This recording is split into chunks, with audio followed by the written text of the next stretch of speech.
Lynch traverses into the Marvel Universe, awakening the bloodline of a Superman. With abilities such as energy absorption, super strength, heat vision, and freezing breath, he possesses every power of a Kryptonian, along with some unique to himself. Initially intending to lead a modest life, earning a living through writing and perhaps experiencing romance, his plans are upended when his girlfriend Beatrice is kidnapped by gangsters in Hell's Kitchen. Displaying his prowess by dispatching thugs with a single punch and catching bullets with his bare hands, he inadvertently frightens Beatrice away. "Beatrice, I only wish to rescue you. Stay away. You are a monster." Now single once more, Lynch recalls a note left by a supermarket cashier, contemplating the name inscribed, Maria Hill. Why does that name sound so familiar? Witness the journey of a man who merely desires tranquility as he is reluctantly thrust onto the path of a superhero in the Marvel Universe. Chapter 1. The Disruption of a Superman's Serene Existence. A bundle of bok choy, 20 eggs, 5 tomatoes. Pizza? Yes, let's get some pizza. Beatrice loves that. After selecting his items, Lynch approached the supermarket checkout. At 23, he possessed chiseled features reminiscent of a sculpted visage, and the blonde beauty at the register gazed at him with an intensity that hinted at attraction. Many women reacted similarly in his presence, some even directly extended invitations for intimacy, leading to relationships post-encounter. This peculiar approach to romance had become something Lynch was accustomed to over time. $8, thank you. As the receipt printed, the blonde cashier leaned in, her golden locks partially obscuring her fair complexion, her figure curvaceous and alluring. Swiftly, she inscribed a phone number on the back of the receipt and handed it to Lynch. Though she was quite attractive, Lynch was already in a relationship and typically refrained from engaging with other women during his courtship. Accepting the receipt, he made his way towards the exit. Lynch appeared to be of mixed heritage, though he himself was unsure. Upon arriving in this world, he had been a 10-year-old boy devoid of memories of his parents, wandering the streets alone. Having lived in this place for 13 years, Lynch retained some habits from his previous life as a Chinese individual. He occasionally indulged in cooking traditional dishes, such as scrambled eggs with tomatoes, as the familiar flavors evoked cherished memories. It was now the year 2006, in Manhattan, New York. The weather was splendid, with not a cloud in the sky and the sun shining brilliantly. Vehicles lined the entrance of the supermarket, their reflections causing Lynch to squint. His eyes fell upon his beloved vehicle, a white check sedan, freshly purchased just 2 days prior, still basking in the honeymoon phase. As he approached the car, he heard the long-awaited sound of a system notification. Ding! Energy absorption upgrade complete, energy absorption V2. He paused momentarily before continuing, his steps now lighter and his mood elevated. Extracting his car keys, he opened the door and settled into the driver's seat. After shutting the door and ensuring no one was watching, Lynch focused his thoughts, and the bag in his hand vanished into a private space. Though he possessed extraordinary abilities, he was unaware whether they were a gift of his crossing into this world or inherent to his being. "Book, come forth," he murmured, and a tome with a bronze cover materialized in his hand. The cover bore 4 embossed letters spelling Book of Evolution. Upon opening the thick cover, the first page revealed Lynch's attributes. Name, Lynch Elvin. Bloodline, Superman. Skills, energy absorption V2, capable of absorbing sunlight and moonlight, and the kinetic energy from minor physical attacks, storing energy within his body to enhance strength, senses, and upgrade related abilities. Super defense V3, impervious to blades and firearms, most bullets fail to inflict fatal harm. Super healing ability V2, restoration speed increased by 10-fold. Private space V1, possesses a closet-sized private space capable of housing living entities.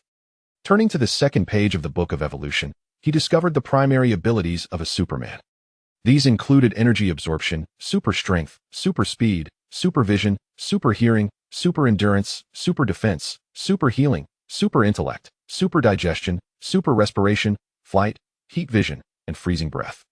Flipping to the third page, he encountered the secondary abilities. Mind reading, magic, magic immunity, private space, size alteration, duplication, electromagnetic cannons, lightning, density control, invisibility, super expansion, transformation, phasing. He could only turn 3 pages, as the subsequent ones remained closed to him. With energy absorption now upgraded to V2, he would need to select which ability to enhance next, and for a period thereafter, the energy absorbed would be allocated to upgrade that specific ability. Initially, for the sake of survival, he prioritized upgrading his super defense and super healing abilities when energy absorption was merely at V1. Upon achieving a sense of security through these upgrades, he then focused on enhancing his desired private space, ultimately settling on upgrading energy absorption due to the slow progression of other skills. This journey of skill enhancement took 13 years. Now, with energy absorption elevated to V2, the rate of energy absorption had accelerated, thereby hastening the upgrade of other abilities as well. Revisiting the second page, Lynch decided that his next upgrade would be flight. Ascending into the skies had been a dream of humanity, and Lynch was no exception. Once confirmed, a progress bar appeared beside flight, indicating the absorption of energy when full. He would naturally attain the ability to soar. These powers bore a striking resemblance to those of Superman depicted in films and comics. Lynch had seen them prior to his crossing and was aware that this universe also featured Superman narratives. However, Lynch differed from the Superman of the films and comics in several ways. Whereas Superman was of Kryptonian blood, Lynch was inherently a Superman. Kryptonian Supermen possess a life Bible, while Lynch's Superman wields an evolution tome. Kryptonian Supermen absorb the power of the yellow sun, whereas Lynch's Superman can draw energy from moonlight, and even from the kinetic energy generated by physical attacks.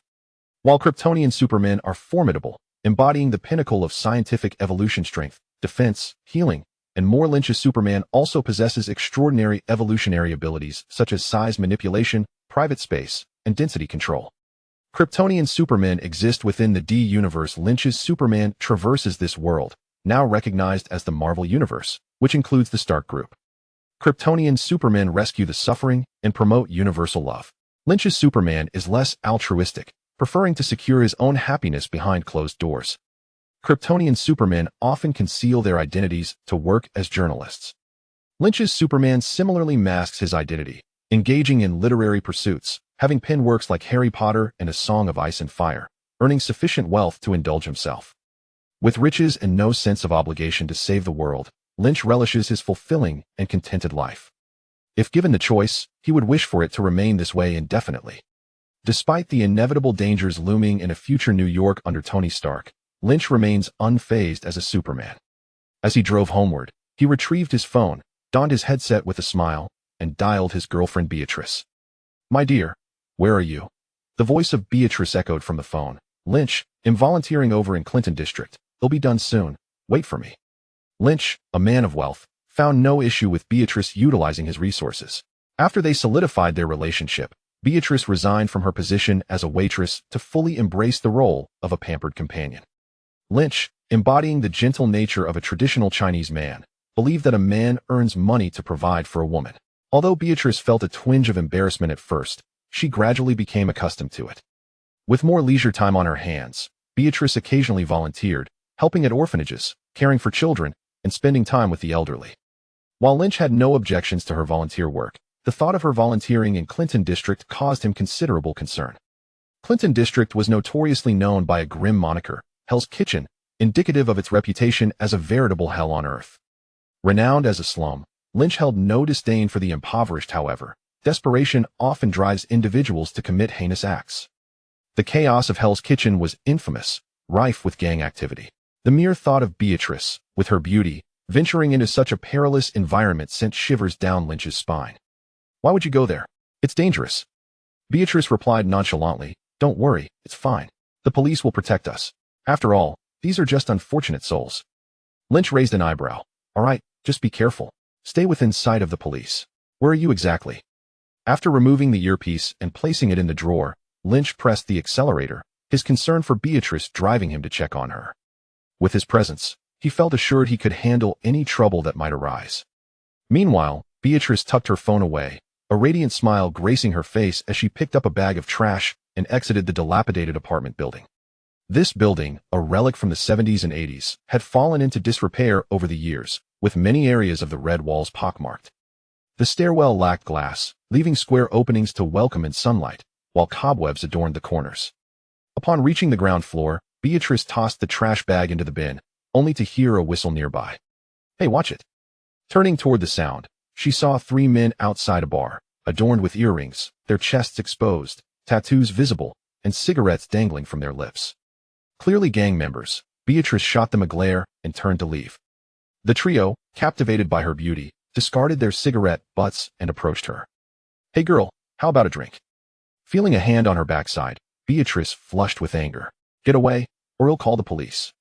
The gangsters erupted in laughter. The head of the volunteer organization, John Wilmot, a bespectacled middle-aged man, noticed the commotion and rushed over to intervene, only to be struck down by one of the gangsters. John could only watch helplessly as Beatrice was dragged into the bar, her protests and curses falling on deaf ears, only inciting further violence. What could John do? His primary role was that of a mall manager, and he dedicated his spare time to social contributions as a volunteer. He was no match for the gang, and thus, he could only stand by helplessly. Chapter 2. Lynch the Superhero, One Punch for Each Lackey. As Lynch drove, he listened to the delightful strains of country music emanating from the car radio, humming along as he passed Central Park, nearing Hell's Kitchen. He wasn't in a rush unless fate conspired against him, had arrived in about 10 minutes, ensuring Beatrice would be safe from harm. His phone rang. It was Beatrice. Upon seeing her familiar number, a sense of foreboding washed over him. He answered, only to be met with her anxious voice. "Lynch, help me." Panic surged within him. Something was wrong. Her desperate screams echoed through the phone, followed shortly by a brazen male voice. "Fuck, don't meddle in our business." Lynch's temper flared instantly. How dare they dismiss his concerns while his woman cried for help? Did they truly believe he wouldn't retaliate? His grip tightened around the steering wheel, leaving imprints from his fingers. Although he hadn't yet upgraded his super strength, his overall abilities had significantly enhanced, rendering him immensely powerful. Given a little more time, his strength would naturally progress without any effort on his part. Switching off the raucous country music, Lynch first attempted to call the police, but the operator hesitated, mumbling about the busy nature of their workload in Hell's Kitchen. The police were understandably reluctant to respond to incidents in such a notorious area. Finally, upon revealing his identity as a renowned author, the operator begrudgingly agreed to dispatch officers immediately.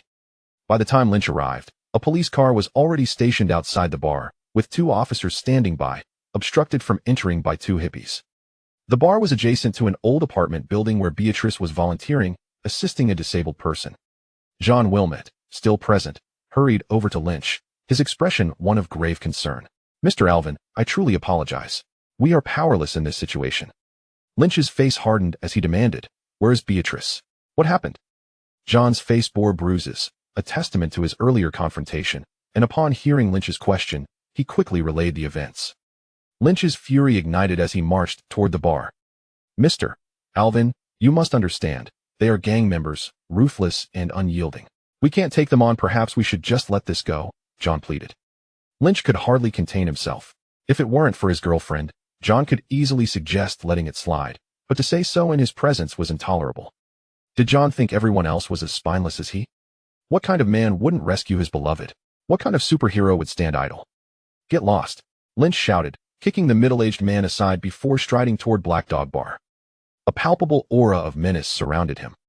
The approaching officers faltered momentarily. Was this not the renowned author? His demeanor was far more intimidating than that of a serial killer. However, recalling the events that had transpired, they quickly regained their composure.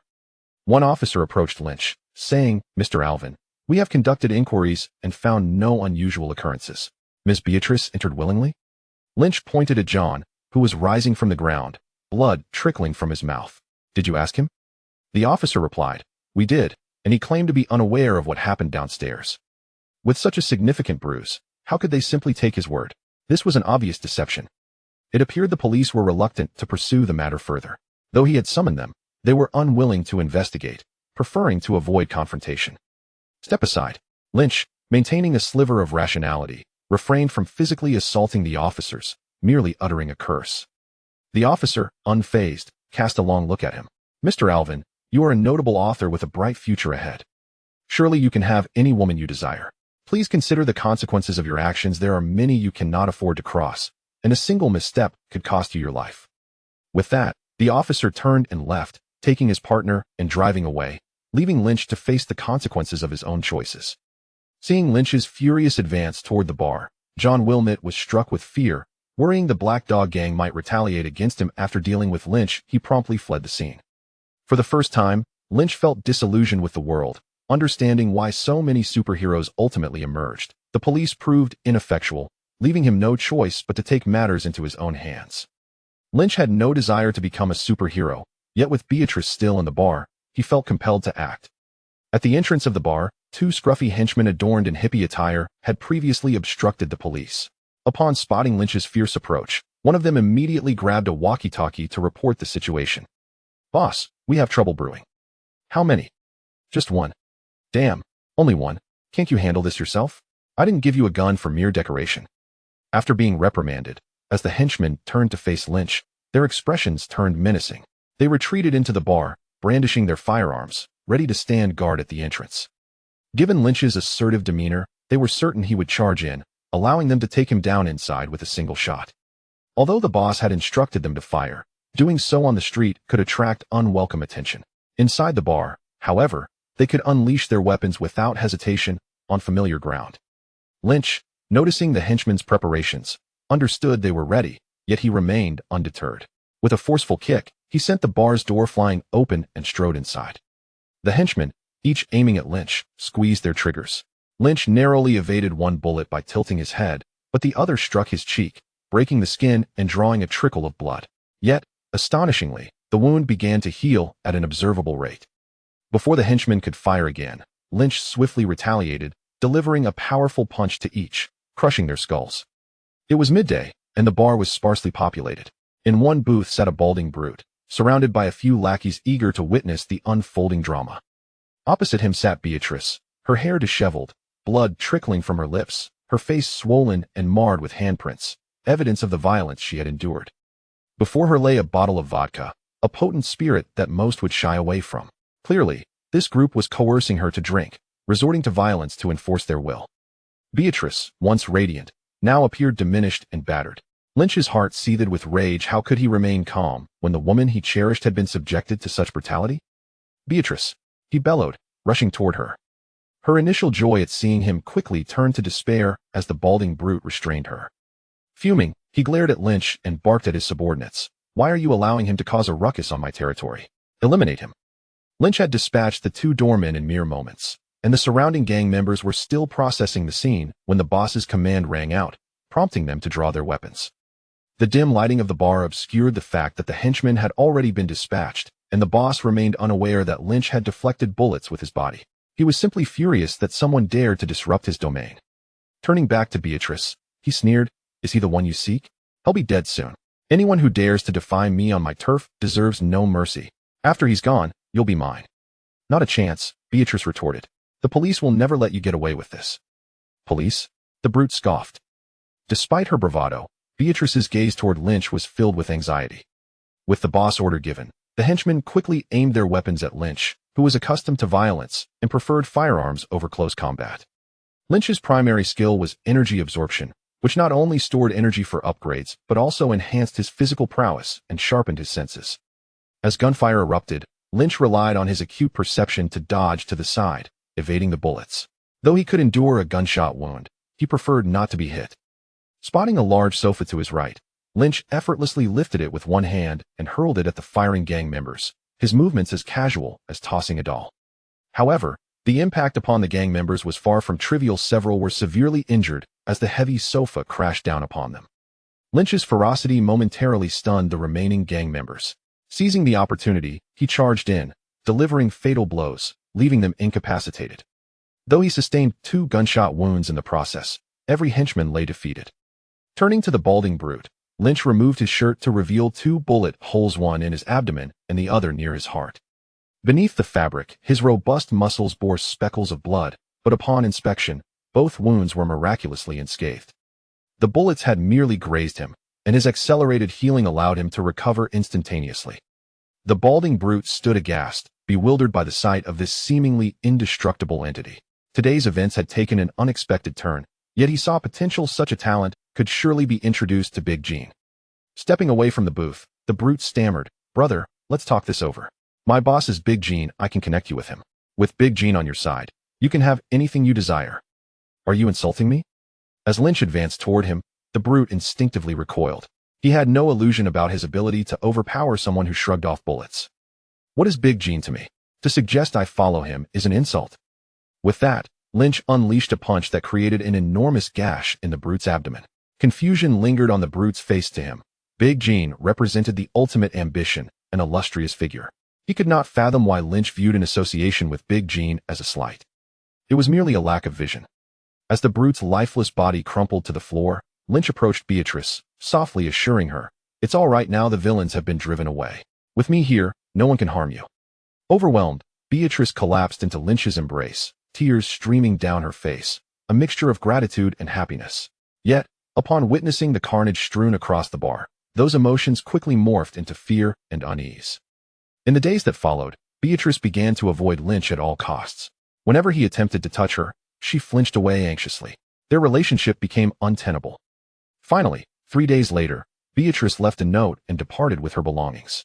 In her message, she expressed her struggle to persuade herself to stay, but ultimately, her fear was insurmountable. In her eyes, Lynch was no longer the charming, gentlemanly writer she once admired, but rather a ruthless demon. She could not reconcile her feelings, and upon seeing Lynch, all that remained was dread. Their separation became inevitable. Beatrice could not overcome her fear, and forcing a relationship would benefit neither of them. Sighing, Lynch returned to his single status. It was time to seek a new companion. He recalled a note left by a charming cashier and rummaged through the trash to retrieve it.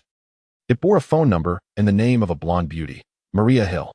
Lynch felt an uncanny familiarity with the name, but upon reflection, he realized several acquaintances shared the name Maria, making the sense of recognition quite ordinary. Chapter 3: Jean being sought to master the formidable defenses of the legendary superhero, Daredevil. The conditions in Hell's Kitchen were abhorrent. In those dimly lit corners, some impoverished souls, either incapable of sustaining themselves or unwilling to work, were relegated to this dismal place.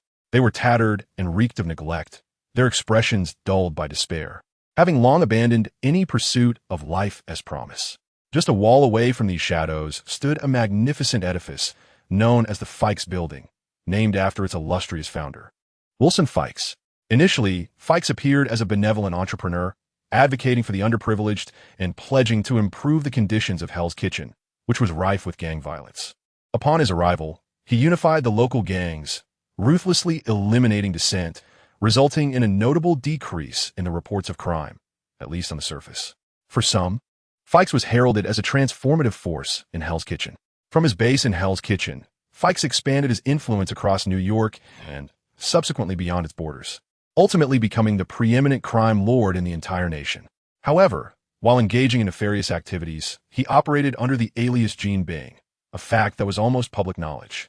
Those who were aware understood, and those who were not remained oblivious. Yet this name provided Fikes with a veneer of respectability. In recent years, Fikes flourished. And just days prior, he had conferred with local politicians and the mayor in Los Angeles. They quickly grasped that Fikes' influence was poised to extend into their territory. However, the considerable offerings he presented led them to acquiesce, albeit reluctantly. Fikes was pleased, finding the current mayor and council members to be remarkably astute. Upon returning to Hell's Kitchen, Fikes received distressing news.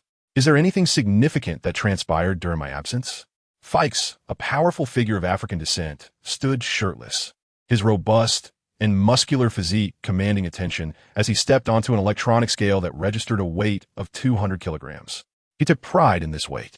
While it might be considered a burden or excess flesh to others, he had transformed every ounce into formidable muscle, a testament to his strength.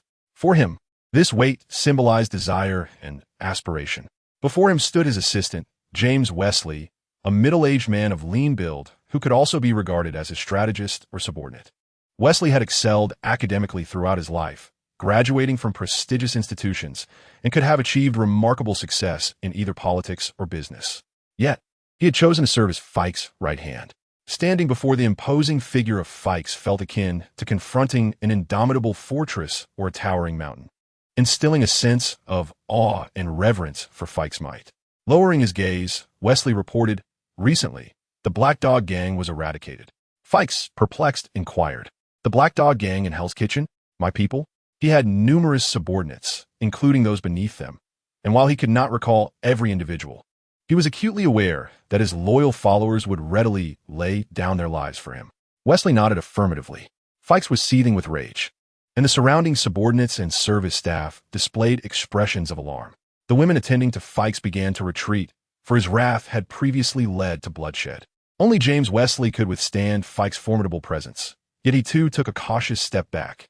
This individual possessed a certain enigma, perhaps precisely what Mr. Fikes required. Fikes, though puzzled, had faith in James Wesley and awaited his further elaboration. James Wesley produced a disc and inserted it into the console, prompting the large screen to display a video of Lin Qi effortlessly dispatching henchmen, using his body to absorb bullets. Fikes indeed exhibited a keen interest. He could similarly take down adversaries with a single blow and withstand bullets, though not with the same ease as Lin Qi demonstrated in the footage. This was his dossier. James Wesley handed Fikes an envelope containing exhaustive information on Lin Qi that he had compiled over the past few days. Fikes opened the envelope and perused its contents page by page. Upon finishing the materials, he turned his gaze back to the video, particularly fixating on the moment where Lin Qi deflected bullets with his flesh. Fikes leaned closer to the screen, slowing the playback, and ultimately observed that the bullets merely penetrated Lin Qi's skin before being repelled. With a covetous gleam, Fikes declared, "This ability is mine, is splendid and perfectly suited for me. James, you have done well. You truly understand me best." Although Fikes was a crime lord, he had trained rigorously from a young age, transforming his surplus flesh into muscle. Now, he could easily take on 2 or 3 dozen men, and with his robust physique, he could withstand bullets, but with caution, as the bullets would only penetrate his muscles without reaching his vital organs. However, Lin Qi's demonstration showcased a remarkable capability. He repelled bullets with mere skin. While it resulted in superficial wounds, for someone like Fikes, that was inconsequential. If he could learn to replicate Lin Qi's ability to absorb bullets, he would surpass Lin Qi, emboldened in future confrontations. Faced with dissent, he would charge forward as Lin Qi did, unyielding. Fikes noted that Lin Qi, in the video, dodged bullets from the Black Dog Gang's numerous firearms, which he perceived as beneath him. He believed that mastering Lin Qi's ability would allow him to confront bullets head-on without the need for evasion, thus instilling greater fear in others and reaping numerous advantages. Moreover, acquiring the capacity to withstand bullets would significantly enhance his safety, making the unification of America's gangs no longer a mere dream. Such an abundance of benefits was imperative to obtain. Fikes' explosive musculature was forged through relentless training. One of his subordinates, Bullseye, was renowned for his impeccable aim with throwing knives, also a product of rigorous practice. Therefore, Fikes was convinced that Lin Qi's ability to absorb bullets was similarly attainable through training, and he yearned to uncover that methodology. Fikes tapped the envelope on the table a few times and remarked, if he prefers to remain hidden while reviewing his materials, let us invite him to join the Fikes group as a manager, offering him equity and a minimum annual dividend of $10 million. He is free to express any requests. You may handle it as you see fit. I only require him to come under my command. James Wesley understood clearly. He had anticipated this outcome and was merely awaiting a directive from Fikes. Despite being aware of the outcome, he dared not act independently. Although Fikes held him in high regard, any unilateral action on his part would undoubtedly lead to his swift demise at Fikes' hands. As James Wesley turned to make arrangements, Fikes called out to him, "By the way, when did this incident occur?" James Wesley replied, "It happened 7 days ago. He hasn't left the United States. He resides in Manhattan." A peculiar smile spread across Fikes' face, inscrutable in its expression, whether of joy or sorrow. How intriguing that the one who killed my associate remains brazenly in place. Displaying such audacity is indeed rare. Go, invite him here under the most generous of terms. Then ascertain his training methods and afterward remove his skin. Having just one individual capable of withstanding bullets is sufficient. Chapter 4. Lin Qi contemplated visiting the Fikes group, as it had been a week since the events unfolded, allowing for many memories to fade. Moreover, Lin Qi did not regard the incident at the Black Dog Bar with much significance. A group of gangsters had perished. Would they truly consider reporting it? At least, that was how Lin Qi perceived the situation, thus no one approached him, which he found entirely reasonable. Lin Qi had been quite content these past few days, having begun a relationship with a new girlfriend, Maria Hill. She appeared aloof at first glance, seemingly always prepared to reject others, yet in reality, she was gentle and obedient, a striking blonde beauty. On their first day together, they became intimate, subsequently moving in together. Lin Qi encouraged Maria to abandon her cashier position, to tend to household duties, while he provided her with financial support, essentially taking care of her. This was a rather audacious proposition. In his past relationships, whenever Lin Qi made similar requests, his partners would become infuriated, perceiving it as an affront. No matter how Lynch tried to explain, it was futile. The American girls left him perplexed, just as he left them bewildered. His ex-girlfriend Beatrice initially found it awkward, but eventually grew accustomed to it. After their first intimate encounter, Lynch felt a strong connection with Maria and made his request, expecting to have to persuade her extensively. To his surprise, Maria agreed without hesitation. Thus began their cohabitation. And Lynch grew increasingly fond of Maria Hill. She was not only beautiful and perfectly proportioned, but also obedient and gentle. Truly the ideal girlfriend in Lynch's eyes. While both Harry Potter and A Song of Ice and Fire had garnered Lynch considerable wealth, with film companies eager to adapt Harry Potter for the big screen. Promising him substantial income, he felt the need to occupy his time with new projects. He began contemplating his next work, aspiring to write The Matrix. This was a renowned piece from the world he inhabited before his journey, which had also been adapted into a highly successful film. As is customary, before putting pen to paper, he needed to ascertain whether this world possessed a book titled The Matrix. To his satisfaction, it did not. Aside from comics, the cultural productions of this realm diverged entirely from those of his previous life, affording Lynch, who had risen to prominence through literary imitation, considerable creative latitude. Here is your coffee.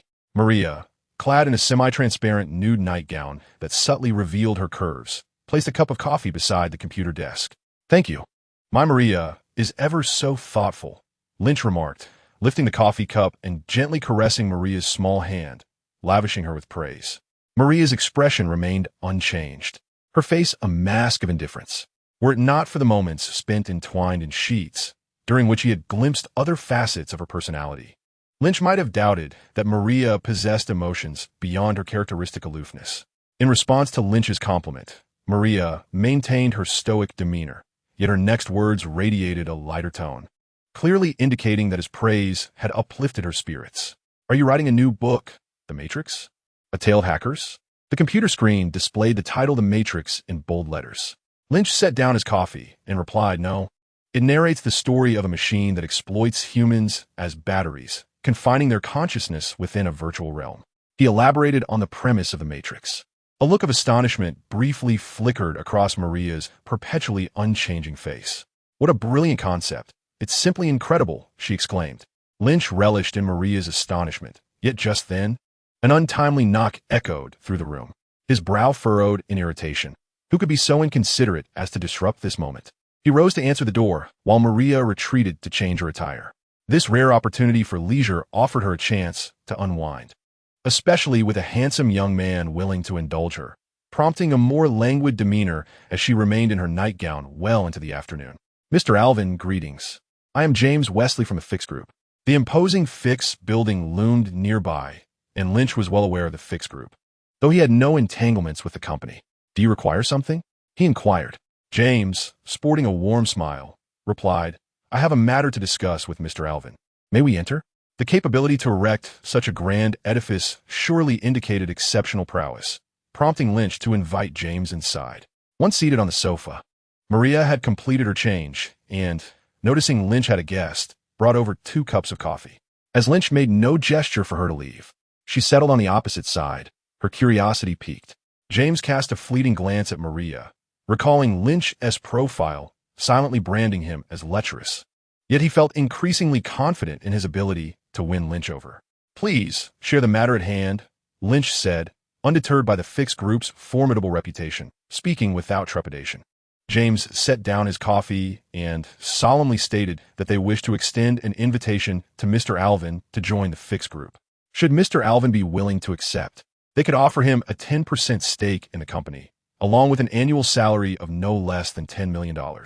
Lynch was momentarily taken aback. It was clear he was being recruited. However, he soon felt a surge of excitement. Although Lynch was unaware of the specifics of Fix Group's operations, the sheer scale of the Fix Tower suggested that a 10% share would indeed be worth hundreds of millions. Moreover, the annual salary of $10 million was an extraordinary offer, evoking a sense of surrealism in Lynch. Having traversed time to write Harry Potter, he had spent 13 years accumulating only $10 million. While $10 million is a substantial sum, for those of greater wealth, it might seem trivial. Really? Lynch could not help but respond, concerned that there might have been a misunderstanding. If there had been no error, It meant he had inadvertently performed an astonishing feat to warrant such a lofty offer. What exactly had he accomplished? Yet as a time traveler, it was not uncommon to astonish others occasionally, considering he hailed from 2022 while this was still 2006. They must have recognized his exceptional talent, which he could indeed harness.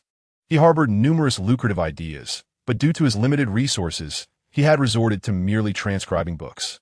With the Fix group willing to invest so heavily in him, he was confident he could elevate them to new heights. James affirmed that Mr. Fix indeed valued Mr. Alvin's talents. Lynch's face lit up with joy. All right, I accept. Mr. Fix has an astute eye. I have many brilliant ideas that will undoubtedly propel the Fix group to success. James nearly spat out his coffee at this exuberance, but his well-mannered upbringing prevented him from doing so. However, as he stifled the cough that arose from the coffee going down the wrong way, he looked at Lynch with a hint of confusion. Mr. Alvin, do you perhaps misunderstand something? Chapter 5. The laid-back life of the agent's girlfriend Maria, sitting nearby, wore a peculiar expression. Due to her work, she was familiar with the Fix group. However, her job was not as a cashier. That role served merely as a means of relaxation. Her actual occupation was highly confidential, akin to that of a police officer. It was because of this sensitive position that Maria had learned about the Fix group, which was essentially a money laundering operation. Despite its towering edifices, the company was unprofitable across all its sectors. Everything was merely a F.A.I.L.D for laundering money. The shares of the Fix group held little real value, and Fix himself was a notorious figure in the underworld. The challenge of trying to elevate a money laundering enterprise was indeed formidable. Noticing James's peculiar expression, Lynch inquired with curiosity, "What do you mean by misunderstanding?" James replied, "Mr. Fix is also known by another name, Gene Bing. I wonder if Mr. Alvin has heard of him." Gene Bing?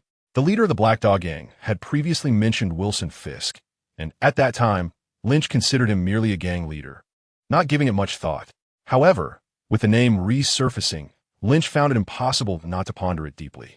As he began to recollect, he realized that this name had not existed in his life's memories until now. Finally, a clue emerged from the recesses of his mind, a film he had watched in his previous life. With this fragment of information, more details about Wilson Fisk began to flood back to him. 13 years had passed. Had it not been for his superhuman lineage and the evolution of his brain towards that of super intellect, many trivial matters would have been forgotten. Now, he recalled that, unlike the characters he had previously encountered, Wilson Fisk was a villain in the Marvel Universe, not as renowned as Stark. The memories of Fisk became increasingly vivid, contrasting his earlier experience when he had merely recognized Stark Tower as the home of Iron Man. This time, with his evolved mind, Lynch was able to recall everything necessary. In the film he had once seen, Daredevil, Wilson Fisk appeared, and numerous clips online provided further commentary about him. He was indeed a significant antagonist in the Marvel realm, with the true name of Wilson Fisk. Concurrently, he also recalled another character from the Marvel Universe, Maria Hill. No wonder that name sounded so familiar. Lynch cast a glance at Maria Hill, seated across from him, before averting his gaze. Regardless of the circumstances, Maria Hill was now his girlfriend, a reality already established. What lay ahead was to deal with Wilson Fisk's underling before him. With a sigh, Lynch leaned back on the sofa, stating, "I know who Wilson Fisk is. I thought you were interested in my talents." James replied, "We indeed recognize Mr. Alvin's talents. As long as Mr. Alvin agrees to assist us, everything I just mentioned will come to fruition, whether it be wealth or companionship. We shall provide whatever Mr. Alvin requires." Lynch shook his head, scoffing, "A thug actually believes I would serve him? Quite an overestimation of oneself." James's expression shifted as he said, "Mr. Alvin, I shall take that remark as if I never heard it." Should Mr. Fisk become aware, Lynch disdainfully curled his lip, having recalled Wilson Fisk. He remembered everything associated with him. This crime lord originated from Hell's Kitchen, which lay under his control. The incident involving Beatrice was likely connected to Fisk as well, making his motives for approaching clear. Considering Beatrice, it became evident that he bore a grudge against Fisk. Beatrice had genuinely embraced his values and willingly allowed herself to be supported by him. Lynch cast a glance at Maria Hill, recognizing her from the film where she portrayed a character of significant stature. He understood that Maria was not merely an ordinary cashier. She was an agent of S.H.I.E.L.D, a specialized force under the International Security Council tasked with addressing various anomalous events. This organization wielded considerable power, dwarfing many in its presence. Moreover, Maria Hill was not just any S.H.I.E.L.D. agent. She held a position of authority within the agency.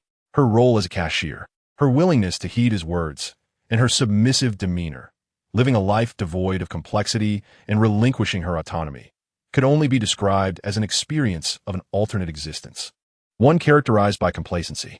Yet, upon taking up arms, her intellect would ignite, transforming her into a cold-blooded operative. Beatrice genuinely embraced his values, while Maria merely dabbled in life's experiences. Regardless, Beatrice ought to express her sincerity more profoundly. However, Lynch found himself inexplicably drawn to the laid-back Maria, for the affection one harbors for another often defies logic. In an instant, Lynch unraveled numerous thoughts. Confronting James, he sneered once more, his disdain for Kingpin becoming increasingly palpable. He wished to convey to Kingpin, without reservation, his contempt for him, a mere crime lord, unworthy of his attention. Such words were undeniably insulting, not only to Kingpin, but also to James, as he spoke of his employer in a derogatory manner. Suddenly, James rose to his feet. Lynch reclined on the sofa, gazing up at James, silently daring him to draw his weapon, ready to retaliate with a single, decisive blow. However, James inhaled deeply, uttering not a word, and turned to leave. Reckless speech and impulsivity could lead to dire consequences. Today's encounter was far from resolved. Although Lynch's fate had already been orchestrated by Kingpin and James, the conclusion had yet to unfold, remaining undisclosed. Lynch ought to embrace Kingpin's invitation with exuberance, for at the very least, it would afford him a more dignified demise when the time came. Yet, now, with his audacious insults directed at Kingpin, his end would come swifter and more brutally, potentially leading to the demise of his entire family. James would return to prepare his men. As he and Kingpin never feared for Lynch's physical safety, could one body withstand a bullet, let alone multiple? The door slammed shut, and Lynch sighed, realizing that the moment to eliminate James Wesley had slipped away.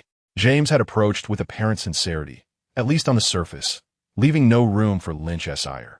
Even after Lynch's humiliation of Kingpin, James had not acted excessively, offering no justification for violence. From this point onward, vigilance against Kingpin's retaliation was paramount. Nevertheless, Lynch was not inclined to wait idly. He planned to confront Kingpin directly at the Fist Tower in a few days. Criminals, after all, are deserving of eradication. Maria looked at Lynch with a hint of curiosity, pondering the staggering sum of $1 million. Did it not stir his ambition? Lynch regarded Maria Hill with a peculiar gaze, surveying her from head to toe before enveloping her in his arms. He whispered softly in her ear, expressing his disdain for Kingpin and his wealth. This was Maria Hill, a character who had once graced the silver screen, now inexplicably his girlfriend, leaving Lynch in a state of wonder. In the 6th chapter, this man found himself utterly captivated by her. Upon hearing Lynch's words, Maria merely responded with a nonchalant "oh," sharing his contempt for Kingpin. It was entirely reasonable for Lynch, a renowned author, to look down upon a crime lord. Noting Maria's unruffled tone, Lynch realized she was still in a state of inertia, her mind yet to fully engage, and she had not yet reached for her weapon. Perhaps she had yet to encounter the man who would compel her to do so. This individual could be her lover Lynch, or her superior, Nick Fury. Dealing with Kingpin was not an immediate concern for Lynch, who continued to write The Matrix at a remarkable pace, achieving a speed of 1,000 words per minute, culminating in nearly 60,000 words in just 1 hour. As he listened to the frantic clatter of the keyboard, witnessing the blur of his fingers upon the keys, Maria's eyes brightened slightly. Her mind began to awaken.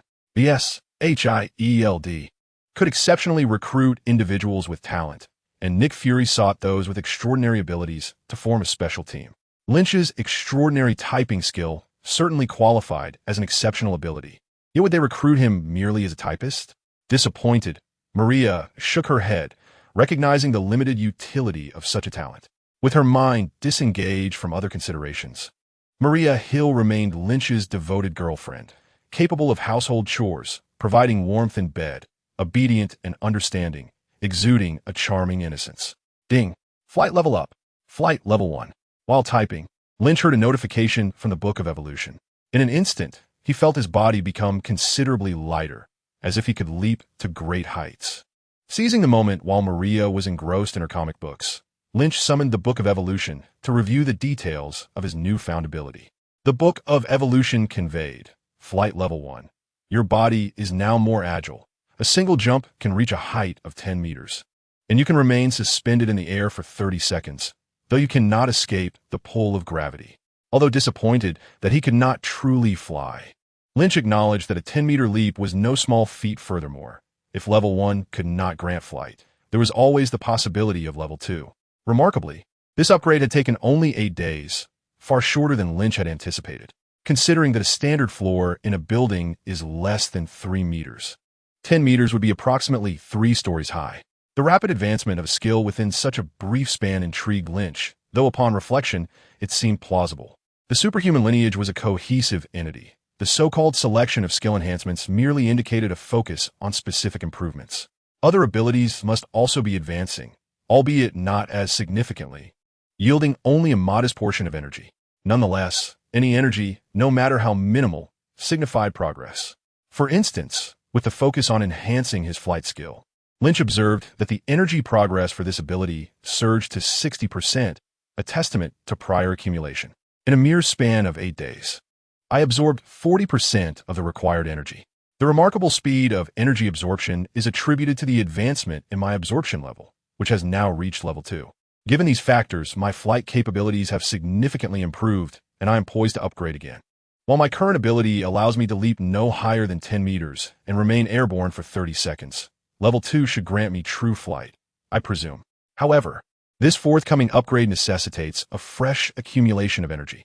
Stealing a glance at the room, I noticed Maria Hill sprawled on the bed, engrossed in her comic book, her fair, smooth legs unconsciously swaying. Excellent.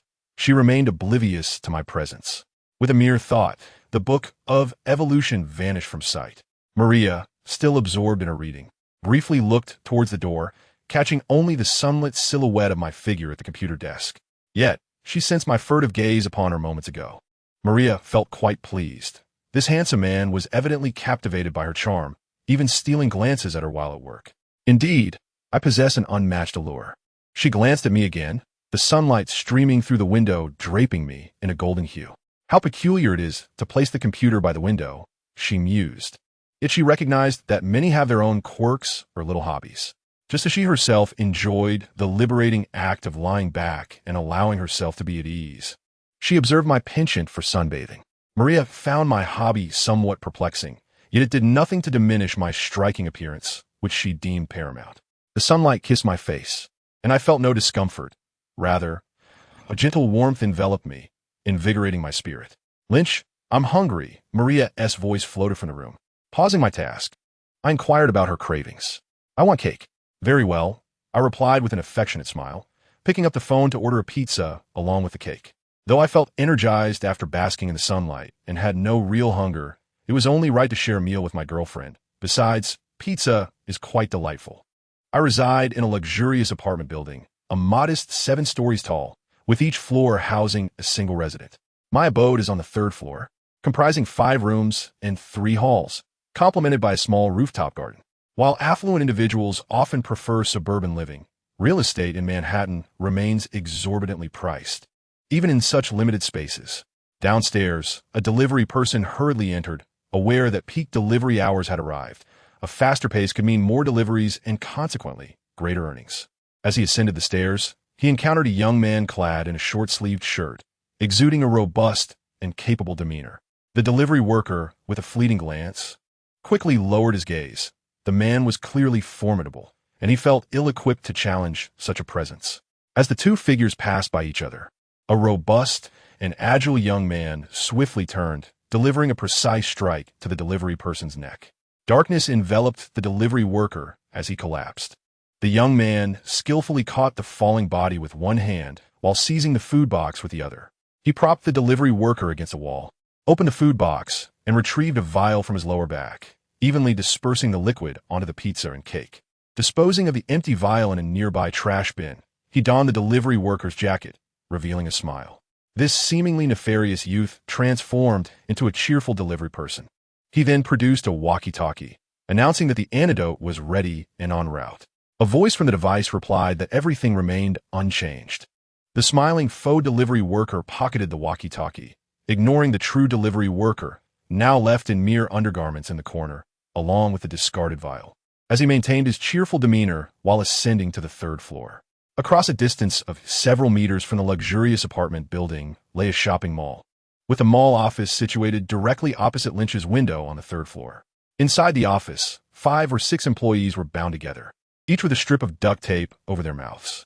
Fear gripped them, as muffled sounds of distress escaped their lips, their eyes pleading for mercy from the bandits. Despite the presence of 2 strikingly attractive female employees among them, the assailants paid them no heed. Chapter 7.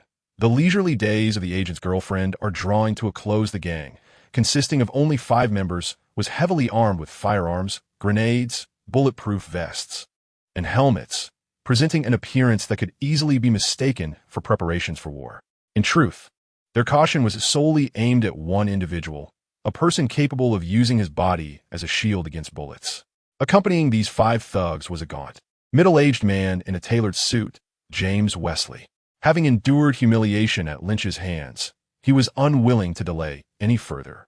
Consumed by thoughts of immediate retribution and a desire to capture Lynch for brutal torment, James addressed the commander of the squad, emphasizing, "Did you take my words seriously? This individual can withstand bullets. Conventional firearms are ineffective against him. However, we cannot use a sniper rifle. Mr. Fix must be taken alive. Do you understand?" The squad commander, a burly man with a thick beard, had just been communicating with the faux delivery worker via walkie-talkie. Though his expression was stern, his eyes betrayed a dismissive attitude, clearly underestimating Lynch. In response to James's remarks, the bearded man declared, "During my time with the Navy SEALs, I protected dignitaries, kings, and tycoons. Facing foes outnumbering us by several or even dozens, I was unafraid, ensuring the safety of those under my protection. As a mercenary in the Middle East, I led my team into enemy command centers amidst overwhelming odds, successfully dismantling their operations and retreating unscathed. I have executed tasks for Mr. Fix, assassinations, kidnappings, thefts, and robberies, never once faltering. My success rate is 100%. I have never failed." The middle-aged man concluded his illustrious narrative and slowly turned his gaze towards James. "So, the task is entrusted to me. You need not worry at all. I assure you, I shall bring back a lively target." James nodded in acknowledgement, saying, "I know you are the best. That is precisely why this matter has been assigned to you. This individual is of great significance to Mr. Fikes. Furthermore, there is a woman in Lynch's residence. It would be prudent to capture her to deal with Lynch." Though James wished to express the notion of revenge, the term seemed beneath him. Since ascending as the strategist for the Golden Army, he had never been subjected to such indignity. If circumstances permitted, he would desire the entire Lynch family to face retribution. But regrettably, Lynch's adoptive parents had perished in a car accident long ago. Presently, the only person closely associated with Lynch was the woman in his household. The middle-aged man nodded, dismissing James's caution. He had reviewed videos and files concerning Lynch. If he could be injured by bullets, he was certainly not invincible. Moreover, he was an ordinary individual. With the right sedative, he might simply faint, allowing for a straightforward capture through the window. The reason for their heavy armament was merely precautionary. While he himself wore a bulletproof vest, his subordinates did not. The vests were cumbersome and uncomfortable, and given the task's simplicity, he had consented to their request to forego them. The office building was only a few meters away from Lynch's residence, and with Lynch having left his windows unshuttered, the middle-aged man had a clear view of everything within. Observing Lynch joyfully devouring pizza, he gestured for readiness. He and several subordinates retrieved grappling hooks, preparing to latch onto the rooftop of the opposite building and leap across. It was afternoon, and James believed in swift retribution. With fewer people around the shopping center's windows, breaking a window would create less noise than forcing a door. The only point of caution was the slight risk associated with using the ropes. Yet to those who danced on the edge of life and death, such dangers were negligible. Moments prior, the doorbell at Lynch's home had chimed. It was likely the delivery had arrived. Lynch hurried to the door and, indeed, found a delivery person clad in a uniform, whose radiant smile instantly lightened the atmosphere. "Here is your pizza and cake," the cheerful delivery person announced.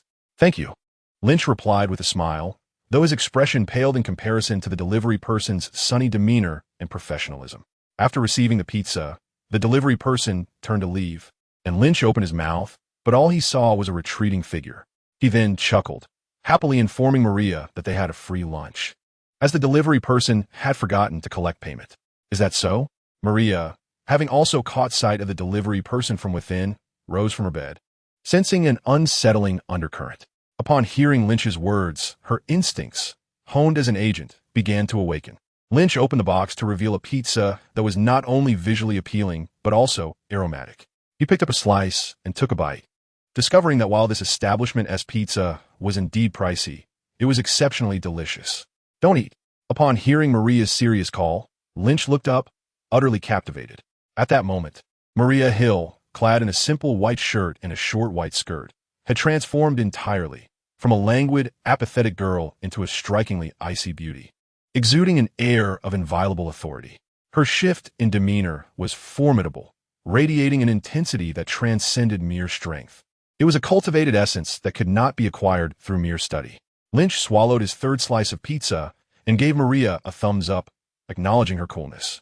Maria warned him against the pizza, asserting that it was problematic. A secret agent who joined the military at the age of 14 and the S.H.I.E.L.D. At 19, she was now 25, although she had told Lin Qi she was only 20. Since her enlistment, she had danced on the precipice of life and death, successfully completing countless missions and ascending the ranks with remarkable prowess. Known for her stern demeanor and decisive actions, she had earned the nickname Ice Beauty. A month prior, the Security Council had promoted her to Deputy Director of S.H.I.E.L.D., challenging Nick Fury on the battlefield of power. Transitioning from the arena of life and death to the realm of political maneuvering posed no issue for her, yet she craved a month of respite, having never truly experienced romance. Thus, she concealed her identity and took on the role of a cashier, where she encountered Lin Qi. Drawn to his appearance, she seduced him into an intimate liaison, leveraging her feminine allure to win over the handsome man. As she began to relax, she felt it was inconsequential as long as he did not brandish a weapon against her. Relinquishing her mental burdens felt splendid. She had ensnared him completely, and this arrangement delighted her. It was a flawless romance.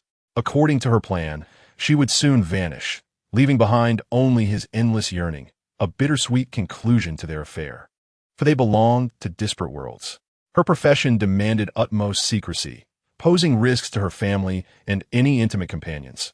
Thus, a brief encounter sufficed. However, an unforeseen circumstance compelled her to tighten her focus. She could not bear to witness this infatuated man perish before her eyes. She urged him not to eat, yet he continued, seemingly oblivious to the gravity of the situation. Many disregard professional advice and meet dire fates as a result. In Chapter 8, The Days Without Superheroes, Maria believed Lin Qi was courting disaster, but he held a different perspective. Lin Qi licked his lips, savoring the taste, and finally spoke, acknowledging, "I know this pizza is indeed problematic. It must have been tampered with." From the very first bite, he felt a twinge of pain in his stomach and a slight dizziness. Yet the evolutionary book chimed in with an alert. Ding! Digestive capacity stimulated, superdigestion accelerated and activated, resulting in superdigestion level 1.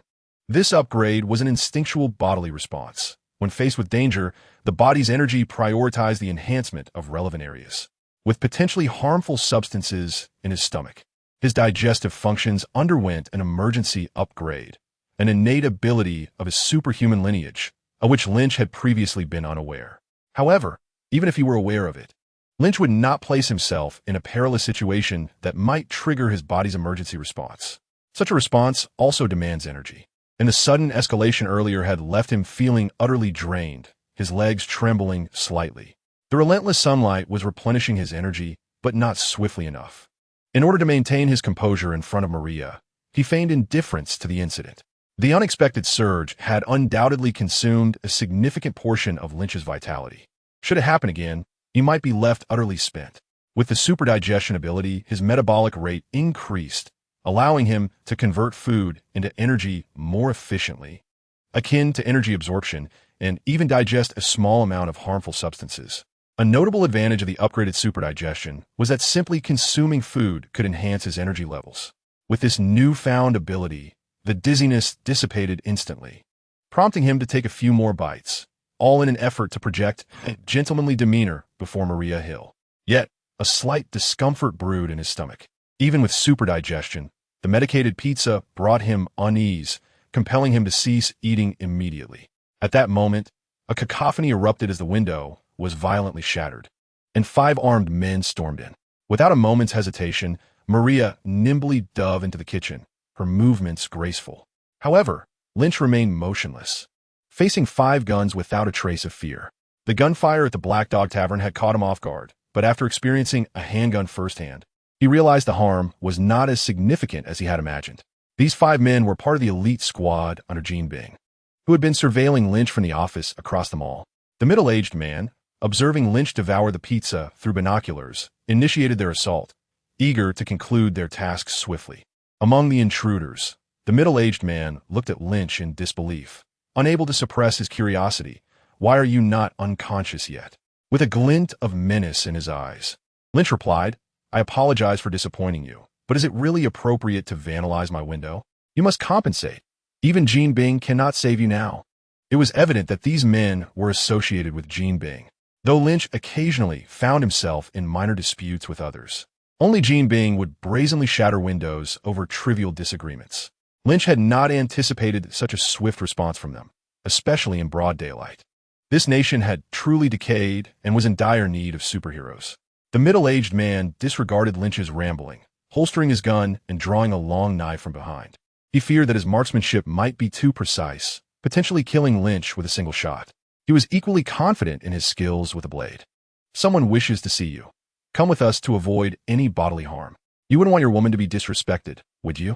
Be compliant." He exchanged glances with his accomplices, and the masked thug redirected his weapon from Lynch, aiming it toward the kitchen as they advanced slowly.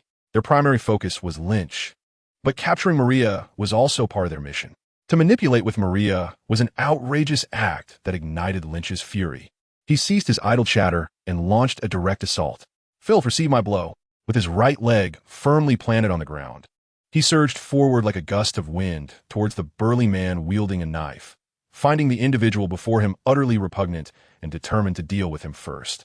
Though Lynch harbored some concern for Maria, an agent, albeit unarmed, facing a gunman, he resolved to dispatch these foes with utmost haste to rescue her. "Come on. My blade has long thirsted for action. Do not fire your weapons. I wish to face him one-on-one." As Lynch charged forth with valor, the middle-aged man bellowed, his eyes aglow with ferocity. His restraint in not ordering his subordinates to open fire stemmed from a fear of them inadvertently harming Lynch. Yet, with his formidable blade, he posed no such risk. Its striking power rivaled that of a bullet. If a bullet could inflict harm, so too could his sword. Moreover, his mastery of swordplay had reached a level of precision that ensured no accidental casualties would occur. The 3 armed thugs lowered their firearms, retreating from the combat zone to avoid misfiring upon their leader. With a powerful punch, Lynch struck the man squarely in the chest, while simultaneously, the middle-aged man delivered a vicious slash upon Lynch's shoulder, deliberately avoiding the head, an area prone to fatal blows. The impact resounded with a thunderous crack, sending the middle-aged man careening backward until he collided with the wall, blood trickling from the corner of his mouth. His complexion swiftly shifted from crimson to pallid, devoid of any color, yet he managed to remain upright, refusing to succumb to the ground below. He had underestimated Lynch. A single blow had inflicted significant injury upon him. Despite his bulletproof vest, injured he may be, yet his spirit remained unyielded. The pale-faced man suddenly erupted into laughter. That must have hurt. My swordsmanship is unrivaled. Indeed, his technique was unmatched in the Middle East, truly the finest. Meanwhile, Lynch's shoulder remained unscathed. The formidable strike had failed to breach his defenses. Nevertheless, Lynch frowned, dissatisfied with the power of his own fist. He had not vanquished his foe with a single blow, and he chastised himself for his complacency. The middle-aged man signaled to his 3 underlings, but when they failed to comprehend, he barked, "Open fire! Eliminate him!" Such a splendid opportunity squandered, necessitating his vocal reminder. The adversary had undoubtedly overheard, and the chance was lost. In truth, whether or not they had heard made little difference to Lynch. He boldly positioned his body to shield against the bullets, disregarding notions of ambush. Thus, He charged with ferocity towards the middle-aged man. Gunfire erupted in rapid succession. Bullets striking Lynch's form, tearing through his white shirt and inflicting minor wounds upon his skin, only for the projectiles to ricochet back. The injuries upon his flesh began to heal at an astonishing rate, soon rendered whole once more. As Lynch raised his fist, gritting his teeth, the middle-aged man discerned the full force behind this impending strike, knowing he could not withstand it. Not even his bulletproof vest would suffice. Doubts of whether to plead for mercy began to swirl in his mind, his eyes reflecting an intensifying desperation. Just as he prepared to beg for clemency, Lynch's fist descended. The middle-aged man heard a thunderous explosion resonate within him. The sound emanated from his body, and despite the bulletproof vest, his insides felt as though they had been obliterated. A crimson mist filled the air as his head tilted, signaling the end was near. "Boss!" The other rogue cried in despair, while Lin Qi swiftly charged towards them. With two powerful punches, he incapacitated two assailants. His fists remained formidable, having previously failed to deliver a fatal blow only due to the adversary's protective gear. A dissonant gunshot rang out, and the last bandit fell. All the criminals lay lifeless, leaving a gruesome scene in their wake. Lin Qi scoffed, "Is that all? You thought to abduct me? How absurd." Chapter 9. For the sake of world peace, would you care to join S.H.I.E.L.D? The A squad under Jin's command approached with unwavering confidence, only to be swiftly vanquished. The final bandit met his end at the hands of Maria, who had wielded her pistol with precision. Lin Qi had taken down 3, while Maria accounted for 2. He had intended to assist Maria, but to his surprise, she had already dispatched her foe and even aided him in eliminating the last one. Lin Qi gazed at Maria in astonishment. She stood with a firearm in hand, and at her feet lay the man clad in a monkey mask, a fruit knife embedded in his neck, blood still seeping, though he was already deceased. At the moment Lin Qi had engaged, the masked bandit had turned to support his comrades, but Maria had leaped from the kitchen, plunging the knife into the bandit's throat, a kitchen tool adept at slicing fruit, equally effective for murder. She then seized the handgun and eliminated the remaining rogue. In an office of a nearby shopping mall, James smashed his binoculars to the ground, exclaiming in frustration, "Utter rubbish." He turned and departed, completely indifferent to the employees bound within the office. For them, it was a blessing. Without the marauders, their rescue would soon follow. Lin Qi approached the shattered window. Peering outside, he sensed someone had been watching him moments ago, yet he saw no one. Maria glanced at Lin Qi's shirt, noting the 7 or 8 bullet holes and some bloodstains. Her concern prompted her to ask, "Are you all right?" Lin Qi removed his shirt and wiped himself down, revealing his bronzed muscles, unharmed. It felt as if he had merely endured a few pricks from a toothpick, no cause for alarm. He was unfazed by the exposure of his peculiarities. In a Marvel universe, there were far too many extraordinary individuals and occurrences. His presence was inconsequential. Besides, Maria was his girlfriend, and now seemed an opportune moment to test her resolve. Maria's eyes widened as she beheld Lin Qi's chiseled chest and 8-pack abs. She had indeed witnessed him being struck by bullets. She gasped softly, "Oh, how incredible! How did you achieve this?"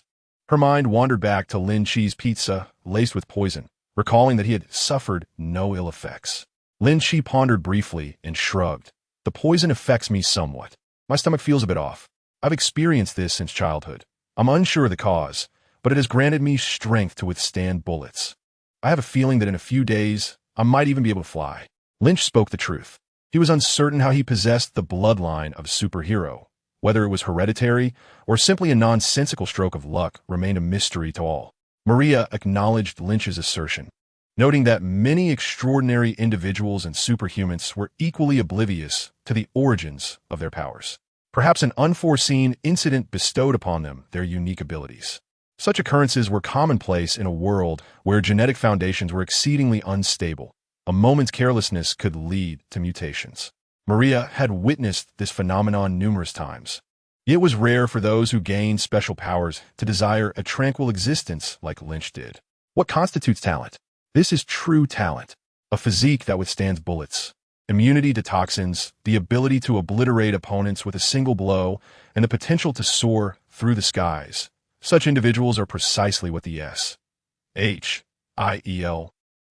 agency seeks. The unique recruitment mechanism of S.H.I.E.L.D S.H.I.E.L.D. was designed for such exceptional talents.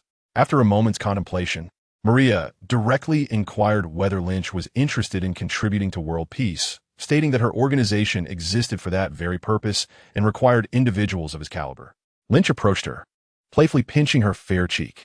Maria Hill frowned, sensing that she had become too casual over the past few days, losing her authoritative presence. Lynch quipped, "Jean Bing wants me to work with him, but I refuse. He even sent people to attempt to abduct me. You asked me to uphold world peace. What happens if I decline?" Maria Hill pondered for a moment and replied, "I would break up with you." Lynch received an unexpected answer and continued to probe. And in what? Maria Hill had devised a strategy to handle Lynch. Over the past few days, she had enchanted him thoroughly. While she typically relied on her strength to achieve her goals, in exceptional circumstances, she could also utilize her beauty, particularly with a boyfriend she had cohabited with for several days. Thus, she responded, "I would never see you again, never think of you, and I would immediately seek out another man." Lynch's eyes widened in protest. "You wouldn't dare." Maria rarely smiled, but now it appeared she had indeed bewitched him. "So, would you be willing to join S.H.I.E.L.D. for world peace?" Lynch shook his head. "I have no desire to join S.H.I.E.L.D. for world peace, but I would join for you."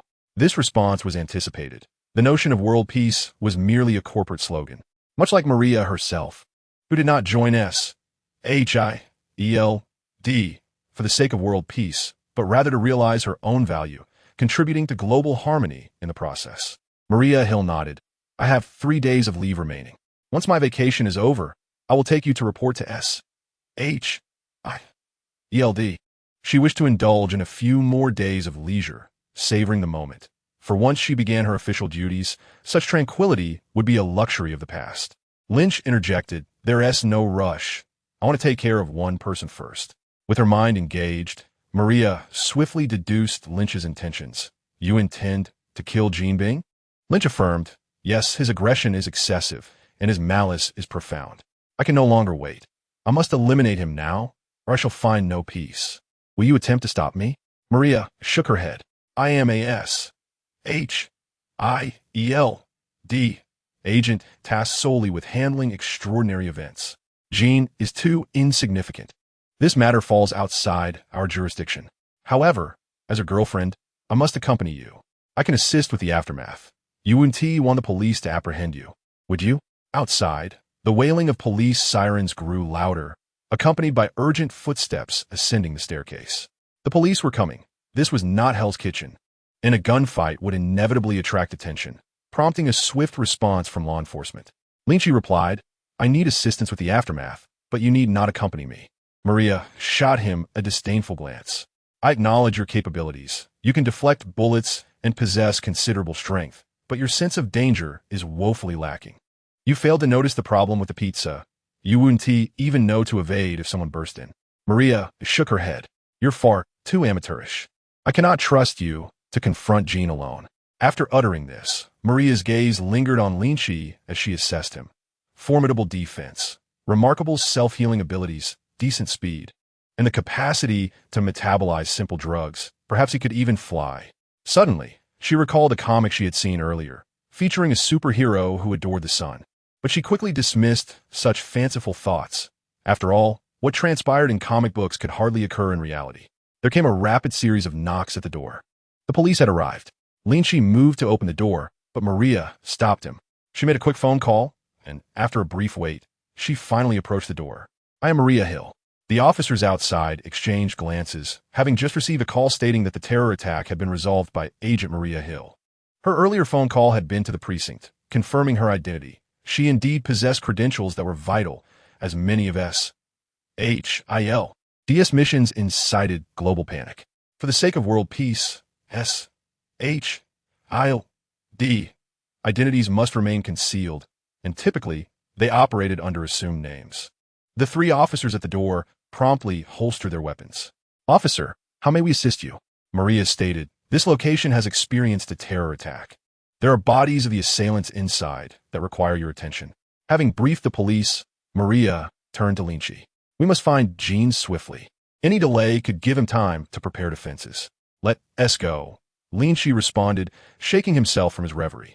He grabbed the car keys and exited the room with Maria, leaving the area to the police. Once seated in the car, Maria remarked, "Your athletic reflexes are quite advanced, yet your awareness of danger is insufficient. You require professional training." Lin Qi shrugged, offering no rebuttal. "I'll listen to you." His earlier moment of daze was merely a reaction to Maria's serious demeanor and the unsettling reality of dealing with corpses, which he was still adjusting to. However, he recognized that he would become accustomed to it. After all, his girlfriend was Maria Hill. Unless he decided to change partners, he had no choice but to adapt. The white check car roared to life, speeding toward the S.H.I.E.L.D building. "Ah, the holiday is over. How I long for it," he mused. "Stop the car. Wait for me a moment." At the entrance of a flower shop, Maria halted the vehicle. 5 minutes later, she emerged from the shop, now clad in a form-fitting dark outfit, with a firearm holstered at her waist. Once inside the car, Lynch cast a few curious glances at the flower shop. Maria handed him a pistol, a sleek black handgun with a barrel slightly longer than the average, exuding formidable power. This was a special issue from S.H.I.E.L.D, an item not found on the market, rarely seen by ordinary eyes. Lynch tucked the handgun away, glancing back at the flower shop, intrigued by the notion that such an unassuming flower shop could serve as a S.H.I.E.L.D outpost. Maria explained that it was merely a temporary base, soon to be abandoned. Lynch remarked on the wastefulness of it all. Maria countered, emphasizing the importance of safety, advising him to remain cautious and not to fear waste. She seemed to adopt a lecturing tone, her expression icy. Though she often wore a cold demeanor, it felt particularly discordant to Lynch at that moment. What to do about this discord? Lynch had his own methods. With one hand firmly on the steering wheel, he turned to silence Maria with his lips against hers. Maria's eyes widened in surprise. She instantly regretted recruiting Lynch, pondering how she could maintain her authority as deputy director, yet his exceptional talent made her conflicted. The car sped towards the S.H.I.E.L.D building, the sun setting in the twilight sky. Despite not directly watching the road ahead, a part of Lynch's awareness remained attuned to the traffic conditions, his ears absorbing the sounds of vehicles, pedestrians, and the friction of tires against pavement, providing him with a safe route. After a moment, Lynch released Maria, the S.H.I.E.L.D building now in sight. Maria took a breath, wiping the moisture from her lips with delicate fingers, regaining her composure and reminding him that such displays were inappropriate in front of outsiders. Lynch nodded in agreement, acknowledging the truth of her words. With a renewed sense of purpose, Lynch felt invigorated, ready to confront Kim and embrace the promise of a new life. Suddenly, a wave of unease washed over him, a visceral warning of impending danger. Perhaps his instincts, honed by sight, sound, and cognition, had detected a threat that his rational mind overlooked. To simplify, Lynch sensed danger. Trusting his instincts, he abruptly swerved the steering wheel to the right. A thunderous explosion erupted as a rocket-propelled grenade obliterated the space they had just vacated. Had they not altered their course, that missile would have struck them directly. Another failure. In the distance, James glowered through binoculars at the white check car that had narrowly evaded the missile. No matter the chaos of Hell's Kitchen, it remained a part of Manhattan, the most bustling area of New York, home to Central Park, the Statue of Liberty, and Stark Industries. Even the gangsters of Hell's Kitchen, notorious for their bravado, would never dare to wield heavy weaponry. However, today, they were given a lesson that revealed the possibility of such power. The local delinquents emerged from their abodes, their faces alight with excitement as they gazed upon the towering flames, longing to unleash a rocket launcher and reach what they believed to be the pinnacle of their unruly lives. After the rocket attack, both Lynch and Maria's expressions shifted dramatically. The ease of earlier moments vanished. Lynch came to a stark realization. While he could deflect bullets, he could not withstand a rocket. Death was a tangible threat. It was time to take life more seriously. This existence was no mere game, and one only lives once.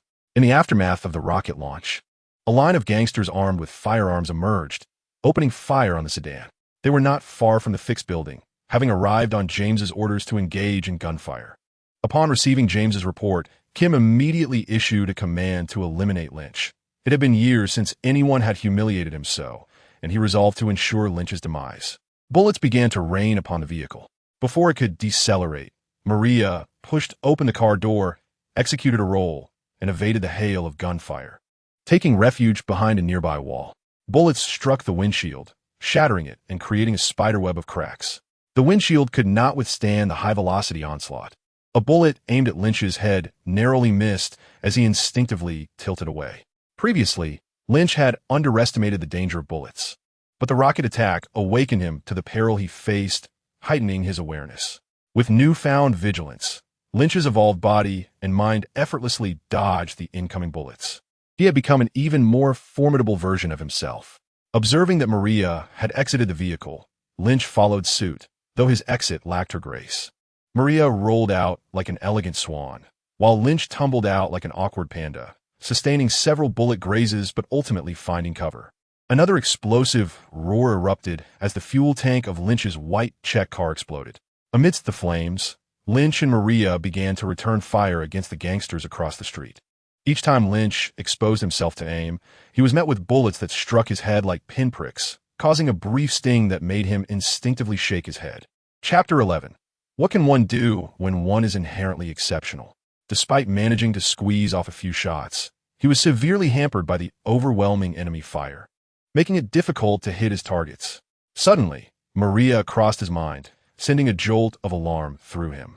With the enemy's ferocity, Maria, lacking superhuman defense and healing abilities, would surely be at risk. As night fell, the flames of the burning sedan cast a crimson hue across the sky, rendering it challenging for an average person to discern the situation across the street. Yet, Lynch found it remarkably easy to see. He observed Maria, her hands firmly grasping a firearm as she concealed herself behind a wall, remaining unperturbed by the bullets striking the surface. It seemed as though she was silently calculating something, before suddenly peering out to fire 2 shots, then retreating as the wall was once again peppered with bullets, dust swirling in the air. With those 2 shots, 2 gangsters fell. Was it truly necessary to be so exaggerated? Remarkable, indeed. Lynch murmured to himself, noting that Maria appeared entirely self-sufficient, leaving him with no cause for concern. Did he truly find himself inferior to a mere woman? Gritting his teeth, Lynch dashed forward. In an instant, a barrage of bullets rained upon him, each impact akin to being pricked by countless toothpicks, painful, yet bearable.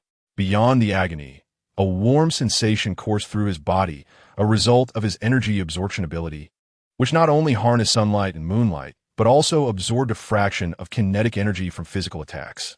During prior encounters, he had absorbed some energy from bullets, and now, as he faced this deluge, he felt an exhilarating mix of pain and relief coursing through him. Furrowing his brow, Lynch braced himself against the onslaught of bullets while continuously firing at the gangsters. He not only had to endure the discomfort, but also maintain his aim and remain vigilant against potential threats, such as specialized ammunition. Although he had yet to encounter such dangers, he knew he must remain cautious. The burden weighed heavily upon him. When his magazine ran dry, he sprinted forward to seize the enemy's weapon. As Lynch charged ahead, the gangsters recoiled in fear. He was acutely aware of his own struggles. Yet the adversaries were visibly shaken. Who was this man, impervious to the multitude of bullets that had struck him, while his companions fell to the ground? The enemies could hardly fathom the sight before them. A man, seemingly unscathed, defying the odds. Perhaps they noticed the slight twitch of his body upon being hit. But was that truly significant? He was a relentless force, a veritable monster. In the end, the gangsters succumbed to panic. One of them shouted that he was an indestructible beast, prompting a frantic retreat. Watching them flee, Lynch exhaled upon his handgun, pleased to find that the marksmanship honed at the shooting range proved invaluable. Maria approached from behind, checking him for injuries, and indeed, he was completely unharmed. Observing Lynch with admiration, she remarked on his enviable talent. Lynch smiled, attributing it to a natural gift, an innate excellence that others could not replicate. S.H.I.E.L.D. sought to recreate extraordinary abilities, yet aside from the original Captain America, the exceptional individuals encountered over the years had emerged from mere serendipity, an occurrence so rare that it defied normalization. They had failed to identify any patterns, rendering S.H.I.E.L.D's attempts to replicate such abilities futile. Maria could only admire from afar, fully aware that this capability was beyond the reach of outsiders. Regaining her composure, she declared that the fix's building was just ahead, urging him to hasten. Not far ahead stands the illustrious Fex Tower, its lights ablaze 24 hours a day. Today, as ever, the building shines brightly, yet the events unfolding seem entirely unrelated to it. As two figures approached, they noticed a throng of onlookers gathered at the entrance. Drawing nearer, they discerned that these individuals, though articulate, exhibited a demeanor that was both casual and unrefined. While Lynch had encountered few members of the underworld, he could instantly recognize that these people were merely ordinary employees. Maria, a top-tier agent, naturally possessed the acuity to see through the facade. She too realized they were simply workers at S.H.I.E.L.D. Tower. Upon spotting Lynch and Maria advancing with firearms, the crowd at the entrance gasped in alarm and hastily retreated, hastening to shut the glass doors. As they neared the entrance, the panic was palpable on the faces within. Lynch raised his handgun and shattered the glass door with a single shot. The individuals inside screamed and fled, leaving Lynch perplexed. Did he truly appear that fearsome? Having surged to the 5th floor without encountering any resistance, not even a security guard, Lynch was left with a simmering frustration. Upon reaching the 6th floor, chaos erupted anew. He seized a young employee from beneath a desk, demanding to know the whereabouts of Jinbin. The youth, now in a state of desperation, pleaded for his life, tears streaming down his face.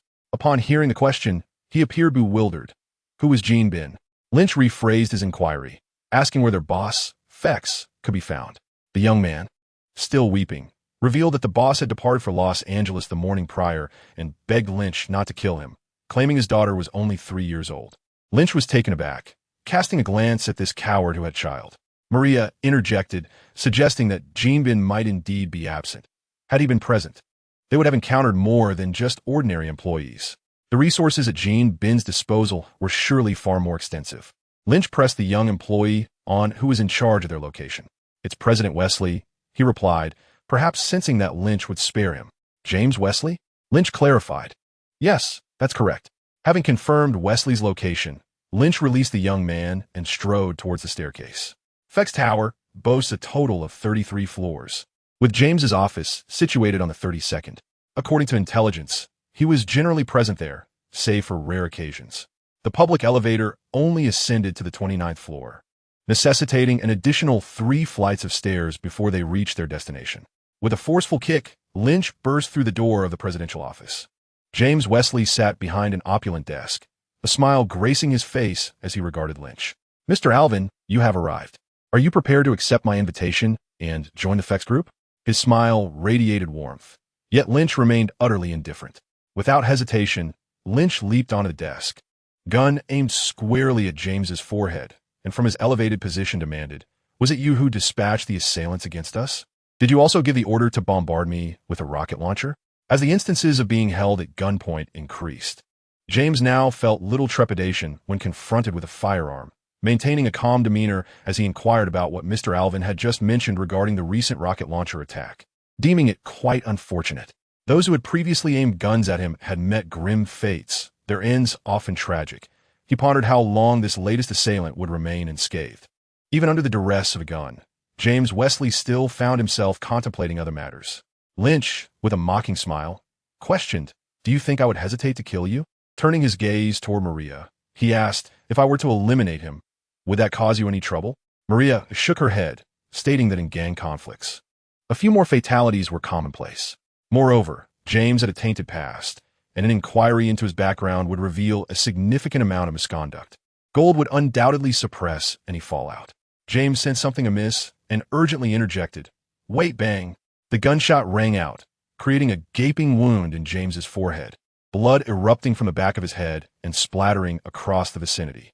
His eyes widened in shock, yet he was rendered speechless. Though unable to locate the elusive puppet Master Gold, killing James Wesley would serve as a means of catharsis for Lynch, who initially believed the man to be virtuous.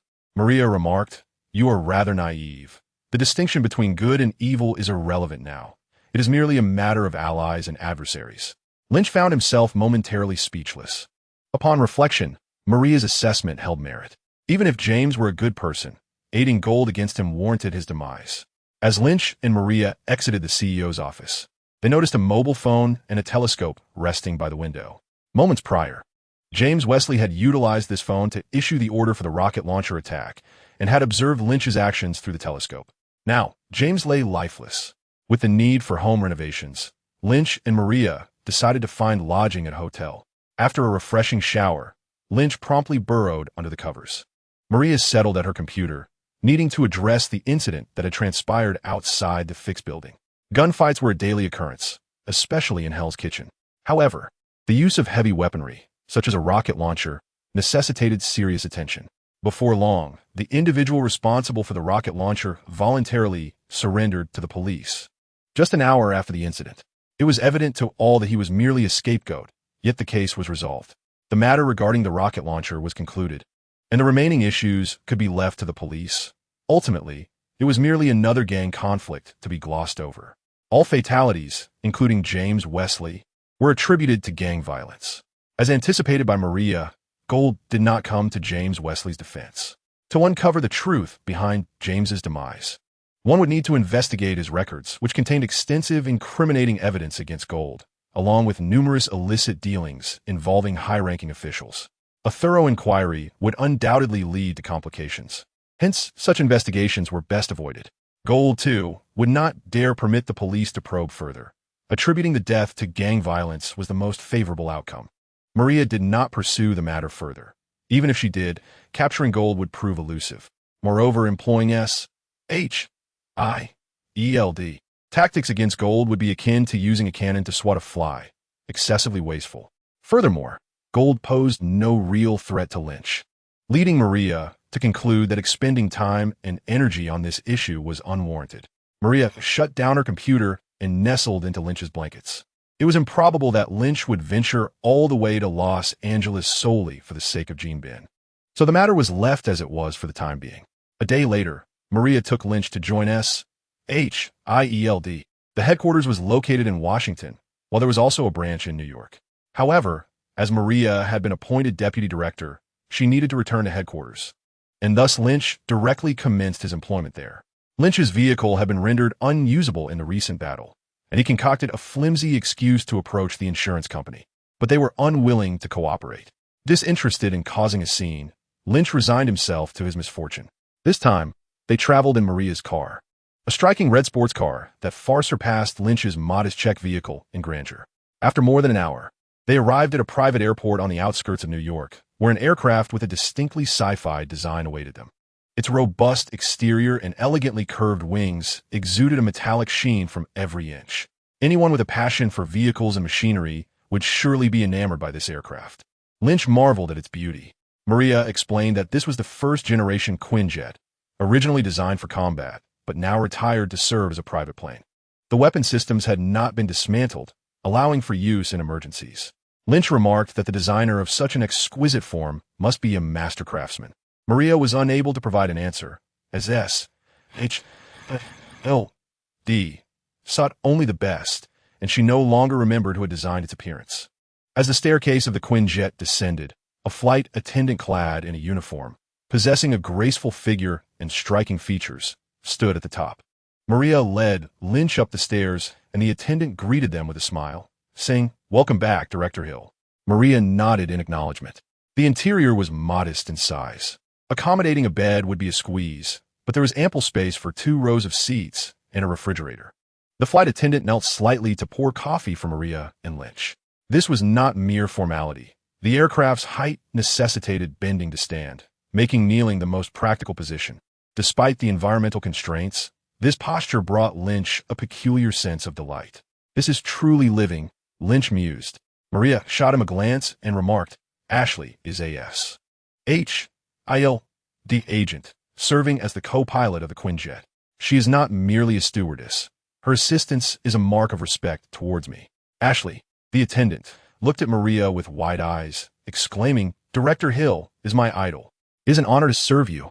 Ashley's spirits soared, realizing that all her efforts had been noticed by Director Hill, which brought her great satisfaction and a resolve to do even more in the future. Lynch thought to himself that she was merely a fan and not overly devoted to S.H.I.E.L.D. However, Maria turned to Ashley and gently instructed, "Ashley, you need not remain here. You may proceed to the front." "Understood," she replied. Ashley Gill readily agreed. Previously dismissed by Director Hill, she once thought her efforts were insufficient. Now she realized that all she had done was deeply etched in Hill's memory, which greatly uplifted her spirits. The airplane glided through the azure skies dotted with fluffy clouds, while the terrestrial scenery resembled a diminutive realm of tiny people. An hour later, they landed at the helipad of the Trident building, headquarters of S.H.I.E.L.D. in Washington, D.C. After disembarking, they traversed the airport lawn and entered through the rear entrance of the Trident building. The flow of people was sparse, each seemingly clad in business attire, yet all stood tall, armed, and walked with a brisk pace. Curiously, Lynch inquired of Maria whether it was always this busy. Maria responded that it was indeed hectic, but most of the time was devoted to investigations and assessments. Passing through a gleaming door, a cheerful female voice emanated from the built-in speaker, welcoming back Director Hill. Following the sound, Lynch spotted the speaker and a camera adjacent to it, along with a row of small apertures. These openings appeared to be left for aesthetic purposes, yet in their presence, Lynch felt a palpable sense of lethal threat, the launch points for deadly weapons. Chapter 13. How wonderful it would be to shop at the supermarket. Maria paused beneath the camera, expressing her gratitude. Thank you, Maggie. I am merely the deputy director.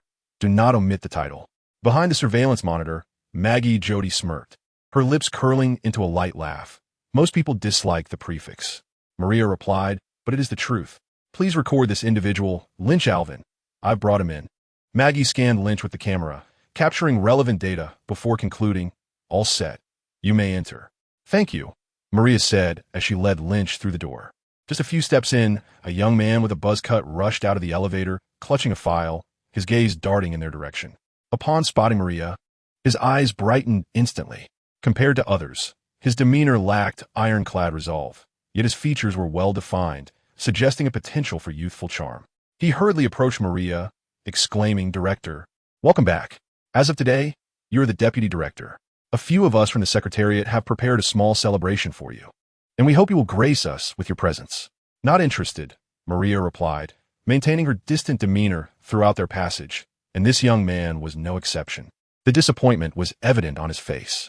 As Maria continued deeper into the building with Lynch, she abruptly turned to address the young man trailing behind. Do you have something to say? Director, I can show you to your new office, he offered. No need. I am aware of its location, Maria stated, her icy demeanor leaving the young man even more disheartened. It was clear he was eager to curry favor with Maria, but she remained as unyielding as ice, causing Lynch to stifle a laugh. At that moment, the youth with a buzz cut turned towards Lynch, standing upright as he inquired, Which department do you belong to? Why are you causing a disturbance while the deputy director and his secretary are conversing? Is the task too trivial for you? Maria furrowed her brow. She had endured Bishop's antics for 2 or 3 years. While she could overlook his posturing towards others, she found his threat towards Lynch quite displeasing. He is Lynch Alwyn, a newcomer, and I am responsible for his onboarding, Maria stated. Mishap David's demeanor shifted instantly upon learning of Lynch's status as a novice. A newcomer at this age must surely possess some unique qualities. Allow me to guide him through the onboarding process, he suggested. His rapid change in expression was reminiscent of performances on television, which was rather distasteful. However, for those who admired him, it could be perceived as a special treatment, making him appear charming and humorous, thus deepening their affection. Maria Hill maintained a stern facade at work, rendering her thoughts inscrutable. Nevertheless, Mishap David, buoyed by his self-assuredness, felt he had captured Maria's attention and was merely a step away from winning her over. Thus, he endeavored to treat her with even greater distinction, attempting to convey his intentions through various means. I'll handle it personally, Maria asserted. Mishap David was momentarily taken aback, gazing at Lynch's handsome face, which eclipsed his own, igniting a profound sense of rivalry within him. With a fleeting glance at Lynch, he tactfully remarked, Well, you both carry on. Call me if needed. Maria nodded, leading Lynch to complete the necessary formalities. As Lynch turned back and curiously observed Mishap David still lingering, he remarked, It seems I have a rival.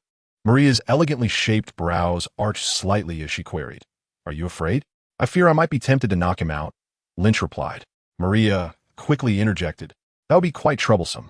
He has been assigned to me from above, carrying a mission, and his intentions are not pure. Such individuals do not earn my favor. From above, Maria's superiors included Nick Fury, and beyond him lay the International Security Council. One might say that the espionage organization had truly reached an extreme level of internal competition. Lynch gradually relaxed, as long as such characters did not provoke him. He had no reason to concern himself with them. Under Maria's guidance, they encountered no obstacles, completing what would typically be a 1 to 2 month process in merely 1 hour. Special recruitments were always conducted after thoroughly vetting an individual's lineage, yet with Maria's endorsement, the procedure was expedited to a single hour. This involved not only Maria personally verifying Lynch's identity, but also the authority vested in her as deputy director. Having influential backing was indeed a straightforward advantage. Additionally, there was Lynch's position and rank to consider. Typically, agents entering S.H.I.E.L.D.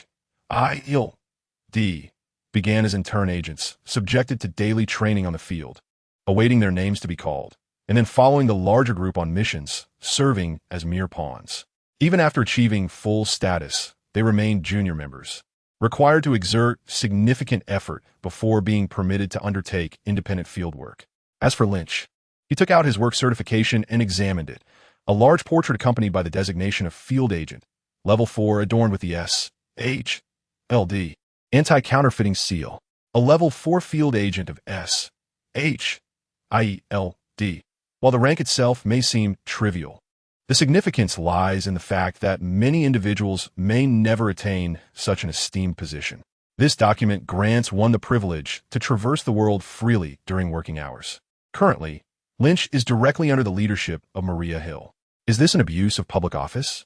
Lynch gazed at Maria with a peculiar expression. Surprised by this side of her, he felt utterly at ease. Moreover, with a monthly salary and allowances totaling several tens of thousands of dollars, Lynch was quite content and comfortable. A generous remuneration and ample free time. This is what constitutes a good job.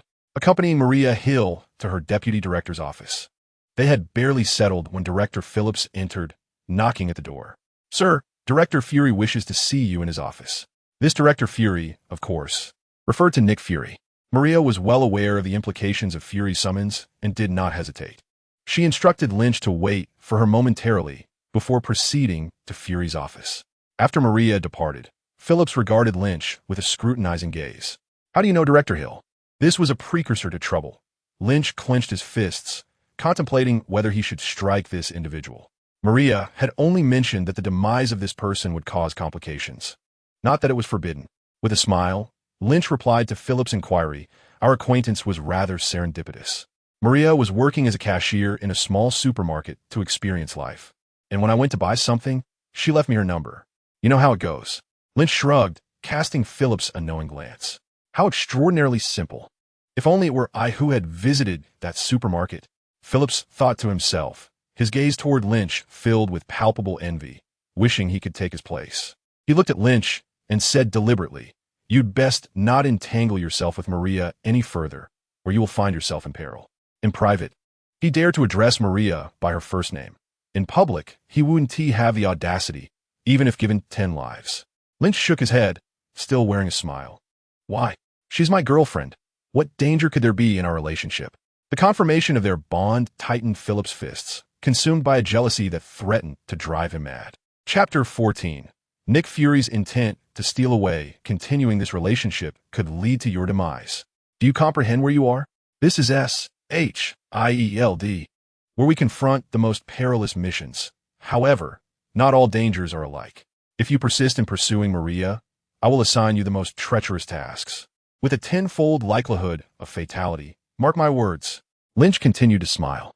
And then what? Phillips' expression darkened. Don't mistake my words for jest. Maria cannot shield you indefinitely. You will eventually be tasked alone. I have numerous acquaintances within S.H.I.E.L.D, and a mere word to them would seal your fate. Do you wish for your end? Lynch, how remarkable you are. Do you merely wish for me to part ways with Maria, harboring no other intentions? Bishop David's eyes sparkled with interest as he retracted his menacing countenance, adopting a warmer demeanor. If you could utter a few kind words on my behalf before you and Maria part ways, assisting me in winning her affection, I would be immensely grateful. You would receive a steady income without the burden of daily tasks. Lynch exclaimed, "Absolutely." The sudden exclamation startled Bishop, but upon discerning the affirmative response, he felt a surge of excitement. Could it be that he finally had a chance to win Maria Hill's heart? Was he on the verge of fulfilling the organization's directive? Yet, Lynch's smile faded, his expression darkening with menace. Indeed, your intentions are far from noble. May you meet your demise. His restraint was merely a reflection of his generous nature. Despite Bishop David's schemes against him, Lynch opted for retaliation rather than fury. Bishop's final words ignited Lynch's pent-up wrath. With a swift punch aimed at Bishop's abdomen, Lynch sent him crashing against the wall, leaving him suspended in the air. Maria Hill entered Nick Fury's office. Although the Security Council had positioned her to challenge Fury, she recognized that he was the director of S.H.I.E.L.D, and she lacked the strength to confront him just yet. Nick Fury, a man of African descent with a prominent bald head that gleamed like a polished duck egg, wore an eye patch, giving him the appearance of a one-eyed pirate, albeit serious in demeanor. Have you initiated a special recruitment, bringing in exceptional talent? Nick Fury found himself in a precarious position. Among the 5 nations of the World Security Council, only Alexander Pierce supported him. The others harbored dissatisfaction towards him. Thus, Maria's ascent to the role of deputy director placed her in direct competition with him. Nick Fury acknowledged Maria Hill as an outstanding agent with formidable management skills. However, he remained steadfast in his belief that he was not in the wrong.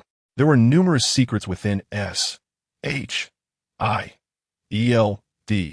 that outsiders should not know, and the council, including Maria, fell into that category. Only he alone could safeguard the true essence of secrecy. Therefore, for the sake of global peace, he felt compelled to suppress Maria. While he plotted to undermine Maria Hill, she was simultaneously recruiting an exceptional talent. This presented a conundrum. As the director, Nick Fury was not oblivious to Maria's intentions. She promptly submitted Lynch's dossier along with her assessment. This is the dossier of Lin Qi. I have designated him with the codename Superman. He possesses extraordinary strength, remarkable defensive capabilities, astonishing speed, and formidable regenerative abilities, impervious to toxins. Moreover, his disposition is gentle, imbued with a profound sense of justice. Were it not for the fictional nature of comics, I would almost believe he has traversed from the pages of a comic book. Nick Fury accepted the dossier from Maria Hill, disregarding the details of his past and family members, as he had already perused and scrutinized the available information on Lynch. His focus now lay on Maria Hill's evaluations and insights. As Nick Fury leaned back, he closed the files and contemplated the exceptional talent that was Lin Qi, a rare gem indeed, precisely the kind of individual he needed to join the ranks of the Avengers. With a gentle disposition and an unwavering sense of justice, he was undoubtedly a remarkable find. Although this individual possessed some abilities, he was rather lackadaisical. Leave this superhuman to me. I shall train him, and once he is prepared, I will return him to you, Nick asserted. Maria Hill, with a subtle smirk, thought to herself that once she entrusted him to Nick, he would be lost to her forever. Director, I have made significant sacrifices for this talent. I even risked my own well-being to win him over. He will not heed anyone else's call once he departs from me. Nick rolled his eyes and retorted, "Stop with the nonsense. When you were dating him, his capabilities were still unknown. You have already acquired what you desired. This individual is mine." Maria shook her head. Director, he is my boyfriend. If I let you train him, what if he discards me after a while? Nick felt weary. A female agent in a relationship was indeed a different entity, her icy demeanor now softened by femininity. He pondered whether he should also seek a girlfriend, but the thought of a romantic involvement with a black woman sent a shiver down his spine, prompting him to cast that unreliable notion aside. With a deep sigh, Nick spoke earnestly. The global landscape is unpredictable, and incidents of superhuman crime are proliferating. I am preparing to assemble a specialized team to address these challenges. Should the day come when evil cannot be contained by the people, the nation, or even the planet, this team will exact vengeance for the ordinary folk, for this country, and for the entire Earth. They shall become the ultimate weapon of S.H.I.E.L.D. For the sake of world peace, Maria Hill, relinquish this superhuman to me. Nick's words were indeed compelling. Yet Maria shook her head once more. Director, I am 25 years old and have never been in a relationship until now. After finally finding someone, you wish to disrupt my happiness. You can never awaken a person who pretends to be asleep. Nick knew this truth all too well. Thus, he refrained from further argument and simply waved her off. Maria Hill had become more formidable than ever. Love had truly transformed her. Nick contemplated how to manage her and also strategized on how to recruit Lin Qi. Upon exiting Nick Fury's office, Maria felt elated. She had spent half of her vacation contemplating how to navigate her interactions with Nick and had now come to a realization. She was no longer alone. She had a boyfriend, and she could shift any burdens onto him. As she pushed open the door to her own office, she was taken aback. There stood Lynch, with one foot planted firmly on the face of S.H.I.E.L.D. Davis, an act that, while not physically harmful, was deeply insulting. Just then, a group of agents happened to pass by, and upon witnessing the scene, their expressions turned curious. Maria shot them a glare, prompting the agents to swiftly retreat. The task was arduous, and encountering the latest gossip about the new deputy director was too enticing for them to ignore. They all wanted a moment of levity. Bishop David, pressed against the ground, could hear the footsteps outside, his face flushed with embarrassment as he caught sight of Maria Hill's sleek black shoes and slender legs. "Maria, I wish him ill. Fire him. Fire him," he shouted. Chapter 15. Bishop, standing in Maria's heart. Lynch, having restrained his strength, did not deliver a fatal blow to Bishop, but merely left him wounded, the injury not severe. Lynch's aim was to humiliate Bishop to such an extent that he would feel unworthy to remain in Maria's presence. After Bishop's outburst, Lynch stepped on his face a couple of times with his shoe. "You're also called Maria." "You should call him sir." Bishop, being a civilian, stood little chance against Lynch, who possessed remarkable physical prowess, even if he were an agent. After imparting his lesson to Bishop, Lynch placed one foot on David's face and turned to Maria, stating, "I find this man quite displeasing. Kindly dismiss him." Bishop, feeling the weight of Lynch's foot on his face, contemplated death rather than endure such humiliation. Though filled with shame and fury, a flicker of hope remained within him as he sought to gauge Maria's feelings towards him. After all, he had been her devoted admirer for 3 years, while Lynch was merely a newcomer, having appeared out of nowhere just days prior. Surely, she would choose him. Lynch, too, directed his gaze at Maria. With an indifferent expression, she replied, then let him go. Bishop's spirits lifted momentarily until Maria continued, "Bishop David, gather your belongings and leave my office. You are never to step foot in here again, or it will be considered an act of espionage." Lynch felt elated, his frustration towards Bishop vanishing entirely. With a swift kick, he urged Bishop to leave.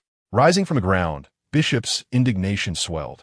His face was flushed with anger and disbelief as he stared incredulously at Maria Hill, wide-eyed. "Maria."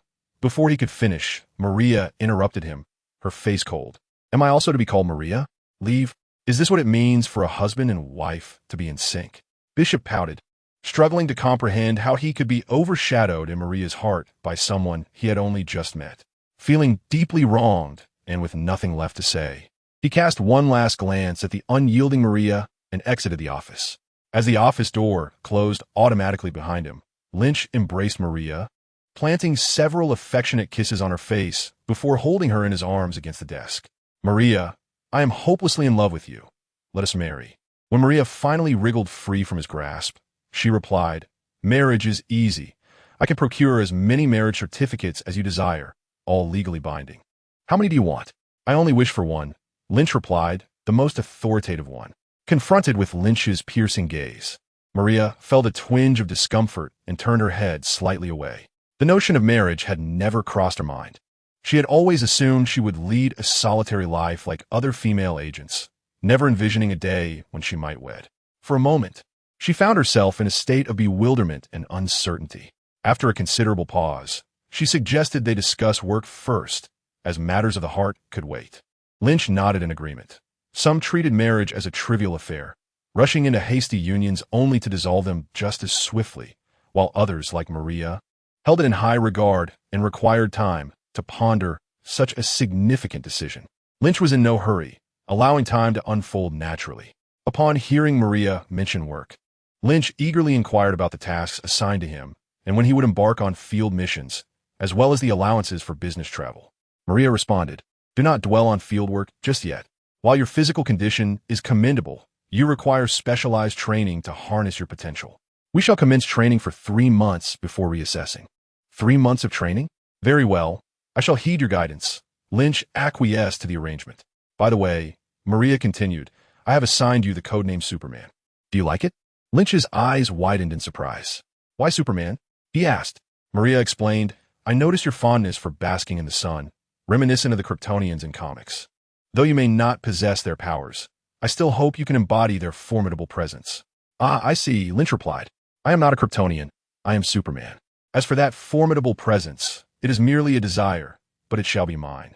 He was indeed Superman, a being of extraordinary lineage. As delineated in the Book of Evolution, he brimmed with untapped potential, possessing both the gifts of Kryptonians and attributes they lacked. Although he had yet to fully mature, he believed that once he did, he could surpass them. While the Book of Evolution could be viewed by outsiders, Lynch was cautious and refrained from showing it to Maria, as it was the essence of his extraordinary lineage, something he had yet to fully comprehend himself. Maria could only interpret Lynch's words at face value, replying, "It is reassuring to hear you are confident. I eagerly await the day of your growth." Her anticipation was not solely that of a superior for her subordinate, but was also imbued with deeper emotions. Lynch perceived her sentiments through her gaze, and their eyes locked in a moment of shared affection. Just then, the door swung open, and a burly middle-aged man entered. Sensing the unusual atmosphere, he awkwardly remarked, "Am I interrupting? Should I return later?" A blush briefly flared across Maria's cheeks before quickly fading. She stood and introduced, "Lynch, this is our top-tier S.H.I.E.L.D. agent Hawkeye Barton. I have invited Barton to be your instructor for agent training." Barton, observing the flustered expression on Maria's face, quipped, "It appears you are indeed in love, Director Hill." "Greetings, Lynch. You may call me Barton." Hawkeye Barton was not only a premier agent of S.H.I.E.L.D., but also possessed extensive experience. Individuals of his caliber transcended mere ranks, being capable of conversing with the director on equal terms. Perhaps there are individuals of higher rank than Barton, yet none possess the audacity or qualifications to converse with the director in such a familiar manner. Within S.H.I.E.L.D., there are only two others of Barton's caliber, the Black Widow, Natasha, and Phil Coulson. The latter was groomed by director Nick Fury as a successor, yet regrettably fell short in the competition against Maria Hill for the position of deputy director. Some matters one could glean from cinematic portrayals of his previous life. Yet many experiences could not be fully understood without personal involvement. "Greetings, Barton. I shall rely on you moving forward." Lin Qi was taken aback that Maria had chosen someone else to be his instructor, particularly one as esteemed as Hawkeye Barton. He had anticipated that Maria would assume the role herself. During the remainder of the day, Barton acted as a guide, leading Lin Qi on a tour of S.H.I.E.L.D., allowing him to familiarize himself with the various departments. In the evening, S.H.I.E.L.D. assigned Lin Qi a dormitory, but he opted to enter Maria's room and remain there. The deputy director's quarters were far more luxurious than his own modest accommodation. Early the next morning, Lin Qi arrived at the training grounds to commence his specialized agent training. Chapter 16, Hitting the Heart of a Fly, from 800 meters. Hawkeye Barton, whose given name is Clint Barton, stands at 6 feet 3 inches and weighs 208 pounds, possessing a robust and formidable physique. Gifted from a young age, he exhibits remarkable reflexes and extraordinary hand-eye coordination, mastering a variety of melee weapons, from diverse bows to throwing knives. He is a weapon virtuoso, capable of transforming any object into a lethal instrument, from a toothpick to a coin. Proficient in multiple languages, he is also a linguistic savant. His prowess lies most significantly in archery, with his arrows rivaling the efficacy of sniper rifles. Having served as a S.H.I.E.L.D. agent for over a decade, Barton has executed hundreds of perilous missions, consistently achieving success, thereby establishing himself as an elite operative within the organization. The fact that such an exceptional agent has been entrusted with Lin Qi's training signifies Maria's high expectations for him. After assessing Lin Qi, Hawkeye Barton concluded that he need only acquire combat skills and expertise in throwing knives, as Lin Qi himself was, in essence, the world's most formidable weapon. In addition to combat training, Lin Qi was required to study theoretical knowledge, cryptography, methods of disarming and creating various explosives, mechanics, and social etiquette, essential competencies for a distinguished agent. Lin Qi regarded his role as an agent merely as a job, one that was dispensable. He did not aspire to extraordinary excellence, yet he approached his studies with earnestness. His astonishing capacity for learning astonished both Barton and the theoretical instructors. Whether in combat techniques or academic knowledge, Lin Qi's ability to absorb information was truly remarkable. He was akin to a sponge, eagerly soaking up new insights. Lin Qi's exceptional performance not only captivated those around him, but also instilled fear in less honorable individuals. After being dismissed by Maria, S.H.I.E.L.D. attributed all faults to Lin Qi.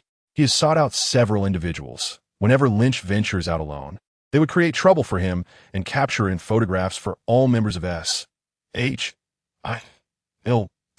to witness. These images would be far more humiliating than merely stepping on someone's face, with S.H.I.E.L.D. recruiting several African-American homosexuals for this endeavor. However, Lynch's exceptional performance on the training grounds caused S.H.I.E.L.D. and Davis's chosen observers to reconsider. They decisively abandoned their plans to trouble Lynch. Recognizing their own limitations and understanding that to provoke Lynch would be tantamount to courting death, S.H.I.E.L.D. and Davis were frustrated, feeling that their vendetta might never be realized. In just a month, Lynch had completed a curriculum intended for 3 months. His theoretical instructor submitted a report adorned with accolades such as excellent, remarkable, and boundless potential, marking the conclusion of the theoretical course. On this particular day, Barton commenced practical assessments. The training ground was alive with the swift movements of 2 figures, exchanging blows and kicks, stirring up clouds of dust in an intense display. One was Hawkeye Barton, and the other was the superhuman Lynch. In a moment of carelessness, Lynch exerted too much force. Even though Barton managed to block his attack, he was propelled back several meters.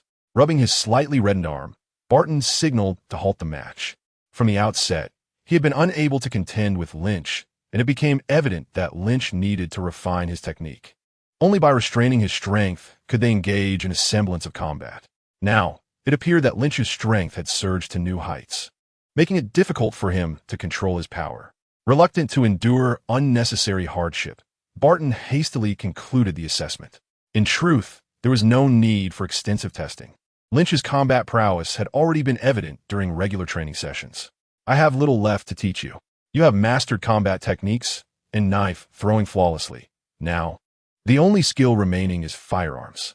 However, firearms are not my forte. Initially, I had planned for you to learn about them, but considering your proficiency with knives, you need not waste time on firearms. Instead, peruse relevant literature during your free time. With your knife-throwing prowess, firearms are unnecessary. As of now, you have graduated. Lynch possessed immense strength. His vision extended far beyond that of the average person, and his physical coordination had surpassed normal limits. Having learned the art of knife throwing, he could strike the heart of a fly from 800 meters away and shatter hard rocks at the same distance. Barton had contemplated whether to pass on his archery skills to Lynch, but upon witnessing Lynch's knife prowess, he decided against it, feeling it unnecessary to risk embarrassment. Lynch beamed with gratitude. "Thank you, instructor." He sincerely appreciated Barton's guidance over the past month. Barton waved his hand dismissively, suggesting there was no need for such formalities. He glanced toward the second-floor window, observing Director Fury seeking him out. "You should head over there quickly," Barton advised before departing. He wished to avoid entanglement in the strategic discussions between Nick Fury and Maria Hill regarding Lynch. However, Barton believed Fury's chances were slim. The affection between Lynch and Maria was palpably sweet, a fact not lost on many S.H.I.E.L.D. agents, several of whom had ended their single status influenced by their charming romance. To win over Lynch, one must first dismantle the duo. After Barton departed, Lynch cast a glance towards the window on the 6th floor, where his keen eyesight discerned the dark, bald head of Nick Fury and the earnest visage of Phil Coulson standing there. Although Fury lacked Lynch's extraordinary long-range vision and could not perceive the subtle expressions on Lynch's face, he nodded in a gesture of camaraderie before turning to leave. With Coulson following closely behind, Fury, who took the time to observe Lynch's training sessions, grew increasingly resolute in his intentions to recruit him over the course of the month. After all, it was merely a matter of women, a need he could also fulfill. He was prepared to invest significantly in severing the bond between Lynch and Maria. Compared to a month prior, Lynch had grown considerably stronger. Attributes of the Book of Evolution name: Lynch Alvin bloodline, superhuman skills, energy absorption 2, absorbs sunlight and moonlight, along with a small amount of kinetic energy from physical attacks, storing the energy within to strengthen his physique, enhance his senses, and upgrade related abilities. Super defense 3, impervious to blades and bullets, capable of withstanding most projectiles, though certain bullets remain potentially lethal. Super healing ability 2. Recovery speed increased tenfold. Private Space 1. Possesses a closet-sized private space capable of containing living beings. Flight 1. Your body becomes more agile, allowing you to leap to heights of 10 meters and remain airborne for 30 seconds, though you cannot escape gravitational pull. Super Digestion 1. Accelerated digestion, converting food into energy, equivalent to energy absorption, with the ability to digest a small portion of harmful substances. Super Strength 1. Capable of lifting approximately 5 tons, akin to the weight of a truck. Super Endurance 1. Enhanced stamina, fortified mind, and resilience, significantly influenced by strength, allowing for resistance against mild hypnosis. Flight Skill 1. Progress bar now at 50. The effect of Super Strength 1 astonished Lynch, while it did not disrupt his daily life. He occasionally found himself unable to control his strength during combat. Chapter 17. The predicament of Maria Hill. The discovery of Super Endurance 1 was a pleasant surprise for Lynch, leaving him puzzled about its utility against hypnosis, merely a marginal advantage, perhaps. Over the past month, he had basked in sunlight, reveled in moonlight, and indulged in abundant meals at the S.H.I.E.L.D. cafeteria. Engaging in practice matches with Barton also contributed to his energy absorption, prompting Lynch to sincerely refer to Barton as instructor, for he had provided him with immeasurable benefits. Outwardly, Lynch displayed 2 well-defined pectoral muscles and an 8-pack abdomen, with little change in his physique. In fact, wearing loose clothing made him appear somewhat slender. Yet, internally, he had made significant advancements. After taking a shower and donning fresh attire, Lynch ascended to the 53rd floor via the elevator, where Nick Fury's office resided. Above the 53rd floor lay the rooftop, equipped with an emergency landing pad. Lynch harbored grave suspicions that Fury was perpetually prepared for an escape. Upon reaching the 53rd floor, he entered Fury's office. Nick Fury first invited Lynch to take a seat before saying, "Lynch, I've been observing you for quite some time. You possess kindness, a zest for life, and a profound sense of justice. However, the life of a secret agent requires one to operate in the shadows, often unrecognized and misunderstood. The role of an agent may not truly suit you. You could bask in a larger arena, relishing the applause and accolades of others." Lynch understood the stage Fury referred to. It was likely that of the Avengers. It was indeed a privilege to be noticed by the formidable Black Egg. Yet he was loyal to Maria and could never join Fury's ranks. Lynch promptly declined, saying, "I appreciate your offer, Director, but I prefer to remain an ordinary agent." With a hint of resignation, Fury replied, "Since it is your choice, I shall not press you further. However, I am assigning you a special task. You will serve as an instructor for this new team. Here are their profiles." Lynch was taken aback. Having just graduated from his instructor's course, he was now expected to teach others, a significant shift in identity. Nevertheless, he could not accept any arrangement from Fury if it meant compromising his loyalty to Maria. As he prepared to refuse, Fury interrupted him. "First, review the team's profiles, and then we shall discuss." Reluctantly, Lynch picked up the document from the table, though he initially believed there was little of interest within. However, as he glanced through the pages, he quickly realized the contents were indeed captivating. His composure began to waver. What he was seeing was astonishing, a veritable haven of beauty, with an array of stunning women clad in bikinis, their figures remarkable enough to rival any beauty pageant. Yet upon reading the profiles, he discovered that these women were genuine members of a new team, some hailing from the military, others from law enforcement, and a few having served as bodyguards to dignitaries. What was the intention behind assembling such a team of alluring women and appointing him as their instructor? Fury explained S.H.I.E.L.D. is preparing to establish a special unit composed entirely of women, designated for executing critical missions. Lynch found himself pondering the rationale behind an all-female team. Was this a selection based on their physical allure, implying tasks that required such attributes? "You will be their chief instructor," Fury continued, emphasizing the phrase, "any command," which carried an unspoken implication that only a man could understand. Lynch was momentarily struck dumb, realizing the depth of Fury's proposition. It was a surprising tactic to lure him in, and it stirred something within him. Despite realizing Fury's intentions to recruit him, Lynch ultimately returned the documents, saying, I am sorry, Director, but I cannot do this. It would hurt Maria, and I do not wish to cause her pain. Fury replied, then simply do not let her find out. Lynch responded earnestly, to keep this from Maria would be a betrayal, and I will not betray her. Director Fury, if there is nothing else, I shall take my leave. Director Maria has further tasks for me, Lynch stated. Nick Fury waved him away then, in a low voice behind him, remarked, Maria, Hill has not been faring well lately. I still anticipate your involvement. Only here can you truly realize your potential. Lynch halted, puzzled, and inquired, what do you mean by that, Director Fury? Fury regarded him intently before responding. Do you genuinely believe that dismissing a mere secretary is as simple as it appears? Bishop David was appointed directly by the council. Although he may not possess your combat prowess, his connections run deep. Lynch pondered for a moment, concluding that should the situation arise again, he would act similarly. He could not permit a malevolent individual to linger near Maria. What troubles Maria? Lynch pressed. Fury explained, though Maria is the deputy director, she wields no real power. The council, due to the Bishop David affair, has deemed Maria's conduct erratic and insubordinate, and they are prepared to relinquish her. Realizing the gravity of the situation, Lynch exhaled in relief. As long as personal safety was not at stake, he did not perceive it as a significant issue. Yet, he recognized Maria's ambition, and this would undoubtedly be a considerable blow to her. He felt a sense of responsibility for the predicament. Lynch directly questioned Fury, why not assign Maria a role? As far as I know, you are not intimidated by the council. Fury replied, I could indeed assign Maria Hill a position. However, Agent Alvin, you must understand, S.H.I.E.L.D. harbors too many secrets and dangers for the world. I am not enamored with power, yet I do not wish for Maria Hill to become firmly entrenched as deputy director, for that would instill a false hope in the council. After a moment, Lynch exited Fury's office, grasping the underlying message. Fury aimed to convey that Maria was on the verge of downfall and that Lynch should swiftly seek an alternative, with Fury himself as the choice.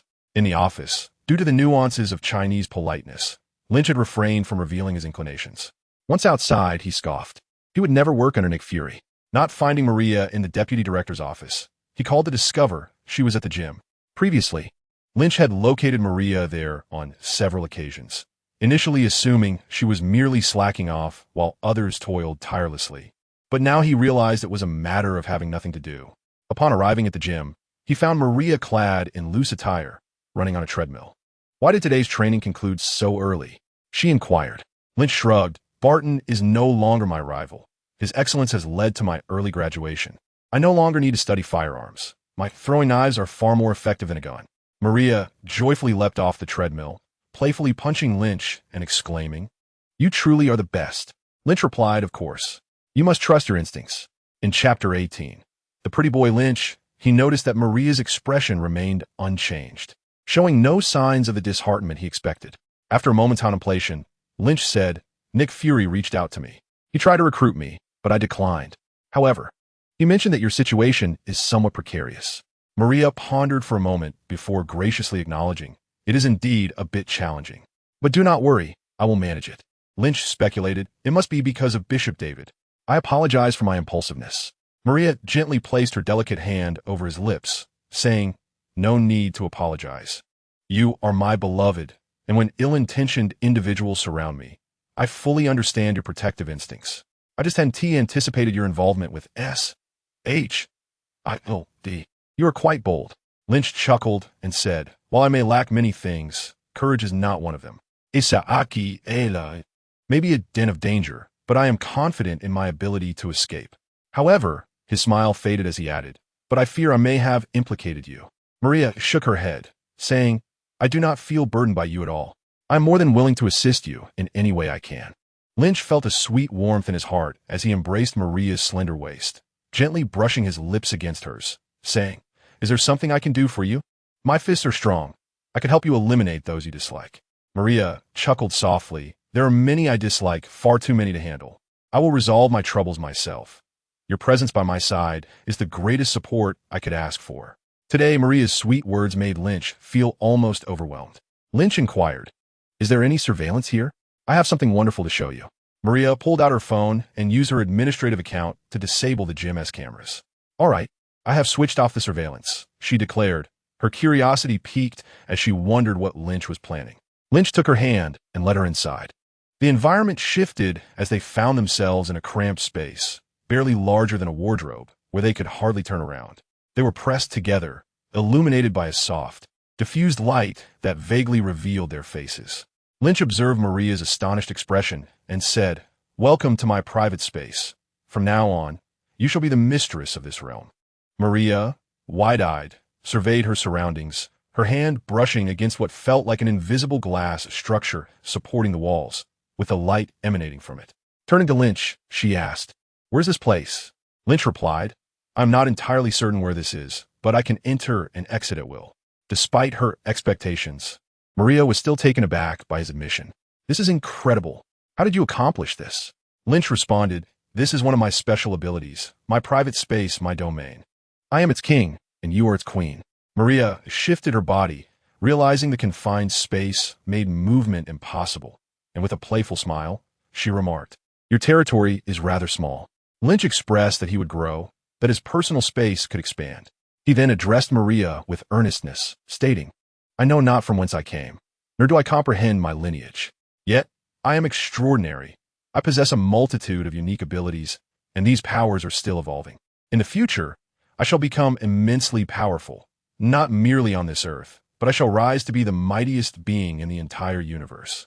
After a brief pause, he continued, "Thus, Maria, a momentary setback is inconsequential. Grant me time, and I shall lead you to surpass all others, ensuring you shall not endure any further indignities." A radiant smile illuminated Maria's face, reflecting her uplifted spirits as the clouds of gloom dissipated, replaced by the warmth of sunshine. "You have a unique way of comforting others, and it has indeed brightened my mood. Now, in your domain, kiss me." After a while, the vast emptiness of the gymnasium bore witness to two figures, with a hint of blush still lingering on Maria's cheeks. Abruptly, a hurried knocking resounded from outside the door. "Director Hill, are you in there?" Maria composed herself and opened the large door of the gym.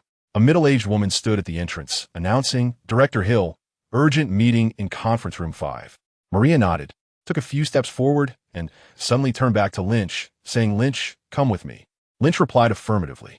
The two entered the conference room 5 minutes later, finding it already filled with people. Director Nick Fury, the heads of the intelligence and field teams, and several members of the scientific team clad in lab coats.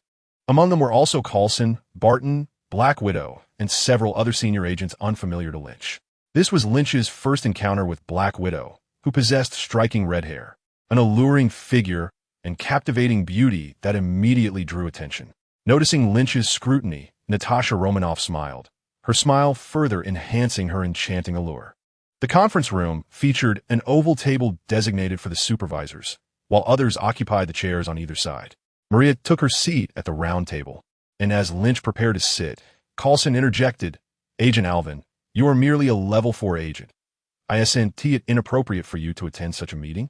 Before Lynch could respond, hushed whispers arose from others. This level 4 must have gotten in through connections. The room fell silent, making the comment audible to all. "He is good-looking, and Director Hill has a fondness for that. If you're not as handsome, perhaps you should refrain from speaking." Laughter ensued at this remark. Lynch calmly regarded the two speakers, one bearing a scar on his face, the other missing a piece of his nose. Unfazed by Lynch's gaze, the duo straightened their posture defiantly. Lynch remarked, "Being handsome indeed offers advantages. I can charm Maria, just as I can captivate our mission targets. That is my asset, and I appreciate your compliments."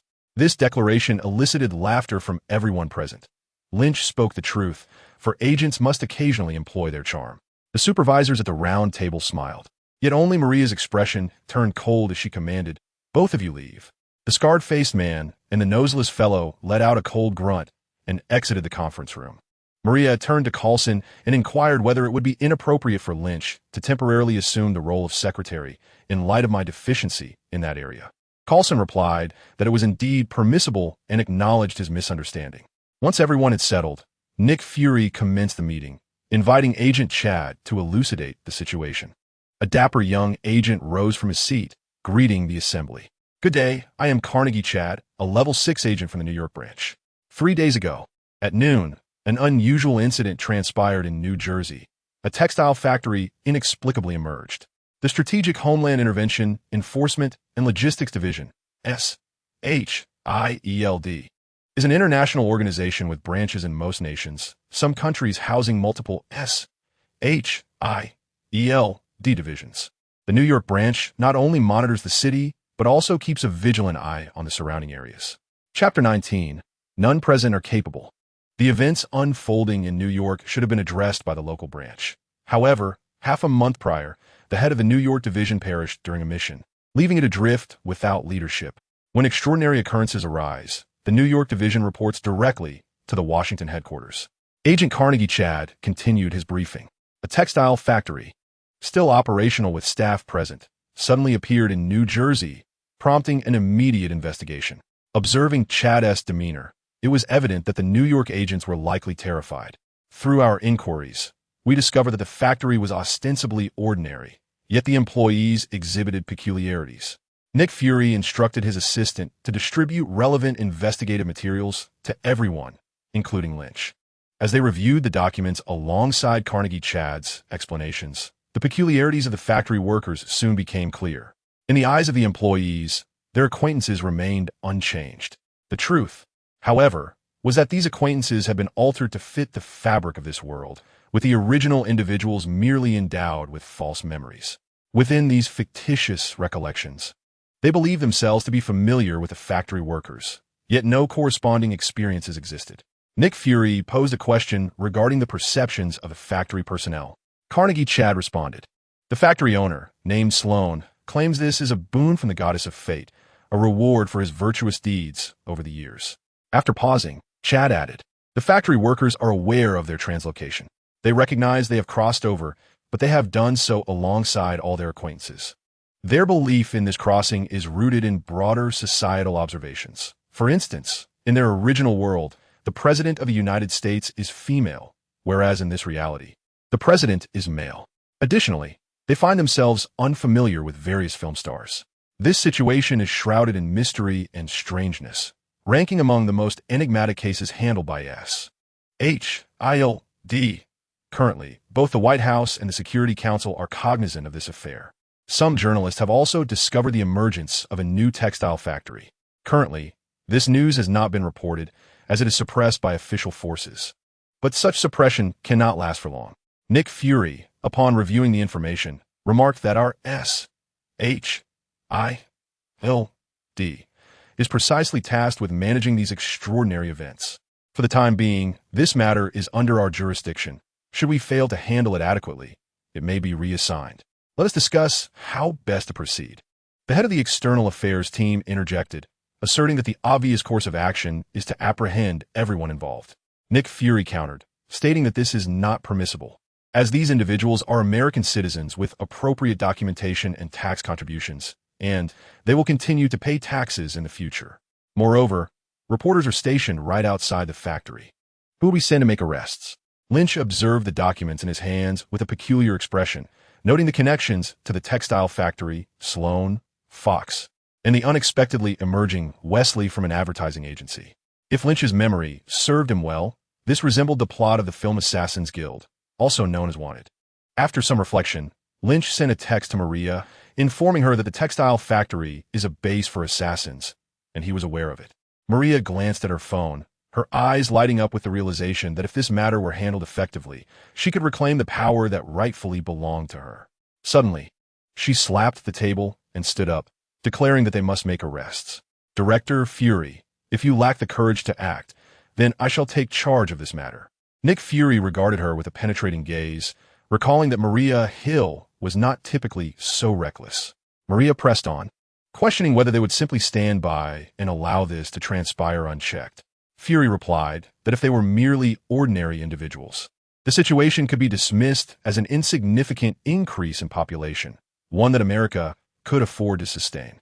He was uncertain of Maria Hill's intentions, but was resolute in denying her the opportunity to undertake this assignment. Maria asserted her belief that these individuals posed a threat. Nick Fury's interest piqued. He inquired about evidence. Maria admitted she had none, attributing her conviction to a woman's intuition. Do you believe a benign textile factory would suddenly materialize in our world? While the notion of women's intuition might be dismissed as trivial, her final statement garnered consensus among the group.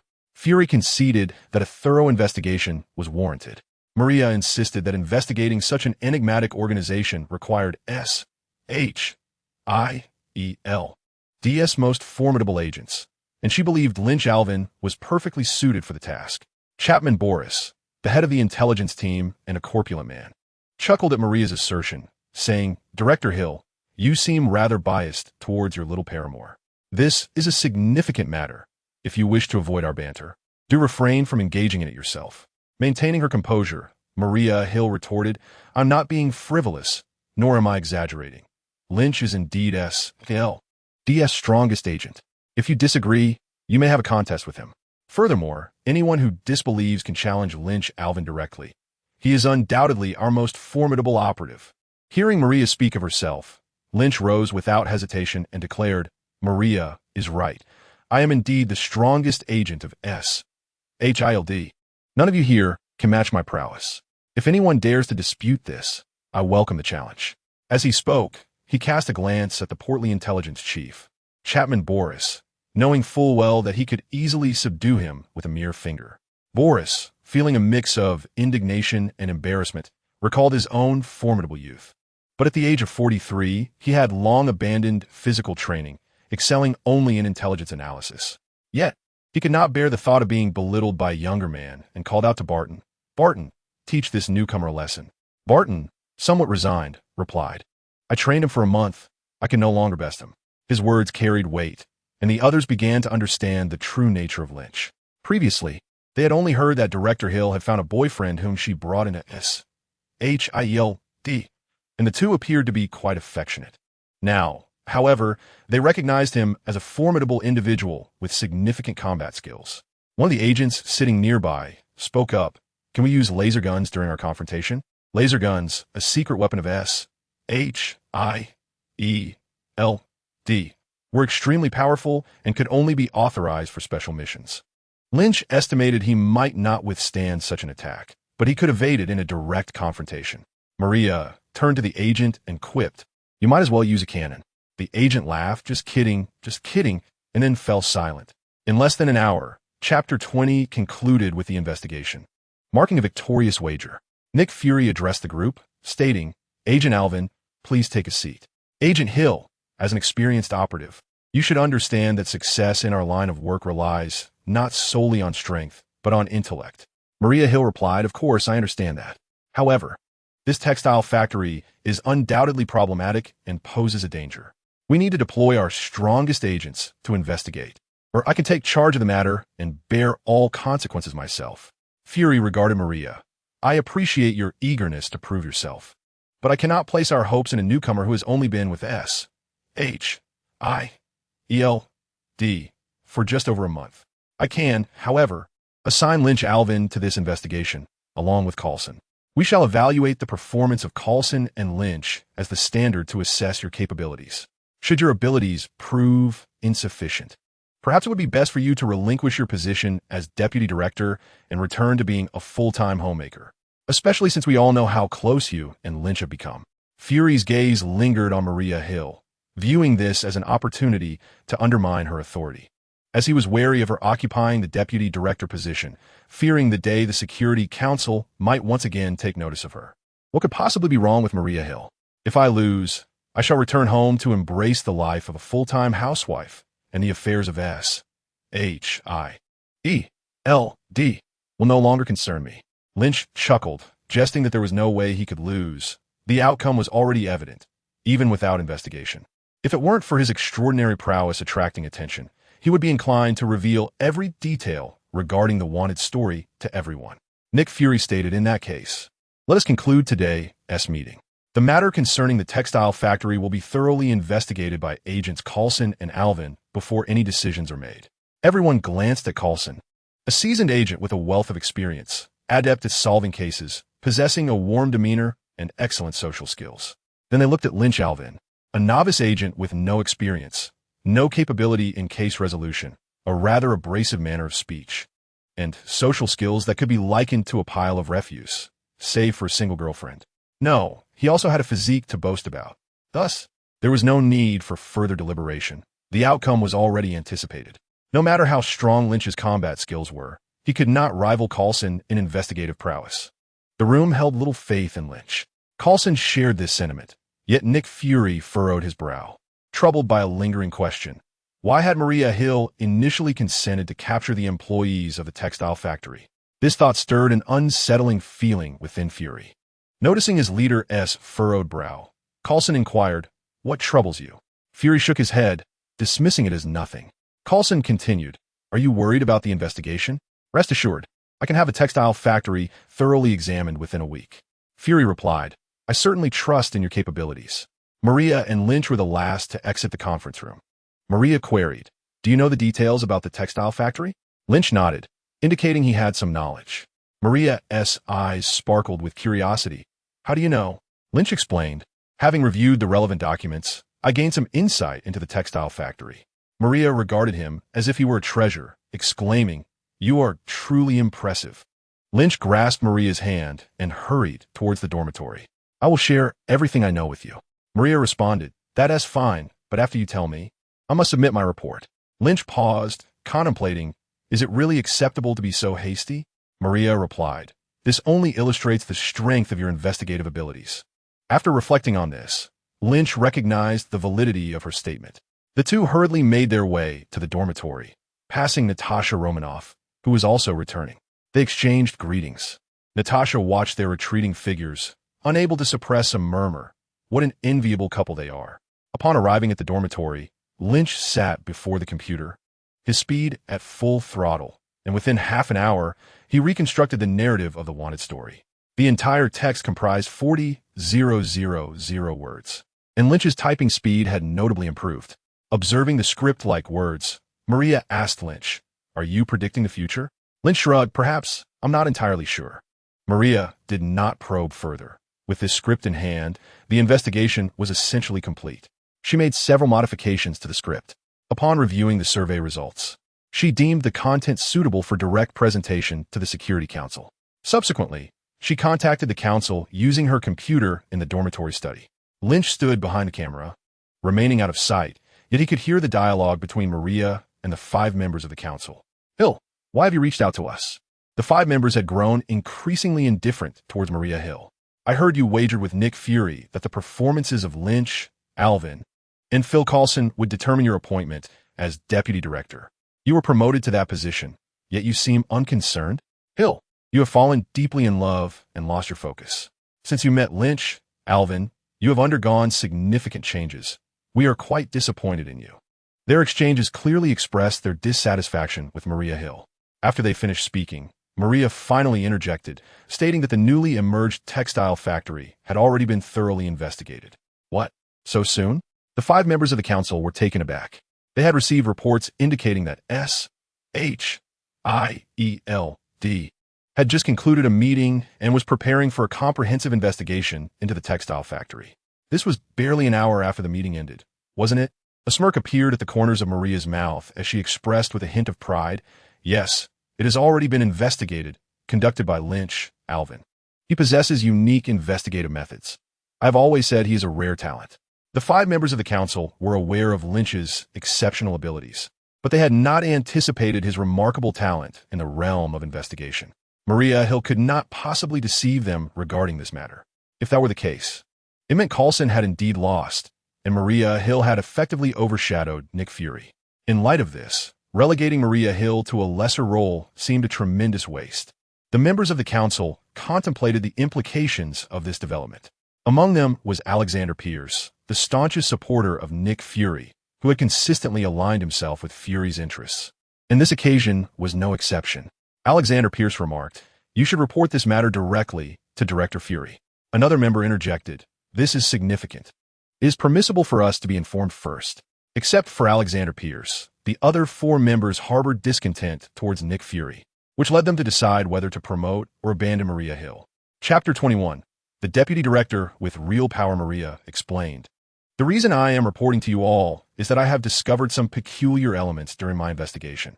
If I report directly to Director Fury, I fear these elements may be concealed." The 5 members of the council became intrigued. and Maria promptly transmitted the investigation report via her computer. Moments later, they all gasped in astonishment. The textile machines determine who should be eliminated. This is quite superstitious. Maria Hill, you cannot be suggesting we take this seriously, can you? This assassin organization is indeed intriguing and quite chaotic, but remains merely an assassin organization. Wait, is there really a healing potion pool where any injury can be cured just by soaking in it? Agent Hill, Maria Hill indeed possesses such a thing, but I am uncertain of its ultimate efficacy. The 5 members of the council were visibly intrigued. If this were genuine, it would hold immense value. Their dissatisfaction with Nick Fury stemmed from perception that he hoarded any valuable resources. They allocated substantial funds to S.H.I.E.L.D, primarily for the maintenance of global security, yet they believed they were entitled to a share of the benefits derived from it. Nick Fury, however, held a different perspective. Presently, Maria Hill was performing admirably. Alexander, however, turned his attention to another aspect of the dossier, specifically a skill referred to as Hill. Could they truly make bullets curve upon firing? There are indeed theories suggesting that with sufficient skill, it is possible for bullets to bend during a shot. Yet this ability remains unverified in practice. Maria had posed a similar inquiry to Lynch, who confidently assured her that the bullets manufactured in the factory would indeed curve. Consequently, Maria provided Alexander Pierce with a definitive affirmation. Ultimately, the council reached a resolution. Hill, you have excelled. You have validated your judgment, as Lynch is indeed an exceptional agent. Dismissing a Bishop Davis was a prudent decision. Previously, the council had expressed dissatisfaction with Maria Hill, but with the benefits she now delivered, they swiftly altered their stance. The matter concerning Bishop Davis was thus considered officially concluded. The council continued to voice their opinions. Hill, you have ascended to the position of deputy director, and your jurisdiction must now be delineated. We shall discuss this matter with Nick Fury. Maria's authority as deputy director was finally poised to be realized, and she felt a sense of satisfaction as she listened to the council's discourse. The mission concerning the factory was not yet fully accomplished, being an assassin organization. It must be eradicated. This was uncovered by Lynch Alvin, so let him take the lead. The potion formulas and the technique of weapon handling from another world must be under S.H.I.E.L.D's control, while the device capable of calculating threats shall be entrusted to Nick Fury. Regardless of the authenticity of the device, it was clear that no one favored it. Maria's report highlighted the most striking skill of the factory, bullet time. However, the council showed little interest in this ability. They had encountered numerous unique skills before. Without the possibility of replication, the potential benefits were significantly diminished. Countless individuals devote their lives to pursuing Captain America's super serum. Yet even more astute minds recognize that many things are one of a kind, and no amount of effort will yield results. Clearly, both Lynch's extraordinary talents and the bullet time from the factory had been deemed singular. As the call concluded, Maria felt a profound sense of satisfaction. The power that was rightfully hers must be bestowed upon her. Though she might not currently care for such authority, it was indeed her due. Maria informed Lynch that he would need to make another trip to the textile factory to retrieve certain items. Lynch remarked that this task felt akin to bullying kindergarten children. A meeting notification arrived once more, this time for Room 5. However, unlike the previous urgent assembly, this gathering would allow everyone half an hour to prepare before commencing. Once the familiar faces gathered, Nick Fury glanced resignedly at Maria Hill and Lynch Alvin, stating bluntly that the investigation into the textile factory had yielded results, and he was about to brief everyone on the findings. It had been less than 3 hours since the vigorous discussions about the investigation had begun that morning, and now, results had emerged. Was Coulson truly that swift, or had Nick Fury already uncovered the truth, setting a trap for Maria Hill to unwittingly walk into? Those who surmised this exchanged sympathetic glances towards Maria Hill, collectively thinking that she was about to face significant consequences. This is the investigation outcome from Agent Alvin. Please take a look, Nick Fury announced, distributing printed materials received from the council. The room fell silent in astonishment as it became clear that Maria Hill had orchestrated a scheme against Nick Fury. A maneuver so astute that even the shrewd Fury had been outwitted. Skepticism arose among the seasoned agents. They doubted that anything substantial could be uncovered in just 3 hours and suspected that a deeper conspiracy was afoot, rife with intrigue and treachery. ultimately leading to Fury's downfall. This revelation instilled a greater sense of caution towards Maria Hill. As the agents perused the documents, some were intrigued, albeit only mildly so. Having encountered numerous bizarre occurrences throughout their careers, their surprise was muted. After the examination, Nick Fury remarked that Agent Alvin had proven his capabilities, while Deputy Director Hill had demonstrated her discernment. It was time to deliberate on Deputy Director Hill's authority. We must not allow such a talented individual to squander her abilities. Though this statement was eloquently made, many had already surmised the underlying situation. Nick Fury could no longer suppress Maria Hill and was compelled to compromise with the council. The meeting concluded swiftly, establishing the parameters of Maria Hill's authority, which would encompass the manufacturing and public relations departments, alongside her role as the head of the New York division. While the manufacturing department possessed substantial resources, it lacked sufficient force. The public relations department, though somewhat trivial, had its moments, primarily involving suit orders, which held a modicum of profit. This was Fury's choice. He preferred to allow Maria Hill to extract resources from these two departments rather than risk her involvement in the crucial intelligence and field operations departments. The final decision regarding the New York division was also dictated by Fury's pressures from the council, leaving him with no alternative. The following day, Lynch proceeded to the textile factory to carry out his mission, while Maria would need to wait an additional 2 days to resolve related matters before heading to the New York branch. In Chapter 22, let's first engage in a cordial discussion. Lynch, lacking the luxury of a private aircraft, was conveyed by Maria's associates to Washington Airport, from whence he took a commercial flight back to New York. Upon his return, he spent a night at his residence in Manhattan before making his way to the targeted textile factory the following day. Just yesterday, Lynch had glimpsed news concerning the textile factory, albeit only from a tabloid source. The more reputable newspapers were being suppressed from reporting on the matter. While it was inevitable that the story would eventually surface, the manner of its presentation remained a different issue altogether. Such concerns were beyond Lynch's purview and belonged to the realm of politicians. Upon arriving at the factory's entrance, Lynch was greeted by a throng of journalists. Despite the factory representatives repeatedly asserting that they were law-abiding American citizens with tax documentation, their declarations did little to deter the inquisitive reporters. Ultimately, the factory had to summon police officers to maintain order at the gate. The absurdity of a criminal organization requiring police presence struck Lynch as comical. Before Lynch's arrival, Nick Fury had advised him to maintain a low profile, as S.H.I.E.L.D is a clandestine organization best suited to operate in the shadows. This caution was likely due to the understanding that Maria Hill might not be able to manage Lynch effectively, prompting Fury to personally provide guidance. Although Fury felt a sense of regret for not being able to oust Maria Hill, the situation was now set in stone. He had to exercise greater caution to prevent her from uncovering too many secrets about S.H.I.E.L.D, and even more critically, to ensure she did not ascend to his position. Lynch evoked a complex response from Fury. However, for the sake of S.H.I.E.L.D, he ultimately adopted a more humble stance, using his advice to forge a closer rapport with Lynch. Thanks to Fury's tempered admonitions, Lynch refrained from kicking down the door upon his arrival at the factory. Instead, he dutifully presented his credentials to the police officer stationed at the entrance before politely knocking. "Hello, I am here to gather some information," he stated, producing his identification for the factory's gatekeeper to inspect. The credentials were authentic. Every S.H.I.E.L.D agent executing field operations domestically possessed such identification, sanctioned by high-ranking officials, though the specifics of any dealings remained a mystery to the novice Lynch. The gatekeeper, an elderly man with graying hair, grumbled about the police having visited just a few days prior. Lynch, maintaining a smile, replied, "I apologize for the inconvenience. There are still some matters that require clarification."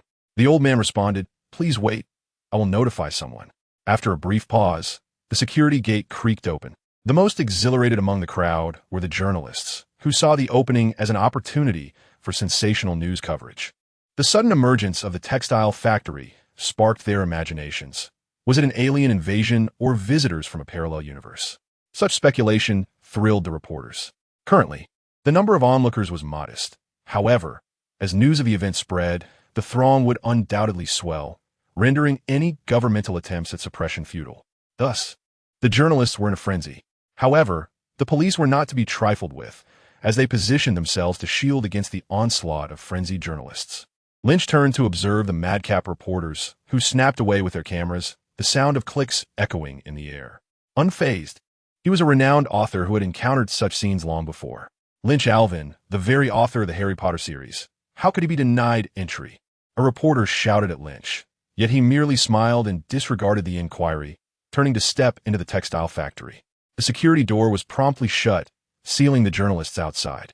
Feeling the weight of scrutiny, Lynch glanced upward. The factory's exterior was aged and unadorned, composed of rough-hewn red bricks. Above the bricks loomed a dome, beneath which was a window. Behind that window stood a gaunt old man, the factory's owner, the leader of the assassin organization, the one who manipulated the textile machinery records for his own gain. Sloan. The two men exchanged glances across 3 floors, and Lynch could discern the fluctuating emotions on Sloan's face. After all, traversing into an unfamiliar world was no trivial matter, and being surrounded by reporters in this strange realm was even more daunting, particularly when they were affiliated with a killer organization. How could they conduct business under such circumstances? Regardless of whether Sloan could perceive him clearly, Lynch offered a friendly smile, considering the multitude of cameras capturing the moment behind him, and obediently made his way through the entrance. Inside, the din of machinery roared, dust swirling in the air, a testament to the workers' toil. Although journalists surrounded the factory, the laborers did not cease their work. It remained uncertain how many among them were genuine workers and how many were assassins. Lynch casually inquired for directions, then ascended to the 3rd floor, heading towards Sloan's office. Sloan's office was not occupied solely by him. 2 men and a woman lounged casually nearby. Lynch's gaze lingered on the woman, Fox, whose alluring beauty rivaled that of Natasha, though he preferred the charming demeanor of Maria, the enchanting ice princess. "Good afternoon, everyone. I am Agent Lynch Alvin, and I hope you will assist me in my investigation," he cheerfully announced. Sloan regarded him with skepticism. "Who are you? Show me your credentials." Lynch produced his identification for Sloan's inspection. After a cursory glance, Sloan picked up an old-fashioned telephone from his desk and dialed out. The absence of modern technology was evident. They were still using flip phones, a stark contrast to the advanced era in America, where smartphones were now commonplace. The S.H.I.E.L.D agency had propelled the nation into a new technological age, utilizing large-screen smartphones and developing their own websites and forums, all kept under wraps by the vigilant Nick Fury, whose emphasis on confidentiality permeated the agency. "Hello, there's an investigator here. I don't want to see him. Have him leave immediately. Mr. Mayor, we have always been amicable partners, and that will not change." "All right, understood." The sound of Sloan's voice was unreserved, almost deliberately audible to Lynch. Lynch not only discerned Sloan's words, but also the conversation occurring on the other end of the line. The mayor, while denying any additional memories, promptly initiated a new campaign, asserting that the textile factory must provide substantial support. Beneath Lynch's watchful gaze, the two completed a transaction. However, it is not unusual for the mayor to solicit sponsorship in this context. Such actions do not constitute a liability for him, as it is a common practice. Sloan passed the phone to Lynch, stating that the mayor wished to speak with him. Lynch accepted the receiver, but chose not to engage, promptly disconnecting the call. He then seated himself opposite Sloan, who regarded Lynch's actions with an indifferent silence. After taking a seat, Lynch crossed his legs, his foot gently swaying. He surveyed the room before addressing the assembly, saying, "Ladies and gentlemen, I am acutely aware of your true identities. You are merely a band of assassins, masquerading under the pretense of eradicating evil, yet treating murder as a lucrative enterprise for financial gain. The mayor cannot save you. Should your true identities be revealed, he too would be implicated. The notion that he seeks the endorsement of an assassin organization is nothing short of farcical." Chapter 23. Lynch's 3 Conditions. Sloan's decision, The Tale of the Wanted List, is a straightforward narrative that traces back over 1,000 years, centered around an organization dedicated to eliminating the world's malevolent entities. The identification of these evildoers was determined by a loom. By deciphering the threads woven by this loom, one could unveil the names of the wicked. Killing these malevolent figures was deemed a contribution to global harmony. This continued until one day, a traitor named Carlos betrayed the organization. Carlos possessed extraordinary abilities, known as bullet time. Consequently, Sloan, the leader of the assassin organization, dispatched Fox to locate Wesley, who shared a similar gift. After a series of events, it was revealed that the list produced by the Loom had long been manipulated by Sloan. Those who believed they were contributing to world peace discovered, to their dismay, that they were merely mercenaries acting for monetary reward. Overcome with guilt, Fox ultimately eliminated everyone, including himself. Wesley mastered bullet time and long-range shooting, surviving until the end. Upon hearing Lynch's words, the expressions of everyone in the room changed dramatically. How could this agent possibly know their identities? Since arriving in this world, they had refrained from taking action, even pausing their planned missions. In such circumstances, how could their secrets have been exposed? Was it possible that this world harbored such formidable prowess? Two men and a woman stealthily approached the location where their weapons were concealed, casting glances at Sloan. Should he give a nod, they would immediately fire. Yet, Sloan shook his head. The reporters outside had witnessed their entry, and committing murder here would lead to significant complications. Sloan acknowledged that although Lynch knew their identities, he had not confronted them directly. "What do you desire?" he inquired, or rather, "what is it that you seek?" Lynch clapped his hands and remarked on their cleverness, expressing their desire for certain trifles. Once they acquired these items, their organization would not trouble them further. After all, despite being assassins, they had not harmed anyone in their world. Sloan inquired what they sought, assuring them that they could have whatever they desired. Arriving in a new world, Sloan felt a twinge of anxiety, intending to remain low-key for a while and not eager to assume the role of a world cleaner so soon. Lynch stated that there were 3 items they wished to obtain. The first was the formula for a healing potion. He was aware that they possessed such a potion, capable of mending any grievous injury after a brief immersion. Not only did the council desire the healing potion formula, but S.H.I.E.L.D. did as well, and Lynch himself wished to keep a copy. Though he was not particularly concerned for himself, he pondered the possibility of Maria being injured one day. It seemed reasonable for him to document the potion's formula after having handled it. Sloan's expression shifted unpredictably. He had not anticipated their deep understanding of their operations. Even aware of the healing potion, which was exclusively administered to the organization's core members. It must have been that traitor Carlos who divulged this information. Sloan had initially thought Lynch was after money, but this request was akin to undermining the very foundation of their organization. Resolving in his heart, he responded affirmatively, acknowledging that they indeed possessed a healing potion formula in their textile factory, and questioned what harm there was in providing it to them. Lynch's heart soared with delight. Among his tasks, this potion's formula was the most uncertain, as it could exist solely in memory. The other skills, such as gun spinning, could be acquired from any assassin in the textile factory, while the fateful loom could only be found in the physical realm. The potion's formula was the most elusive. With Sloan's willingness to cooperate, the most challenging objective was, for all intents and purposes, accomplished. Lynch's face brightened, finding the gaunt old man more agreeable. Indeed, Sloan was refreshingly forthright. Sloan, cutting through any further pleasantries, asked what else they desired. With such a remarkable potion formula offered, a little display of temper was hardly objectionable. Undeterred by Sloan's brusque tone, Lynch proceeded to articulate his second request. They sought to acquire the practice methods for gun spinning. Sloan was momentarily taken aback, while a nearby male assassin, codenamed Mechanic, exclaimed in astonishment that they did not even know how to spin guns. This was quite extraordinary. The implication was clear. In their world, such a skill was commonplace. With a darkened expression, Lynch apologized, feeling he had embarrassed their parallel world. In his realm, the notion of curving bullets existed only in theory, with no practical applications. Upon hearing Lynch's words, a decision in Sloan's heart solidified further, and he responded with a confident smile, assuring them that they could indeed teach them the art of gun spinning. It was the duty of every citizen to assist their nation. Mechanic, however, grew anxious and passionately interjected, reminding Sloan that their gun spinning technique was unique in this world. Before he could elaborate, Sloan interrupted him, his demeanor considerably brighter and more self-assured. There was no cause for worry. Imparting the skill of gun spinning was also a contribution to the nation.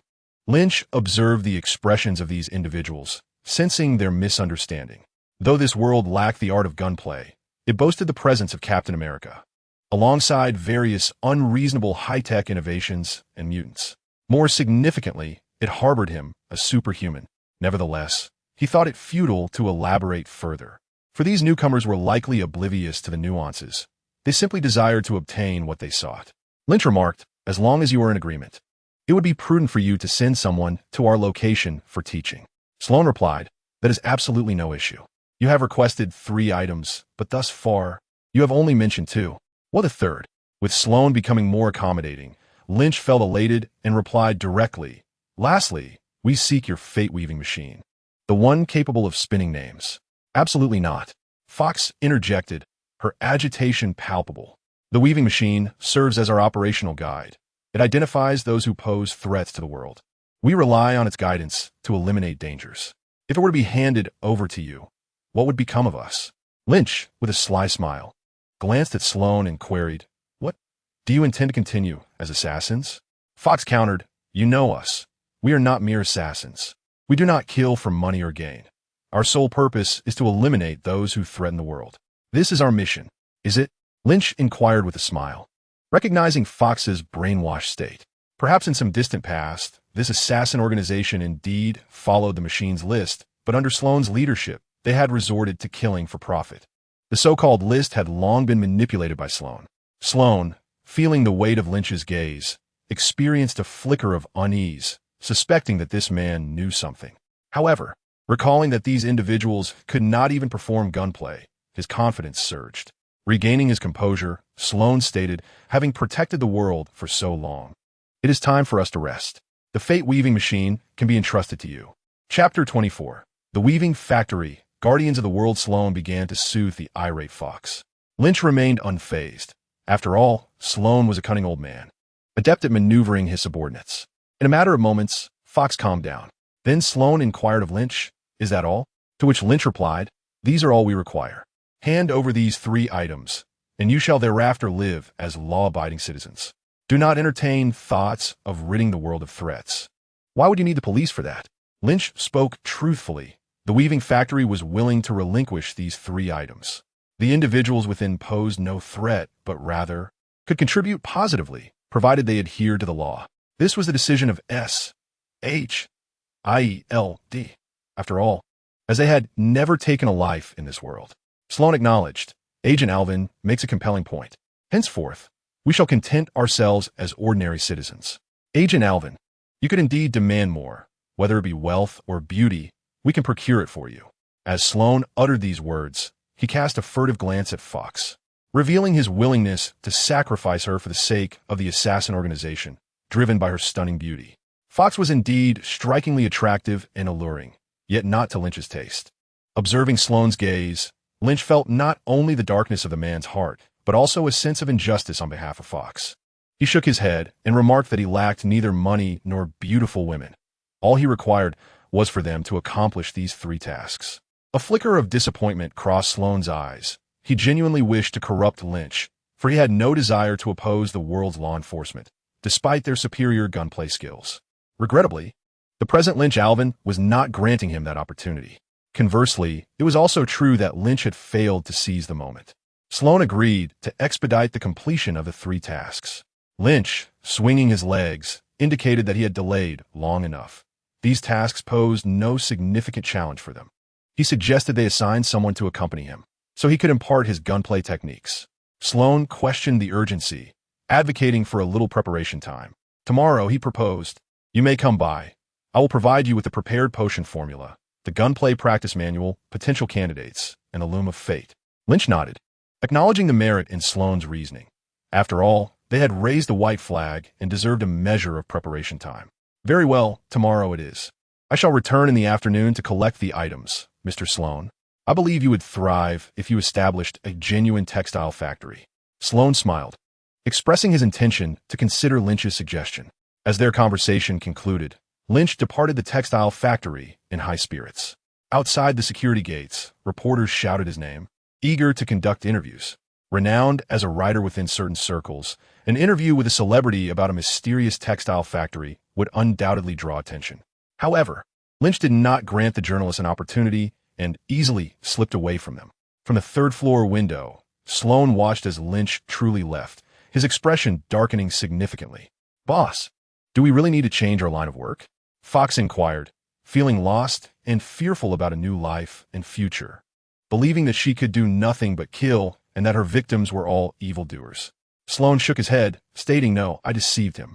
Should they seek other things, we might consider it, but I will never relinquish the potion and the loom of fate." Fox, resolute, asked how they should proceed. With confidence, Sloan declared that the fact the people in this world could not even master gunplay indicated that their bullets traveled in straight lines, suggesting their formidable strength in this realm.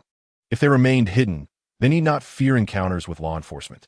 The mechanic asked, "Does that mean we abandoned the textile factory?" Sloan nodded, affirming, "Indeed, we shall forsake the textile factory and transition from light to shadow." Immediately following, Sloan remarked that in the original world, due to our unwavering commitment to eradicate malevolence and uphold global peace, we garnered the favor of fate, allowing us to traverse into this realm. Here, our mission remains the same, to vanquish evil, albeit now from the shadows. Sloan's words instilled a sense of calm among the group. Although they were indeed assassins, they were assassins dedicated to the cause of justice. Even if some failed to comprehend their motives, they were resolute in their convictions. In that moment, the trio of assassins felt a profound sense of nobility. Fox then inquired if they would have enough time to depart before the agent's arrival the following day. Sloan replied that it would be impossible, as a complete relocation would require at least 3 days. Therefore, they needed to eliminate Lin Qi, which would ensure that for a brief period, they would remain unnoticed. Fox expressed shock, exclaiming, "Kill him, though he has misunderstood us. He is an officer of the law and should inherently be a good person." Sloan, his gaze flickering with intensity, acknowledged, "You are right. We must not engage in the indiscriminate slaughter of the innocent. Remain here while I consult the loom of fate to see if this individual's name appears." With that, Sloan activated a mechanism in his office, causing a bookshelf to pivot and reveal a concealed door leading to a sparsely furnished room, dominated by an ancient loom. Approaching the loom, Sloan observed it begin to operate autonomously, a marvel of magic that rendered the names it wove so credible. Once the loom came to a halt, he began to translate the threads into names. Returning to the office with a slip of paper, he addressed Fox and the others, stating that Lin Qi name had indeed surfaced. He was, as suspected, a nefarious individual, detrimental to the world. Fox exhaled in relief, affirming that the demise of such a person would be a boon. The engineer and another associate known as Butcher regarded the paper with skepticism. Yet when Sloan turned his attention towards them, they hastily averted their gazes. They were content with their current existence, grateful for the many provisions Sloan provided, and wished to avoid unnecessary conflict. Sloan handed the slip to Fox, saying, "Fire Fox, this individual is yours to eliminate. In this world, there are no ricochet bullets. Resolving this matter should be quite straightforward." Fox, whose assassin codename signified both her beauty and cunning marksmanship, assured, "Indeed, I pledge to fulfill this task and rid the world of its pests." Sloan nodded in satisfaction, pleased with Fox's attitude. Chapter 25. The Flying Daggers of Lynch. After leaving the textile factory, Lynch did not venture far, opting to settle into a nearby hotel for convenience. After spending some time on his phone, he initiated a video call with Maria Hill. Their conversation was filled with affection, devoid of any mention of the assignment. The task at the factory was far too trivial for Lynch to warrant discussion. As the night deepened, darkness enveloped the entire city, which, unlike the bustling streets of New York, exuded a profound tranquility, with scattered lights illuminating the facades of various buildings. Moonlight cascaded down upon the rooftop of a residential edifice, where a delicate silhouette lay motionless, poised high above the ground. Gazing skyward, close to the moon, the figure was none other than the alluring Fox. Positioned over 1,000 meters away from Lynch, she had her sniper rifle trained on him from her vantage point, perfectly aligned with his window, offering an expansive view ideal for a precise shot. Fox was filled with confidence. Through the scope of her sniper rifle, she beheld Lynch, his face radiating bliss as he conversed with someone on his phone, a beautiful blonde woman gracing the screen. Surely, she mused, this must be his girlfriend. A twinge of envy unexpectedly welled up within Fox, but she swiftly quelled the sentiment. For the sake of the world, Lynch had to perish. He was a menace to society. Calculating the wind speed and humidity to ascertain the optimal angle for her shot, Fox prepared herself meticulously. Just as Lynch wore the brightest smile, she pulled the trigger. A faint whisper of sound accompanied the bullet as it soared over 1,000 meters, reaching Lynch in an instant. Sensing something amiss, he turned his head, only to be struck by the bullet that pierced his forehead. Blood erupted, and the anguished scream of Maria Hill echoed through the phone. In that moment, Lynch felt as if his skull had been shattered into a myriad of cracks. An excruciating pain enveloped him, unlike anything he had ever experienced. A buzzing filled his ears, and his vision blurred. Time seemed to stretch endlessly until the cracks in his skull began to heal, the pain in his forehead subsiding, and the cacophony in his head dissipating. As clarity returned, so too did his sight. This sniper rifle, after all, wielded far greater power than a mere handgun. Addressing Maria through the video, he reassured her, "I'm fine. Don't worry. This minor injury is not sufficient to claim my life. Had the bullet been just a fraction closer, it would have shattered his skull and penetrated his brain. He could not fathom if he would have survived that ordeal." Yet, his current nonchalance was merely a means to comfort Maria Hill. Having nearly succumbed to panic, Maria's distress transformed into relief upon witnessing Lynch's return to lucidity. Despite the bullet-sized wound on his forehead that was rapidly healing, she wiped away her tears, filled with fury, declaring, "It must be the textile factory. I will annihilate them all." Quickly, Lynch reassured her, "I will handle this. Let me end this video." Maria nodded, insisting, "Call me in an hour. If I don't hear from you, I will deploy a full force to obliterate the textile factory." Lynch was aware of Maria Hill's genuine authority to mobilize a significant force. However, should she pursue this course of action, her position as deputy director would be jeopardized, potentially leading to incarceration. Such an outcome is unacceptable to Lynch. Very well, an hour is sufficient to resolve this issue. As he terminated the video call, a frigid expression enveloped Lynch's face. Over 1,000 meters away, Fox observed the bullet striking Lynch's forehead, though not directly at the temple. It was still a vital area, and a surge of elation surged within her. Her mission was accomplished, and the threat to the world had been eradicated. She prepared to rise and depart, but what she beheld through the scope left her utterly aghast. Lynch, having been shot, astonishingly remained standing, the wound on his forehead visibly healing. What on earth was this? A human or a specter? If such beings were indeed beyond the realm of humanity, then even without marksmanship, they would surpass the capabilities of any textile factory. Fox inhaled sharply, yet as a seasoned assassin, she quickly regained her composure.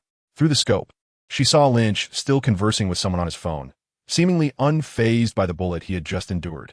Fox's frustration boiled within her, contemplating that if one bullet failed to kill him, then surely two would suffice. If two bullets were inadequate, three would surely do the trick. Thus, she swiftly loaded another round and fired once more. Ending his conversation with Maria, Lynch immediately sensed the rapid approach of another bullet from over a kilometer away. He was innately perceptive, albeit still adjusting to his role as an agent, often lowering his guard. Having been struck once, he was now acutely vigilant. There was no way this bullet would find its mark. Moreover, by gauging the bullet's trajectory, Lynch discerned Fox's position concealed nearby. Without the need for a scope, his eyesight surpassed that of any aiming device. This extraordinary vision was merely a manifestation of his evolving superhuman abilities, not yet fully realized. With a cold demeanor, Lynch exhibited no alarm at the incoming bullet. He merely tilted his head slightly, allowing the projectile to barely graze past his cheek. As the bullet whizzed by, Lynch raised his right hand, deftly pinching a half-winged throwing knife between his fingers. With a flick of his wrist, the knife zipped through the night sky like a darting fish, hurtling toward Fox over 1,000 meters away. Fox's sense of danger was far more acute than Lynch's. Perceiving his movement, she instinctively rolled to the side. However, the knife was too swift. She narrowly evaded a fatal strike, but the blade nonetheless struck her shoulder, embedding itself deeply, leaving only a small portion protruding. The agony of such an intrusion was unimaginable, leaving half of Fox's body numb. After launching the knife, Lynch surged toward the window, the railing yielding beneath his impact like brittle pastry, shattering into fragments. Residing on the third floor, he lightly pressed off the windowsill, propelling himself as if soaring toward the adjacent building. In the stillness of the night, gunfire erupted from all directions, bullets soaring toward Lynch, suspended in midair. As the shots rang out, the lights of the city extinguished rapidly. Windows were sealed tight, leaving only the dim glow of street lamps and the flickering advertisements illuminating the streets. It turns out that apart from Fox Sloan, there were others dispatched by Sloan, a precaution that unexpectedly proved to be useful. Although these individuals lacked the marksmanship of Fox, they compensated with their numbers and abundance of firearms. Moreover, many of their bullets possessed the uncanny ability to curve. Lynch, soaring through the air, wielded his flying knives with rapid precision, each blade gliding like a fish in water, claiming the life of a mercenary without exception. In Chapter 26, you have effectively sentenced yourself to death. Lynch unleashed a flurry of flying knives while continuing to leap swiftly between towering edifices, covering 1,000 meters in mere moments. Arriving at the building where Fox was located, by the time he reached this point, the gunfire directed at him had ceased, as all those who had fired their weapons lay slain by Lynch's blades. The remaining assailants, paralyzed by fear, dared not pull the trigger again. Sloan had informed them that the people in this world were utterly inept, lacking even the simplest of shooting techniques. It was only when they witnessed Lynch in action that they comprehended the true strength that could exist without such skills. Fox was attempting to flee downwards, but the knives found their mark within her body, and even though they were not fatal, the wounds were grievous enough to hinder her escape.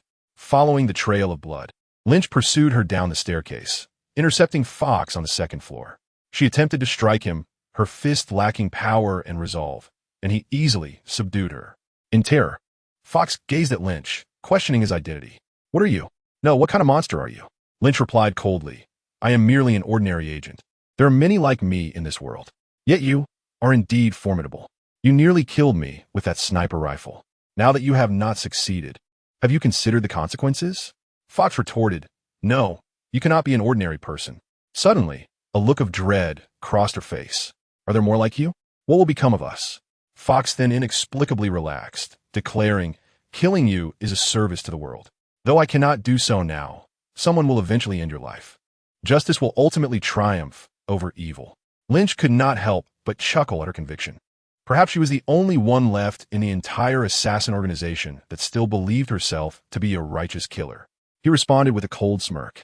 "You are destined to die, but before your demise, I wish to impart a revelation." Fox looked at him with confusion. Lynch continued, "I cannot ascertain the truth of the Fate Weavers, but long ago, Sloan altered the list. Long before, Sloan accepted money for murder. The list was merely an excuse." This revelation struck Fox with greater horror than the realization that she could not kill Lynch. She exclaimed loudly, "Impossible. It cannot be. You are deceiving me." Lynch countered, "Am I truly deceiving you? I find it hard to believe you never noticed. The things you consume and wear are far beyond what a mere textile factory could afford. Did it never occur to you when Sloan handed you the money? Everything can be a deception, but such a vast sum cannot lie. A single car can equal a year's income of the factory, yet this was a bonus from Sloan." Upon deeper reflection, a chilling realization washed over Fox. Her faith felt shattered. The flying dagger had failed to subdue her, yet upon hearing Lynch's words, an overwhelming sense of disillusionment enveloped her. She sank softly to the ground. Lynch, feeling a surge of satisfaction, continued, "Do not mourn too deeply. Sloan sent you, did he not? Since he has proven untrustworthy, I shall not linger any longer. I am on my way to obliterate the textile factory. It is merely a matter of a potion formula. Even if I fail to acquire it, S.H.I.E.L.D can do little to deter me." Lynch was genuinely incensed. Having already resorted to lethal measures against the factory, there was no reason to spare them further. Fox, taken aback, raised her gaze. With Lynch's immortal essence, annihilating the textile factory would indeed be a trivial endeavor. She inquired, "Was what you said earlier true? Did Sloan really alter the list?" Lynch smirked. "Otherwise, where do you think your luxury cars and designer handbags originated?" Though she had not seen Fox with such items, it was generally known that women held a fondness for them. With a melancholic smile, Fox replied, "I require evidence. I understand the decoding of the looms.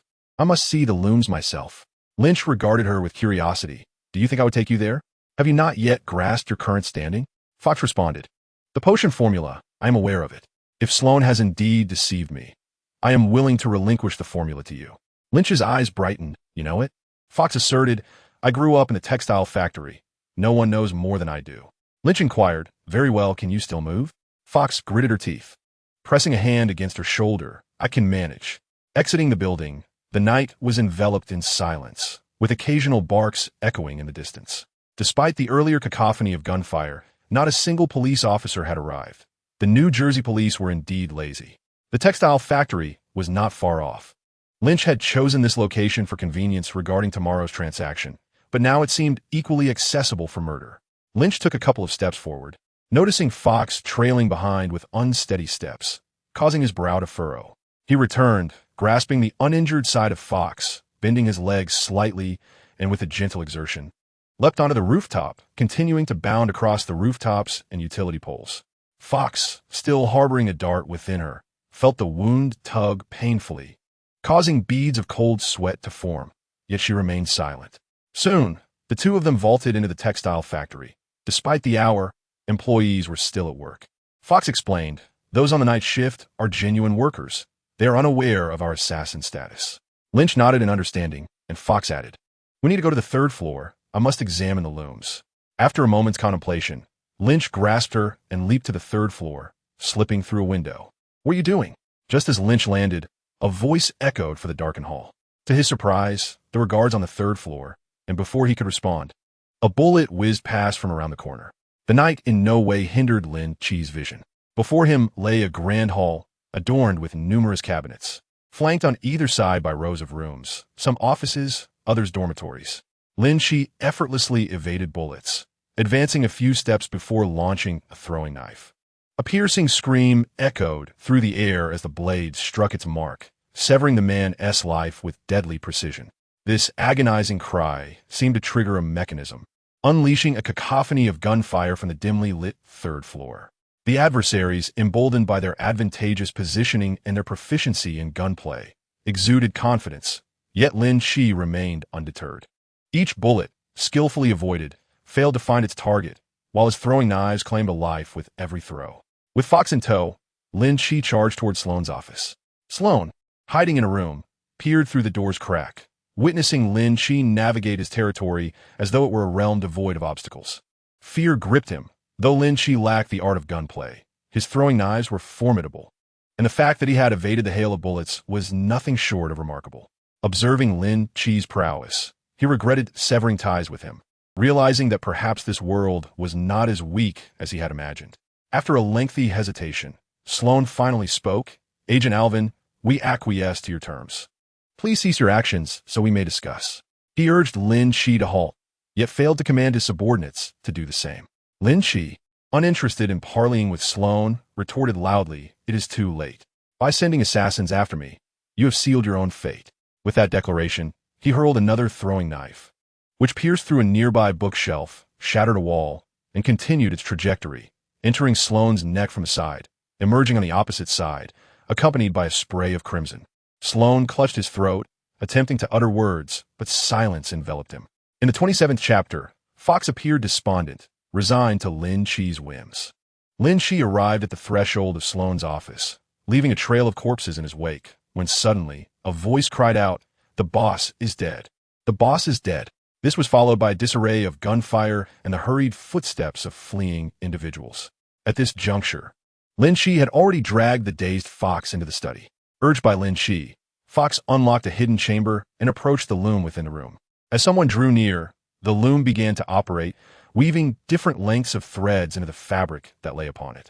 When the loom ceased its motion, Fox immediately began decoding. Soon, her face paled. Observing her expression, Lin Qi felt a surge of delight, relishing in her misfortune as he inquired, "What is it?" Fox replied, "It's not your name." Lin Qi rolled his eyes, exclaiming, "Of course not. I am a good person. Now, I am striving for world peace. And no matter how blind this loom may be, it shall not bear my name." Fox disregarded Lynch and bitterly remarked that according to the rules of the textile mill, a name must appear at least 3 times or a target must die before a new list is issued. Yet, here is her name. A grim smile spread across Fox's face. Sloane had indeed deceived her, for Lynch's name was nowhere to be found, and Lynch should not be dead. It was she, Fox, who deserved to perish, for she was the one harmful to the world. Suddenly, Fox raised her gun to her own head, but before she could pull the trigger, Lynch grasped her delicate hand, preventing her from completing the act. Coldly, Lynch stated, "If you wish to die, you must first hand over the formula for the healing potion, Fox nodded, but then added, "This is not good. The mechanic also knows the secret of the healing potion." Confused, Lynch asked for clarification, and Fox urged, "We must hurry to the sewage pit." As they descended the stairs, Fox elaborated, "The healing potion is not concocted. There is no formula. Only a meteorite exists." Fox explained that immersing the meteorite in clean water would alter the water, enabling it to heal any wound, both internal and external, though it could not remedy diseases or restore severed limbs. Lynch nodded, acknowledging that this was quite promising. Fox shared, "I grew up in the textile factory, and as a child, I secretly witnessed Sloan handling the meteorite. He thought me too young to pay attention.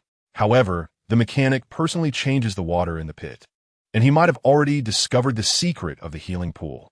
Upon realizing that Sloan was a fraud, Fox became suspicious of all the assassins in the textile factory.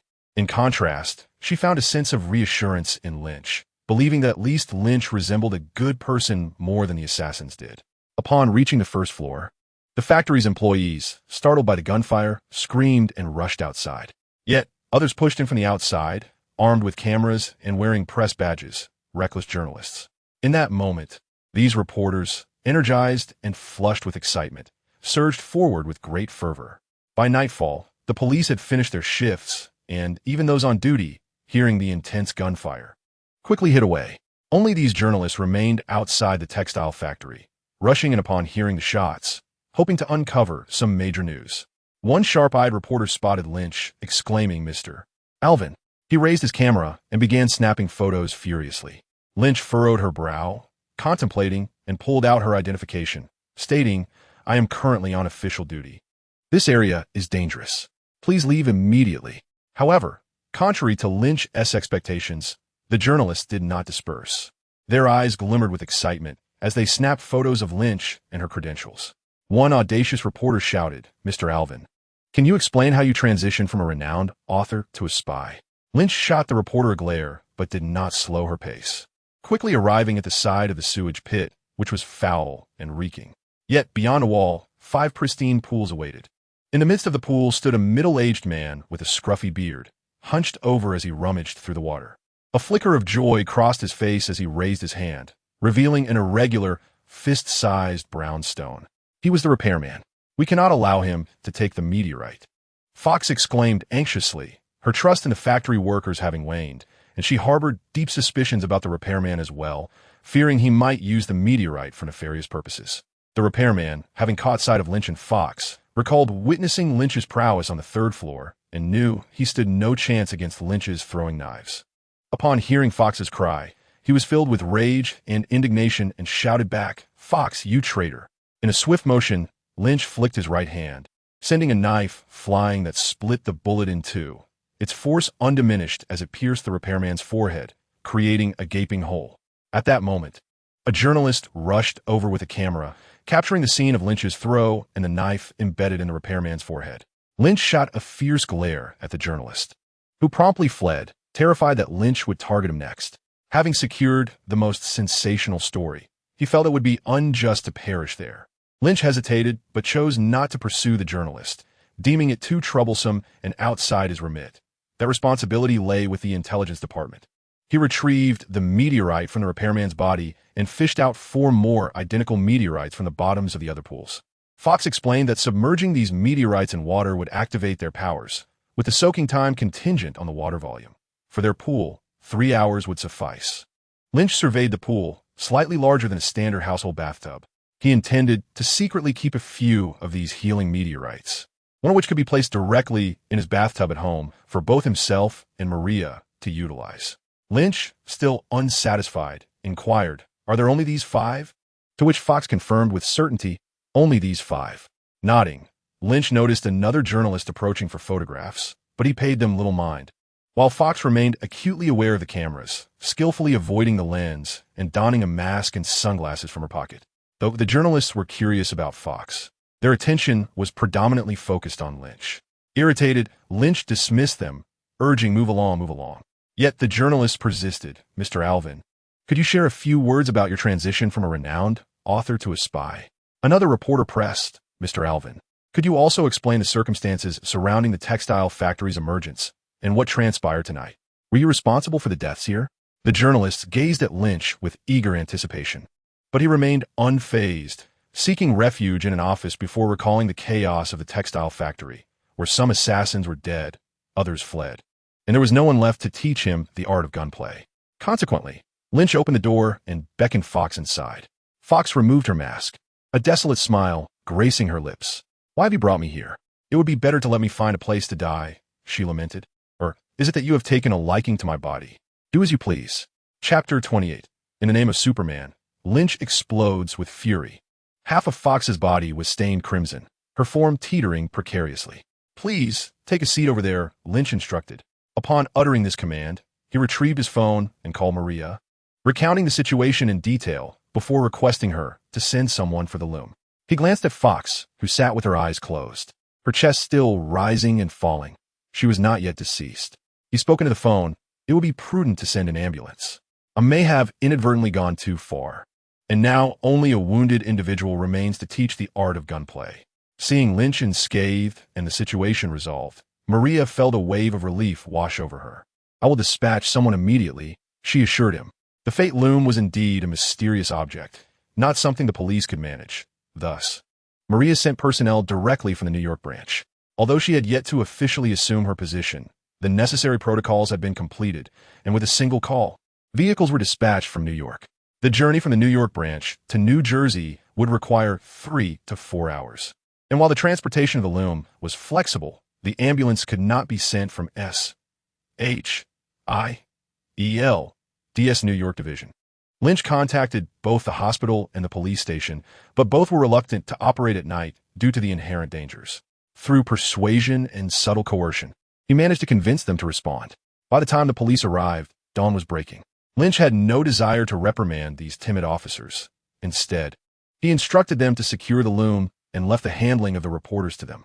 With insufficient manpower to deter the press, he relied on the professionalism of the police, who formed a line to keep the journalists at bay outside the factory. After arranging for the police, Lynch followed the ambulance to the hospital with Fox in tow. She remained unconscious throughout the journey, and Lynch feared that should she awaken, she might take her own life, complicating matters regarding the gunplay techniques. Thus, he accompanied her directly to the hospital. Once there, Fox was promptly taken into surgery. Lynch secured a private room equipped with a bathtub, filled it with water, and added meteorite treatment. 2 hours later, Fox was wheeled out of the operating room, the doctor proclaiming the surgery a success, though she would forever lose mobility in her right hand and require extensive recuperation, never to regain her former dexterity. Lynch nodded repeatedly as he escorted the doctor and nurses out of the private room. The gaze of a departing nurse lingered on him, filled with disdain. Lynch remained unfazed.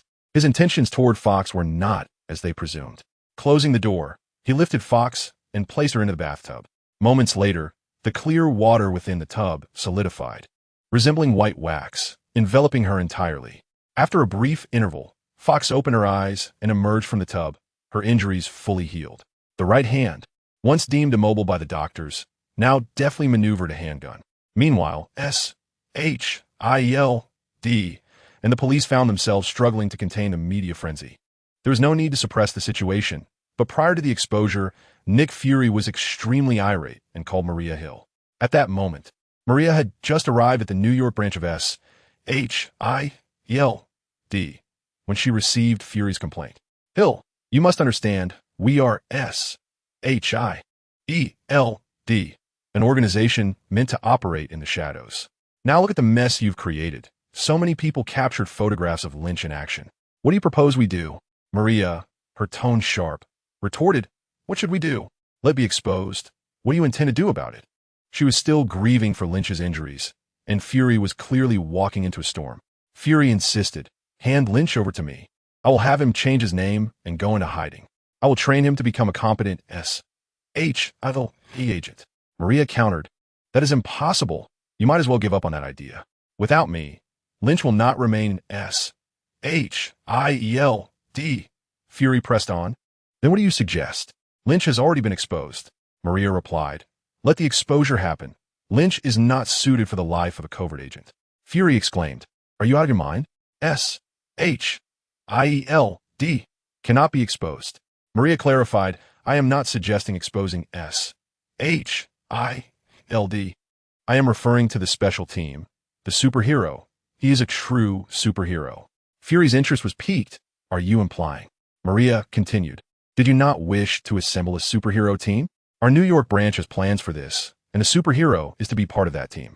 Fury contemplated this and decided it would be prudent for Maria Hill to explore the matter further, especially if there were risks involved, allowing him to better navigate the formation of his superhero team.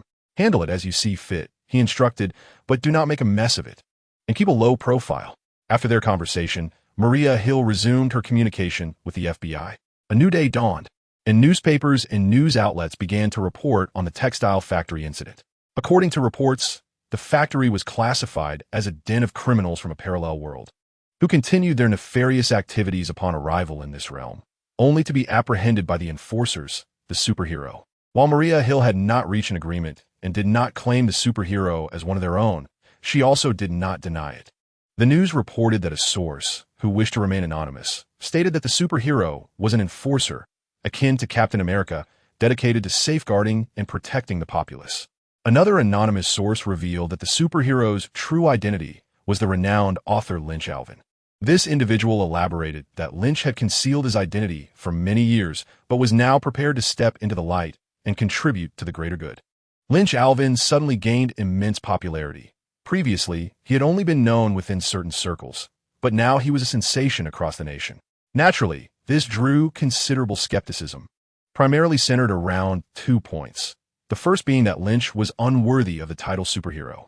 It is well known that superhero comics hold significant popularity in this country, and comic fans generally believe Lynch does not deserve the honor of the title.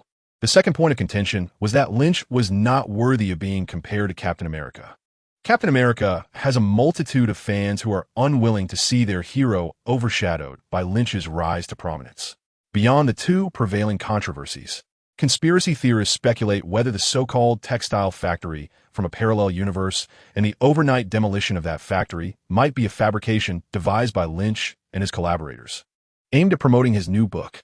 Upon waking in the morning and perusing the newspaper, Lynch was greeted by a cacophony of discussions surrounding him, which elicited a smile from him. This was orchestrated by Maria, who did not wish for him to remain an obscure S.H.I.E.L.D. agent, especially after uncovering more of Lynch's secrets, leading her to believe that his identity as an agent was a limitation. Seizing the opportunity, she thrust Lynch into the limelight. Though he preferred to maintain a low profile, Maria's desire for him to embrace the role of superhero made him acquiesce, as he was inherently a carefree individual. In another hospital room, Fox lay in a state of despair, her eyes vacant and devoid of life. Ever since she awoke the previous day, she had remained in this condition, even attempting suicide multiple times, all of which Lynch had thwarted. Fox had not eaten for 2 days, and Lynch, indifferent to her plight, believed that as long as she remained alive, all would be well. S.H.I.E.L.D. boasted numerous experts in persuasion, far more eloquent than Sloan. Once Fox was brought into S.H.I.E.L.D., mastering the art of gunplay from her would be a trivial matter. Chapter 29. New York Division. A black Audi glided into Manhattan, halting before an advertising firm. This firm, occupying a 10-story building in Manhattan, was indicative of substantial capital. Recently, the firm had undergone a change in ownership and was now known as Alvin Advertising Company. However, it would be more fittingly named Hill Advertising Company, for while it appeared to be merely an advertising agency, it was in fact the New York division of S.H.I.E.L.D. Previous heads of the New York division had named the agency after themselves. Following Maria Hill's ascension to the role of division head, she would ostensibly take on the mantle of the company as owner. Yet, through a series of maneuvers, Maria transformed Lynch into the proprietor of the firm, while she assumed the role of his secretary. The newspapers were still abuzz with discussions about Lynch. His decision to work here without any pretense was evidently conspicuous.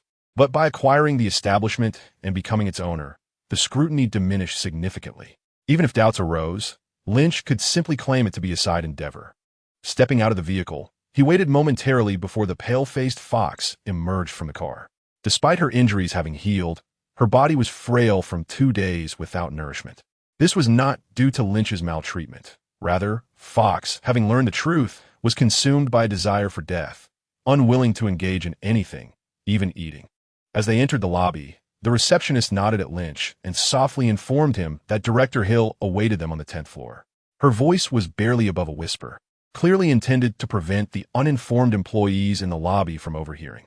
In this place, masquerading as an advertising firm, certain business operations have been established.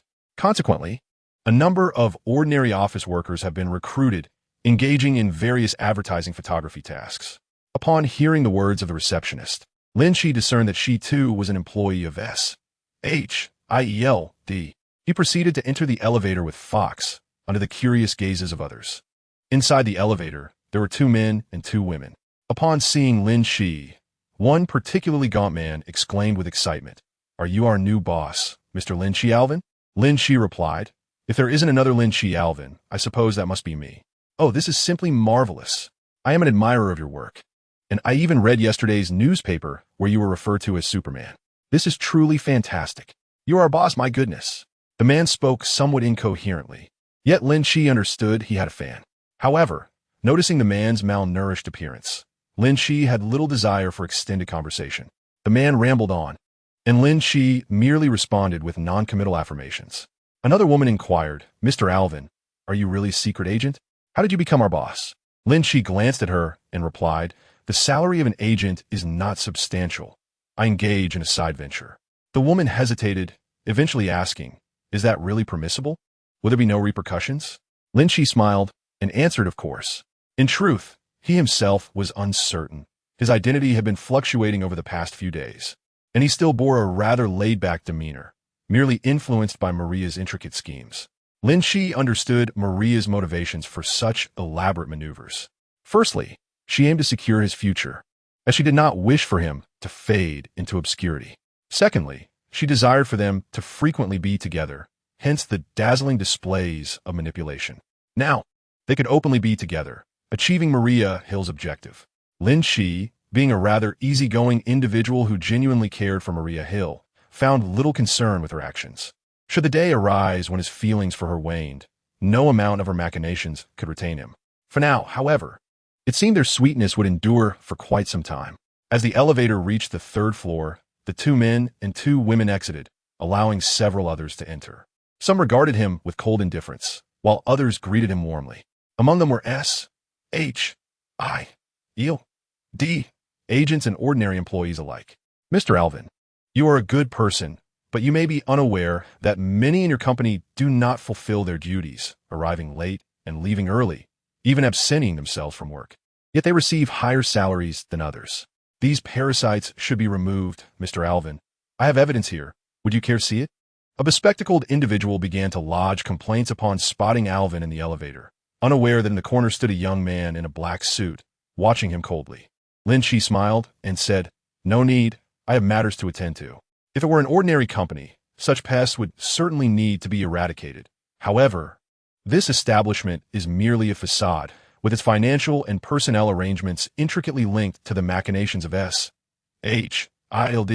Those who squander their days playing games, neglecting their duties, and occasionally disappearing, may very well be agents of S.H.I.E.L.D. Leaving Lynch with limited recourse, the bespectacled individual, oblivious to the gravity of the situation, has now lodged a complaint, overheard by the dapper young man in the corner, who may find his future prospects rather bleak. Upon reaching the 7th floor, the bespectacled man halted, for the uppermost 3 levels were beyond his reach. The elevator now contained only Lynch, Fox, and a young man in the black suit. Lynch addressed him, "Director Carnegie, it is a pleasure to see you again. I look forward to your guidance." This young man previously met at S.H.I.E.L.D. headquarters was Carnegie, who had recently been promoted by Maria Hill to head the operations team at the New York division. Naturally, he could not afford to show any disrespect towards Lynch. After exchanging pleasantries, the elevator ascended to the 10th floor, which was exclusively occupied by S.H.I.E.L.D. personnel. Guards stood by the elevator doors to prevent ordinary employees from inadvertently entering. In an office, Lynch encountered Maria Hill, who rushed over to embrace him warmly.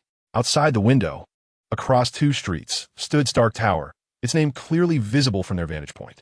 Initially, Lynch had intended to hand over 2 healing meteorites, but after discussing with Maria, they concluded that 2 would indeed be insufficient. Thus, he decided to present three. One healing meteorite would remain with the New York division. One would be sent to Nick Fury's headquarters in Washington, and the final one would be delivered to the Security Council. Nick Fury would surely express discontent with receiving only one meteorite and would approach Maria for more, a situation she would adeptly manage. Following the meteorites, the focus shifted to the art of gun spinning. Maria had already arranged for an expert to converse with Fox, who assured them that the issue was manageable. Within 3 days, Fox could be re-educated to serve as a specialized instructor at the New York division, solely teaching gun spinning. Lastly, the least useful core object, the loom of fate, would be entrusted to Nick Fury, leaving him to decide whether it would be utilized for scientific research or for the more sinister purpose of targeting individuals based on the loom's listings. In Chapter 30, Kingpin was thoroughly pleased, as was Bullseye. While the New York division would need time to learn the art of gun spinning, another location was already prepared: Fist Tower, 33rd floor. The imposing figure of Kingpin sat in his office chair, which groaned under his considerable weight, as if on the verge of collapse. Butcher, the assassin from the parallel universe. Your marksmanship is quite intriguing. Before Kingpin stood the humbled assassin, the Butcher, who had narrowly escaped from the textile factory. Although no bounty had been issued, the events of that fateful night had left the Butcher terrified. He had journeyed to New York, yet before he could find his footing, he had been discovered by Kingpin. The Butcher expressed his willingness to work for Mr. Fisk and to impart the art of knife throwing to Fisk's subordinates. Gene lit a cigar and replied, "Well, working with me is acceptable. However, I would like to inquire about Lynch Alvin. Is he truly that formidable?" Lynch Alvin had been bestowed with the title of superhuman by the authorities, a testament to his undeniable strength. For over a month, Gene had been searching for Lynch, primarily seeking vengeance for James Wesley, his trusted lieutenant, who had been murdered on his own turf. Failing to avenge, Wesley would significantly tarnish his reputation. Additionally, Gene remained obsessed with the notion of Lynch's ability to withstand bullets.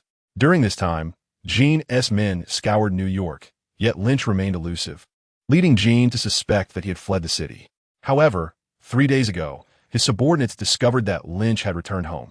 2 days prior, Lynch's identity as an enforcer was revealed, and Gene realized the situation had become precarious, especially with the authorities endorsing Lynch as a superhuman.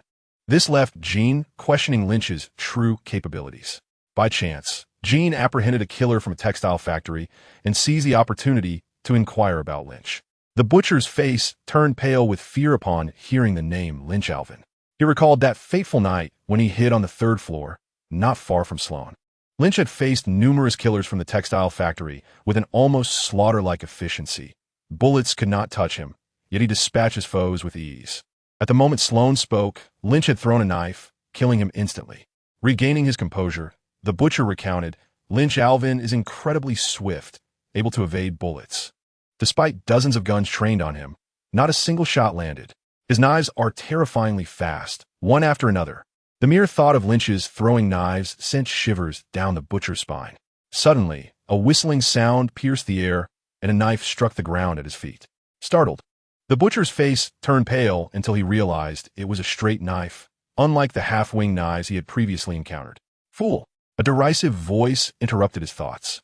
The Butcher turned to find a man lounging on a nearby sofa, casually manipulating a knife with long, elegant fingers. As the Butcher looked on, the man scoffed. "You claim a superhuman's knife is impressive? You have yet to witness a truly masterful throw." Without waiting for the Butcher to respond, Gene explained, "He is Bullseye. Anyone within his sight can become a target for his knives. Since Bullseye mastered his craft, few have spoken of his true name." The Butcher nodded in acknowledgement of Bullseye, his fear of knives still fresh in his mind. Even if he harbored doubts about Bullseye's prowess compared to Lynch's, he dared not provoke him. Bullseye rose and addressed the Butcher. "Pick up your weapon. I shall show you what a true knife thrower is capable of." Gene nodded and addressed the Butcher. "You have fought against Superman. Now, engage in a contest with Bullseye and inform me who is superior." Reluctant to face Bullseye, the Butcher was acutely aware that a misstep could result in fatal consequences, whether for himself or Bullseye. The stakes were undeniably high. However, under Jin's commanding presence, the Butcher had no choice but to grasp his handgun. Within a grand hall, surrounded by a multitude of columns, the two adversaries commenced their duel. The bullets, seemingly endowed with sentience, curved through the air as Bullseye deftly evaded them, each projectile striking the stone pillars instead. Even the bullets that took unexpected trajectories failed to find their mark on Bullseye. Bullseye, filled with arrogance, believed that his prowess with throwing knives was unparalleled. Dismissing the media's glorification of Superman as mere hype, he held his knife poised, waiting for the opportune moment to strike. At last, the opportunity arose, and Bullseye launched his knife. The butcher, ever vigilant of Bullseye's right hand, saw the throw and swiftly concealed himself behind a pillar. The knife embedded itself into the stone, leaving a significant mark before clattering to the ground. A cold sweat broke out on the butcher's brow. But upon witnessing the damage to the pillar, he realized that Bullseye was no match for Lynch. Lynch's throwing knives could pierce through two walls, striking their target with unyielding force, while Bullseye had merely grazed the pillar. As the butcher prepared to voice his thoughts, he was met with Bullseye's triumphant laughter. "How do you like my knife? Surely it is superior to Lynch's." The butcher, about to object, glanced at Bullseye's eager expression and then at Jean, who mirrored the anticipation. If he were to assert that Bullseye's knife skills paled in comparison to Lynch's, he might never escape this place alive. Though not particularly astute, the butcher had learned through experience to deduce outcomes. He recalled the many subordinates who had claimed his marksmanship was inferior to that of the fox. Although it was the truth, he had ordered them to voice such claims, only to end their lives in the end. At that moment, Jean and Bullseye bore a striking resemblance to his former self, both unwilling to acknowledge the superiority of their adversary. Swallowing his words, the butcher raised his head in feigned admiration and declared, "Indeed, none miss their mark like Lynch. You are unmatched." Bullseye erupted in laughter, reveling in his perceived triumph.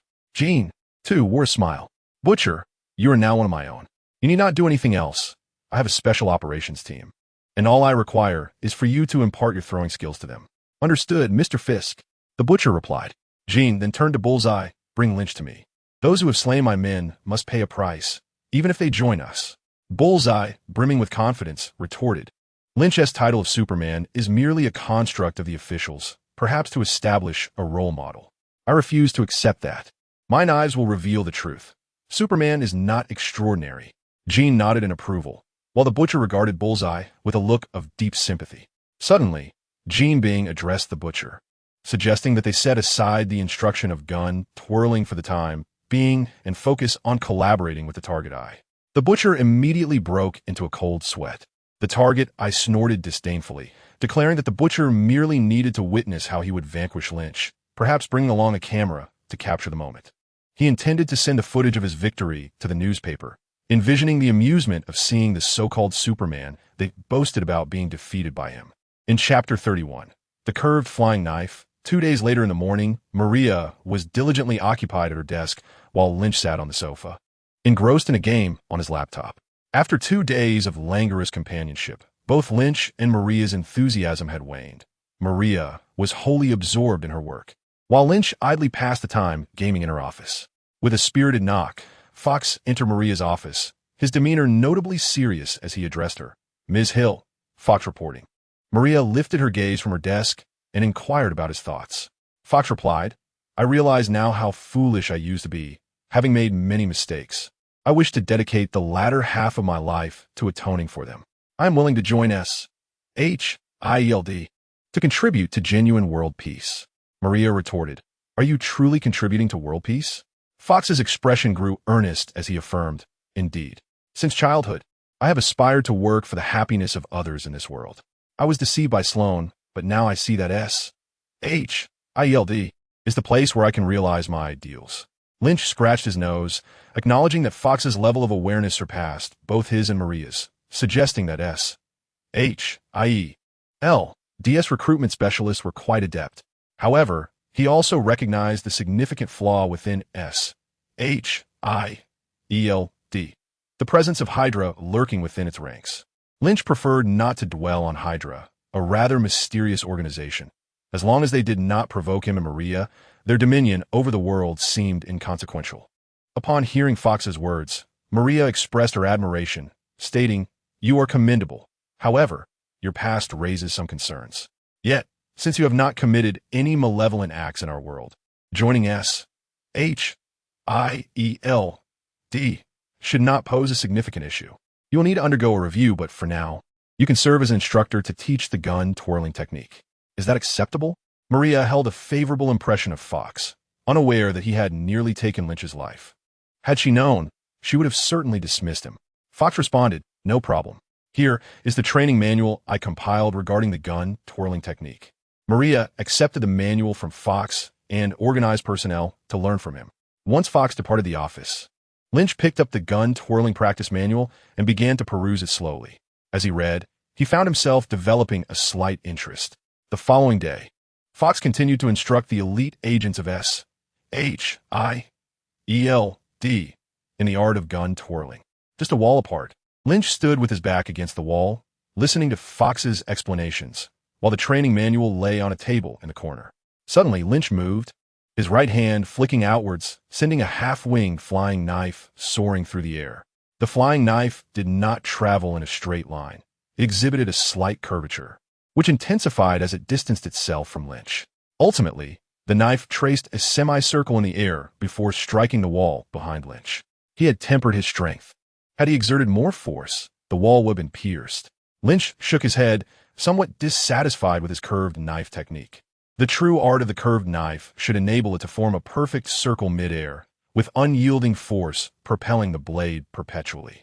He realized he still had a considerable distance to cover in mastering this skill. However, the stern reprimand from Fox in the adjacent room brought him a sense of satisfaction. Compared to those newcomers who hadn't even scratched the surface of the whip technique, he had not only adapted the whip technique into a flying knife technique, but had also nearly mastered it in a similar time frame, showcasing his remarkable learning ability. Exiting the gym, Lynch greeted Maria before preparing to head home. Maria had yet to assign him a task, so he intended to return and write. He had only completed the beginning of the Matrix. Driving Maria Hill's red sports car, Lynch made his way home. Upon entering, his spirits lifted considerably. This was his abode, a small nest he had purchased in this bustling city with his manuscript earnings. Before this cozy refuge, Lynch had another home. At the age of 10, after his arrival in this world, he had wandered the streets of New York until discovered and sent to an orphanage. He spent less than a month there before being adopted by a childless couple. Tragically, within just 6 years, they perished in a car accident for which they bore full responsibility, a circumstance beyond reasoning. Years have since passed, and now, this small dwelling is his home, with Maria Hill as its mistress. After preparing a therapeutic bath with meteorite-infused water, Lynch rested on the sofa for a while before moving to the window. He settled at his computer desk, basking in the sunlight, and began to type. With his superhuman heritage, exposure to sunlight replenished his energy, rendering meals unnecessary and granting him a degree of control over his body's metabolism. Sitting and typing brought him great comfort, and he lost track of time, absorbed in his work for 5 or 6 hours. A knock interrupted his flow. Rising to answer the door, Lynch found a young man outside, sporting flamboyant hair, earrings, and tattoos adorning his arms. Lynch furrowed his brow. Such an appearance was hardly indicative of a trustworthy individual. "What do you want?" he asked, his tone chilly. Given his current reputation, he found it hard to believe this petty delinquent would dare to trouble him. The young man seemed taken aback by Lynch's demeanor, his usual bravado evaporating. Forcing a smile, he said, "Superman, our boss wants to challenge you to a knife-throwing duel." "Our boss is..." Before the young man could finish his sentence, Lynch shut the door firmly. The delinquent stood momentarily stunned before exclaiming loudly, "Our boss is Bullseye. He claims your flying knife is merely a name without substance, incapable of causing harm. He has summoned you tonight at the Gorse Garden to see whose knife is superior. Are you afraid to show up?" Lynch had made headlines, his reputation spreading far and wide. The young thug, initially reluctant to come, was compelled by his boss. Now that he had finally expressed everything he needed to, he promptly turned to flee. Yet, he had scarcely taken a few steps when he heard the door creak open. A fleeting shadow appeared before him, and there stood Lynch Alvin once more, the very figure from the newspaper. However, this time, Lynch's demeanor was icy. The thug inwardly lamented and cautiously forced a smile, addressing Lynch as Superman, inquiring what he wanted, assuring him he would fulfill any request. This young rogue harbored an insatiable desire for greatness, yearning for immense fame, yet he was timid, fearing Lynch's displeasure might result in dire consequences. Thus, he could only gaze at Lynch with obsequiousness. In a cold tone, Lynch inquired about Gene Bing's whereabouts. "The target, I was a subordinate of Gene Bing. The challenge issued by the target eye likely bore Jean Bing's approval.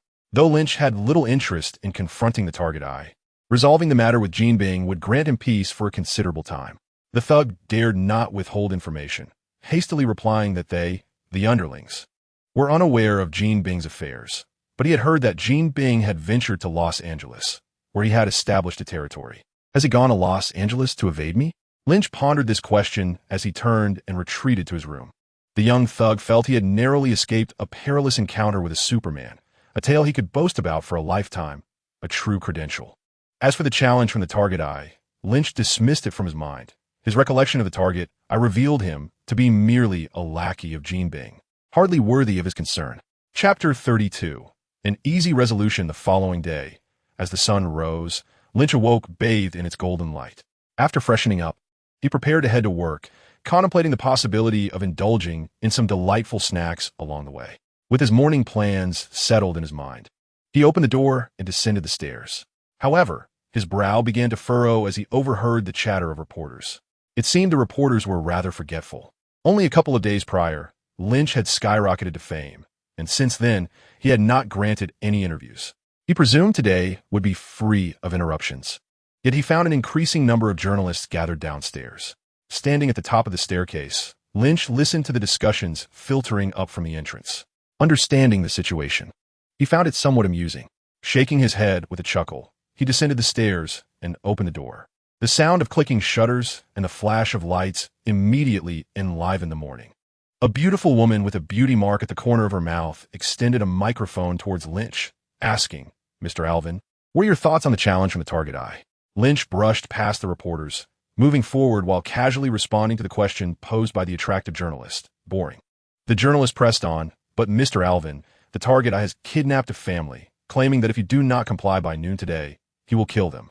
Her enunciation was clear, and her tone enthusiastic, far surpassing that of her peers, making Lynch more inclined to engage with her inquiries. Lynch's interest was piqued slightly. His pace slowed as he inquired, "What is your name?" The beautiful reporter replied, "I am Janine Blanche, Mr. Alvin. Would you care to go on a date with me?" "I wouldn't mind at all." Janine's eyes sparkled. If her intuition was correct, this Lynch Alvin was likely a figurehead put forth by the authorities. Establishing a long-term relationship with someone like him would surely ensure a continuous stream of news. Lynch quickened his steps once more, responding to Janine's inquiry, "No, I do mind. I already have a girlfriend." As he opened the car door, Janine caught up with him, saying, "You still haven't answered my question. A criminal known as Bullseye has kidnapped a family of 3. He has invited you to Golden Wisteria Garden for a duel with throwing knives. If you do not show up by noon, he will kill them. Will you go?" Lynch settled into the car, casting a few more glances at Janine before replying, "Why should I go? Rescuing hostages is the police's responsibility." He drove away, while Maria received a call from her superior, Agent S.H.I.E.L.D. "If Agent Alvin continues to speak so indiscriminately, we may have to entirely disavow him as one of our own." Maria, busy with the responsibilities of her new position, felt her interest piqued by her superior's words. "Oh, what did Lynch say?" she inquired. The voice on the other end recounted Lynch's earlier remarks and criticized them. Maria raised an eyebrow, stating, "Lynch is a very honest man. He does not lie. Deny him if you wish." The superior on the phone felt a sense of frustration. This was not merely a matter of Lynch's honesty, but rather an issue of image, as many still believed in his credibility. After hanging up, Maria found herself missing Lynch. After a moment's thought, she decided to call him. "Lynch, where are you? On the road? No need to rush. Come whenever you like. As for the Bullseye situation, if you're in the right mood, go handle it. If not, then don't." The two engaged in a sweet exchange before ending the call, leaving Maria in high spirits. Meanwhile, Lynch held a large bun in his hand, pleasantly surprised to find that this street had buns for sale, which uplifted his mood and prompted him to resolve the Bullseye predicament. He placed the extra bun in his personal space, one hand on the steering wheel and the other clutching the meat bun, feeling quite secure. With a turn of the wheel, he headed toward Golden Wisteria Garden. Though it sounded like a garden, Golden Wisteria was actually an upscale community still under construction, currently resembling a construction site. Upon arrival, Lynch noticed numerous police officers and reporters gathered around. Suspended over 100 meters high from a crane's hook stood Bullseye, donned in a mask, with a family of 3 precariously tethered by a single rope beneath him. A slight misstep could send them plummeting from that great height. The police, observing from a distance, were hesitant to launch a direct assault due to the precarious situation. At the target's site, the arrogant figure brandishing a megaphone laughed maniacally, challenging you to summon your superhero. He proclaimed his intent to demonstrate what true precision throwing knives are capable of. You have exalted him to such heights. Why then does this coward tremble and refuse to show up? The boastful figure reveled in the notion that he had instilled fear. Indeed, he had succeeded. From this day forth, you shall report on me, for I am the mightiest. I am the target eye. As he basked in his self-satisfaction, he noticed a stir in the crowd below. A young man approached, prompting him to set aside the megaphone and peer through his binoculars. Having perused the newspapers, he recognized this figure as the superhero, Lin Qi. The target eye's eyes gleamed with excitement as he amplified his voice through the megaphone, declaring, "Superhero, let us engage in a contest to see whose flying knife excels." Lin Qi raised his right hand, conjuring a half-winged throwing knife. The target eye exclaimed with delight, "Excellent. You haven't fled. This is splendid. Come forth. Let's engage in a duel high above." However, with merely 100 meters separating them, Lin Qi found the self-proclaimed duel exaggerated and dismissed his taunts. With a flick of his wrist, a white line sliced through the air. The target eye sensed an unprecedented threat and instinctively lunged forward, just as he believed he had evaded danger. A chill enveloped his neck as a throwing knife pierced through from left to right. He felt a surge of bitterness. His own knife had yet to be thrown. Why could Lin Qi's knife travel such distances and curve so effortlessly? In his final moments, he managed to press the remote control button, only to succumb to eternal darkness. As the target eye collapsed, the journalists and police were left dumbfounded. They had anticipated a formidable confrontation, only to witness a swift demise. Disappointment rippled through the reporters. Suddenly, there were gasps of horror, for with the press of the button, the ropes suspending a family of 3 suddenly slackened. They were plummeting from the heights, facing certain death. Before the gasps could subside, Lin Qi approached the crane with astonishing speed. He leaped onto the crane, propelling himself upward to catch the falling family, ultimately descending safely to the ground. The earth trembled under the impact, leaving cracks in its surface, yet Lin Qi stood firm, holding the family aloft, unharmed. The reporters gazed in awe at this divine intervention, capturing the moment on their cameras. Some had already conceived headlines proclaiming superhero. For Lin Qi, vanquishing the target eye proved a trivial task, while rescuing the family required some effort. Yet, witnessing the trio bound together, he felt that exerting himself was a small price to pay. After delivering the shaken family to the police, Lin Qi finally answered his phone, which had rung just as he had rushed to their aid. "What? Maria has fainted. I'll be there immediately." Lin Qi's expression shifted dramatically. Chapter 33. Superwoman Maria Hill. As Lynch resolved the situation concerning the target, the butcher, concealed among the throng of reporters, was drenched in cold sweat. Despite donning large sunglasses and sporting a false mustache, he instinctively raised his camera to shield his face, fearful of being recognized by Lynch. The terror he felt towards Lynch had reached an unbearable extent. Lynch had become his inner demon. Only when he witnessed Lynch hastily driving away did the butcher lower the camera from his face.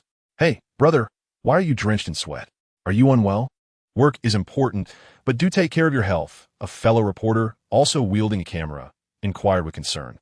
I'm fine," the butcher replied, shaking his head dismissively. "Brother, since we are both journalists, perhaps we could exchange some information regarding the superhuman. My name is Eddie Brock. What about you?" Eddie Brock flashed a friendly smile, hoping to extract even the slightest morsel of valuable information from his colleague.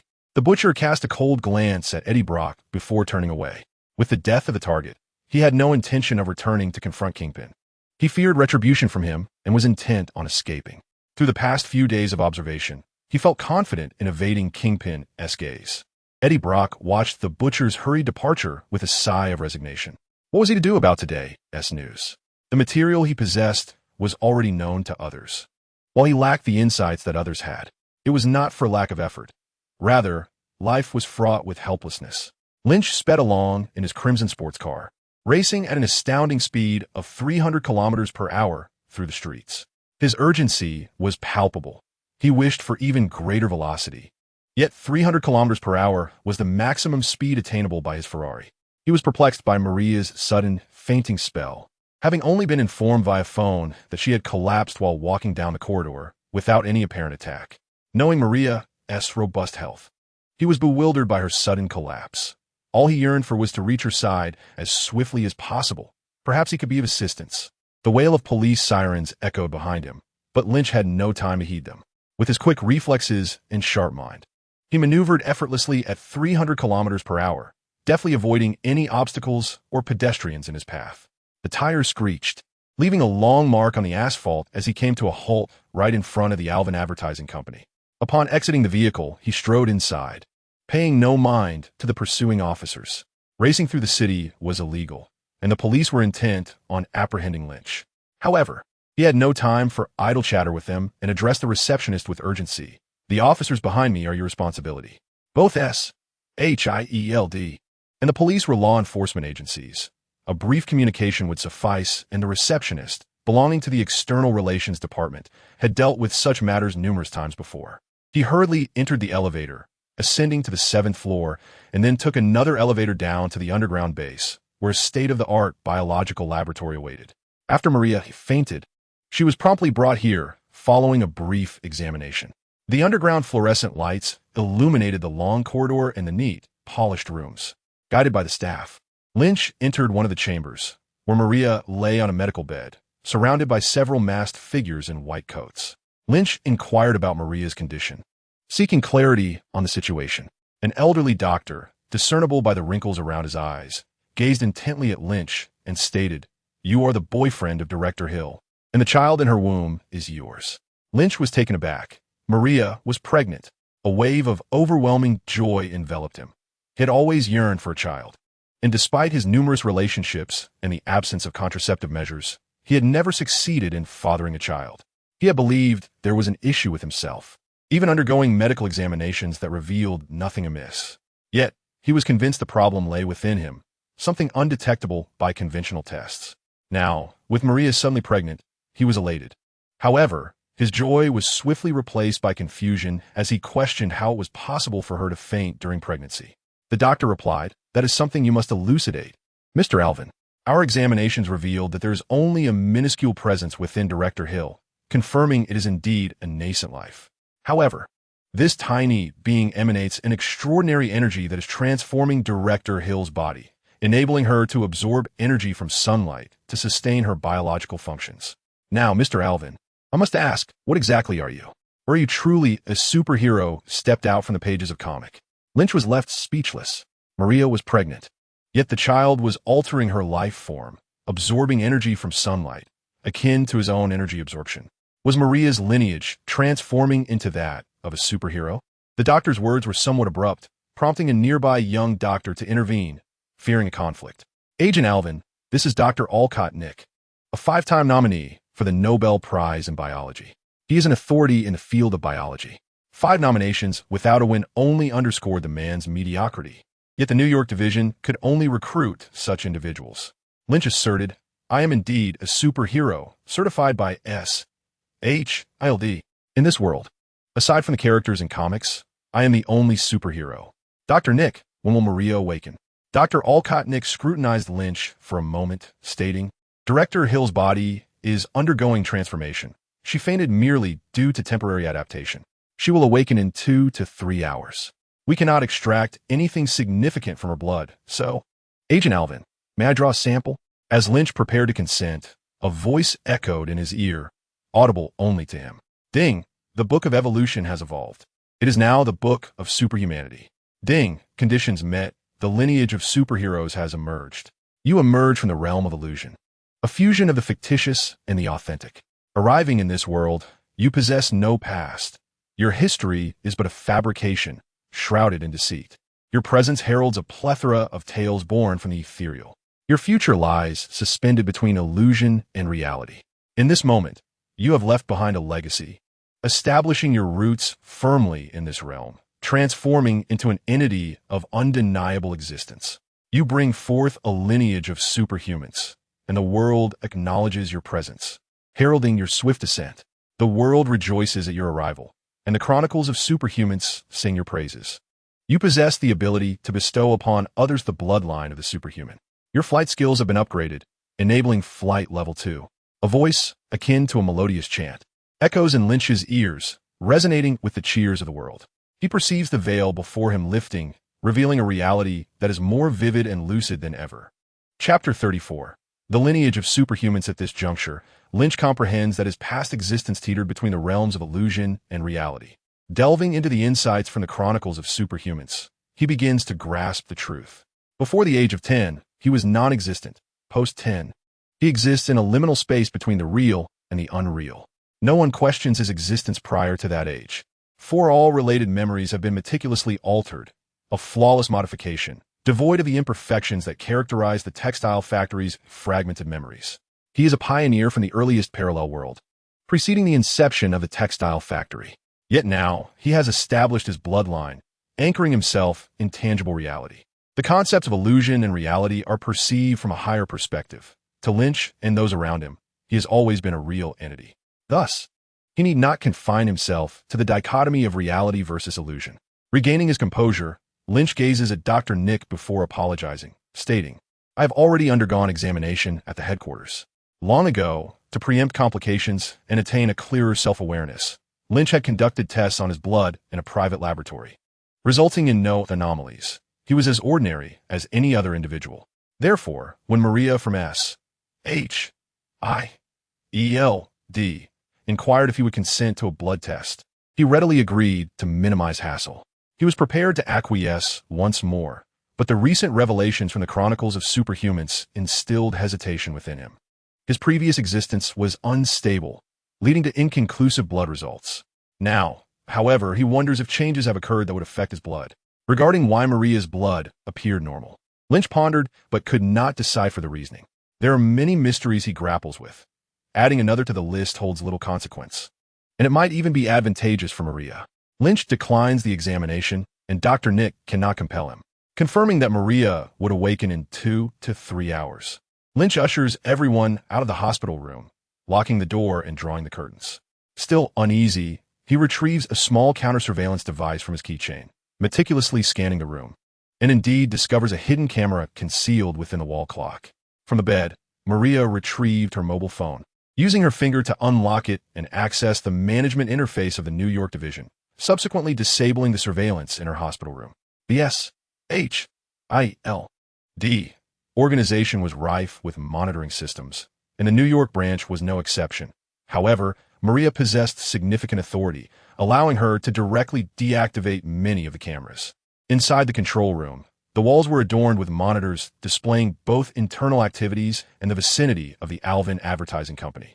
In front of each screen, desks were positioned at intervals, each occupied by two S.H.I.E.L.D.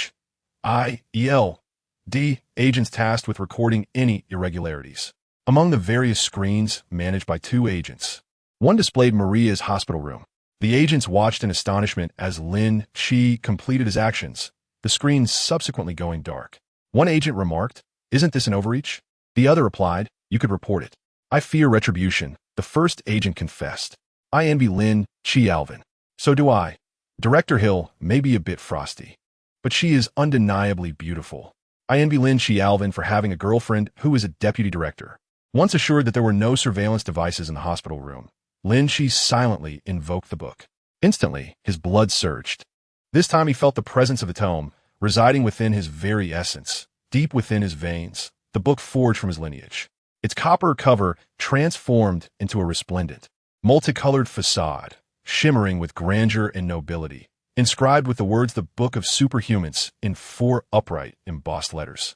Though the script was unfamiliar, its meaning was clear to all who beheld it. The first page detailed his attributes.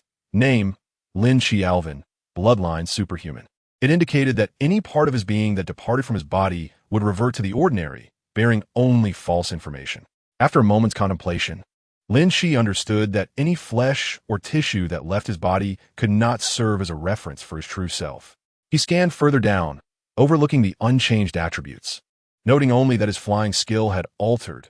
Flying too, you can soar through the air, though it consumes considerable stamina. It is not an effortless endeavor. While it may serve to impress, it is advisable to rely on jumping in combat, and driving is preferable for travel. Turning to the second page, he found a list of primary abilities, now with the option to select one for enhancement. There were 14 primary abilities in total, and Lin Qi noted that 6 remained unadvanced to level 1. Super Brain, Super Speed, Super Vision, Super Hearing, Super Breath, Heat Vision, and Ice Breath. He chose to upgrade Super Speed. Upon selection, a progress bar appeared, quickly reaching 70%, with 30% more energy required for Super Speed to attain level 1. Lin Qi eagerly anticipated the enhancements that level 1 would bring. Following the primary abilities were secondary capabilities, which had surprisingly multiplied. He can now swipe through them as one would on a touchscreen. After the secondary abilities, Lin Qi opened the 4th page of the Book of Superhumans. The title at the top read Superhuman Family, followed by a second title, Direct Bloodline of Superhumans. Here is the list. The Book of Colors is unique to Lin Qi. It is not permitted for 2 books of colors to coexist. The primary skill can be infinitely upgraded, while secondary skills can be learned indefinitely. The Golden Book of S.H.I.E.L.D allows any 8 primary skills to be upgraded to level 9, with all primary skills capable of reaching level 8. Secondary skills can be learned without limit. The unnamed female infant possesses the Platinum Book, where all primary skills can be upgraded to level 9, with secondary skills available for endless learning. The Books of Colors, Platinum Book, and Golden Book can only be born from the bloodline of superhumans. The Book of Colors can seal away the Platinum Book and the Golden Book, resulting in the disappearance of the superhuman bloodline, rendering it indistinguishable from that of an ordinary person. However, it can also be unsealed. The direct bloodline can bestow upon collateral bloodlines, categorized as follows. The Silver Book permits any 10 primary skills to be upgraded to level 8, with all primary skills able to reach level 7, and secondary skills limited to learning 100. The Bronze Book allows any 4 primary skills to be upgraded to level 8, any 10 primary skills to level 7, and secondary skills to learn 50. The Black Iron Book permits any 1 primary skill to be upgraded to level 8, any 4 primary skills to level 7, any 10 primary skills to level 6, and secondary skills to learn 30. The Silver Book, Bronze Book, and Black Iron Book represent collateral bloodlines, prepared for outsiders, and can be conferred by the direct bloodline. The Book of Colors can strip all collateral bloodlines, resulting in severe injury or even death for those deprived. The direct bloodline differs from collateral bloodlines not only in skill limits, but also in the rate of energy absorption. In summary, the direct bloodline experiences superior upgrades. The nurturing of collateral superhuman books requires vast energy. Upon awakening, the Book of Colors inherently possesses 10 silver books, 30 bronze books, and 100 black iron books. S.H.I.E.L.D, having conceived Lin Qi's child, has been nurtured by the newborn, directly acquiring the superhuman bloodline, albeit only the Golden Book. Unlike the still developing child, who now possesses the Platinum Book, Lin Qi gazes at the Book of Colors, referring to his future offspring, increasingly fond of the unnamed female infant. A daughter, he muses. Regarding the data, I thought no one was studying it, so I wrote it casually, only to discover someone indeed took notice. Allow me to clarify. Any one skill at level 9 means any skill can be upgraded to 9, while the others are capped at level 8. Any skill at level 8 means only one primary skill can be upgraded to 8, while the rest can reach level 7. This pattern continues downward. Chapter 35. A quicker ascent. This unexpected turn of events has bestowed numerous benefits upon Lin Qi. Firstly, he has welcomed a daughter, alleviating his loneliness. Secondly, S.H.I.E.L.D now possesses the superhuman bloodline, which will empower her in the future, potentially extending her lifespan. This is indeed a positive development, indicating that S.H.I.E.L.D has gained a stronger capacity for self-preservation. Lin Qi, however, thinks pessimistically that even if they were to part ways in the future, Maria would possess the means to protect herself. However, now that she has a daughter, the likelihood of their separation in the future diminishes significantly. These are the primary advantages. As for other aspects, such as the transition from the ethereal to the tangible, Lin Qi feels no difference. He remains very much himself. Moreover, he harbors little interest in the Superman family. Once more, he manipulates Maria's phone to activate the monitoring system, allowing the relevant personnel to see him, ensuring they recognize his benevolence and that he has committed no wrongdoing. Lin Qi acquires a laptop from the personnel of the underground base and positions himself by Maria's side, engaging in games. 2 hours swiftly elapse, and Maria gradually awakens, feeling rejuvenated and invigorated, healthier and stronger than ever before. Lin Qi, what has happened to me? She inquires. recalling her journey to the training ground, where she had lost consciousness midway, initially fearing she had been ambushed and was in peril. However, upon seeing Lin Qi, a sense of calm envelopes her. Lin Qi, observing Maria S.H.I.E.L.'s awakening, hastens to assist her, advising her to take care of their baby. Baby? Am I pregnant? Maria touches her abdomen, astonished. She then chides Lin Qi. I told you to take precautions. I'm not ready for a child yet. Lin Qi quickly reassures her, no. First turn off the surveillance, and I will explain everything. Maria complies and deactivates the monitoring. Before her, Lin Qi summons the vibrant Superman book, its colors shimmering. Maria gazes at him, her eyes wide, awaiting his explanation. I am Superman, and the child within you is also a Superman. That child grants you the status of a Superman, hence you cannot forsake her. After a considerable time, Maria S.H.I.E.L.D finally comprehends the situation. With a mere thought, a gleaming golden Superman book materializes in her hands. Is this a gift from my daughter? I shall accept it. Subsequently, Maria poses further inquiries regarding Superman, gradually reconciling herself with the reality of her newfound identity. Regarding her status as a traveler, Lin Qi refrains from divulging this information, not out of reluctance, but rather deeming it unnecessary.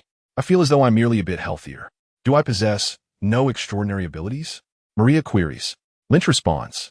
You possess an energy absorption rate of 1. No other abilities have been activated. You need to bask in the sunlight to enhance the energy within you. Maria S.H.I.E.L.D springs from her sickbed, exclaiming, What are we waiting for? Let us go bask in the sun.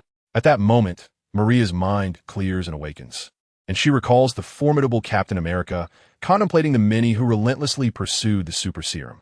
She reflects on her own rigorous training, aspiring for a robust physique, and recalls those who exerted less effort yet possessed superior physical attributes.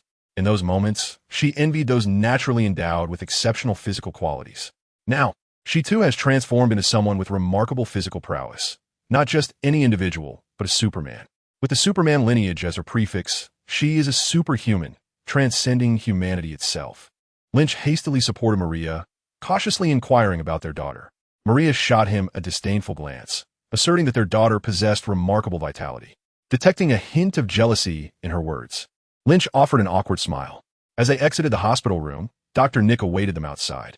Director Hill, I wish to conduct an analysis of Agent Alvin's blood. It would greatly benefit our super soldier program. I kindly request your approval. This old man was rather unscrupulous. Initially, Lin Qi had declined to provide a blood sample. Yet now he directly approached Deputy Director Maria S.H.I.E.L.D. If she were to refuse, would he seek out Nick Fury instead? Maria cast a glance at Lin Qi and acquiesced. Very well, let us proceed with the blood draw. Reluctantly, Lin Qi yielded to having a substantial vial of blood taken. The superhuman bloodlines of both Lin Qi and Maria were now secured. Even if blood was drawn, the information contained within would be rendered mundane and ultimately misleading once it left their bodies. Should this extracted blood be utilized for any purpose, be it a targeted toxin or cloning, it would prove futile. This blood was no longer of any consequence to Lin Qi. They entered an elevator that ascended directly from the underground facility to the 7th floor, a secret lift with no exits on other levels. After climbing 3 additional floors, they emerged onto the rooftop. In the distance loomed Stark Tower, surrounded by a cluster of tall buildings that, while impressive, lacked the unique height and character of Stark's edifice. The sun hung high in the sky, casting an endless radiance that enveloped the two of them. A warm current flowed into their bodies, akin to soaking in a hot spring, revitalizing the weakened form as if it were replenishing its nutrients. Ding! Super speed evolution, super speed level 1. Why is this happening so swiftly? Lin Qi pondered, a mix of confusion and elation coursing through him. The transformation within his body was unmistakable. He need not consult the Book of Superman to recognize his newfound swiftness. Yet, the extent of this speed eluded him, necessitating an objective measure. Although the Book of Superman had manifested within him, it possessed a faint consciousness capable of objectively assessing his abilities, one of its primary purposes. He opened the vibrant Book of Superman. Super speed level 1. Your speed is already impressive, surpassing that of the world's fastest sprinter by a factor of 10. You can cover 100 meters in a second, reaching speeds of 300 kilometers per hour, rivaling race car drivers in a contest of speed.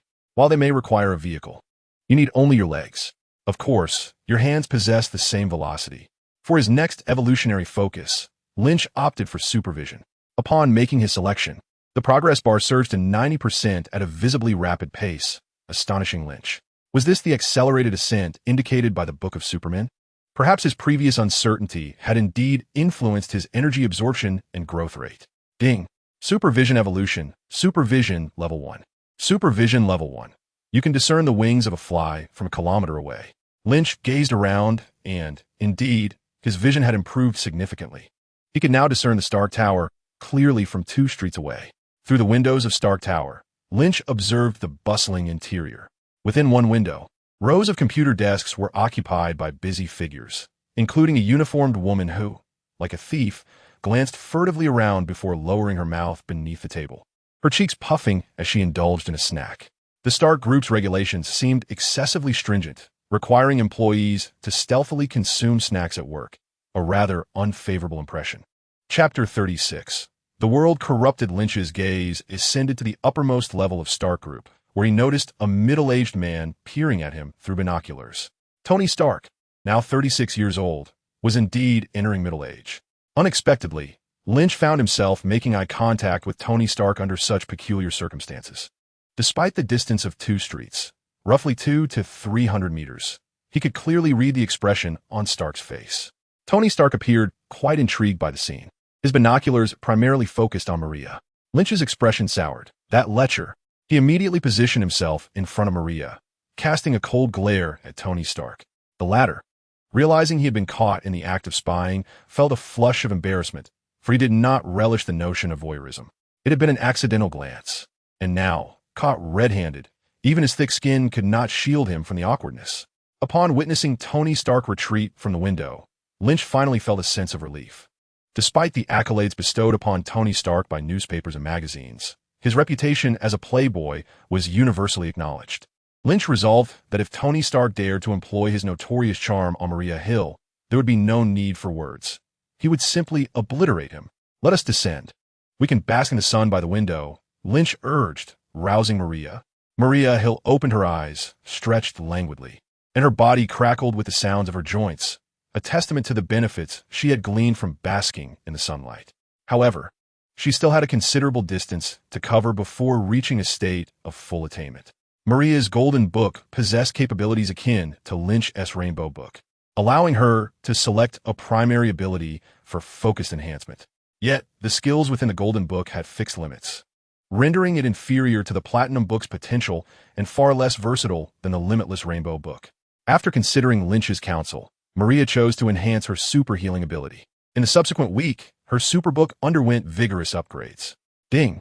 Super Hearing Level 1. With Super Hearing Level 1, she could perceive sounds from a kilometer away, though barriers would diminish the effectiveness. Thanks to her heightened auditory perception, she had overheard numerous secrets in recent days. While playing games in Maria's office, he overheard a young woman at the front desk enticing an assistant from the biology lab, obtaining intelligence regarding Maria's fainting episode, which he subsequently reported to Nick Fury. Lynch had been unaware of the front desk girl's name until she spoke to Nick Fury, revealing herself to be Dorothea Carita, a rather ordinary and inconspicuous name. As he rested on the sofa with his eyes closed, Lynch also overheard a research group leader in the underground base making a phone call to Alexander Pierce from the restroom, reporting that Maria Hill could absorb sunlight to sustain her life and enhance her capabilities. Furthermore, Lynch listened to numerous individuals from the New York branch expressing envy towards him, devising ways to win Maria Hill's favor and usurp Lynch's position as her favorite companion. There were also individuals from the advertising company who looked down upon him, planning to covertly report the intact cameras as defective, intending to acquire the discarded items at a low price and sell them at a profit. The two conspirators discussed their operations in a shadowy corner, seeking to remain undetected. Nick Fury and Alexander Pierce presented a significant dilemma, but Lynch chose to remain passive, willing to let them proceed as long as Maria was unharmed. However, he promptly dismissed the 2 minor players from the advertising company. In addition to internal matters, Lynch could also hear external conversations. He listened to Obadiah Stane, the general manager at Stark Industries, negotiating illicit arms deals outside the company's official channels, thereby evading official scrutiny and taxes, which would yield him substantial profits. Meanwhile, above Obadiah, Tony Stark was engaging in unsavory conduct with a new secretary, presenting her with a lucrative contract alongside a termination agreement, allowing her to choose, accept the lucrative offer and the accompanying conditions, or face dismissal. He would not coerce a woman, believing none were worthy of such force. He merely offered a choice, and even if she opted to leave, he refrained from employing coercive methods. The secretary stood silently for a long while, and as Stark grew impatient, she gritted her teeth and signed the lucrative contract, simultaneously accepting her fate. Pepper Potts, the executive assistant, was in an adjacent office recruiting new secretaries. She informed a Harvard graduate before her that while her knowledge was adequate, her appearance was subpar, rendering her unsuitable for Stark Industries. These instances were merely the tip of the iceberg that Lynch observed and overheard, and he believed that beneath the glamorous facade, Stark Industries was even more corrupt than he had comprehended. Yet, what relevance did Stark Industries hold for Lynch? In addition to his extraordinary hearing, his super breathing had also reached level 1. With this ability, he could absorb vast amounts of air, holding his breath for half an hour, and even filtering out minor toxins with ease. Currently, super breathing primarily allowed him to hold his breath for extended durations. However, possessing super breathing would enable the upgrade to freezing breath. Both super hearing and super breathing abilities had advanced within just a single day. The remaining heat vision and freezing breath seem somewhat off. These two should be classified as derived abilities, as one cannot utilize them without the primary powers of supervision and super breath. Even starting from scratch, the freezing breath could reach level 1 in just 2 days. Thus, for the previous 13 years, Lynch's very existence was unstable. Despite his belief in his own reality, he was still subject to external influences, leading to a remarkably low efficiency in energy absorption. With freezing breath at level 1, he could exhale a frigid breeze at -10 degrees Celsius, but it served no purpose beyond merely cooling the air. Lynch attempted to use it, achieving a cooling effect and a gentle breeze, yet it fell short of his expectations. He found the idea of creating ice water rather distasteful. Similarly, the heat vision at level 1 had no utility beyond igniting flames, necessitating elevation to a higher level. Lynch's primary abilities had all ascended to level 1. It took an entire week for Maria's super healing ability to reach level 1, a pace significantly slower than Lynch's current progress, yet had finally advanced. Feeling the newfound strength coursing through her body, Maria nestled her head into Lynch's embrace while standing by the window, basking in the sunlight. "What's wrong? You seem a bit off," Lynch gently inquired, holding her slender waist. Maria Hill was never one to indulge in sentimentality. She had served in the military and was a S.H.I.E.L.D agent, known for her bravery and decisiveness. However, in recent days, Lynch had noticed something amiss with Maria. She had taken to tending the flowers on the windowsill and displayed compassion upon seeing a destitute beggar. Now, she revealed a softer side, a stark contrast to the assertive persona he had come to know. Throughout their relationship, Maria's most vulnerable moments had only involved simple requests like ordering food. "I was thinking about our daughter," Maria confessed. Lynch chuckled, "But she isn't even born yet." In Chapter 37, Lynch brought forth Maria Hill, and Nick Fury summoned Natasha. In the initial days, Lynch had been cautious, but after a few days, he felt reassured by the resilience of the Kryptonian bloodline, allowing his worries to subside. Maria remarked, "We belong to the Kryptonian lineage, and our existence is solely due to you. You have, in essence, created our kind. You are the rightful king of the Kryptonians. Our daughter was destined to be a princess." At this point, Maria hesitated, prompting Lynch to ask, "What do you wish to convey?" Maria Hill continued, "In the past, I focused solely on myself, striving to ascend to greater heights and understand the extent of my influence on this world. That was my life's ambition. However, since becoming pregnant with our daughter, I perceive those aspirations as trivial and inconsequential." Lynch inquired again, "What do you wish to convey?" Gently caressing her abdomen, as if feeling the life within, she declared, "I want to secure a nation for our daughter, ensuring she becomes a true princess. Our daughter should not merely be an ordinary member of the masses, nor merely the daughter of a S.H.I.E.L.D deputy director and an ordinary agent." Lynch harbored doubts regarding Maria's interpretation of the term ordinary. After all, he himself was anything but ordinary. Nevertheless, he was taken aback by Maria's thoughts, as he had never contemplated what might transpire in a country after him. Yet, he found solace in the notion that his daughter was a true princess. The center of attention captivating all. This idea resonated deeply with him. Maria's perspective was particularly appealing. With a cheerful whistle, Lynch remarked that while he concurred with her ideas, their financial resources were lacking, unless, of course, they resorted to robbing a bank. However, the money obtained through such means would hardly be recognized as legitimate. True currency is that which is acknowledged. The more one steals, the greater the risk of exposure, rendering it worthless. Maria's eyes sparkled with excitement. "So, you do support my vision?" she inquired. After ascending to the position of Deputy Director of S.H.I.E.L.D., her career progression had stagnated, save for a significant upheaval within the agency or an incident involving Nick Fury, who could likely hold his position until his last breath. Yet now, she saw a new direction. She aimed to establish a nation for her daughter, or perhaps purchase one outright. Lynch's endorsement brought her immense joy, as her daughter was also his. Lynch affirmed, "Of course, but do you have a plan?" His earnings as a covert operative were substantial, and his writing was profitable. However, they were still far from affording an entire nation. Maria Hill chuckled. S.H.I.E.L.D. has ample funding. In a few days, we will receive a new allocation of $100 million. We could establish a project and siphon off $90 million. $90 million. He had toiled for 13 years to accumulate $10 million. The ease with which Maria could conjure $90 million was nothing short of astounding. Lynch widened his eyes in disbelief. "Is this even feasible? If discovered, I would have to flee with you."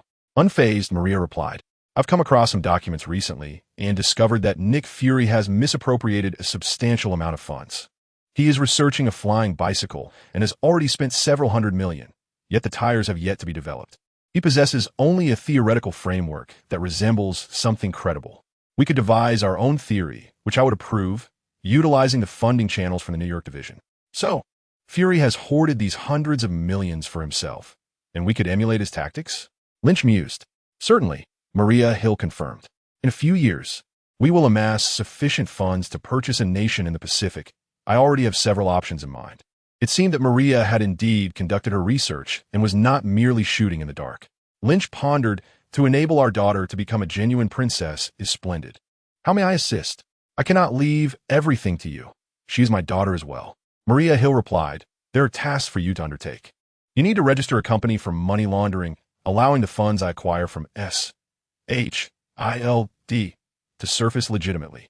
You should start considering what kind of company to establish and how to orchestrate the laundering process." After a moment of contemplation, Lynch recognized the path forward. "This is a rather straightforward endeavor," he stated. As Maria and Lynch openly deliberated on their strategies, Nick Fury meticulously investigated the circumstances surrounding Maria Hill. Upon receiving a report from Dorothea Carita, Fury, as the director of S.H.I.E.L.D., took the matter with utmost seriousness. The inquiry into the New York division was straightforward. However, given Maria Hill's position as deputy director, the investigation was conducted discreetly to avoid raising her suspicions or inciting unnecessary conflict. Seated at his desk, Fury held the investigative report regarding Maria Hill. It noted that she had participated in live combat training the previous day, initially engaging in one-on-one sessions, then moving on to 1-against-5, and ultimately taking on 20 agents simultaneously. Remarkably, Maria effortlessly subdued all 20 S.H.I.E.L.D. operatives. Due to space constraints, her training concluded there. The investigators concluded that at least 50 unarmed agents would struggle to contend with a single Maria Hill. In terms of strength, speed, and defense, she had significantly surpassed her previous capabilities. From the report alone, Fury recognized that Maria had indeed grown more formidable. He was well aware of her past prowess. Previously, an unarmed Maria could manage only 5 similarly equipped agents, relying on her skills rather than sheer strength. It was now evident that her pregnancy had altered her physiology, enabling her to absorb energy from sunlight, thus enhancing her power. This ability to harness solar energy bore a striking resemblance to that of a comic book superhero, which illuminated why Lynch had initially dubbed her Superman. Lynch's exceptional strength was well known, with many aware of his capacity to withstand bullets with his body. Yet, the origins of his power had long been attributed to innate talent. S.H.I.E.L.D. had encountered numerous individuals with extraordinary abilities, cataloging them in a list of the gifted. As such, they had not prioritized Lynch. However, the situation had shifted. Lynch had effectively created a super soldier in Maria Hill, a development that could not be overlooked. The reason S.H.I.E.L.D had previously been indifferent towards individuals like Lynch was their inability to mass-produce such talents. Now, with Lynch demonstrating the capability to generate super soldiers, Fury found himself compelled to reevaluate the situation. If Lynch had already produced one super soldier, he could potentially create more. After a moment of contemplation, Fury activated the internal communicator on his desk, summoning Natasha Romanoff to his office. "Director Fury, you called for me?" Natasha Romanoff, with her graceful demeanor, entered Fury's office. Fury nodded, gesturing for her to sit. "Take a look at this investigative report. It just arrived." Natasha picked up the investigation report from the table and scrutinized it intently, her eyes widening in astonishment. Ultimately, she gazed at Nick Fury, incredulous. Is this truly possible? To conceive and thus transform one's body, absorbing sunlight as a source of energy, ultimately evolving into a super soldier? Nick Fury nodded, affirming that Maria Hill was indeed pregnant, and the ability to absorb sunlight had manifested within her. Natasha sighed, expressing envy for Hill's extraordinary fortune. "Director, I comprehend your intentions. You wish for me to also be impregnated by Lynch. However, my reputation is rather tarnished, and I doubt Lynch would find me appealing. Unlike Maria, who was a soldier at heart, straightforward in her approach and reliant on strength rather than allure, Natasha was a true spy. Should beauty serve her purpose, she would not hesitate to employ it. The assignments from S.H.I.E.L.D had not altered their intrinsic styles. More combat assignments were designated for Maria Hill, while intelligence gathering was primarily entrusted to Natasha. Nevertheless, Natasha was not one to engage frivolously. She was an agent, not a woman of dubious profession. She would assert that she maintained a higher standard of self-respect than many women today. However, the prospect of Lynch did pique her interest, largely due to his striking appearance. Moreover, the effects of the meteorite treatment had been remarkable. She was the first to undergo it and had now returned to her peak condition, fully capable of conceiving. Yet, Natasha harbored doubts that Lynch would even be attracted to her type. "Natasha," Nick Fury stated, "I have faith in your capabilities. If he does not favor you, transform yourself into someone he would. You possess the ability to embody various personas. In the past, you have always been sultry and alluring. Starting today, you shall adopt a more innocent image. Can you manage this?" Natasha smiled, replying, "Director, I am a professional. I can master any role." "That's reassuring," Nick Fury continued. "This is merely the first step.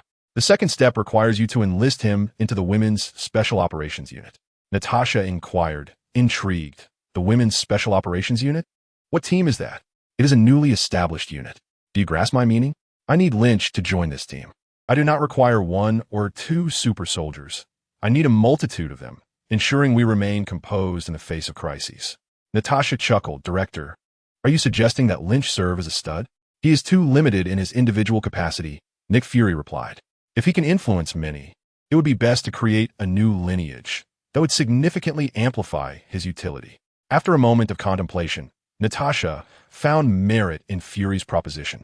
Lynch would not be at a disadvantage, considering how many men desire to be surrounded by women. Yet this plan could prove somewhat antagonistic toward Maria Hill, given Natasha's past collaboration with her. Thus, she voiced her concern. "Director, Hill will resent you for this. Everything is for the sake of world peace. For the people we are sworn to protect," Nick Fury asserted. In conclusion, he remarked, "This will be a covert operation, as well as an act of seduction. The records of the operation will be meticulously documented, and they will be stored in a location accessible only to me. The codename for this mission will be derived from a term in Chinese, Le Bu Si Shu." Nick Fury has arranged for Lynch to have experience. Similarly, due to Maria's swift actions, it is not solely Nick Fury who is involved. One morning, as Lynch drove Maria Hill to her workplace at the advertising agency, he noticed three women of distinct styles in the lobby. "Good morning, boss," he greeted. "Good morning to you as well," she replied. During this period, Lynch had taken to visiting the advertising agency, not out of a genuine desire to oversee operations, but rather out of curiosity regarding its workings. As he frequented the place, he became familiar with several individuals, resulting in an increase of morning greetings as he arrived for work. having driven Maria for quite some time. The personnel at the agency had developed a keen recognition of Secretary Hill. After exchanging pleasantries with acquaintances, Lynch took a moment to scrutinize the three ladies. All were strikingly beautiful, particularly Natasha, who, adorned in a pink gown with a subtle makeup palette, captured Lynch's attention. He never expected the inherently alluring Natasha to present such a pure and elegant visage, prompting him to steal a few extra glances. Maria, who had already been displeased upon seeing the trio, grew visibly perturbed at Lynch's evident attraction. "Come with me," she commanded, casting Natasha a fierce glare before striding toward the elevator. Natasha, with her innocent eyes, appeared quite pitiful. The three women followed Maria to the elevator, while Lynch remained stationary, having deduced the reason for their presence. Maria Hill's newfound strength was unmistakable. It was a stark contrast to the meager results of years spent researching the super serum. The transformation that came with pregnancy required minimal sacrifice. Fortunately, the existence of the Book of Superhumans had not been revealed. Otherwise, their visit would not have consisted of merely three women. In addition to Natasha, there was an Eastern woman clad in a qi-pao. While Natasha exuded purity and elegance, the woman in the qi-pao radiated nobility and vibrancy, leaving Lynch momentarily awestruck. Natasha was undoubtedly sent by Nick Fury, while the qi-pao-clad woman likely came as an envoy from Alexander Pierce. Lynch shook his head in resignation, realizing that his many preferences had been laid bare before Hydra's watchful eyes. Despite having traversed to this world and lived as a Westerner for many years, many of his habits remained unchanged. His television channels were predominantly Chinese. When grocery shopping, he always included several Chinese dishes. He often found himself lingering a moment longer when encountering individuals from China. Such subtleties, when noticed by those with intent, would surely lead to the conclusion that an Eastern representative was necessary to win his favor. It was conceivable that the woman in the qi-pao might even be of Chinese descent. Alongside Natasha and the qi-pao-clad woman, there was also a youthful and attractive Caucasian girl. This spirited young woman exhibited a distinct personality, appraising Lynch with a scrutinizing gaze before letting out a dismissive huff. Her expression remained quite displeased, as though she had been coerced into coming here, and even upon arrival, she seemed to be sulking. Noticing that Lin Qi had not followed, Natasha inquired with a hint of curiosity, "Aren't you coming?" The tone of her voice had transformed. It had shifted from the alluring, mature timbre of seductress to a crisp, youthful lilt reminiscent of a young girl. If a voice actor possessed such versatility, they would undoubtedly achieve great fame. Had Lin Qi not previously encountered Natasha's enchanting side, he would find it hard to believe that this innocent young woman was indeed Natasha. It was truly remarkable. Even knowing it was a S.H.I.E.L.D, Lin Qi felt an irresistible urge to draw closer to Natasha. Chapter 39. Who dares to snatch the child's father? It could be fatal. Yet, Lin Qi managed to resist the temptation with rational thought. He smiled and replied, "You all go ahead. I have some matters to attend to down here." He decided to wait until Maria had a clearer understanding of these three women before he ascended. Rushing to follow them now would not only portray him as lecherous, but would also undermine Maria's authority. For both his own sake and Maria's, Lin Qi resolved to wait a moment. Natasha smiled gently and said, "Very well, we shall chat while we wait." Lin Qi preferred to disregard her. There was little for him and Natasha to discuss. His attention shifted to the woman in the cheongsam, whose Eastern features elicited a sense of familiarity within him. Lin Qi marveled once more at the prowess of Hydra. They had deftly identified his subtle preference. This was not a weakness, merely a penchant, a hobby. Yet, Lin Qi had already chosen Maria Hill. For any other woman, it was too late. The woman in the cheongsam, noticing Lin Qi's gaze, nodded slightly and said, "I am S.H.I.E.L.D. I look forward to your guidance." S.H.I.E.L.D? What odd name. Lin Qi's eyes widened in confusion. Observing the three women entering the elevator with Maria, he hurriedly sent a text message to Maria inquiring about S.H.I.E.L.D's background. It was certain that Maria had received pertinent information about these three women prior to their arrival. Otherwise, they would not have been permitted entry into the New York branch. Soon, Maria replied to Lin Qi's message. A month ago, in the grasslands of Huaxia, a small town named Dana appeared out of nowhere. Earth gained a new piece of land, and various parties gathered in Dana, where S.H.I.E.L.D resurrected before the eyes of many. She was subsequently captured, but what transpired after that, I do not know. Now, Alexander Pierce, representing the Security Council, has sent her to fill the void left by my secretary. What? Are you interested in her? Shall I hand her over to you? Lin Qi texted back, dismissing her suggestion. Stop joking. I merely find her a bit peculiar. Tomorrow, we will go to the church and pledge our love to God, vowing to cherish you for eternity, without ever touching another woman. After sending the message, Lin Qi began to ponder the matter of Si-tung, ultimately concluding that the arrival of the textile factory was not an end, but merely a beginning. Beyond New York, in places he had overlooked, similar arrivals might very well be occurring. This arrival is not a silent fusion, but rather a sudden emergence, even causing some to develop false memories that alert everyone to the presence of individuals from parallel worlds. In the future, perhaps more worlds will descend. Even more lands will emerge, transforming Earth and society alike. Yet, what does this have to do with Lynch? Presently, Lynch is preoccupied with acquiring a nation for his soon-to-be-born daughter. Upon receiving Lynch's text, Maria Hill relaxed her furrowed brow, regaining her confidence. Her allure remains intact. Although 3 formidable and captivating women have arrived, they are far from being her rivals. Seated at her desk, Maria observed the 3 women before her. Natasha had come to monitor Tony Stark, temporarily stationed at the New York branch. This rationale seemed somewhat tenuous, yet Maria could not refuse someone from headquarters. Sif was sent by the council to serve as Maria Hill's secretary, replacing the previous agent, Bishop Davis, and Maria found herself at a loss for words. The last individual, Betty Ross, is the daughter of General Thaddeus Ross, a 3-star general in the military. General Ross claimed it was to train his daughter, allowing her to act as Lynch's agent. Just days prior, he too had received intelligence regarding Maria Hill, equal to that of Nick Fury. General Ross is particularly enthusiastic about super soldiers, with numerous agencies researching this concept, yet he has invested the most. Initially, he intended to send a female soldier, only to discover that his daughter frequently visited military experiments, showing a keen interest in a researcher named Bruce Banner. At nearly 40, Bruce is much older than his 23-year-old daughter, and the thought of their age difference troubled General Ross. Thus, he changed his mind and decided to send his daughter directly to Lynch. Lynch, being the same age as Betty, possesses the potential to become a super soldier, and should they find themselves together, it would be a delightful outcome. Even if they do not end up together, if Betty were to conceive Lynch's child, experiencing a transformation akin to Maria Hill's, it would not be in vain. Most importantly, he wished to avoid her being with a man twice her age. General Ross would be indifferent to his daughter dating someone her own age, but the thought of her being involved with a man 20 years her senior was unacceptable. As for Maria Hill, General Ross asserted that as long as Betty excels, nothing else would pose a problem. What justification could keep her close to Lynch? After much contemplation, General Ross had a sudden epiphany regarding the role of an agent. Scandals often arise between agents and their employers. He deemed this entirely feasible, believing that as a 3-star general in this country, he still wielded considerable influence. He stated that Lynch requires an agent, and even if he does not, he would be made to need one.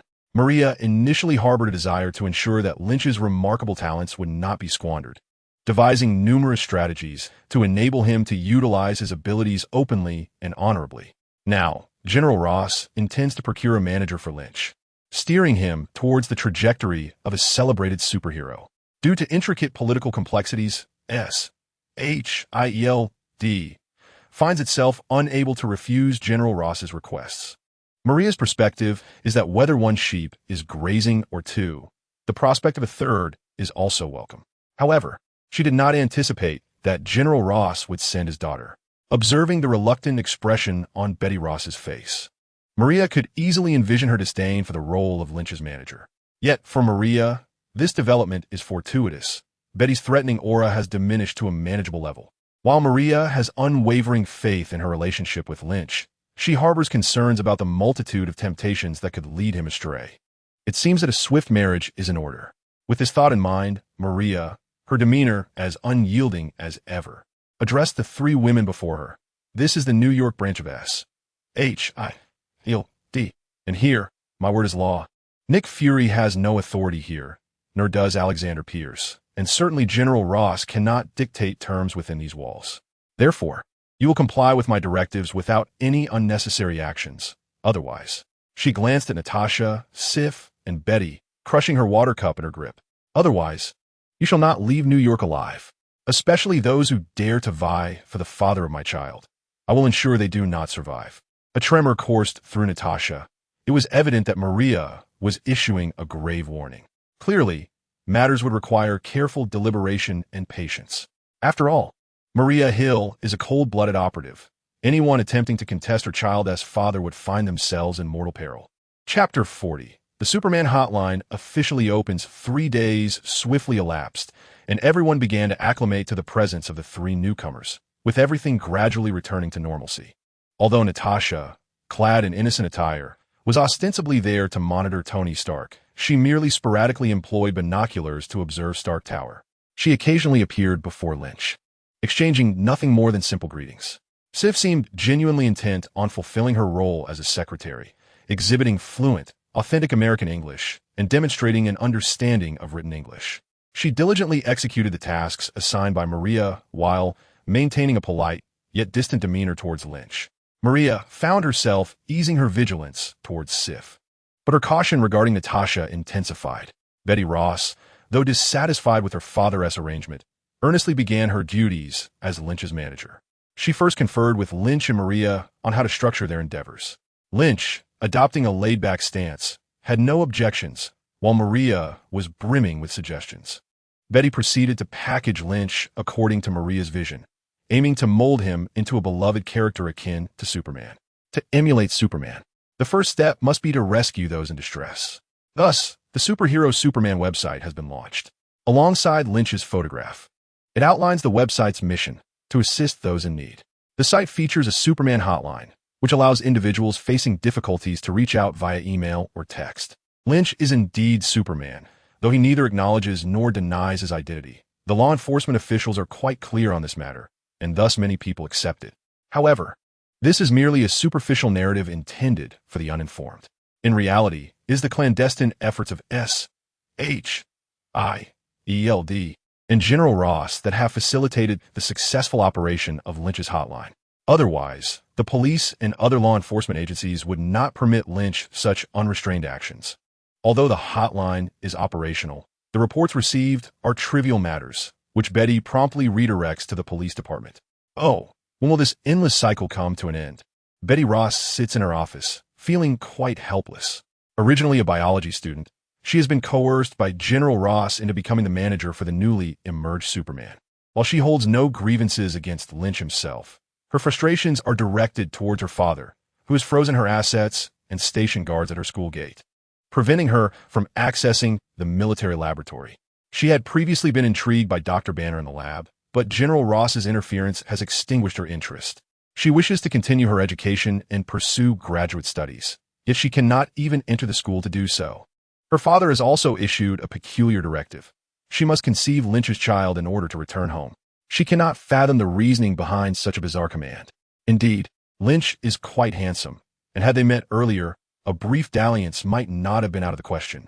Yet Betty is resolute in her refusal to comply with General Ross's wishes.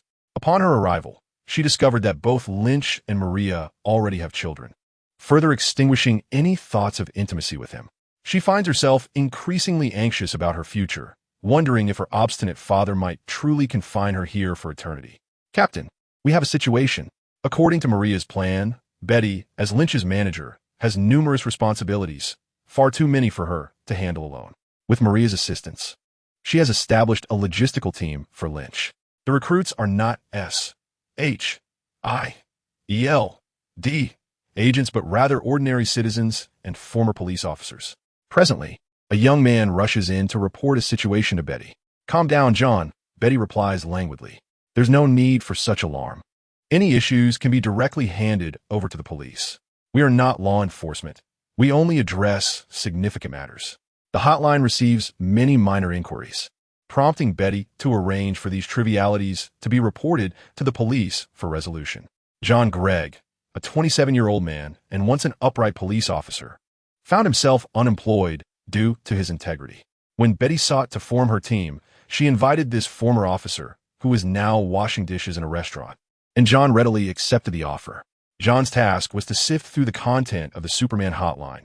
Minor issues were to be reported directly to the police department, while significant matters were to be relayed to Betty, who would then contact Superman Lynch to take action. Thus far, no major incidents had occurred. Betty felt that John was somewhat overly dedicated. After all, it was merely a matter that could be resolved with a simple phone call to the authorities. Did he truly intend for Superman to intervene? It seemed rather trivial to summon a hero for such petty concerns. John hastily clarified that this time it was indeed a serious matter. A woman named Doris Callis had filed a report, claiming she had knowledge about the missing persons case in San Francisco, but insisted that only Superman could reach out to her. She trusted Superman, but not them. Betty paused, momentarily taken aback by the realization that someone genuinely believed in that fellow. Then, she felt a twinge of discomfort at the thought. She inquired about the missing persons case in San Francisco, asking if it truly existed and how many were missing. John replied that indeed, many had vanished, at least 20, most of whom were homeless, and the actual number was likely higher, as no one had reported them missing. Betty frowned and questioned why the police were not involved. John shrugged, explaining that no one had made a report. With a cold huff, Betty expressed her dissatisfaction with the police's approach and stood up, declaring her intention to find Lynch. With so many people missing, he had to take action. Inherently kind-hearted, she could not simply turn a blind eye to such matters. Betty held little reverence for Lynch. Her father was a 3-star general, and she had encountered numerous high-ranking officials, so she was not intimidated by him. On the 6th floor of the advertising agency, Betty's Superman logistics team occupied a large office. Others were barred from ascending to the 7th floor, but Betty had access. Despite her distinguished background, she had signed a confidentiality agreement upon her first visit. She ascended directly to the 10th floor, having learned over the past few days that Lynch never exercised and spent his days either idling or playing games in Maria Hill's office. Every soldier Betty had seen dedicated themselves to rigorous physical training, maintaining their fitness, so she questioned whether Lynch's reputation as a superhero was merely a facade. Sure enough, she found him once again in Maria Hill's office. Maria had relocated to a new office with large floor-to-ceiling windows, allowing the midday sun to flood the space. Maria sat at her desk, engrossed in writing, while Lynch napped on the sofa with his eyes closed. In another corner, Si-Tung, clad in a cheongsam, furrowed her brow as she stared at her computer screen. The sunlight streaming through the bright windows cast a golden hue upon the three of them. Betty felt the sunlight was too abundant, creating an uncomfortable heat and affecting her vision, but the trio in the office seemed unfazed. Chapter 41. Pitifully informing Lynch. You wish to know him, Si-Tung observed Betty rush through the door with curiosity. Over the past few days, this girl had been quite polite. What could have caused her to become so impatient now? Surely, it must be something of great importance. However, it should have no connection to her. She is already overwhelmed with her own troubles. The current predicament of Si-Tung is dire. After being resurrected from the earth, she was captured by a mysterious organization and subjected to various experiments. Were it not for her ability to transform into a plant, her corporeal form would have faced indignities. Just when she thought she would be confined to a laboratory for eternity, she was informed that she had lost her research value and was presented with two choices: death or becoming a spy for the organization. Reluctant to embrace death, she chose the latter and was subsequently assigned to the side of Maria Hill. The organization did not provide her with a specific mission, but equipped her with a high-tech artificial eye, through which everything she observed would be transmitted back to the organization. Furthermore, commands could be relayed to her via this artificial eye. In addition, toxins were injected into her system, necessitating regular doses of an antidote. It was only upon her arrival that she discovered S.H.I.E.L.D. was a rather upright organization. She also learned that the individual assigned to oversee her held considerable influence, a man named Alexander Pierce. Her instincts suggested that he was undoubtedly connected to the mysterious organization. However, she could not voice her suspicions. The artificial eye had the potential to explode, leading to her demise. The toxins within her could torment her, and in an emergency, the artificial eye could instantaneously take her life. With a sigh, she reflected on her uncertain future, which now seemed 100 times more complex than the era and world she had once known. She felt utterly at a loss. After another sigh, Si-Tung lowered her head, diverting her attention from the others in the office, and diligently began to tackle her work on the computer. She raised her head and looked up. A line of text appeared on her artificial eye's retina. Si-Tung remained unmoved. While she did not wish to die, she longed to live with dignity, refusing to be manipulated at every turn. Unless her adversary directly ended her life, she would forever maintain her sense of dignity. No new commands appeared on her retina. Her adversary had relented. It was this pride that afforded her some respite. During moments when the office was empty, she would enshroud the artificial I with her mystical power, rendering herself invisible to surveillance and granting her a semblance of space. Her true essence was that of a tree, having gained sentience due to an alien stone. She believed herself to be a spirit, and when the organization inquired about her origins, she identified herself as a member of the spirit race. She was indeed a spirit, capable of controlling vines, fond of sunlight, and possessed of mystical power. She utilized her abilities to block surveillance, preserving her final vestiges of dignity. Should the mysterious organization be dissatisfied, they could either detonate the artificial I or delay the distribution of the antidote. She bore the weight of these consequences alone. Although she was diligently working, S.H.I.E.L.D still allocated some of her attention to the happenings within the office. She was intrigued by this world and particularly curious about the seemingly upright S.H.I.E.L.D. Director, I have something to report. Though she hurriedly pushed open the office door, Betty maintained a considerable degree of respect in the presence of Maria Hill. The fact that Maria Hill had ascended to the position of Deputy Director of S.H.I.E.L.D. as a woman commanded Betty's admiration. Maria Hill paused her work and lifted her gaze. Before she could speak, Lynch interjected, still lazily keeping his eyes closed yet articulating clearly. You are here to report on the missing persons case of the homeless in San Francisco, correct? Startled, Betty exclaimed, You installed surveillance in my office. Lynch opened his eyes and scoffed. Do you think I have that much free time? Reflecting on this, Betty realized that given Lynch's languid demeanor, he likely would not go to such lengths. Curiously, she asked, How do you know? Of course, I overheard, was the unspoken thought. Others only perceived his immense strength, his ability to leap 10 meters, and his formidable physique. Yet they remained oblivious to his extraordinary auditory and visual acuity, as well as his exceptional intellect. Within a kilometer radius, any mention of his name would be swiftly pinpointed by him. He possessed a superbrain that allowed him to maintain intense focus, ensuring that no crucial information escaped his notice. His cognitive processing speed was 5 times that of an average person, though his wisdom and emotional intelligence remained unchanged. He could rapidly concentrate and extract desired information from the surrounding sounds, environment, scents, and tactile sensations. Previously, he had not placed much importance on his superbrain, but when combined with his super hearing, it enabled him to detect any pertinent sounds within a kilometer. Words such as Superman, Lynch, Alvin, and Maria Hill were of particular interest to him. Upon hearing them spoken, he would instinctively shift his focus to listen attentively. When these terms were mentioned on the 6th floor, Lynch's mind immediately took notice, and even in a state of light slumber, he could hear John and Betty's conversation distinctly.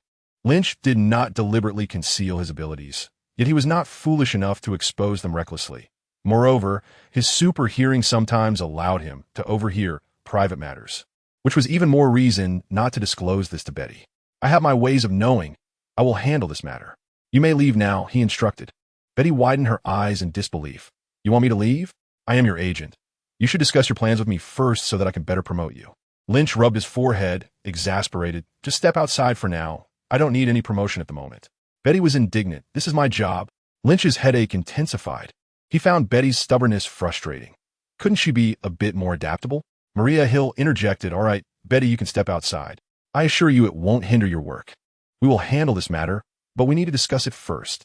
Satisfied, Betty huffed at Lynch, placed the printed documents on Maria's desk, and sashayed out of the office. Lynch then turned deciding, You should also step outside for a moment. S.H.I.E.L.D was dispatched by the Alexander faction. Although her Chinese visage brought a sense of comfort to Lin Qi, it was prudent to keep certain confidential matters from her, primarily to guard against Hydra. S.H.I.E.L.D rose from the computer desk, nodded slightly, and made her way outside. Plead with Lin Qi, expressing your desire to know everything about him and to understand him. Then inquire if he may stay. Subtitles appeared on her retina. She paused, turned to Lin Qi, and asked, May I stay? I wish to know what you are discussing. Unaware of the meaning of pleading, and even if she did, she would not resort to such behavior, nor would she utter anything so ambiguous. Chapter 42. Mischievous and affectionate Lin Qi smiled and replied, That is not possible. This matter is highly confidential, and your clearance is insufficient. S.H.I.E.L.D responded with an O, turned, and departed once more. The subtitles resurfaced on her retina. The antidote this month has been delayed by 3 days. Situng furrowed her brow, continued her pace, exited the office, and closed the door behind her. Maria picked up the thin document printed by Betty, consisting of only 2 pages. The first page detailed a report filed by a woman named Doris Scholes, who insisted on contacting Lin Qi directly, believing only in Superman. A smile crept across Maria's lips. Someone believed in Lin Qi, and she felt a sense of pride in that, an honor indeed. The second page contained data regarding a missing persons case in San Francisco. It was indeed peculiar, as over 20 homeless individuals had vanished nearly every month for the past 6 months. Setting aside the 2 pages, Maria turned to Lin Qi and inquired, "Is there a problem with this matter? If it were trivial, you wouldn't have sent Betty and Situng away. Their dismissal suggests something amiss." Lin Qi responded, "I am aware of the truth behind the San Francisco missing persons case, even more so than the reporting Dr. Doris Scholes." Intrigued, Maria asked Dr. Doris Scholes, "It seems you possess quite a bit of knowledge. How did you come by it? Have you acquired foresight skills?" Lin Qi was momentarily taken aback by Maria's question, left speechless. Eventually, he shook his head and said, "Sort of.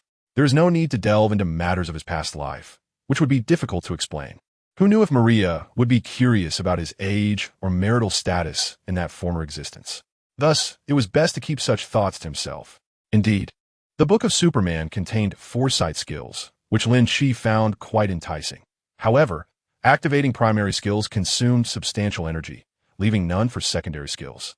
Upon hearing Lin Qi's admission, Maria's eyes sparkled with excitement, as she too desired foresight abilities. Yet, she similarly lacked the necessary energy. Energy required time to accumulate, and lacking energy was tantamount to lacking time. Lin Qi could elevate a primary skill from 0 to 1 in 2 days, while she needed a week. If she were to opt for a secondary skill, she would still be 3 to 4 times slower than Lin Qi. However, upon reflection, Maria's spirits lifted once more. Lynch and the daughter she bore within her had bestowed upon her a future brimming with potential. What more could she possibly desire? Even her foresight, given time, could be acquired if she so wished. "Very well," Maria said. "What do you know?" Lynch's interest piqued, reminiscent of his familiarity with the Most Wanted. He had also viewed the film Venom. Fortuitously, his extraordinary intellect allowed him to vividly recall the case of the missing homeless individuals in San Francisco, as well as the name of Dr. Doris Scholes. Lynch recounted a tale originating from a San Francisco company named the Life Foundation. They had launched a probe which, during its return journey, encountered a comet and discovered life forms upon it. The spacecraft collected samples of these extraterrestrial entities to bring back to Earth. However, just before reaching their destination, the alien samples escaped, resulting in the probe's catastrophic crash. What a fascinating narrative. Had it not transpired, you might have employed this as a prologue to pen a best-selling novel, Maria remarked, beginning to search for information on the Life Foundation on her computer. It was soon apparent that the probe's crash had occurred 6 months prior. Your foresight must have some subsequent revelations, wouldn't it? While conversing, Maria continued to operate her computer, wielding significant access privileges.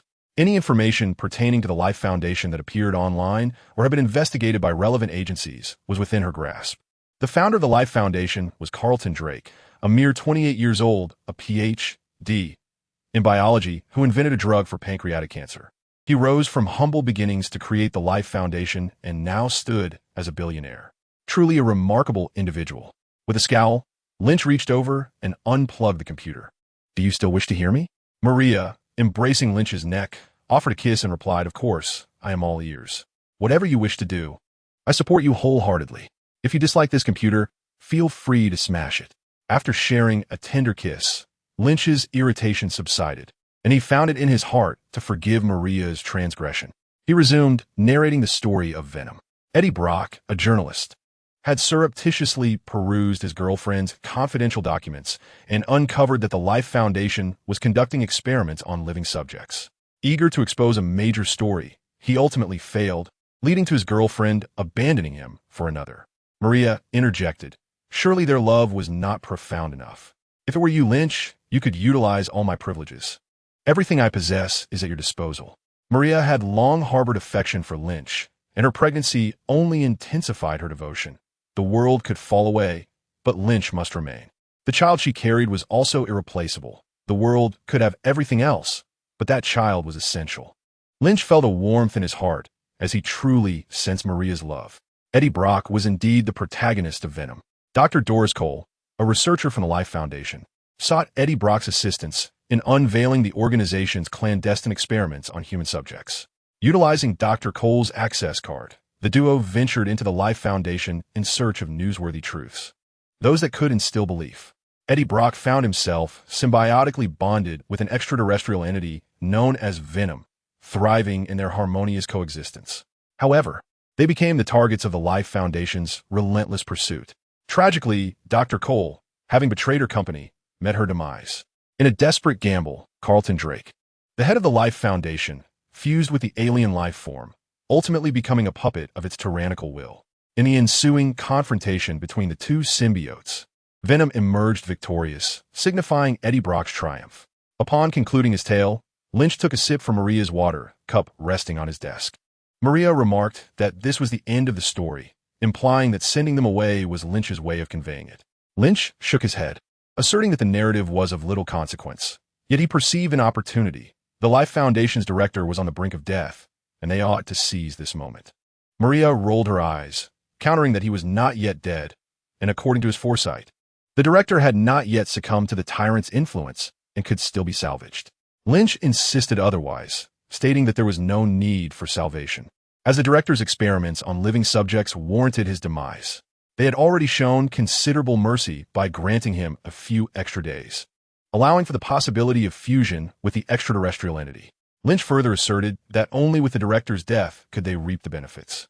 Maria, realizing the truth in his words, agreed that he indeed deserved to die, and their benevolence in allowing him extra time was commendable. The two shared a conspiratorial laugh, relishing in their shared wickedness. In Chapter 43, while discussing the virtual helmet project, Lynch noted that the allocated funds of $90 million had arrived, which they could leverage to undermine the Life Foundation. The virtual helmet represented a covert initiative of S.H.I.E.L.D. in New York, a project still shrouded in secrecy, spearheaded by Lynch with Maria's endorsement, initially funded with $90 million. Subsequently, Lynch merely needed to transfer these funds judiciously a few times, ensuring they became his, severing ties with S.H.I.E.L.D. Maria expressed her concerns, having recently perused some literature on precognition, emphasizing that foresight was merely a projection of the most probable future among countless possibilities, with the potential for deviation. Lynch reassured her, stating his readiness to orchestrate events meticulously in San Francisco, ensuring adherence to the script without deviation. Maria Hill suggested that Dr. Cole might have been spared. Despite her employment with the Life Foundation, she had ultimately seen the light, and they should extend a chance to the misguided. Shouldn't they? It was a minor issue, and Lynch readily agreed. Maria declared her intention to accompany him to San Francisco, expressing her longing to revisit the city. Lynch, glancing at Maria's abdomen, hesitated, questioning her decision to join given her pregnancy. Rest assured, Maria reassured, this little one possesses remarkable vitality. If I do not take a stroll now, in a few months, with my belly growing, it will become difficult for me to move. Lynch considered this and thus acquiesced to Maria's request. The two set off for San Francisco, knowing that as long as the tyrant possessed the CEO of the Life Foundation, regardless of whether Eddie Brock could eliminate the tyrant, Lynch could deftly orchestrate the tyrant's demise. With the CEO's death, the Life Foundation stock would plummet, and both he and Maria would await their earnings. The plan was flawless. Maria then suggested they require someone to oversee operations from behind the scenes. Who do you think would be suitable? What about S.H.I.E.L.D.? Lynch quickly interjected that S.H.I.E.L.D. was absolutely not a viable option. S.H.I.E.L.D. had been sent by Alexander Pierce, undoubtedly linked to Hydra. In comparison to Hydra, Lynch had a modicum of trust in Nick Fury, yet his faith leaned even more toward General Ross of the Avengers. With no comparisons, there could be no harm. In the past, Lynch had deemed General Ross a villain, but in contrast to the duplicitous Alexander Pierce and Nick Fury, General Ross seemed far more agreeable. Let us consider Betty, Lynch proposed. Maria was taken aback. Betty had always held a disdainful view of Lynch. Why would he choose her? After living together for some time, Maria had also noted Lynch's fondness for things related to China. Could there be an issue with S.H.I.E.L.D.? Lynch possessed precognitive abilities and would not misjudge. Maria silently resolved to remain vigilant regarding S.H.I.E.L.D in the future. As the door opened, S.H.I.E.L.D, adorned in a cheongsam, stood at the entrance, her countenance serene, seemingly capable of standing there for an extended period. "Why are you standing here? Aren't you going downstairs for a cup of coffee?" Maria inquired, astonished. S.H.I.E.L.D shook her head, replying, "I am not accustomed to coffee. I prefer tea." "How fortuitous. Lynch enjoys tea as well. Next time, I shall bring some from home," Maria offered. S.H.I.E.L.D replied, "No need. I simply have not procured any yet." As Maria stepped outside, she remarked, "It is settled then. You may return to work. I will not be around for a few days. Please prepare the necessary documents for my return." Lynch and Maria descended to the 6th floor, entering the expansive office of the Superman logistics team. Upon Lynch's arrival, the staff's eyes sparkled with excitement. They had been promoting Lynch's positive image over the past few days. Whether others believed it or not, they certainly did. Superman would undoubtedly come to the rescue. After encouraging the logistics team and affirming his unyielding stance against evil, Lynch and Maria proceeded to Betty's office. Betty, observing the two prominent figures unexpectedly arriving, was puzzled by their visit. Did they come to announce a bonus? Her anticipation surged. "Maria, are you back from business trip?" she asked. The revelation that it was not a bonus brought a hint of disappointment. A business trip sounds delightful. Where are you headed? Her credit card had been frozen, leaving her financially stranded and unable to venture anywhere.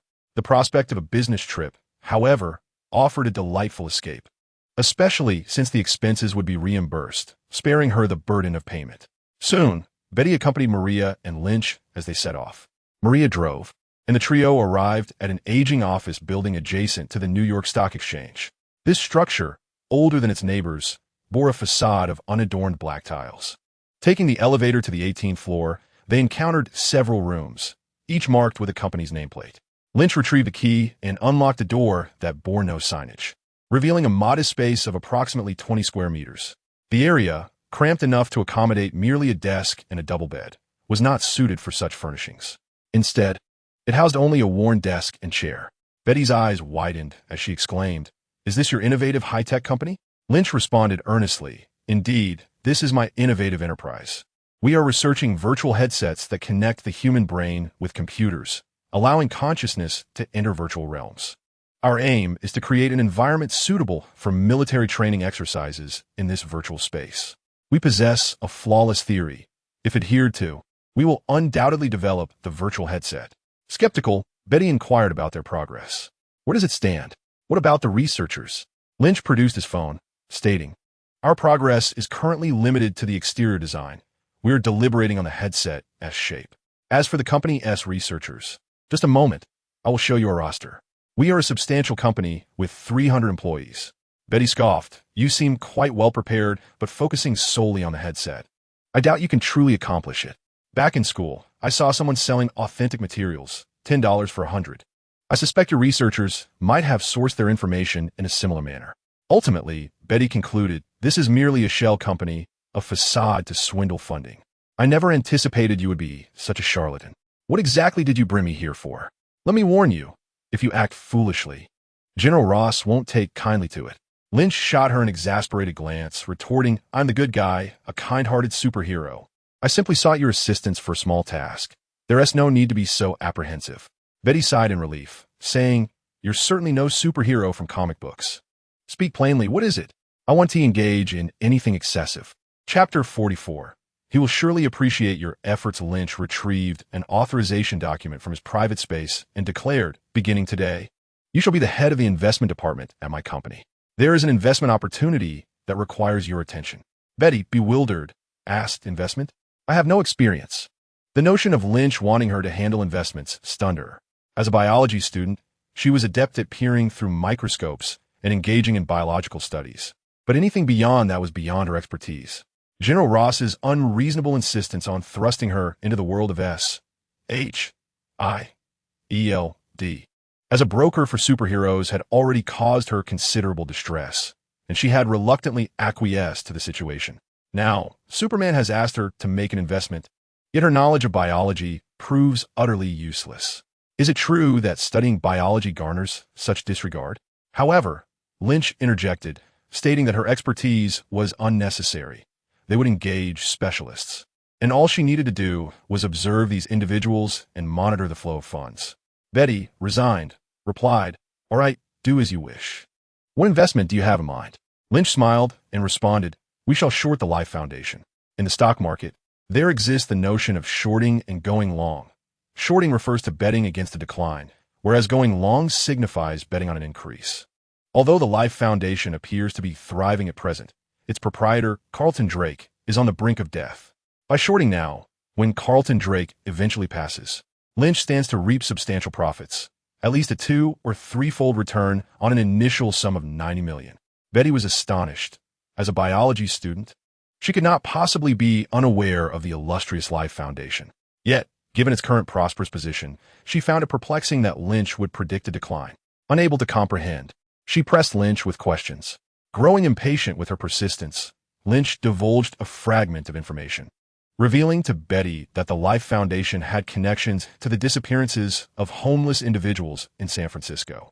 Upon realizing this, Betty ceased her inquiries and grew increasingly wary of the Life Foundation, becoming noticeably more diligent in her work.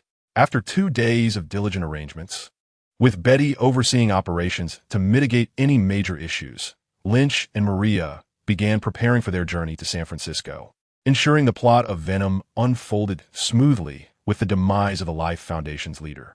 In their Manhattan residence, Maria busied herself with a computer while Lynch watched television. They were not in haste, having booked a flight for the following day. Suddenly, someone rang the doorbell. Lynch strained to listen. The visitor outside was breathing rapidly, heart racing with palpable tension. A cold smirk crept across Lynch's lips. The last time a punk from the Bullseye Gang had come to challenge him, they had exhibited the same nervousness. Was this yet another ploy? Recently, Lynch had attempted to confront Gene Bing at Fist Tower 3 times, yet had not encountered him. Gene Bing had originally been in Los Angeles, but now his whereabouts were unknown, clearly having gone into hiding. Nonetheless, Lynch had ample time to wait for Gene Bing. Now, a visitor had arrived at his door. Who would dare challenge him this time? He was more than willing to engage directly, unafraid to eliminate any defiance. Upon opening the door, before even glimpsing the visitor's face, the individual knelt, head bowed, hands raised high, presenting a check. "Superman, Boss Gene Bing has sent this to you," the figure announced. "Boss Gene Bing hopes to turn enemies into allies, and anything you require can be entrusted to us." It was evident that Gene Bing, fearing defeat, sought to buy his way to safety. Lynch glanced at the check, scoffing. "A mere $20 million? Is this how you dismiss a beggar?" He slammed the door shut with force, not even sparing a glance at the figure kneeling outside. Had it been the past, had Gene Bing offered $20 million, perhaps Lin Qi would have forgiven him. After all, Lin Qi had toiled for 13 years to earn a mere $10 million. However, now, having witnessed Maria amass $90 million with just a flick of her fingers, Gene Bing's $20 million appeared rather insincere in Lin Qi's eyes. After closing the door, Lin Qi took the check into his private space. Money is innocent. Beneath the check lay a phone number, which Lin Qi glanced at before discarding it into the trash. Maria inquired who had reached out to him.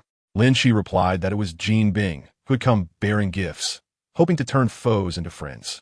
Maria raised an eyebrow, remarking that it seemed Gene Bing was afraid, especially after Lin Qi's stunning display when he killed the target. Anyone with a modicum of skill would recognize his formidable strength. It was entirely reasonable for Gene Bing to feel apprehensive. Lin Qi noted that Gene Bing's offering was far too paltry and vowed to eliminate him next time they met. As Maria focused intently on her computer, she suddenly exclaimed, "Lin Qi, there might be a slight issue." Lin Qi approached her side, peering at the screen, and asked what the problem was. The computer displayed surveillance footage from the traffic bureau, featuring Eddie Brock, who was riding a motorcycle through a bustling street. Maria remarked that the protagonist of Venom had not traveled to San Francisco. Lin Qi pondered this, acknowledging it as a dilemma. Had there been any sightings of the little girl on flights from Hong Kong to San Francisco? Eddie Brock was a minor concern, but the extraterrestrial entity, the Tyrant, which had escaped from the crashed spacecraft, was pivotal to the demise of Carlton Drake, the head of the Life Foundation. Maria stated that she had been monitoring the situation and had not seen any little girl flying from Hong Kong to San Francisco. The spacecraft had crashed in Malaysia, and the Tyrant, upon hearing the name of the Life Foundation, had traversed through various hosts, moving from Malaysia to Hong Kong, then to San Francisco, ultimately inhabiting Carlton Drake's body. During the transition from Hong Kong to San Francisco, the tyrant's host had been a young girl. Lin Qi's attention sharpened on the computer screen as he furrowed his brow, questioning why Eddie Brock had not yet arrived in San Francisco. By now, he should have been dismissed.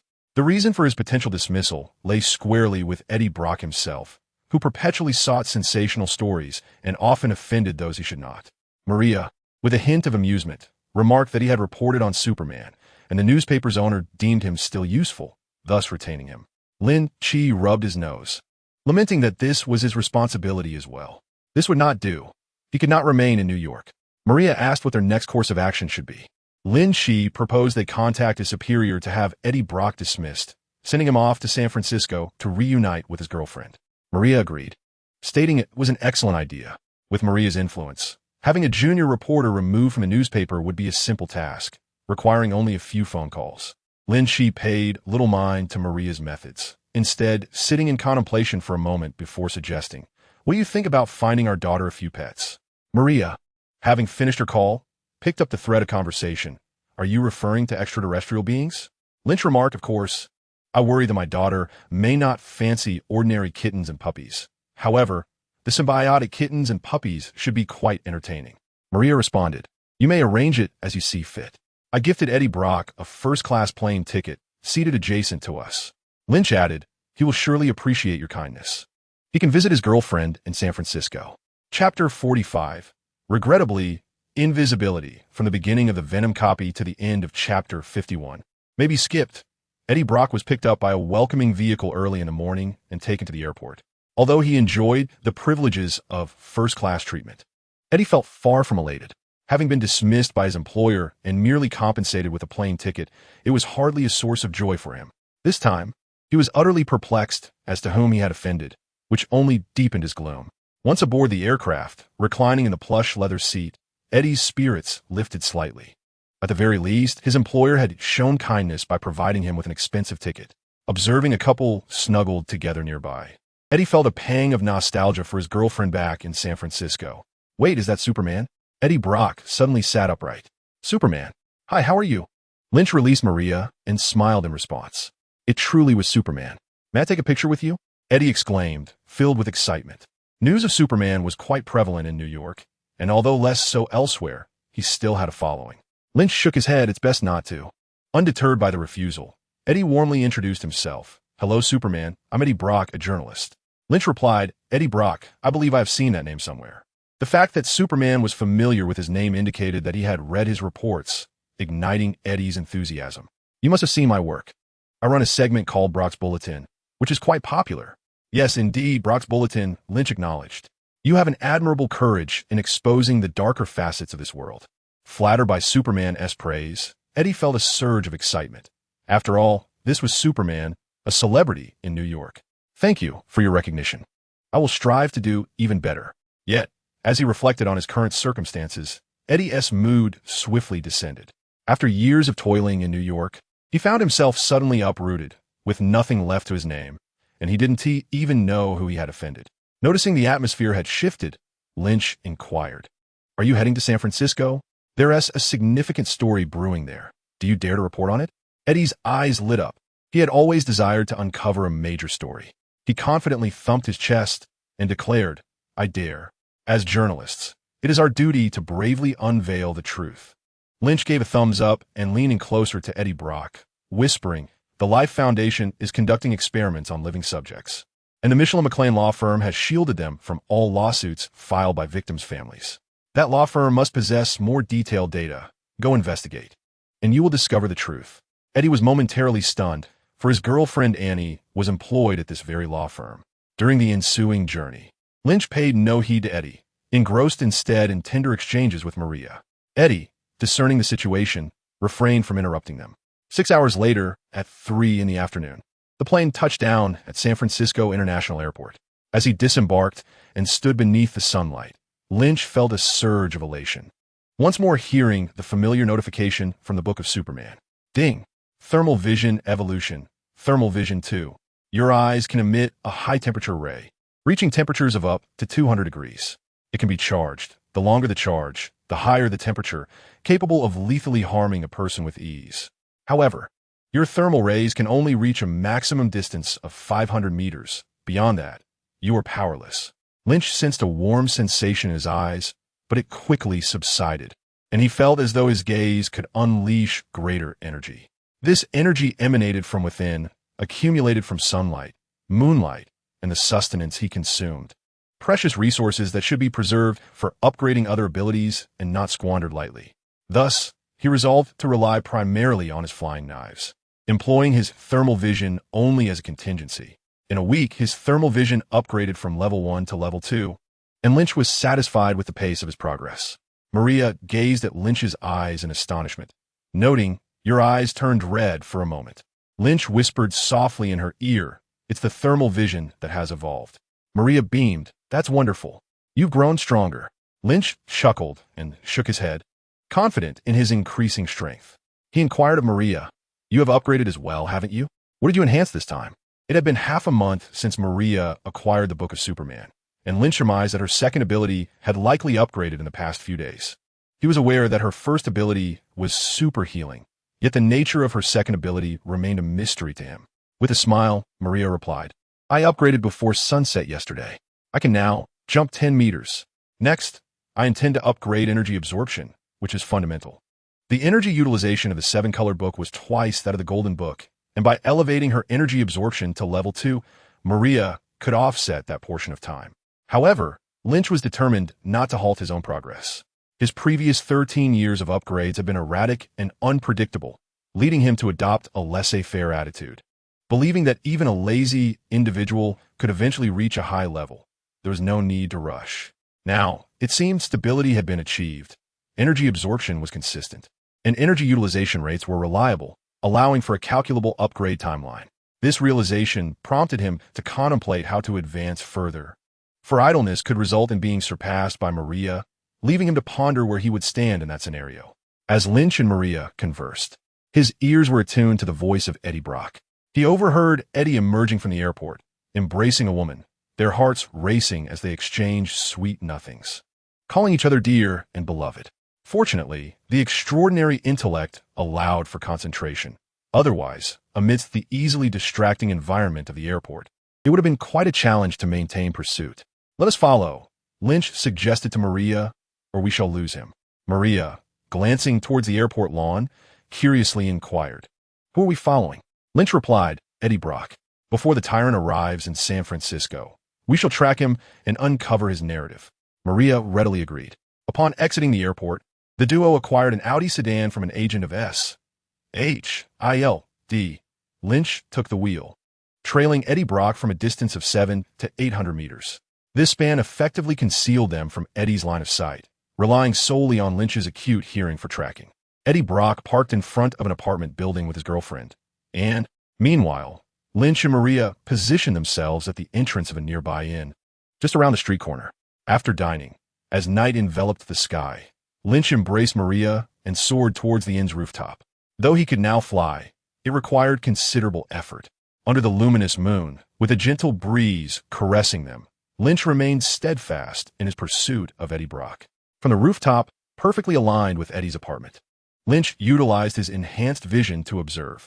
Through the gap between two curtains, Eddie and occasionally came into view.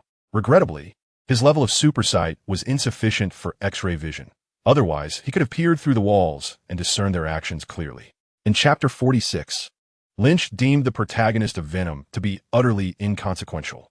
The moonlight cascaded upon him, infusing his being with a refreshing energy, invigorating his spirit. In mythological realms, the sun symbolizes the positive, while the moon embodies the negative.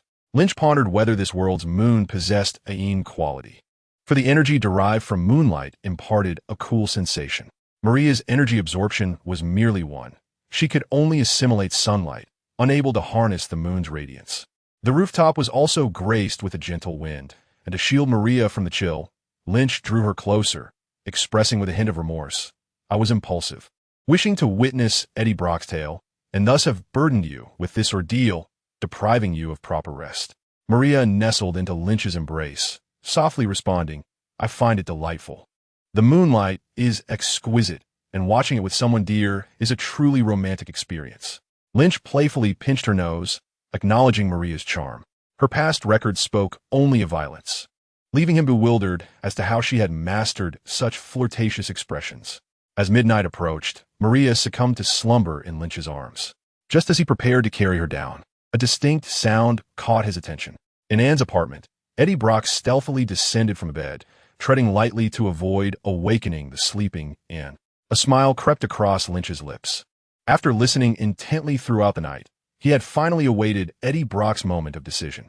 Was Eddie truly intent on surreptitiously accessing Anne's computer to acquire confidential information? Without hesitation, Lynch embraced Maria and soared towards the scene. It was the early hours of the morning, and the streets were nearly deserted, enveloped in darkness as Lynch and Maria floated in the air. A rotund individual, having risen late to relieve himself, glanced out of his window after finishing his business. To his astonishment, he beheld a shadowy figure cradling another shadow in midair. The sight sent a shiver down his spine, and upon a closer look, he realized it was no mere illusion. The shadow continued to hover, and it was evident that the figure being held was female. Panic surged within him. Had aliens come to abduct human women? Cold sweat trickled down his brow as he noticed the larger shadow turning to gaze at him. The night sky was dim, and aided by the moonlight, he discerned a chin, while the rest of the face remained shrouded in darkness. The lips upon that chin curled into a sinister grin, a ghastly smile. Overcome with terror, the man fled back to his room, covering his head with a blanket, fervently praying to God for deliverance from extraterrestrial capture. Lynch, amused by the man's prayers, chuckled, awakening Maria from her slumber. Even suspended in midair, Maria remained unperturbed. With Lynch by her side, she felt a sense of safety. Adjusting herself into a more comfortable position, she inquired about the source of his laughter. Lynch recounted how the frightened man had witnessed him holding her aloft and had subsequently buried himself under the covers, beseeching divine intervention. Maria, speechless, thought to herself how pitiful the man must be, likely terrified beyond measure. Though the events unfolded over a span of merely 2 or 3 minutes, Lynch soon found himself hovering outside Annie's window. Through the narrow gaps between the curtains, he observed Eddie Brock seated in front of a laptop, his expression a mix of turmoil and conflict. Maria speculated that he was grappling with the decision of whether to delve into his girlfriend's confidential documents. Lynch interjected, fully aware of the consequences that would follow should the secrets be unveiled. His girlfriend would bear the burden of the repercussions. Yet, Eddie yearned for notoriety, aspiring to make a name for himself. After much internal struggle, Eddie finally reached for the computer, guessing his girlfriend's lock screen password based on her preferences. Lynch sighed, declaring that they should depart. These two were not destined to be together. Both held their careers in high regard, one willing to infringe upon the other's privacy for the sake of professional ambition, while the other felt deeply wronged. Their paths would inevitably lead to an impasse. Having witnessed what he desired, Lynch found little interest in lingering further. He guided Maria back to their inn, where they enjoyed a peaceful night's rest. The following day, they checked out and relocated to a luxurious 5-star hotel. Although they still needed to gather substantial funds to secure their daughter's well-being, they could afford the indulgence of a 5-star stay. After a leisurely morning filled with sleep and breakfast, they set off in their vehicle towards the Life Foundation. Upon arrival, they found a throng of elementary school students gathered outside, as a school field trip was underway, allowing visitors to enter without restriction. Blending in with the children, Lynch and Maria admired the history of the Life Foundation displayed on the walls, along with its ambitious vision for the cosmos. Carlton Drake is a pessimistic individual, believing that the resources of Earth are insufficient to sustain human civilization. As such, although the Life Foundation began with biopharmaceuticals, Carlton aspires to venture beyond our planet. Consequently, he launched a probe that returned with extraterrestrial life, forms that require coexistence with humanity. On stage, he delivers an impassioned speech to elementary school students, subtly instilling his perspectives on Earth and the cosmos. This event is merely an ordinary and informal talk, yet Carlton Drake captivates the young audience completely. Lynch meanders through the hall with Maria, contemplating Carlton's eloquence, though he perceives him as hypocritical, presenting one facade in public while concealing another in private. This conclusion, drawn from films prior to his arrival in this world and corroborated by the S.H. S.H.I.E.L.D database confirms that Carlton is indeed duplicitous. Mr. Drake, it has come to my attention that you conduct experiments on living subjects, resulting in numerous fatalities. Can you elucidate this matter? A familiar voice resonates through the hall. It is Eddie Brock. Evidently, he has acquired some evidence through his girlfriend as confidential files and seeks verification from Carlton Drake. However, Carlton offers Eddie no opportunity for dialogue. Within moments, Eddie is expelled by Carlton's bodyguards. Lynch shakes his head, muttering about Eddie's foolishness. Such intellect, yet aspiring for a major scoop. Should we assist him? Maria inquires. Since their mission in San Francisco is orchestrated by Lynch, she relinquishes her own judgment, opting to follow his lead. Lin Qi replies, "No, this individual is of no further use to me. He merely wishes to observe Eddie Brock's choices in love and career. Having witnessed his decision yesterday, favoring his career, it is evident that he is on the brink of losing love. Tonight, we shall infiltrate the Life Foundation's laboratory to retrieve the extraterrestrial life forms. 3 were brought back by the probe. 1 has escaped and may be en route. The remaining 2 are confined within the laboratory, and Lynch aims to secure them. Without these extraterrestrial beings, there will be no human experimentation. Dr. Dora can rest her conscience, free from betrayal and death.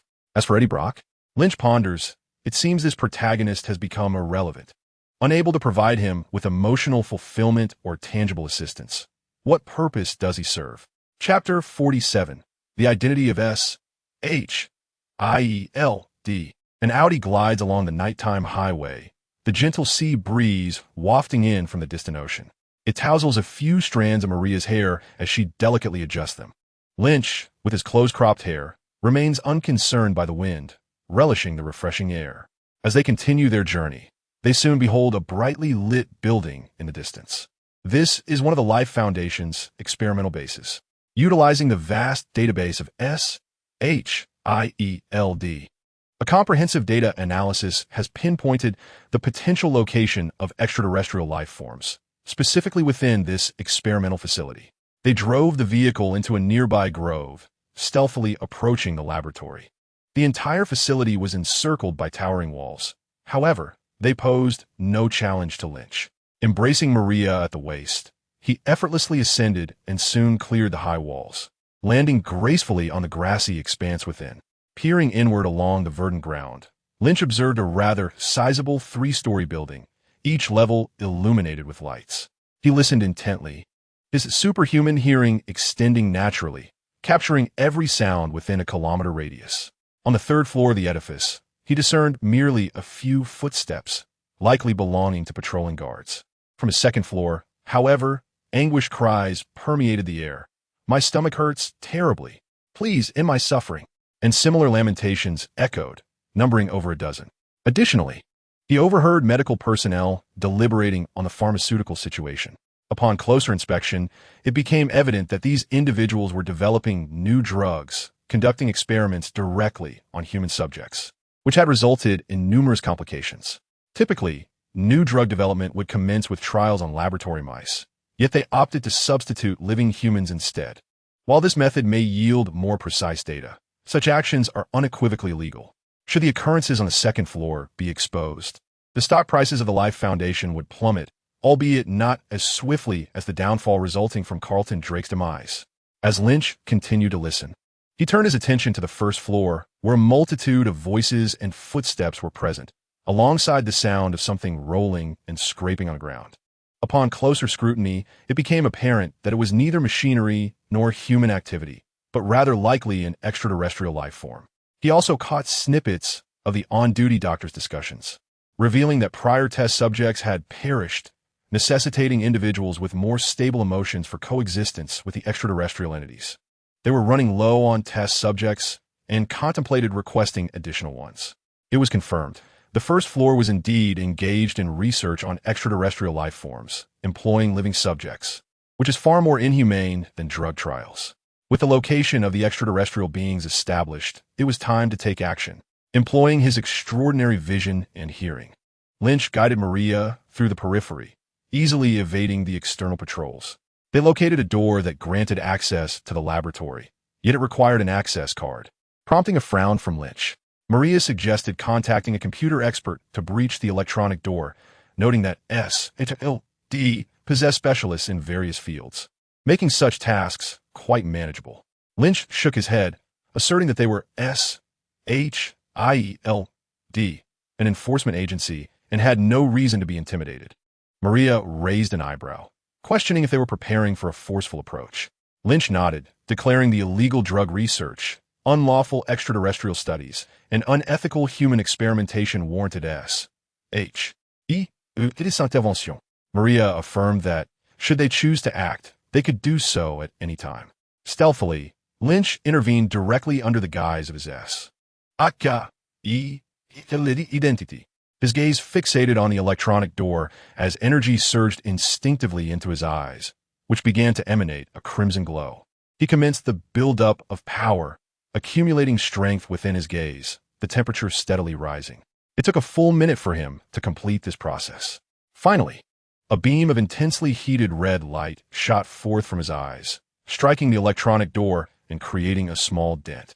This dent swiftly transformed into a small hole, and the electronic lock was soon compromised by the extreme heat. Lynch sighed, lamenting the fact that at least 3 hours of sunlight had been squandered. "Excuse me, who are you? What are you doing here?" Lynch and Maria had discovered a rather secluded security door, yet within such a brief time.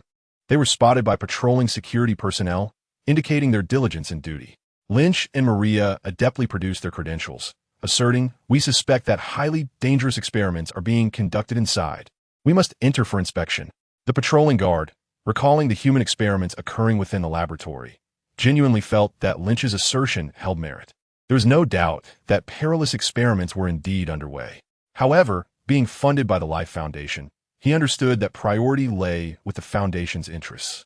"Please wait here. I must report this," he stated, picking up his walkie-talkie to relay the information upwards.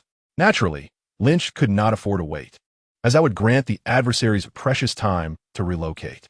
He exchanged a glance with Maria, and the two slipped through the security door. "Hey, wait, don't just barge in," the patrolling guard called out from behind. Yet, intimidated by Lynch's identity, he refrained from drawing his weapon. Upon entering, they found themselves in a dimly lit corridor, which soon turned a corner, revealing a well-lit area illuminated by fluorescent lights. Before them lay a lengthy passage, flanked by several high-end glass observation rooms. Some of these rooms were empty, while others housed individuals in a dismal state, appearing gaunt and vacant. Numerous lab-coated personnel were busily engaged, some gesturing towards the observation rooms and others jotting down notes. The appearance of Lynch and Maria introduced a note of discord in the otherwise frenetic environment. "Who are you? Do you not know that entry here is restricted?" A woman in a white lab coat approached, loudly reprimanding Lynch and Maria. Accustomed to wielding authority, she displayed the same demeanor towards these unfamiliar faces. However, Lynch was quick to seize the moment, producing his credentials and stating, "I am here on official business." Maria also flashed her credentials before the woman. In truth, their approach was not standard procedure. Typically, one would enter transparently and require a search warrant. Yet as S.H.I.E.L.D agents, they possessed an air of audacity. The woman faltered, her composure slipping. "He is a superhero. I have seen his photograph in the newspapers." "He is one of them." A figure in a white coat pointed at Lynch and shouted loudly. The laboratory staff in white coats immediately shrieked and fled outside. They were all too aware of their own misdeeds. If caught, they would surely face dire consequences. Conversely, if they managed to escape, they could evade responsibility. The white-coated individual before Lynch also wished to flee. As she turned, Lynch appeared before her like a specter. She spun around again, only to find Maria brandishing a handgun at her. Overwhelmed with panic, she stammered, "Please don't apprehend me. I am innocent." Lynch smirked and inquired, "What is your name?" The woman, in her 40s, donned glasses and possessed a modicum of charm. She hesitantly replied, "I am Barona Helkaji." Lynch responded, "Very well, Ms. Helkaji, we require your assistance." Chapter 48. It is a facade. Even superheroes are illusions. Barona Helkaji was gripped by fear, but still dared to ask, "Can I refuse to help?" Maria aimed her gun at Barona Helkaji's forehead. Cold sweat cascaded down Barona's brow as she hurriedly declared, "I will help. I will assist in any way." Lynch reassured her, "It is not a monumental task. You merely need to operate a machine." He had already pinpointed the location of the extraterrestrial life form. but securing it was a complicated affair. The personnel here were seasoned. It was best if they managed the operation themselves. Barona Helkaji's lover was a bodyguard close to the boss, which had emboldened her arrogance. Now, having encountered a formidable challenge, she found herself ensnared. Internally lamenting, she wondered how her boss would punish her for becoming an accomplice, hoping her lover could shield her from repercussions. Meanwhile, Barona Helkaji led Lin Qi and Maria to retrieve the extraterrestrial being. On the other side, her lover, Tris, had received a call from the patrolling security. Not only was Tris the bodyguard of Carlton Drake, but he was also the head of the entire security team. Upon receiving the call, Tris wasted no time and directly contacted Carlton Drake. Awakened from slumber, Carlton was in a foul mood, particularly upon hearing of an intrusion in the dead of night. He activated the projector and manipulated the remote, bringing up the surveillance footage from the first-floor laboratory. The pristine white walls instantly displayed the scene where Lynch was located. Enlarging Lynch's image, Carlton recognized him. It was the superhero from New York, though the details remained murky. Confirming Lynch's identity, Carlton muttered a curse under his breath. Even if they were being targeted, the extraterrestrial life form could not be compromised. Having made his decision, he picked up the phone once more and instructed Tris. This individual is an imposter. Eliminate him. Tris hesitated. He does seem to be the one. Some researchers recognized him as the superhero from the papers. Carlton's voice turned icy. He is a fraud. A trespasser at our company as confidential site with malicious intent. Dispose of him. Inside the phone, Tris responded succinctly with 2 words, "Good, boss." After ending the call, Carlton pondered the situation. Harboring no doubts about Tris and his elite security team being able to handle Lynch. It is worth noting that these so-called security personnel, despite their title, were seasoned veterans who had seen combat and engaged in real-world conflicts. A multitude of battle-hardened soldiers could easily deal with an individual like Lynch. Although the newspapers in New York exaggerated Lynch's might, he was, after all, merely immortal, not a comic book superhero. If a Kryptonian Superman were to appear, Carlton would surrender without hesitation.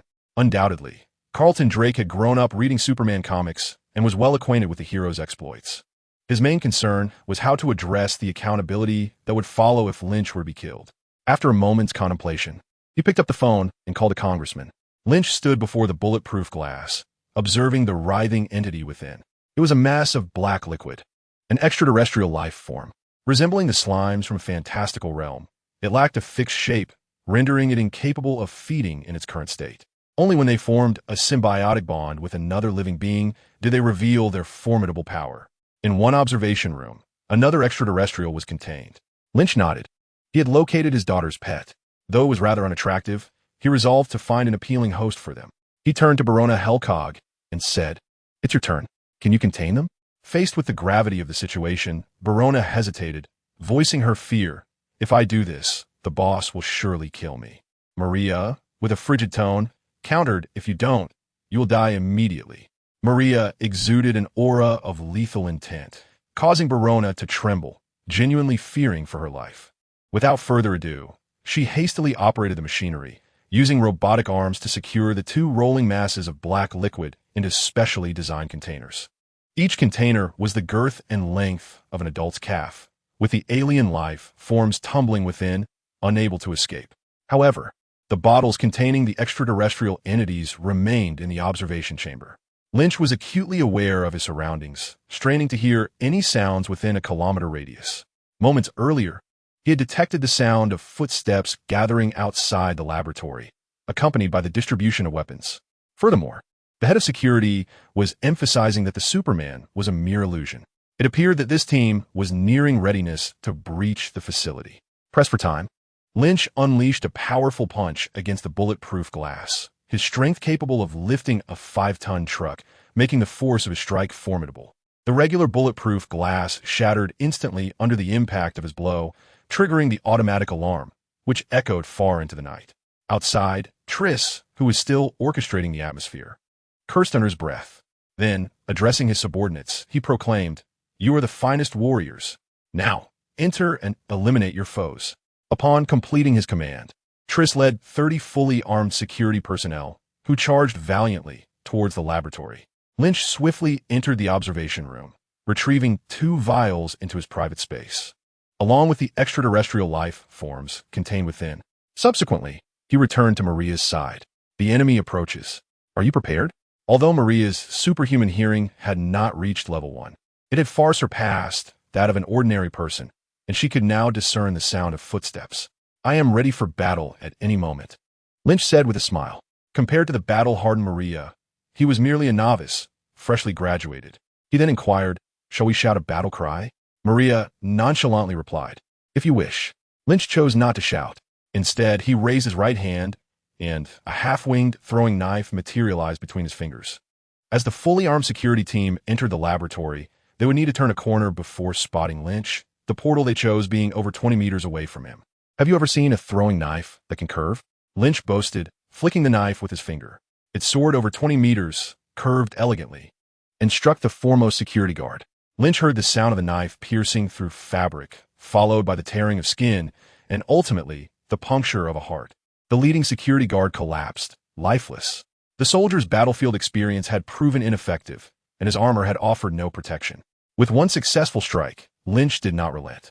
The knife stored in his private space materialized in his right hand once more, quickly being propelled forth again. Each knife flew like a butterfly, tracing an arc before embedding itself in the bodies of the enemies, each blade claiming a life. Chapter 49, Secondary Skill, Oath of the Grim Reaper. The curved throwing knife technique was a creation of Lynch's, inspired by his skills in gun spinning, previously utilized only once against a target. He had not had the opportunity to employ it again until now, astonishing Maria, who widened her eyes in disbelief. The knife can actually curve. Tris, too, marveled at this feat, having not even seen the enemy's face as his subordinates fell one after another. This was undeniably beyond reason. Should one truly regard him as a superhuman? Tris noted the speed of the knives. They were too swift to be seen clearly. Should one be aimed at him, there would be no escape. Thus, Tris turned and fled, unwilling to lose his life in such a manner.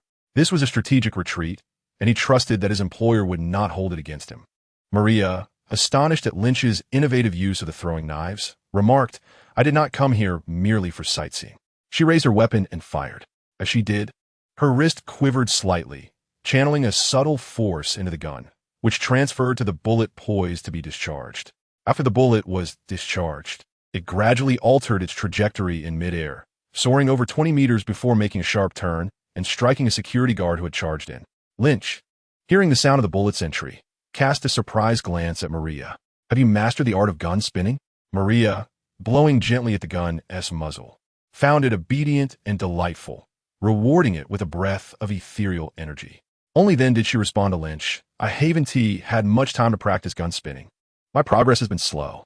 Initially, I was just a novice, but after becoming a superhuman, I found the technique remarkably simple and effortlessly acquired it. Lynch felt a sense of joy for Maria. Gun spinning was an exceptionally useful skill, not one that everyone could master, as it required considerable talent. With Lynch's flying knives and Maria's gun spinning, the two stood motionless, merely moving their fingers, while the 30 intruders met their demise. The sounds of knives and gunfire ceased simultaneously, and Lynch lamented, one got away. Their leader has fled. Ever since Lynch had utilized his flying knives, Barona Helkaji had been trembling in a corner, hearing the agonizing cries of the security personnel in their final moments and witnessing Lynch's merciless words, which had left her paralyzed with fear. Lynch furrowed his brow and glanced at Barona Helkaji before saying to Maria, let us go. It's time to return. Barona Helkaji was merely a minor character, and they paid her no heed as they proceeded outward. With the security personnel of the experimental base eliminated, the outside grew significantly quieter, devoid of even a single patrol. Although the scene appeared tranquil, Lynch could hear many people trembling behind the windows on the second floor. Once Carlton Drake met his end, these individuals would also face retribution, a matter Lynch need not concern himself with at present. This time, rather than scaling the wall, Lynch led Maria through the front gate. The guards at the entrance, aware of the deaths of the security personnel, fled upon seeing Lynch and Maria approach, abandoning their posts entirely. The two exited the gate with ease and found their Audi in a small grove. Settling into the passenger seat, Maria pondered a question. Extraterrestrial life forms are notoriously unruly. Even in symbiosis, they remain restless. How do you intend to tame them? Lynch smiled faintly, delaying the ignition of the car. Instead, he summoned the multicolored book of Superman, flipping to the page detailing secondary abilities. He scrolled through the pages until he discovered a skill that could address the issue and pointed it out to Maria. Following Lin Qi's finger, Maria read the skill aloud. Oath of the Grim Reaper? With a thought, the text on the Book of Superman subtly transformed, providing a more detailed explanation of the Oath of the Grim Reaper on the page. Maria read aloud. The Oath of the Grim Reaper can be sworn to all who govern the rules of death. Should the oath taker fail to uphold their vow, they shall be taken by the Grim Reaper. To be taken by the Grim Reaper signifies death. However, it is noteworthy that some Grim Reapers are too weak to claim those who breach their oaths. After finishing her reading, Maria, intrigued, inquired, "Are there truly Grim Reapers?" Lynch pondered upon the figure of the Grim Reaper, Hell, and the goddess of death, reflecting that they were merely formidable beings wielding the laws of mortality. After articulating this thought, Lynch opted to enhance the Oath of the Reaper, a skill that would serve to constrain extraterrestrial life forms. An astute choice indeed. The progress bar for the Oath of the Reaper materialized, currently at a mere 1%. He then stowed away the Book of Superman and drove away. The scene shifts back to the time when Lynch and Maria were unleashing havoc. On the other side of San Francisco, within a lavish villa, Carlton Drake was engaged in a telephone conversation with a congressman who had resolved to discuss the matter of Lynch Alvin with relevant parties. Lynch Alvin was merely an ordinary individual, and his unauthorized establishment of a reporting hotline was highly irregular. This was precisely what the congressman intended to address. At that moment, Lynch should have been dead, yet the congressman's actions served to divert attention away from the true reasons behind Lynch's demise. Carlton Drake, in a state of denial, insisted he had no knowledge of Lynch, claiming he had only dealt with an intruder whom he had eliminated. This clever ruse had a high probability of success. As for the human experiments, they could simply be relocated, provided they were not apprehended on the spot. Carlton Drake had meticulously crafted his plans and felt a sense of pride in resolving such a troublesome issue, reveling in his own perceived strength. However, upon terminating the call and glancing at the surveillance footage projected before him, his demeanor changed dramatically. How could there be a flying knife that curved? This was his immediate thought, and he soon witnessed Lynch, the very man who had slain his associates, striding confidently out of the front door. While the extraterrestrial life form had vanished, concealed, and taken away, fury consumed Carlton Drake. He bellowed at the screen, cursing the thieving wretch who had absconded with his extraterrestrial specimen, vowing that he would not let the matter rest. Even if this foe appeared to be more powerful than mortal beings, he would not relent. He stormed around the living room, his rage palpable, until he summoned Triss with a phone call. "I care not what means you employ. I demand the return of my extraterrestrial life form. Do you understand?" Without allowing Triss to offer an apology, Carlton Drake unleashed his fury upon him. Triss contemplated Lynch's flying knife and remarked, "The Superman's knife is exceedingly formidable. I cannot approach him. I'm no match for him, but we could hire someone." "Who?" Carlton Drake inquired, his concern for monetary matters overshadowed by his singular desire to reclaim his extraterrestrial specimen. If he could perfect the process of merging with the alien life form, he could lead humanity away from Earth, which was becoming increasingly inhospitable due to resource scarcity. Triss responded, "This assassin is known by the moniker of the Butcher." That is indeed his name. Chapter 50. The powerful Butcher, upon hearing the name of Lynch the Superman, prepared to flee. Triss continued, "Our Earth is attracting visitors from other parallel worlds. The Butcher is an assassin from one such realm. His bullets can curve. He is in San Francisco, and for the right price, he will carry out a killing spree. He has never missed. If he eliminates Lynch, acquiring the extraterrestrial life form will be a trivial matter." Carlton Drake's eyes lit up. He was aware of the integration of parallel worlds. As Lynch the Superman's first battle involved the annihilation of an assassin organization from a parallel dimension. However, not all assassins are created equal. The notion of a bullet that could curve was beyond his imagination, an unheard of marvel. While Lynch's curved blades were formidable, a bullet that could change direction would undoubtedly be even more lethal. Under the influence of Lynch's curving knives, Carlton Drake hardly paid attention to the bullets fired by Maria. Had he scrutinized them, he would have discovered that her bullets also possessed the ability to curve. Carlton was also oblivious to the fact that the majority of the assassins from the textile factory wielded such extraordinary ammunition, a closely guarded secret that few were privy to. Upon hearing Triss' words, Carlton believed they had secured their victory, convinced that these curved bullets could indeed eliminate Superman. Once Superman was dead, the extraterrestrial entities could be reclaimed. Carlton remarked that the individual in question seemed promising and urged to make contact, asserting that as long as he could eliminate Lynch, financial matters were inconsequential. Tris promptly retrieved his phone to contact the butcher. On the other end, the butcher wasted no time with pleasantries and directly inquired whom he was to kill, stating that his price was steep. The butcher had been enjoying a comfortable life since escaping New York under Gene Bing's watchful eye. Finally realizing the extent of New York's dangers, not just the terrifying presence of Lynch the Superman, but also the overwhelming power of the crime lord Gene Bing. In contrast, San Francisco felt like paradise. Here, no one could constrain him, and he resumed his former profession of killing for money. This time, untainted by the corruption of the unscrupulous Sloan, he was raking in profits, thoroughly relishing his newfound freedom. By now, it was late, and his work phone rang again, a testament to his flourishing business. The voice on the other end commanded him to kill Lynch Alvin, stating that the price was entirely negotiable. The butcher trembled, thinking he had misheard, and quickly asked, "Who did you say I should kill?" The voice clarified, "Lynch Alvin, also known as Superman. But rest assured, he is not the Kryptonian Superman from the comics. He is merely an ordinary man. Kill him, and you can name your price." It was indeed that man. The butcher wanted to curse vehemently. The Superman from the comics could not escape fiction. Yet this Lynch Superman was very much a reality, capable of easily taking his life. After a moment's contemplation, realizing that those who possessed this phone number were all patrons, the butcher diplomatically replied, "I'm sorry, but I want to be going to New York." The voice responded, "Lynch Alvin has come to San Francisco." "Oh, dear God, fuck!" the butcher exclaimed, cursing under his breath, then shouted into the phone, "Do you want me to die?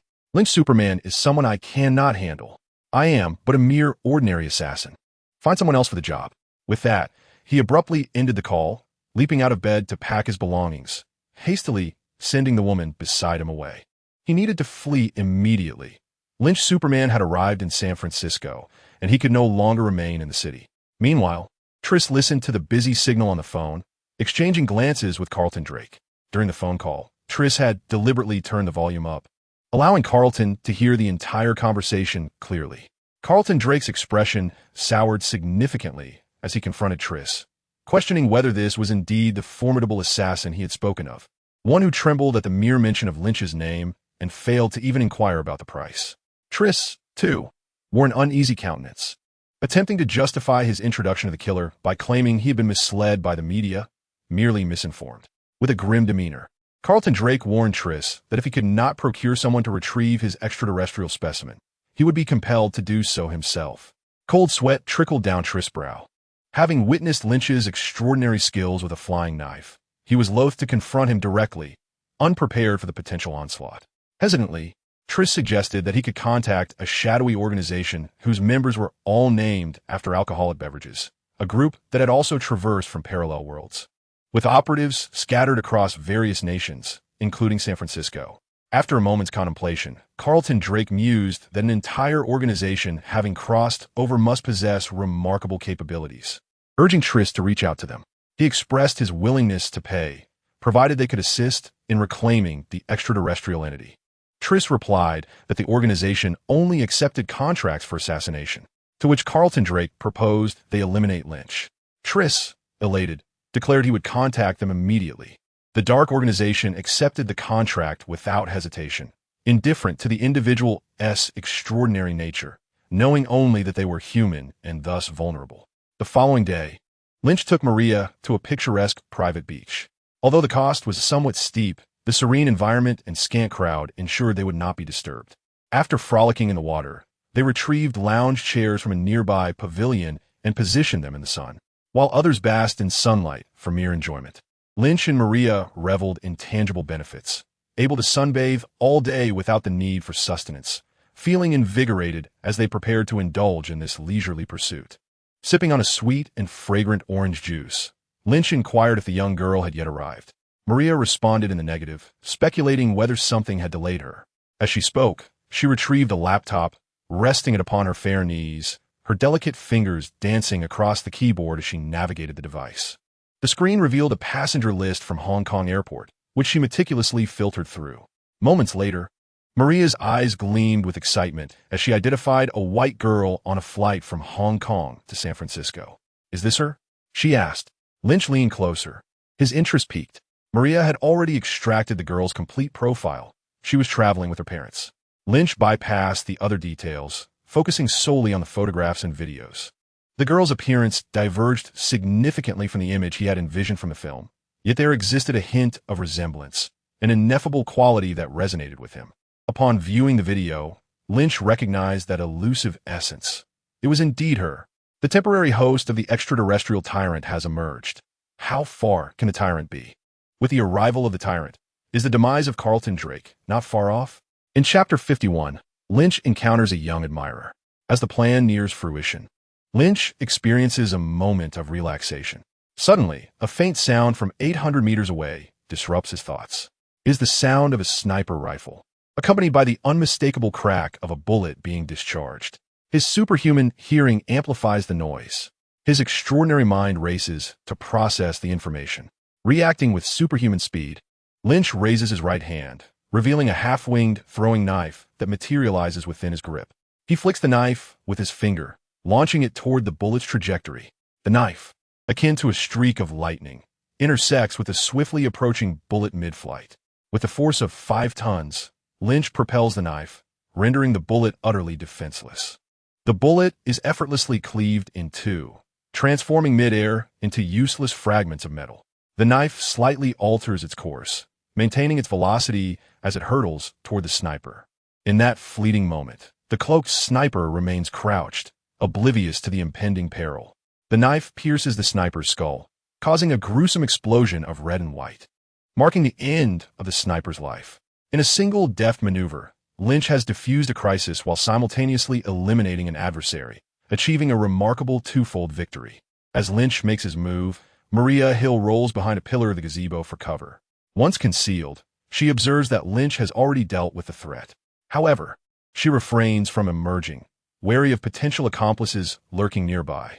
Lynch stands still, listening intently. Within a kilometer radius, aside from himself and Maria Hill, there are only 2 other couples. These couples watch curiously as Lynch and Maria engage in peculiar actions. Thanks to the silencer on the sniper rifle, the general public remains blissfully unaware of the unfolding drama. One of the men in the couples notices something falling from the distant trees and leads his girlfriend to investigate. They stumble upon the shattered remains of the sniper's head, prompting a blood-curdling scream that echoes far and wide. The police arrive shortly thereafter, and upon inspecting Lynch and Maria Hill's identification, they proceed to remove the body. The police, not wanting to complicate matters, defer the situation entirely to Lynch and Maria Hill. Lynch sneers Carlton Drake. At this moment, he cannot fathom who else would dare to orchestrate his demise. Do they believe that by eliminating him, they could seize the extraterrestrial entity? Such fantasies. Maria Hill, equally incensed, reassures Lynch, let us wait a moment longer. Once he is possessed by the extraterrestrial, we can strike, maximizing our gains. This nation is a haven for the wealthy, and Carlton Drake epitomizes that elite class.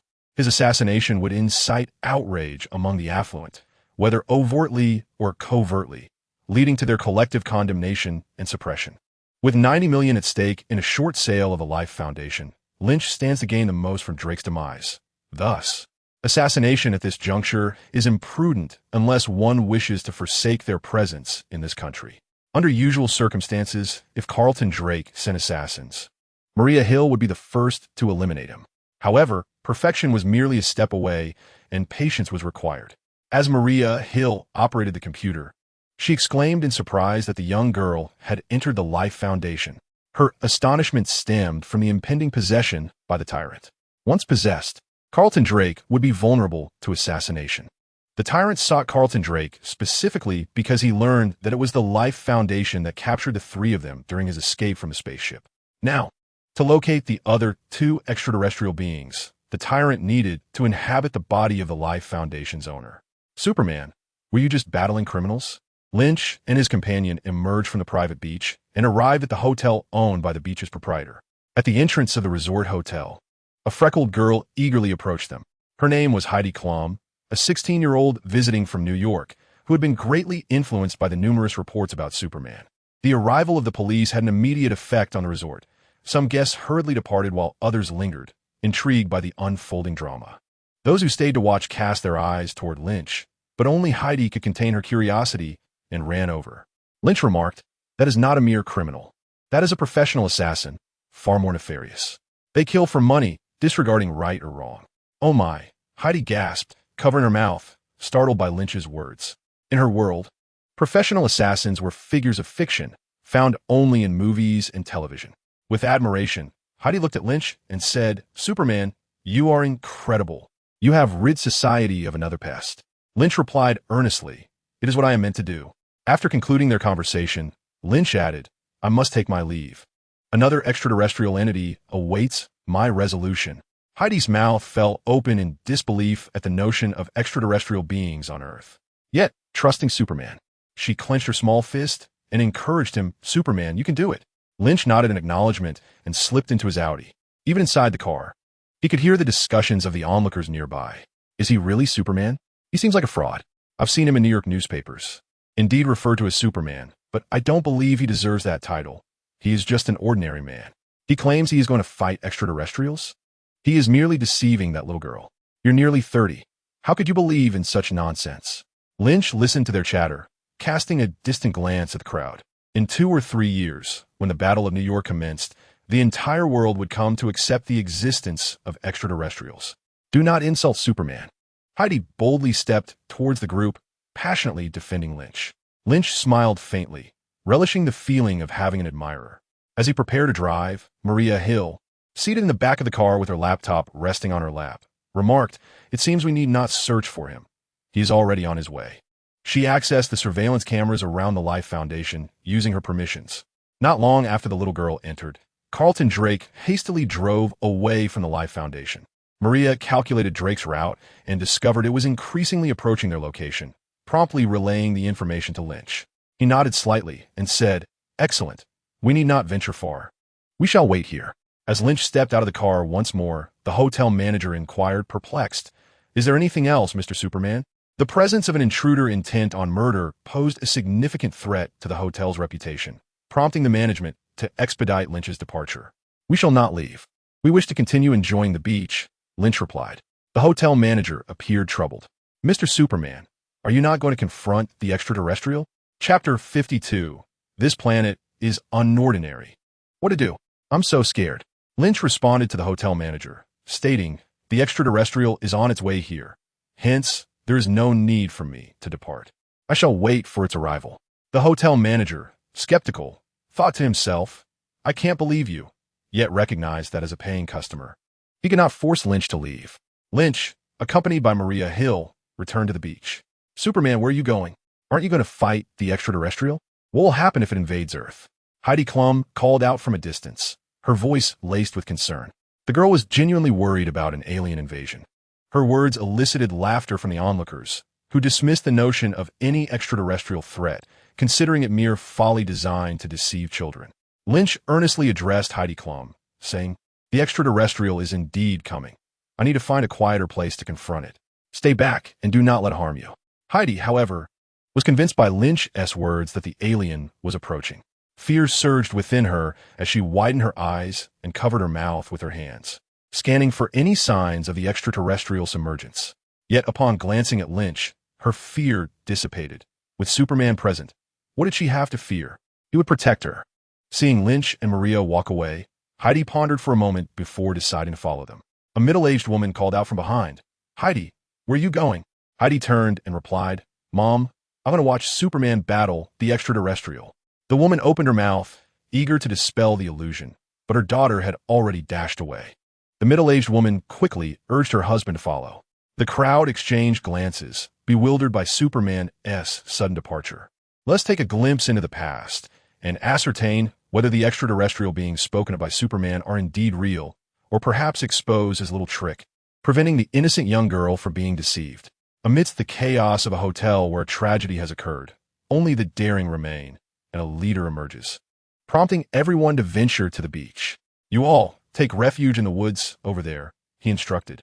Observing the crowd, Lynch attempted to delegate tasks, yet his words fell on deaf ears, and some even dared to speak disrespectfully to him. "Why should we heed your commands? Do you truly think you're Superman?" Lynch's expression darkened as he lifted off the ground, ascending slowly to a height of over 10 meters. Producing his identification, he declared, "I am here to combat extraterrestrial entities. You are obstructing my mission, and I possess the authority to apprehend you." Ordinary individuals cannot fly, and eyes widened in astonishment. This time, nobody hesitated, and they all retreated into the woods.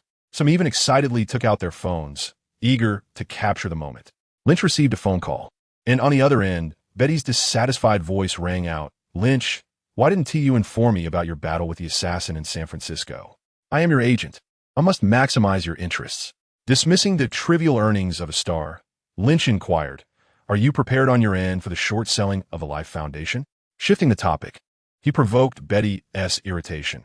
Yet she proceeded to report that all funds had been allocated and they were merely awaiting the plummet of the Life Foundation stock price. "Have you gathered your evidence?" she asked, clearly misunderstanding the situation. Lynch replied, "Evidence? What evidence? Have you misconstrued something? My purpose in San Francisco is not to gather evidence. Carlton Drake is on the brink of death." Betty gasped, "Do not act recklessly. He has committed a crime, and the law will take its course. Do not entangle yourself." Lynch had already hung up the phone and then inquired about Maria Hill's location. Aware that the target was imminent, Lynch's eyes began to glow red, the hue deepening.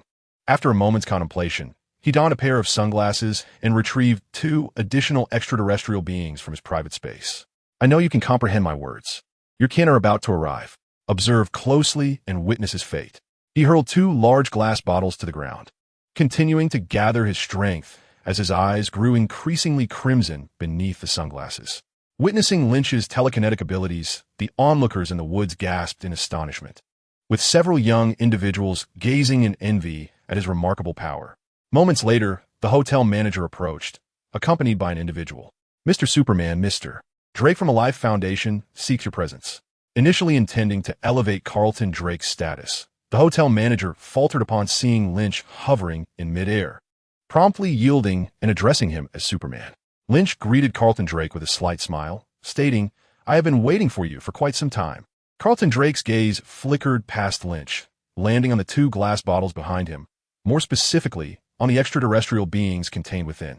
"Return my extraterrestrial beings," Carlton Drake exclaimed as he stepped towards the 2 glass bottles.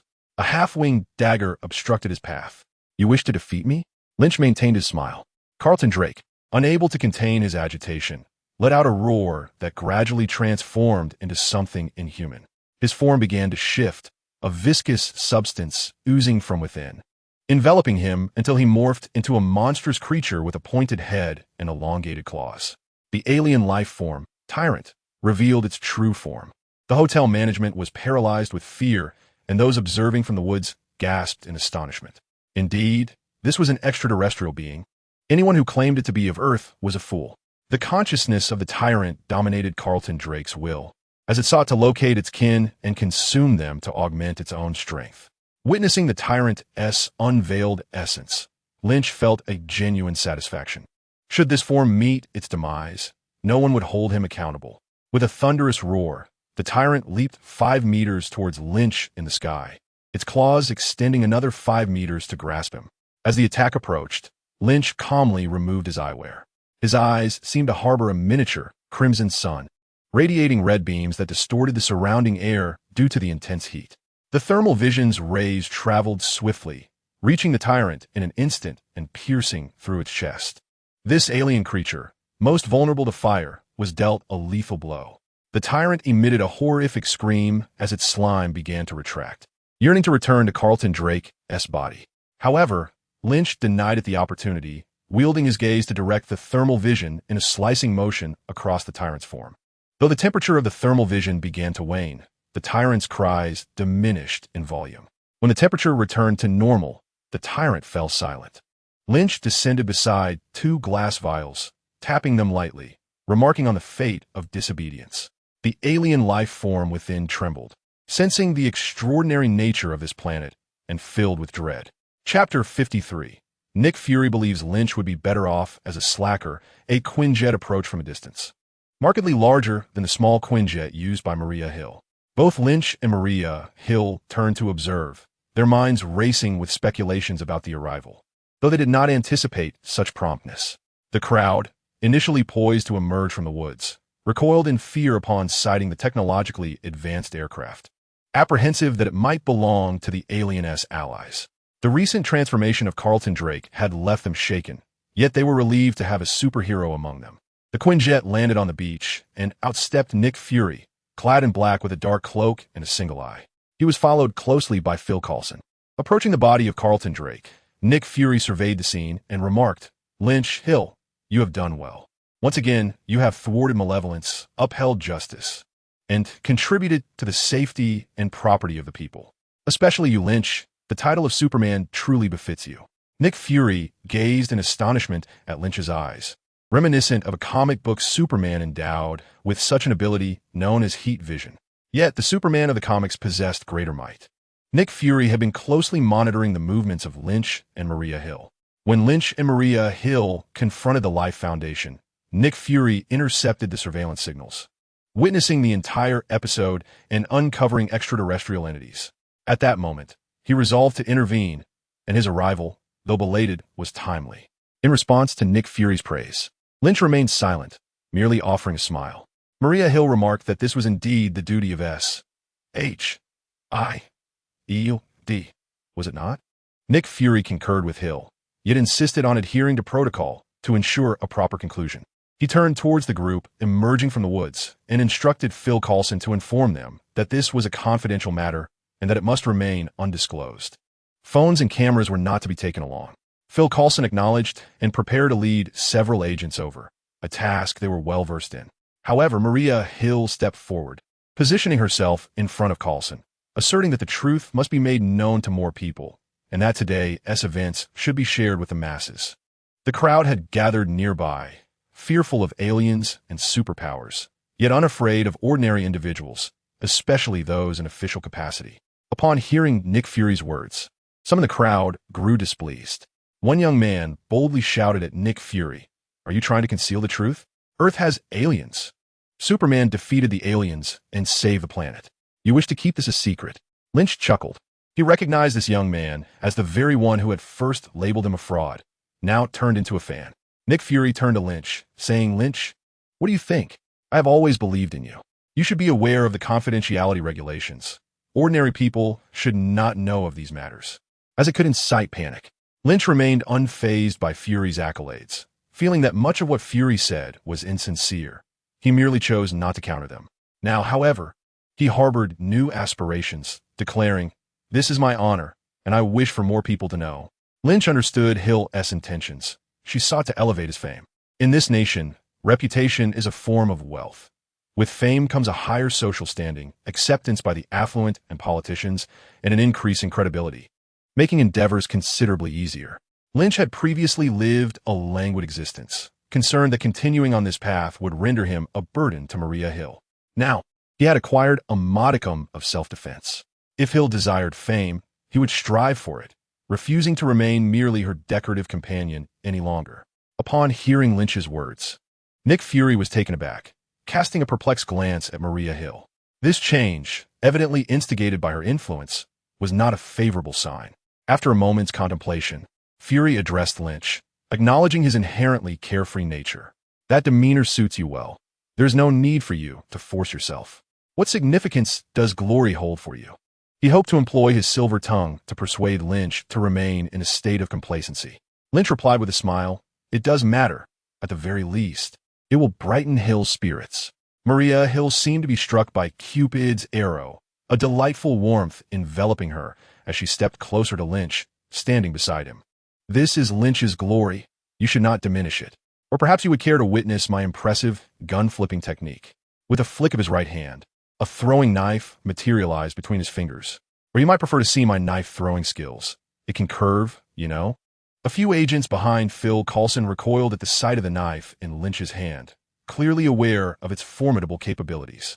"Why must you be so mischievous? Superman saving the Earth should be known by more people."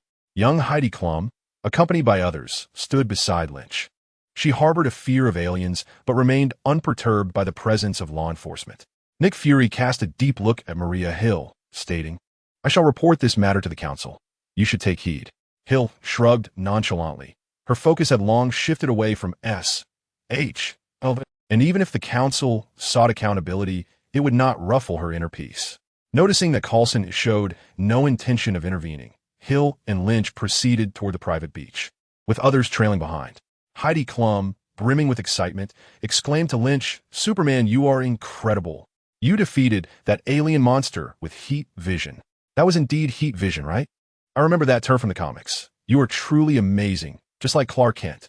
Lynch smiled and replied, "That was Superman from Krypton from now on. You should call me Lynch Superman." With so many parallel worlds converging, who knows when Kryptonian Superman might appear? It would be prudent to change the title. Heidi Klum's cheeks flushed with excitement as she responded, "All right, Lynch Superman. I just took numerous photographs. I will definitely send them to the newspaper so that everyone in San Francisco knows you saved the world." Someone mentioned that they own a newspaper. "I will cover the story of Superman." "Oh, pardon me, Lynch Superman. How does this headline sound? Lynch Superman once again saves the world. Have I ever saved the world before? Does this count as saving the world? Even if I avoid the tyrant, surely someone will step in to handle it." Lynch mused. He initially considered correcting their misconceptions, but decided against it, choosing instead to preserve their delightful fantasies. Chapter 54. How much do you want? Help yourself. As they exited the private beach, a person with a camera hurriedly approached them. It turned out to be Eddie Brock. Upon encountering Lynch, Eddie Brock was filled with excitement. "Superman, did you defeat the alien? Is it true that Carlton Drake has transformed into an extraterrestrial?" Despite recent setbacks, he was determined to make headlines. Initially, he had approached Superman to discuss strategies against Carlton Drake, but on his way, he heard the news that Carlton Drake, now an alien, had been vanquished by Superman. What constitutes a significant news story? This is indeed a monumental revelation. Eddie Brock, having received this information ahead of other media outlets, was eager to report it swiftly, knowing that being the first to break the news would bring him both fame and fortune. It was not just Superman, it was Lynch who had triumphed over the alien and saved the world. The alien lay there motionless. Heidi Klum stepped forward to correct Eddie Brock's misrepresentation. Eddie quickly snapped several photographs of Lynch and then turned his lens on Heidi Klum before rushing towards the private beach. Guests at the resort hotel, initially reluctant to stir trouble, were now drawn out to witness the alien. Phil Coulson, accompanied by agent members, attempted to block the crowd. Meanwhile, Nick Fury and Natasha Romanoff conversed nearby. Nick Fury needed Natasha to expedite her plans regarding the oblivious situation and was imparting his wisdom to her. Eddie Brock, seasoned in his craft, found a secluded spot and hastily approached Carlton Drake's corpse, snapping pictures. He noticed a considerable amount of black liquid oozing from the body. Driven by curiosity, Eddie touched it with his finger. "Hey, what are you doing? Don't touch that." An agent shouted at Eddie. They had placed the body there not out of negligence, but rather due to the gravity of the situation. They dared not disturb it until the relevant experts arrived. However, during that brief moment of distraction, catastrophe struck. The agent's warning came too late. As Eddie's finger made contact with the black liquid, it seemed to awaken. Surging into Eddie's body. Filled with terror, Eddie screamed. Nick Fury rushed over, gun drawn and aimed. The black liquid enveloped Eddie Brock and then vanished from his skin surface. A tendril sprouted from Eddie's back, moving in accordance with his will. Nick Fury recognized that Eddie could control the symbiote, his eyes gleaming with intrigue. Lynch stood at the entrance of the resort hotel, having bid farewell to the throng of admirers who had gathered to witness him obliterating the alien. They had all become his fans. Lynch turned his gaze toward the private beach, aware of the unfolding events. The tyrant was still alive, and Eddie Brock had become the host for the tyrant. It appeared that Eddie possessed a unique constitution that allowed him to symbiotically coexist with the alien entity. Nick Fury was now persuading Eddie Brock to visit S.H.I.E.L.D.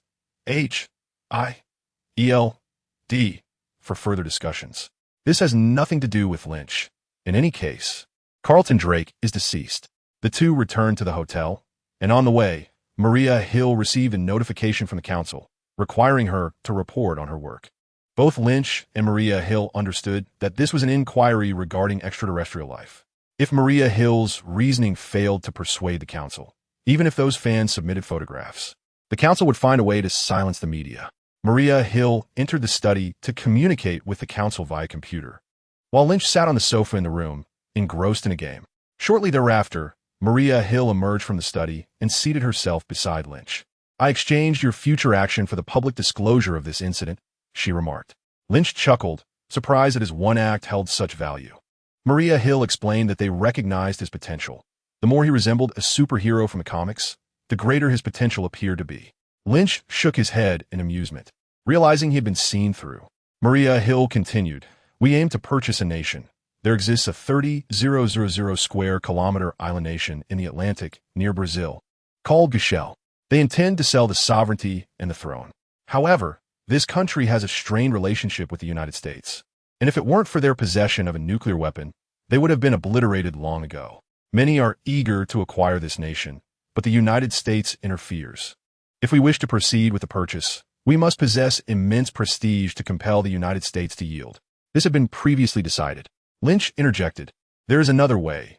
Once I become invincible, I shall no longer need to concern myself with such matters."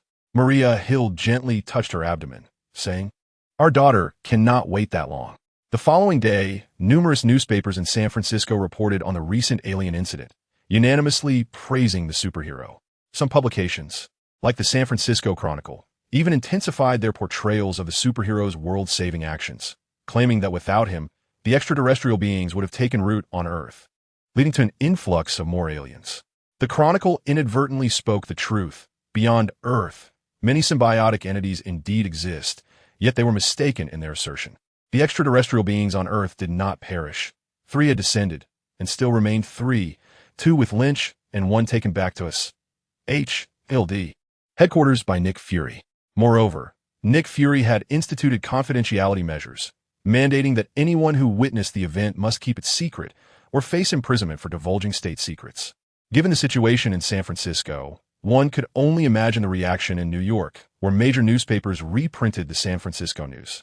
As Lynch boarded the plane, everyone greeted him with warm smiles, including the flight attendants, who repeatedly checked on him. Once again, Lynch reveled in the advantages of celebrity status. At New York Airport, Lynch and Maria Hill emerged from the exit. "Hey Hill, Lynch, over here." Betty joyfully waved from the other side of the exit. Once they settled into Maria Hill's Ferrari, Betty exhaled in relief. "You're finally back. Why are you in such a rush?" Lynch inquired. "Do you have something to share?" Betty replied. "Are you aware of how much you've earned this time?" Curiously, Lynch asked how much. He truly had no idea of his earnings. He only knew that a profit was certain. Betty, brimming with excitement, exclaimed, including the principal, it totals to $4.5 billion. A 5-fold return is indeed impressive. However, it is still far from sufficient to acquire that nation. Lynch nodded subtly, his expression neutral, observing Lynch's demeanor. Betty's enthusiasm abruptly faded, and she proclaimed loudly, "I want a raise." Note, S.H.I.E.L.D. is a fictitious nation created by the author and does not exist in Marvel or reality. In Chapter 55, Lynch the Superman arrives. Lynch glanced at Maria Hill, who nodded in acknowledgement, affirming that Betty had indeed performed well and deserved a raise. Lynch said, "Take whatever amount you desire." Maria Hill suddenly coughed.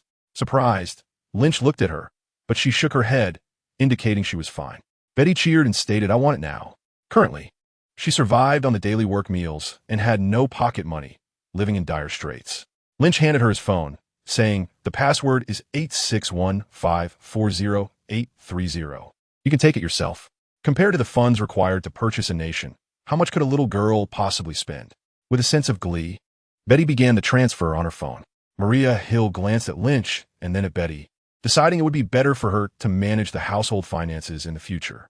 Betty proposed, "How about double my salary?" She already had a fixed salary as an agent, and receiving double was quite generous. Lynch, already aware that the little girl would not spend much, readily agreed. Betty joyfully transferred the money to her card. Afterward, her gaze toward Lynch softened, yet she complained, "You caused quite a stir in San Francisco. The news even reached New York. As your agent, I was the last to find out. Do you know how heartbroken the support team feels?" Lynch, bemused, responded, "You're here just to pass the time.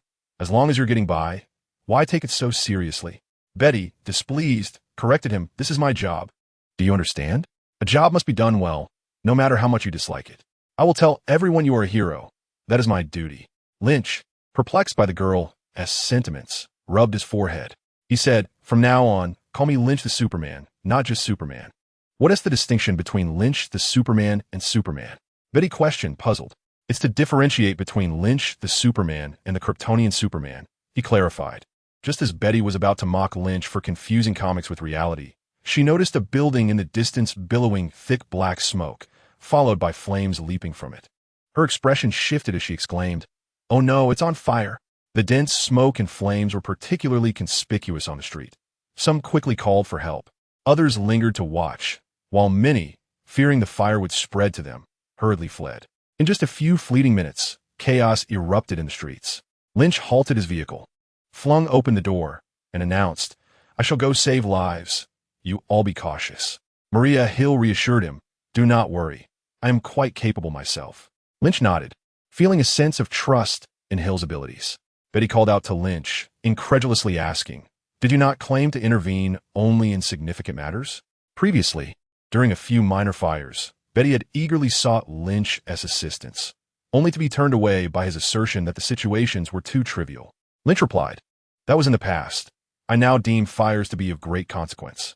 Betty's face brightened. "Then, if the superhero hotline receives reports of a fire, shall we notify you?" Lynch pondered, thinking it would be quite a busy affair, and shook his head. We'll see. Betty sighed. "You're not a particularly enthusiastic or righteous superhero. Believing in justice is the folly of fools." Lynch contemplated this as he stood beside the vehicle, then leapt into action. He soared over 10 meters, navigating past numerous vehicles and pedestrians, entering the innermost circle of the burning building. The police and firefighters, who were busy managing the crowd and devising a rescue plan, were startled by the figure descending from above before they could fully comprehend his presence. They heard the cheers erupting from the crowd. Superhero Lynch. Superhero Lynch. Since his exploits in San Francisco, the name of Superhero Lynch had become deeply ingrained in the public consciousness. He was hailed as the conqueror of extraterrestrial foes, the savior arriving to alleviate suffering. Superhero Lynch. Please save my child. He is only 2 years old. Lynch smiled at the frantic voice of a middle-aged woman, then turned his attention to the mother of the distressed child. Listening intently, he addressed her on the 6th floor, the second room on the left. "Your child cries are quite pronounced. I shall retrieve him at once." The mother, momentarily taken aback, stammered, "How do you know this?" Just as her words escaped her lips, Lynch bent his legs and leapt skyward, reaching an impressive height of nearly 20 meters. He arrived at the 6th floor window, pausing momentarily in mid-air before soaring into the smoke-filled room. As the acrid smoke filled his lungs, his super breath swiftly purified the noxious air. The temperature within the room soared, flames dancing wildly about. Unfazed by the heat or the fire, Lynch pressed on, knowing that the worst he might suffer would be singed clothing. Amidst the inferno, he quickly located the sobbing child. Yet, he also detected breathing sounds emanating from the adjacent room. Without hesitation, Lynch delivered a powerful blow, shattering the wall. In the smoke and flames, a middle-aged man cowered beneath a bed, praying to the heavens. When Lynch lifted the bed with one hand, the man gazed at him in bewilderment and asked, "Are you God?" Lynch shook his head. "I am Superhero Lynch." With that, he grasped the man with one hand and, cradling both the middle-aged man and the child in a blanket, charged into the flames. As Lynch soared through the skies with his knives, many onlookers gasped in astonishment. Despite the reports from San Francisco proclaiming Lynch as a flying superhero, the spectacle of a person defying gravity was beyond their imagination, until now.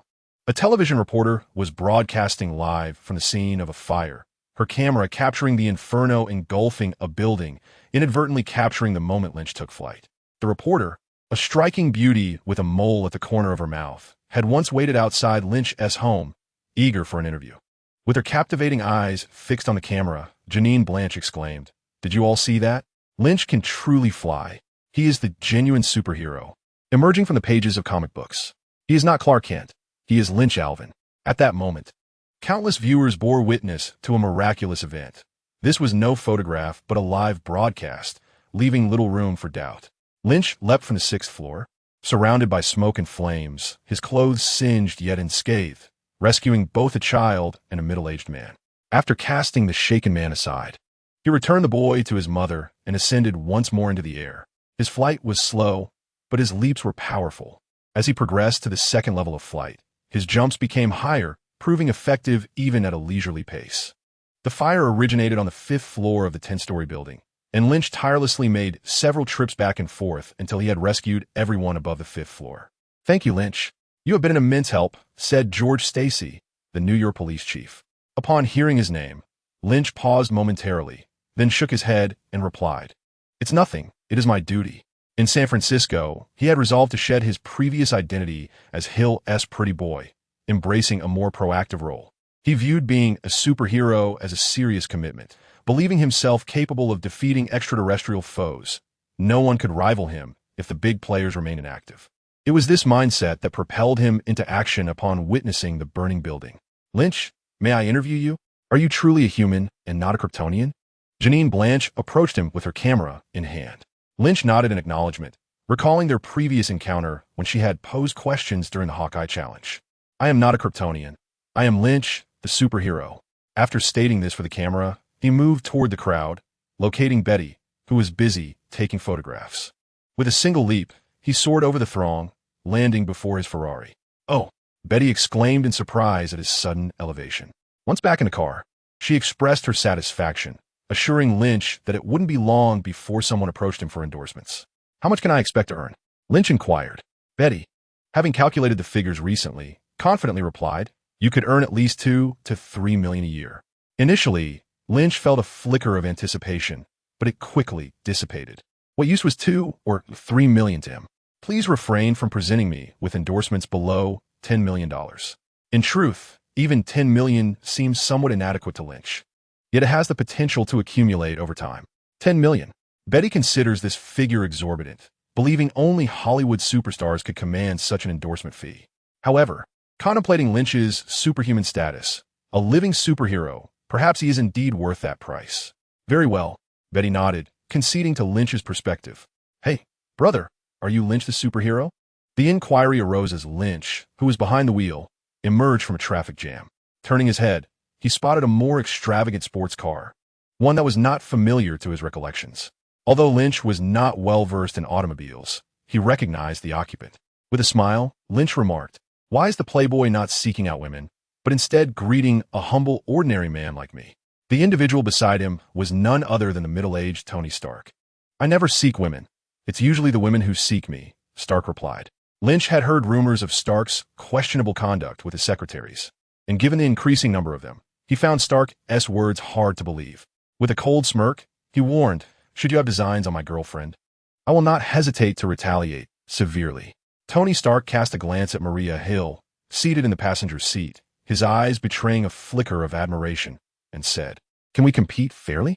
Without hesitation, Lynch jerked the steering wheel, aiming to collide with Stark's vehicle.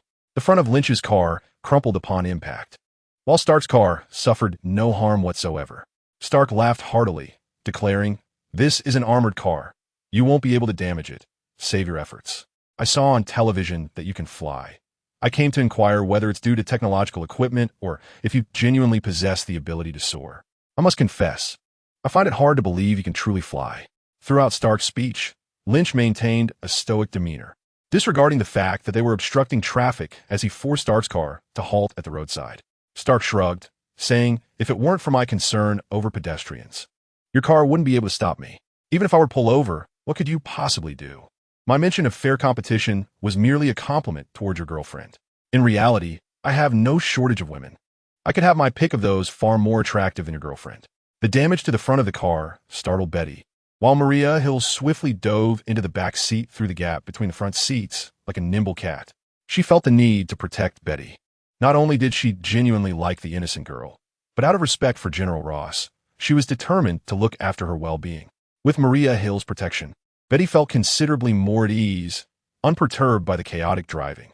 She absorbed the entirety of the conversation, and by its conclusion, found herself equally incensed by Stark's demeanor. Is this Stark always so infuriating? She pondered. Maria Hill smiled gently, reassuring her, "Do not worry. Lynch will set him straight." She too was frustrated, but was comforted by the knowledge that someone would avenge her grievances. As the two conversed, Lynch had already exited the wrecked front of the Ferrari. Tony Stark, with a smile, leisurely rolled up the window of his vehicle, which was fitted with specially designed bulletproof glass that Lynch could not open. Not only did Tony wish to chuckle, but he also longed to witness Lynch's folly. Lynch, silent, approached the side of Tony Stark's car and, with clenched fists, struck the window. Tony Stark nearly burst into laughter, even joyfully dialing Pepper Potts to inform her that a fool was attempting to smash his bulletproof car window. "You've gotten yourself into trouble again," Pepper sighed, finding it exhausting to care for a middle-aged man who never seemed to mature. No, I just wanted to compete with his girlfriend." Pepper facepalmed, realizing it was no wonder someone would want to smash his car. "Remember to write him a check afterward." Got it. "Oh my God, he's really close to breaking the window. How is he doing this? It's supposed to be bulletproof." Tony, incredulous, stared at the cracking glass, questioning the material's integrity despite having thoroughly inspected it. With a resounding crash, after numerous blows, the bulletproof window he had engineered shattered. Lynch seized the opportunity to pull Tony Stark out through the broken window. Tony, now flustered, exclaimed, "Hey, buddy, Superman Lynch, let us talk this over. I can give you money, 5 million, 10 million, whatever it takes. Hitting me is a crime." Yet, Tony's plea was cut short as Lynch delivered a solid punch to his face. Though not with full force, it still knocked out several of Tony's teeth, leaving his mouth crooked and bleeding. Lynch, still unsatisfied, continued to pummel Tony Stark with relentless strikes. The spectacle of their vehicular clash on the street had already drawn a considerable crowd. Onlookers clearly recognized the playboy Tony Stark and the recently ascended Superman Lynch, many munching on snacks while enjoying the drama unfold. When police officers arrived to intervene, they were halted by Maria Hill, who presented her credentials, causing the officers to retreat, absolving them of any responsibility should matters escalate. Lynch continued to rain blows upon Tony Stark. Initially, Tony's cries filled the air, but eventually fell silent. Was he perhaps rendered insensate? Betty grew concerned, asking Hill what would happen if Lynch truly killed Tony Stark. Maria pondered for a moment before responding, "If he dies, then he dies." Just then, Pepper Potts, accompanied by bodyguard Happy, arrived on the scene. Upon seeing Tony Stark bloodied and disfigured, Pepper couldn't help but find humor in the situation. Finally, Tony's mouth had brought him his fortune. Chapter 57. Tony's final moments. Pepper was elated. "Superman Lynch, stop. Tony's on the brink." Pepper Potts stood at a distance, shouting loudly. Meanwhile, the bodyguard Happy charged towards the diminutive Lynch, his face contorted with rage. "Are you not aware that offending someone casually can lead to dire consequences?" Happy, a portly figure weighing over 200 pounds, moved like a mountain of flesh, exuding an intimidating presence. He dismissed Lynch entirely, considering his small stature. How could he possibly compete? Although Happy's skills had dulled somewhat under Tony's influence over the years, his daily indulgence in rich food had only enhanced his physique. He felt that dealing with the petite Lynch would be a trivial task. As Happy approached, he unleashed a powerful punch, his fist resembling a heavy sandbag, aimed squarely at Lynch's face. He sought to avenge his boss, Tony Stark, who, a good man in his own right, had recently suffered a disfiguring blow. In response to the formidable punch, Lynch merely extended a single index finger to block it. With a slight, downward motion of his finger, he sent Happy, weighing over 200 pounds, hurtling away. Happy landed right beside Tony Stark, who, at that moment, was waking up and weakly instructed, "Use your gun." Happy stared at Lynch in disbelief. Is this truly a human? Upon hearing Tony Stark's command, he promptly drew his handgun, aiming it at Lynch. Observing that Happy wielded a rather ordinary revolver, Lynch exhibited no inclination to dodge. While such a firearm could prove fatal to an average person, it posed no threat to him. Sure enough, the bullet merely caused a slight sting against the skin, failing to penetrate, and ricocheted harmlessly away. Lynch, already sporting some singed fabric from the earlier fire, found himself with additional holes in his clothing. With a decisive motion, he tore the garment apart, allowing the remnants to flutter to the ground. His well-defined pectorals and washboard abs became evident, captivating the attention of a nearby woman, who couldn't help but salivate. "Lynch the superhero, I wish to go on a date with you," she exclaimed, but Lynch paid her no heed. Happy, taken aback by her words, queried, "You are Lynch the superhero. Why would you want to kill Tony? Aren't you a good person?" As he scrutinized Lynch, he increasingly recognized the resemblance to the superhero depicted in newspapers. Initially, Happy had assumed Lynch was there to eliminate Tony Stark, but now he was confronted with the realization that this was indeed the benevolent Lynch, the superhero. Lynch, with a cold smirk, retorted, "Even the virtuous have their limits. Ask Tony Stark what he has done." Happy glanced at Tony Stark, pondering, "My boss is a good person, albeit a bit lecherous. Surely he wouldn't provoke Lynch the superhero?" As Lynch advanced, Happy instinctively recoiled, yet he steadfastly positioned himself in front of Tony Stark.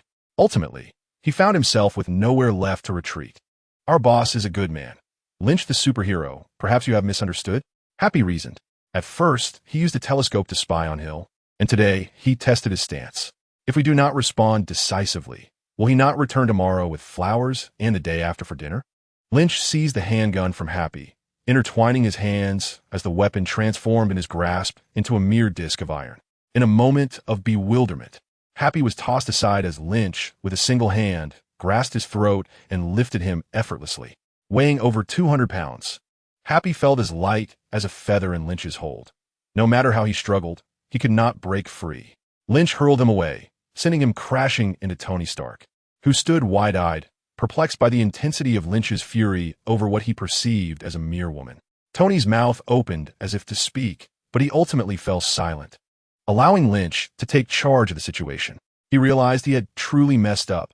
If he escaped this ordeal, he would never look at the woman beside Lynch again. Yet, after suffering such a brutal beating, Tony knew this was far from over. Lynch loomed over him, hesitating. Should he truly end Tony's life? It seemed excessive, especially since Tony was no ordinary man. Pepper Potts noticed Lynch's indecision and, gritting her teeth, thought to herself that she might as well gamble everything. Perhaps if she survived Lynch's wrath, she could inherit a hefty fortune from Tony Stark. With a piercing scream, she lunged onto Tony, tears streaming down her face. "Tony, what's wrong? Please, Lynch, don't do this." Lynch looked at Pepper, her face a portrait of desperation, and felt a pang of sympathy for her. What a wonderful woman she was.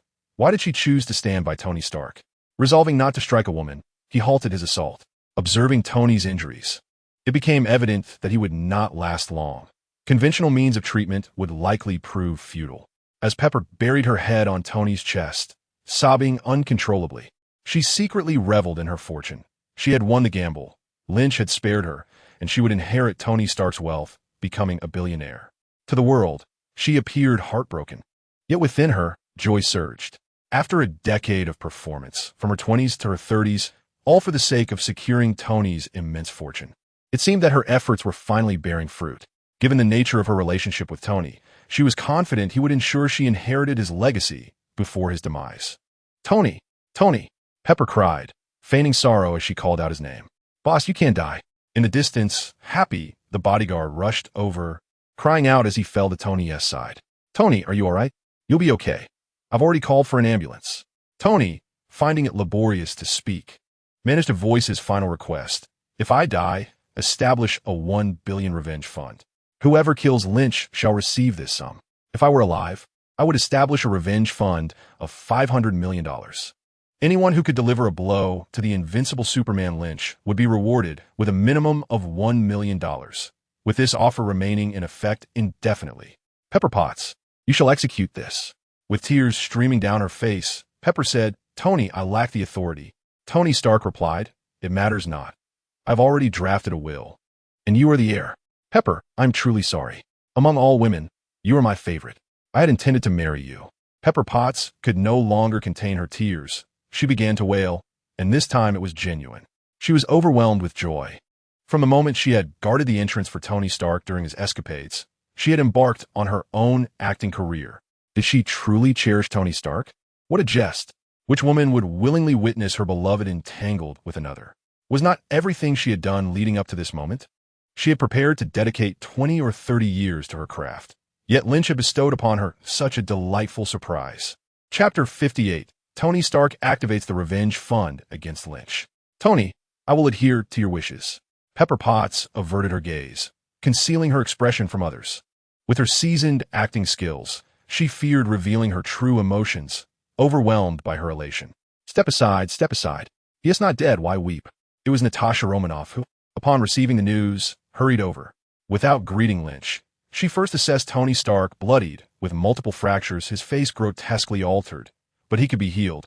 Natasha breathed a sigh of relief and reassured Pepper, "Do not worry. He will not perish. He will soon recover."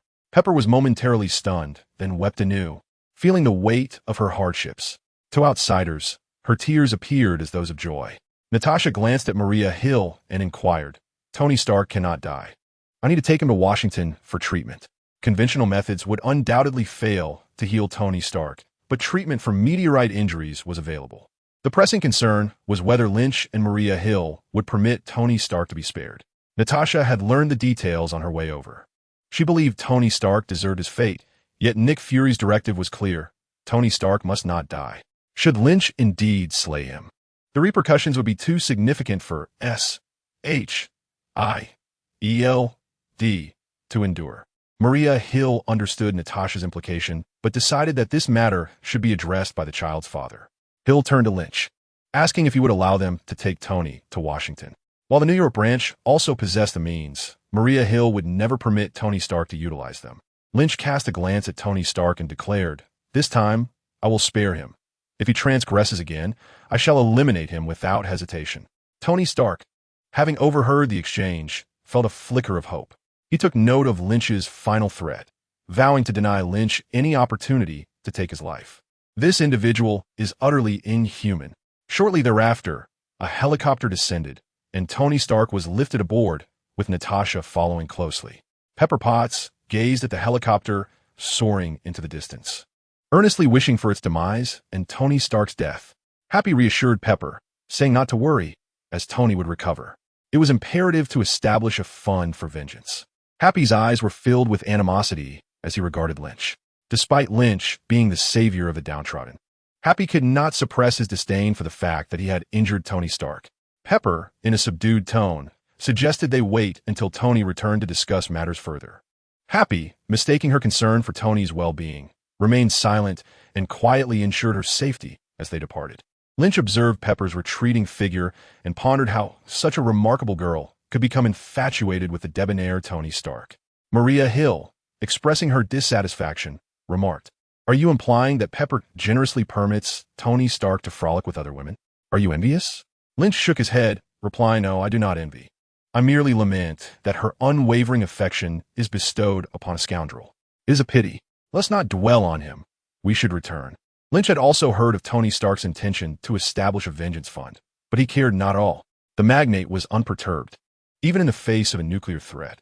After all, the missile would have to strike him first, and with his speed, evading such an attack would be effortless. Eventually, they returned smoothly to the Alvin Advertising Agency. A throng awaited Lynch's return at the entrance, comprising ordinary employees of the agency and S.H.I.E.L.D. agents. At the forefront stood the elegantly clad S.H.I.E.L.D. "Welcome back," she greeted with a smile directed at Lynch and Hill. Working here felt quite agreeable to S.H.I.E.L.D. Yet as she perused the retinal data, she recognized that she was ultimately just a spy. The artificial retina displayed two tasks. 1. Acquire a meteorite capable of healing for $100 million from Lynch. 2. Inform Lynch that Alexander Pierce holds her in high regard.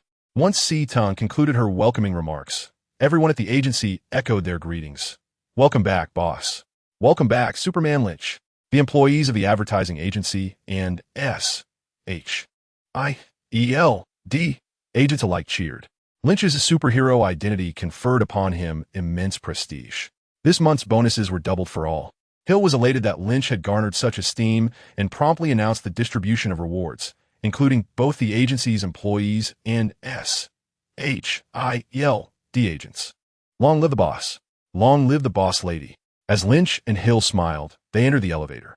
On the 10th floor, in Hill's office, Maria Hill busied herself as Lynch reclined on the sofa with his eyes closed, listening intently to the sound around him.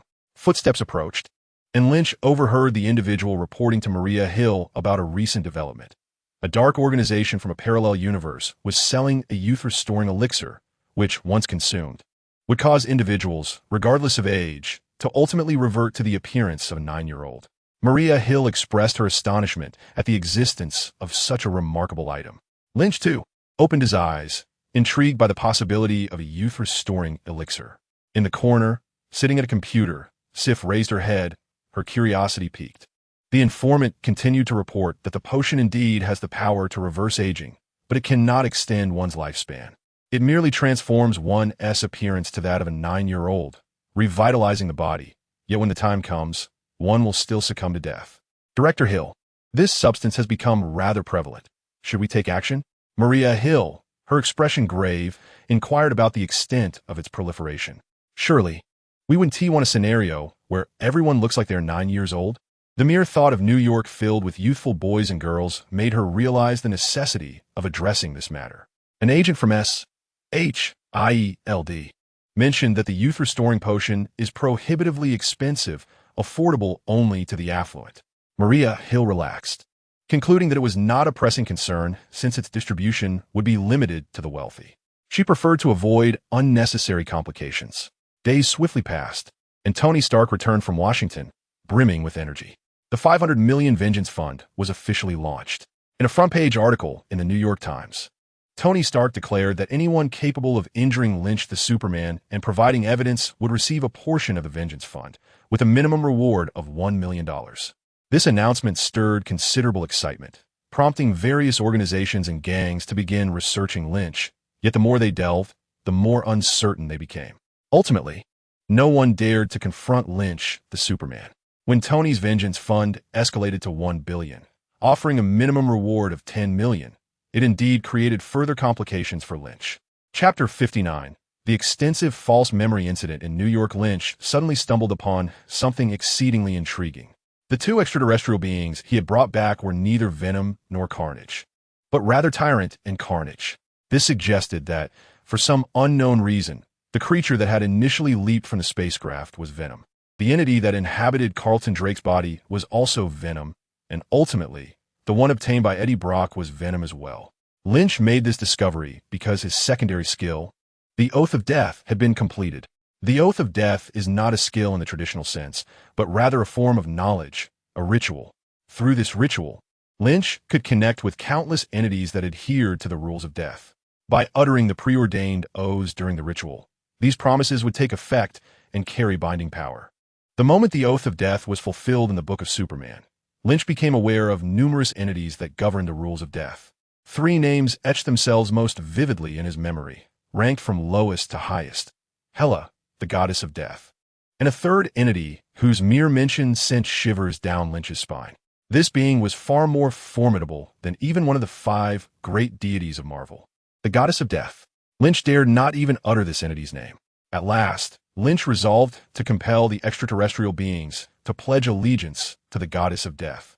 Should they dare to breach this vow, the formidable power of the goddess would ensure that no matter where the two beings sought refuge, their lives would be effortlessly claimed. Prior to the ritual, Lynch procured hosts for the 2 extraterrestrial entities, a short-legged cat and a husky. In the laboratory of the New York branch, he initiated the process of parasitism. Although the safety measures were meticulously prepared, the extraterrestrial beings exhibited unexpected cooperation, driven by their fear of Lynch's piercing gaze. Once the beings had successfully merged with their hosts, they began to speak, revealing themselves as Tyrant and Slaughter. Eddie Brock encountered his fated symbiote, Venom, though it remained uncertain whether Eddie had been duped by Nick Fury's cunning one-eyed persuasion. Nick Fury, shrewd and calculating, stood in stark contrast to the naive impulsiveness of Eddie Brock. Lynch felt no surprise at Eddie's betrayal. He placed the 2 extraterrestrial beings along with their hosts into a private space and commenced preparations for the solemn ritual of the death oath. That morning, while preparing the death ceremony adjacent to Hill's office, Lynch experienced a momentary lapse, during which he was astonished to discover a new segment of memory. In this memory, he recalled witnessing the Foot Clan engaging in robbery, arson, and abduction alongside Hill during their daily commutes to work. This morning, he had intervened to rescue a girl from the clutches of the Foot Clan, learning her name was April O'Neil, and subsequently escorted her to the Alvin Advertising Agency before resuming his routine with Maria Hill. Undoubtedly, this was a fabricated memory. The arrival of parallel worlds had led many to experience false recollections, yet Lynch had believed himself immune to such phenomena. To his dismay, he too had fallen victim. As he tuned in to the bustling lounge of the advertising agency below, a cacophony of voices reached his ears. "Who are you?" "I am April O'Neil, saved by Mr. Lynch from the Foot Clan. Do you not recall?" The sight of a living embodiment from a parallel world materializing before him was astonishing. "I too have false memories. The most vivid in mine are the Foot Clan, who are truly malevolent. Yet they are finished, for our world is home to superheroes." Lynch rubbed his forehead. Pondering April and the Foot Clan, reminiscent of Teenage Mutant Ninja Turtles. He heard Hill calling for him and promptly ceased his activities, stepping out. Lynch, do you have it? I too have gained a false memory. We saved a girl this morning? Maria Hill expressed her astonishment. Lynch nodded affirmatively, stating, yes. I know that the girl is in the lounge below. Maria Hill hurried back to her desk, opening her computer to access the surveillance footage. Indeed, within the bustling lobby of the Alvin Advertising Company, a throng of inquisitive individuals gathered around a girl of striking elegance, engaging in animated conversation. Their curiosity about the inhabitants of parallel worlds was palpable. April sensed an unsettling change within herself, as though something extraordinary had transpired. She yearned to return home, to ponder the inexplicable events that had unfolded. Had she truly traversed into another realm? As she attempted to exit, an agent of S.H.I.E.L.D. intercepted her, perceiving that the situation was more complex than it initially appeared. Maria Hill made a call to permit April's passage, having caught sight of an even more astonishing spectacle. Outside the window, adjacent to Stark Tower, a skyscraper of equal height materialized, seemingly conjured with its own land, displacing nearby structures without damaging essential utilities like power lines and gas pipes. Under the influence of mysterious forces, everything connected seamlessly. The exterior of this newly emerged edifice bore the name S.H.I.E.L.D. Suddenly, Lynch chuckled, addressing Hill and Sif, who were also at the window, remarking that the arrogant playboy must be quite pleased to have a neighbor. Tony Stark regularly promoted Lynch's superhero fund in the New York Times, yet Lynch remained unfazed, confident in his own abilities. However, Stark's brazen antics led him to underestimate Lynch's resolve. One day, as Stark prepared to engage in dubious conduct with his new secretary, Lynch burst in and delivered a decisive blow, claiming it was for the sake of justice and the relief of those in distress. Yet, the girl he rescued did not express gratitude towards Lynch. This encounter with Stark proved less effective than anticipated. Stark not only maintained the superhero fund, but intensified its promotion. Lynch found himself more disgusted than defeated by the fund's persistence, hoping Stark would experience a similar sense of revulsion. The emergence of S.H.I.E.L.D. Tower alongside Stark Tower seemed to have profound implications. Previous instances of parallel worlds had only minimally affected localized areas. Now, within the vicinity Lynch could hear, discussions of the infamous Bigfoot gang were rampant, as if everyone had been implanted with memories of their nefarious deeds. Strangely, those discussing the gang appeared unafraid, often invoking the uplifting name of Lynch, the superhero. His popularity was undoubtedly linked to his relentless efforts to aid those in distress over the past few days. Within a 1-kilometer radius, Lynch was quick to respond to any criminal activity.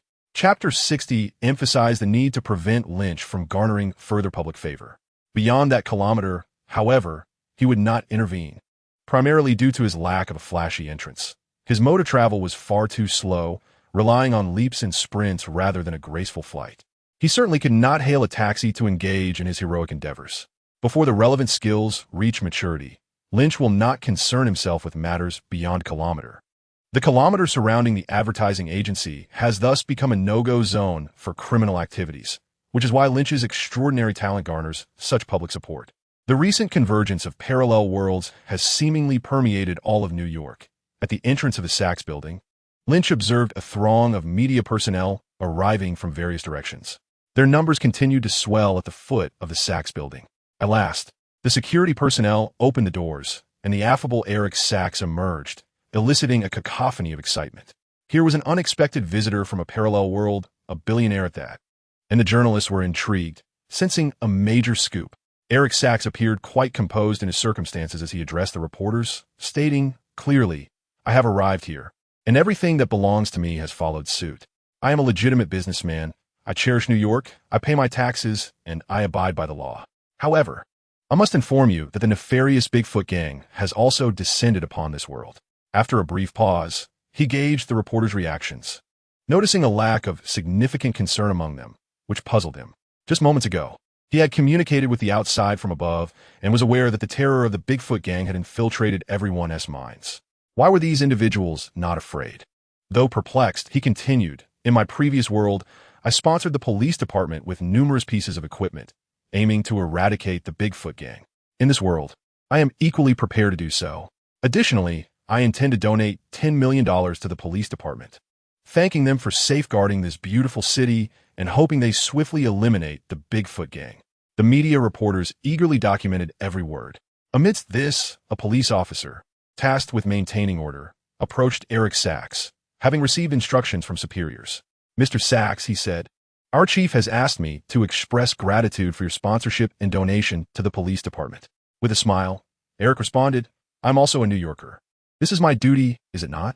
"Indeed, you are certainly a New Yorker," the officer affirmed. "You need not worry.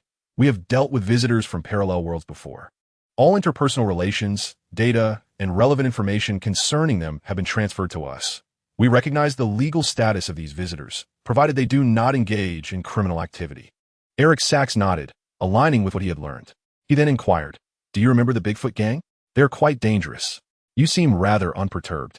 With a confident smile, the officer replied, "We do not fear the Bigfoot gang because we have superheroes. The Bigfoot gang is merely a collection of ordinary individuals, while superheroes can soar above them. These heroes will surely rescue those in distress and eradicate the Bigfoot gang." Eric Sachs glanced at the officer and then at the reporters who appeared to endorse his words, suddenly feeling a twinge of concern for the future of the Bigfoot gang. In the 10th floor of Alvin Advertising Company, in Hill's office, the scene of Eric Sachs's speech was broadcast live, and Hill's extraordinary hearing had yet to be activated, preventing him from discerning sound from such a distance. Consequently, he could only watch the live stream from his office.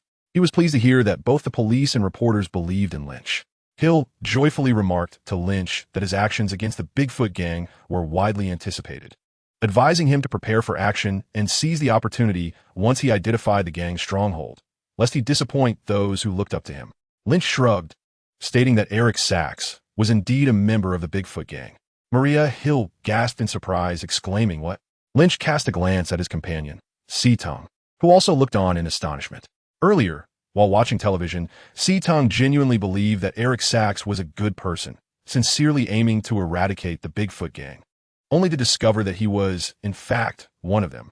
How did Lynch come to this conclusion? S.H.I.E.L.D recalled overhearing the term precognition during their last encounter. Could it be that Lynch truly possessed such abilities? Maria, Hill gazed at Lynch with wide eyes, pondering whether to voice her thoughts on precognition. Ultimately, she refrained, but Lynch nonchalantly declared, "Yes, I have foreseen everything regarding Eric Sachs." A shiver ran through S.H.I.E.L.D's heart. Could it be that he would foresee his own fate as well? The reason Lynch chose to reveal his precognitive abilities before S.H.I.E.L.D was due to S.H.I.E.L.D representing Alexander Pierce, who had extended an olive branch and expressed interest in purchasing the meteorite for healing purposes. However, the healing meteorites offered little assistance to Lynch and Maria Hill, and he still possessed 3 of them. A mere $100 million would be utterly insufficient. Lynch required funds to acquire Gucci Nation, subtly conveying his need for money to S.H.I.E.L.D. Hydra was immensely wealthy, and Lynch hoped to extract a sum from them. By voluntarily disclosing his precognitive abilities, he aimed to alert Hydra, encouraging them to increase their investment, at the very least ensuring enough funds to procure the healing meteorites. Lynch began, "This is a tale of 4 turtles. The mastermind behind the Bigfoot gang established a biological laboratory, aspiring to create an inducement agent that could not only facilitate evolution, but also serve as both poison and antidote. With such an inducement agent, the Bigfoot gang could poison all of New York and control it with the antidote." Just before the experiment's success, April O'Neil's father uncovered the truth behind the experiment and resolutely set the entire laboratory ablaze. At that time, the young April freed the laboratory's test subjects, 4 turtles and a mouse. Fast forward to the present. April has become a journalist and encounters the valiant 4 turtles, which have now grown to 3 meters in height and master martial arts. April conveyed this news to Eric Sachs, not realizing he was also a member of the Bigfoot gang. Eric Sachs, accompanied by the gang, captured the 4 turtles and extracted the inducement agent from their bodies. He intended to poison all of New York and subsequently control the city with the antidote. Ultimately, this nefarious scheme was thwarted by 4 valiant turtles.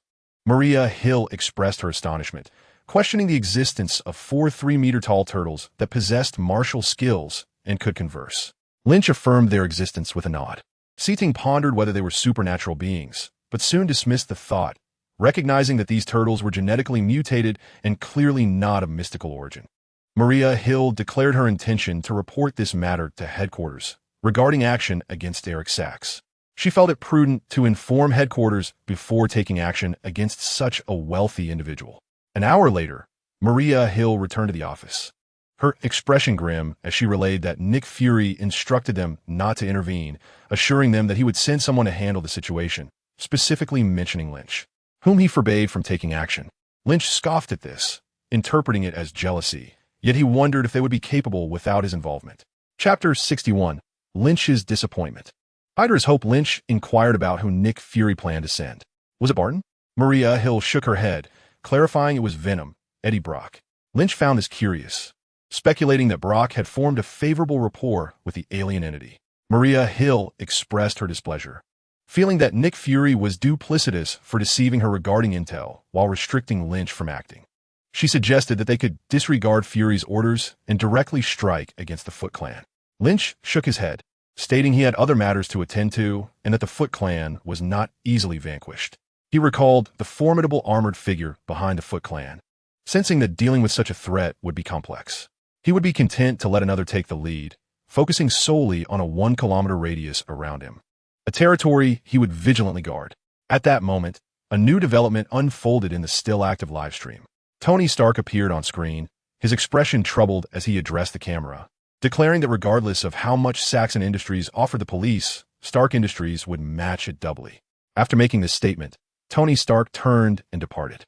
Anyone would find it disconcerting to have an unexpected competitor emerge at their doorstep, especially since the land Saxon Industries occupied was originally part of Stark Group's holdings, now revealed to belong to Saxon. With Saxon flaunting his presence nearby, Tony Stark found this intolerable. Lynch switched off the live stream with the remote, remarking on the unfolding drama as Stark confronted Saxon, whose backing was the Foot Clan, foreshadowing Stark's potential downfall. Maria Hill found this turn of events rather delightful. C-Tung, standing aside, held little interest as she was unfamiliar with Tony Stark and was focused on completing her next task. Her artificial retina displayed a new mission, to converse with Lynch and see if he could foresee their fate.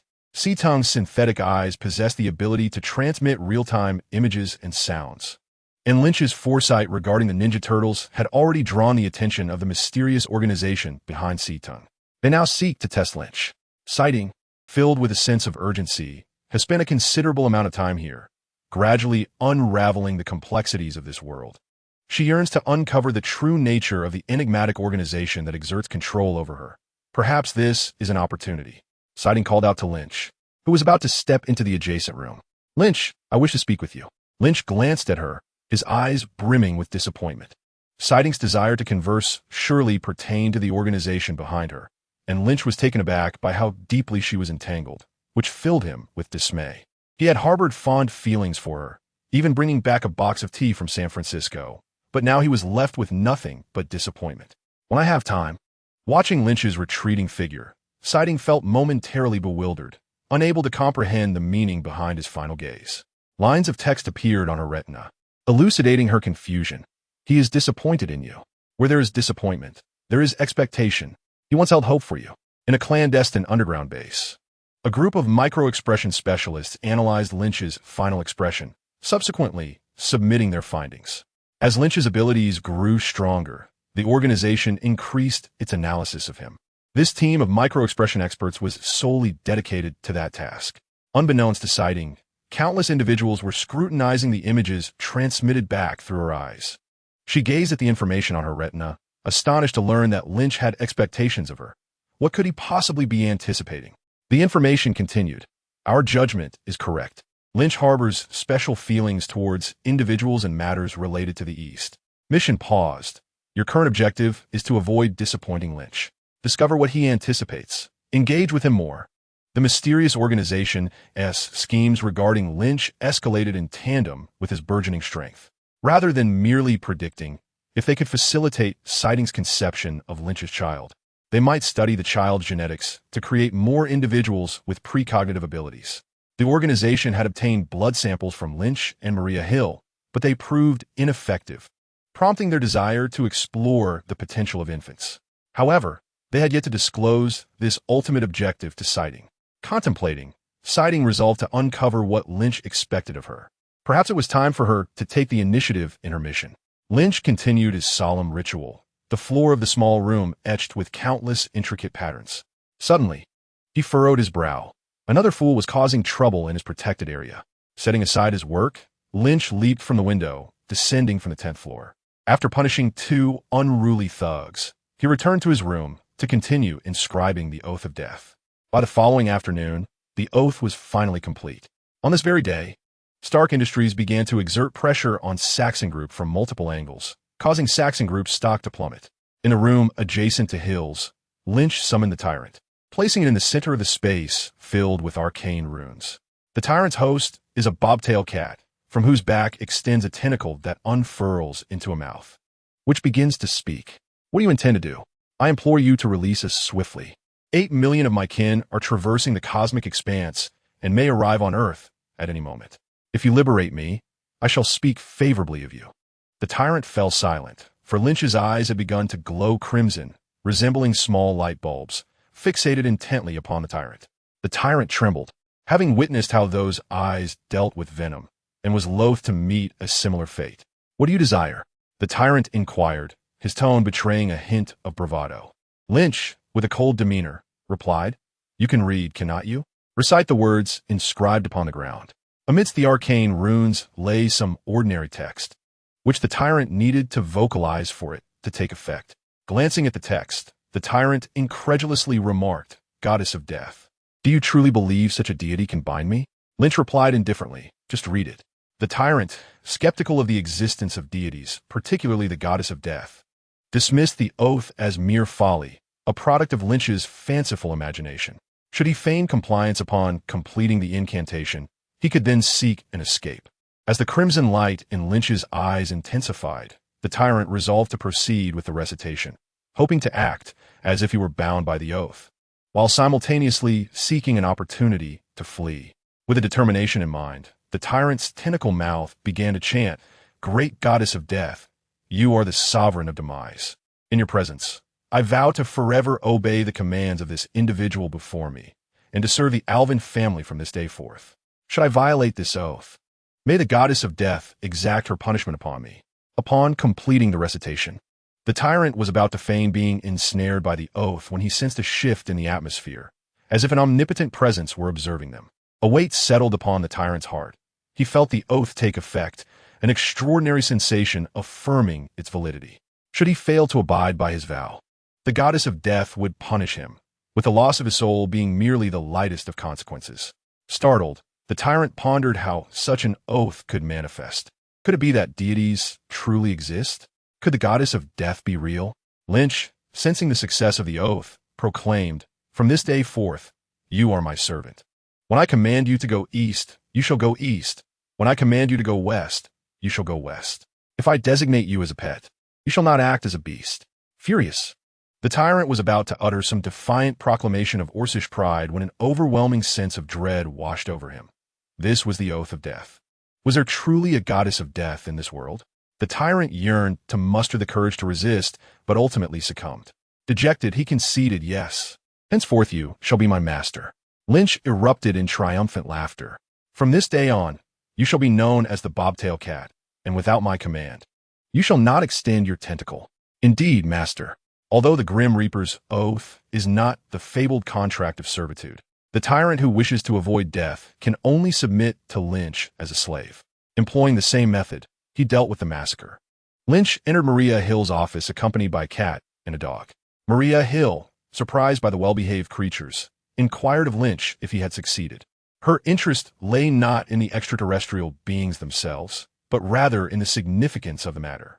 The Grim Reaper's oath ensures a person's loyalty, which is of utmost importance. Lynch nodded affirmatively. He pointed at the tyrant's host, a short-tailed cat, and declared, From this day forth, you shall be called Little White. He then gestured toward the husky, stating, And you shall be known as Little Sand. This is the matriarch of the Alvin family, and you must heed her commands. The cat and dog simultaneously lowered their heads toward Maria Hill. Lynch forbade them from using their tentacles freely, rendering them unable to speak. Consequently, they chose to remain silent altogether. Maria Hill found the cat and dog endearing and considered petting them, but suddenly recalled the extraterrestrial life forms within them, which were far from charming, and thus abandoned the notion of petting them. Lynch, however, harbored no such concerns. Seated on the sofa, he cradled Little White in his arms. As both Little White, the female cat, and Little Sand, the female dog, rested comfortably with him, Lynch found it acceptable. Suddenly, he frowned, noticing a cacophony outside. He discerned a multitude gathered at the advertising agency's entrance, calling out his name, imploring him to eliminate the Bigfoot gang. Puzzled, Lynch queried Hill about the situation, recalling that all had seemed well in the morning. Earlier, when the populace discussed the Bigfoot gang, they had been rather dismissive.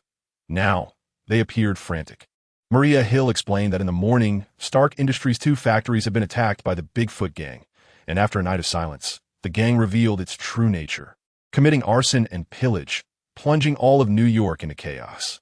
Lynch listened intently and asked Maria Hill why he had not heard any problems. It seemed the crowd had swelled. Within the range of his keen hearing, he noted that the voices were doubled compared to usual. Hill shrugged, stating that the Bigfoot gang appeared to have refrained from acting in this vicinity, likely due to his presence, prompting many who feared becoming targets to flock to him. The cries from below persisted, as people shouted for Superman Lynch, hoping he would come to their aid and vanquish the Bigfoot gang. Lynch felt no psychological burden. With Nick Fury preventing him from intervening, he was content to observe the unfolding drama. The police had commenced citywide operations against the Bigfoot gang. On television, officers exchanged gunfire with criminals, only to discover, after finally taking down a suspect, that he was not affiliated with the Bigfoot gang. Maria Hill and Lynch sat on the sofa, watching the live broadcast. Lynch elucidated to Maria Hill that among the instigators causing turmoil in New York, the Foot Clan represented merely a faction. The larger contingent comprised individuals stirred to chaos by their influence, reveling in the day as pandemonium. Several channels were broadcasting the dismal situation unfolding in New York. Maria Hill remarked that in light of the turmoil, even the president had grown anxious, questioning Lynch as to why Superman had not intervened. "Lynch, you have garnered fame," she noted. "Have I not been well known already?" Lynch replied, "This time is different. This time, the president is inquiring about you." The implication is profound. Being questioned by the president equated to a tacit acknowledgement of Lynch's stature, elevating his status to new heights. Yet, Lynch remained indifferent. In truth, swiftly dismantling the Foot Clan would likely quell the unrest. However, the NYPD found themselves incapable of such action, and any interference from other departments would verge on overreach. The involvement of the New York branch of S.H.I.E.L.D. could be justified, given the supernatural nature of the parallel world visitors. Those privy to the truth would remain silent.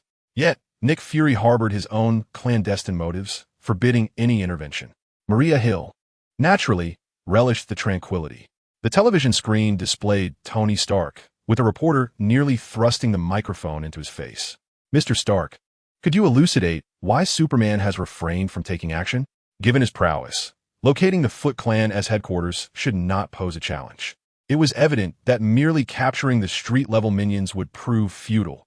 Apprehending the higher echelons of the Foot Clan, even the leader himself, was essential to instill fear in all criminals. The police aspired to arrest the upper ranks and the leader of the Foot Clan, yet they remained oblivious to their identities and strongholds." Tony Stark glared at the reporter, retorting, "How would I know why he has not acted? Perhaps he is afraid. Do you genuinely believe he is omniscient? There are matters the police are unaware of that he would know." The reporter countered, "Perhaps Superman does know, for he is Superman. The initial losses were incurred by Stark Industries' factory. It is well known that you are at odds with Superman, and your vendetta fund still prominently features in the New York Times." Tony Stark interrupted, "He is merely a gifted individual. The world is vast, and I believe there are those who could bring him to his knees. My vendetta fund is designed for such individuals." The reporter persisted, "Precisely because you and Superman are adversaries, his intervention would serve your interests. Thus, Superman will not act. Mr. Stark, for the sake of the millions in New York City, I implore you to apologize to Superman. Once you do, he will surely confront the Foot Clan." Tony Stark, his face flushed with anger, pointed at the reporter and declared, You will not be reporting tomorrow. I have acquired your company, and you are hereby dismissed." Lynch, watching television, chuckled and said to Maria Hill, Send this journalist $100,000 as a compensation for his lost time. Chapter 63.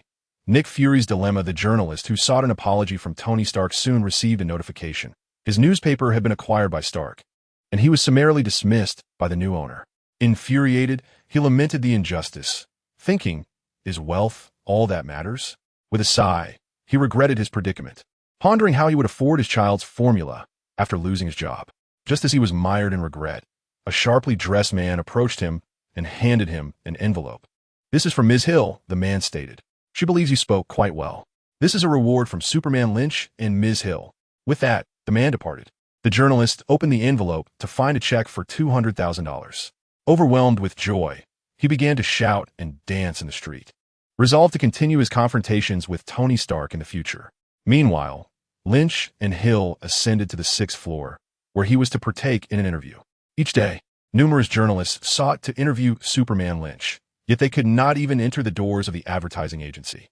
However, today's journalist was different. She was April O'Neil, a character from the Teenage Mutant Ninja Turtles, who had appeared in Lynch and Hill's fabricated memories. Thus, Lynch decided to meet her. In April's recollection, she had indeed been saved by Lynch.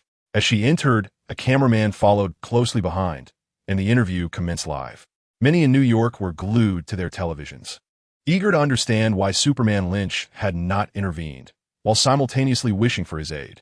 Upon seeing Lynch, the vibrant and alluring woman first expressed her gratitude for the life-saving assistance he and Hill had provided. Lynch shook his head and replied, "You need not thank me. If you were to understand the circumstances, you would realize that your memories of being saved may be false and not authentic." April responded, "Perhaps it is false to you, but for me, it is undeniably real." After a moment's contemplation, she continued, "The distinction between reality and illusion is a profound matter. I spent much of yesterday pondering it, ultimately concluding that I think, therefore I am. I remember you saving me. You are indeed my rescuer. The question of whether visitors from parallel worlds truly exist or merely figments of imagination has now become a globally trending topic, intriguing not only the natives, but also those from parallel realms seeking understanding. Yet, to this day, the matter remains unresolved." Lynch, uninterested in debating this topic with April, shrugged and said, "Well then, if that is your belief, so be it. Where are you currently employed?" Lynch recalled that in the world of the Teenage Mutant Ninja Turtles, the journalist April worked for Channel 6. With a smile, she remarked, "I have always been a reporter for the New York social channel, Superman Lynch. In my previous world, the Foot Clan wreaked havoc without restraint, yet no one could put a stop to them. How I long for a superhero to rise and vanquish the Foot Clan, restoring peace to society." April gazed at Lynch with admiration, adding, "The morning you saved me marked a turning point. Upon my return, I realized the world had changed. I am indifferent to many other changes, but what excites me most is that this world has you, Superman Lynch. What exhilarating news it is. At last, someone can stand up against the Foot Clan." Lynch smiled and replied, "Thank you for your faith in me. I fear I may disappoint you." Confused, April questioned, "Why won't you take action? I understand you are a true superhero, alleviating suffering. Within a kilometer of your company, all unlawful activities have been thwarted by you. Cannot you save New York? Is it truly because of Tony Stark?" At that moment, Lynch chose to appear magnanimous. After all, he had already confronted Tony Stark twice, and showing some grace would not make him seem cowardly. "How could I be that kind of person? Although I have some personal grievances with Tony Stark, if the opportunity arose to assist during an attack on his company, I would gladly lend my aid. However, for now, I cannot intervene." Meanwhile, Tony Stark was watching the live broadcast from his villa, incensed by Lynch's audacity to speak so nonchalantly that he overturned the table in fury. "What a shameless scoundrel. Surely someone has dealt with you before, and, if not, I shall create one." Stark grumbled at the television.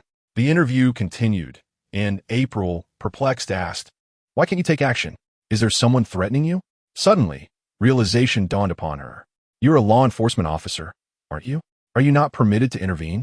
Lynch nodded. "My superiors have forbidden me from acting. I am bound to follow the directives of my job." Nick Fury's orders kept Lynch from intervening, and Lynch was apathetic about stepping in. He did not consider himself a hero. Observing the chaos in New York intrigued him, as he preferred to watch the unfolding drama. Yet, he relished the thought of causing Nick Fury some aggravation, allowing Fury to shoulder the blame. April widened her eyes and exclaimed, "What is your superior doing? Are they unaware of the situation in New York? Millions are counting on your intervention, Superman Lynch. You should stand up like a hero now, instead of obeying those worthless politicians." With a sense of helplessness, Lynch replied, "I am truly sorry, April. I have let down the million citizens of New York. I feel quite guilty." April sighed and shook her head. "This is not your fault. It is the fault of those politicians." As April concluded the interview and took her leave, she felt disappointment not toward Superman Lynch himself, but rather towards the politicians behind him. Many people in New York have come to understand the truth through television broadcasts. It is not that Lynch, the superhero, is unwilling to lend a hand. Rather, there are obstacles in the way, specifically those damn politicians. On their way to the 10th floor, Maria Hill slyly remarked to Lynch that it was apparent he possessed a latent talent for politics, noting that his recent deflection of blame was a common tactic among politicians. "What do you think? Are you interested in running for president of the United States?" she jested. Lynch shook his head, expressing his disinterest. "I merely wish to vex Nick Fury. He is a schemer." Maria Hill chuckled. "Nick Fury must be in quite a predicament thanks to you." Indeed, Nick Fury found himself somewhat overwhelmed. Following Lynch's televised interview, a flurry of inquiries flooded in. Even the president became aware of S.H.I.E.L.D, calling to express astonishment that his country had a dedicated agency for handling extraordinary affairs. "I only learned your S.H.I.E.L.D because you prevented Lynch from saving New York. I don't care what your plans are. You must resolve the troubles of my nation." Chapter 64, A New Superhero. Venom Nick Fury rubbed his bald head, realizing the president must have learned about S.H.I.E.L.D from elsewhere. He felt a twinge of regret for allowing Lynch to be exposed. Though Lynch appeared carefree and unconcerned, in reality, he acted with reckless abandon, doing as he pleased, listening only to Maria Hill's counsel. Alexander Pierce called again, reproaching Fury for restricting Lynch's actions. Now that Lynch's influence had grown, every move he made was under scrutiny, and obstructing him at this juncture was decidedly unwise. Nick Fury assured him that he would resolve the situation in New York within 3 days, minimizing the repercussions of this incident. Satisfied, Alexander Pierce hung up, trusting in Fury's capabilities. Natasha was in Nick Fury's office reporting on her work when she overheard the accountability discussions. Confused, she questioned why they were not allowing Lynch to intervene. Director Hill had already reported that Saxon was a high-ranking member of the Foot Clan, and Saxon's residence had a secret passage connecting to the clan's elusive leader. If Lynch were to act, the issue would be swiftly resolved. Nick Fury replied, "Precisely for that reason, I cannot permit Lynch to intervene.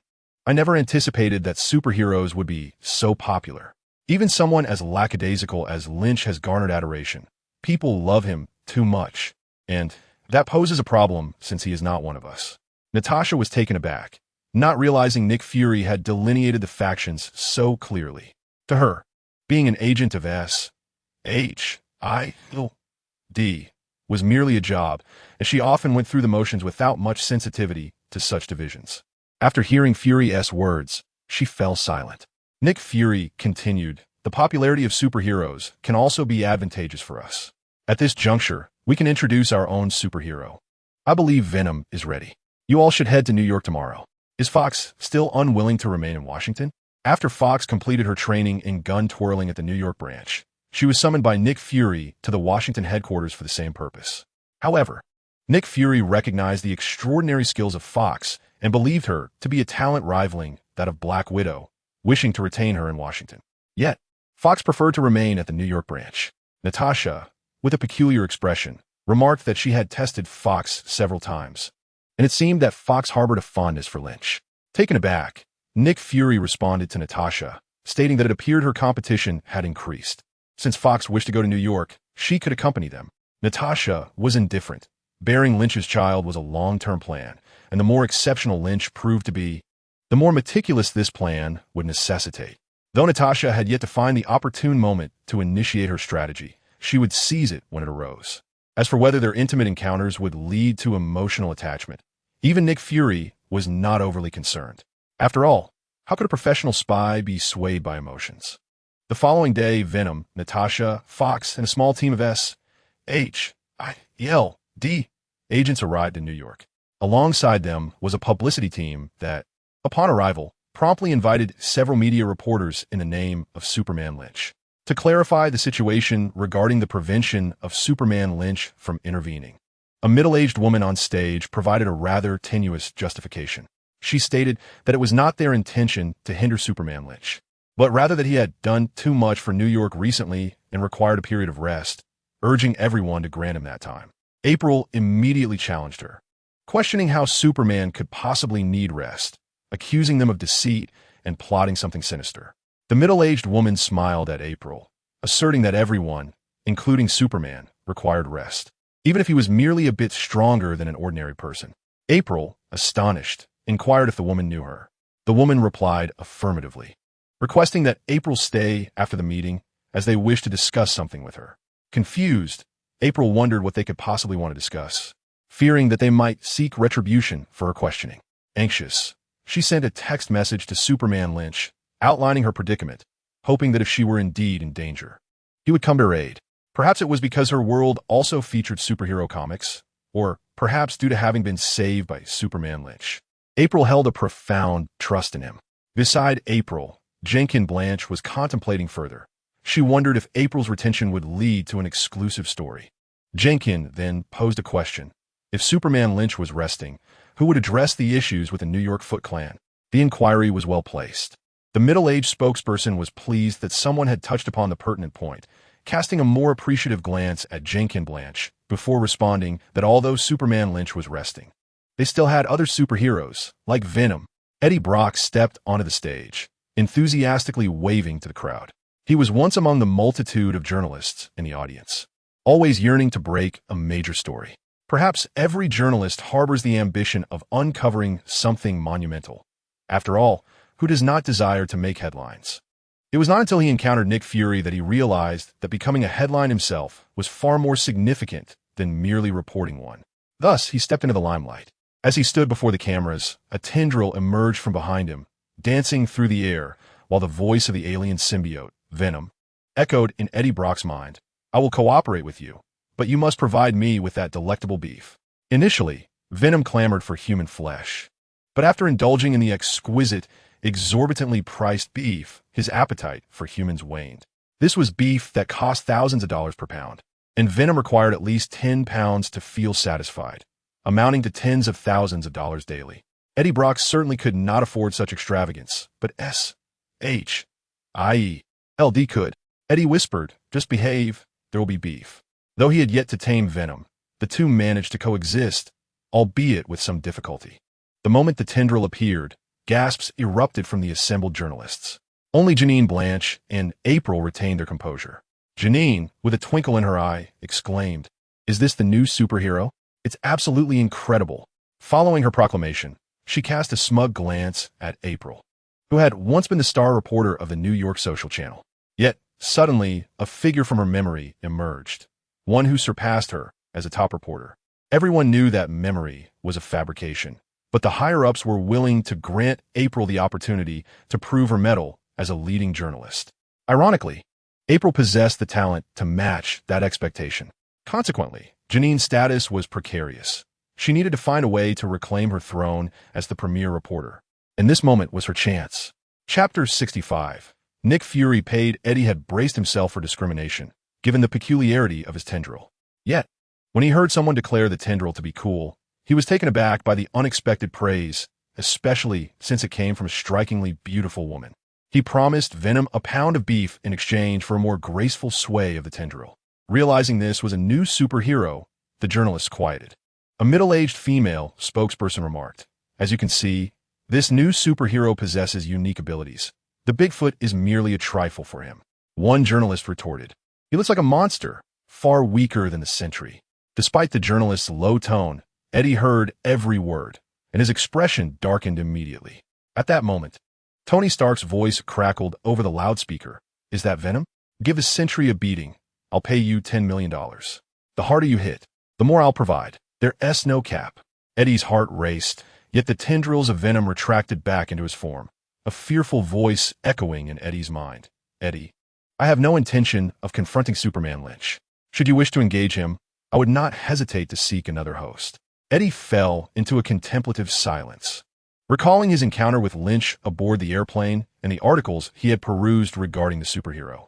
How could two individuals, both champions of justice, differ so vastly? Fortunately, at that moment, a middle-aged female spokesperson interjected, "Tony Stark, if you have matters to discuss, they should be addressed privately. This hijacking of the broadcast is unbecoming of your status." Eddie replied, "Mr. Stark, we can converse later." "Very well. I shall seek you out shortly." Tony Stark cheerfully withdrew from the broadcast. The press conference concluded swiftly, held in the name of Superman Lynch, serving as a response from Lynch's superiors regarding the recent activities of the Foot Clan. Utilizing Lynch's name, they would subsequently employ the intelligence regarding the Teenage Mutant Ninja Turtles acquired from S.H.I.E.L.D. Nick Fury proactively allocated $500 million to the New York division, officially designated as equipment reimbursement. However, the funds did not linger in the New York accounts for long, swiftly transitioning into Lynch's possession. Lynch's private funds had swelled to $9.5 billion, a rapid accumulation that made him confident he could purchase S.H.I.E.L.D. before the birth of his daughter. Unspoken agreements facilitated the transfer, with Lynch and S.H.I.E.L.D. turning a blind eye. Shortly thereafter, Fox and Natasha returned to the New York division, with Natasha electing to remain due to the multitude of recent events. Fox expressed a preference for working in New York as well. Venom was escorted away by Tony Stark, while the other agents of S.H.I.E.L.D. resided elsewhere. S.H.I.E.L.D., unable to discern anything amiss with Fox, readily accepted his addition, recognizing his talents. After 2 days of chaos, the Foot Clan retreated following another assault on 2 Stark Industries factories, seemingly intent on merely asserting their existence. Although the Foot Clan had gone underground, public anxiety escalated, urging Venom to take decisive action. Before Venom could strike, Tony Stark publicly rallied support for him, portraying Venom in various newspapers as a superhero even more formidable and professional than Superman Lynch, asserting that in the absence of Lynch, New York still had Venom. Despite the citizen skepticism regarding Venom's superiority, Stark's influence instilled a measure of confidence in the populace. The public eagerly anticipated Venom's intervention against the Foot Clan. Stark, feeling the pressure from Lynch, faced significant repercussions as the Foot Clan continued their assaults on Stark Industries. The situation was dire. Unless the military intervened or Superman Lynch took action, eradicating the Foot Clan would prove exceedingly challenging. The military was unlikely to mobilize easily, yet Stark was reluctant to beseech Lynch for assistance, ultimately placing his hopes upon this tentacled hero. The term tentacle hero is a moniker that Tony Stark has assigned to Eddie Brock, much to Eddie's chagrin. However, he finds himself unable to confront Stark, nor does he dare to act as Lynch might. Lynch, seated in S.H.I.E.L.D.'s office with his legs crossed, peruses a newspaper article wherein Stark boasts about Venom. With a scoff, he recognizes that Stark is feeling the pressure. The factory has been idle daily, and even Stark, lacking in concern, must be feeling some anxiety. "Lynch, your tea," Siding announces, gracefully approaching in a cheap bow and pouring him a cup of tea from an exquisite cup. The amber liquid entices Lynch's appetite. He sips it lightly and finds it quite delightful, responding to Siding with a smile and a word of thanks. Siding feels a stirring in her heart, realizing that Lynch indeed treats her differently. "It's nothing special. I simply enjoy tea. If you fancy it, I can brew some for you," she offers. Maria Hill casts a puzzled glance in their direction, prompting Siding to quickly add, "If Director Hill would like, we can all enjoy tea together." Hill shakes her head, stating, "I'm not accustomed to such beverages." Maria Hill is merely puzzled by Siding's newfound warmth towards Lynch over the past few days and contemplates whether to transfer Siding from the office to minimize their interactions, fearing that such familiarity may lead to complications. Lynch sets down his newspaper, lounging languidly on the sofa. "Venom should be off with April to find the Ninja Turtles by now, don't you think?" "Indeed," Maria Hill replies. "This is a plan devised by Nick Fury." Although Venom is formidable, Fury remains cautious and has decided to assemble the 4 turtles to confront the Foot Clan. Hill, somewhat indignant, adds, "All this intelligence is ours. It should have been our triumph, yet we've handed it to them." Lynch, with a relaxed demeanor, replies, "Let it go. Nick Fury has compensated us. Having received payment, it's only fair that the other party gains some advantage." Hill sighs. After this, Venom will remain in New York, taking on the role of a superhero. "You now have a rival." Lynch scoffs. "Am I to be concerned about him? My little white and little sand could vanquish them. In the corner is pets. Little white and little sand momentarily glance up from their meal of beef, priced at $10 a pound, before returning to their feast, content with their daily sustenance. As Lynch and Hill engage in casual banter, awaiting news of Venom, sighting occasionally interjects, creating an atmosphere of harmony. Time passes, and Lynch emits a soft, surprised exclamation. "What's the matter?" Hill inquires. Lynch, perplexed, responds, "April has arrived. Wasn't she supposed to be with Venom in search of the turtles?" He then asks Hill, "Shall we go down and check?" Stretching languidly, Hill replies, "Having sat for nearly a day, let us go take a look." In Chapter 66, it seems Tony Stark must be feeling quite defeated. Upon reaching the 6th floor, Lynch finds that April has already arrived, her expression rife with indignation. Lynch was curious about how she had returned alone. At the mention of this, April's temper flared, attributing it to Jenkins and Blanche. She had become Venom's girlfriend. And after locating the 4 turtles, they intended to confront the Foot Clan. Although reporters could accompany them, Venom heeded Jenkins' command and banished her. April was convinced this was Jenkins' act of retribution for her usurpation of his prestigious role as a leading journalist. Frustrated, she found her way to Lynch, who surprisingly agreed to meet her, which greatly alleviated her spirits. In her eyes, Lynch was far superior to that tentacled hero. The derogatory term tentacled hero had originated from Tony Stark's lips and was subsequently eagerly adopted by the media. Upon hearing April's words, Lynch gasped in disbelief. Unable to fathom how Eddie Brock, perpetually accompanied by a tentacle, could maintain a romantic relationship. This revelation was explosive in his excitement. Lynch gifted April several candid photographs of his life, ensuring her visit was not in vain. April then inquired about Lynch's perspective on Venom's current mission, to which he offered the most sincere well wishes. Shortly after, news from Jenkins reached them, revealing that Venom had pinpointed the Foot Clan's stronghold. April submitted Lynch's interview, which, alongside Jenkins' on-site images, graced the New York Social Channel's news segment, igniting public enthusiasm as victory appeared imminent. Later that evening, as Lynch and Hill prepared to leave the office, they received a call from April. Choking back tears, she informed Lynch that Jenkins was gravely injured and on the brink of death, with Venom and other S.H.I.E.L.D. agents trapped in the Saxon estate, unable to breach the police's overwhelming firepower. She implored Lynch to intervene. Despite their tumultuous relationship, the memories of their years together weighed heavily on April's heart at the news of Jenkins' critical condition. Lynch merely acknowledged her with a curt "I understand," before hanging up, showing no intention of offering assistance. Upon descending to the lobby, they encountered a disheveled Natasha wrapped in a blanket, revealing bloodstains, hers and primarily that of adversaries, indicating she had not had time to change, fearing the shock it might bring to ordinary bystanders. "We have failed," she lamented. "The Foot Clan possesses formidable high-tech samurai armor, and Venom along with the turtles could not withstand them. Everyone we brought has perished. Venom and the turtles are now captured. Lynch, you are their only hope." Natasha gazed at Lynch with desperate hope. Lynch rubbed his nose and replied, "It's after hours. We can discuss this tomorrow." Natasha insisted, "We cannot wait until tomorrow. The police have surrounded the Foot Clan's hideout, but their firepower is overwhelming. We need someone to breach their defenses. If we delay until tomorrow, all of New York will know of Venom's failure, and even now, many are already aware through online channels. They had perhaps boasted too liberally, believing that with the enemy's location identified, dispatching Venom alongside a squad of S.H.I.E.L.D. agents would effortlessly resolve the situation, especially with the additional precaution of bringing the 4 mutated turtles. It had seemed a foolproof plan. Who would have thought that the adversaries were formidable? Equipped with an impressive array of high-tech warrior armor, those who fell met their demise, and those who were captured remained in captivity, leaving only Natasha to escape unscathed. The mere thought of it made Natasha blush. She hoped that before the news spread widely, Lynch could swiftly resolve the issue, thus salvaging some of her dignity. Fortunately, Fox was retained by Hill under the pretext of remaining at the New York branch. Otherwise, he too would have been ensnared in the turmoil. Lynch was not one to heed everyone's words. His sole desire was to clock out and spend intimate moments with Hill. "It's already quite late, Natasha. Let us discuss this matter tomorrow," Lynch stated before taking Hill's hand as they departed.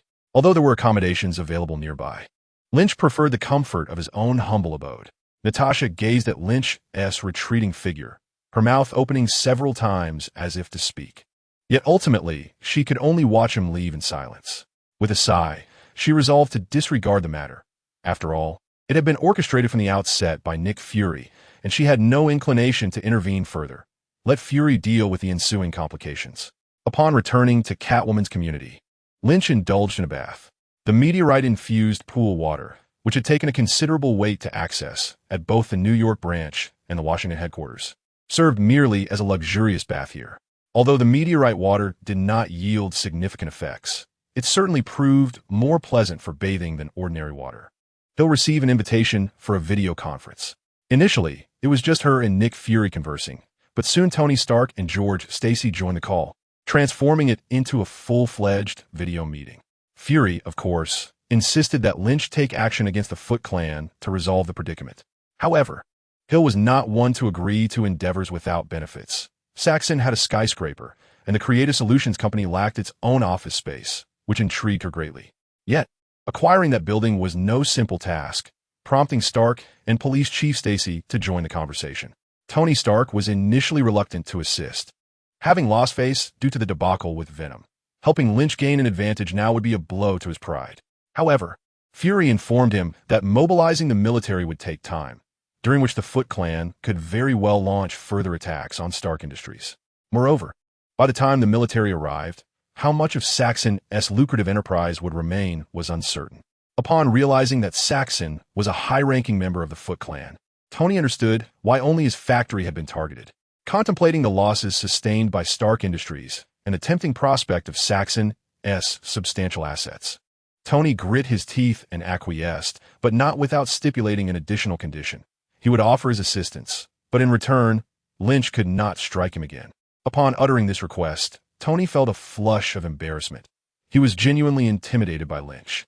The first encounter had nearly cost him his life, and the second had almost rendered him impotent. Lynch, wrapped in a towel, pushed open the door and stood behind Hill, greeting the individuals on the computer screen. He then stated, "That is acceptable, but in addition to the Saxon Tower, I require the Saxon Group's communication stations and mobile manufacturing plants."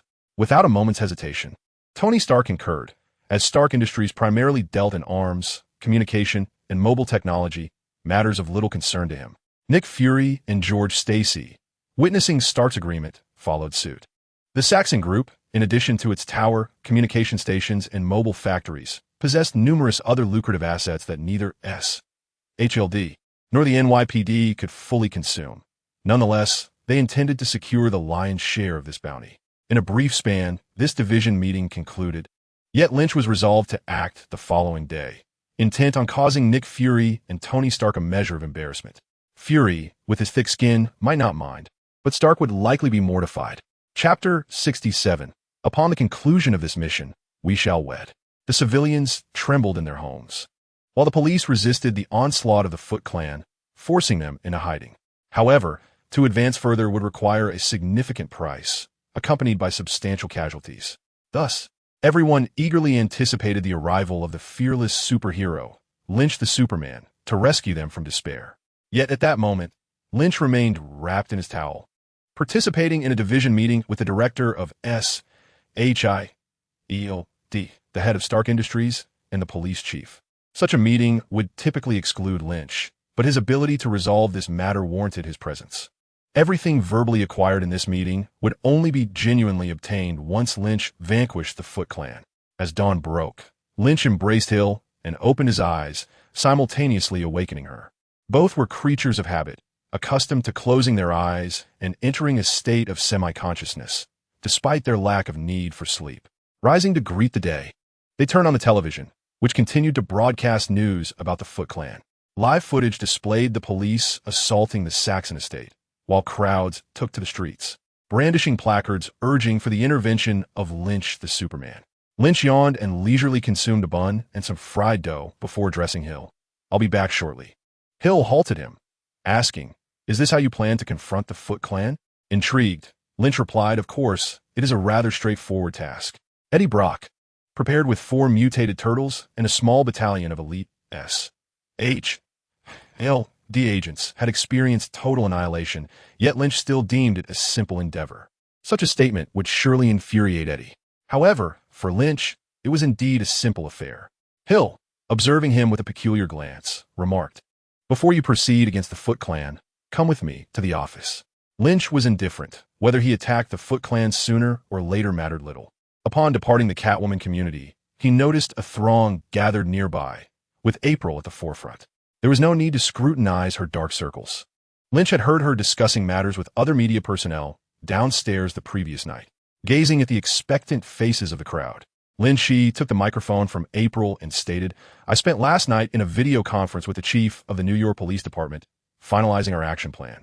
I am about to head to the Sachs estate to eliminate this perilous group of visitors from the parallel world." April's comprehension dawned, her previous doubts dissipating as she felt a wave of guilt wash over her. "Superman Lin Qi, please take care of yourself," she implored.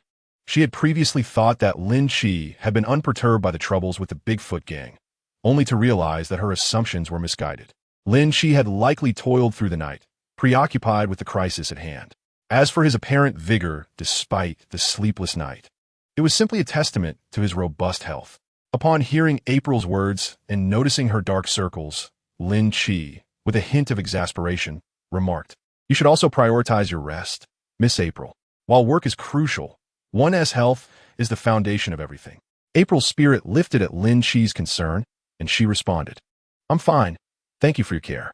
Lin Qi nodded, merely having expressed his concern for her relentless dedication, indifferent to whether she heeded his advice. Navigating through the crowd, he entered his new vehicle and set off towards the Alvin Advertising Agency. Agent Hill had prepared a squad of 12 S.H.I.E.L.D. agents for Lin Qi's mission, and she had also dispatched Fox to accompany him. Regardless of Lin Qi's formidable strength, the total annihilation of Eddie Brock's forces was a stark reality that necessitated Hill's cautious approach. Lin Qi regarded Fox, who stood confidently before him, flanked by the fully armed agents. Rubbing his forehead, he declared, "I will not be responsible for their protection." Fox replied resolutely, "There is no need. Our mission is to vanquish the enemy and restore peace to New York. Should we fall in battle, it will be due to our own shortcomings, and we require no one to rescue us." The agents behind Fox yearned to contest his words. They had no intention of embracing the notion of impending death, for danger often necessitated assistance. However, having been under Fox's tutelage, they acknowledged his authority and ultimately refrained from speaking out of turn. Lin Qi conceded, "Very well. Let it be so." As he prepared to depart, a voice halted him. "Commander, may I participate in this battle?" It was Si-Tung addressing Hill. Hill looked at Si-Tung incredulously. The secretary dispatched by the council had always diligently fulfilled her duties, and Hill had discerned no signs of training in her. What purpose could she serve in battle? Merely as a decorative presence? Hill had contemplated inquiring about Si-Tung's true identity on several occasions, but hesitated to pose the question. The Hydra organization was well aware of Lin Qi's special sentiments towards individuals from Huaxia, and, as someone close to him, Hill was acutely aware of this. She feared that her inquiries might evoke sadness or discomfort in Lin Qi, leading her to remain silent. Consequently, her knowledge about Si-Tung was rather limited. Perceiving Hill's bewilderment, Si-Tung flicked her wrist, and a tendril shot forth from her arm, swiftly spreading across the floor and transforming the room into a verdant meadow. Hill stood agape, while Fox wore a look of disbelief. How could such a seemingly delicate woman possess such formidable abilities? Lynch's eyes sparkled with newfound admiration, realizing that Si-Tung's prowess surpassed his expectations. After Si-Tung's appearance, Lynch had utilized Hill's permissions to delve into matters pertaining to her, which yielded astonishing revelations. In the entire world of Si-Tung, only the small town of Dana had traversed into this realm. No other cities or characters had crossed over. Si-Tung and her fated partner, Qin Fong, had indeed arrived, yet their relationship had scarcely begun before it met an untimely end, with Qin Fong already deceased. If Lynch felt a sense of familiarity towards the world of Huaxia, Si-Tung evoked a deeper intimacy, although reason reminded him that they remained strangers. Thus he harbored no significant feelings for her. As Si-Tung displayed her botanical manipulation, she eagerly looked towards Hill, who inquired of Lynch, "What do you think?" Lynch replied, "Let her accompany us."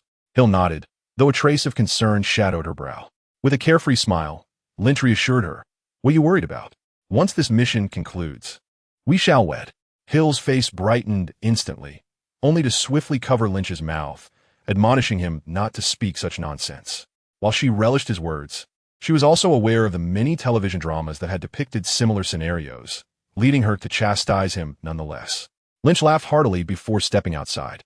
As Lynch descended from the 10th floor, he donned a form-fitting silver suit, accompanied by a matching silver cape adorned with golden lettering. A silver hood completed the ensemble, enhancing his air of mystery. Chapter 68. Once more, I shall not save this woman. This exclusive uniform was an adaptation of Clark Kent's attire from the comics, with both the suit and cape rendered in silver, and the family emblem relocated to the back, complemented by the addition of a hood. This garment had been crafted at Hill's behest by specialists from S.H.I.E.L.D, completed only today.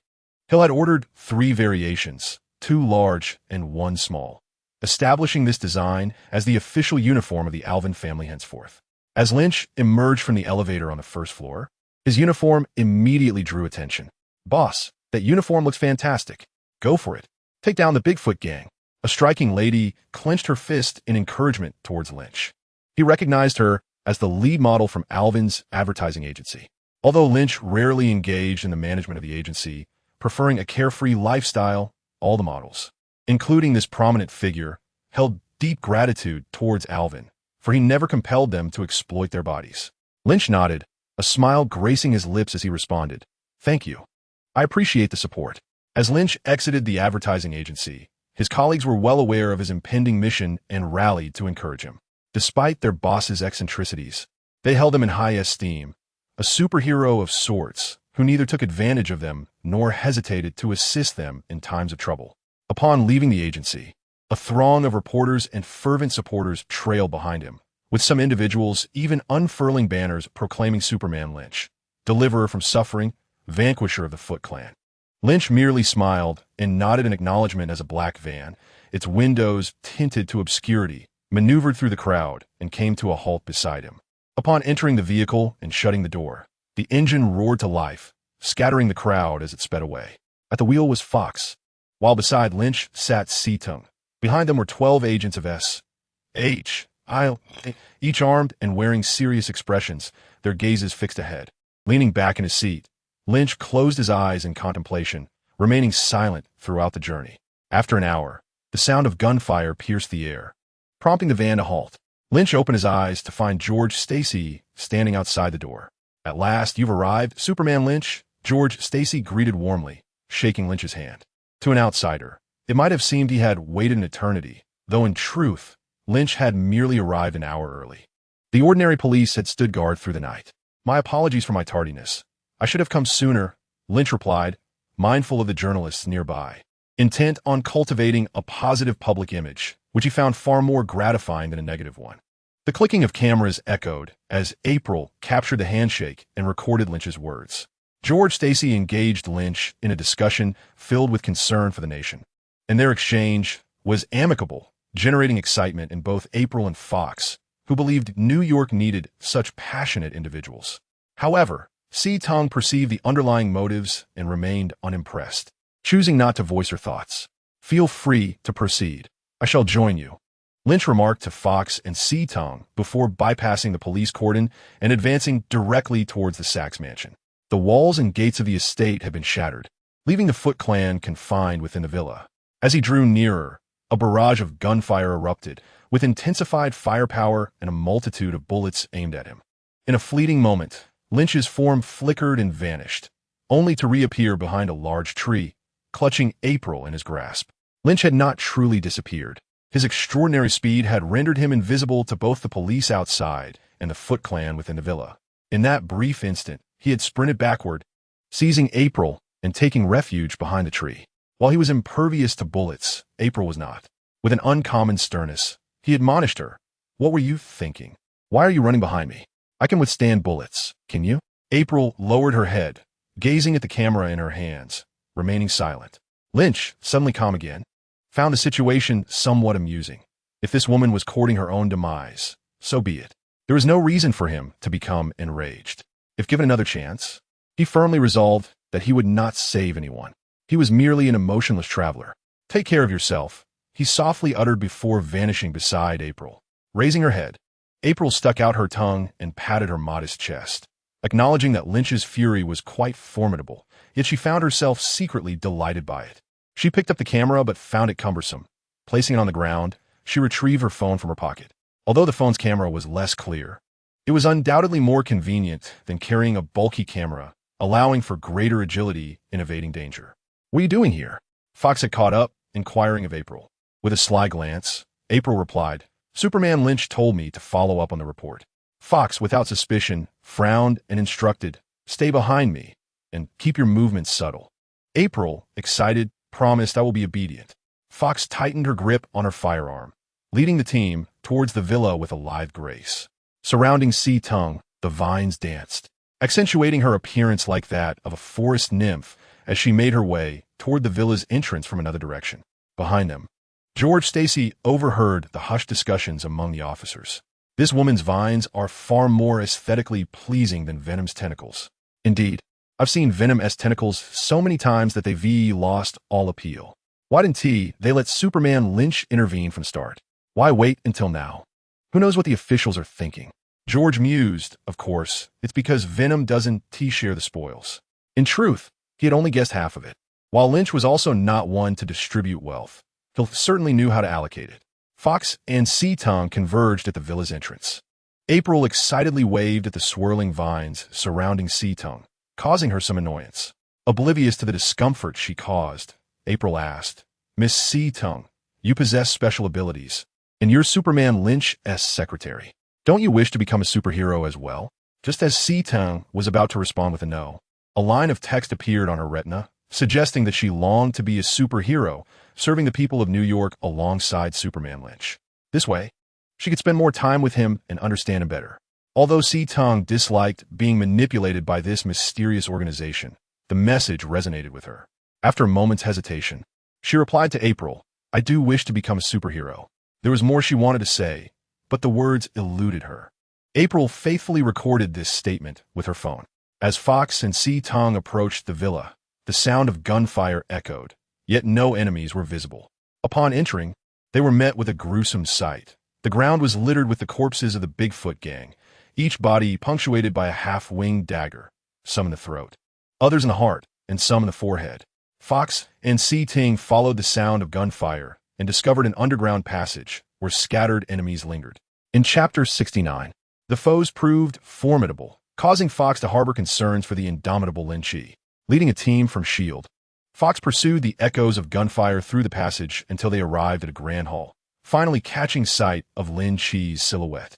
Clad in a shimmering silver cloak, Lin Qi strode confidently forward, his feet unwavering, as beams of white light erupted from his fingers, causing enemies to fall one by one. "Quick fire!" They heard the frantic cries of the enemy commander, his voice laced with hysteria. Another enemy, in a state of panic, shouted that Lin Qi was a Superman, an invincible being, a deity of the mortal realm. "We are doomed," he lamented, his grip on his weapon faltering as he fled in terror. This panic was not isolated. Numerous bandits succumbed to fear and scattered in all directions, and Fox's team encountered several fleeing adversaries. With a decisive command, Fox instructed the S.H.I.E.L.D. agents to open fire, their bullets arcing through the air and striking the enemies with astonishing precision. At this point, more than half of the S.H.I.E.L.D. agents in New York had mastered the art of gun spinning, while those who struggled with it had been relegated to secondary roles, making this skill a benchmark for S.H.I.E.L.D.'s evaluation. Si-Tung gazed with wide, beautiful eyes at Lin Qi ahead, marveling at his prowess. April, capturing the breathtaking scenes of Lin Qi's combat on her phone, proudly echoed Si-Tung's sentiments, declaring, "Of course he is formidable. He is Lin Qi, the Superman." After expressing her admiration, she promptly shared the images on New York's social channels. Coincidentally, it was News Hour, and Fox's capture moments were immediately broadcasted. Multiple large screens in Times Square relayed the news, causing pedestrians to halt in their tracks, mesmerized by the unfolding story, before erupting into cheers, rallying behind Lin Qi. Heaven knows how anxious they had been due to the Bigfoot gang, living in constant fear for their safety. Now, with news of the gang's impending downfall, they breathed a sigh of relief. Yet, the battle was far from over. At Saxe Manor, it was just beginning. Fox had long recognized Lin Qi's capabilities, but now he was even more formidable. However, he pondered, if the enemies were of such caliber, Venom, Eddie Brock, and the 4 mutated turtles should easily handle them. The adversaries must possess a hidden ace. Capture a live one, Fox commanded, as S.H.I.E.L.D. agents intentionally created an opening. One unfortunate soul, reveling in his distance from danger, suddenly found himself staring down the dark muzzle of a gun, paralyzing him with fear. "Please don't kill me. I'll do anything you ask." The unfortunate fellow, unkempt and disheveled, exuded a foul odor. Before Fox could utter a word, he capitulated, evidently terrified by his previous encounter with Lynch. No, it should not be termed a battle. It was more akin to witnessing Lynch dispatching each adversary with ease, leaving him thoroughly intimidated. With a stern expression, Fox aimed her firearm at him and inquired about the fate of Eddie Brock and the others, demanding to know how they had met their demise. The hapless man, without hesitation, recounted that the tentacled hero was indeed formidable, and they were no match for him or the 4 colossal turtles. However, their leader, S.H.I.E.L.D., donned a remarkable suit of samurai armor that rendered him impervious to the tentacled hero's appendages and the weapons of the turtles. Clad in this armor, he wielded an energy longsword from a distance, eliminating all others right under the noses of the tentacled hero and the 4 turtles, ultimately capturing them. Fox gasped in astonishment, pondering the extraordinary nature of such armor that could withstand even Eddie Brock's prowess. Having witnessed Eddie in action in Washington, she knew how formidable he was. Could Lynch possibly prevail against such odds? Her concern for Lynch began to grow. April, suddenly animated, asked about Jenkins, the female reporter accompanying Eddie and the tentacled hero. Was she captured as well? April's compassion shone through as she genuinely hoped for Jenkins' safety.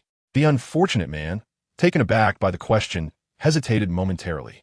As Fox pressed her gun closer, he hastily replied, "I remember that reporter. She was truly beautiful, though not as striking as you ladies." Fearing he had misspoken, he glanced at the 3 women before adding a hasty remark. Fox, exasperated, struck him on the head with the gun's grip, commanding him to dispense with the trivialities and answer her questions. The unfortunate man winced in pain, exclaiming, "I'll tell you, that woman is dead." Our leader wielded the energy longsword and cut her in half. She called out for the tentacled hero to save her, but he was in no position to assist. April was overwhelmed with rage and sorrow, delivering a swift kick to the unfortunate man, exclaiming, "You are all monsters. Scum!" Despite the blow, he dared not retaliate. At that moment, a heavy thud resonated, the sound echoing like footsteps, though far too thunderous for mere walking. The unfortunate man's eyes lit up as he exclaimed, "The leader has arrived. He comes clad in armor. Lynch is finished. We are saved." A gunshot rang out, and a bullet pierced the unfortunate man's forehead, blood gushing forth as he fell lifeless. Fox holstered her pistol, contemplating that had he truly repented, she might have granted him chance. Yet, it was evident he remained loyal to the Bigfoot gang. The heavy footsteps continued, and the previously chaotic Bigfoot gang quickly fell into disciplined order. Despite Lynch's continuous flurry of flying knives, not a single member of the gang fled. Their spirits remained undaunted. A towering armored warrior, nearly 4 meters in height, emerged from the depths of the corridor. It became evident why the passageways were so lofty. They were designed to accommodate the formidable presence of such a colossal figure. Over 4 meters tall, surpassing the height of a standard floor, it was no wonder that the movement of this grand armor appeared so cumbersome. The warrior was encased in a helmet, faceplate, breastplate, and greaves, rendering the occupant entirely invisible. The armor's antiquated design exuded a vintage charm, reminiscent of ancient styles. Yet it shimmered with a modern brilliance, illuminated further by the glowing hilt of a sword at its waist. It was clear that this was not merely a relic of the past, but rather a piece of advanced technology masquerading as ancient armor. To mistake it for a mere antiquity would be a grave miscalculation. "Lynch Superman," a commanding voice boomed from within the armor, amplified by a speaker so that the entire underground hall could hear the proclamation. As the leader prepared to speak, the henchmen of the Bigfoot gang promptly ceased their gunfire. Lynch, too, refrained from throwing his knives, finding the repetitive act rather tedious. He lowered his blades and languidly observed the armored warrior, intrigued by the spectacle of such ostentatious armor and eager to hear what lay within. "Lynch Superman, you are no match for me. This armor is forged from the hardest alloy known to man. No matter how valiant you may be, you cannot breach my defenses. Join me. Follow my reign over New York, and I shall spare your life. Chapter 70. Goodness, you actually believe you can defeat him? Lynch inquired. Is it vibranium? The armored warrior, puzzled, responded, what are you talking about? Now I ask you, will you join the Bigfoot gang? Refuse, and I shall end your life.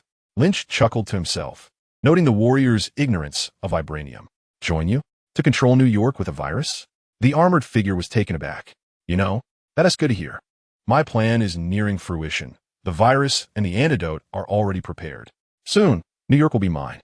Align with me, and you shall have all the beauty, wealth, and power you desire.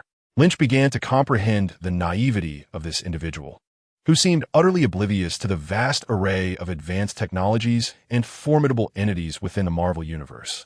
To aspire to control New York was nothing short of a fool's errand. With a sympathetic glance at the armored warrior, Lynch remarked, perhaps in your realm, you might succeed. But here, your idealism is woefully misplaced. With that, Lynch ceased further dialogue, exerting himself as he unleashed his super speed, charging toward the armored warrior. Fox only caught a glimpse of Lynch's fleeting silhouette, recognizing that the battle had commenced. Engage freely, eliminate the enemy, and accelerate. Fox swiftly issued her commands, her own sights trained on the armored warrior. Concern for Lynch weighed heavily on her, particularly after the ominous words of the unfortunate warrior. She sensed the formidable strength of the armor and feared that even Lynch's Superman might struggle against it. Similar trepidation was shared by April and Ceatone, both influenced by the moment, believing the armored warrior to possess a slight edge over Lynch. Amidst her worries, April could only pray to the divine. Meanwhile, Ceatone plunged her vines deep into the earth, hoping to extend her reach and assist Lin Qi. Lin Qi's speed rivaled that of professional race cars, and in the blink of an eye, he appeared before the armored warrior. With all his might, he unleashed a powerful punch, causing the 4-meter-tall, several-ton heavy armor to emit a dull thud and begin to sway. To prevent himself from toppling over, the armored warrior took a step back. Shocked by Lin Qi's superhuman strength, he overheard Lin Qi muttering in dissatisfaction about only managing to create such a minor dent. What a failure. The armored warrior, taken aback, looked down to find a crack at the joint of his leg armor, surrounded by a fist imprint. You bastard! I will kill you! I will kill you!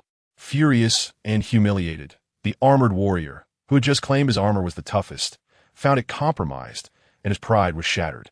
He paid no heed to the bullets that Fox was relentlessly firing at him. Fox aimed to pierce through the armor by concentrating all his shots at one spot, but the armor was indeed too formidable, rendering the bullets utterly ineffective. Witnessing the armored warrior's might, Fox felt an overwhelming sense of helplessness. Unbeknownst to him, the armored warrior was beginning to panic. The armor he took pride in, reputed to be the hardest in the world, had been breached by Lin Qi's punch, albeit a small hole the size of a thumb, insignificant compared to the armor's towering height of 4 meters. Nonetheless, this small breach indicated that Lin Qi could indeed harm the armor, revealing that it was not an impenetrable defense, thus causing the armored warrior to grow increasingly anxious. With a mighty roar, he drew his energy sword from his waist and activated its switch, from which additional blades emerged. Lin Qi, he bellowed, hurling the energy sword at Lin Qi, its lights illuminating the air. The sword began to spin at high speed, resembling a porcupine as it flew towards Lin Qi. Sensing danger from the energy sword, Lin Qi dared not underestimate it. He swiftly dodged the weapon and retaliated with a series of punches against the armored warrior. The armor was too thick for Lin Qi's flying daggers to find a chink, compelling him to rely solely on his fists. Simultaneously, his eyes began to gather energy. The energy sword moved swiftly, but Lin Qi was swifter still. He adeptly evaded the energy sword each time, leaving wounds upon the armor. The armored warrior grew increasingly frantic, and in his desperation, he redirected the energy sword towards Fox, turning to flee. In that moment, Lin Qi comprehended the unfolding situation. Having experienced the rescue of April, he was able to think more clearly. The pressing question now was whether to save Fox or to let her fate be sealed. Recalling how Fox had once taken his life with a single shot, Lin Qi contemplated whether it might be best to allow her demise. However, recalling the anxious moment when Fox pulled the trigger, using bullets to support herself, Lynch sighed. he ultimately could not become a truly emotionless traveler. Lynch's thought process was remarkably swift, and within a brief span, he oscillated between options before arriving at a decision. Raising his right hand, he needed to retrieve throwing knives from his private space with greater urgency. Thus his mind raced, enhancing not only his cognitive speed, but also his ability to extract items from that realm.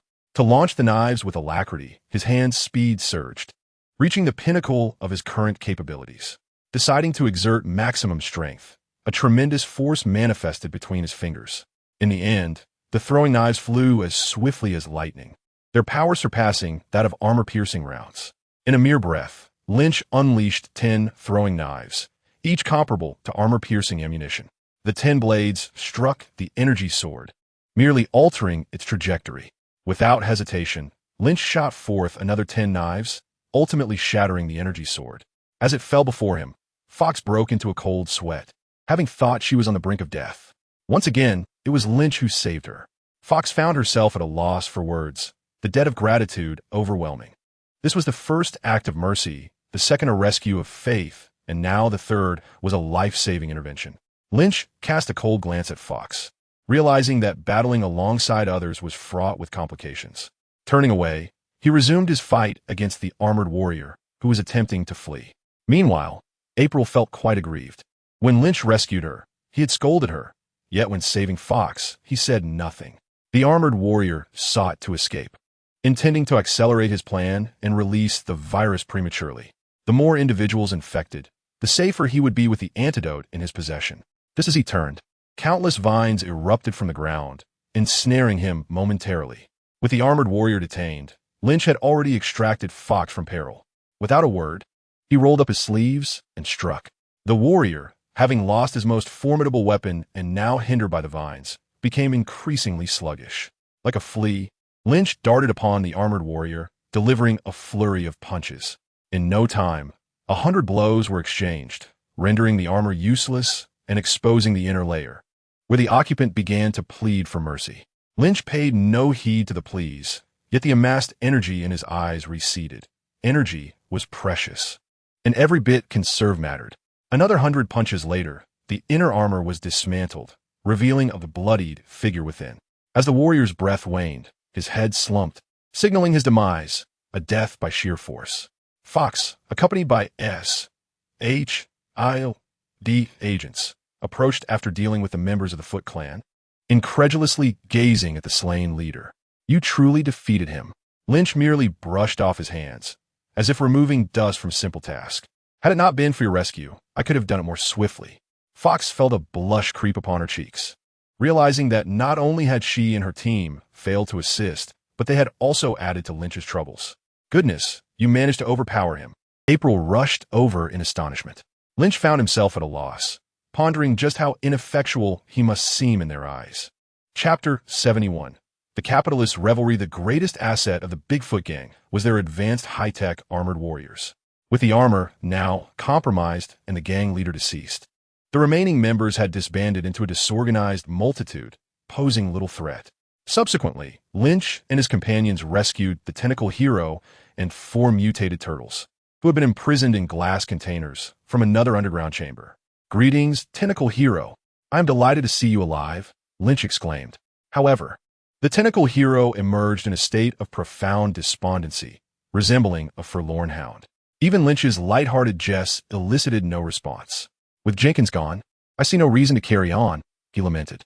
Eddie, filled with sorrow, yearned to unleash his tentacles in frustration, yet Venom remained uncooperative, refraining from extending his appendages in the presence of the superhuman Lynch. Lynch placed a comforting hand on Eddie's shoulder, recognizing the plight of this unfortunate soul. Just as Eddie found someone unafraid of his tentacles, fate had dealt a cruel blow. Nonetheless, Lynch did not dwell excessively on Eddie's despair.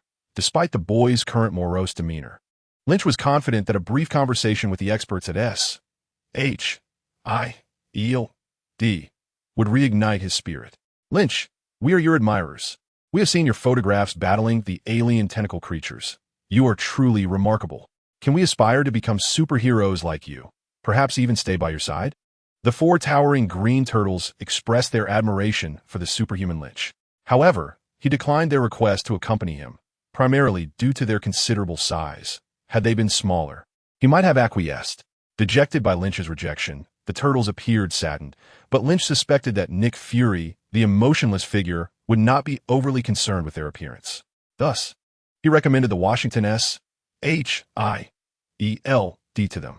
Although the turtles maintained a rather glum disposition, they seemed somewhat uplifted compared to their initial state. The underground base was replete with high-tech marvels, including the production methods for the oversized armor and the extraction of a potent inducer from the turtles' bodies. After their capture, the Bigfoot gang leader had primarily drawn their blood to extract a long-lost inducer, subsequently utilizing it to create both viruses and antidotes. The experimental data and samples held significant research value.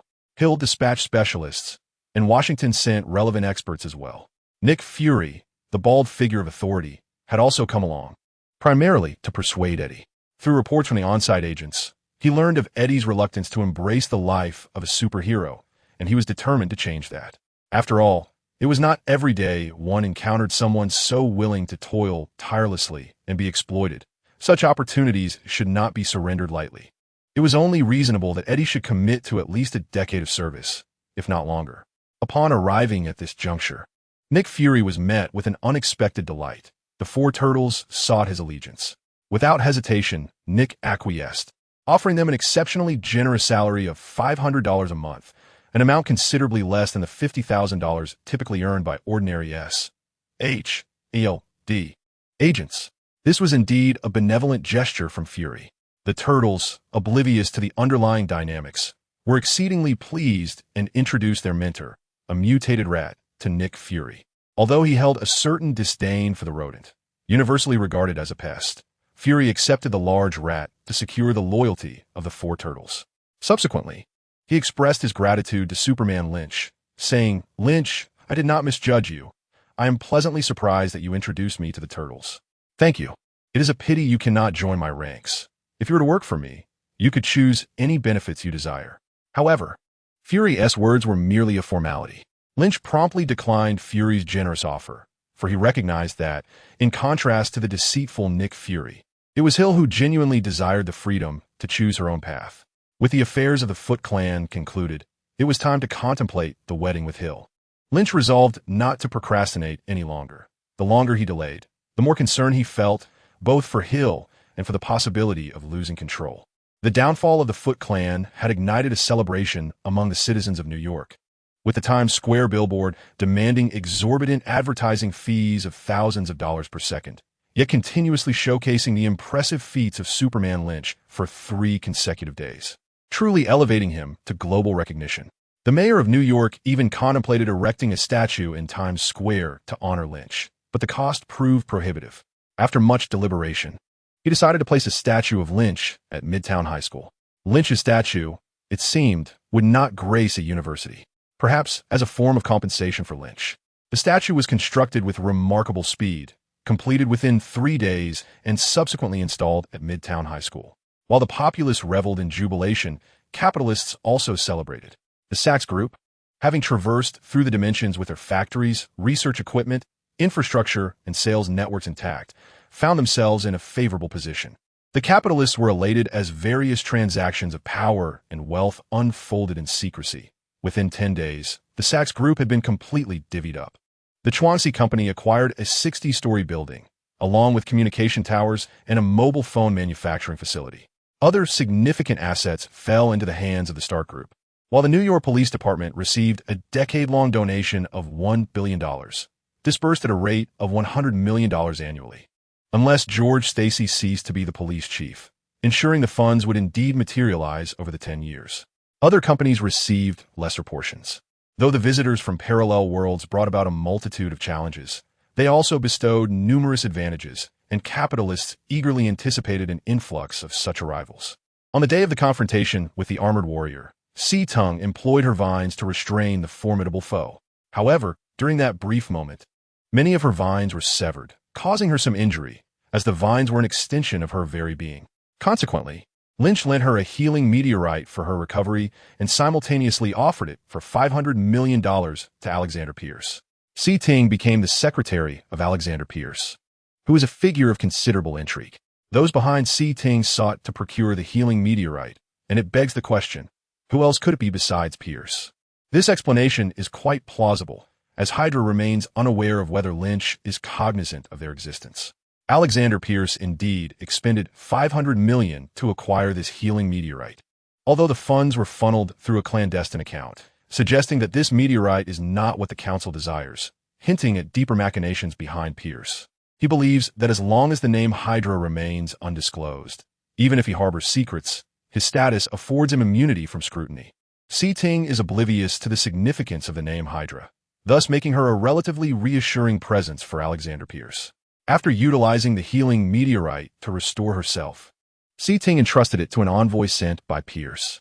The transaction transpired smoothly, and Lynch garnered another $500 million, bringing him closer to his objective. Alexander Pierce proposed a private meeting with Lynch, offering a substantial gift. Chapter 72. Peter Parker is indeed a kind-hearted individual. Lynch has recently been inundated with generous gifts, including one from the timid Kingpin, who sent him an additional $100 million. In high spirits, Lynch decided to temporarily overlook Kingpin's past transgressions. Unlike Kingpin, who delivered his gifts directly, Pierce's gesture was more understated, prompting Lynch to consider giving a negative review. However, he found himself occupied with wedding preparations. For this momentous occasion, Lynch invested $50 million in a luxurious villa on Long Island, New York, originally considering a rental. Dismissing the notion as beneath him, he opted for outright purchase, believing that while the cozy abode sufficed for him and Hill, it would soon become cramped with the impending arrival of their daughter. Despite the painful expenditure of $50 million, the villa's exquisite surroundings and comprehensive amenities rendered the investment palatable. On the day of the wedding, numerous guests attended, including members of S.H.I.E.L.D,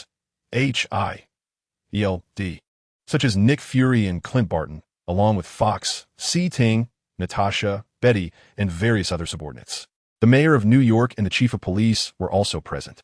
The mayor, eager to cultivate a favorable relationship with Lynch, vowed to erect a statue in his honor, ensuring his attendance at the wedding. He sensed that Lynch's background was exceptional, yet it bore no consequence to him. What mattered was Lynch's influence within New York.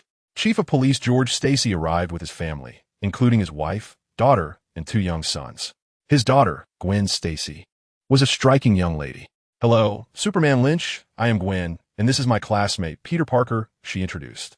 George cast a disapproving glance at his daughter, surprised that she had brought an outsider along. Peter Parker looked at Lynch with excitement and exclaimed, "Superman Lynch, you are my idol. I hold you in the highest esteem and aspire to emulate your heroism, yet I lack your extraordinary abilities." Peter lowered his head as he spoke.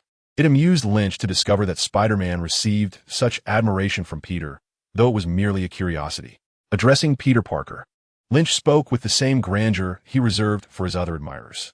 "Peter, aspiring to be a superhero is commendable. Anyone can embody heroism. We must begin with the small acts in our daily lives, aiding those in need, no matter how trivial the gesture may seem. To others, you too shall be their hero." Peter Parker's eyes sparkled with excitement, as if he had received sage advice. "I understand now. I know what I must do, Superman Lynch. I promise I shall not disappoint you." With those words, Peter dashed away, brimming with enthusiasm. Flashes of light illuminated the scene, revealing April in a stunning blue gown that accentuated her alluring waist, radiating brilliance. Clearly, she had come to attend a wedding, yet she trailed closely behind Lynch, armed with a camera and a recording device, capturing his every word. "Superman Lynch, your words resonate profoundly. If New York had more heroes like you, life would undoubtedly improve for its people." Fox, equally alluring, stood beside April and added her hope that the young lad had absorbed Lynch's message, as it was one worthy of action. This was precisely why Lynch had summoned April and Fox. Their presence elevated his own stature. George Stacy remarked that the young man seemed to be absorbing the wisdom, as he busied himself helping the waitstaff serve drinks. Fox and April exchanged glances, questioning whether this was excessive. After all, they were guests at the wedding, not servers. Gwen Stacy observed her father and inquired, "Dad, you seem a bit displeased." George replied, "No, I'm quite happy today." Gwen responded, "I can tell. Your gaze towards Peter isn't exactly cheerful. It's your first meeting, after all. Did he upset you?" George insisted, "No, I am delighted. My daughter's friend is helping others by serving platters. How could I be anything but pleased? Unaware of her father's sarcasm, Gwen took it as praise, cheerfully asserting, Peter is just that kind of warm-hearted person. At last, George gleaned that his daughter's friend was not merely captivated by Superman Lynch's charm in a fleeting moment, but had always been somewhat naive. Lynch chuckled softly. Ah, youth is indeed a joyous affair, is it not? Director George Stacy sighed. Some are young, quick-witted, and adept at navigating life, while others possess simple minds and are not particularly athletic. His gaze fell upon Peter Parker, the embodiment of the latter description.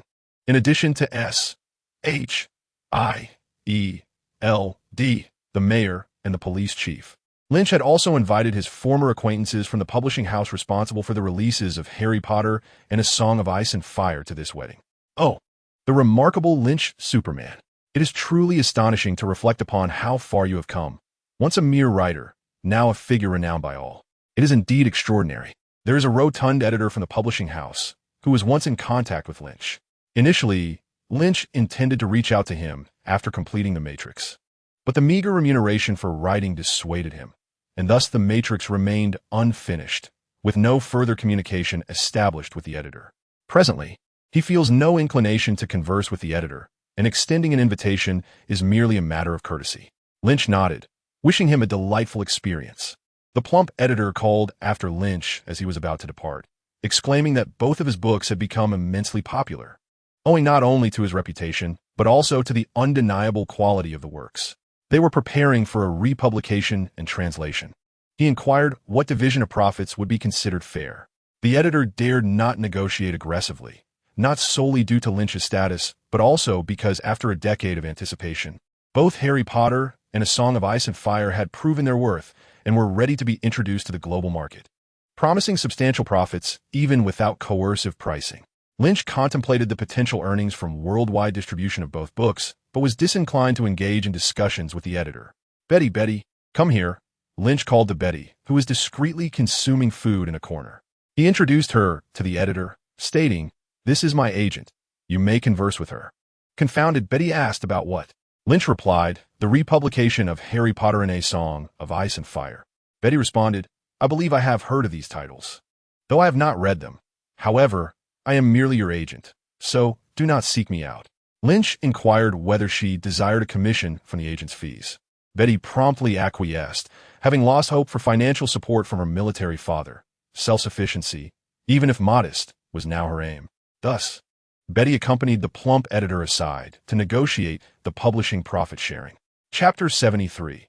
Peter Parker resolves to seek assistance from the just Lynch Superman following the exuberant wedding festivities. Lynch's life returned to tranquility.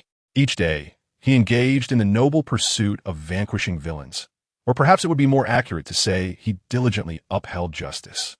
At least, this is the narrative presented to the public through the fervent reports of April, a distinguished journalist from the New York Social Channel, who vividly recounts Lynch Superman's daily endeavors in combating evil and providing aid. Each day brings forth new tales, leading every viewer of the news to believe that Lynch Superman is perpetually engaged in heroic acts of valor. In reality, Lynch Superman does not devote excessive time to these undertakings. Rather, the chaos of New York ensures that he frequently encounters troublemakers, whom he promptly addresses. Although the upper echelons of the Bigfoot gang have been dispatched, many minor thugs have traversed through time along with them, becoming the source of the current turmoil. In recent times, Lynch has encountered these lawbreakers on the streets daily, effortlessly dealing with them. Each time he confronts a thug, Betty stands by, capturing the moments through her camera. The images from April News came about in this manner. Betty no longer resides in the apartment building or the dormitory of S.H.I.E.L.D's New York division. She has taken refuge in Lynch's home. Lynch is on the phone with General Ross, hoping he can persuade Ross to take Betty away, at least allowing her to return home, as the poor child has truly lost her place to stay. To Lynch's surprise, General Ross expresses satisfaction with Betty's current situation and insinuates that despite Lynch being married, he might still pursue a relationship with Betty without regard for his role as a father. Lynch finds himself at a loss for words. Although he may be complacent, he nonetheless possesses his own principles. Betty moves into Lynch's opulent villa, accompanying him and Hill to and from work each day, even taking pictures of Lynch as Superman. This is how material for April News comes to be. As Lynch's agent, Betty remains dedicated, striving to elevate Lynch's status as Superman. Thus, it is not merely Lynch's diligence that captures attention each day. It is Betty's unwavering commitment as his manager that ensures the moments of Lynch's heroics are documented. Meanwhile, Lynch spends his days eating and sleeping, basking in the sunlight, awaiting the energy absorption to elevate him to level 3. This upgrading process has been quite protracted, stretching over half a month, with the energy absorption progress barely surpassing 50%, suggesting it may take another 2 weeks to reach level 3. Of course, this pace is significantly swifter compared to the transition from level 2 to level 3 in terms of super defense. Besides the sunlight during the day and moonlight at night, Lynch can also consume food or endure blows to enhance his energy. However, the efficiency of consuming food is rather low. 24 hours of eating does not equate to 2 hours of sunbathing. Without access to high-energy foods or super digestion upgrades, Lynch is reluctant to rely on food for energy. The same principle applies to enduring blows. Lynch has yet to reach a level where he can recklessly absorb energy from laser cannons. Thus, he does not consider this method for energy enhancement. With Lynch's laid-back demeanor, why not upgrade while lounging rather than exhausting himself with eating or taking hits? In stark contrast to Lynch's tranquil approach, the truly industrious tentacle hero, Eddie Brock, tirelessly scours the streets of New York, listening to the radio. Yet the public remains deeply skeptical of him, rising before the rooster crows and retiring later than the dog. He works harder than a mule, but eats less than a pig. This is the life of Eddie Brock, the tentacle hero. However, Nick Fury reassures Eddie that his admirers are steadily increasing. Upon hearing this, Eddie feels invigorated. Nick can only offer such comfort. Should he reveal the truth, that the media in New York is reluctant to cover him due to widespread disbelief in tentacle heroes, while any photo of Lynch as Superman, even just a silhouette, garners significant attention?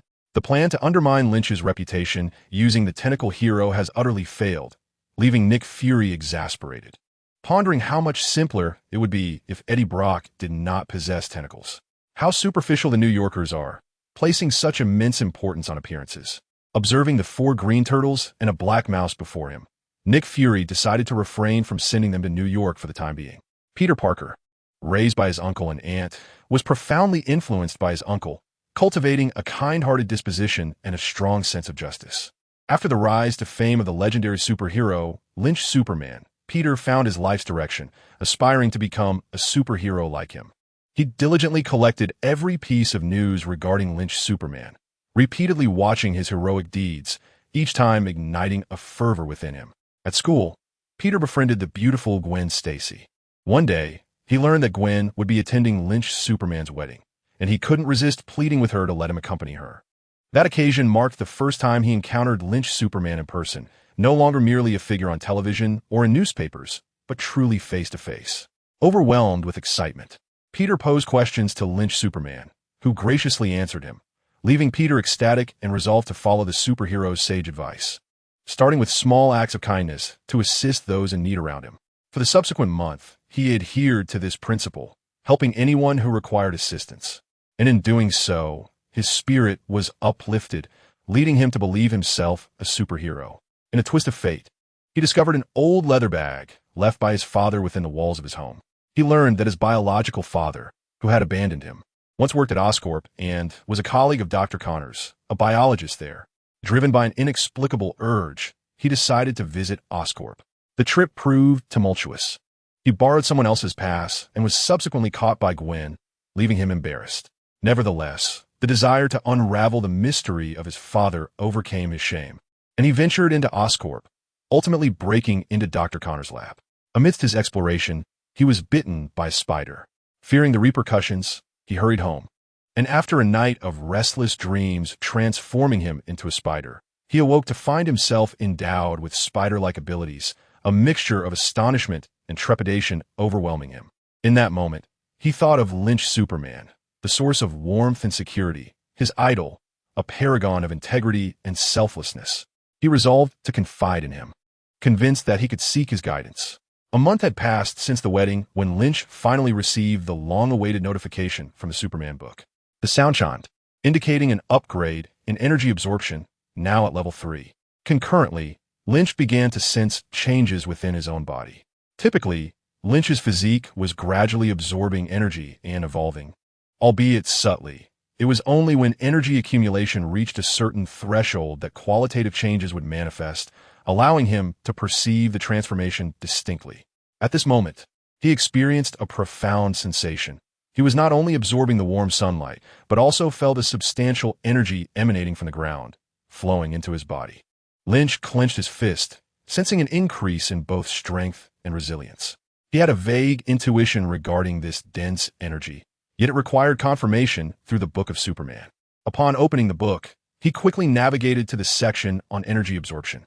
Energy absorption level 3 allowed for a swifter intake of sunlight and moonlight, as well as the power of the earth, and it enabled the absorption of greater kinetic energy from physical attacks.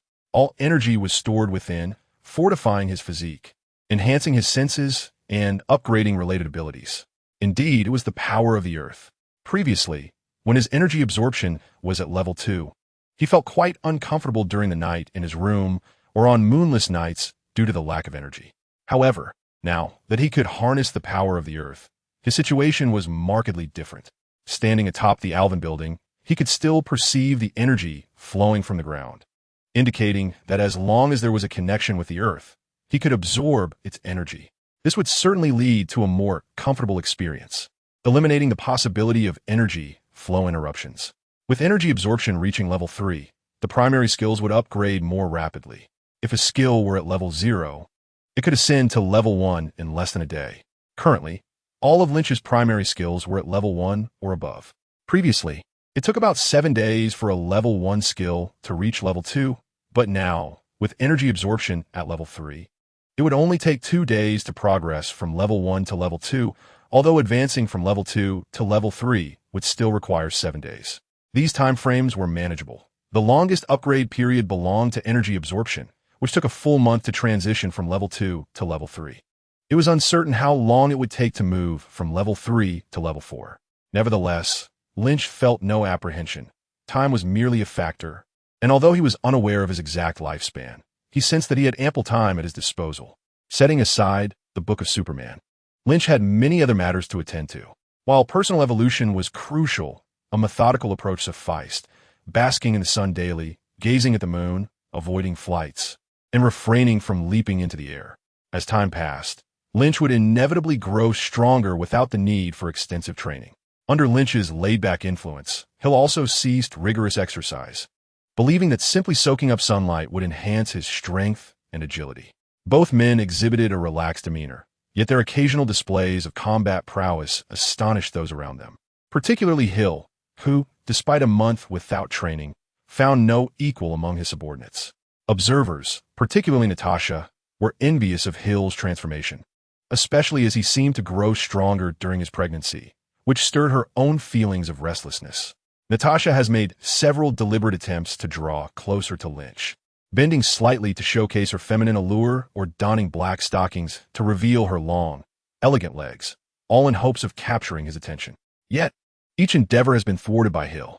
It took Hill a month to elevate her energy absorption to level 2, a pace that lagged behind Lynch's by a factor of 2, highlighting a disparity of 1 level, akin to the difference between the Book of Many Colors and the Book of Gold.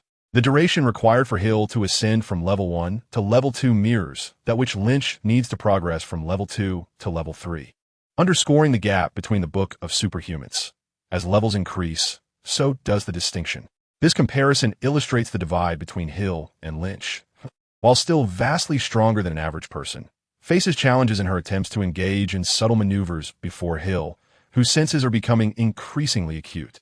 Lynch sat in his office atop the Alvin building, grappling with a hefty stack of documents delivered by Betty, feeling quite overwhelmed. The Saxon building had been renamed the Alvin building. Lynch had initially intended to christen it the Innovation building, but Hill had vetoed that notion. Ultimately, the edifice was officially designated as the Alvin building, with its signage altered accordingly, rendering the name Innovation obsolete, and it was henceforth known as Alvin Technology Company. Alvin Technology primarily focused on mobile phones and communications, and Lynch had procured the technology for the S.H.I.E.L.D. smart touchscreen phones, with Hill's signature and Nick Fury's authorization in tow. Nick Fury, in a gesture of reciprocity, had accepted 4 turtles from Lynch, although they currently served no immediate purpose.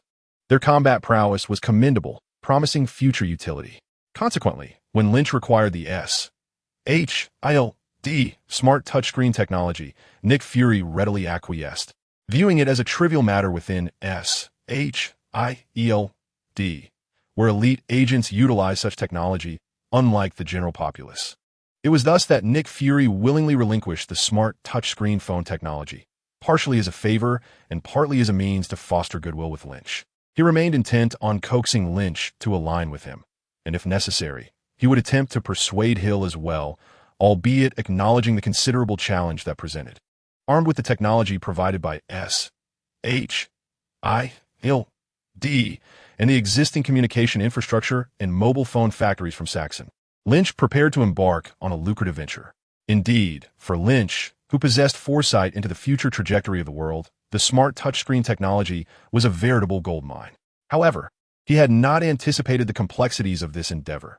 Even after recruiting a team, a multitude of trivial matters demanded attention. To streamline operations, Lynch decided to bring Betty on board, confident that a cadre of assistants below would mitigate any potential issues. Yet, despite Betty's arrival, as he gazed at the mountain of documents before him, Lynch still felt the weight of a headache. Even the act of signing required a considerable investment of time. Lynch reclined, choosing to avert his gaze. Tomorrow, he would summon Hill to secure her signature, for she too had a stake in these matters. The deliberation could wait until then. Betty, brimming with frustration, exclaimed, "You actually know what fatigue is? Do you have any idea how overwhelmed I've been these past few days? I haven't had a full 8 hours of sleep, and the remuneration is pitiful." Lynch interjected, cutting through her grievances, "I'll grant you a raise." Betty raised her voice, insisting, "This isn't merely about the salary." Lynch replied, "I shall offer you shares, allowing you a seat on the board. In the future, you can make decisions independently without needing to consult me." The resentment on Betty's face dissipated, replaced by genuine surprise. "Really? Will the other shareholders agree?" Lynch assured her. "Of course they will. As for Hill, let's not dwell on that. If Tony Stark objects, I shall confront him." Clenching his fist, Lynch gazed out the window, a mere 100 meters away from Stark Industries. In the heart of Spider-Man, Lynch's assertion that Tony Stark was indeed a formidable figure rang true. The proximity allowed Lynch to eavesdrop on the happenings within Stark Industries. Not long ago, he had heard that Tony had acquired a plethora of Superman comics for research purposes. Perhaps he had unearthed something significant. Since then, Lynch had not heard any murmurs of Stark engaging in unethical practices within the office. This did not imply that Stark had reformed. It merely suggested that he had become more discreet, despite the tabloids chronicling Stark's escapades with various celebrities and models. The public dismissed it as the frivolities of the wealthy playboy, thus preserving Stark's favorable public image. After bidding farewell to Betty, Lynch exited his office in search of Hill. The New York division of S.H.I.E.L.D. had recently been relocated by Alvin, effectively moving headquarters. Initially, Nick Fury and the council were vehemently opposed, fearing that the New York division would devolve into the personal dominion of Hill and Lynch. However, following Lynch's private meeting with Alexander Pierce, the relocation of S.H.I.E.L.D's New York division was put on the agenda. Their conversation was largely exploratory, remaining amicable yet superficial. Alexander inquired, "What are your thoughts on Seifing? We could arrange something for you." Lynch, however, firmly declined, as he maintained certain principles, albeit flexible ones. Post-meeting with Alexander, Lynch pondered the complexities surrounding Seifing, Alexander, and Hydra. Had she truly succumbed entirely to their influence? Such musings were fleeting. Lynch did not delve deeper into the matter. The Alvin Tower buzzed with activity. As new employees hurried about, their faces illuminated with smiles. The opportunity to work alongside the superhero, Lynch, filled them with pride and a sense of security. As Lynch descended the elevator, he acknowledged that the relocation of S.H.I.E.L.D's New York division would not be accomplished overnight. For the time being, Hill continued her operations at Alvin Advertising. Upon reaching the first floor, Lynch beheld Peter Parker, forlornly obstructed at the entrance.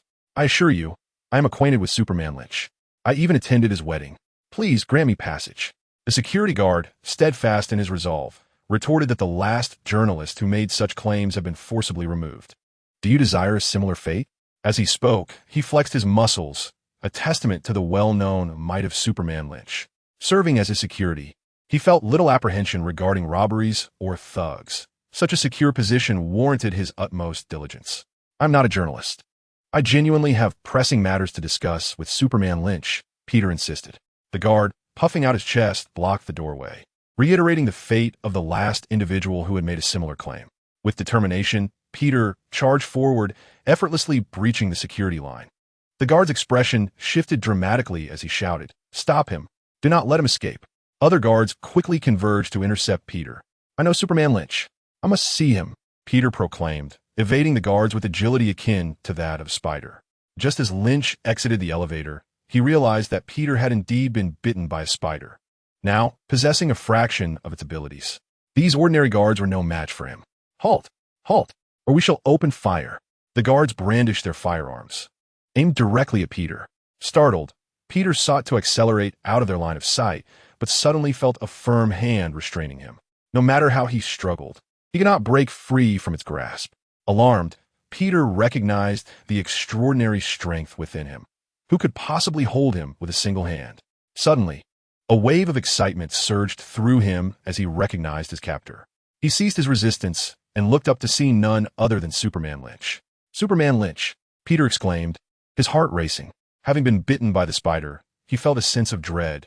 Yet upon seeing Lynch, it was as if a guiding light had appeared.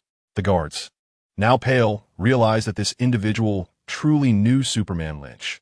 Their predicament was dire. Lynch displayed a gentle smile, nodding at Peter Parker before addressing the guards. "This individual is known to me. Our company is newly established, and protocols are still being refined. I appreciate your understanding."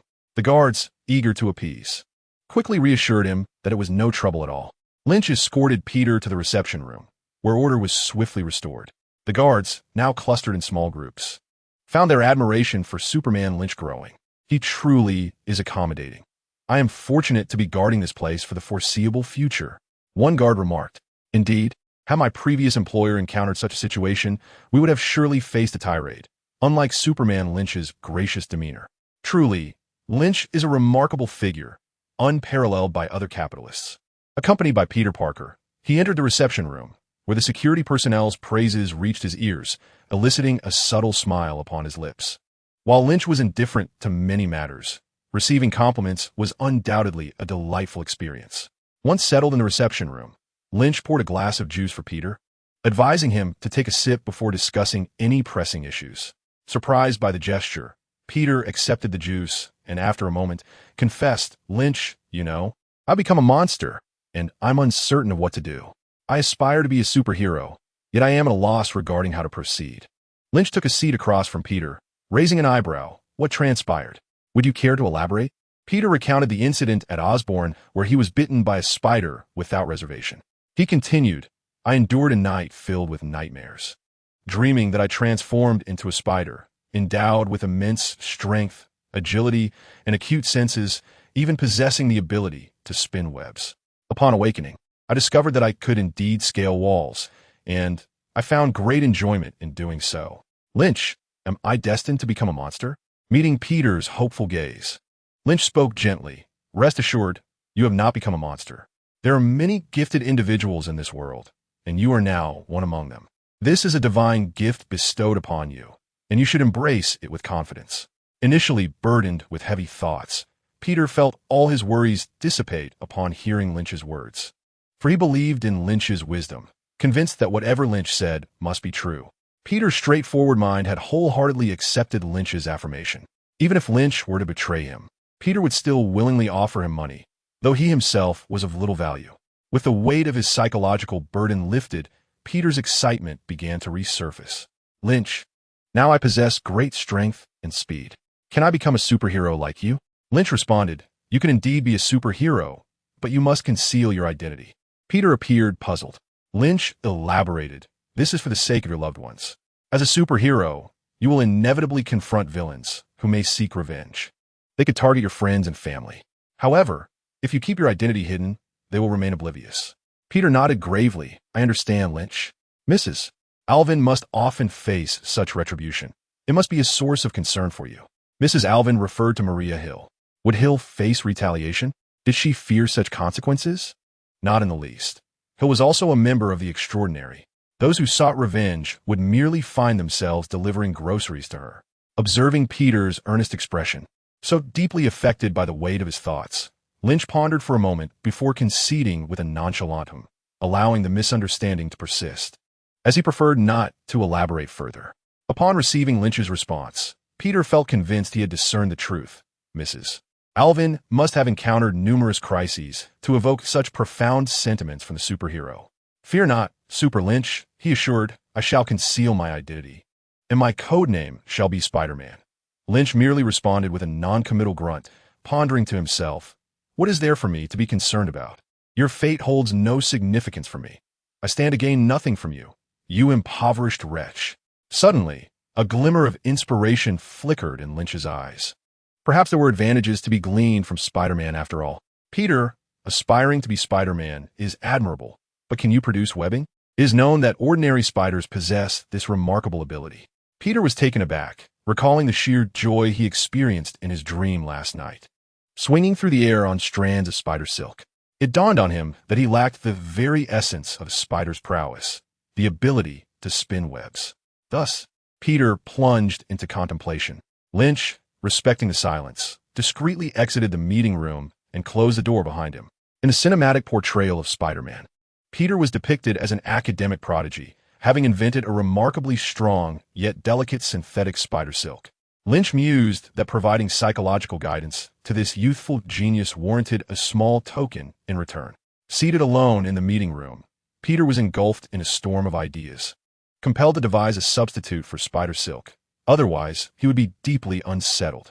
Perhaps influenced by his dream, Peter believed that Spider-Man must possess webbing. Before long, an idea crystallized in Peter's mind. He needed to conduct experiments.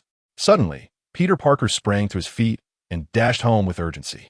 Secluding himself in the storage room, he embarked on the creation of artificial spider silk. For an entire week, Peter immersed himself in this endeavor. Were it not for Aunt May's daily supervision, he might have become completely neglectful of his own well-being. Nevertheless, Uncle Ben and Aunt May were increasingly concerned. At last, the synthetic webbing and web shooter were complete. Bursting with excitement, Peter Parker hurriedly exited, heading towards the Alvin building. This time, the security did not impede his entry, and a notably diligent receptionist was present. Upon Peter's arrival, she promptly notified Lynch and directed him to the elevator. Upon reaching the top floor, Peter was met with a formidable security presence, each guard fully armed. He marveled inwardly, speculating that perhaps this level housed numerous secrets. Despite the receptionist's guidance, the expansive area left Peter struggling to locate Super Lynch's office. He hesitated to inquire with the guards, who exuded an air of cold professionalism. At that moment, he spotted a girl clad in pink, possessing an innocent demeanor, though her figure was undeniably striking. A fleeting glance caused Peter's cheeks to flush and his heart to race. "Excuse me, could you kindly direct me to Super Lynch's office?" "Lynch, you should be in Hill's office now. Follow me, and I will take you there. How shall I address you?" "I am Natasha Romanoff. I am Peter Parker." The journey was brief, yet Natasha had managed to inquire nearly every detail about Peter Parker's lineage. Had Peter not been mindful of Lynch's advice to conceal his identity, he might have inadvertently revealed his abilities. Natasha was intrigued as to why Lynch would meet with such an ostensibly ordinary youth. Although their time together was short, she discerned that Lynch possessed an innate arrogance, seemingly indifferent to most people and matters. What that made this young man so special? During their conversation, Peter had also withheld certain information. Consequently, upon arriving at Hill's office, Natasha followed him inside. As Peter Parker entered the office, he was immediately struck by the blinding sunlight. The office was spacious and bright, occupied by only 3 individuals: Superman, his wife, and a woman clad in a cheap cowl. Natasha stepped into the office, the harsh, scorching light causing her discomfort. Yet, observing the trio, one was Superman, another had transformed into a Superman, and the last could manipulate plants. She marveled at the classical beauty of the woman, reminiscent of an Eastern goddess. She had initially assumed the woman to be merely an ordinary beauty, but was astounded to learn of her botanical prowess. Plants, too, thrived in sunlight, thus. This illumination must have been to her liking. Yet, did that leave Natasha as the sole, ordinary person among them? Reflecting on recent events, She felt the world growing increasingly perilous while her own abilities remained stagnant. With a resigned sigh, she pondered her situation. "Ah, Peter, you've arrived." Lynch greeted warmly. Peter shyly nodded, feeling somewhat awkward under the gaze of three enchanting women. Lynch noticed his discomfort and suggested, "Shall we discuss this in the small conference room?" Peter promptly followed. "Peter, may I accompany you to listen?" Natasha called after him. Just as Peter was about to respond, he heard Superman say, "Natasha, once I finish my conversation with Peter, I will share everything with you, provided he consents." Lynch initiated the dialogue, and Natasha refrained from further comment. Upon entering the adjacent small conference room, the atmosphere felt more normal, with sunlight not as glaring. Once the door closed, Peter Parker spoke up. "I think Natasha is quite pleasant. Even if she learns my secret, I am certain she would keep it safe. Wouldn't you agree, Superman?" Lynch regarded Peter with a knowing smile, inwardly admiring Natasha's unparalleled charm, which had captivated the young man so swiftly. Peter, feeling as though his thoughts had been laid bare, flushed crimson. In Chapter 77, he attempted to redirect the conversation, stating, "Superman, I have successfully created the web fluid." Lynch congratulated Peter Parker, expressing admiration for his remarkable skills and requesting to see the design blueprints and material formulas. Thrilled by the praise, Peter eagerly retrieved his laptop and began to explain the material composition in intricate detail. After listening attentively, Lynch utilized his imagination to construct a corresponding model in his mind, successfully simulating the creation of synthetic webbing. If the mental simulation proved successful, Lynch would find it effortless to fabricate the synthetic webbing in reality. This ability to mentally model emerged after Lynch's superbrain upgraded to level 2. At this level, one's thought processing speed is tenfold that of an average person, allowing for rapid focus and the ability to discern vital information through surrounding sounds, environments, scents, and tactile sensations. Furthermore, one can employ their imagination to create simple models and conduct basic simulations to achieve desired outcomes. Unlike Lynch, ordinary individuals lack such extraordinary cognitive abilities and hands-on skills, making it exceedingly challenging to replicate the synthetic webbing solely through Peter's explanations. Lynch's acquisition of Peter's technology was entirely above board. "Peter, the webbing you created is impressive. I truly admire it," Lynch remarked. Peter, elated by Lynch's praise, responded, "I'm so glad you like it. Here's the material formula and the design blueprints. I'll send them to your email so you can review them at your leisure." "All right," Lynch replied. Peter felt no sense of being taken advantage of.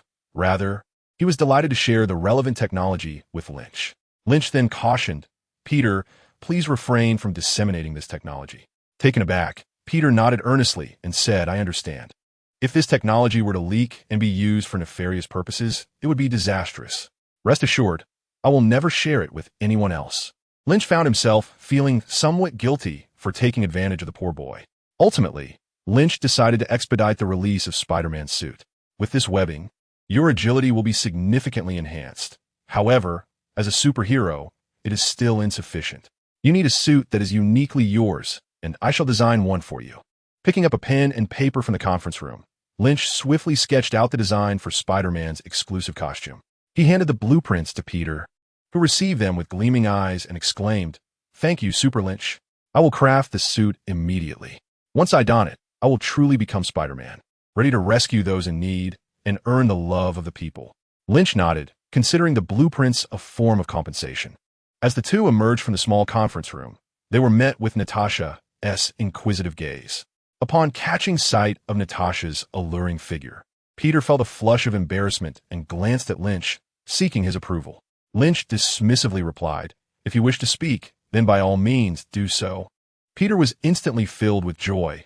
He longed to become a superhero, to embody Spider-Man.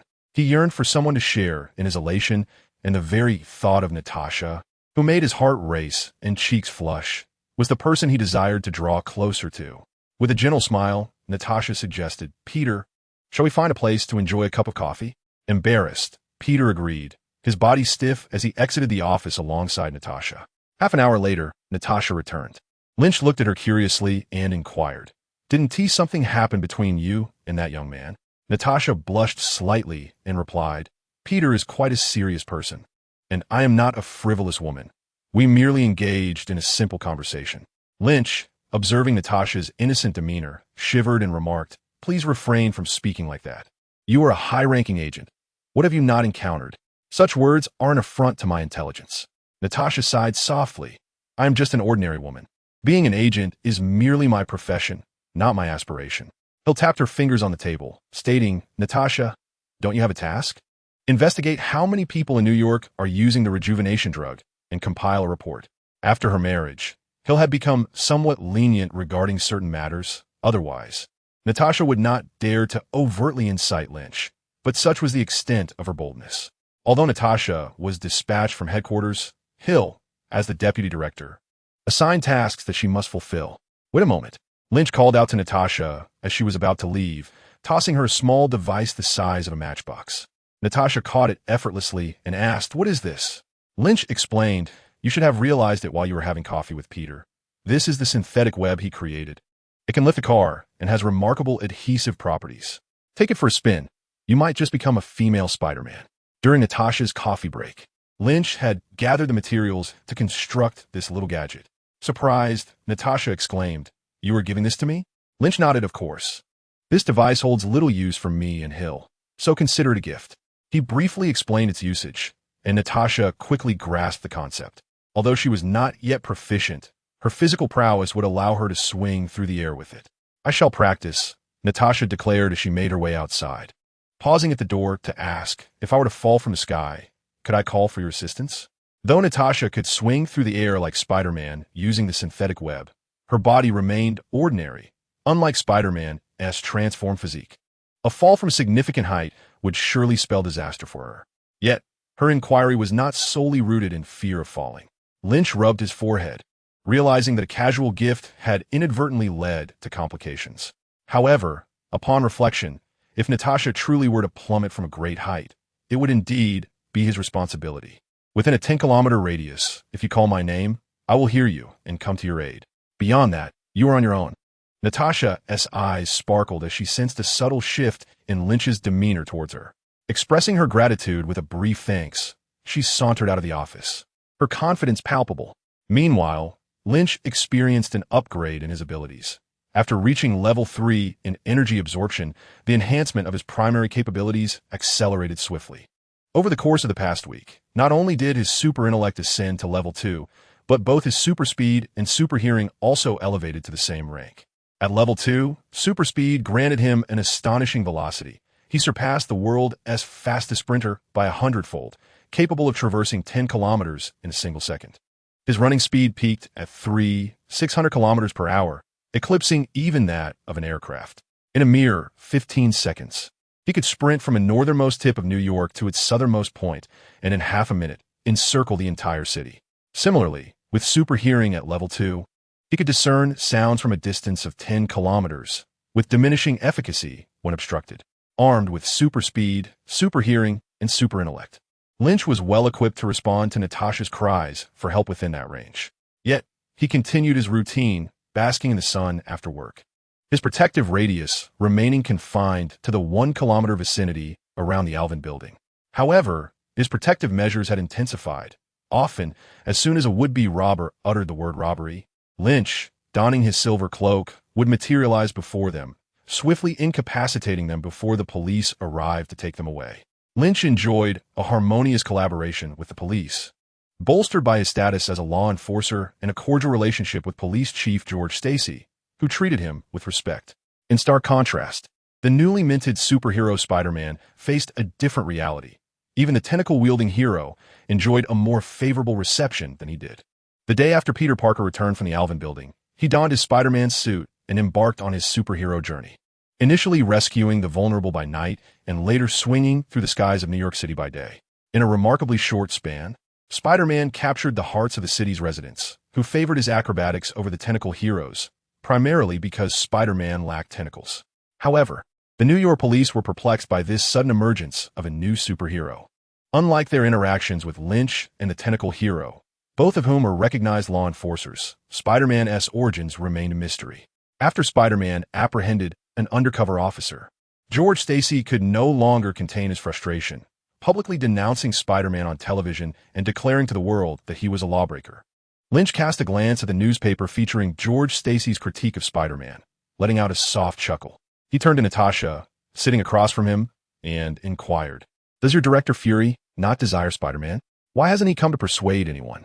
Natasha shot him an exasperated look, replying, "What do you mean by your director Fury?" "He is our director Fury." Lynch apologized, saying, "I only have eyes for Director Hill, not Director Fury." Just then, Hill emerged from the inner room, her expression brightening at Lynch's words. "Darling, you truly know how to flatter. It's a pleasure to hear," she remarked. Lynch insisted, "I speak only the truth." Natasha interjected, "Enough, you two. There is still a single person here." She continued, "Director Fury is not optimistic about Spider-Man and requires more time to observe." Lynch grasped that Nick Fury needed to understand Spider-Man better before deciding how to approach him. After all, S.H.I.E.L.D. now had the tentacled hero and 4 mutated turtles. Thus they were no longer in dire need of personnel. Rising to his feet, Lynch wrapped his arms around Hill's slender waist and addressed Natasha and Seifeng. "Make sure to eat well tonight. I'll cover your expenses. We are off to a feast. Let us go." The moment his words faded, he vanished from sight, leaving one to wonder if he had truly disappeared had it not been for an open window. "This guy is becoming increasingly formidable. Do you have any plans?" Natasha asked Seifeng. Seifeng, puzzled, replied, "What plans?" Natasha clarified, "Of course, to bear Lynch's child." "Didn't T. Alexander mention this when he sent you?" Seifeng's eyes widened. "Why should I bear Lynch's child? He's already married. Are you suggesting we disrupt their relationship?" Natasha slapped her forehead, having initially hoped to align with Seifeng in devising a strategy, but now it seemed unwise. Lynch, holding Hill's waist, lifted her slightly off the ground, accelerating as he dashed through the window, landing on the wall and propelling himself forward. Regardless of the height of the buildings, he maintained a straight trajectory. He appeared to defy the laws of physics, running along the exterior of skyscrapers without any indication of falling. Though traversing the walls, no one witnessed Lynch, for his speed was extraordinary, leaving only a blur in his wake. He traversed over half of Manhattan, a distance of 100 kilometers, in less than 10 seconds. The two halted at the entrance of an apartment, where Hill tidied her tousled hair and remarked, "In the future, wherever you wish to go will be but a mere footstep away." Lynch responded, "At your service, my princess. Wherever you desire to go, I shall whisk you there at the swiftest pace." Hill replied, "Actually, I wish to go nowhere but to remain forever in your heart." Lynch felt a flutter in his heart. The moonlight was exquisite, and Hill, in that moment, was breathtaking. He longed to steal a kiss. A cough interrupted their moment.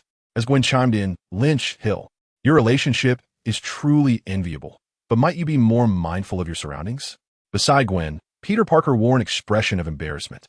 Lynch had long noticed the two, initially intending to overlook them and kiss Hill instead, but Gwen's untimely interruption disrupted the lovely atmosphere. With a sigh, Lynch felt Hill squeeze his hand gently, her face adorned with a smile as she greeted Gwen, remarking on how long it had been since they last met Peter. Lynch and Hill had come to partake in the Stacy family dinner, as the ties between the two families had grown ever stronger, prompting Mrs. Stacy to invite them for a meal, much to their surprise when Peter Parker also appeared. Mrs. Stacy had prepared an exquisite feast that whetted the appetites of both Lynch and Hill.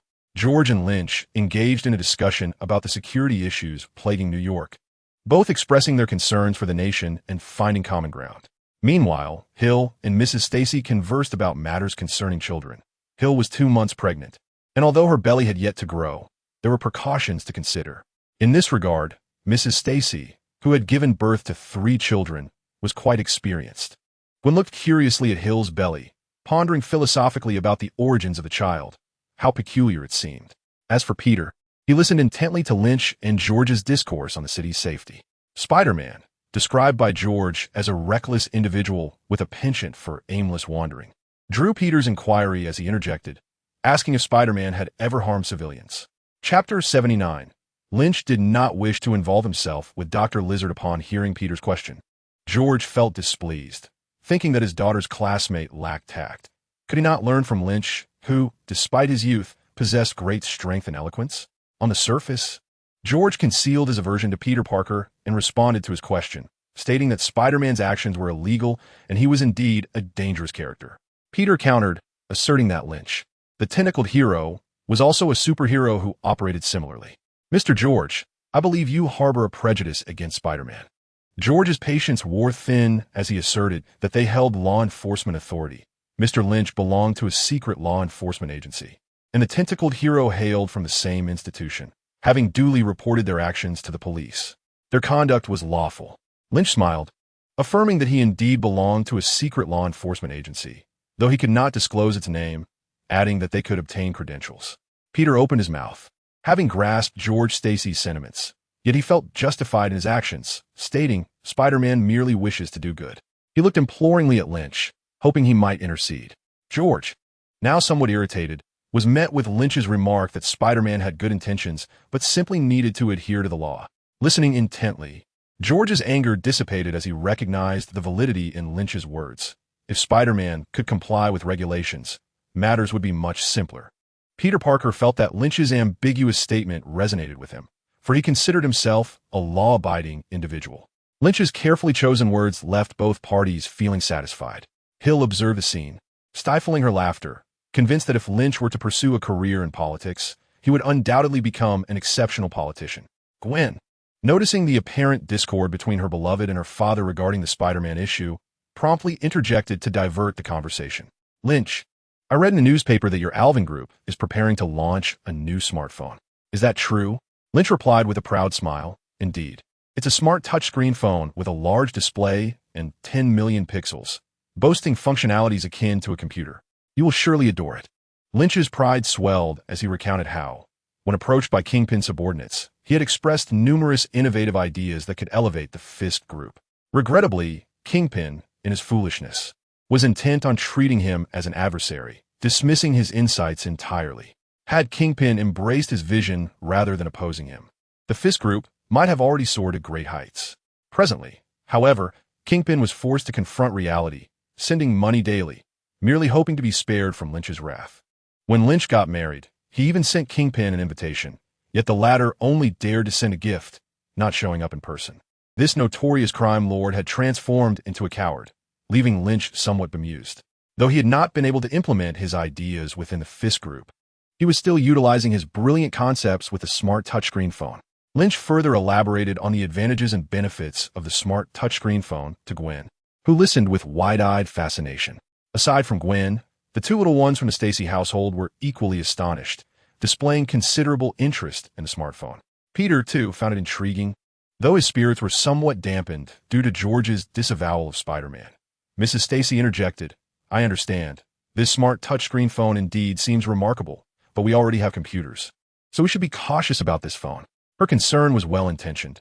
She worried that Lynch's confidence might lead to an unsuccessful product launch, resulting in financial loss. Lynch comprehended Mrs. Stacy's perspective. Had he not been aware of the trajectory of future developments, he might not have insisted on acquiring the Saxon Building, communication stations, and the phone factory during the distribution of profits. Simply splitting the earnings would have sufficed. However, Lynch was cognizant of the future landscape, confident that the era of smart touchscreen phones was inevitable and that he would surely amass considerable wealth. Looking at all of you, Lynch stated, I'm not the least bit concerned about the smartphone's marketability. Mrs. Stacy glanced at Gwen and Peter, then at her two sons, all of whom were wide-eyed, seemingly eager to possess the smartphone. She couldn't help but exclaim, Then I wish you great success with your phone. Lynch beamed. Relying solely on brute force to seize opportunities felt somewhat unrealistic. With the Alvin Group on the verge of establishing itself, he no longer worried about accumulating wealth. Everything seemed splendid. After participating in the Stacy family's gathering, Lynch's relationship with George had deepened, and in formal settings, George insisted that Gwen refer to Lynch as Uncle Lynch. His daily routine consisted of going to work, spending time with Hill, and dealing with small-time thugs, all of which he found leisurely and comfortable. Peter Parker, known as Spider-Man, found himself in a state of deep unrest. Despite his transformation into a superhero, his curiosity about his parents lingered. Thus, he sought out his father's former colleague, Dr. Kurt Connors. After an enlightening conversation with Dr. Connors, Peter left behind a significant formula that had been stored in an old leather bag. Dr. Connors was engaged in a groundbreaking study aimed at utilizing lizard DNA to rectify human genetic deficiencies, thereby bestowing humanity with regenerative capabilities. Initially, his experiment had reached an impasse, but with Peter's formula, progress surged forward. Shortly after Dr. Connors obtained Peter's formula, the Oscorp board dismissed him, citing a lack of advancement in his research. In despair, Dr. Connors resorted to injecting himself with the latest lizard serum, a concoction developed from Peter's formula. Although preliminary tests on mice had shown promise, the potential side effects remained untested on a broader scale. However, time was not on Dr. Connors' side. He faced imminent dismissal, and without the resources to continue his experiments, his aspirations seemed doomed. Upon administering the serum, Dr. Connors experienced a miraculous regeneration. His severed arm grew back, igniting a surge of elation within him. Eager to share his triumph with the board, he remained blissfully unaware that mere hours later, he would undergo a drastic transformation. Meanwhile, in a lavish villa on Long Island, Lynch lounged on the sofa, cradling Hill in his arms as they enjoyed a television show together. Betty, seated on another couch, pouted while engrossed in her laptop, struggling to comprehend the Chinese dialogue on the screen. Suddenly, Betty exclaimed, capturing the attention of both Lynch and Hill. "Lynch, Superman, hurry to the Manhattan Bridge. A monster has appeared," she urged, displaying an image of the creature on her computer.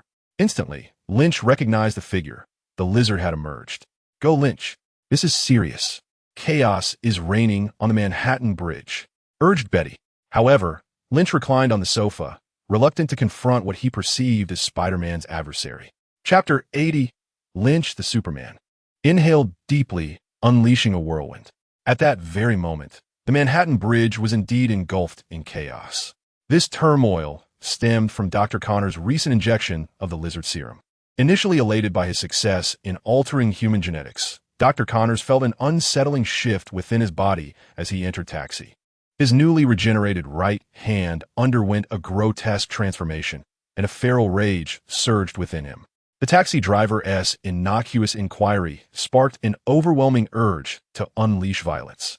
Struggling to contain his fury, Dr. Connors remained trapped in the taxi. As the vehicle crossed onto the Manhattan Bridge, he could no longer suppress his instincts. With a primal roar, he attacked the driver, tearing him apart. The taxi careened out of control, wreaking havoc on the bridge and plunging it into utter disarray. Dr.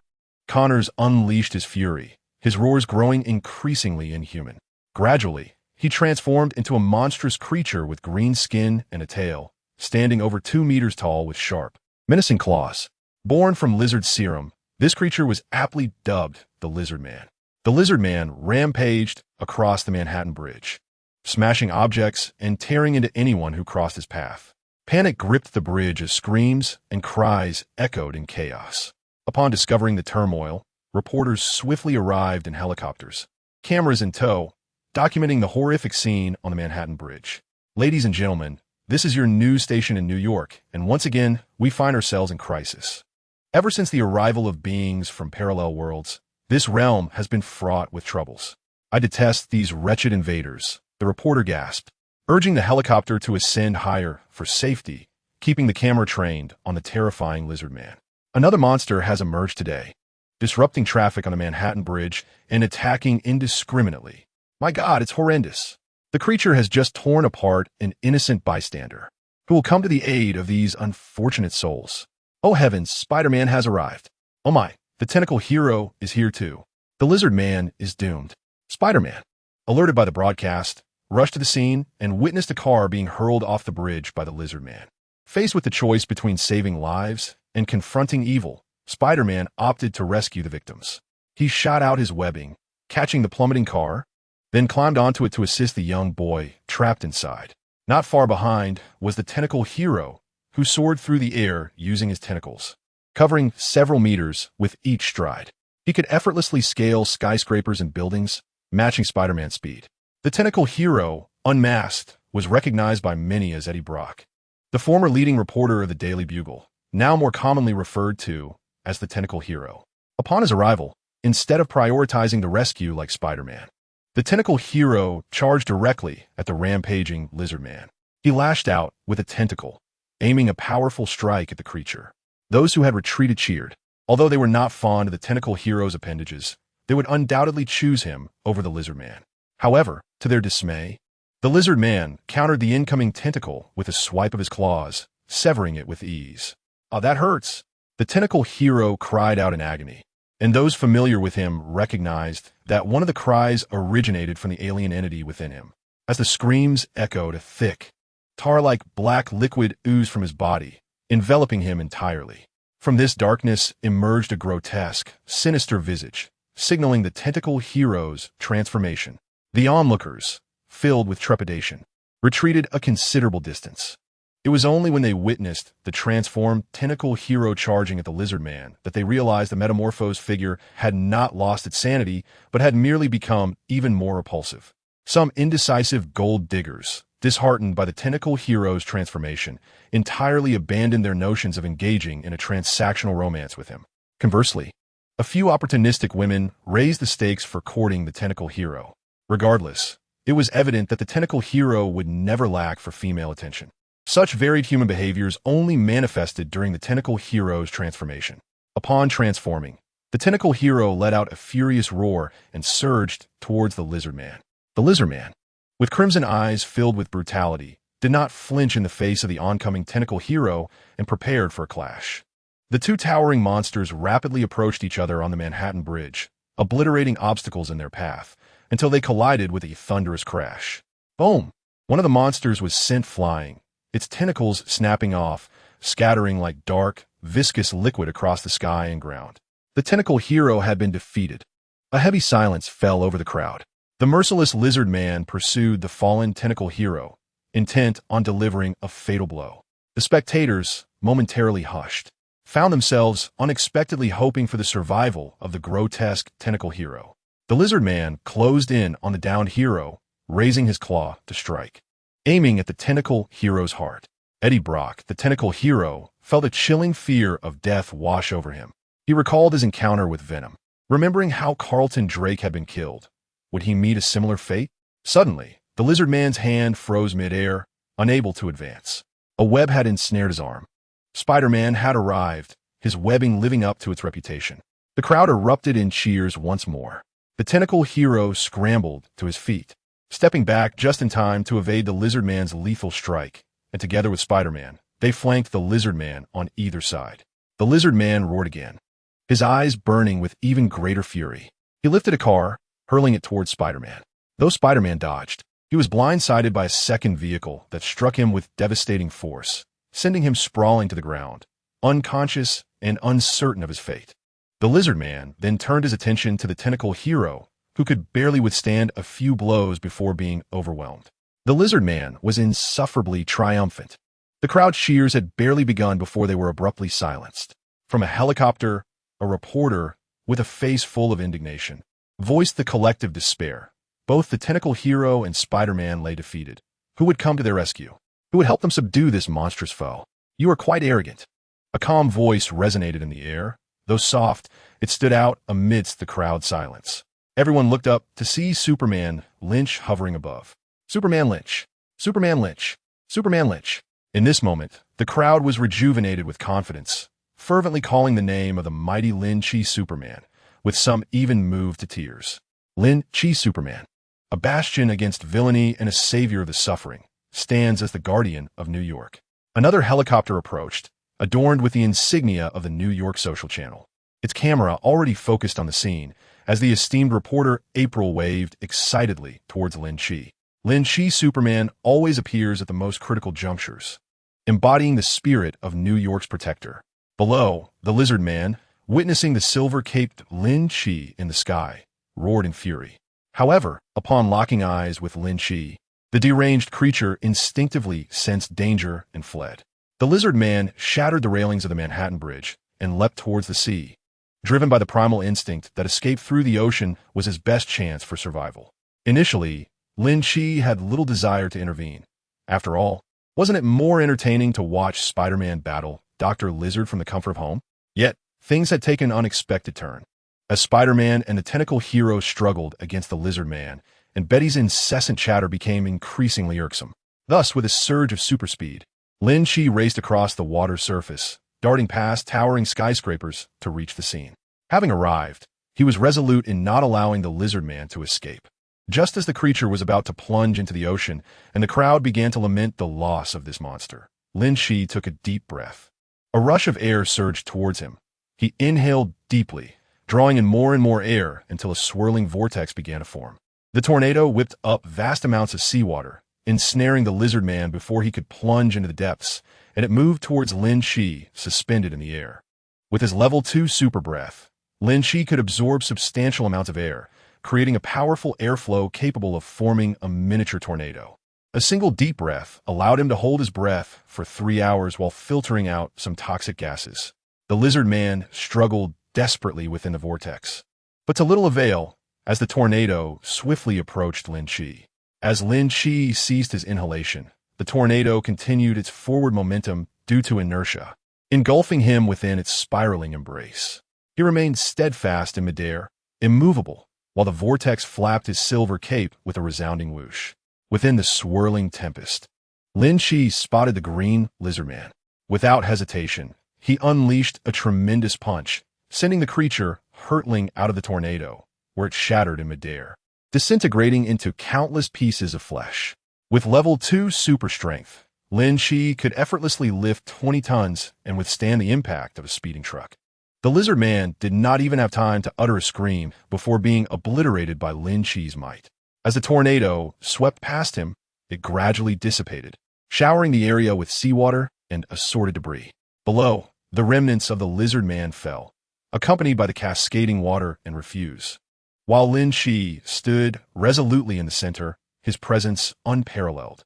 Until this moment, the origins of the reptilian being remained shrouded in mystery. Now that the creature had been reduced to mere flesh, the enigma of its existence had deepened. 2 helicopters illuminated Lynch with their searchlights, while cameras captured his every move.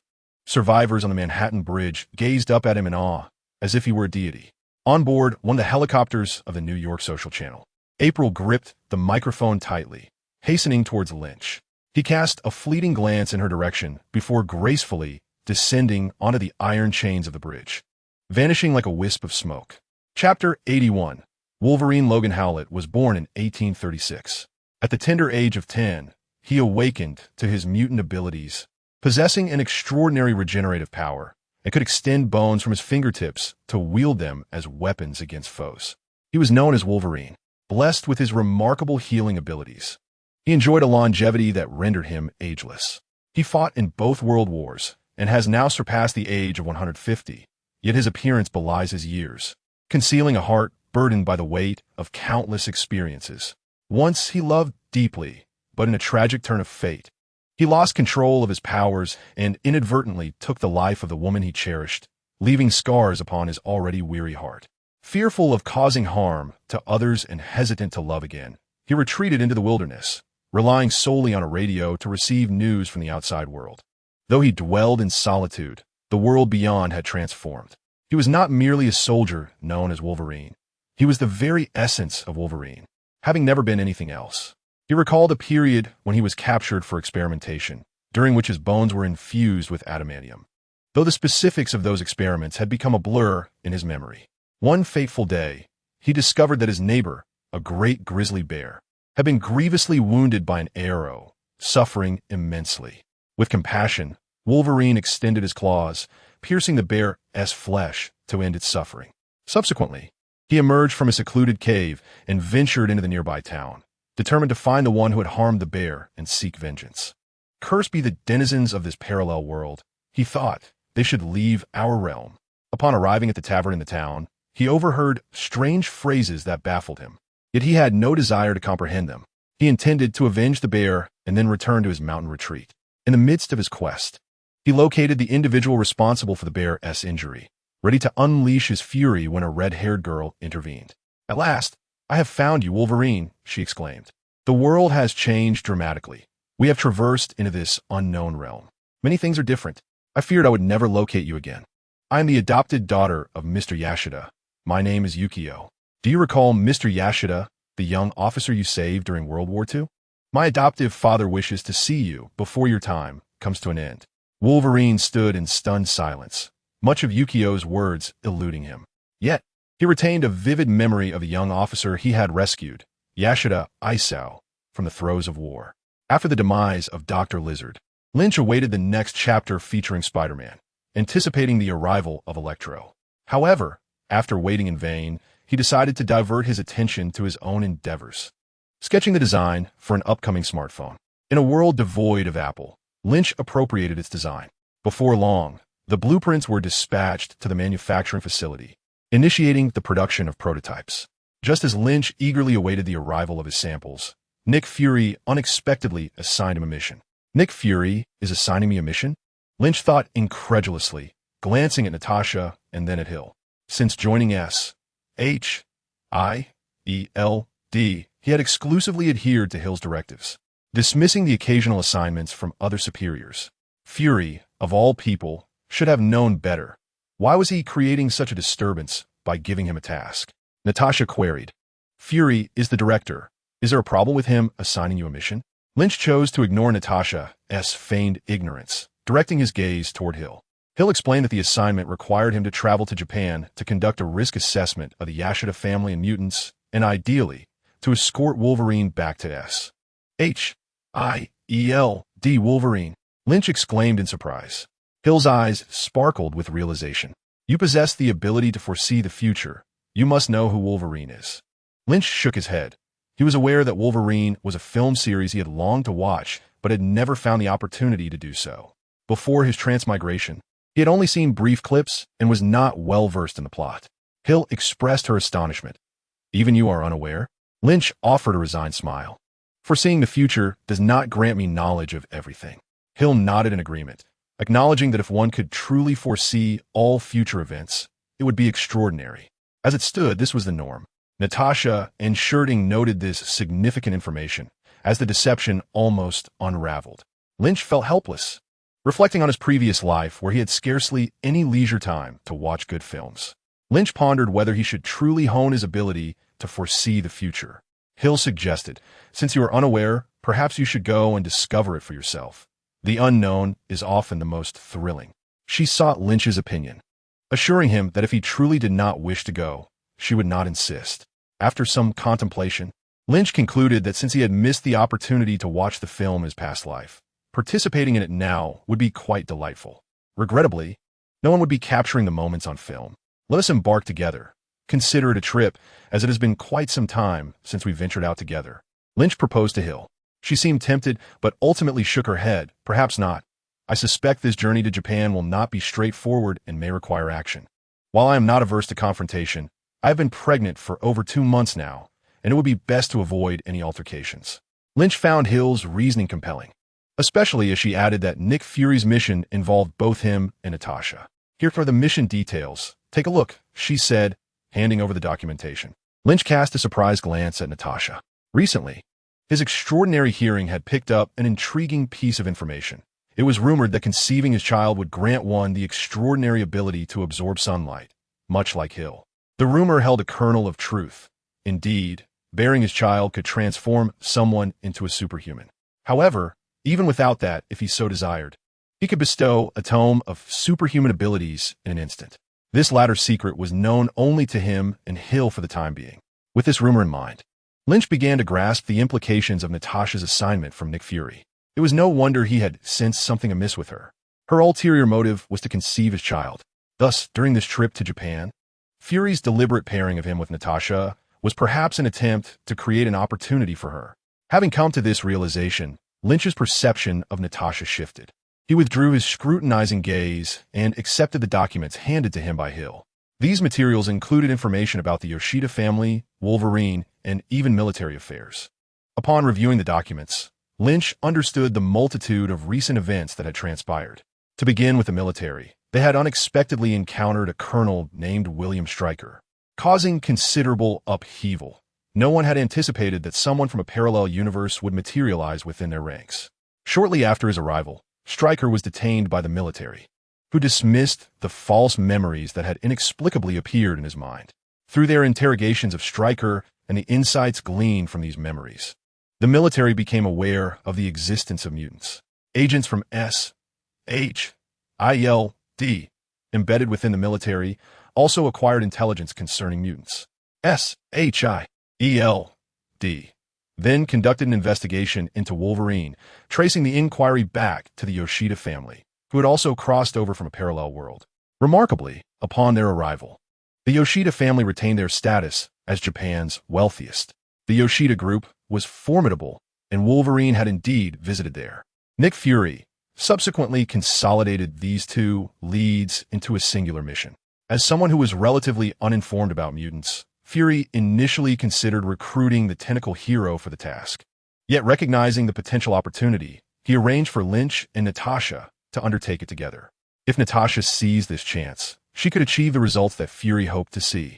Regarding Lin Qi's potential refusal, Fury, after some contemplation, assumed that given his own favorable demeanor in front of Lin Qi, the latter would likely acquiesce. This assumption was erroneous. Lin Qi had always harbored a deep-seated wariness of Fury, well aware of his cunning nature. No amount of charm could alter Lin Qi's perception. He accepted Fury's mission solely out of curiosity regarding Wolverine. He planned to visit the Yoshida family under the guise of his superhuman identity, with a flight scheduled for tonight. Arriving the following day, under the cloak of night, Lin Qi and Natasha boarded the aircraft. This evening, Lin Qi found himself restless, for Natasha, nestled in the seat beside him, fidgeted incessantly, stirring a tempest within his mind. Upon landing at Tokyo Airport, as they descended the aircraft steps, a young man clad in a black suit approached with a smile, introducing himself as a representative of Mr. Yashida, sent to escort them. Lin Qi observed the luxury vehicle parked adjacent to the plane, raising an eyebrow at the realization that the Yashida family had been acknowledged by the upper echelons of Japanese society. Otherwise, their vehicle would not have been permitted to approach the airport. Nodding in acknowledgement, he replied, "Indeed, I am Lin Qi, and this is my companion, Natasha Romanoff." The young man in the suit bowed respectfully, urging them to enter the vehicle, as Master Shinjin had prepared a welcoming banquet for them. An hour later, Lin Qi and Natasha arrived at the Yashida residence, where Shinjin, accompanied by his daughter, warmly greeted their arrival. Inside, there were no towering edifices. Instead, the space was adorned with pavilions and traditional wooden Japanese architecture. As they passed a decorative rock garden, Lin Qi's gaze fell upon a disheveled man seated there, an incongruous presence amidst the refined surroundings. Noticing Lin Qi's curiosity, Shinjin explained, "This is Wolverine, a dear friend of my father's. He, much like yourself, possesses extraordinary abilities, yet he is merely a wanderer." While acknowledging Wolverine's prowess, Shinjin displayed a distinct disdain for his status. Similarly, he regarded Lin Qi's abilities with a semblance of skepticism, though he showed profound respect for Lin Qi's background. And what was Lin Qi's background? He was the proprietor of the Alvin Group, an American, credentials that commanded Shinjin's admiration. With a glint of curiosity in her eyes, Natasha inquired, "Mr. Yashida, it appears you hold a rather dim view of personal prowess." Shinjin nodded, affirming, "Indeed, I harbor reservations regarding the destructive potential of individual strength. No matter how formidable, there exists a limit. For instance, I have trained in martial arts since childhood, and many regard me as an unparalleled master, yet I would still falter against a hail of bullets. What of others, then?" He cast a glance back at Wolverine, stating, "While Wolverine may have lived longer, he remains flesh and blood, a mortal body that cannot withstand the might of firearms." Shinjin's confidence in his martial prowess was evident, as he deemed any corporeal form inferior to the power of guns and ammunition. Natasha silently labeled Shinjin as somewhat naive. She then probed further. "How do you perceive Lin Qi's prowess?"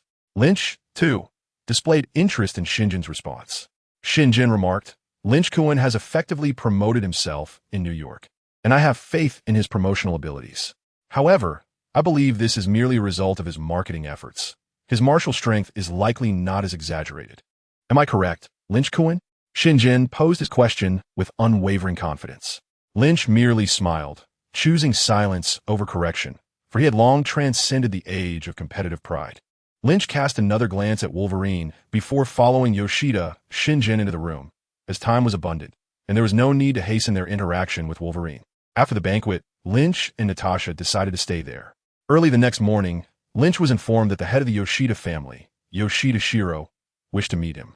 Due to the elder's frail health, he requested Lin Qi's personal presence. Lin Qi readily agreed, while Natasha expressed her desire to accompany him, only to be halted by a servant. Natasha, undeterred, retreated to her room. Accompanied by the servant, Lin Qi entered a chamber filled with medical apparatus, where an emaciated elder lay on the central bed. A doctor in a white coat was examining him. Upon completing her examination, The doctor stood and advised that their conversation should be limited to half an hour, lest the elder's health falter. As she exited, she removed her mask, revealing a strikingly beautiful face. When their paths crossed, her captivating eyes scrutinized Lynch with curiosity. He furrowed his brow, perceiving not a graceful beauty but a venomous serpent, a sensation that piqued his interest in the enchanting physician. This was Dr. Green, whose expertise had been instrumental in preserving his life. The examination bed automatically elevated, allowing the head of the Yoshida family to sit upright. Lynch discerned the professionalism of the doctor. Yoshida Shiro addressed Lynch, referring to him as a Superman and indicating that his time was limited. He wished to succinctly inquire about Lynch's purpose for visiting the Yoshida family, having heard that Lynch had come representing an organization. The title of Superman now symbolized respect and recognition of Lynch's formidable abilities. Although Yoshida Shinjin had shown deference towards Lynch, he had refrained from using this appellation, subtly undermining Lynch's prowess. Lynch, initially believing this to reflect the family's stance, was surprised by the stark contrast in Yoshida Shiro's demeanor. Without beating around the bush, Lynch responded, "No, I am not. I hail from a far more extensive enforcement organization, dispatched to assess the potential threats posed by the Yoshida family." Yoshida paused momentarily before affirming, "Our Yoshida family has long been a pillar of Japan. Although our past has faded into mere false memories, our wealth remains genuine. Our enterprises span every facet of Japan, and the nation has reintegrated us, acknowledging our safety." Lynch smiled and replied, "Mr. Yoshida, our concern does not lie within Japan's security. We're solely focused on whether you pose a threat to the world at large." Yoshida felt a tightening in his chest. The organization was evidently concerned with global threats, indicating its vast scope. This was no trivial organization, but a substantial global entity, necessitating greater caution. Yoshida then inquired, "So, Superman Lynch, have you reached a conclusion regarding our family's assessment? If your assessment indicates that the Yoshida family poses a considerable threat, what actions would your organization undertake?" Lynch replied, "I have yet to conduct an investigation. If the threat level of the Yoshida family is significant, I presume my superior would resort to some extreme measures." Lynch contemplated the domineering Nick Fury, the bald-headed leader, thinking that if the Yoshida family truly possessed something extraordinary, Fury would undoubtedly take action to seize control of it. Yoshida chuckled awkwardly, asserting, "The Yoshida family is a peaceful clan. We are the most innocuous." Lynch nodded nonchalantly, stating, "Mr. Yoshida, your current state renders you incapable of taking action. It primarily hinges on your son, Yoshida Shinjin's attitude. Personally, I am indifferent to any perceived danger." Lynch spoke truthfully.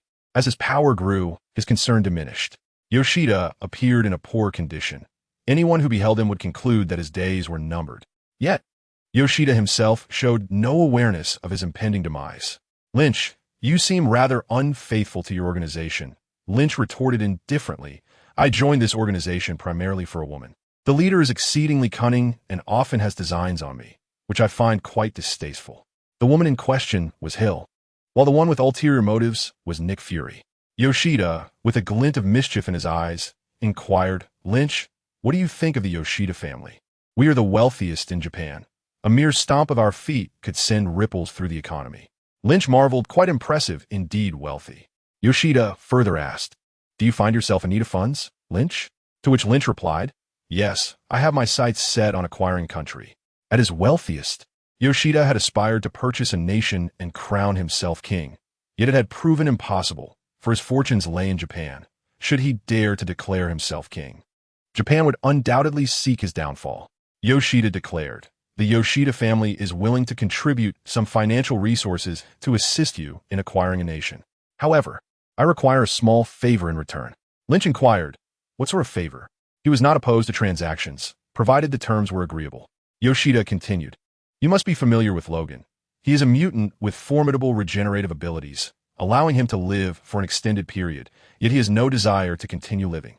Lynch, aware that Logan was known as Wolverine, was taken aback by Yoshida's revelation that he wished to end his life. Yoshida affirmed, "Indeed, he seeks to die. My investigations reveal that he has attempted suicide multiple times, but his extraordinary healing factor has thwarted his efforts." Lynch chuckled lightly. "What a peculiar individual. You wish for me to assist him in finding release? which essentially means killing him. My punch could weigh around 20 tons. Perhaps I could indeed slay Logan. Remarkable, exclaimed Yoshida. Lynch laughed. Is this your request? If Logan consents, I would strike him down immediately, charging you merely 18 billion. Yoshida hastily shook his head. No, that is not my intent. He certainly did not wish for Logan to be harmed. Yoshida swallowed hard and stated, I possess alternative means to ensure Logan's demise. If I can transfer his healing factor to myself, I shall bear the torment of his eternal life, and he will be liberated. Lynch, suddenly enlightened, scrutinized the frail figure on the hospital bed. If the healing factor were to be transferred to this elderly man, would he not be revived? It appeared that the old man did not wish to die after all. Lynch inquired, Have you consulted Logan about this? Yoshida replied, I have. Despite his evident desire for death, he adamantly refused. Lynch thought to himself that it was fortunate Logan had not perished. Otherwise, the mission assigned by S.H.I.E.L.D. would be in jeopardy. Lynch asked Yoshida, What small favor do you require from me? Yoshida responded, I have completed all preliminary preparations. But Logan suddenly changed his mind. I cannot let my efforts go waste. Therefore, I propose a collaboration. You help me subdue Logan, and I shall extract his healing factor. Upon completion, I will grant you 100 billion. Yoshida had previously devised a plan to forcibly extract Logan's healing factor, but lacked sufficient assurance. With Lynch's assistance, success would be virtually guaranteed. Lynch gazed at Yoshida, realizing that this wretched old man was indeed quite nefarious, justifying assassination with such audacity. Shaking his head, Lynch apologized, I am afraid I have another mission, to return Logan to the organization. He is the first mutant to appear in our world, and the organization wishes to understand him thoroughly. Yoshida, visibly disappointed, fell silent for a moment before saying, I can discern that you do not hold that organization in high regard. Lynch nodded, Indeed, but my partner is also a leader within that organization. For the sake of love, I must bring Logan back. Yoshida pondered his own predicament. If Logan were taken by Lynch, what would become of him? Would he truly face death? Remembering Lynch's frequent mentions of a woman, Yoshida called out to the departing Lynch, Wait, my granddaughter, Mariko Yoshida, possesses exquisite beauty. If you assist me, I shall offer her hand in marriage. Lynch had encountered Mariko at the banquet the previous evening. She was quiet and lovely, indeed a beauty. Yet he had no desire to become related to such a wretched old man. Ignoring Yoshida's plea, Lynch exited the room. Upon turning a corner, he began to concentrate part of his attention on his hearing, particularly focused on Yoshida. The conversation with that old man had been far from pleasant, and they had discovered conflicting interests. Lynch was curious whether Yoshida might resort to underhanded tactics against him. Returning to his chamber, Lynch sat cross-legged on the tatami mat, attuning his ears to the sounds emanating from Yoshida's direction, while lifting a teacup, preparing to indulge in tea. The door swung open, and Natasha entered with a cheerful demeanor. Drinking tea alone? Allow me to prepare it for you. Chapter 84. Precautions against enhanced hearing. Natasha sat cross-legged across from Lynch, pouring tea from the teapot on the low table. Observing Natasha's technique, it was evident she had mastered the art of tea preparation. Just as Lynch was about to tease Natasha, he caught the sound of Yoshida's voice echoing from the hospital room. Dr. Green, the door to Mr. Yoshida's hospital room swung open, and a melodious female voice inquired, Mr. Yoshida, do you feel unwell? Yoshida replied, Madam Viper, Lynch is here for Wolverine. Can you handle Lynch?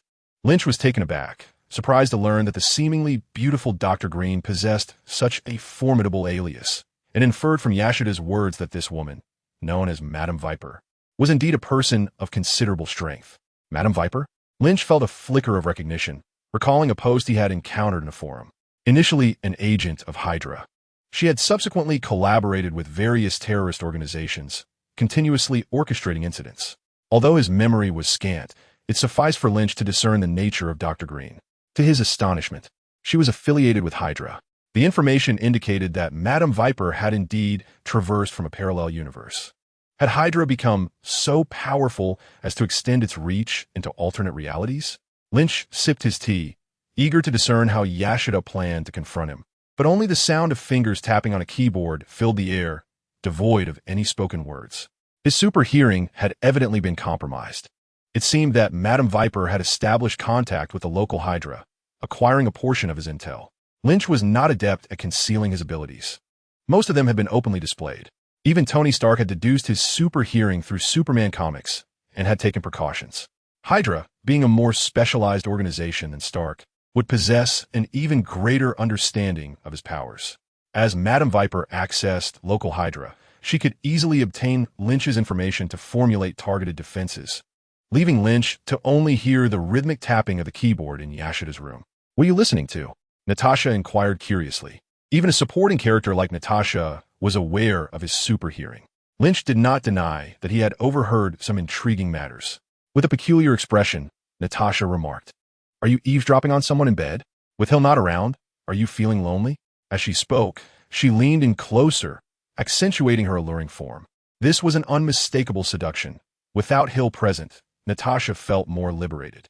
Lynch gently pushed Natasha's head back, saying, pour the tea, brew it well, and refrain from those distracting thoughts."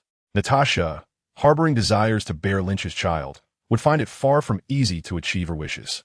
While Lynch savored his tea, within Yashida's hospital room, Madam Viper was typing on a computer, communicating with Yashida. "Do not speak. According to my information, Lynch possesses super hearing. At such close proximity, he can hear anything we say." Yashida's eyes widened in astonishment. Utilizing assistive devices, he marveled at the incredible ability to leave written words on the screen. "If only I could extract his genes," he mused. Madam Viper typed back, "Do not entertain such thoughts. My partner has yet to succeed in cloning him. A mysterious force safeguards his genes. Let's discuss the matter at hand. What provoked him? Yashida is not someone I intended to antagonize. He hails from a clandestine global organization, intent on seizing Wolverine." Viper's eyes darted around. Although she, too, had traversed dimensions, her past existed solely as a fabricated memory within others' minds. Nonetheless, Hydra embraced her with open arms, acknowledging her as another head of their organization, as if those false memories were veritable truths to them. They formed a remarkably congenial family. Consequently, Viper possessed slightly more information than Yashida. She was aware of Superman's existence, as well as details regarding S.H.I.E.L.D. Yet why would she divulge this to Yashida? Viper typed, "What do you intend to do? Let me be clear. I will not lay a hand on Superman. If you abandon the plan to extract Wolverine's genes, I shall depart immediately." The other members of Hydra selflessly shared information about Superman with Viper, informing her that Lynch, Superman, was a treasure trove promising numerous benefits, such as absorbing sunlight to enhance strength and possessing the ability to hear over great distances, at least a kilometer. If they could capture Superman, they could extract these attributes from his genes. Viper, possessing keen intellect, discerned her partner's motives. Their reluctance to act themselves revealed Superman's formidable nature, prompting Viper to resolve never to oppose him. Yashida typed, "I do not wish to perish. I still desire to attempt this. I cannot allow him to take Wolverine." From Yashida, no valuable information emerged, so Lynch redirected his focus elsewhere. He sought to ascertain Wolverine's activities, but found himself at a loss. Rubbing his eyes, Lynch utilized his second-tier supervision, capable of perceiving details from afar. Unimpeded, he could discern every blade of grass within a 10-kilometer radius and even possess some degree of microvision, allowing him to scrutinize each hair on a person's body. When Lynch first employed his microvision, he was taken aback by the pockmarked faces and wild hair of every individual, including those enchanting beauties, nearly extinguishing his appreciation for attractiveness. After that encounter, he refrained from using microvision to observe people. It was not intended for such purposes, but rather for scientific inquiry, offering limited aid to him. If only his microvision could transform into the longed-for X-ray vision, it would prove immensely beneficial. Why are you daydreaming? If you have no tasks, commence your work. Listen to what the prominent members of the Yashida family are discussing. You must report back afterward. Natasha expressed her discontent. Her dissatisfaction stemmed not from Lynch's distraction, but from his earlier rejection, which wounded her pride. Unbeknownst to Lynch, he failed to perceive Natasha's unusual demeanor. Rather, he genuinely absorbed her counsel, directing his attention to the upper echelons of the Yashida family. He overheard Yashida Shinjin conversing on the phone, where the other party declined to marry Mariko, informing Shinjin that the so-called engagement was merely a false memory, for he already had someone he cherished. He also heard Yashida Mariko confiding her worries about their grandfather to a woman named Yukio. He overheard someone in a basement remarking that in our original world, there was no Silver Surfer, but we have created the Silver Warrior, whose combat prowess is undoubtedly on par with the Silver Surfer. Another voice chimed in, stating that the Silver Warrior is primarily intended to deal with Wolverine. They would first resolve the Wolverine issue before considering the Silver Surfer. Lin Qi disdainfully curled his lip. Indeed, the Yashida family harbored perilous innovations. From the nature of the conversation, it was evident that this was something akin to the former armored warriors. It posed no danger to him personally. It retained a semblance of threat for S.H.I.E.L.D. Perhaps he should feign compliance and report this so-called Silver Warrior. Lin Qi continued to eavesdrop, eager to glean more intelligence, when he abruptly discerned a gathering of numerous individuals 5 kilometers from the Yashida family residence. The location, previously filled only with the chirping of birds, was now bustling with people, undoubtedly summoned by the Yashida clan. What could the Yashida family be convening for at this juncture? Were they plotting against him? Chapter 85.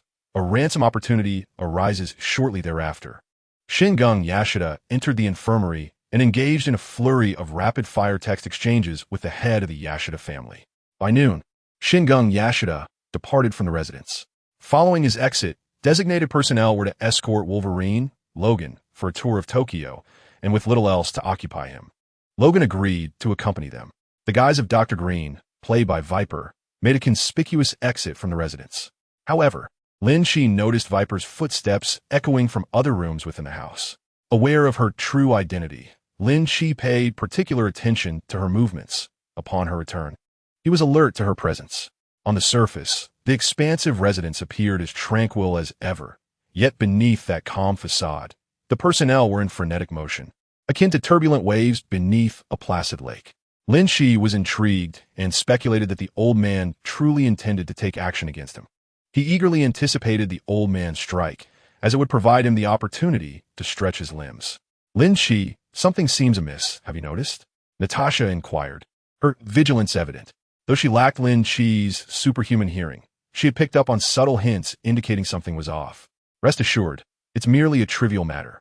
Lin Qi replied nonchalantly, implying that everything was under control. Natasha interpreted his words this way and felt a wave of relief wash over her. She then adopted a pitiful demeanor, her wide, innocent eyes gazing up at Lin Qi as she implored, "You'll protect me, won't you?" Lin Qi's focus remained on Natasha, and he attentively listened, noting her heartbeat was steady and devoid of any fluctuations, indicating she was not the least bit anxious about the impending situation, let alone appearing pitiful. After all, she was a top-tier agent. Such scenarios must be a common occurrence for her. Lin Qi continued sipping his tea, disinterested in her theatrics.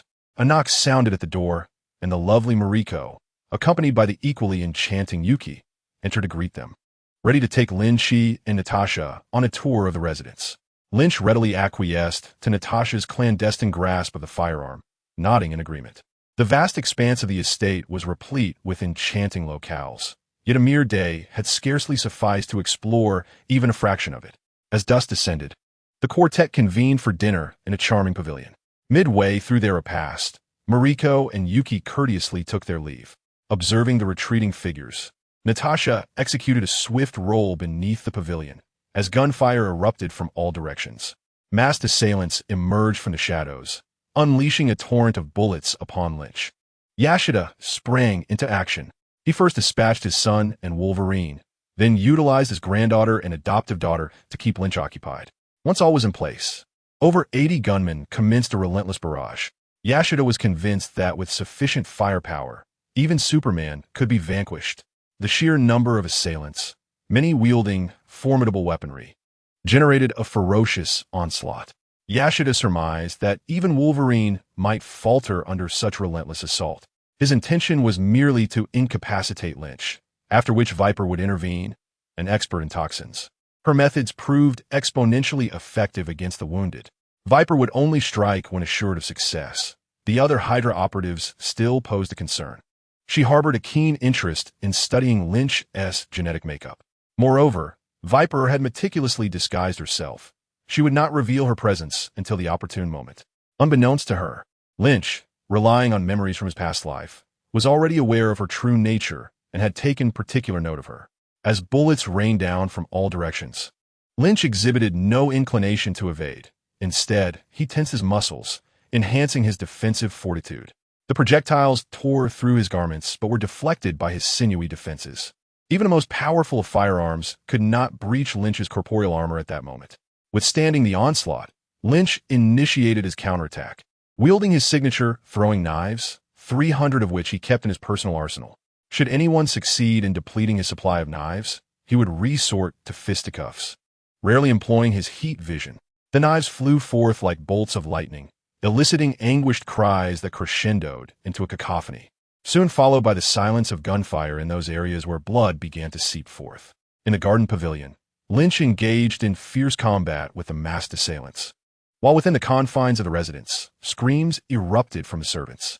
Lynch heard the reprimands of the overseers, and soon tranquility returned to the house.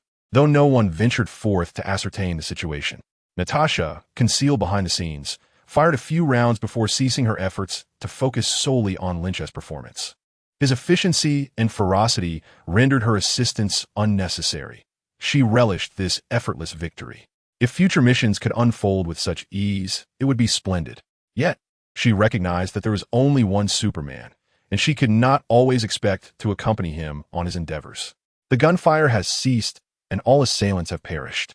S.H.I.E.L.D. did not send forth additional soldiers to meet their demise. It seems this was merely an initial probe.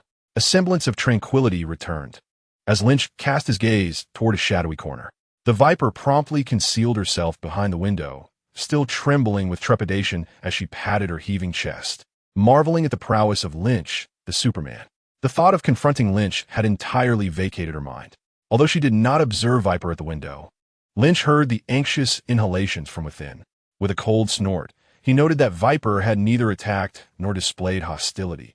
He had no motive to kill indiscriminately, for he was not a lunatic. Lynch strode purposefully toward S.H.I.E.L.D.'s hospital room, a smile gracing his lips. Why did Lynch feign ignorance of the S.H.I.E.L.D. family's military maneuvers? Simply to later demand compensation with an air of entitlement. Was the S.H.I.E.L.D. family not affluent? Let that old fool bleed profusely this time. Where to? Natasha inquired, trailing behind Lynch. He paused momentarily and replied, "You should return to your room and wait for me."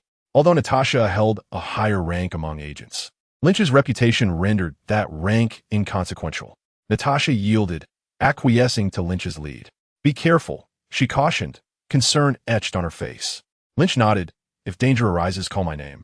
As Lynch made his way to the hospital room, a senior member of the S.H.I.E.L.D. family obstructed his path. After a bow, the individual spoke, Lin Qi, "We feel deeply remorseful for this unfortunate incident. Rest assured, we will investigate who dared to attack you." Lynch, uninterested, waved his hand dismissively, sending the middle-aged man hurtling backward, blood spurting from his mouth as he collapsed. Lynch did not kill him. With prompt medical attention, the man could recover. Chapter 86.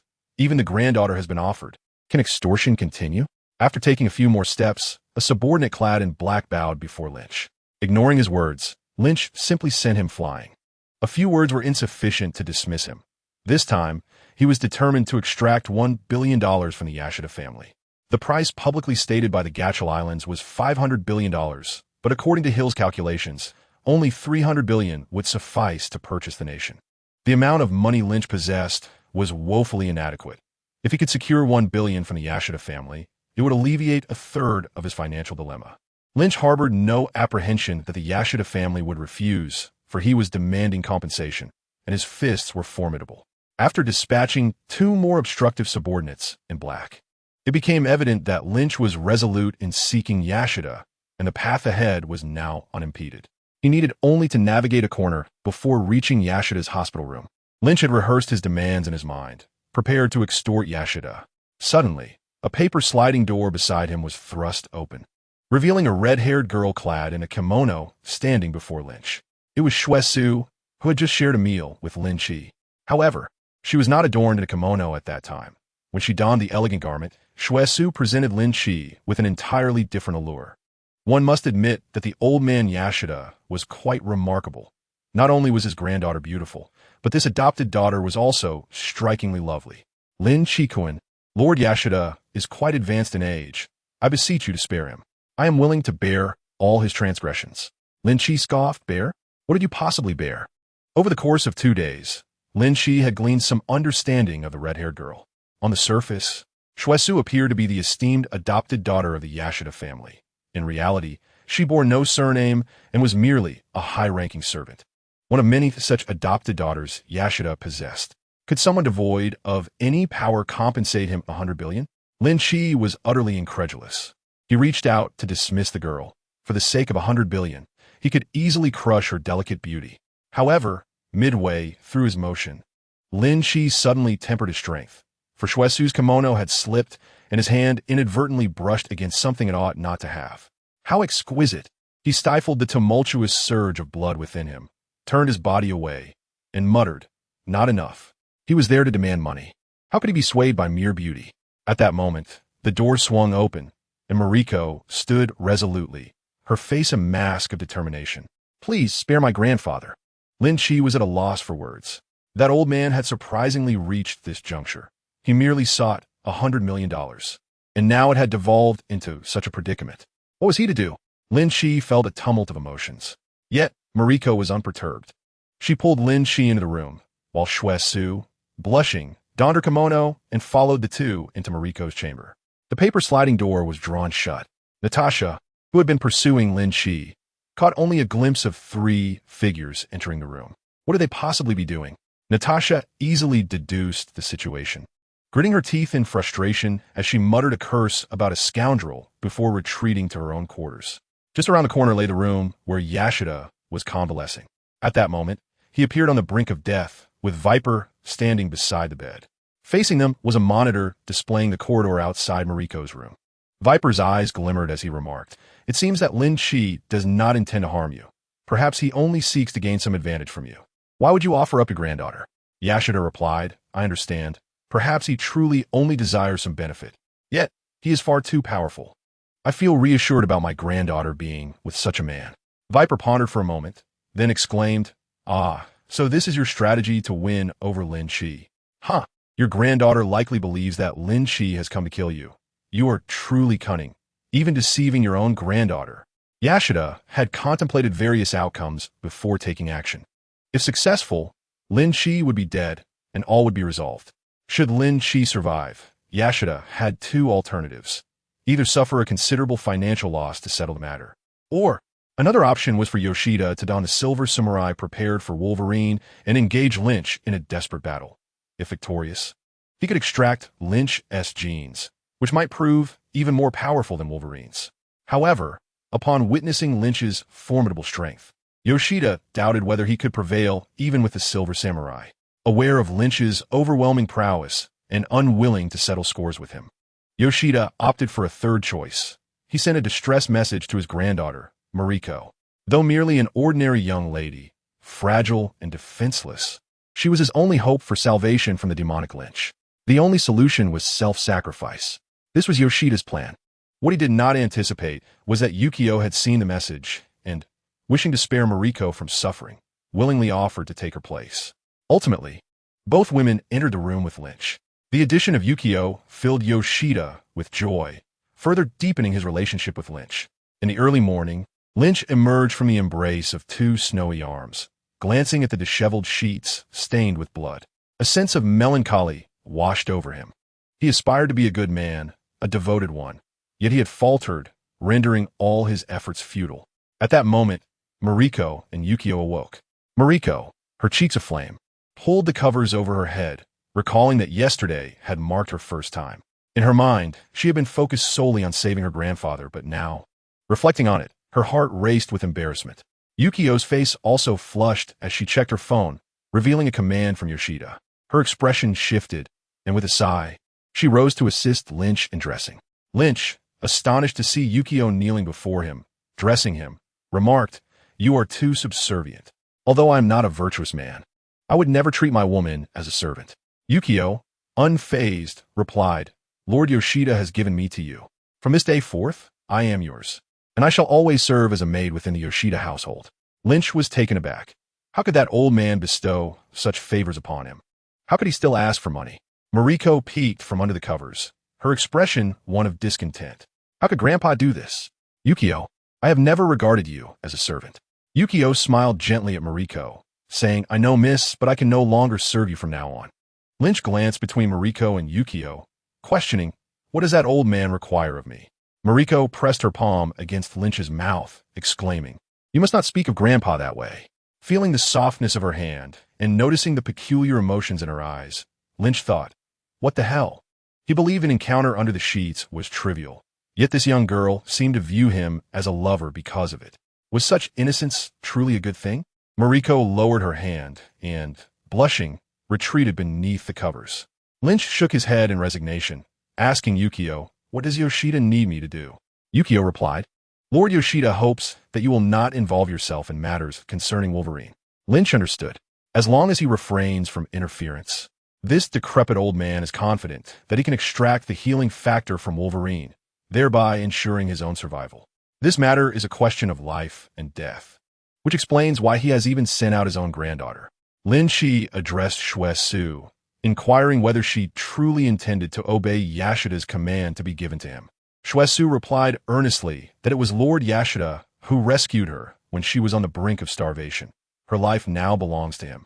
Since he has entrusted her to Lin Qi, from this day forth, her life belongs to him as well. She assured him that once Lord Yashida's order was given, she would have no further ties to the Yashida family. Understanding this, Lin Qi observed the girl with red hair and an oval face, diligently assisting him in dressing. Her exquisite beauty was indeed a pleasure to behold. However, the cost of this arrangement left Lin Qi somewhat conflicted, as he could have obtained $100 million from Yashida. Chapter 87. Natasha's Dilemma, setting aside thoughts of what he had yet to acquire. Lin Qi glanced curiously at S.H.I.E.L.D's crimson locks and asked if she too harbored an affinity for red hair. Natasha often dyed her hair red, which undeniably added to her allure. S.H.I.E.L.D hesitated, then picked up a white checkered shirt from the tatami mat, standing to help Lin Qi slip his arm into it before responding that her hair was natural.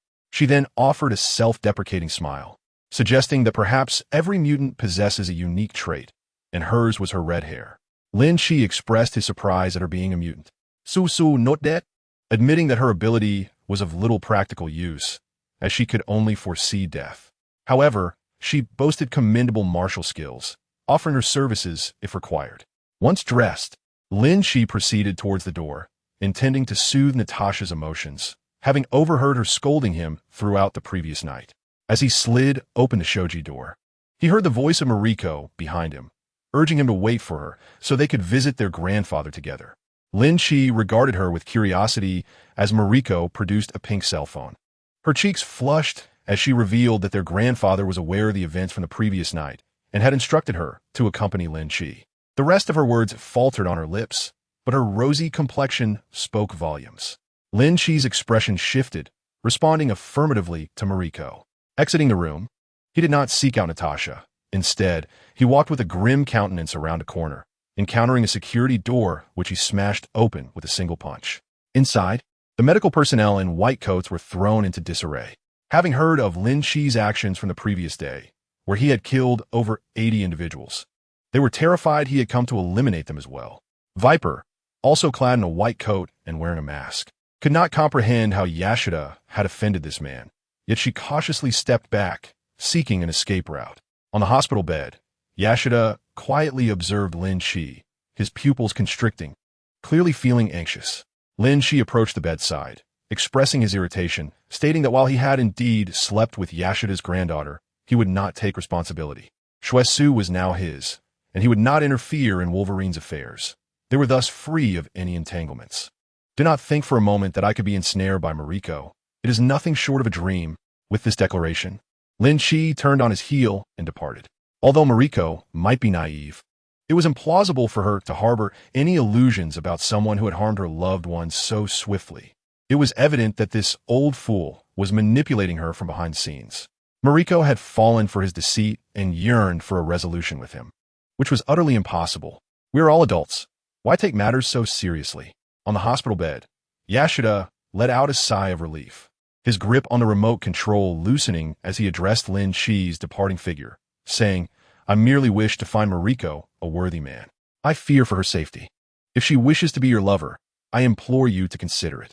Lin Qi paused momentarily, then scoffed before exiting the ward.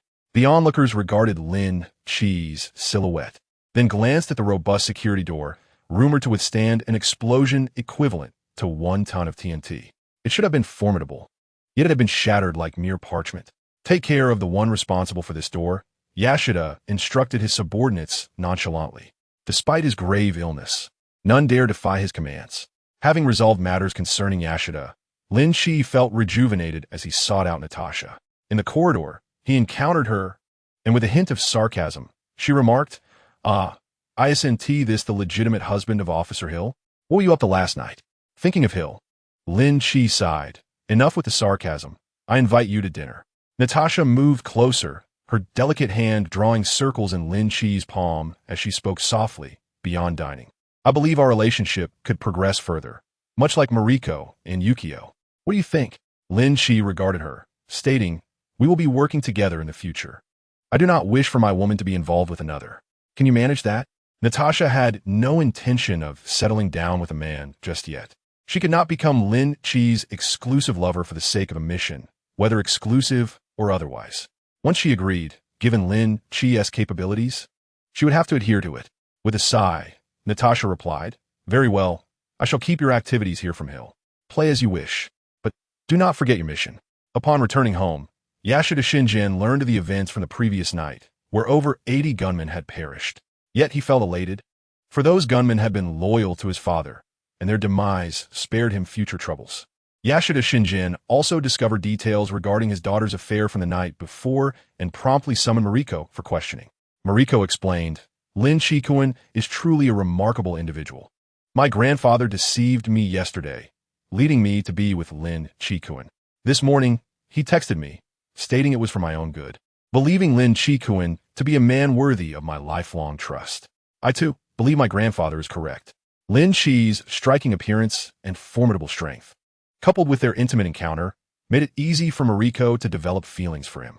Very well, then let us invite Lin Qi over for tea. I regret not having properly entertained him yesterday. Yashida instructed his aides to summon Lin Qi, who arrived promptly. Upon seeing Mariko within the room, Lynch was momentarily taken aback before regaining his composure, though his mind was now rife with speculation. Mariko placed a cushion down for Lynch, who sat down with a nonchalant grace, facing Yoshida Shinjin across a low table.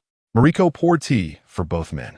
With an apologetic smile, Yoshida Shinjin addressed Lynch, saying, Lynch-kun, I sincerely apologize for my absence yesterday.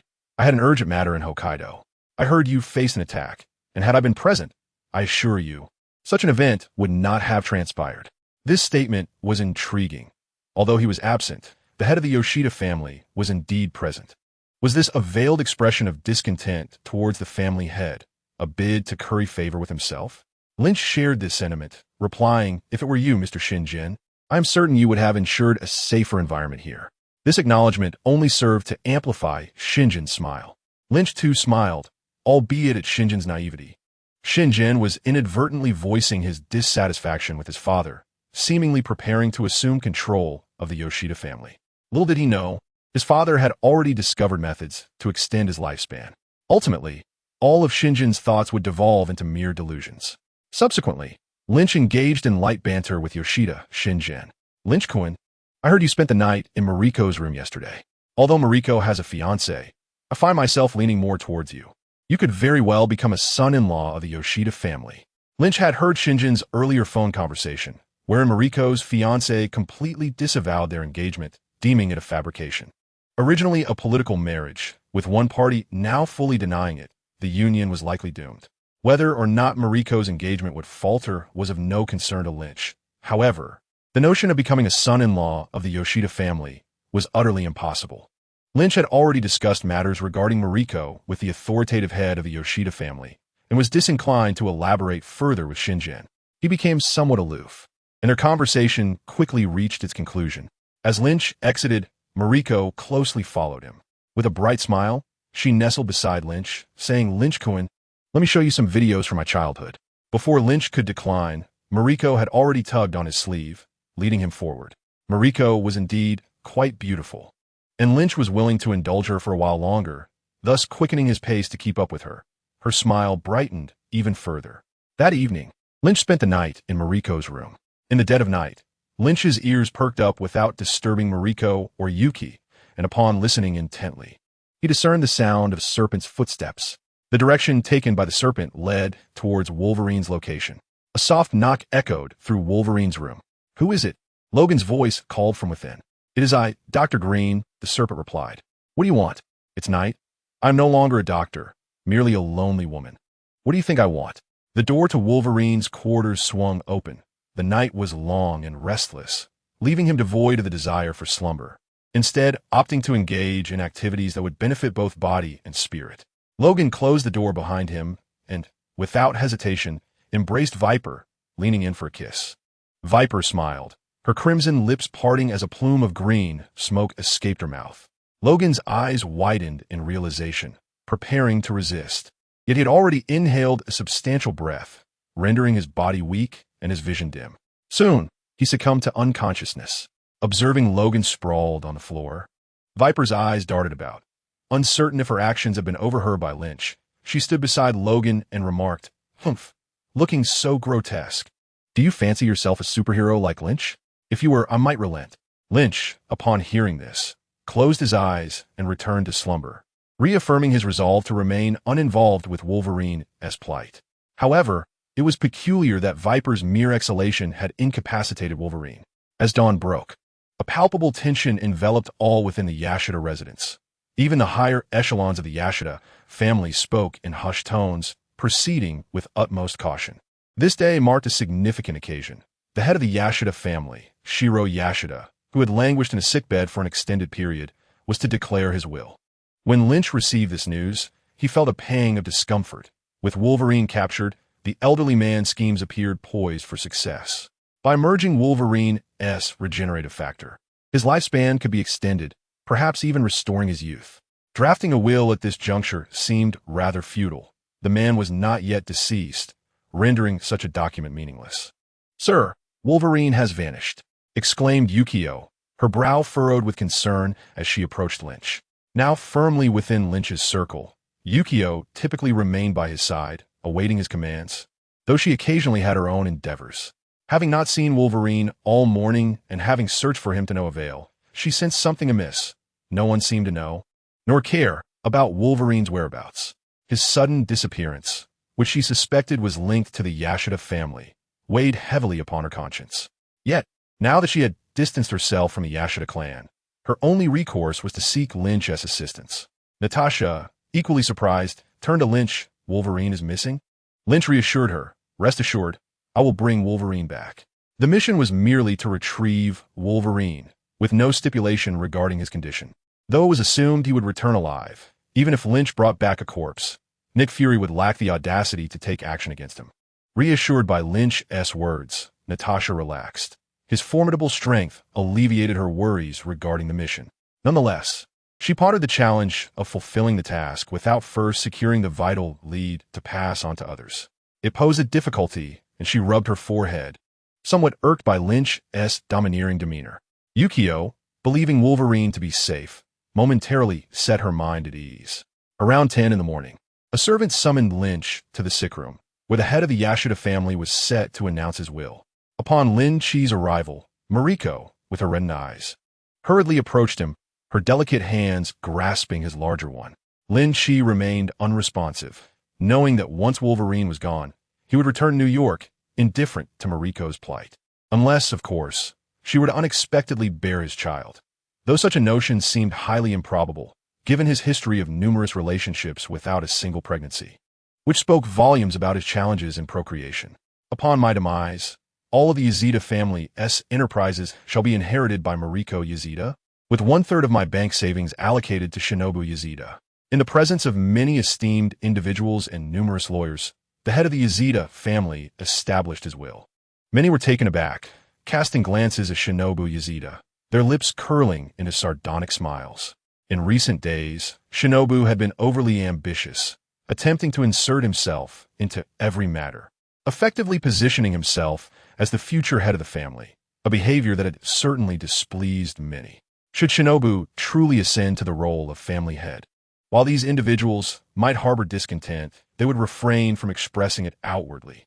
Now that it appeared he would not assume that position, they were well aware of the situation, allowing themselves to display appropriate expressions to mock Shinobu. He perceived all the derision directed at him. Feeling as though he had been publicly humiliated, his face flushed with anger, turning an ashen hue. Unaware of the events that transpired thereafter, he found himself alone with the head of the Yashida family after everyone else had departed.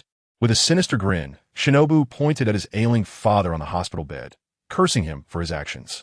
Lin Qi, listening to the vitriol emanating from the room, found it amusing. That old man was no paragon of virtue, and the son he raised was equally flawed. With a considerable dampness soaking his shirt, Lin Qi looked down to find Mariko burying her face in his embrace, weeping quietly. This situation was becoming quite burdensome for him. Compounding his distress was the fact that numerous prominent figures were bowing and scraping before him, showing great deference. This respect was not due to his identity as a superhuman, but rather stemmed from his relationship with Mariko. Should she become the head of the Yashida family, he would be regarded as the head's consort, and their reverence was directed towards that status. Throughout the proceedings, Lin Qi maintained a stoic expression, ignoring the obsequiousness of others. That night, he again spent the night in Mariko's room. As the hours grew late, he heard intriguing snippets of conversation. "We must find this person. He must be hidden somewhere within the estate." This was the voice of Shinobu Yashida, audible from a distance of over a kilometer, nearing the limits of Lin Qi's hearing capabilities. Shinobu may have been aware of his superhuman hearing, but he could not fathom that it extended to 10 kilometers. "Isn't your aim to eliminate Lin Qi and your own daughter? Hire me, the assassin, and I guarantee the task will be completed." Another voice chimed in, one that Lin Qi recognized as belonging to the assassin one.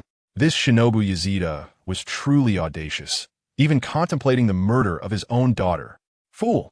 Do you truly believe you can vanquish the Superman, Lin Qi? Only that monstrous Wolverine possesses the capability to defeat him. However, Wolverine is ultimately still but a man. I have other contingencies, far superior to that old man's gunman." Chapter 89.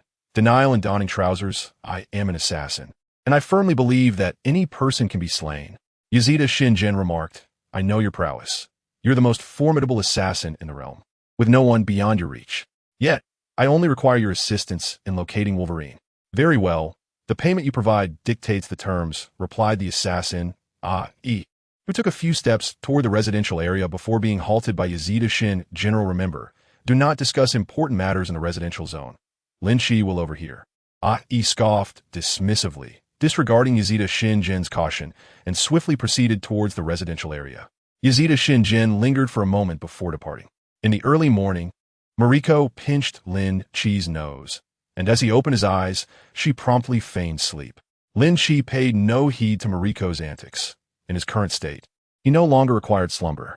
Even with his eyes closed, he drifted into a state of half-consciousness, fully aware of his surroundings. Upon noticing Lin Qi had awakened, Yuki hurriedly rose from the tatami mat to assist him in dressing. Lin Qi glanced at Yuki, then at Mariko, feeling that the old man, Yashida Shira, was indeed formidable. He had truly been corrupted. However, this was merely in Japan.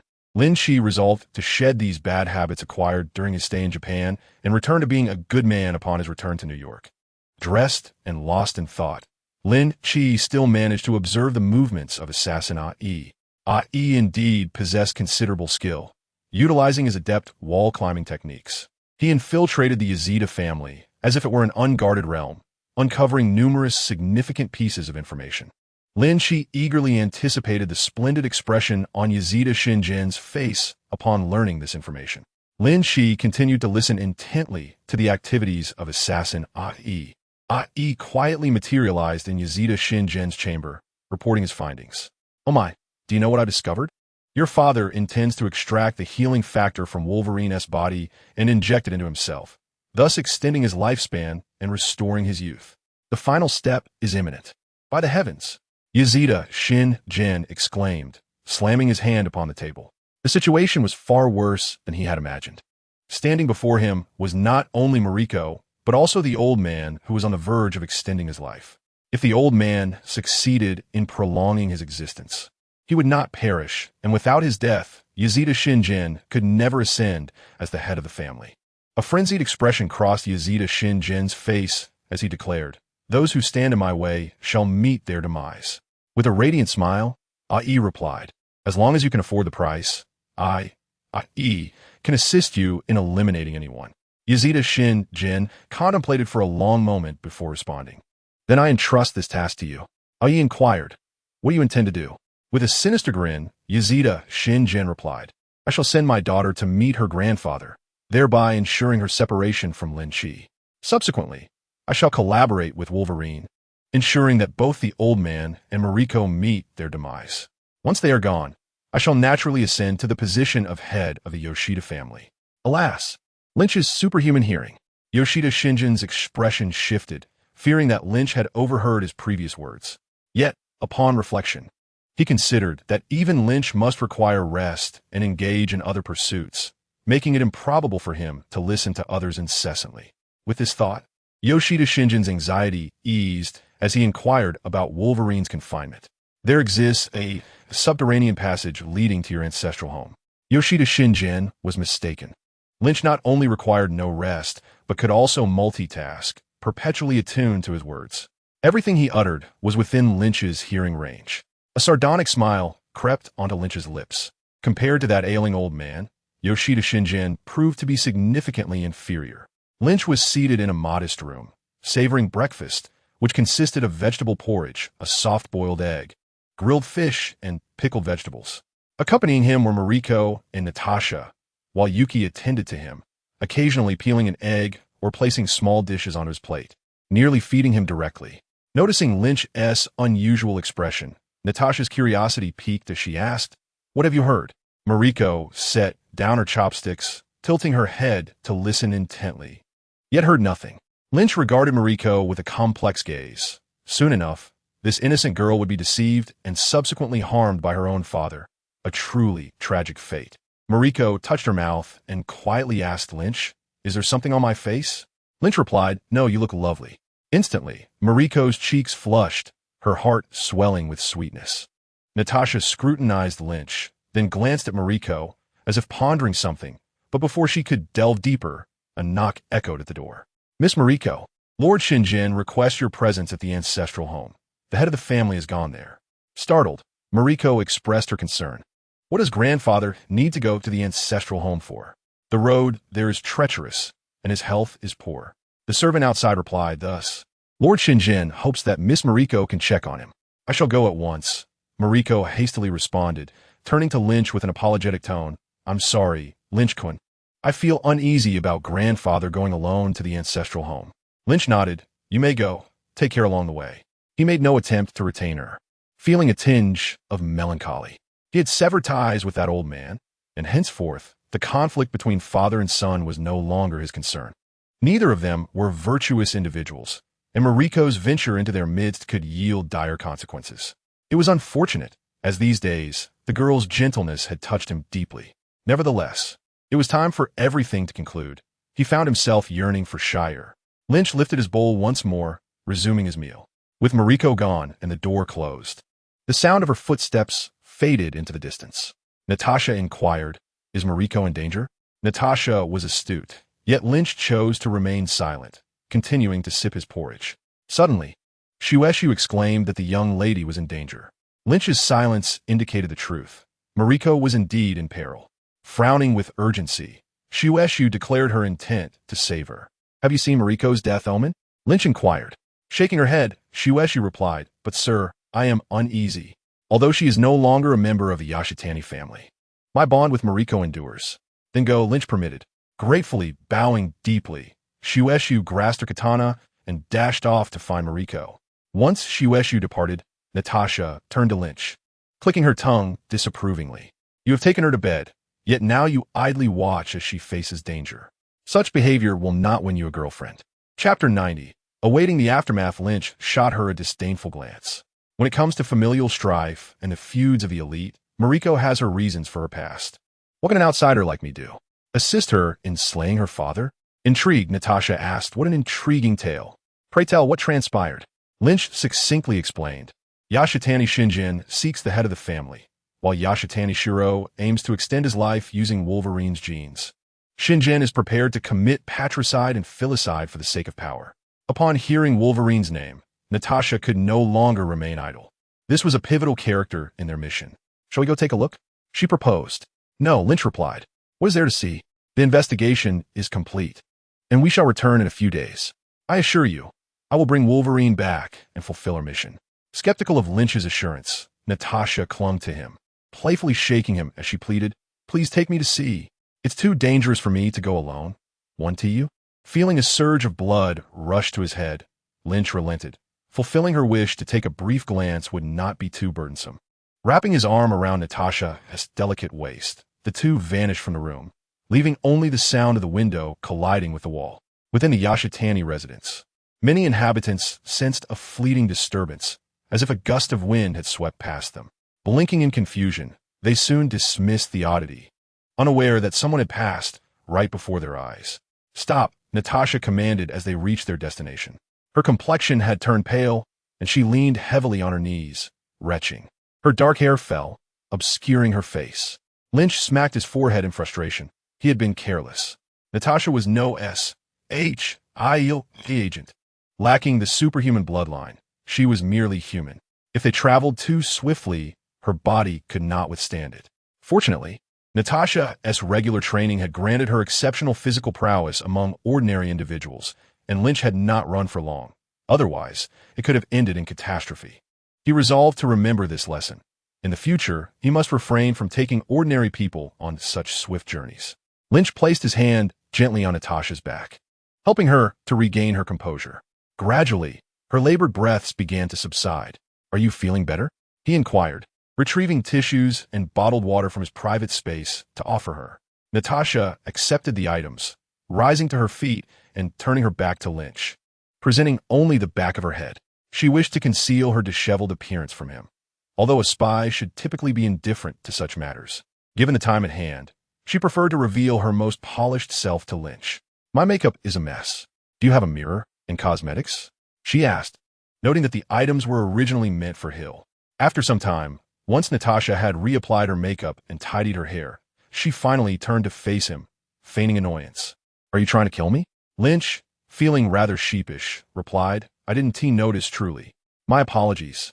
Natasha returned the cosmetics and queried, Where do you keep all these things? In an effort to express his regret, Lynch willingly showcased his private space. That's impressive. No wonder you always have an array of throwing knives. I thought you possessed some unique knife-hiding technique. Hill has one of these spaces too, doesn't she? Natasha remarked. If Hill wishes, she can have one as well, Lynch replied. Natasha sighed softly and asked, If I become your woman and we part ways in the future, will you restrict me from seeing other men? Lynch pondered for a moment, realizing that neither he nor Natasha would likely leave S.H.I.E.L.D. anytime soon. He nodded decisively, yes. Natasha pressed further. Even after a breakup? Lynch responded earnestly, yes, even then, as long as you are my woman, regardless of whether we part ways. I do not wish to see you with other men. Lynch had had many girlfriends in the past, and if he were to encounter them again and find they had moved on, he would certainly not take it lightly. Natasha lowered her gaze, saying, I'll think about it. Lynch reassured her, Do not feel compelled. It's of no consequence to me. Natasha shot him a glare. Just enjoy your little secret. She understood that Lynch would never marry her, so she hadn't contemplated that scenario. Her thoughts were solely on being a lover or partner. Nearby stood an abandoned building, once home to the Tianshur family. With newfound wealth, they had purchased a vast expanse of land, abandoning the notion of living in an apartment. Such a choice was deemed less prestigious, as those of high taste preferred bungalows. Just as Lynch and Natasha conversed, the interior of the building erupted with the sounds of fierce gunfire, anguished cries, and furious roars. Lynch once more enveloped Natasha's slender waist, this time deliberately moderating his speed to suit her endurance, as they raced towards the building. With a leap, he soared into the air, carrying Natasha through a window on the third floor. Natasha patted her full chest, exclaiming, You certainly jump high. This building isn't a standard residential structure. It resembles a factory workshop, perhaps repurposed. Wolverine, I saved you. Let us seal our partnership, Lynch declared. You must assist me in eliminating Yashida Shiro and Yashida Mariko. The two had just positioned themselves on the third floor when they heard the voice of Yashida Shingen. All right, I promise you. Wolverine's voice transitioned from feeble to robust. as though he had just awakened. Lynch and Natasha leaned over the railing, witnessing a fierce battle unfold below, where red-cloaked masked figures clashed with their black-clad counterparts, employing blades rather than firearms, their knives proving far more agile. Lynch was reminded of a professional ninja, just beneath Lynch and Natasha's gaze.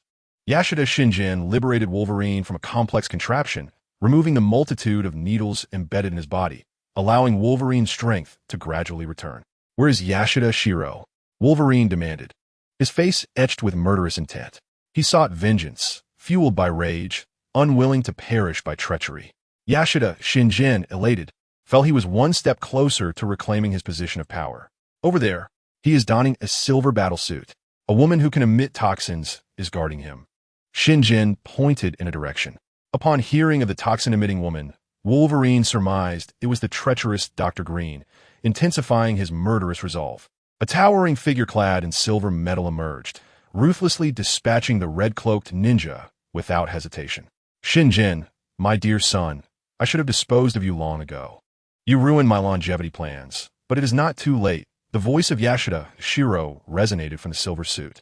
"Wolverine, swiftly eliminate him," Shinjin shouted, both fearful and furious. Before Shinjin could finish, Wolverine charged at the silver suit.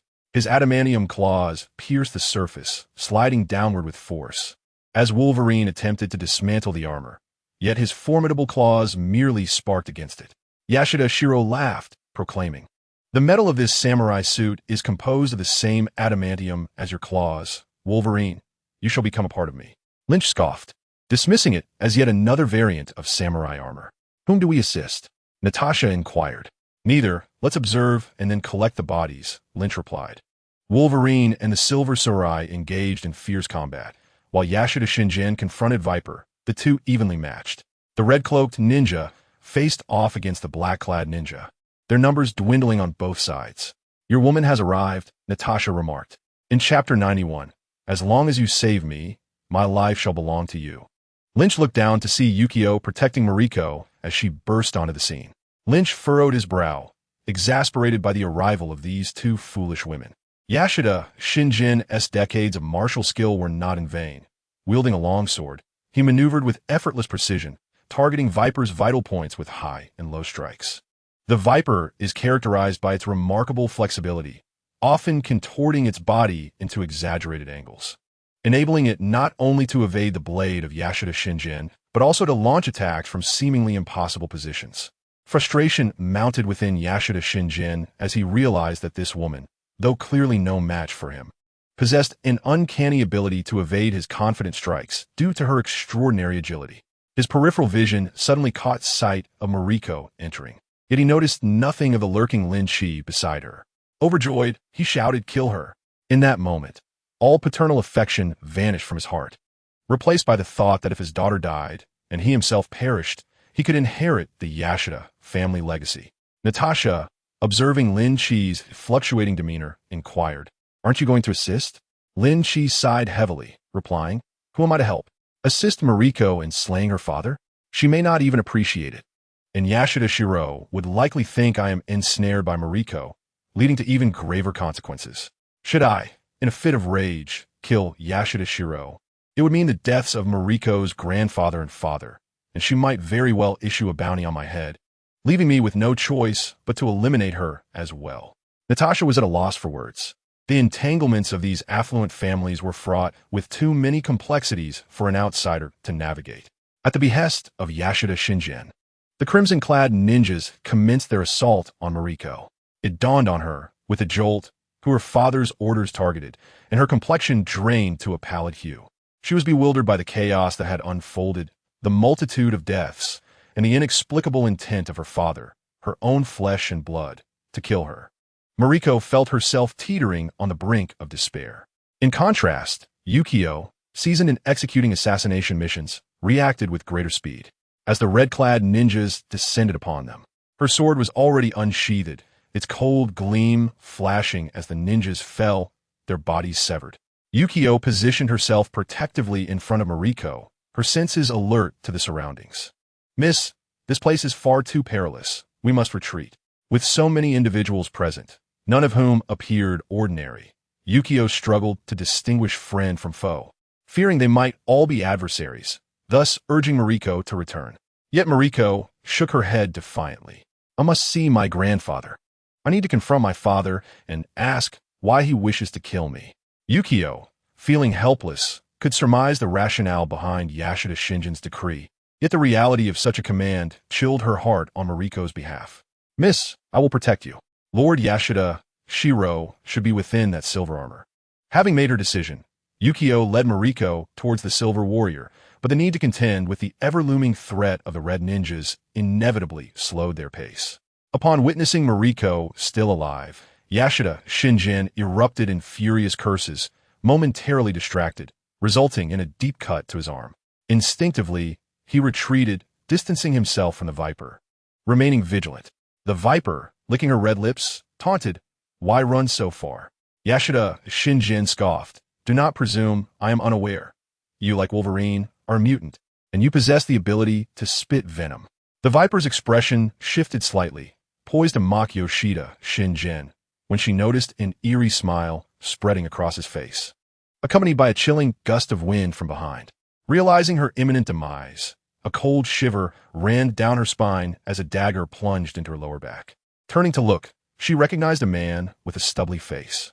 She recalled that he had been lying on the ground moments ago, severely injured, which had lulled her into a false sense of security.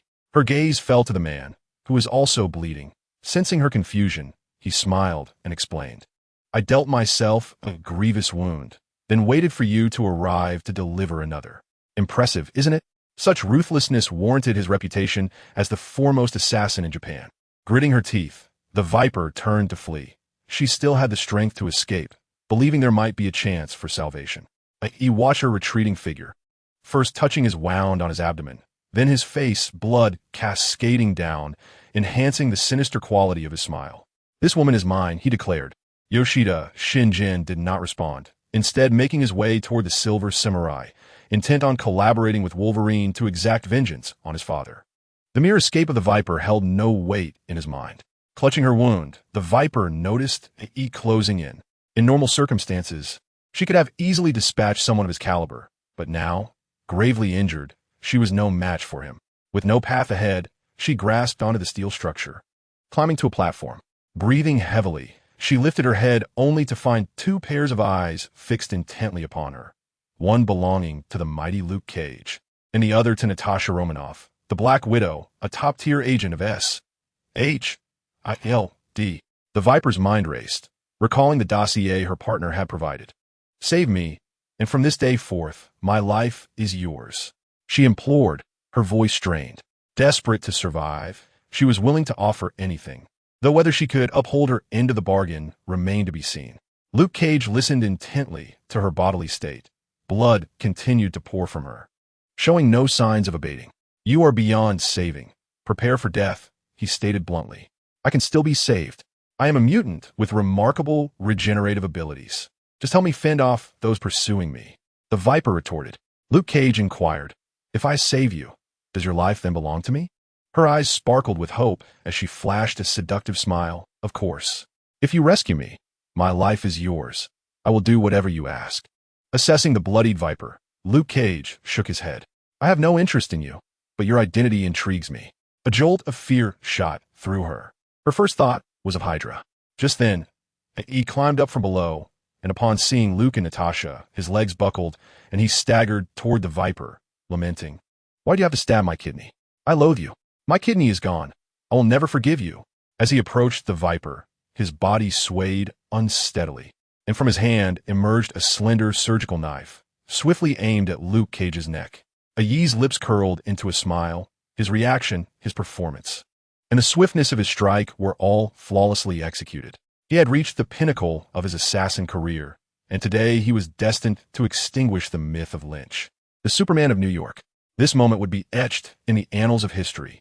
The sharp surgical knife grazed Lynch's neck, as if slicing through stone rather than flesh, failing to inflict any harm upon him. Yi's smile faltered. A throat that cannot be breached by a blade. Was this still human? No amount of scheming could succeed without strength, and your power is woefully inadequate. This was the last phrase he heard before he beheld a fist growing larger before his eyes. With a thunderous crash, Lynch delivered a single punch that obliterated the assassin Yi's skull, akin to a watermelon bursting in an explosion, its crimson and white innards scattering across the ground. Yet the three individuals present were no ordinary beings. They remained unfazed by the horrifying spectacle. Viper exhaled in relief, his eyes darting about, yet he uttered, "From this moment forth, my life belongs to you. I shall obey whatever command you issue." Natasha cast a skeptical glance at Lynch, clearly unconvinced by Viper's vow. Lynch merely scoffed, dismissing it without a second thought. "Master, I am gravely injured. Could you not take me to the hospital first?" Viper weakly inquired. "No," Lynch answered coldly, returning his gaze to the battle below. Undeterred by the lack of a favorable response, Viper struggled to sit up, using his dagger to tear his clothing into strips to bind his wounds. Both Natasha and Lynch directed their attention to the unfolding fight below, which had undergone a dramatic transformation. Chapter 92.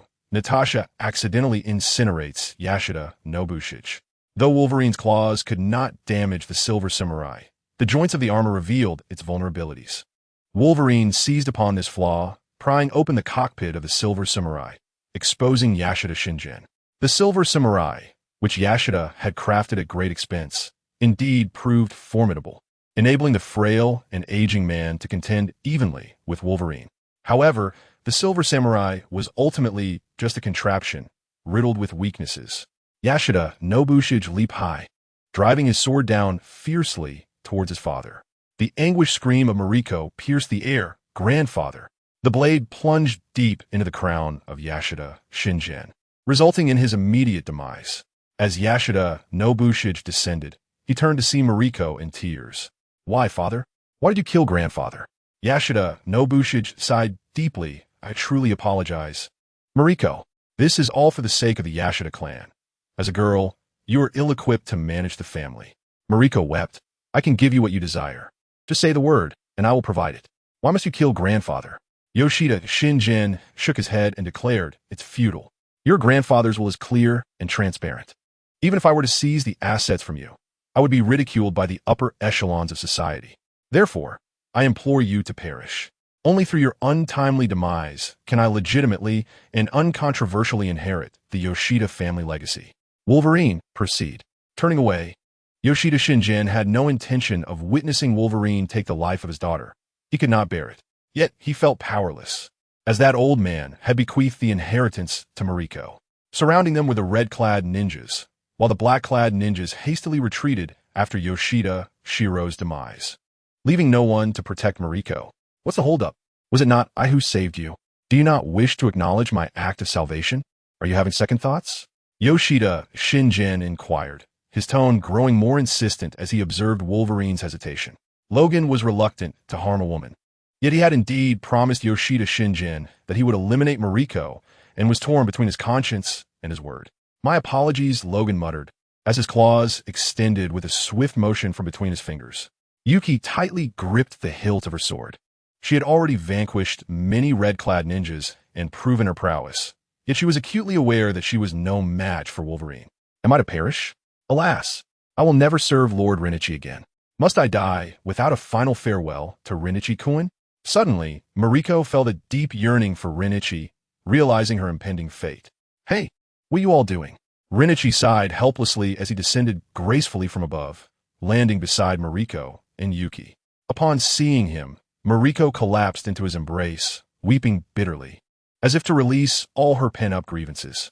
Yuki's face also lit up with surprise. Rinnichi sighed once more. He ultimately could not turn a blind eye to the emotions that bound him. Observing Rinnichi's descent, Natasha's eyes sparkled with an indescribable glimmer, her lips curling into a smile. Delighted that Rinnichi was not a cold-hearted individual. Extending her right hand towards the beam above, a strand of web shot forth from her wrist, quickly adhering to the structure. Natasha then leaped down, utilizing the web to propel herself closer to Rinnichi, severing the line mid-air and landing gracefully beside him, firmly grounded. After extensive training, she had become adept at employing her web shooter in combat. "Rinnichi!" Yoshida Shingen exclaimed in surprise, then addressed Rinnichi, "This matter does not concern you. Depart at once. and I shall compensate you handsomely. Name your price, and I shall meet it. If you desire a royal princess, I can procure one for you. However, Lin Qi did not even glance at Yoshida Shinjin, instead turning his gaze towards Wolverine. Can you refrain from intervening? He still desired to bring a living Wolverine back. But Logan clearly harbored no such intention. He dismissed Lynch entirely, ignoring his inquiries, and instead turned to Yoshida Shinjin, saying, I will assist you in eliminating this man. But I shall not harm a woman. Yoshida Shinjin, taken aback with delight, responded, Can you truly kill him? Logan furrowed his brow, sensing he might have chosen the wrong opponent.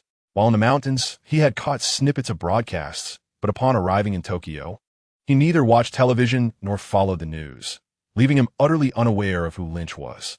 He had merely observed Lynch's formidable presence and recognized him as an adversary of Yoshida Shinjin, prompting his desire to repay the latter's act of saving his life. Logan remarked, Is he truly formidable? Although I have mistakenly harmed my own in the past, I have never lost in a direct confrontation. Initially, Yoshida Shinjin had intended to utilize Wolverine against Lynch and thus refrained from dampening Logan's enthusiasm, stating, He is merely average, for safety's sake. I will have my men assist you. Average? Logan felt a wave of relief wash over him upon hearing this description. Lynch nearly laughed in exasperation. Since his rise to fame, no one had ever underestimated him so brazenly. He turned to Natasha, asking, If I were to bring back a deceased Wolverine, would that suffice for the mission? Natasha replied, I cannot say. I will defer to your judgment on this task, and you will bear any consequences. Her gaze towards Wolverine was filled with pity, questioning the mutant's reckless audacity. Lynch understood. He need not inquire further with Natasha, for he was entirely willing to shoulder any responsibility, unperturbed by the repercussions from Nick Fury. Logan charged forward, and the surrounding red-clad ninjas swiftly followed suit. Logan's eyes blazed with murderous intent. Each time he took a life, his bloodlust surged, a natural response from one seasoned in battle. Logan was remarkably swift, outpacing the red ninjas with ease, and soon found himself before Lynch, lunging ferociously with a claw aimed at Lynch's head. In response, Lynch threw a punch, unleashing a blow so rapid that no one present could discern its trajectory, including Logan himself, who was soon sent hurtling backward. As Logan looked down, he beheld a gaping wound in his abdomen, rapidly healing, yet the intense pain was just beginning to register. Logan cried out in agony. Not bad. One punch didn't kill me. No wonder he dares to look down on me. Hearing a voice, Logan's gaze shifted to see Lynch's ghostly figure materializing before him. Logan was struck with terror. Could this man teleport? Lynch unleashed 10 punches, each carrying the force of 20 tons, equivalent to 10 20-ton trucks colliding in one direction. After delivering these 10 strikes, Wolverine's body contorted, blood and flesh splattering, leaving only his head, a beating heart, and the adamantium that supported his form. So, do you still look down on me? Lynch inquired as he retracted his fists, continuing to press for an answer. Logan felt the encroaching specter of death, an unfamiliar fear gripping him. He gazed intently at the young man before him, finally mustering the courage to ask the question that had long haunted him. Who are you, truly? Lynch, disheartened, shook his head in disdain, finding the encounter rather dull. With a single, devastating punch, he shattered Logan's heart. Remarkably, Logan still managed to utter, I simply did not realize your prowess. Lynch followed up with another blow, obliterating Logan's head, leaving nothing but a bloodied skeleton, tainted with pieces of flesh, a sight that suggested he could not be revived. Lynch turned his attention to the rear, where Natasha and Yuki were engaged in a fierce battle. Yuki's sword, combined with Natasha's webbing and laser-firing handgun, relentlessly assailed the crimson-clad ninjas. In their effort to protect Mariko, they had faced several perils. Yet, even when battling Wolverine, Lynch had thrown knives to support them in their time of need. The remaining red-clad ninjas were few, and Yuki and Natasha were more than capable of handling the situation independently, sparing Lynch from further involvement. He had other matters to attend to, and with a fleeting motion, he vanished. Moments later, he reappeared, holding a woman, Viper. Seizing the opportunity when Lynch had descended, she attempted to flee, unaware of his ability to multitask, keeping a vigilant eye on her movements. After dealing with Wolverine, Lynch swiftly recaptured Viper. She was in a worse state than before. Your speed is overwhelming. My wounds are tearing apart. Please help me, Viper cried, bloodied and desperate, Yet Lynch did not deign to acknowledge her. With the remaining red-clad ninjas defeated, Yuki exhaled in relief. This battle had proven arduous for her. The only adversary left was Shijinobu Yazida, who had yet to engage. Mariko, gazing at him, felt tears welling in her eyes as she asked, "Father, why must it be this way?" She knew the answer, yet could scarcely believe it. Yazida's eyes darted anxiously, preparing to utter words of regret, knowing that Mariko's character would likely grant him clemency, thus preserving his life for future schemes against the Yazida family. Before he could voice his thoughts, a sudden explosion of flames erupted beneath him, engulfing him completely and reducing him to ash in an instant. Mariko froze, then cried out, "Father!" After a moment of choking back tears, she turned to Lynch, her eyes pleading. "Lynch-kun, did you kill my father?" She yearned for a denial. Suddenly, Natasha exclaimed, pulling out a keychain from her pocket, her expression one of regret. "I accidentally triggered the switch. It was a contingency I had set up, small devices capable of generating intense heat. I intended to use them only if we were losing, but I mistakenly activated it." She cast an apologetic glance at Mariko. Lynch rolled his eyes, thinking such a tale was hardly believable, even to a child. Overcome with emotion, Mariko burst into tears, throwing herself into Lynch's embrace. "Lynch-kun, my grandfather is gone, my father is gone. Now I've only you left." Lynch stood in a daze as Natasha approached him and whispered in a tone only meant for their ears, "I have assisted you." Chapter 93. Without you, I would perish. With Natasha's expertise at hand, the scene was swiftly managed, and the unexpected demise of Yashida Shinjin was perfectly explained. Upon the arrival of the police, they acknowledged the assertion that the Yashida father and son had been abducted and murdered by criminals. Following their deaths, the will became effective, granting Mariko inheritance of the Yashida family's estate. Yet, some individuals remained dissatisfied, believing that Mariko, being merely a girl, was an easy target to exploit for their gain. Mariko, overwhelmed with tasks, wore a frown, prompting Lynch to inquire about her troubles.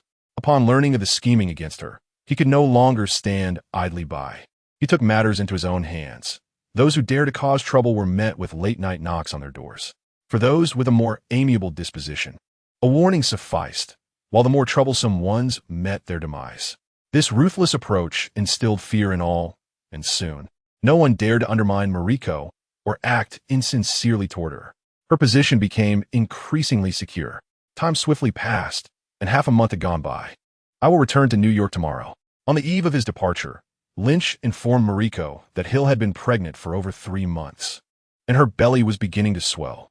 Had it not been for Mariko's fragile state, Lynch would have departed long ago. So soon, Mariko gasped, her expression turning somber. It was indeed too rapid. Lynch was about to leave. When would he return? Lynch remained silent, having never contemplated a return, as he and Mariko belonged to disparate worlds, destined for little intersection in the future. Upon witnessing his silence, Mariko grasped the reality. Biting her lip, and with a tinge of sorrow, she said, "Lynch-kun, I will give you all the Yashida family's assets. Let me be your lover, please. I truly adore you, Lynch-kun, and apart from you, I have no family left. If you forsake me, I shall perish." Mariko's love, though humble, deeply moved the indecisive Lynch. With a newfound resolve, he gazed at Mariko differently. He gently lifted her from the ground and said, "I must return to New York tomorrow, but I will come back to see you." He could not bring Mariko to New York. Unlike Yuki, who accompanied him as a maid, Mariko's status was different. Furthermore, the Yashida family's estate required oversight. Lynch would not usurp it, but he could borrow money from Mariko. Cautiously, Mariko asked, "Is that true? Will you truly return to see me, Lynch-kun?" Lynch cupped her face and placed a gentle kiss on her crimson lips, assuring her, "Of course, you are my woman, and will forever remain so. I promise to return and see you." With Lynch's acknowledgement, Mariko joyfully declared, "Lynch-kun, I shall entrust you with the Yashitani family's enterprises. I have heard from my grandfather that you desire a nation. By selling the Yashitani family assets, it would suffice to purchase an entire country. The Yashitani family possesses numerous enterprises, collectively valued at an astounding fortune.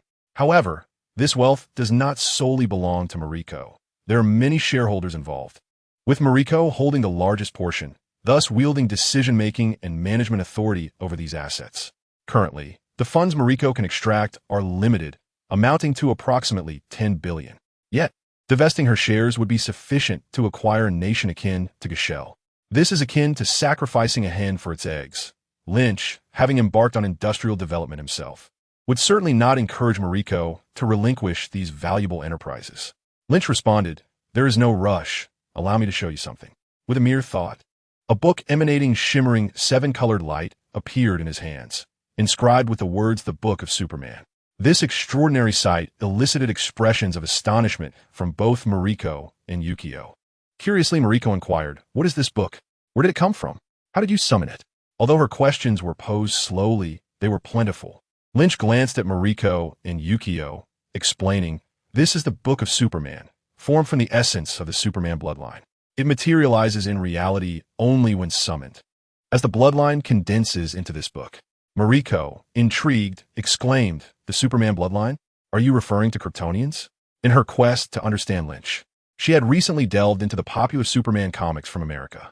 Lynch's expression darkened slightly as he clarified, "They are not Kryptonians. This is the Superman bloodline. It possesses numerous abilities, such as granting others the Superman bloodline." With a thought, two silver-covered books of Superman split from the colorful tome. The silver book, while a tier below the golden one, represented the highest quality among the collateral Superman line. Lynch handed one to Mariko and the other to Yukio. "You will need to drop a drop of blood on it.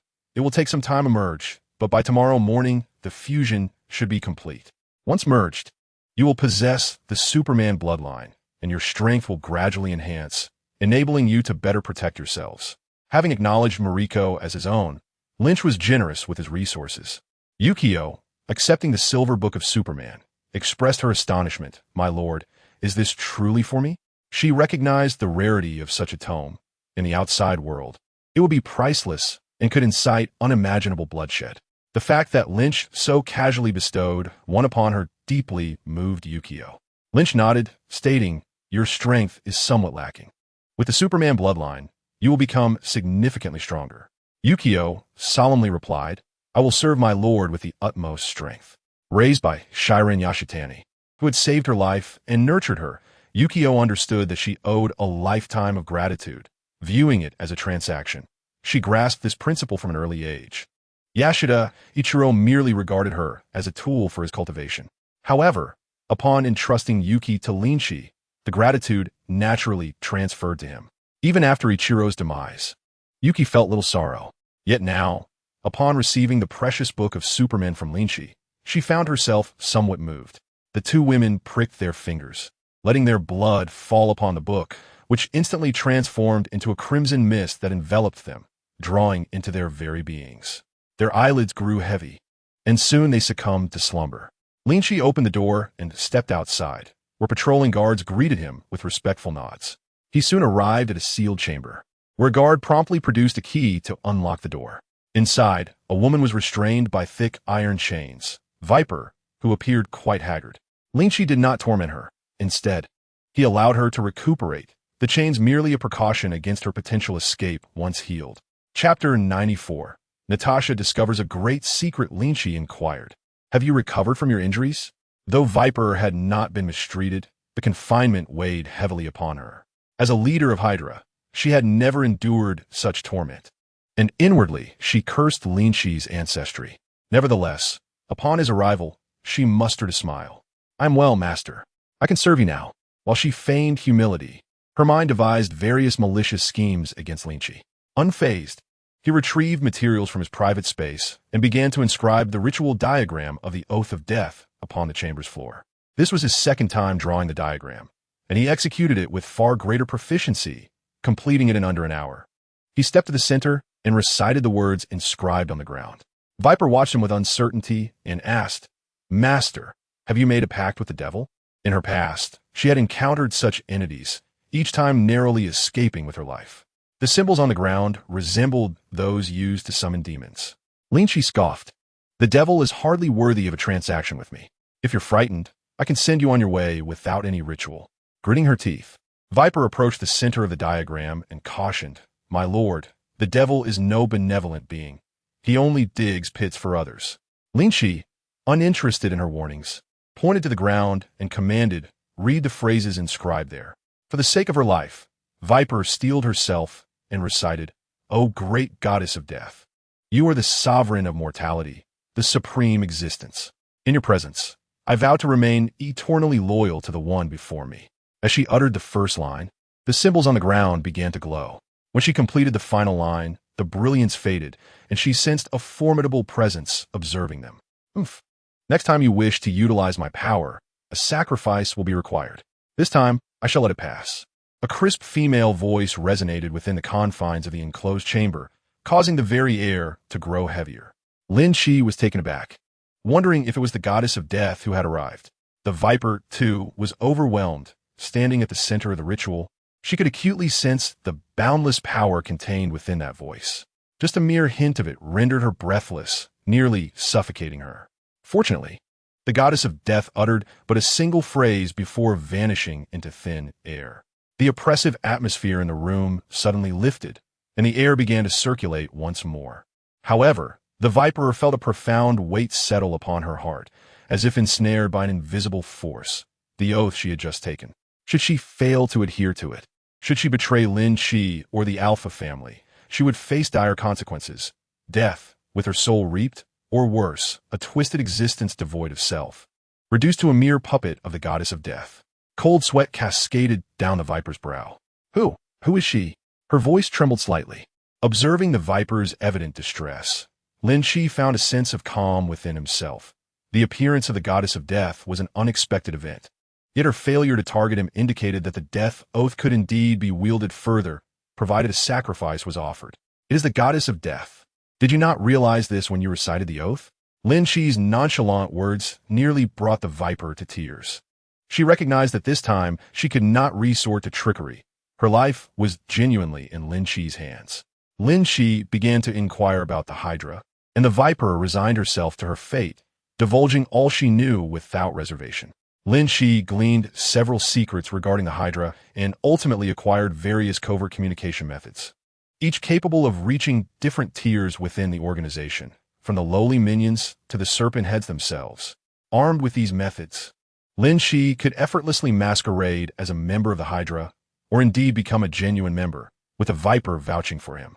The Viper possessed her own armed forces, although they were currently engaged in warfare in Afghanistan and had not yet arrived in Japan. Now, Lin Qi could summon these forces at any moment through the Viper. The rewards were substantial. Before departing, Lin Qi bestowed upon the Viper a tome of black iron, explaining its purpose. As the Viper merged with the black iron book and succumbed to slumber, Lin Qi emerged in high spirits and instructed the sentry that the door need not be locked henceforth. After the Viper's integration with the black iron book, Lin Qi could strip her of it, subjecting her to a fate worse than death. This served merely as a precaution. The following morning, when Natasha awoke, she beheld Mariko and Yuki standing in the corridor, their forms bathed in sunlight, as if the sun itself were intent on gilding them in golden hues. Natasha was taken aback. She had witnessed similar scenes numerous times before, particularly with Hill, who had come to adore the sun due to her enhanced physiology. But what are these two? Could they too be with child? Natasha approached them discreetly, offering a greeting. With a cold expression, Mariko offered no response. She remained troubled by her father's untimely death at the hands of Natasha. Although Natasha had made efforts to befriend her, Mariko understood that her father had brought about his own demise. Yet, the grievance in her heart was insurmountable. In contrast, Yukiko politely replied, "Good morning to you too." Natasha remarked that Lynch had a fondness for children, inquiring if they had conceived during their time living together. Both Yukiko and Mariko felt a rush of crimson to their cheeks. Mariko maintained her frosty demeanor, while Yukiko addressed Natasha's question, stating, Lynch Kuin mentioned that his unique constitution makes it difficult for him to father children. As of now, there are no signs of pregnancy. "Oh, I see," Natasha responded, taking a deep breath. "The sunlight today is quite pleasant." Yukiko agreed. Yes, it is indeed comfortable, warm, and inviting. Having often witnessed Lynch and Natasha engage in flirtatious gestures, Yukiko felt no sense of caution and readily answered Natasha's inquiry. Natasha scrutinized Mariko closely, who had now allowed a smile to grace her face, evidently in accord with Yukiko's statement. Wiping the beads of sweat from her forehead, Natasha noted that late July was transitioning into August, marking the peak of summer, the morning sun already eliciting perspiration, yet the two beside her appeared unperturbed. "I'm going to grab a bite to eat."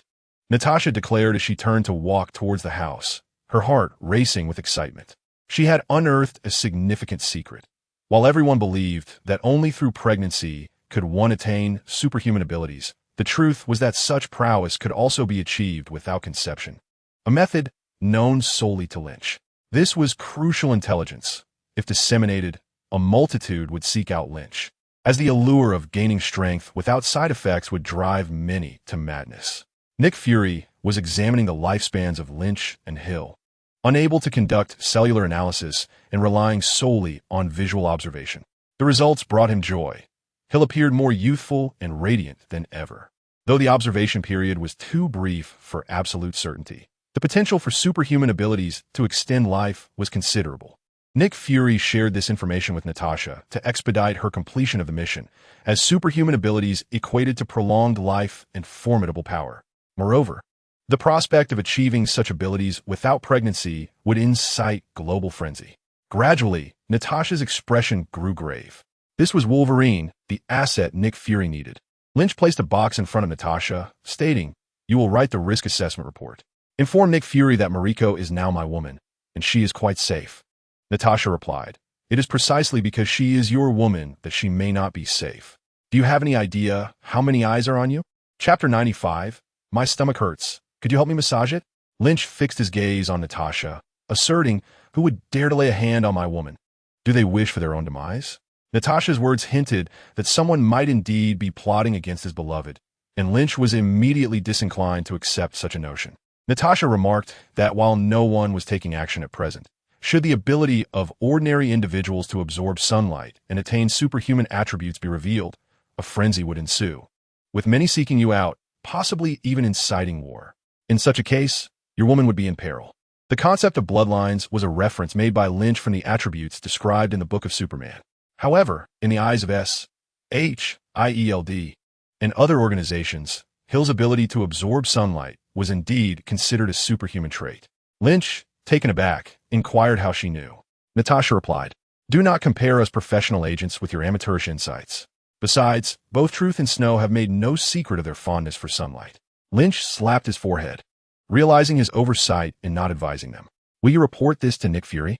Natasha shook her head, saying, "This matter is too significant. I will initially help you conceal it, but ultimately, it cannot remain hidden for long. Once they grow as powerful as S.H.I.E.L.D., their abilities will be exposed, and those with ill intentions will become aware." "Thank you, Natasha. You're a good person.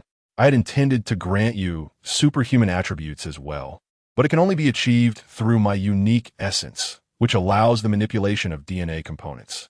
Lin Qi chuckled heartily and set off to find Truth and Snow. He himself was not concerned about information leaks. However, keeping it concealed would benefit both Truth and Snow. Natasha rolled her eyes at Lin Qi's retreating figure. Skeptical of his claims, yet upon reflection, found some merit in his words. Although she received an absurd answer, her objective of alerting Lin Qi was achieved. Moreover, this unreliable rationale would serve as a basis for a future report should Truth and Snow's anomalies be discovered, asserting that only with the right components could one attain superhuman status. Natasha was not entirely convinced, yet she believed someone would find it credible. At noon, Tokyo Airport. Beneath the civil aircraft, on the airport lawn, a line of black Rolls-Royces stood in formation. In front of the Rolls-Royces, Truth, with a somber expression, bid farewell to Lin Qi. He pressed a kiss upon her crimson lips, cautioning her to be discreet and not let anyone discover her ability to absorb sunlight. Furthermore, the Book of Superman is now intertwined with you. Should it be damaged, you too will suffer. That is all I wish to convey. It is just over 10,000 kilometers from Tokyo to New York. I can reach it in a little over 3 hours by running. I will come to see you when I have the time." Truth nodded, forcing a smile as she wished him a safe journey. Lin Qi turned and walked towards the aircraft with Snow, where Natasha awaited them at the foot of the boarding stairs. After the three exchanged farewells, they boarded the plane together. Once Lin Qi's figure vanished from sight, Truth donned a pair of sunglasses to conceal her reddened eyes. From this day forth, she would strive independently. Lin Qi's financial shortcomings meant she must earn money for him. "Drive," came her cold command from the back seat. The driver, sensing the gravity of her tone, promptly started the car. As the Rolls-Royce convoy vanished, only then did the airport allow the passengers of this flight to embark. Among the throng of boarding individuals, A sharp-featured, middle-aged man inquired of a burly fellow nearby as to why the flight was delayed for such an extended period. Have our actions been discovered? The large man pulled out his phone to check a message and replied, No, we haven't been detected. The bomb has already been installed on the plane. A significant figure from the S.H.I.E.L.D family is boarding. With renewed excitement, the burly man exclaimed, We hit the jackpot. A prominent member of the S.H.I.E.L.D family is on the plane we intend to hijack. $100 million is far too little. We could easily demand $300 million. Hearing this, the sharp-featured man envisioned a windfall that exceeded their expectations, and he was instantly filled with exhilaration. Danger? It was non-existent. They had prepared for this operation for over a year, accounting for all unforeseen variables. Even if the plane were to crash, they could rely on parachutes for survival. After a while, the plane took off smoothly. Lin Qi reclined in a lounge chair while S.H.I.E.L.D stood beside him, gently massaging his shoulders. Nearby, Natasha twisted and turned in another lounge chair, displaying her alluring form. Lin Qi, my stomach hurts. Could you please massage it for me? Their relationship had grown quite intimate following their trip to Japan. However, Lin Qi had resolved not to make any advances toward Natasha until she had vowed to remain chaste for him. In the face of Natasha's flirtation, Lin Qi merely observed, feigning indifference. Natasha's voice was melodious, yet Lin Qi maintained a stoic expression, inadvertently attracting the attention of a rotund man seated in front of them.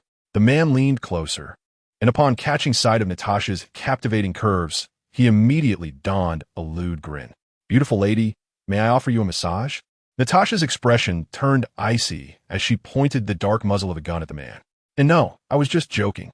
I didn't see anything. The presence of a handgun aboard the aircraft could only belong to either a hijacker or an enforcer. Natasha's stern demeanor suggested she was the former. The man's face drained of color, cold sweat pouring down as he attempted to retreat, fearful of Natasha's potential trigger pull. Lin Qi, exasperated, advised him be polite. Don't stare, or you might end up dead. We are police officers. Don't be afraid, we don't kill easily. Why yes, I will certainly be more courteous in the future. Although he harbored doubts about whether Natasha and Lin Qi were indeed police officers, the man's pallor began to return to normal as he hurried back to his seat, careful not to gawk again. Natasha rolled her eyes and muttered under her breath, calling him a coward. The rotund man undoubtedly heard her, but dared not respond. Natasha holstered her weapon and continued to writhe in her lounge chair, occasionally casting flirtatious glances at Lin Qi, seemingly devoid of any sense of shame. After a while, Lin Qi raised an eyebrow and suddenly declared, Someone is attempting to hijack the plane. Natasha abruptly sat up from her lounge chair, gripping her gun and vigilantly scanning the surroundings. Upon noticing Lin Qi languidly reclining while enjoying S.H.I.E.L.D's massage, Natasha let out a sigh of relief and reclined once more. Lynch, the extraordinary superhero, possesses immense strength and the ability to fly. Even in the presence of robbers, there is no cause for concern. Rather, one might ponder how unfortunate the criminals are to encounter him. Natasha's earlier actions were merely instinctive for a seasoned agent, and upon reflection, her apprehensions dissipated entirely. Suddenly, gunshots rang out from the rear cabin, causing the first-class passengers to pale in shock. Natasha turned to Lynch, inquiring what they should do. Lynch, unfazed, dismissed it as a trivial matter, asserting that whatever was to happen would unfold as it should. Chapter 96. Is my daughter well behaved? Raise your hands. Otherwise, do not blame me for opening fire. Do not even think of resisting. We have planted bombs on this aircraft. Who is a significant figure in the S.H.I.E.L.D family? Who is it? Hand over the key members of the S.H.I.E.L.D family, or I will resort to murder. 3 robbers clad in camouflage and masked approached the first-class cabin, brandishing firearms and shouting threats. I know him. He is a vital member of the S.H.I.E.L.D family, shouted a portly man, previously scolded by Natasha for his cowardice. He pointed at Lynch, exclaiming, I saw him conversing with a woman from the S.H.I.E.L.D family. You must be looking for him. That woman was armed, and he deceived me earlier, claiming they were police officers. The portly man reveled in a sense of vindication as he cast a glance of malice towards Lynch and Natasha. One of the robbers rushed forward, aiming his gun at Natasha. Although Natasha's hand trembled momentarily, she ultimately refrained from drawing her weapon, instead seeking Lynch's guidance. Her thoughts were not on her own safety, but on the grave matter of the bomb aboard the aircraft, contemplating whether Lynch had a solution. Raise your hands, commanded the robber, directing his weapon towards Natasha as he prepared to search her. "Wait," Lynch called out, halting the robber's advance.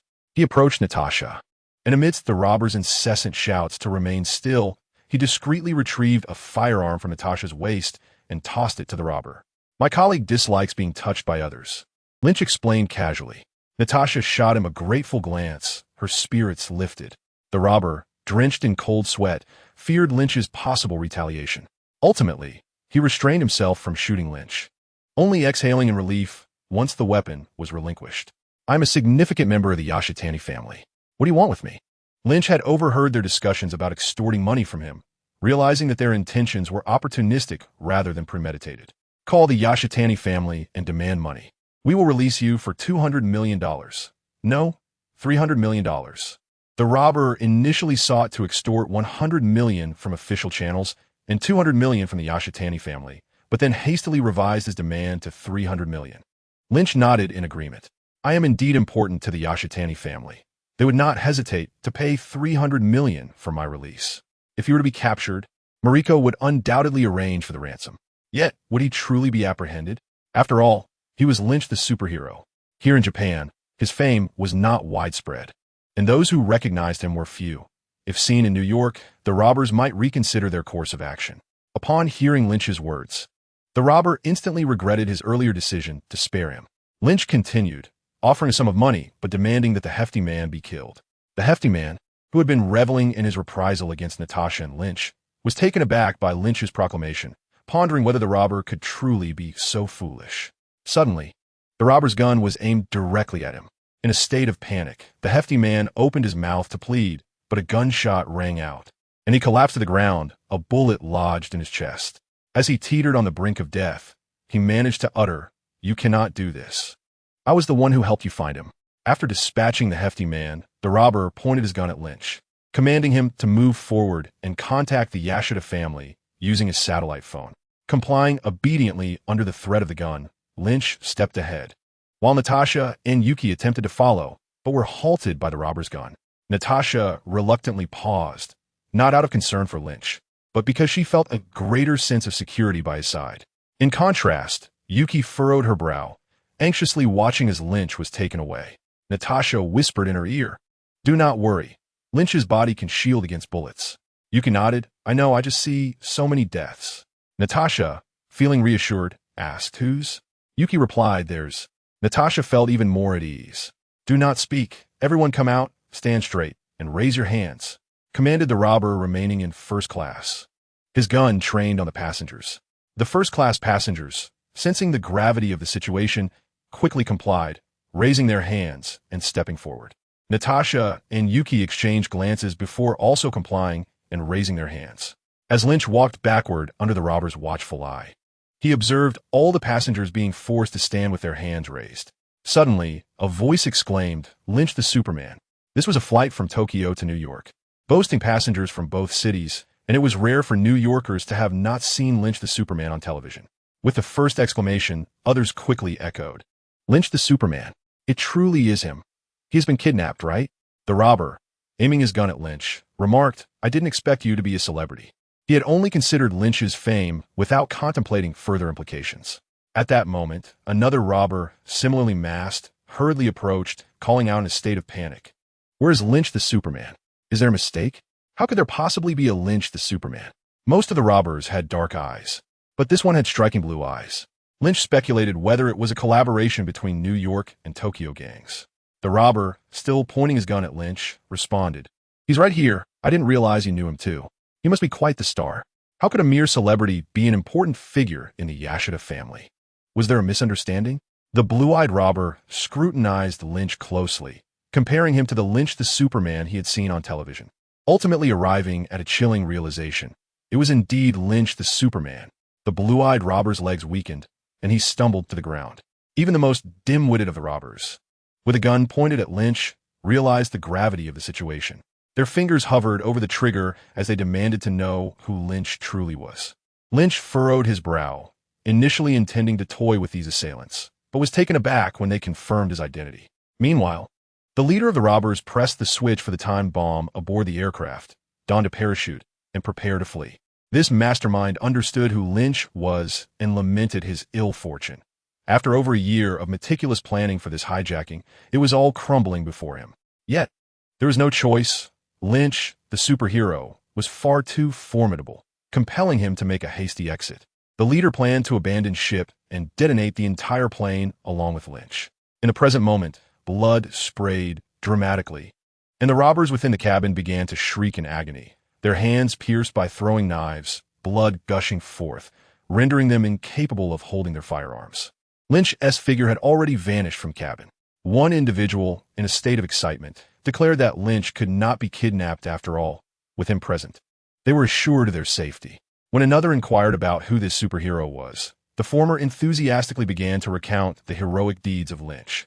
The leader of the robbers, attempting to pry open the aircraft's door, was seized by Lynch, who mercilessly crushed his grip. Lynch then secured the door once more and swiftly traversed the various compartments of the plane, ensuring all robbers had been incapacitated with throwing knives, their cries echoing in a cacophony of despair. The firearms were gathered by Lynch and set aside. The flight attendants, initially bound by the robbers, were now liberated by Lynch. One attendant, sweating profusely, bowed deeply to Lynch and informed him that there were bombs on the plane, though their locations remained a mystery. Lynch replied calmly that he knew precisely where they were and instructed them to reassure the passengers while he handled the rest. The timer on the bomb emitted a faint beep with each passing second, a sound so subtle that an ordinary person would hear nothing, yet to Lynch, it resonated like a trumpet, guiding him toward his objective. Following the sound, Lynch swiftly located 5 explosive packages, an audacious move. Fearing that one alone might not suffice to destroy the plane, he opted for 5. With the timer showing 1 minute remaining, Lynch grasped the explosive package and positioned himself by a small window, awaiting the countdown. The passengers understood what Lynch held and watched anxiously from a distance. Even the flight attendants were tense, while only Natasha and S.H.I.E.L.D stood resolutely by his side. In the final seconds, Lynch struck the window with a gentle but forceful punch, casting the explosive package into the air. Moments later, a tremendous explosion reverberated through the sky, accompanied by a brilliant flash of flames. The passengers aboard the aircraft erupted in jubilant cheers, having narrowly escaped death. They expressed their profound gratitude to Lynch, offering business cards and pledging that he could reach out to them at any time should he need assistance. After that, the journey continued without incident. As the airplane touched down at the New York airport, Lynch stepped out and was greeted by Hill, C-Tung, and April, who was wielding a camera, along with Fox, who had also arrived. Lynch hurried forward, cautiously embracing Hill, then leaned down to listen closely to her belly, inquiring about his daughter's behavior during this time. Chapter 97. Lynch loses control. Hill, C-Tung, Betty, April, Fox, Natasha, and Shue were all strikingly beautiful women. Among them, Natasha possessed the most voluptuous figure, while April's slender waist was undeniably captivating. Fox had the most alluring lips, and Betty radiated youthful vitality. In addition to these Western beauties, C-Tung and Shue represented Eastern grace. C-Tung, in her qipao, exuded the elegance of a noble woman from the East, while Shue embodied a different kind of delicate beauty. Hill stood out the most. Her commanding presence, coupled with her fair, luminous skin, drew everyone's attention effortlessly. The gathering of such stunning women naturally attracted a multitude of gazes. Hello, are you Hollywood stars? I am Harry Osborn. Just returned to New York to take over the Osborn Group. You must have heard of it. May I invite you all to dinner? While others merely observed from a distance, murmuring enviously, a slender yet handsome young man approached directly, extending the invitation, though his gaze remained fixed on Hill, clearly eager to invite her specifically. Suddenly, a middle-aged man rushed over, apologizing to Lynch and Hill. My apologies, Mr. Lynch. I'm sorry, Mrs. Alvin. Our young master has just returned and is unfamiliar with you all. Harry curiously scrutinized Lynch, realizing, you are the famous Mr. Lynch. I've heard of you in England. Hello, I'm Harry Osborn. Lynch's good mood was abruptly interrupted. His expression turned cold. Take your young master away, or I won't hesitate to escort him myself. The middle-aged man, wiping his cold sweat, quickly pulled Harry away. As Harry turned to leave, he muttered under his breath, what a miserly person, calling himself Mr. Lynch. Suddenly, it seemed that Harry tripped over something, falling to the ground in an embarrassing manner. Betty burst into laughter, and April aimed her camera at him, capturing the moment. Harry stood up, intent on snatching the camera from April. "Don't you dare! Delete it!" April swiftly dodged behind Lynch, sticking her tongue out at Harry, teasing, "Tomorrow's headlines. The heir of the Osborne group suffers from impotence, tripping while walking." Harry's expression shifted. He certainly did not wish to be perceived as weak by the New Yorkers. He lunged again for April's camera, but Lynch blocked his path, coldly commanding, "Get lost." A sudden chill swept through the air.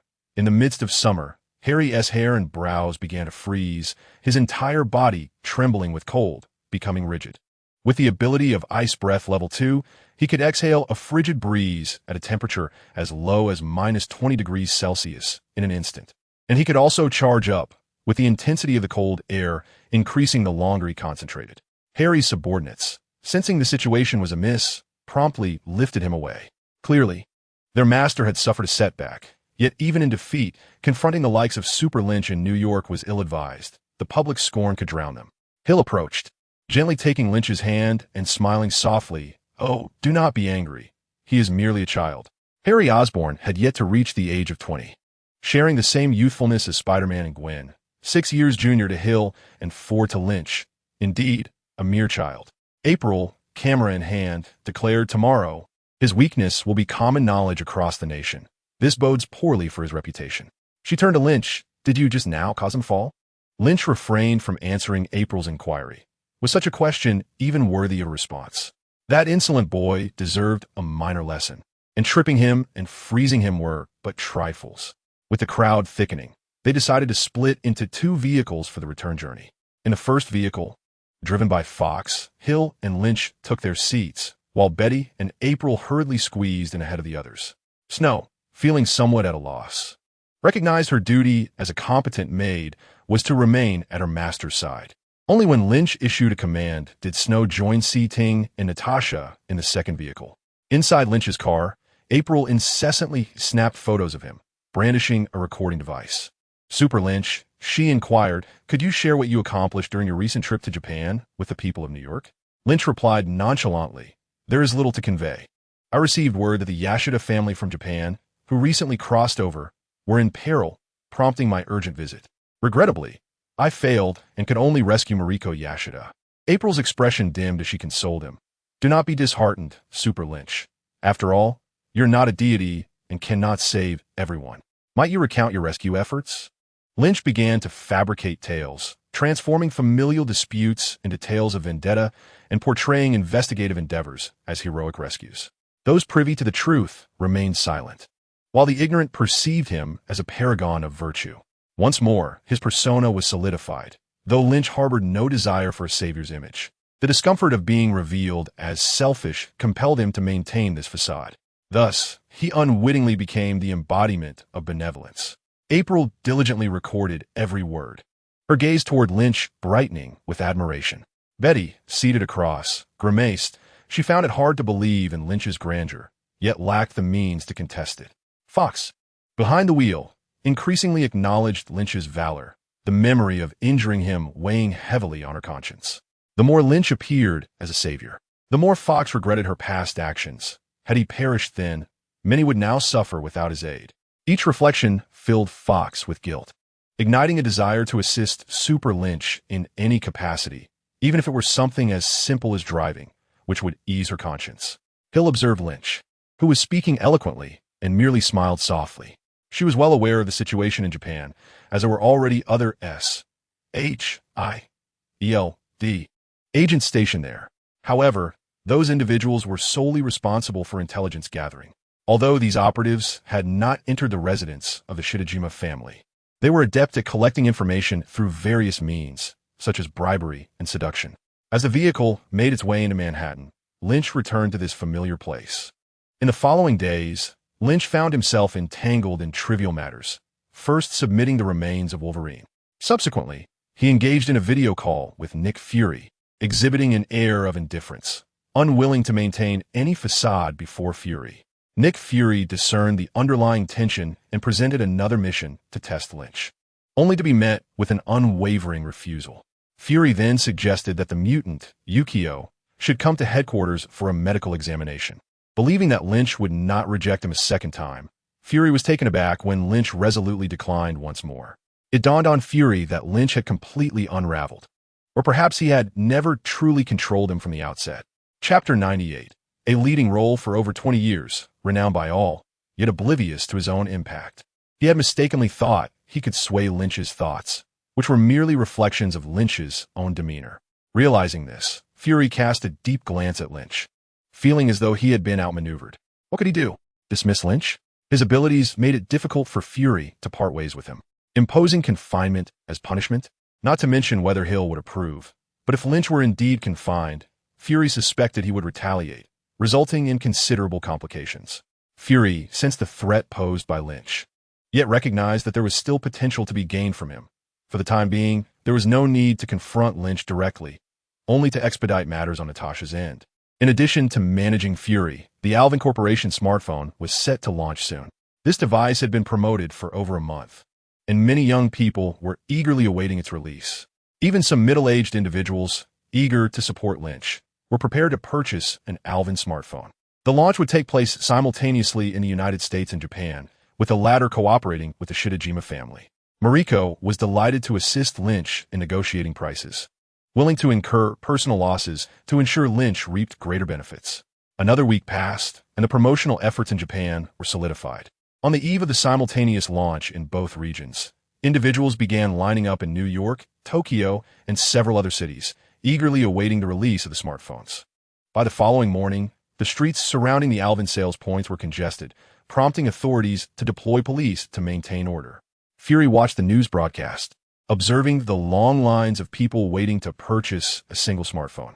The irony was that this device was one that S.H.I.E.L.D had initially dismissed, a gift Fury had unwittingly given to Lynch. Was a smartphone with a touchscreen truly so captivating? After several years of effort, we did not anticipate such a remarkable outcome. Natasha remarked that perhaps, but those technologies now belong to Lynch. Nick Fury felt a pang of regret. This was a substantial sum of money. Had he known that such a mobile phone would become so immensely popular, he would never have allowed Lynch to take the lead. While Fury sighed in contemplation, the explosive sales of smartphones had already commenced. The fervor lasted for 3 days, during which 5 million units were sold, earning Lynch an astonishing profit of $250 billion, even after deducting costs and labor. The net profit remained a staggering $100 billion, no small figure for Nick Fury. Upon receiving this news, Fury was filled with regret, locking himself in his office for quite some time. Subsequently, he rushed to the technology department, hoping to identify another product that could achieve similar success in the market, thus recouping some of his losses. At the Alvin Group, Lynch held S.H.I.E.L.D. Agent Hill in his arms as she managed documents for the agency. Lynch's ears perked up, and a smile suddenly graced his lips as he planted a kiss on Hill's cheek. Hill looked up, witnessing Lynch's joyful expression, and inquired about the source of his happiness. With enthusiasm, Lynch exclaimed that all the 2007 edition Alvin phones had sold out.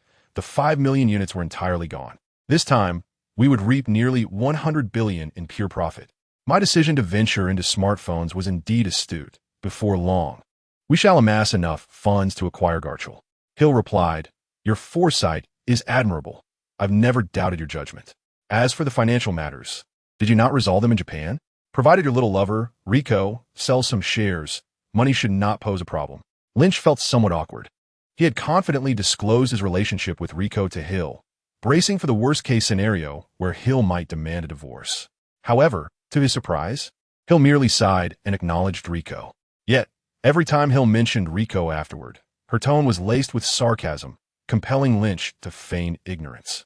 As Lynch leaned in closer to Hill, the office's other occupant, C-Tung, hurriedly exited. Eager to progress further, Lynch was halted by Hill, who cast a glance toward the office's Su-Su. Ultimately, Lynch was unable to fulfill his ambitions in Japan, facing a delay. At that moment, a haze enveloped Lynch, and new memories surfaced within his mind. Drawing from his previous experience, he quickly discerned what was transpiring. False memories had come to him. After the momentary disorientation, Lynch meticulously recalled the newly surfaced memories, which revealed that he had watched a soap opera wherein the lead actor was entirely oblivious to his role in the television production. Having been filmed for over 20 years, This soap opera was titled The Truman Show. Lynch inwardly cursed, realizing that it seemed as though he had traversed into The Truman Show, complete with the director, the actors, and the naive protagonist, Truman.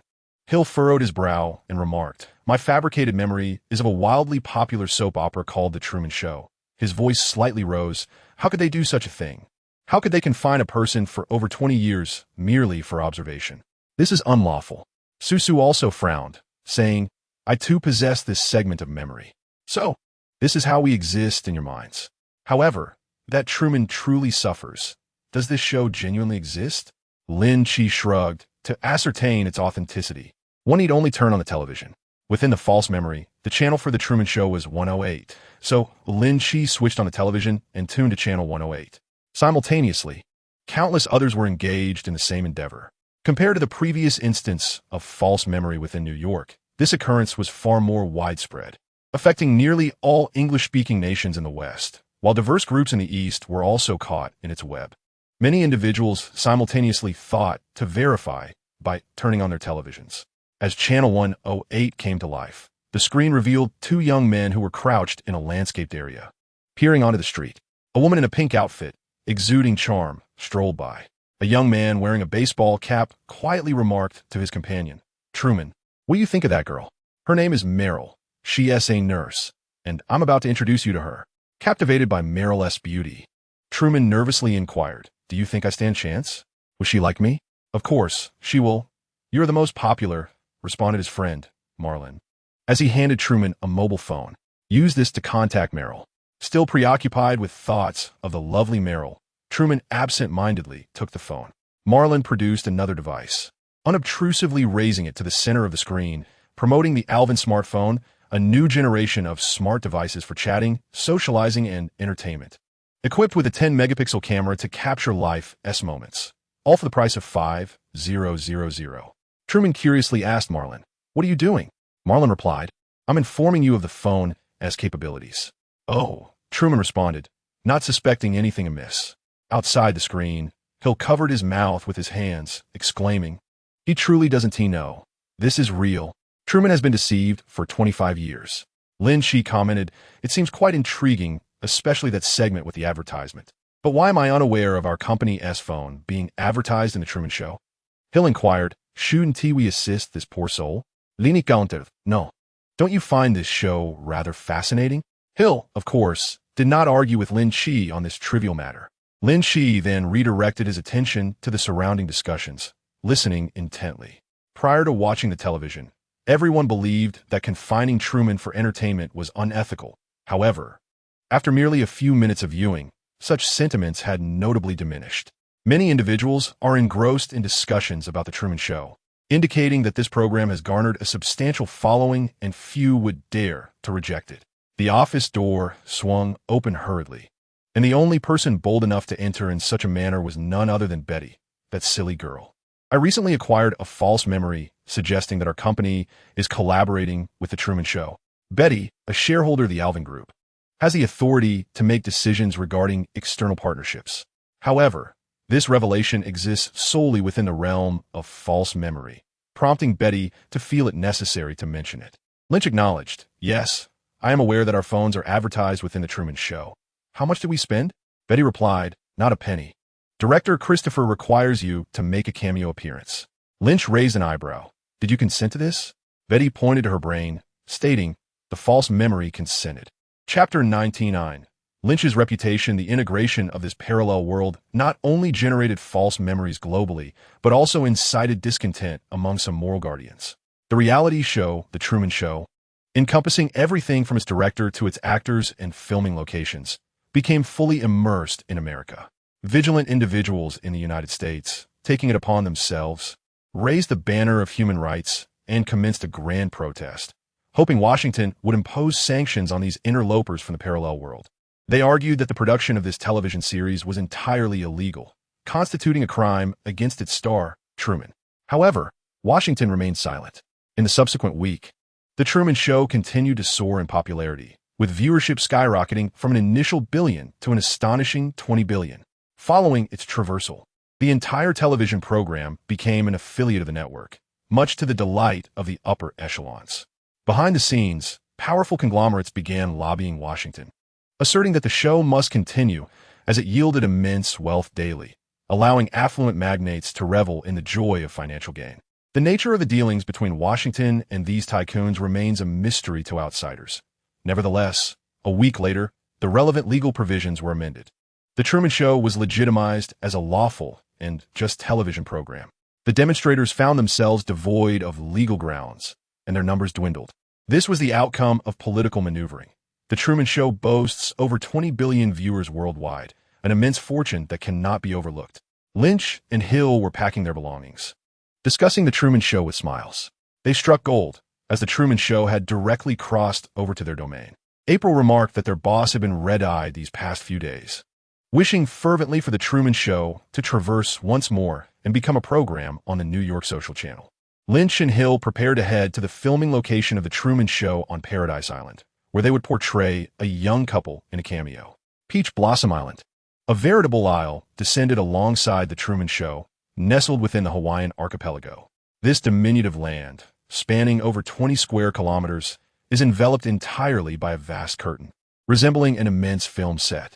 Within its confines, apart from Truman, all inhabitants are but actors.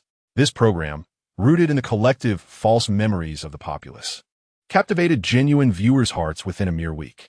Audiences found immense pleasure in sitting before their screens, watching Truman's journey unfold.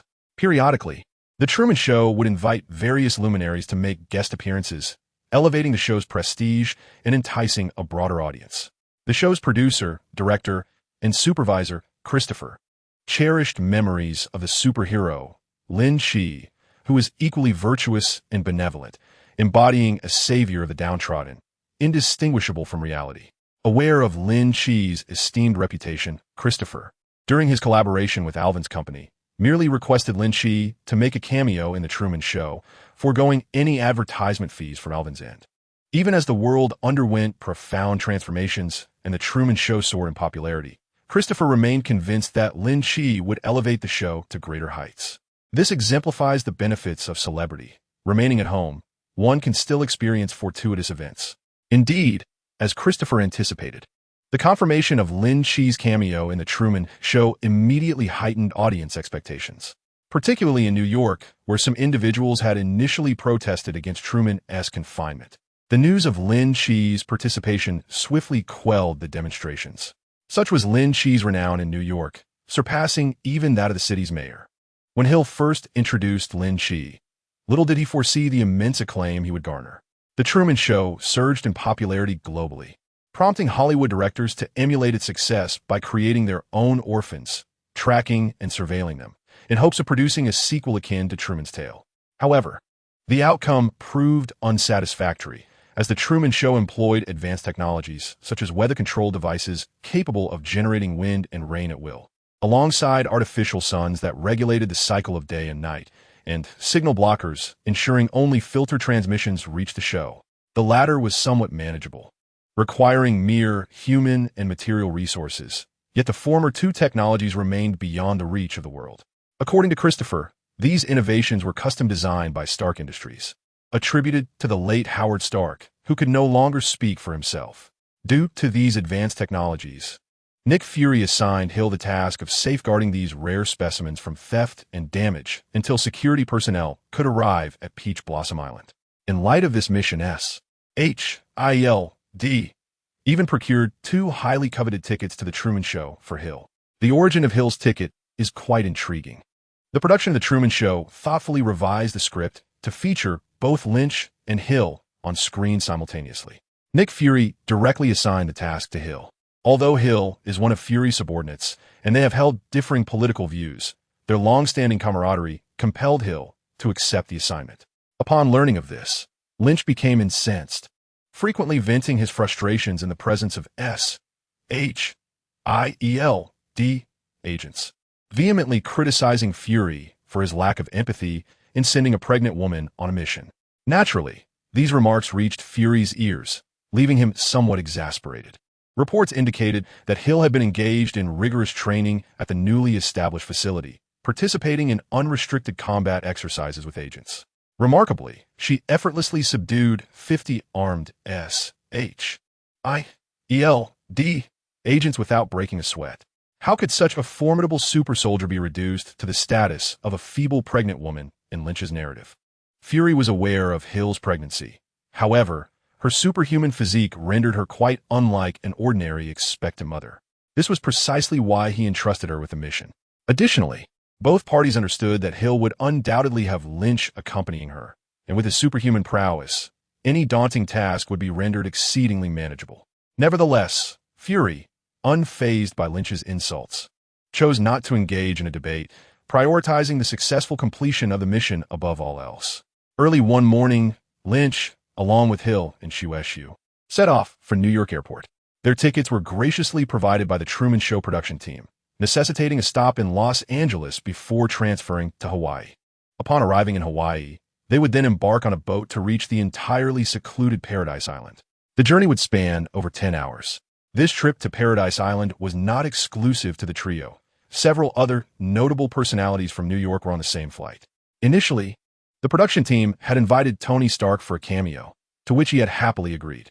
However, upon hearing that Lynch would also be present, he promptly declined. Stark had grown wary of appearing in Lynch's vicinity, as Lynch's keen hearing made him feel utterly exposed. In fact, Stark even contemplated relocating the Stark Industries headquarters to avoid proximity to Lynch, but the cost of such a move was prohibitively high, relegating it to mere consideration. Lynch had become something of a celebrity in New York. As he boarded the plane, numerous onlookers regarded him with awe, and many even pulled out their Alvin smartphones to capture photos of him. Noticing the devices produced by his own company, Lynch merely smiled, choosing not to interrupt the impromptu photography. After all, they were his customers. Once inside the cabin, S.H.I.E.L.D carefully assisted Hill into her seat, adjusting it for her comfort. Hill smiled at S.H.I.E.L.D, saying, "You know I possess superhuman lineage. There's no need to be so cautious." S.H.I.E.L.D replied, "It's better to be careful, just to avoid any unforeseen mishaps." With a smile, Hill graciously accepted S.H.I.E.L.D's kindness. After spending a few days together, Hill concluded that S.H.I.E.L.D was indeed born to be a maid. She had no qualms about having such a maid by Lynch's side, taking care of his daily needs and warming his bed. After the airplane took off, numerous individuals sought out Lynch, eager to forge connections, while ordinary people were wise enough to refrain from disturbing him. The prominent figures accompanying him to Peach Blossom Island regarded this as a prime opportunity to befriend the illustrious Lynch. Lynch found their interruptions bothersome, especially as he wished to enjoy his time with Hill without the scrutiny of media or cameras demanding he uphold a certain persona. Thus, he maintained a frosty demeanor, his chin held high, unwilling to shake hands, accept business cards, or even exchange a few words. Lynch had always been somewhat of a recluse, disliking social interactions, and his public persona was a calculated decision. His current attitude was merely a reflection of his desire for freedom, acting on impulse without concern for others. The crowd of socialites, eager to introduce themselves, were oblivious to the stark contrast between the real Lynch and his televised persona, aloof, unapproachable, and disdainful. They arrived with excitement, only to leave with stiff expressions, utterly unprepared for the reality that the true superhero was so different. Indeed, television is often misleading. Superman Lynch? Hello, I am Reed Richards. It's truly a pleasure to meet you. You know, I'm immensely intrigued by you. Another individual approached, accompanied by a striking woman. Like the others, he wore an expression of enthusiasm, yet the words he chose were rather inappropriate. "I am very interested in you," sounded unsettling. The woman gently tugged at Reed's arm and extended her hand to Lynch, introducing herself. "Hello, I am Susan Storm." Reed harbored no ill intentions. He was merely absorbed in his research and struggled with social interactions. Susan, a beautiful woman with an air of intellect, exuded a comforting presence, prompting Lynch to overlook Reed's minor faux pas. However, he still refrained from shaking hands, choosing instead to regard Reed and Susan with a dismissive snort. This very attitude had driven off several others before. Lynch presumed that the two before him would react similarly.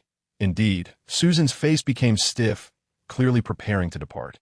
Unable to pull Reed away, Reed, seemingly oblivious to Lynch's disdain, was animated with excitement as he exclaimed, "Do you know how thrilled I was to see you fly on television, Superman Lynch?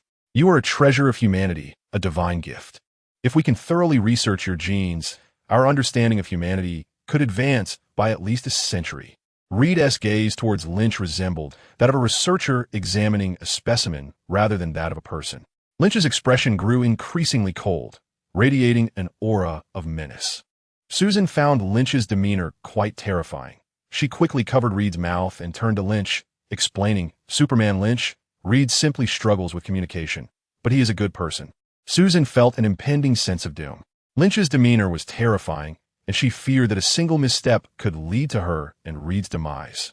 Yet Reed, in a state of excitement, remained oblivious to the peril surrounding them. Lynch coldly inquired what Reed desired beyond merely studying her. Susan desperately covered Reed's mouth, unwilling to let him utter anything detrimental. In that moment, the stoic S.H.I.E.L.D approached from behind, pressing the hilt of a knife against Susan's lower back. The cold metal felt akin to a gun, causing Susan to freeze in fear, drenched in cold sweat. Was Lynch truly intent on killing her? Perhaps even ordering his subordinate to execute her? However, S.H.I.E.L.D gently removed Susan's hand from Reed's mouth, revealing a sinister grin directed at him. How dare someone treat Master Lynch as mere experimental material? S.H.I.E.L.D could hardly tolerate such insolence. With just a glance from Lynch, she would be compelled to dismantle the man before her. As Susan's grip loosened, Reed pushed her away, enthusiastically addressing Lynch. "Lynch, I wish for you to visit my laboratory for research, but here, I only require a small sample of your blood to gain a preliminary understanding. If I can discover something unique in your genes, it would represent a significant advancement for all humanity." Reed was no fool. He was merely a typical genius, often engrossed in his own pursuits, oblivious to the outside world. He was undeniably brilliant, recognized by numerous esteemed experts, and a notable figure in his own right, as evidenced by the invitation from the production team of The Truman Show. In the past, even when he had offended others, they would merely endure it with forced smiles, respecting his reputation. But today, he encountered Lynch. Lynch scoffed repeatedly. Even the experts from S.H.I.E.L.D would seek excuses to request his blood under the guise of health examinations, never outright stating their intent to study his genes. Such a statement was exceedingly jarring. How audacious was this Reed to utter such words? Lynch's mind raced, and as he recalled Reed and Susan's names, he realized they were the Fantastic Four. This was before they had transformed into the superheroes, but Lynch was indifferent to their past. With a sardonic smile, Lynch asked Reed, "What is your relationship with Susan?" Without suspicion, Reed replied, "She is my girlfriend." Lynch nodded, saying, "I will borrow your girlfriend for a few days." This was Lynch's cunning ploy. Wasn't Reed supposed to be oblivious to worldly affairs? Now, let us see if he could comprehend the gravity of the situation and whether his excitement would persist. Reed's expression stiffened. Even in his naivety, he recognized Lynch's insult. The thrill on his face vanished, replaced by a deep flush as he stammered, unable to articulate a response, while Susan tugged him away. Following Lynch's unspoken command, S.H.I.E.L.D released Reed and Susan. Upon returning to her seat, Susan exhaled in relief. The earlier moments had been perilously close, and a single misstep might have led to her demise at the hands of the formidable Lynch. At that moment, Susan noticed that Reed appeared to be deeply engrossed in contemplation. Startled, she inquired, "Reed, what occupies your thoughts?" Reed replied, "I am pondering whether we should acquiesce to Lynch's terms." Susan's eyes widened in disbelief as she exclaimed, "Reed, are you out of your mind? Do you grasp the implications of Lynch's words?" I understand, Reed murmured, lowering his gaze. "He covets your beauty." He then lifted his head, his eyes sparkling as he continued, "Yet we could acquire the blood of that superhuman Lynch and study his genetic makeup. Do you comprehend what this entails?" Susan stared at her boyfriend in disbelief. Previously, she had merely perceived him as lacking empathy, but now she recognized her grave error. Her boyfriend was nothing short of a madman. With a pallid expression, she rose from her seat, and Reed attempted to restrain her, but she broke free.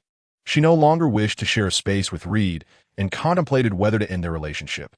Meanwhile, Lynch observed as Reed led Susan away, prompting Hill to remark, "He should not be allowed to depart so easily. It is utterly disrespectful and audacious. He needs a lesson." Lynch remained silent, mulling over a particular matter. He had distinctly perceived a flicker of emotion and hesitation in Reed's eyes. Thus, this extraordinary man, for the sake of his scientific pursuits, truly contemplated surrendering his girlfriend to him. Should he accept or decline? Chapter 101. Susan, your ideals are insufficient. Encountering Reed and Susan was merely a brief interlude on the journey. Thereafter, no one disturbed Lynch. However, he noticed Reed persistently attempting to persuade Susan, whose countenance grew increasingly grim, nearly frozen in despair. Reed, under the impression that his voice was low, failed to realize that both Lynch and Hill heard every word distinctly. At present, all of Lynch's primary skills had advanced to level 2. Leveling to 3 was not cost-effective, as it required 7 days for a single primary skill. And with 14 primary skills, it would take over 3 months. Consequently, Lynch resolved to continue enhancing his energy absorption.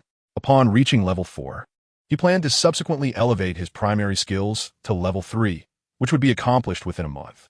However, the transition from level 3 to 4 in energy absorption was estimated to take 3 months, though he anticipated achieving this before the birth of his daughter, at which point he would be significantly stronger.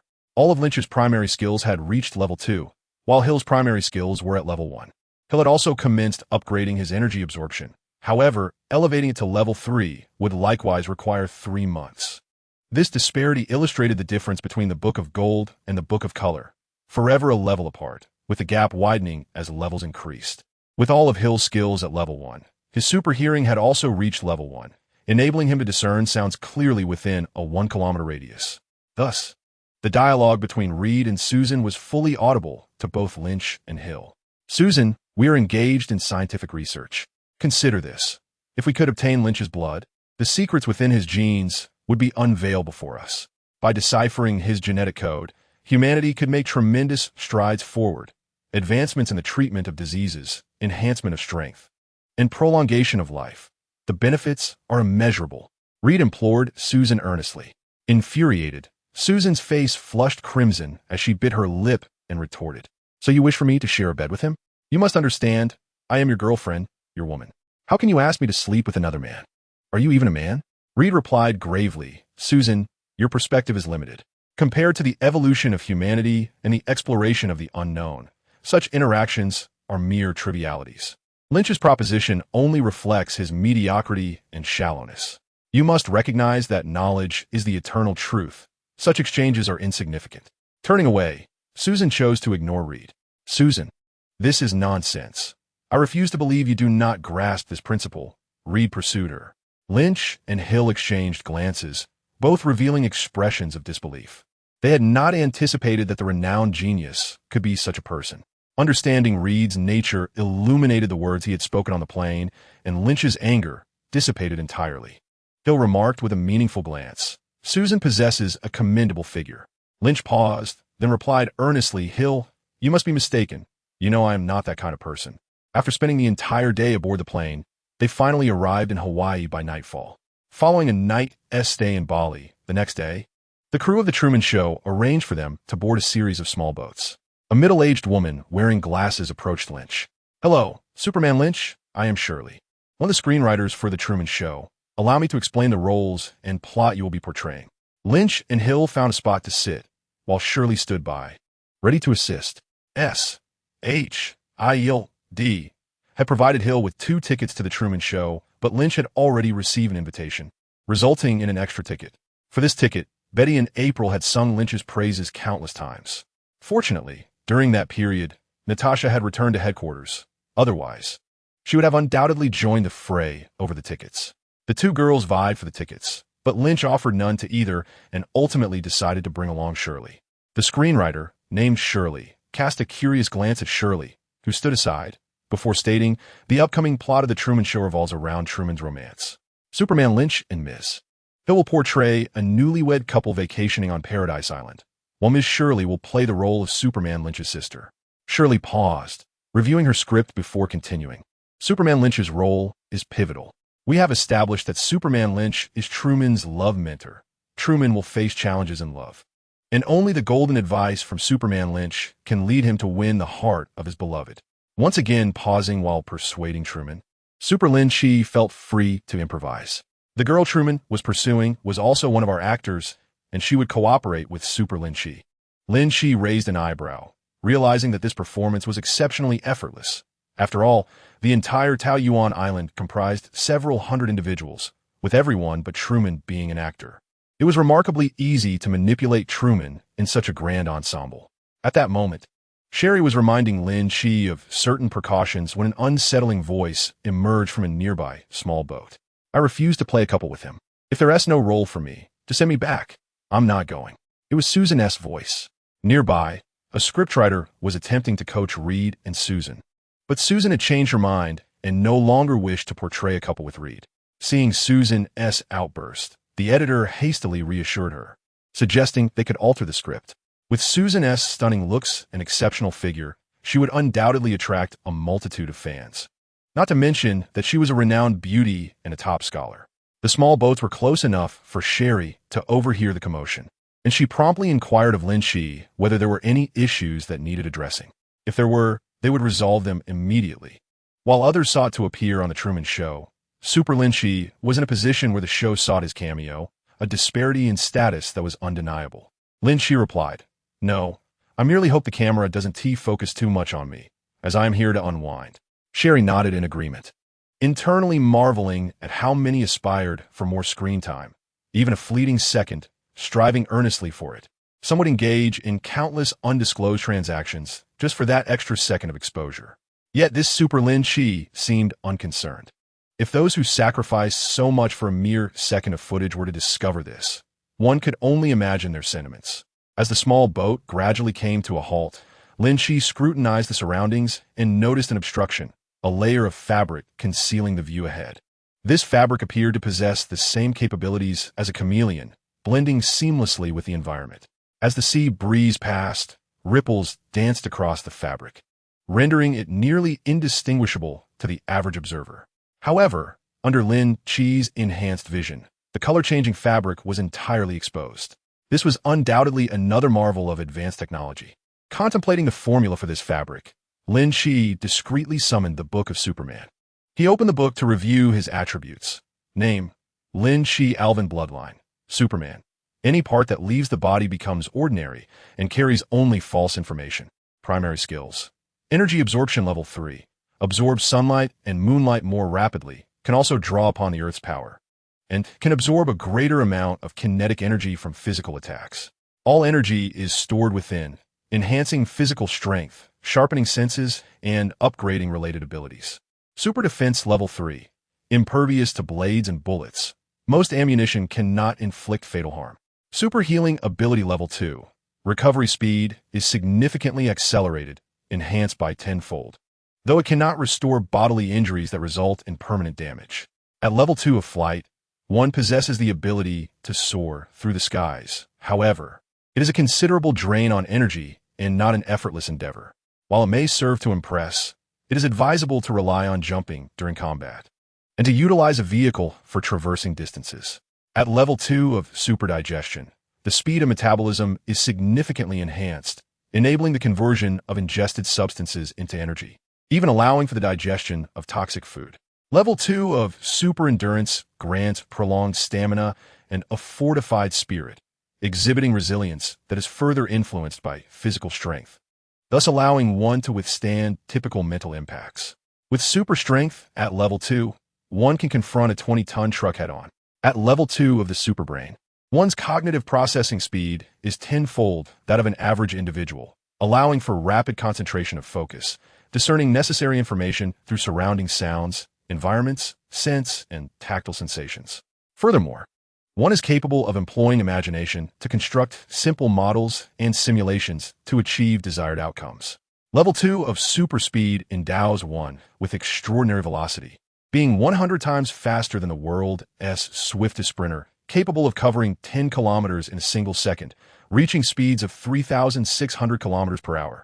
One can traverse from the northernmost to the southernmost point of New York City in merely 15 seconds and encircle the entire city in half a minute. With level 2 of super hearing, one can discern sounds from up to 10 kilometers away, though obstructions may diminish effectiveness. At level 2 of supervision, one can perceive great distances, seeing clearly within a 10-kilometer range without barriers, along with an enhanced microscopic vision to detect every strand of hair on a person's body. Level 2 of super breathing enables one to inhale copious amounts of air vigorously, generating powerful gusts that can form small tornadoes. A single full breath allows one to refrain from breathing for 3 hours, while also filtering some toxic gases. With ice breath at level 2, one can instantaneously exhale frigid air at temperatures as low as -20 degrees Celsius, with the capacity to charge this ability, resulting in colder air the longer it is charged. Level 2 of heat vision allows one's eyes to emit high-temperature rays, reaching up to 200 degrees with prolonged charging increasing the temperature, capable of lethally incinerating a target. However, the effective range of these heat rays is limited to 500 meters. Secondary skill. Personal space level 1 grants a closet-sized personal space capable of containing living entities. Special skill. Oath of the Grim Reaper allows one to swear an oath to all who wield the rules of death. Should the oath taker fail to uphold their vow, they shall face the Grim Reaper's retribution. Be advised that some Reapers may be too weak to collect the souls of those who transgress. The disparity between the Book of Gold and the Book of Color is perpetually one level apart, with increasing levels resulting in a wider chasm. Furthermore, when Hill's 14 primary skills reach level 8, he may only select 8 of those skills to advance to level 9, after which no further progression is possible. Hill's Book of Gold remains superior, as the skills in the Book of Silver can only ascend to a maximum of level 8. Upon reviewing these attributes, Lynch retracted the Book of Superhumans and once again gazed at the chameleon-like curtain before him. Chapter 102 Good Morning, Truman. A thought crossed Lynch's mind. The mission from Nick Fury did not include the protection of the curtain. Could it be that S.H.I.E.L.D. has already acquired the formula? If the formula for the curtain were in S.H.I.E.L.D.'s possession, surely it would not be amiss for me to borrow a glance at it. Would it? Suddenly, a small door opened on the curtain, eliciting a gasp of astonishment. Amidst the exclamations, a group of individuals entered in succession. Beyond the door lay the sea, and, after another 10 minutes aboard the boat, they finally beheld a magnificent little town. Welcome to the Truman Show. As you enter, please remain vigilant of the cameras. They typically follow Truman. When he is not in sight, feel free to explore. The scenery is quite delightful.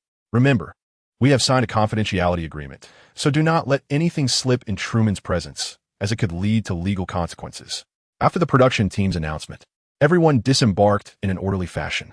Guided by the crew, Lynch and Hill located their accommodations, situated closely adjacent to Truman's home, truly a VIP treatment. The following day, as the sun rose in the east, Lynch and Hill simultaneously opened their eyes. Lynch extricated his arm, previously pinned beneath Hill, and approached the window, gazing intently at the sun high above, unblinking. What are you looking at? Hill, dressed in her pajamas, inquired as she joined him. Lynch replied, That is our task. The artificial sun, positioned at an altitude of 500 to 600 meters. There is no need for us to worry. It is nearly impossible for anyone to steal it. Additionally, I have pinpointed the location of the weather control system based on the map. I will remain vigilant regarding any movements in that direction.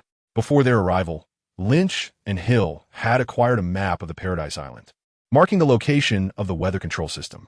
Lynch simply needed to confirm the safety of that area with his ears. Even if someone were to engage in any nefarious activities, Lynch could respond in an instant. This protective task was exceedingly simple for him. Everything is up to you. At S.H.I.E.L.D., Hill had numerous responsibilities that demanded her attention and effort.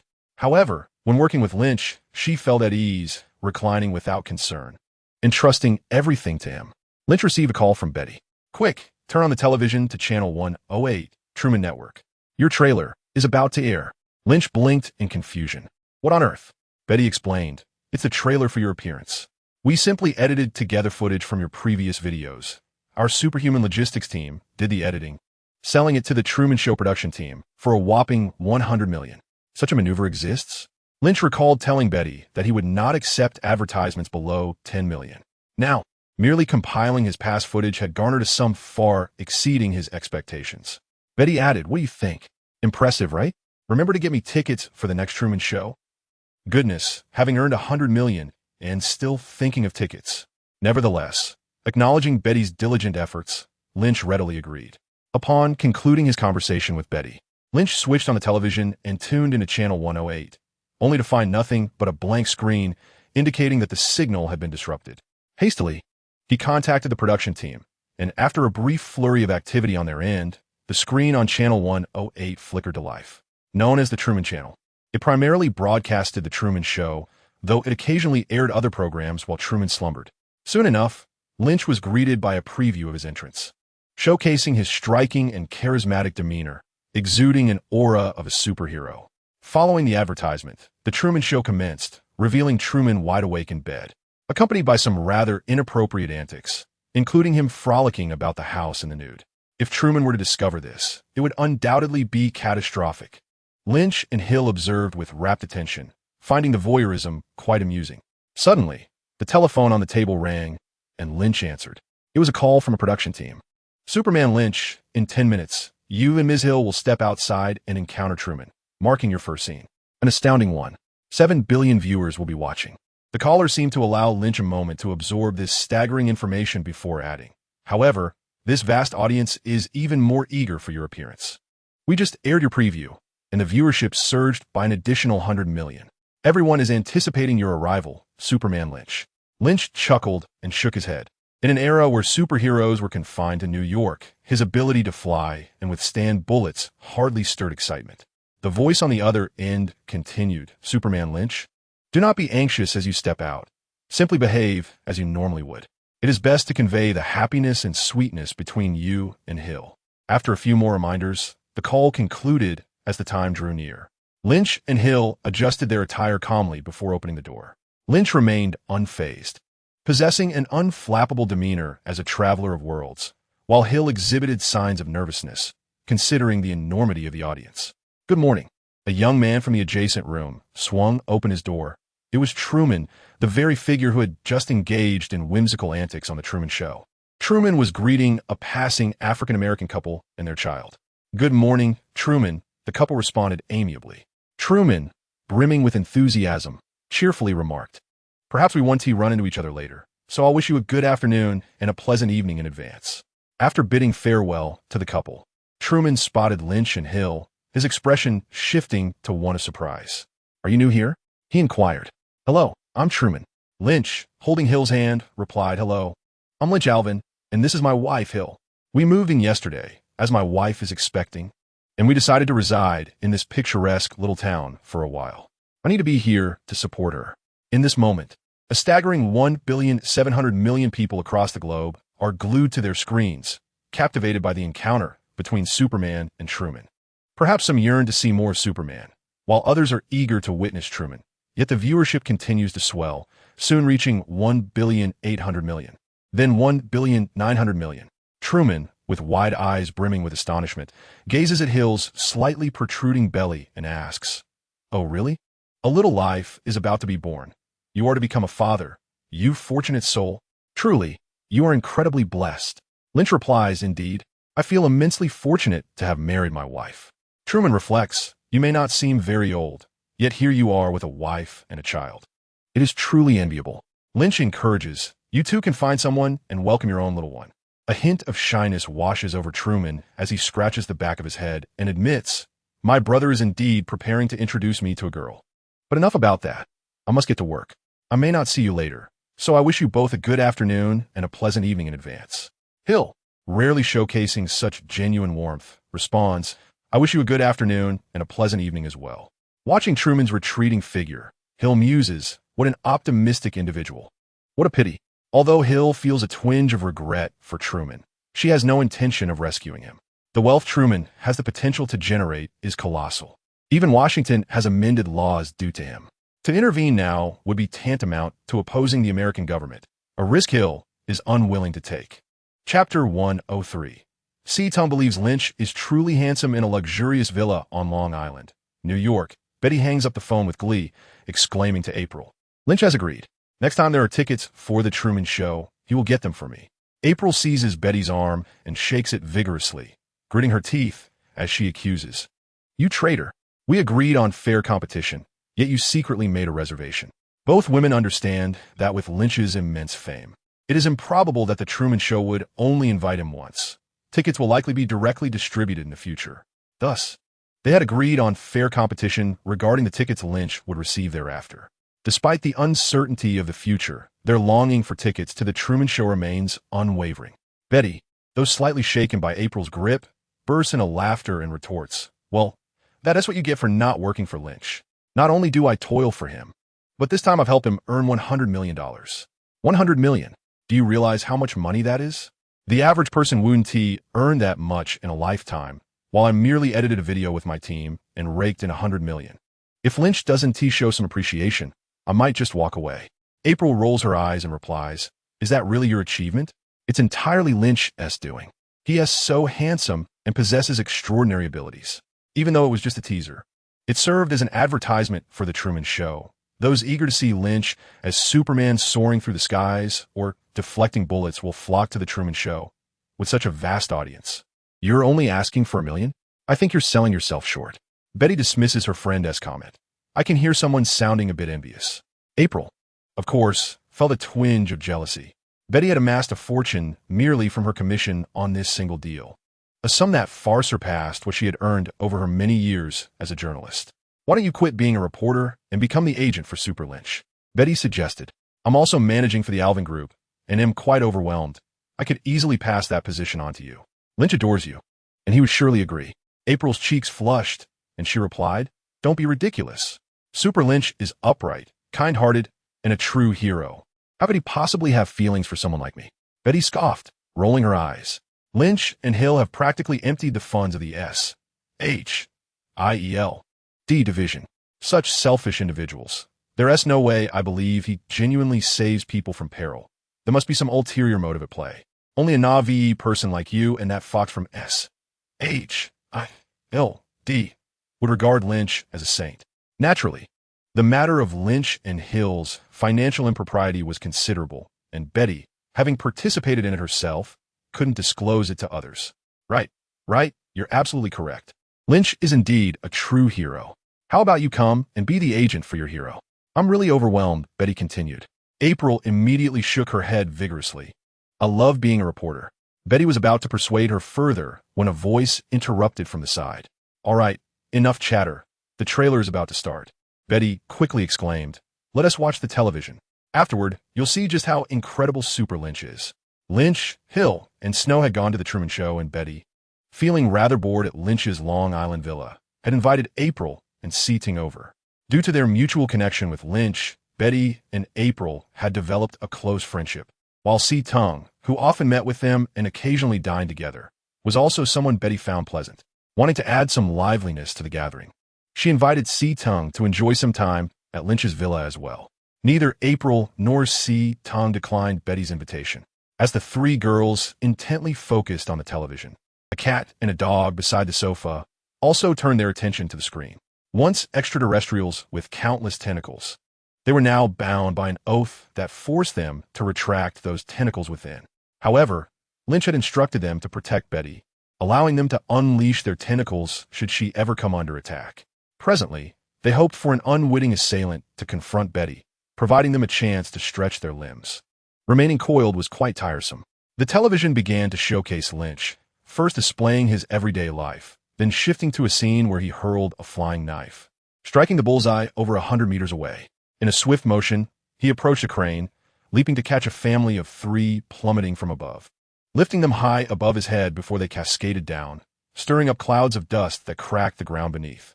A narrator commenced introducing Super Lynch. Betty turned to April, gripping her arm, and exclaimed, "Isn't he stunning? This is our editing work." April replied, "Lynch is already incredibly handsome. Even without special effects or music, he shines." Betty expressed her discontent, attributing it to our meticulous editing. April interjected, asserting that it had nothing to do with them. It was solely because Lynch was exceptionally handsome. If you don't believe it, just ask S.H.I.E.L.D. The two women instantly turned their gaze towards S.H.I.E.L.D. Surprised that the fire would reach her, S.H.I.E.L.D.'s face flushed slightly, but she ultimately conceded that Lynch was indeed very handsome. Acknowledging her perspective, S.H.I.E.L.D.'s admission made April beam triumphantly at Betty. Before long, the two girls resumed their playful bickering, while S.H.I.E.L.D. sat quietly on the couch, watching Lynch on the television, feeling genuinely captivated by his charm and capabilities. Many women shared the same sentiment.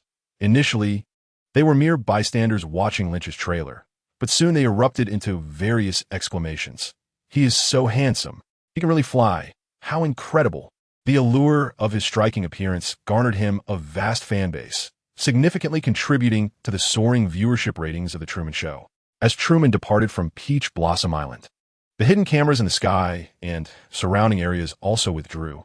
The nearby people, even those merely serving as background figures, relaxed and began to share their feelings about being in front of the camera, which in a way was a form of showing off, even though some had merely flitted past the lens. However, no one approached Lynch, for his status was far too elevated.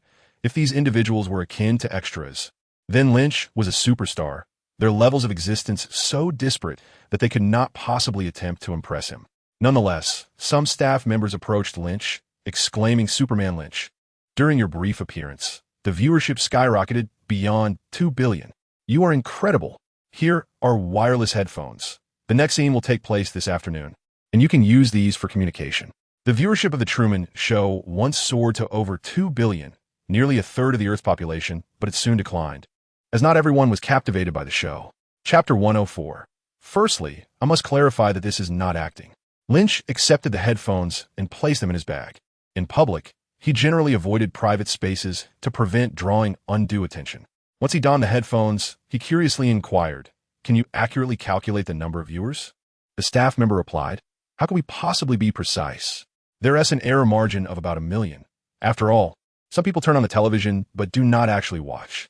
This hardly differed from accurate calculation. It was indeed a marvel of modern technology.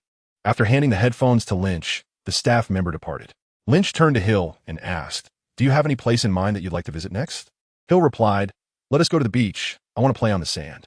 Lynch readily agreed, knowing that once they reached the beach, he would not be able to monitor the weather control system closely. However, there were staff members on that end, and if any issues arose, they would create a commotion, allowing Lynch to arrive swiftly. After all, safeguarding the weather system paled in comparison to spending time with his wife. Lynch and Hill returned to their room to change clothes. As they entered, both glanced subtly towards the other side, where a young man hesitated, contemplating whether to approach. When they stepped outside again, accompanied by S.H.I.E.L.D, the young man, Reed Richards, remained in a state of indecision. The trio chose to walk instead of taking a vehicle, allowing them to appreciate the surrounding scenery. Though this was a filming location for The Truman Show, it possessed all the charm of small town, with many residents choosing to live there permanently. After walking for a while, they spotted a beautiful woman entering an inn. Lynch initially intended to pretend he hadn't noticed, but Hill called out to her, "Susan."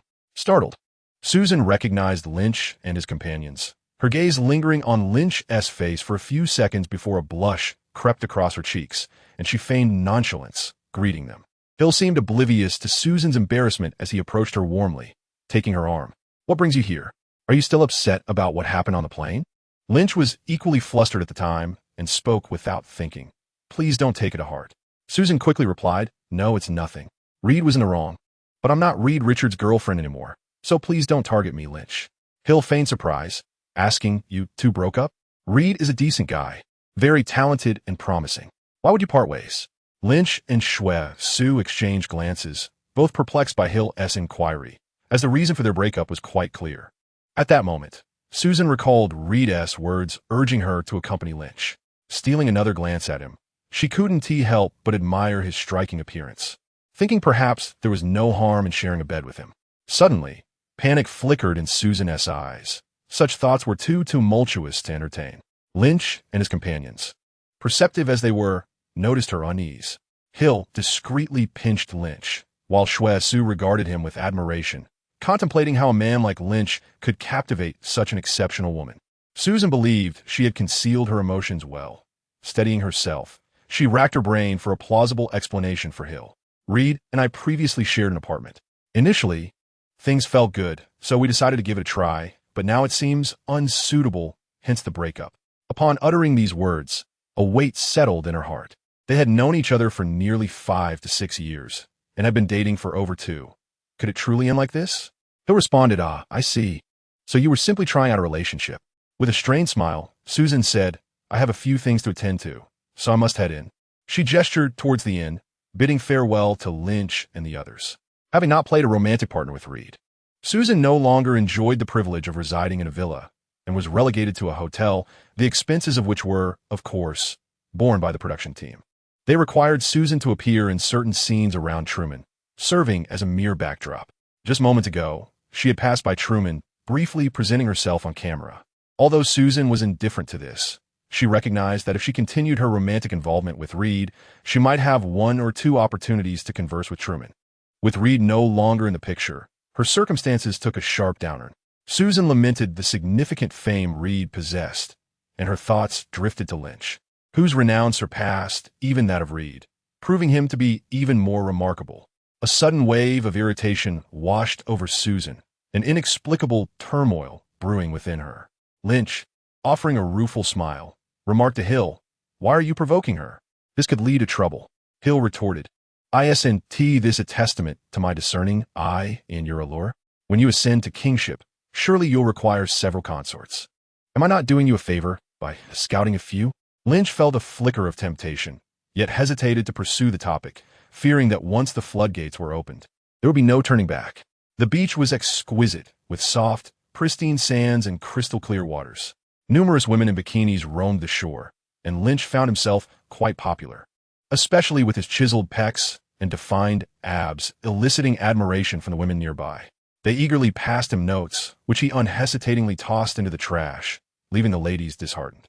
Although the beach was filled with beautiful women, few could rival Hill and S.H.I.E.L.D. Lynch applied sunscreen to Hill, while Hill and S.H.I.E.L.D. reciprocated the gesture. Many men discreetly gave Lynch a thumbs up, with some even approaching him for advice on how to manage two stunning beauties without sparking jealousy, only to be swiftly dismissed by Lynch. Such charisma was a rare gift, unattainable by the average individual. After midday, Lynch's phone rang. The production team of The Truman Show informed him that the next scene was about to commence. This particular scene was tailored for Lynch, promising to showcase his prowess before the audience and thoroughly impress Truman. The trio departed from the beach, changed into appropriate attire, and made their way back. Along the way, Lynch and Hill donned headphones, through which the scriptwriter elucidated the upcoming plot. Upon hearing the details, both Lynch and Hill found the scene straightforward. They would encounter Truman, and Hill would step into a nearby convenience store, where she would confront a robber, prompting Lynch to heroically intervene. Although simple and somewhat crude, it would effectively portray Lynch's bravery, impress Truman, delight the audience, and ensure that the Truman Show progressed along its predetermined path, an impeccable arrangement. The production team also cautioned Lynch to temper his strength, as they were merely actors, and any mishap would be undesirable. A car halted before Lynch, whisking him away, and soon after, they were dropped off along a roadside. Following the prompts in their headphones, the trio walked ahead. "Hey Lynch, what a surprise to see you here," Truman exclaimed upon encountering the new neighbors, his delight evident. "Hey Truman." Lynch and Hill were both delighted, regardless of the truth. Encountering the ever-optimistic Truman was undoubtedly a source of joy. "You all chat. I shall procure some items over there," Hill remarked, casting a glance at the nearby convenience store. "Ms. Hill, do take care, for you are with child," Truman expressed with genuine concern. Hill flashed a reassuring smile, assuring him, "Do not worry, I am quite well." As Hill ventured into the store, Truman eagerly inquired of Lynch, "Where did you go this morning? I noticed you brought swimwear. Did you visit the beach? Was it the eastern shore or the southern one?" Lynch informed Truman it was the eastern shore, prompting Truman to animatedly recount his childhood memories of collecting seashells on that very beach. At that moment, a commotion erupted from within the convenience store. A burly man had seized Hill by the neck, brandishing a firearm threateningly at her head, and began to drag her out of the store. Lynch furrowed his brow, disturbed by the man's brutish demeanor. The surrounding extras, dutifully portraying their roles, gasped in horror before scattering in panic, though a handful chose to hide nearby, covertly observing the unfolding scene. The imposing man fixed his gaze on Lynch and declared, "Lynch the Superman, let me clarify, this is not an act. Your woman has been taken hostage." A wave of anxiety washed over Lynch, seemingly fearing Lynch's disbelief. The hulking man fired a shot at an elderly bystander who had been watching from the sidelines, the bullet finding its mark in the man's leg, blood oozing forth profusely. The old man screamed, "Damn it, this is a real gun. This isn't part of the script. He isn't acting. This is a genuine robbery." The surrounding gasps, now tinged with panic, felt more authentic than before. The burly man turned to Lynch, stating, "You see, this is no performance." Clenching his fists, fury ignited within Lynch. How dare someone use Hill as leverage against him? Chapter 105. Lynch's Fury. I refuse to comply. Hill, held at gunpoint, captivated the majority of viewers at home, who were thoroughly engrossed, for they understood this was a reality show centered around Truman, posing no real danger. The expressions of others were mere FA-aids, while Truman's reactions were genuine. Observing Truman's frantic and indecisive demeanor, the audience found immense satisfaction. However, Christopher, the producer and director of The Truman Show, was gripped by fear, acutely aware that the script did not unfold in this manner. This was no act. Hill was truly in peril. How could this crisis be resolved? Christopher was inundated with cold sweat, knowing Hill's safety was paramount. For she was the wife of Lynch the Superman, having navigated the upper echelons of American society in recent days. Christopher was cognizant of Lynch's formidable nature and his close bond with Hill. Should anything happen to her, a distraught Lynch might very well seek vengeance upon him. Yet, at the same time, he was unwilling to abandon the Truman Show. What course of action should he take? Christopher found himself at a loss and decided to reach out for guidance from his superiors. The other party remained silent for a considerable time before stating that Hill could be abandoned, but the Truman Show must be secured. Can you get in touch with Lynch? Just relay this message, stating it is from me, Georgios. While Georgios himself may not hold significant weight, the surname ASOS commands respect, as it has produced a president, 2 vice presidents, and a secretary of state, thus holding considerable renown in the American political arena. Who would dare to dismiss them? Christopher hesitated to speak, ultimately saying nothing. Upon returning to Lynch, he was filled with fury, yet it was merely anger, not urgency. Hill possessed the bloodline of a superhuman, and as long as she wished it, this ordinary individual would surely be no match for her. Lynch's ire stemmed from the very nature of the situation. It was unacceptable that someone would use those close to him as leverage, setting a most unfortunate precedent. Lynch inquired of the burly man, "Whose man are you? Who instructed you to act so? What do you desire?" The man smirked with satisfaction, replying, "Lynch the superhuman, my allegiance is of little consequence. What matters is that Ms. Hill is merely an ordinary woman. I'm aware of your prowess, and I also know of your close relationship with Ms. Hill, who is now with child. You may act without restraint, but have you considered your wife an unborn child?" Unbeknownst to this man, just like Georgios, he was ignorant of Hill's true identity as an agent of S.H.I.E.L.D. and her possession of superhuman blood. Such matters were, after all, highly confidential. Lynch, with a sardonic smile, remarked, "Indeed, your considerations are astute. Threatening me with my wife and child demonstrates remarkable talent." The man continued, "Lynch the superhuman. Do not smile so. It frightens me. I require nothing more than the weather control system and an artificial sun. Once I obtain these items, I shall depart, allowing you to continue as your superhuman self, and we will act as though nothing has occurred. What say you?" Meanwhile, the audience before their television screens began to sense something amiss. Was this not a performance, but rather an actual criminal infiltrating the Truman Show set? At the Long Island villa, Betty and her companions watched the broadcast, and April suddenly grew anxious, exclaiming, "This is real. This is real. It's not an act. Hill is in danger." Betty's eyes widened in disbelief. How dare this individual attempt to abduct Hill? How reckless can one be? April interjected, "Do not fret. Hill possesses superhuman traits. This man is no match for her." Betty, with her unique position within S.H.I.E.L.D., was well aware of many matters, including Hill's identity. She had even witnessed Hill single-handedly taking on 50 adversaries, standing by as an observer. Thus, she held no concern for Hill's safety. Even Betty, with her privileged knowledge, knew that as an internal agent of S.H.I.E.L.D., C-Tongue was equally informed. Nodding, C-Tang affirmed. Hill will be fine, but that robber deserves punishment. April, however, perceptively seized upon the crux of the matter, glancing between C-Tongue and Betty, quietly inquiring, "Did you just say Hill possesses superhuman abilities?" Betty was taken aback, hastily covering April's mouth. "Do not speak such nonsense. You must have misheard. I did not say that. She has indeed signed a confidentiality agreement, which prohibits her from disclosing any information acquired within S.H.I.E.L.D. If the situation escalates, she could face a military tribunal, and even her father would struggle to protect her. April noticed that Betty was on the verge of tears and thoughtfully nodded, assuring her, "You haven't said anything, and I haven't heard a thing."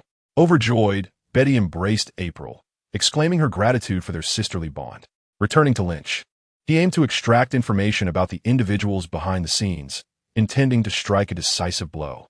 However, the burly man maintained a tight-lipped demeanor, refusing to disclose his identity and merely demanding access to the weather control system. The man continued, "Lynch, Superman, I am unaware if your presence here is coincidental or mission-related, but your wife is in my custody. You must exchange the weather control system and the artificial sun for her, whether through force or theft." The Truman Show emerged, inciting envy among nations not only for the profits it generated, but also for the technologies showcased within it. Countless intelligence operatives infiltrated the Truman Show set, and the burly man was among them. Believing he could not seize the mission item amidst so many agents, he chose a different route, setting his sights on Lynch, Superman. Lynch regarded the burly man coldly, as if observing a corpse. Before he could take action, Christopher's voice crackled through his earpiece. "Lynch, Superman, this is Christopher. Georgie Asos instructs me to inform you that Hill may be sacrificed, but the Truman Show must not be halted." Lynch's eyes widened in disbelief as he removed the earpiece and demanded, "What did you say? Hill can be sacrificed, but the Truman Show cannot stop?" This proclamation was made openly, and viewers at home gasped in shock, realizing this was no mere performance. It was a stark reality.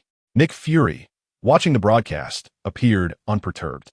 He considered the situation trivial for Lynch and Hill, yet it enhanced the authenticity of the Truman Show. Fury mused about the profits gained from this episode when he heard Lynch remove the earpiece and utter a curse, bewildered by the absurdity of the order. Which fool issued such a command? Christopher hastily reassured Lynch. "Calm down, Lynch. That asked the Yasos family." Lynch retorted furiously, "To hell with the Yasos family. I'm done with this." He crushed the earpiece and addressed Hill. "Some Yasos family wants to sacrifice you to preserve the Truman Show. I am far from pleased. I am prepared to dismantle this place, and I wish to see how the Yasos family will respond. What do you think?" Chapter 106. Everything is a facade, parents, siblings, and women are all illusions, and even the sky above is a deception. Hill chuckled softly. "As long as you are happy, I will follow your lead. If you wish to wreak havoc, I shall gladly hand you the knife." Lynch nodded, suggesting that they should deal with this individual. Such a petty character was truly detestable, yet he regrettably remained oblivious to the forces behind him. The burly man sensed something amiss. He must have overlooked some crucial detail. Gripping his weapon tighter, he aimed at Hill's head and bellowed, "Do you think I am invisible? Lynch, if you wish for your wife's survival, you will do as I say." Hill recoiled slightly, her speed astonishing. Before the imposing figure could react, she broke free, retaliating with a swift punch, although she exerted only a modicum of force. The burly man was sent reeling, blood spewing from his mouth as he was flung backward. The audience before the television erupted in cheers, realizing that Hill had indeed been abducted, which startled them immensely.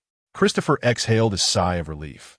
The robber was subdued, and both Lynch and Hill emerged unscathed. The show could continue, marking the best possible outcome, a collective sense of joy.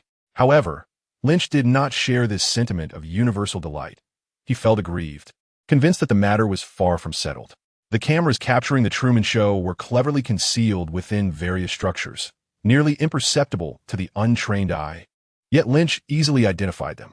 Addressing one of the hidden lenses, he declared, "I am Lynch. My wife and I belong to an official organization dedicated to safeguarding the world. This time, my wife accepted a mission to protect certain technological products despite her pregnancy. Yet, merely due to a trivial matter, a member of the Asos family demanded my wife sacrifice herself." Lynch paused momentarily before continuing, "I am uncertain how our organization operates, but this message has clearly reached me, as if my wife's life holds no value in their eyes. I am furious. If I am to be enraged, then nothing will proceed smoothly. The Addams family wishes to exchange my wife's life for the Truman Show. I shall bring this place to ruin, if they possess the courage. Let them seek vengeance upon me directly." The audience was taken aback, realizing that Lynch and Ms. Hill held such significant identities. Who would not be indignant in such a situation? Concurrently, those involved were left dumbfounded. Lynch had decisively turned the tables and revealed a monumental secret. Someone roared. Who issued the command for Hill to sacrifice herself? Who would dare to place the esteemed deputy director of S.H.I.E.L.D in such peril? Which imbecile concocted this order? Did the ASOS family dare to retaliate? Panic ensued as it dawned on them. Lynch was no ordinary individual. How had he and Hill become operatives of a world-protecting organization? This was highly irregular, deeply unsettling.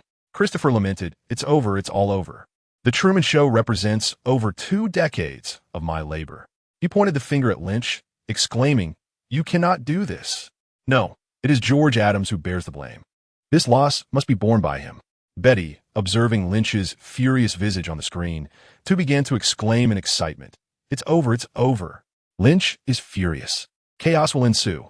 Lynch spoke into the camera before taking a deep breath. A rush of air surged towards him, gradually coalescing into a tornado that grew increasingly larger and began to move. He shifted to a different location and exhaled, releasing a blast of cold air that transformed the nearby houses into ice structures, while his eyes began to glow red, accumulating energy. The tornado then started to sweep towards the intact buildings. S.H.I.E.L.D forcefully pushed the astonished Truman aside to prevent him from being swept away by the tornado. Yet, Truman immediately ran back to S.H.I.E.L.D, inquiring about the meaning behind Lynch's earlier words, particularly regarding the Truman Show. A surge of speculation filled his mind. Yet disbelief clouded his expressions as he gazed at S.H.I.E.L.D, hoping for an alternative answer. S.H.I.E.L.D glanced at Lynch, who was still conjuring the tornado, aware that this place was on the brink of destruction. Sooner or later, Truman would uncover the truth.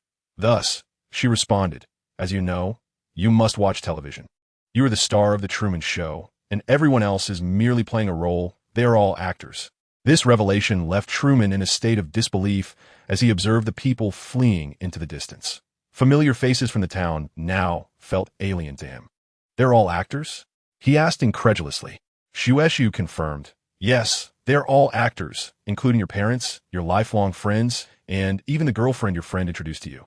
You are merely an orphan, and now you are free." Truman's demeanor deteriorated as he smiled vacantly, uttering, "It's all fake, all of it. You're fake too, right? So, does this mean there's a larger stage waiting for me? It's all a lie.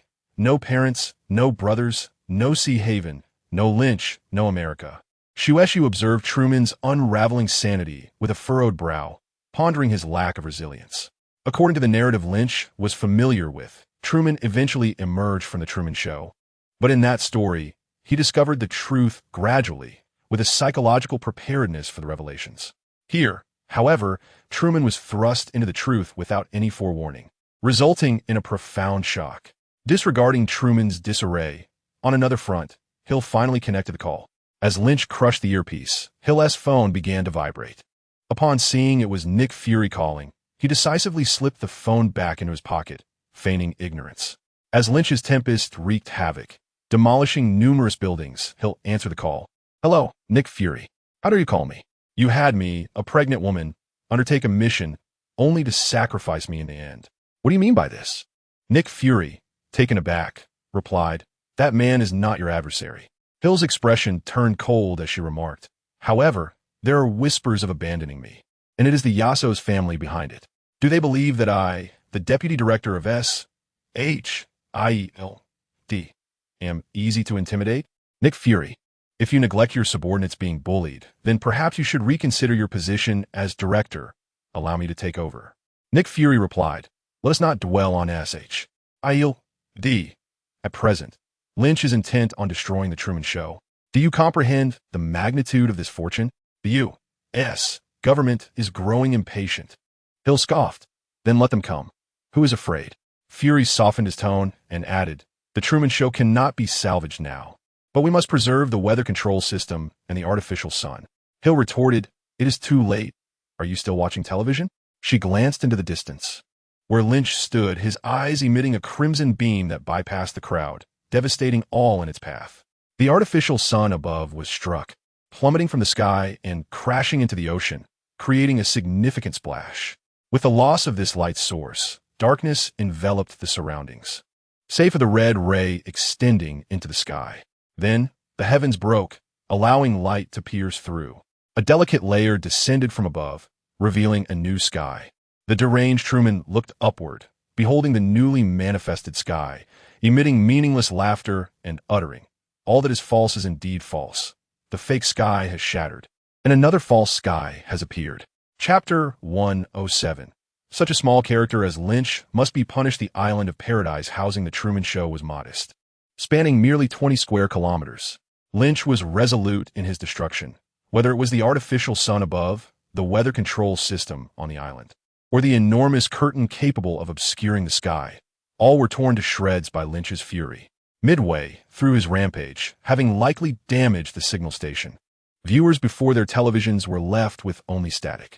After a considerable time, Lynch gazed upon the clear sky and the vast ocean, feeling a sense of relief wash over him. He then addressed Hill. "I have vented my anger, yet the adversaries will not relent. We shall await their retribution here." Hill smiled sweetly and replied, "I will follow your lead." S.H.I.E.L.D tightened her grip on the knife, declaring, "My lord, the enemies are approaching. I will stand against them." Though Lynch wreaked havoc, he did not cause much harm to individuals, and many structures remained unscathed. His primary focus was the dismantling of elements associated with the Truman Show. After all, those orchestrating this chaos sought to exchange the Truman Show for Hill's life, and her place in his heart was irreplaceable. She was the bearer of his child, worth more than 100 Truman Shows.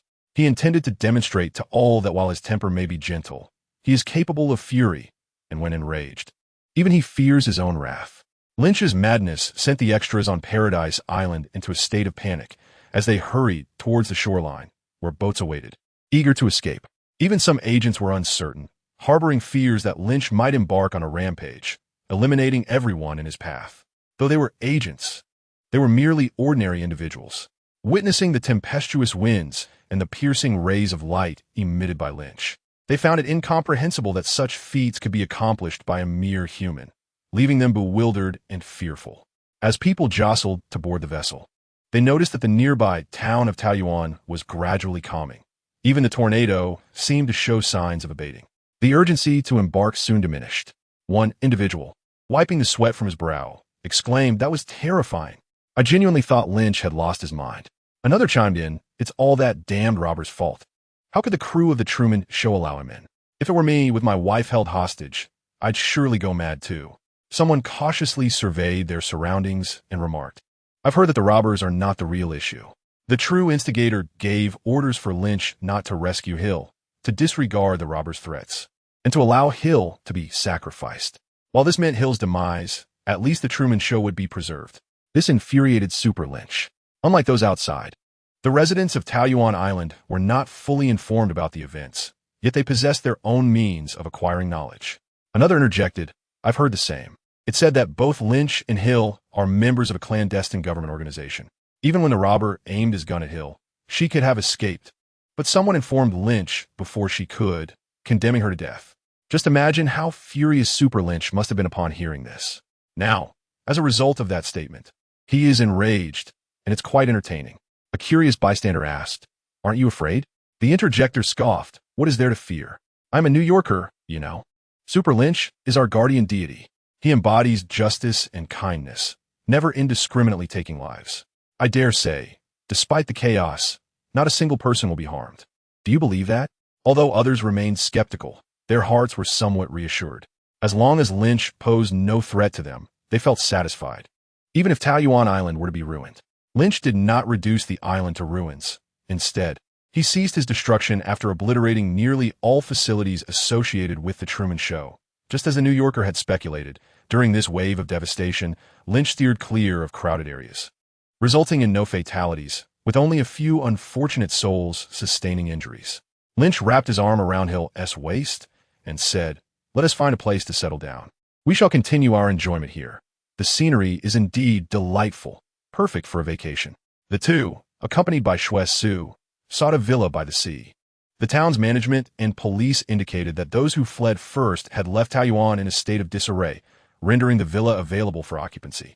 As S.H.I.E.L.D began to tidy the villa, Hill offered to assist, only to be gently restrained by Lynch.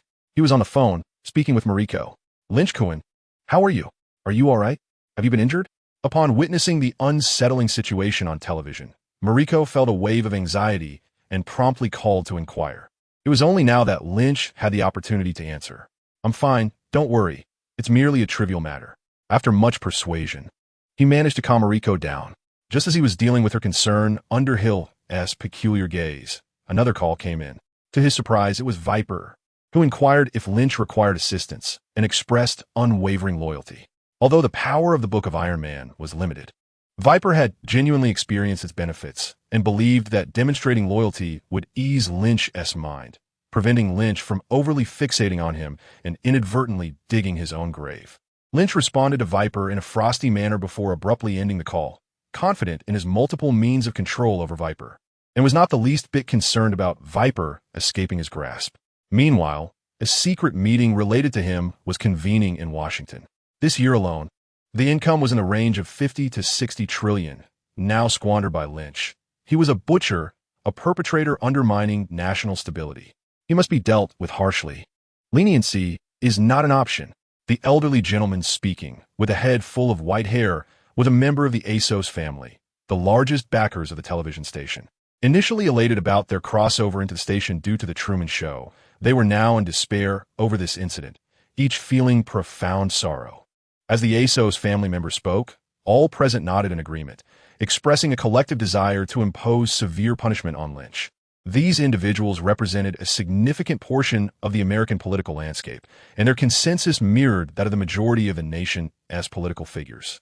Because the veracity of Lynch's claim regarding a world-protecting organization was uncertain, it was imperative that the president's signature be obtained for safety's sake. Once the president signed the order to apprehend Lynch, the matter would be beyond dispute. On his way to the president's office, the elder of the ASOS family smirked inwardly, pondering how the family's might was beyond the comprehension of a mere figure like Lynch. Allowing such a person to evade punishment would be a disgrace to the ASOS family's honor. Chapter 108. A moment of vacation after reaching a consensus with various political heavyweights. The white-haired elder from the ASOS family approached the president. He articulated the losses Lynch had inflicted upon the United States before concluding, therefore, I believe we should dispatch the most elite agents and the most formidable warriors to capture Lynch and imprison him. Once he is incarcerated, eliminating him will be a straightforward endeavor. Barnaby ASOS mused to himself. The elderly president, rubbing his temples, replied, Are you aware of how formidable Lynch is? This could result in significant losses for our team. Barnaby ASOS, his eyes gleaming with determination, responded, I understand, but this is the decision of the ASOS family. No one shall openly insult our lineage. The president nodded, I comprehend. You may leave for now. Shortly thereafter, Barnaby ASOS returned, only to hear the president express his exasperation. The military is unwilling to intervene, nor will they take action against Lynch. Moreover, Hill is affiliated with the military, and they wish to know what the ASOS family intends to do. Without a word of greeting, lives within the military are prepared for sacrifice, prompting General Ross to seek an explanation from the Hillyasos family. Hill, having departed from the military, remains only tangentially connected to it. However, General Ross is elated to receive a luxurious vehicle gifted by his beloved daughter, Betty. When she requests his assistance for Lynch, he readily agrees, confident that speaking on behalf of Hill will leave no room for criticism. Barnaby ASOS is momentarily astonished.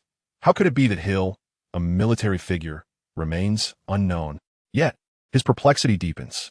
The president casts a penetrating gaze upon him and reveals that Hill is not merely a military man, but a high-ranking official within a clandestine organization under the auspices of the United Nations Security Council. Just moments ago, an inquiry from the council had reached him, questioning the Yasos family's intentions, particularly why their representatives were interfering during operations. Barnaby, bewildered, inquires why he was unaware of such an organization. The president merely shrugs, refraining from addressing Barnaby's confusion, instead asserting that what the Yasos family requires now is not to pursue issues with Lynch, but to navigate the accountability from both the United Nations and the military. Departing the president's office in a sullen mood, Barnaby dismisses the notion of accountability from the council and military as mere bureaucratic wrangling. However, he is concerned that if Lynch continues to remain unperturbed, it would tarnish the Yasos family's reputation. A fierce determination begins to manifest on Barnaby's face. Once the villa is organized, Lin Qi and S.H.I.E.L.D recline on lounge chairs, venturing out to the beach for sunbathing. As Lynch surveys his surroundings, he notes that many villas have now been occupied, with a significant portion of the occupants exuding an air of intrigue, reminiscent of the agents he has seen in S.H.I.E.L.D. They appear to be intelligence operatives. Hill's words affirm Lynch's suspicions. After indulging in the sun, Lynch receives calls from General Ross and Alexander Pierce. General Ross speaks with delight, boasting about the car his daughter Betty has purchased for him, only to later mention that Hill is affiliated with the military, and any actions taken against Hill must first navigate military protocols, which will defend Hill and demand accountability from the Yasso's family. Lynch is taken aback by General Ross's willingness to stand up for him, albeit due to Hill's influence. Nevertheless, he acknowledges this favor. Following Ross, Lynch receives a call from Alexander, who informs him that the council is addressing the Yasso's family, with all losses to be borne by them. Lynch's actions were deemed excessive, necessitating a written reflection to be submitted to the council. In his closing remarks, Alexander subtly hints that the council can only exert pressure on the Yasso's family without taking tangible action, suggesting that the Yasso's family may pursue further measures against Lynch. Anticipating that the Yasso's family would not let matters rest, Lynch, upon ending the call, is left pondering why Alexander is so inclined to assist him. He was unaware that when he dismantled the Truman Show, it caused heartache for many, particularly Americans, yet it brought unbridled joy to others, especially those from foreign lands. Even allies like the British and the French supported Lynch. Why not advance together? The prevailing sentiment among these nations was one of incredulity at how he could suddenly amass such wealth. Thus, during a routine meeting, Alexander merely mentioned Lynch and expressed slight discontent regarding the Yasso's family, garnering unanimous support. Such a gratifying turn of events was naturally endorsed, prompting the Security Council to willingly assume responsibility. Alexander had only intended to briefly mention the matter, yet as circumstances unfolded, he felt compelled to call Lynch to claim credit. Unbeknownst to Lynch, the intricacies of the situation led him to regard Alexander favorably, viewing the Hydra in a positive light as well. Lynch, along with Hill and S.H.I.E.L.D, settled on Peach Blossom Island, where the ebb and flow of visitors gradually restored tranquility. Management returned to the island.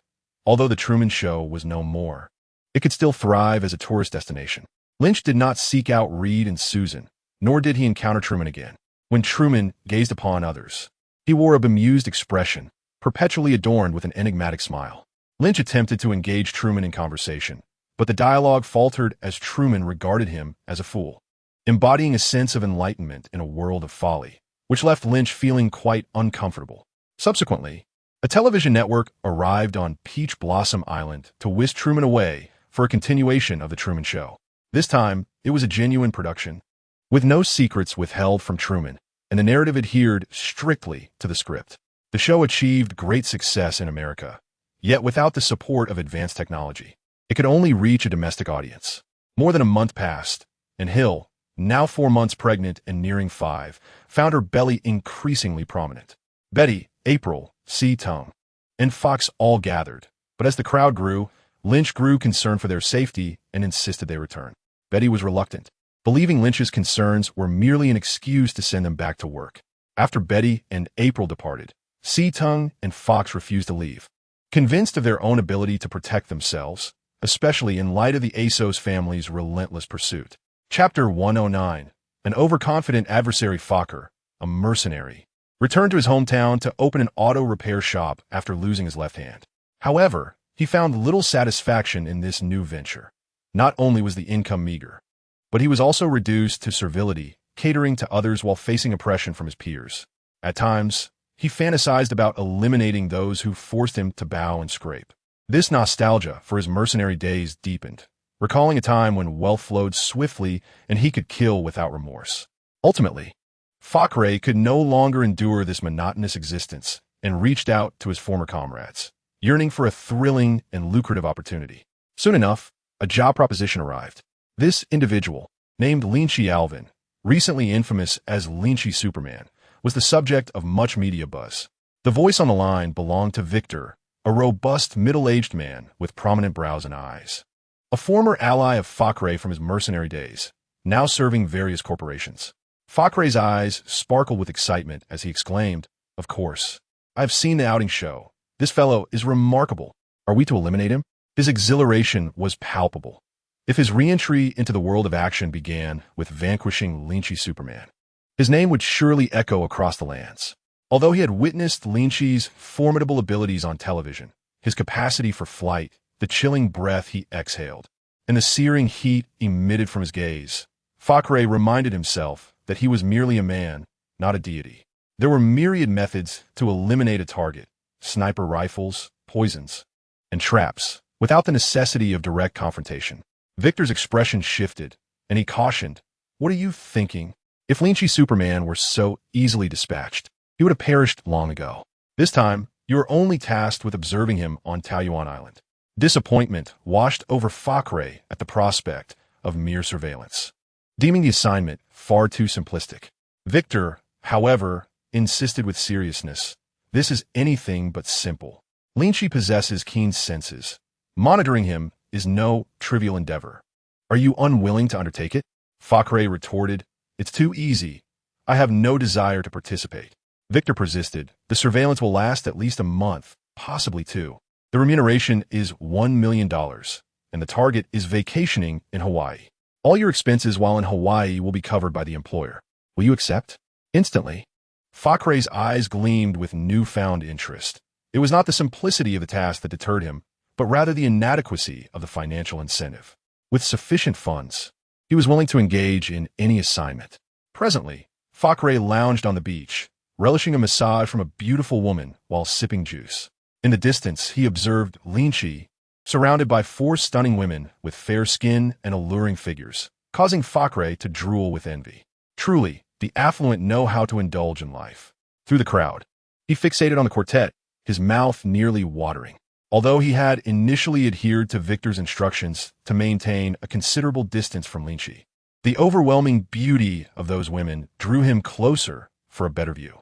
At that moment, his phone buzzed beside him, dismissing the woman attending to him. He answered the call. "Hello." Victor's cautious voice emerged from the other end, inquiring, "How is it on your end? How far are you from that person? Could he overhear you?" Fakre assessed the distance between himself and Lin Qi, estimating it to be a good 20 to 30 meters, sufficiently far. Most importantly, Lin Qi was engrossed in laughter and conversation with the four beauties, seemingly oblivious to Fakre's presence. Thus, he reassured Victor, "Rest assured, he won't notice me." Victor sighed in relief and asked, "Have you made any observations these past few days? Can Lin Qi's movements be tracked?" Fakre, invigorated in spirit, spent his days frolicking on the beach with beautiful women, remaining oblivious and complacent. He pondered whether it was time to take action, contemplating the possibility of seizing the opportunity for himself, convinced he could eliminate Lynch. Victor cautioned him against such impulsiveness, advising that they wait for the main forces to arrive. This time, the S.H.I.E.L.D. family had invested heavily, ensuring Lynch's demise. He urged Fakre not to meddle, as a successful completion of the mission would earn him a handsome reward of $1 million, a sum that could afford him anything he desired. Fakre, albeit solemnly agreeing with Victor's words, felt a dark cloud settle over him once the call ended.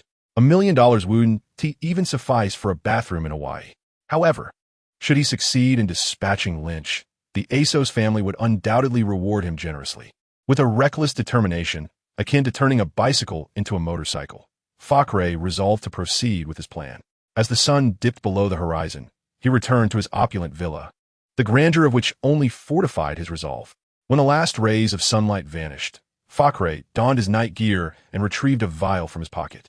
"Lynch, tonight I shall deliver this 30,000 worth of cobra venom to you, marking your demise and securing my lifetime of wealth. Your death will not be in vain." He stowed the venom away and was prepared to embark when he heard a soft sigh. "Is this your chosen method to end my life?" Startled, Fakre turned to face a familiar figure. "Lynch, you've been watching me for a month? Haven to you? I discern that you are the one the S.H.I.E.L.D. family dispatched to monitor my movements. Monitoring is one thing, but why harbor intentions to kill me? Your audacity is truly astounding." Struck dumb by shock, Fakre realized that his every move had been under Lynch's watchful eye, and that Lynch had counter-surveilled him. As he recalled Lynch's numerous formidable qualities, his complexion paled. Just as he opened his mouth to speak, darkness enveloped him, and he lost consciousness. Upon returning to his residence, Lynch found S.H.I.E.L.D, and Fox all gathered in the living room, engrossed in the television series The Truman Show, featuring Truman himself, a genuine drama rather than a reality show. Frankly speaking, Truman's acting was quite commendable. Noticing Lynch's return, Hill inquired if he had resolved the matter. Lynch nodded, saying, "Another fool who overestimated himself has been dealt with." Fox remarked with a hint of disdain, "Individuals like that are best left for me to handle." Lynch felt a slight perspiration. Not long ago, he had harbored a strong dislike for Fox, yet now, Fox eagerly volunteered to assist him in various tasks, making it difficult for him to maintain any lingering animosity. In truth, Fox was not the only one keeping watch on him during this time.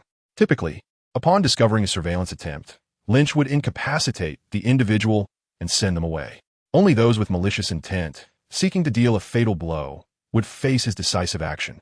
With the number of people surveilling him increasing, Lynch sometimes found himself too fatigued to act, allowing Fox to take the lead. Only after observing the situation for a month did Lynch finally eliminate the troublesome Thackeray, and he received news that the ASOS family was finally ready to take action. Of course, aside from those with ulterior motives who sought to harm him, there were also those who came to curry favor. Some offered lofty sums to hire him as a bodyguard, while others invited him to join their ranks, all of which he declined. Chapter 110. Tony felt that he and Lynch were good friends. The night was shrouded in darkness, and a ship sped across the surface of the sea.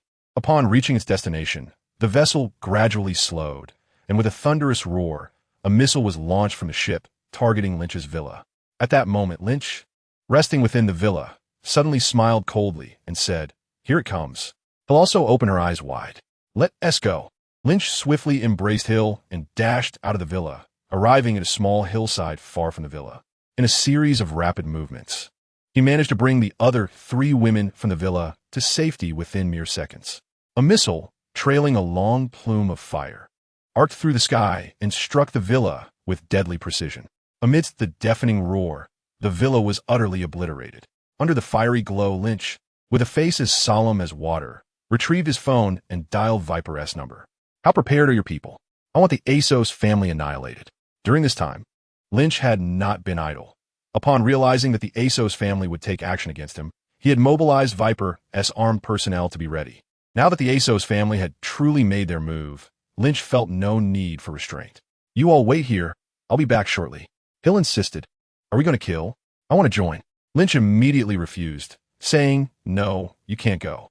The child in your womb is more important. You all stay here and protect Hill." Hill was already 5 months pregnant, her belly round and unmistakably that of an expectant mother. Lynch often listened to the heartbeat of the fetus within her, and at such a time, he would do anything to ensure Hill's safety, never allowing her to partake in battle. Though unable to accompany Lynch into combat, S.H.I.E.L.D, and Fox felt disheartened.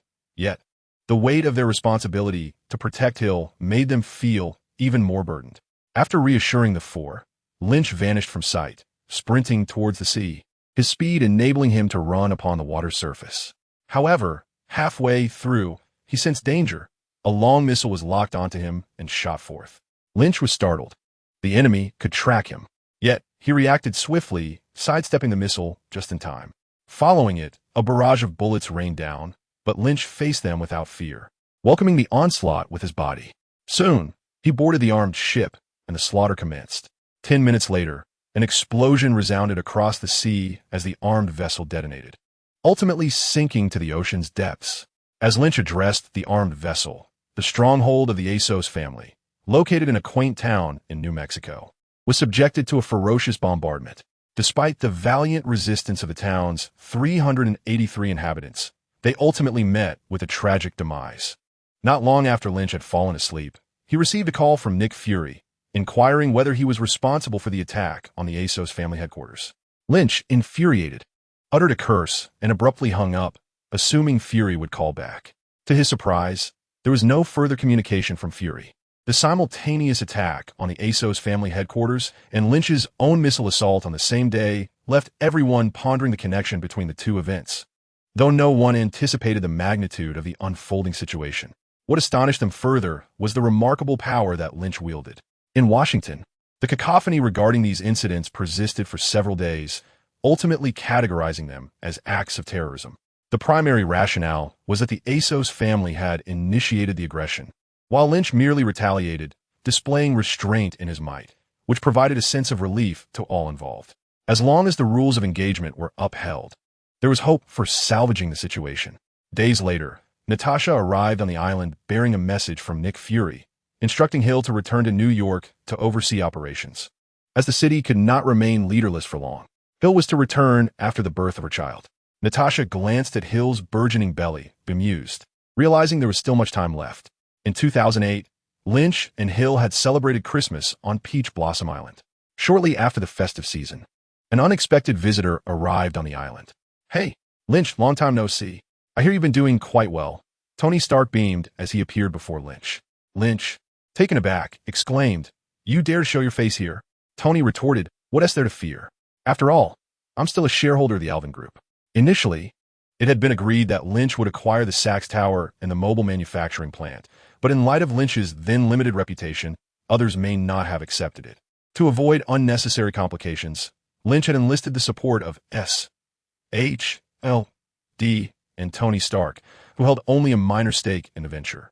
At that time, Stark had been quite reluctant. Now, however, upon learning of the dire circumstances surrounding the ASOS family, Tony felt that his relationship with Lynch remained solid.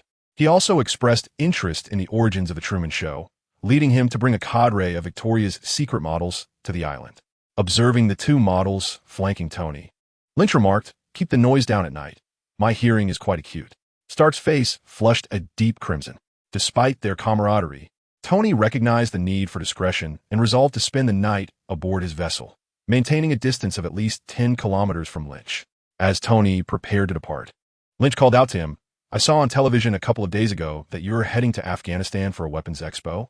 With pride, Tony replied, "Of course. The weapons I manufacture are unparalleled and can benefit countless lives, unlike certain individuals who can only instigate slaughter." Lynch squinted his eyes, contemplating whether to deliver another blow to the arrogant fellow. Tony suddenly sensed impending danger, coughed a couple of times, and remarked, "Of course, I am not referring to you, the altruistic superhero Lynch. Everyone knows you are virtuous and kind-hearted."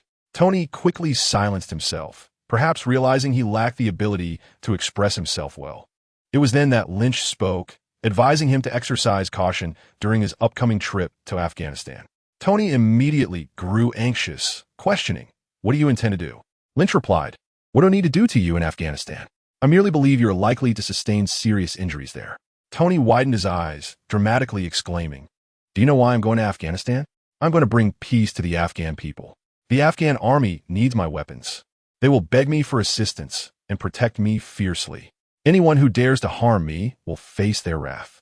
Lynch chuckled and patted Tony on the shoulder, saying, "I admire your confidence. Just remember your words when you find yourself captured." Tony, dismissively curling his lip, embraced two models and walked away. Yet, as he ventured further, a frown creased his forehead. Could there truly be danger awaiting him in Afghanistan? Chapter 111.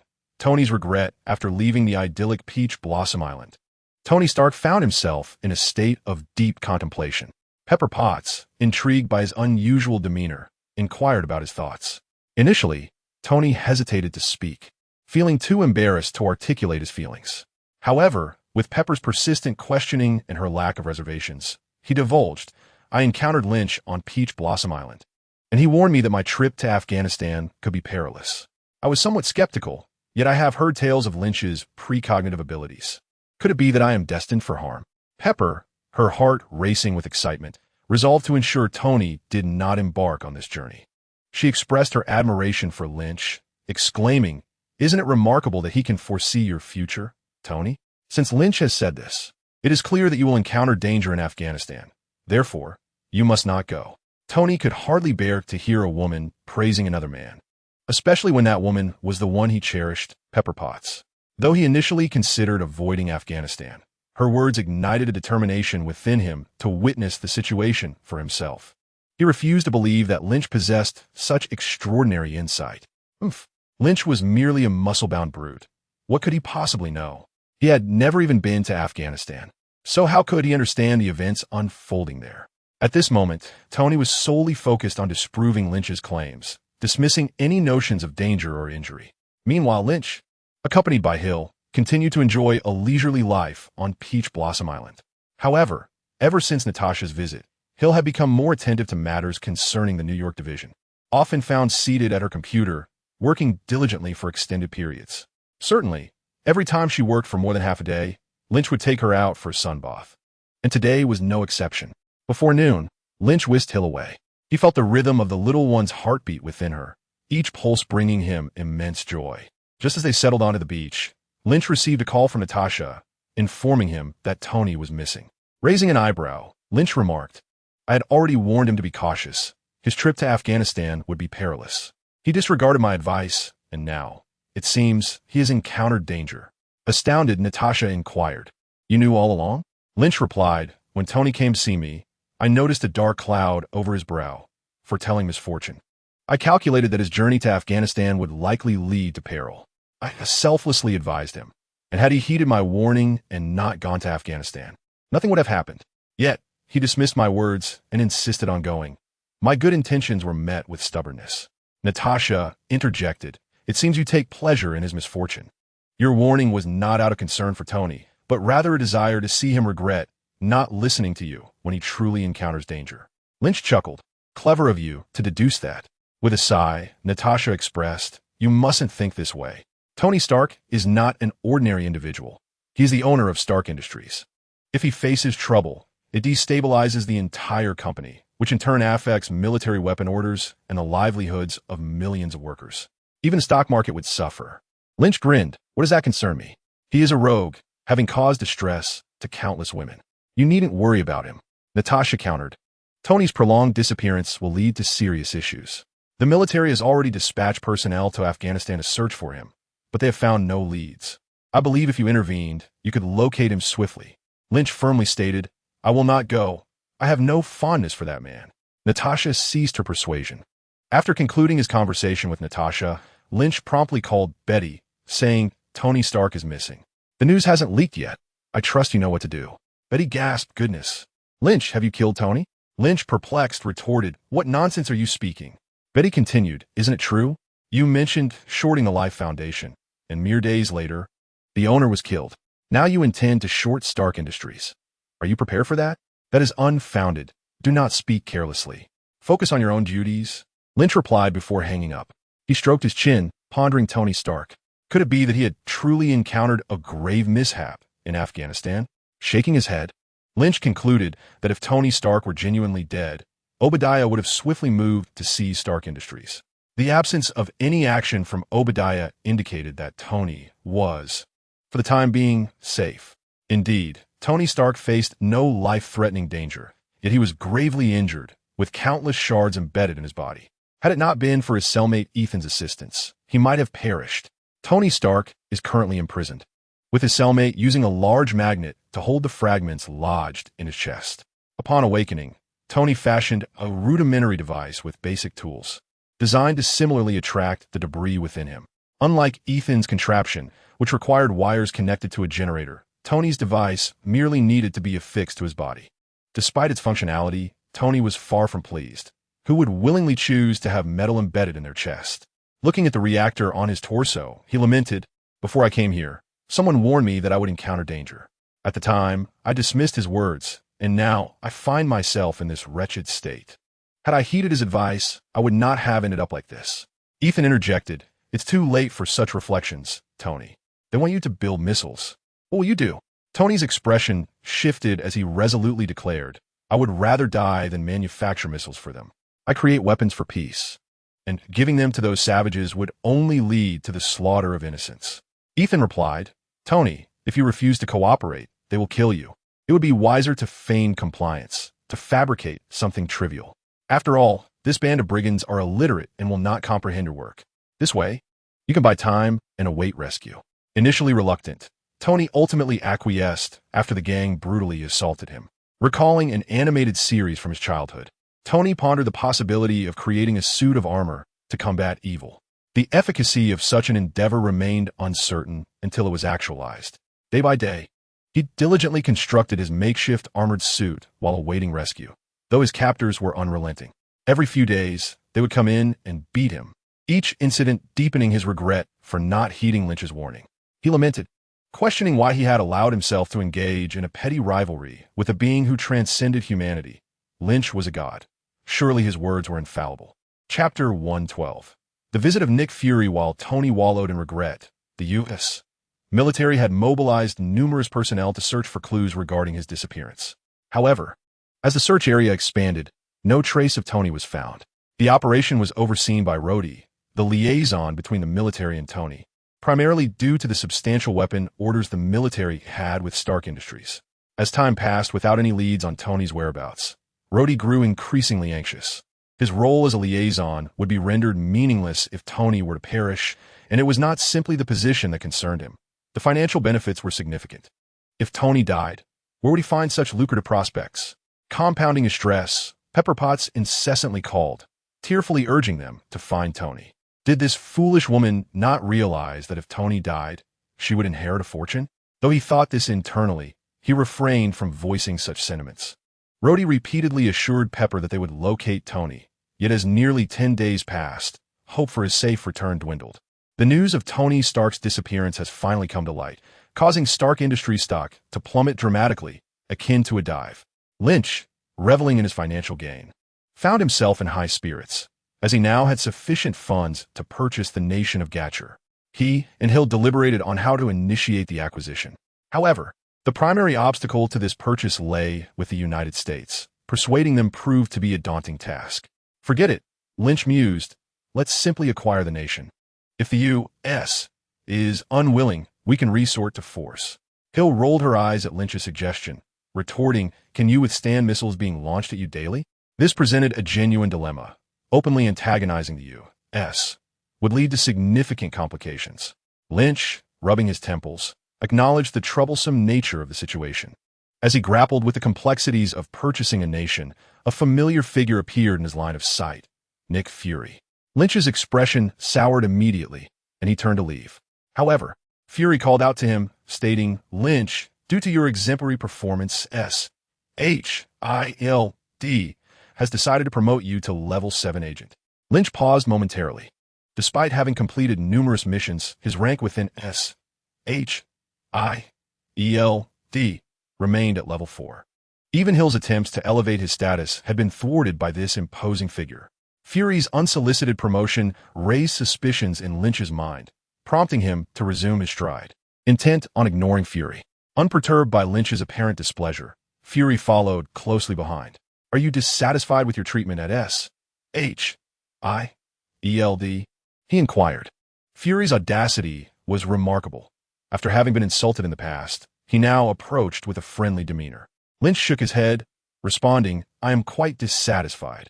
Working under you is uncomfortable. Just seeing you makes me want to strike you. Fury retorted, if you believe that hitting me would make you feel better, go ahead. I want to retaliate.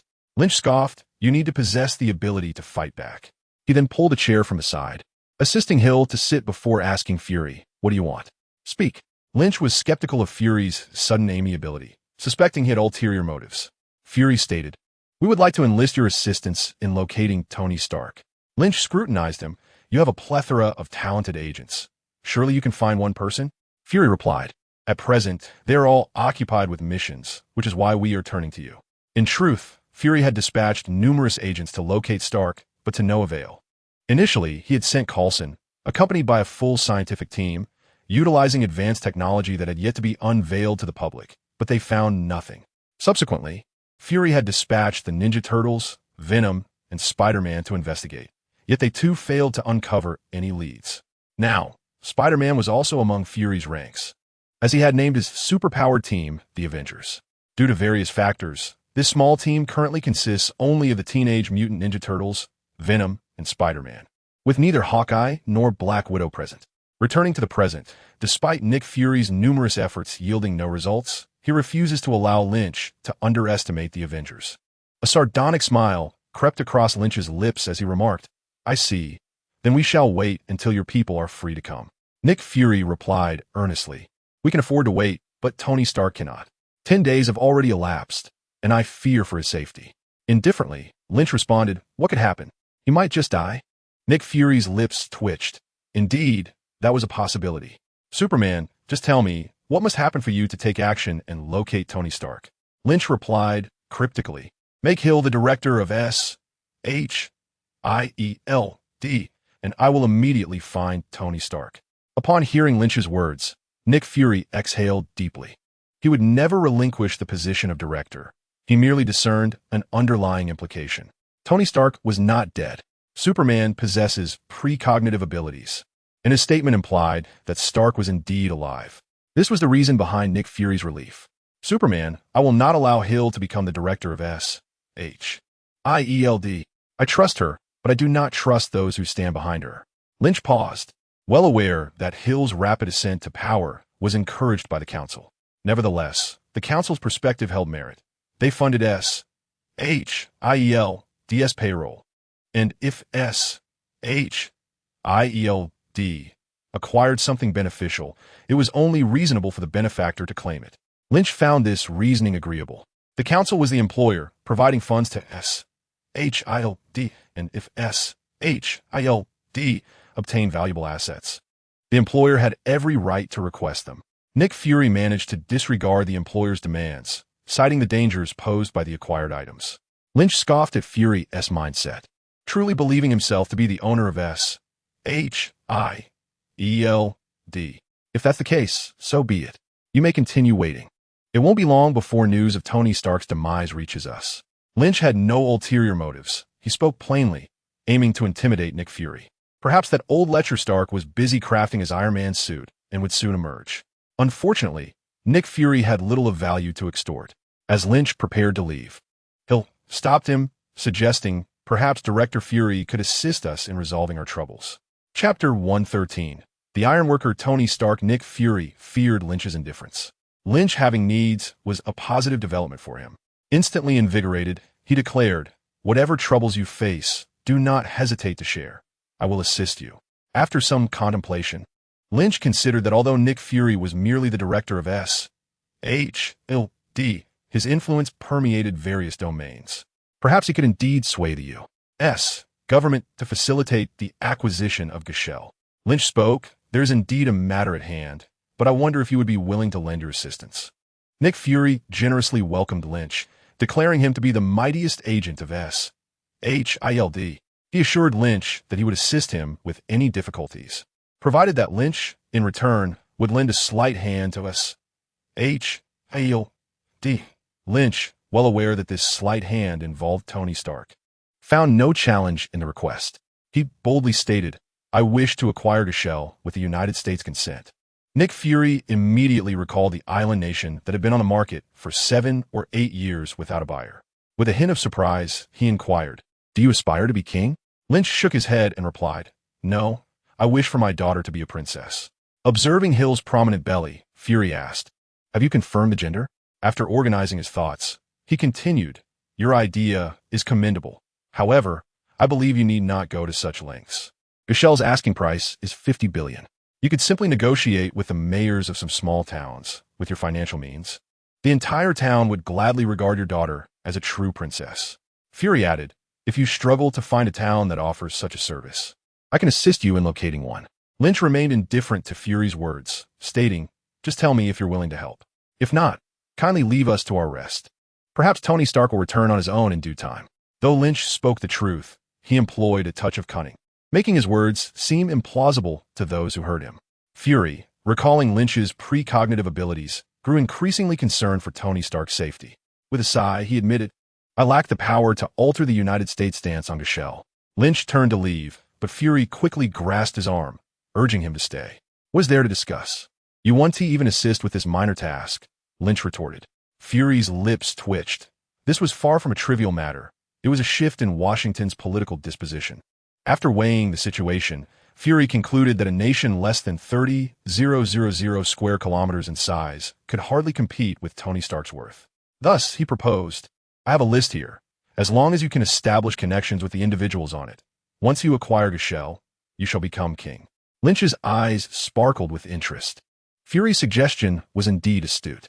By identifying the relevant parties, whether through deception or intimidation, securing their agreement would pose no issue. This was far more effective than Lynch's aimless contemplation of solutions. "Hand me the list," Lynch commanded. Without hesitation, Fury made a call, and shortly thereafter, a man in black delivered a laptop. Fury typed for a moment, and soon, a list appeared on the screen. In truth, once Fury had articulated his plan, the existence of the list became irrelevant. Even if Fury had withheld it, Lynch could have conducted his own investigation to obtain the information. Nick Fury turned the computer screen towards Lynch, stating that once they agreed, all actions against Gashare would immediately cease upon the purchase of Gashare. Lynch furrowed his brow at one of the names, inquiring about Ganadu Asos. "Is it a member of the Asos family?" Fury confirmed, "Indeed, a member of the Asos family. You dispatched individuals to eliminate everyone on their ancestral land, significantly weakening them, and they harbor intense hatred towards you." Lynch retorted, "Stop with your nonsense. I never sent anyone to kill. Their family merely fell victim to a terrorist attack, as reported by the police. Did you not see the reports?" Fury remained silent on this matter, feeling uneasy about Lynch's actions, but now was not the time for discussion. Lynch then asked, "What will the Asos family do next in response to me?" Fury replied, "They will not take action against you anymore." Lynch scoffed, "So they're backing down?" Fury countered, "Do you think they are foolish? This incident has frightened them. Your ruthlessness has left an impression. They are now concerned about the safety of the remaining members of the Asos family. Thus they concede this round." Fury continued, "The list has already been provided to you. I hope you will consider the implications of your actions and avoid becoming too entangled. Now, can you inform us of Tony Stark's whereabouts?" Lynch pushed the laptop towards Fury, having memorized the list. Once he acquired Gashare, he would have a proper discussion with those individuals. Rising from his chair and assisting the heavily pregnant Hill, Lynch stated, "I do not know his exact location, but I am certain Tony Stark is alive. Take me to Afghanistan, and I will find him." Although he did not achieve his desired outcome, Fury was not disappointed. He merely downgraded his assessment of Lynch's foresight. In a cave, Tony Stark was drenched in sweat, wielding a hammer, rhythmically pounding the metal before him. Stark was not crafting missiles for the Ten Rings, but rather a toy to pass the time. The gang members could not discern what Stark was creating, but they could certainly monitor whether he was slacking off. Therefore, even while constructing a large toy, Stark could not afford to be idle. However, the tools provided by the Ten Rings were primitive, making the creation of this large toy exceedingly laborious. Stark possessed all the skills needed, from repair work to mechanical fabrication, but he had never endured a grueling 12-hour day of hammering. It was utterly exhausting. Each morning, he was painfully dragged from his bed by the gang members to commence work. Stark felt as though he had become a slave, never having experienced such a wretched existence in his life. At times, he would fearfully contemplate whether he would be trapped here for eternity, condemned to a life of toil, with a vibrant past of indulgence and luxury slipping further away. The mere thought of this terrified him, causing beads of sweat to form, as the days of revelry and supermodels receded into the distance. One day, as Tony gazed at the components of a large toy before him, an astonishing idea struck his mind. What if he could don this colossal plaything and, armed with weapons, break free from the encirclement of the Ten Rings? Chapter 114. Tony Stark's failed bravado having been confined for over 10 days, with no sign of rescue, Tony was oblivious to the state of the outside world. Perhaps no one wished to save him, yet he held a firm belief that Pepper Potts would come for him. Why hadn't she arrived? Was she being obstructed by someone? In his moment of despair, Tony realized that with a few modifications, his oversized toy could transform into a formidable war machine, igniting a flicker of hope for escape within him. However, he needed to deceive the guards of the Ten Rings. In the ensuing days, Tony Stark diligently toiled from dawn till dusk. When the leader of the Ten Rings appeared, Tony feigned submission, bowing and scraping as if he had become an entirely different person. The leader, satisfied with what he perceived as Tony's capitulation, relaxed his oversight. This newfound leniency afforded Tony the precious time required to refine his armor. Despite the meager conditions, arduous living, and weariness weighing upon him, Tony persevered, having relinquished hopes of rescue, but nurturing a flicker of confidence in his armor. Though his faith was not robust, he believed that one must at least attempt to escape with this suit. At last, Tony's armor was nearing completion. "How is it? Can we escape?" Ethan inquired, his eyes gleaming with anticipation. As Tony continued his work, his expression darkened, and he replied, "Of course we can escape. Just look at what I've crafted." Facing Ethan, Tony felt a tumult of emotions. Despite being saved by Ethan, the latter had witnessed Tony's most humiliating moments over the past days. Initially, he thought little of it, considering both were prisoners. However, with the prospect of escape on the horizon, Tony found Ethan increasingly irksome, a reminder of his past disgrace. Should he eliminate Ethan? The thought of such an act made Tony frown. It felt excessive, for Ethan was his savior. After much internal conflict, an idea illuminated his mind. If Ethan were to perish at the hands of the 10 Rings, no one would ever speak of those shameful days again. Once he donned the armor and fought his way out, he could have Ethan follow closely behind and then unleash a few armed thugs. It would ensure Ethan's demise. A flawless plan that lightened Tony's spirit considerably. "Ethan, once we are out, what do you wish to do?" Ethan replied, "I want to establish a school in my hometown to impart knowledge to the children." Tony nodded and said, "Ethan, I shall help you realize your dream." Ethan smiled and expressed his gratitude to Tony, saying, "Thank you, Tony, but I believe I can manage on my own." Tony remained silent, yet resolutely decided that after Ethan's demise, he would establish a school in his hometown in Ethan's honor. As Tony and Ethan engaged in casual conversation, above the base of the 10 Rings gang, Lynch hovered in midair. His phone rang. It was a call from Nick Fury.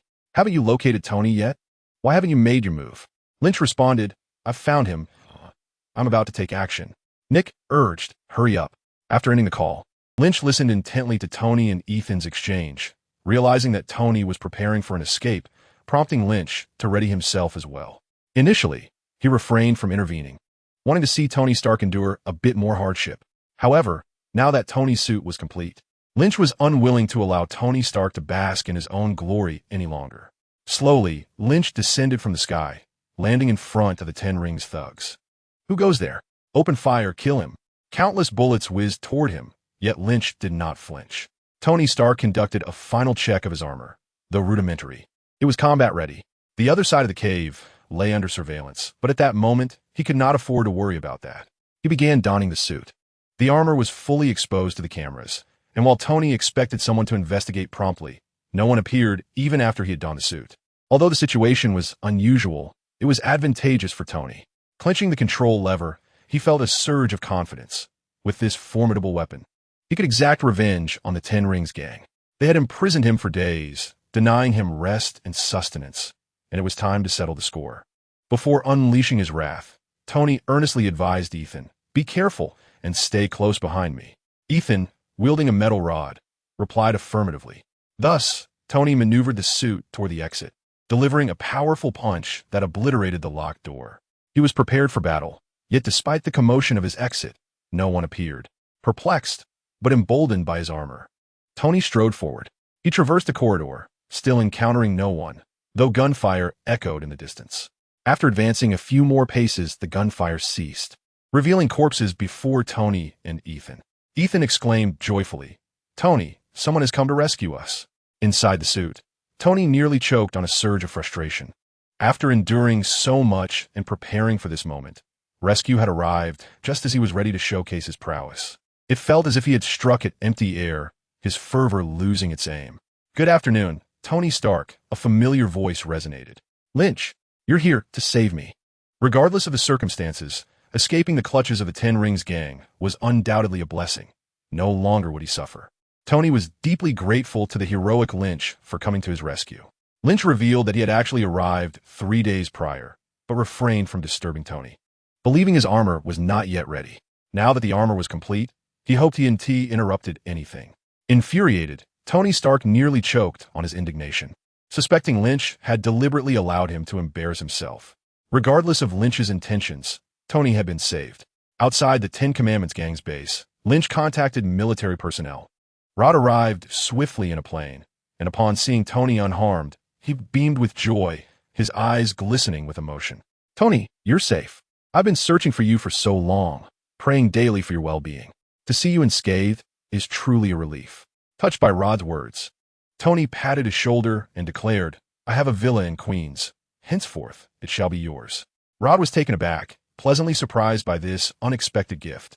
Chapter 115. Why do you only answer April's questions? Rod's concern for Tony Stark stemmed not merely from friendship, but also from the benefits Tony could bestow upon him. As the military's liaison to Tony, ensuring the latter's happiness often translated into substantial personal gains, having merely exchanged a few kind words for a villa filled Rod with delight, making him view Tony with even greater admiration and consideration. With utmost care, Rod assisted Tony into the helicopter, treating him with the reverence one might afford a benefactor. That day, Lynch returned to New York, disembarking from the plane to find throngs of people crowding the airport, brandishing banners in celebration of his return. The sheer volume of admirers necessitated the deployment of numerous police officers to manage the crowd. The scene rivaled that of a Hollywood superstar, though in truth, even Hollywood luminaries paled in comparison to Lynch.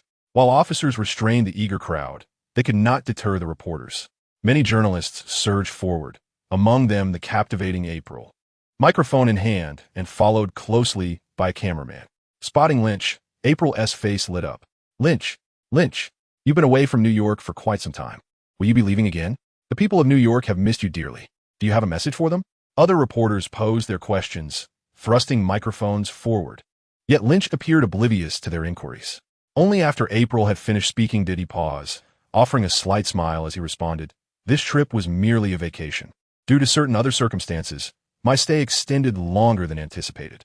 He hesitated momentarily, knowing that those who had watched the news were already aware of the reasons behind his prolonged absence.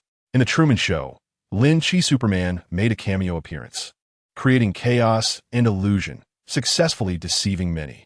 At that time, numerous individuals genuinely believed that Lin Qi's wife had been abducted, only to later discover that it was all an act. This was the official narrative, supported by various celebrities. Thus, the public was misled. Now, Lin Qi reveals that those who watch the news will merely think he was a guest actor. The intricate web of grievances and vendettas remains unseen in the news. Lin Qi stated that he has returned and has no intention of leaving, for after all, New York is his home. He expressed he had little to say to New Yorkers, yet he possesses certain capabilities that may aid the city. Anyone in distress could dial the Superman hotline. Thanks to Lin Qi's reputation, the Superman hotline has gained the trust of the New York populace after over a year of development, with many preferring to contact the hotline rather than the police when reporting incidents. The hotline liaises with the police, who pay special attention to the cases submitted by it. Due to the hotline's burgeoning success, Betty is contemplating applying for government funding. A reporter approached, microphone in hand, asking Lin Qi, "Many allege that the government has concealed the truth. Could you shed light on what transpired on Taoyuan Island?" Lin Qi merely cast a fleeting glance at the bespectacled young female reporter without responding. He recalled having seen her numerous times before, yet they were not acquainted, and he chose not to engage with her inquiry. Upon noticing Lin Qi's gaze, the reporter initially felt elated, but her joy swiftly turned to disappointment as he coldly averted his attention, as if she were invisible. Frustration welled up within the bespectacled reporter. She had repeatedly managed to reach Lin Qi quickly, often encountering her colleague April. Yet, every time, Lin Qi only addressed April's questions, rarely uttering a word otherwise. This recurring slight had built up her irritation to a breaking point. "Lin Qi Superman, I've asked you questions countless times without receiving a response. Why do you only answer April? Is it because she is beautiful? Lin Qi Superman, I could also go on a date with you, for I am beautiful too." Upon uttering this, the reporter removed her glasses and let her hair down, transforming from unremarkable to strikingly attractive. The surrounding journalists, eager for drama, promptly noted her words and aimed their cameras and recorders at Lin Qi, their eyes glimmering with anticipation. Only April appeared bewildered, wondering if she had incited jealousy. In response to this predicament, Lin Qi clarified, "You are mistaken. It's not that I only respond to April's queries, but rather that I do not wish to address any inquiries, except when April poses them." After uttering those words, Lynch ceased to respond to any further inquiries. In the face of fervent fans shouting his name and waving their arms, he simply smiled and waved back. Shortly thereafter, he exited the airport, where a S.H.I.E.L.D. vehicle had been waiting for some time. Under the gaze of the crowd, Lynch departed in the car. Gradually, the throng began to disperse. Soon after, a convoy carrying pepper pots arrived, a lengthy procession of luxurious cars. Yet this time, no one gathered to gawk. Pepper observed in astonishment, unable to discern the reason behind the lack of attention. After contacting airport management, her convoy was permitted to enter the airport directly. "Ms. Potts has arrived. You may exit first," I will remain in the car for a moment, she instructed. The driver stepped out and joined another driver from a different vehicle for a whispered conversation. The boss is finally back, one driver remarked. Ms. Potts had inquired daily about her employer's whereabouts, and now she had her answer. Who can argue with that? Ms. Potts is not only beautiful and gracious, but she also harbors deep feelings for the boss, though he seems to take her for granted. Indeed, it's a pity to waste such a wonderful woman. As the car window closed, Pepper caught snippets of their conversation. Once the window was fully shut, her expression darkened considerably. Even the drivers were aware of her deep affection for Tony Stark. Her performance had deceived everyone. Her efforts were not in vain. It was just a matter of time. All she needed was for Tony Stark to perish. What opportunity this was. Why had he not died? If he did, she could inherit his wealth. If he lived, she would remain a mere working-class employee. With a sigh, Pepper composed herself, cultivating her emotions before finally stepping out of the vehicle. Not long after, a passenger plane descended gently. Ethan, Tony Stark said, I have not made an appearance in so long. Now that I do, I have no doubt that dozens of media outlets will be here to greet me, eager for an interview. Chapter 116. The gift Natasha desires most. Ethan replied, Tony, you truly are remarkable. With a nonchalant wave of his hand, Tony Stark responded, I'm not that extraordinary. I'm merely a tad more intelligent than most, as others tend to be rather foolish. As he spoke, a smirk danced upon his lips, clearly revealing his pride. Tony, everyone knows you are a genius. That is universally acknowledged, Ethan asserted sincerely. During their time in prison, they had been equals, able to converse freely without reservations. However, upon leaving prison, Tony Stark transformed into a billionaire whose every action could send tremors through the nation, while Ethan remained an ordinary man, devoid of wealth or status, worlds apart from Tony. If Tony was pleased, Ethan would never have to worry about his needs. Conversely, if Tony were displeased, they would become mere strangers, leaving Ethan with only a tale to tell about having once associated with greatness. Ethan sighed, yearning to curry favor with Tony Stark. However, during his time in prison, he had taught Tony how to mend clothing with needle and thread, making it difficult for him to bow and scrape for approval now. He decided to abandon all attempts at flattery, but if Tony wished to boast, he would play along, as it might leave a favorable impression on him. Tony Stark descended the aircraft with a smile, raising his hand to greet the awaiting media. Yet, midway through the gesture, his hand froze. The airport was desolate. No cameras. No reporters. No welcoming committee. There was only one person present, Pepper Potts. A sense of emptiness filled Tony's heart. Why had the media not shown up? He then saw Pepper rushing towards him, exclaiming, Tony, it's so good to see you. Seeing the tears in Pepper's eyes filled Tony with pride. Regardless of the number of women he had entertained outside, there was always one waiting for him at home, his ideal partner. However, the absence of a cheering crowd and the frenzy of reporters left him feeling disappointed. Tony comforted Pepper, saying, It's all right. I'm back now. You should be happy.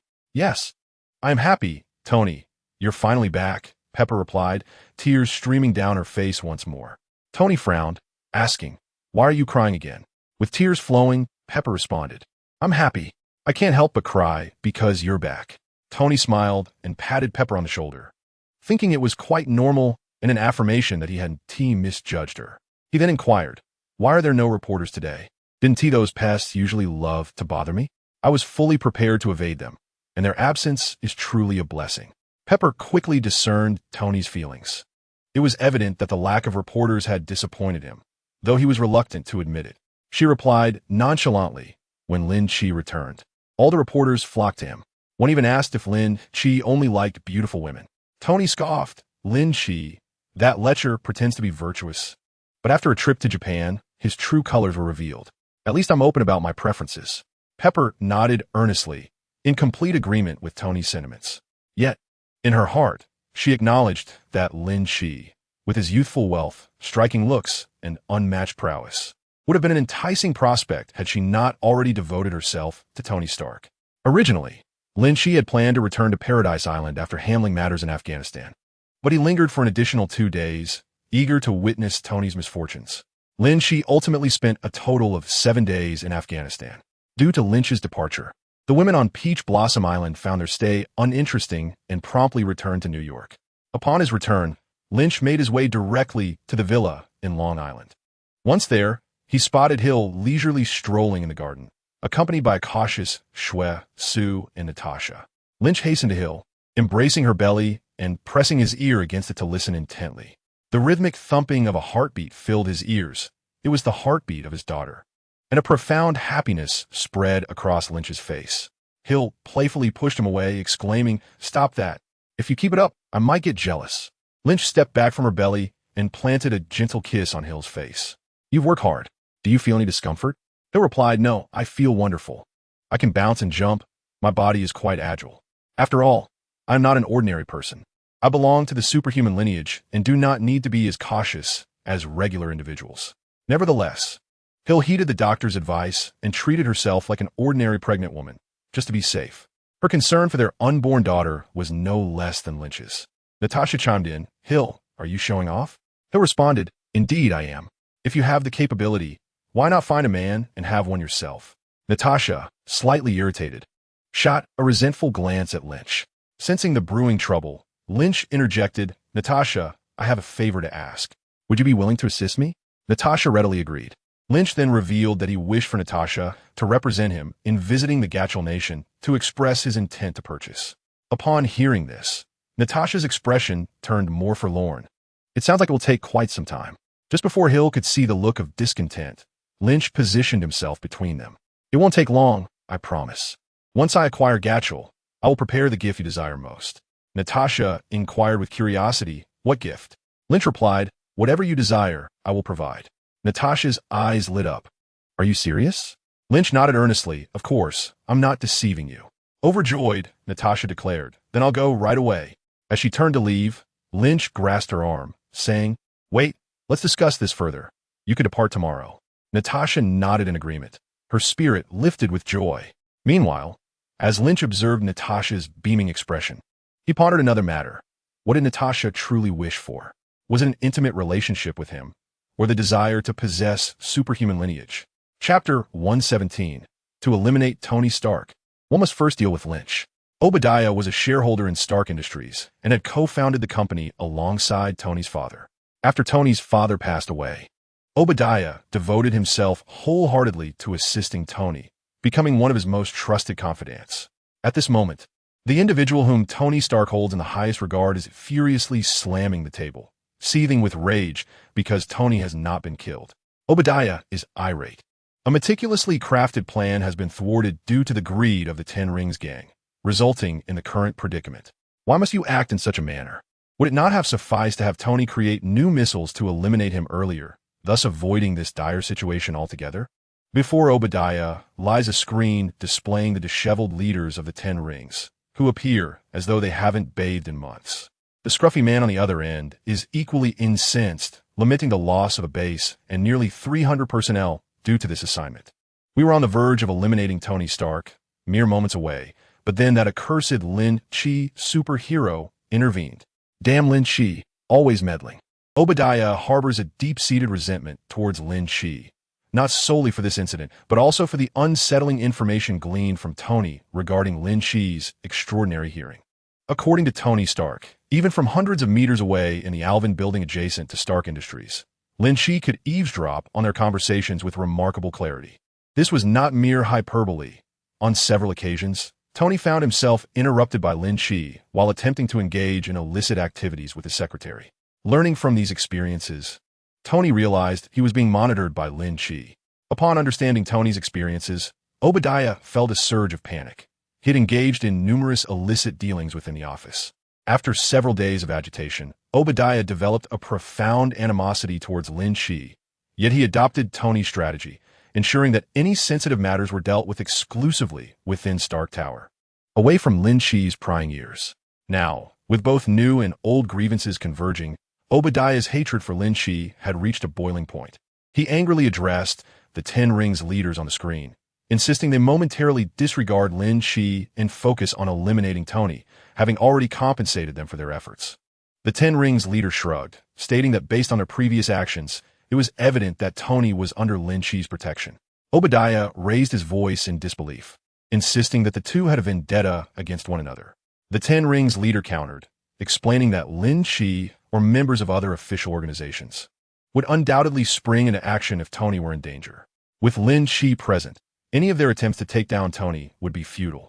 Speculation regarding Lin Qi's background abounds. To the average person, he is merely a man. Yet after revealing his identity on The Truman Show, inquisitive minds began to investigate his origins. Investigating S.H.I.E.L.D. proved fruitless. If nothing was uncovered, it was fortunate. But any traces discovered would prompt immediate warnings. Together, Obadiah and the 10 Rings failed to uncover even the faintest hint of S.H.I.E.L.D. However, the fact that Lin Qi's superhero hotline operates openly indicates that his background is extraordinary, possessing official affiliations. Law enforcement within the system is obligated to respond to directives. Thus, when Tony encounters trouble, Lin Qi is dispatched, and should Tony face peril again, relevant personnel will undoubtedly call upon Lin Qi once more. This logic was also acknowledged by Obadiah. With a bitter expression, Obadiah exclaimed, "What should we do? Should we just let this matter slide?" The 10 Rings gang responded, "What can we do? Oh, by the way, your Tony Stark seems to have created something remarkable in prison. We wish to trade for this mech." Obadiah, taken aback, inquired, "What remarkable thing?" A video transmission followed, revealing Tony Stark clad in armor, brandishing 2 gun barrels as he emerged from the prison cave. Instantly captivated by the imposing mech, Obadiah's interest peaked. A senior member of the 10 Rings gang remarked, "It is indeed this creation. It appears formidable. We cannot ascertain its full power. But Tony Stark has already capitulated. He must have crafted this during his leisure time, perhaps intending to offer it to us. If not for the emergence of Superman Lynch, this mech would have already been in our possession." The senior member vented his frustration towards Superman Lynch. Yet, Obadiah's gaze remained fixated on the mech in the video, his eyes gleaming with anticipation. He recalled having discovered numerous items from Tony Stark's cave, including blueprints of the mech, which he had initially dismissed as mere toys sketched by Stark. However, after viewing the video, Obadiah realized this was no toy. It was a weapon of war, a superior one at that. Hastily concluding his conversation with the 10 Rings members, Obadiah set out to locate the blueprints, quickly finding them. Utilizing his authority, he mobilized a Stark Industries production facility to commence the mech's construction. With the finest materials and the most skilled personnel, Obadiah aimed to create a mech capable of vanquishing Superman Lynch. His ambition was to seize control of Stark Industries. To achieve this, he must oust Tony Stark, a task deemed impossible without eliminating Stark first. Thus, to ensure Tony Stark's demise, Lynch must also be eradicated. Data simulated from the mech and the various abilities exhibited by Superman Lynch were compared within the computer system. Obadiah gazed at the array of data, feeling somewhat overwhelmed. Though he struggled to comprehend it, others could. He eagerly awaited insights from the individual responsible for the mech's creation. The elder mech engineer, summoned by Obadiah, stated, "The mech we are about to construct can indeed defeat Superman Lynch, but we must exercise caution." Obadiah, filled with excitement, asked, "What precautions are necessary?" The elder replied, "Based on Superman Lynch's combat style, the mech will utilize materials resistant to both cold and high temperatures. It can easily withstand the freezing breath that Lynch expels, as well as his heat rays. However, we must be wary of allowing Lynch to charge. Once he accumulates energy, the temperature becomes excessively high, and we currently lack a means to defend against such extreme heat."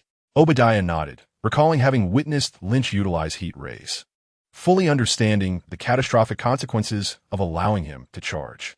The mech engineer continued, "The mech will be equipped with a Gatling gun and ammunition supply, as well as an automatic targeting system.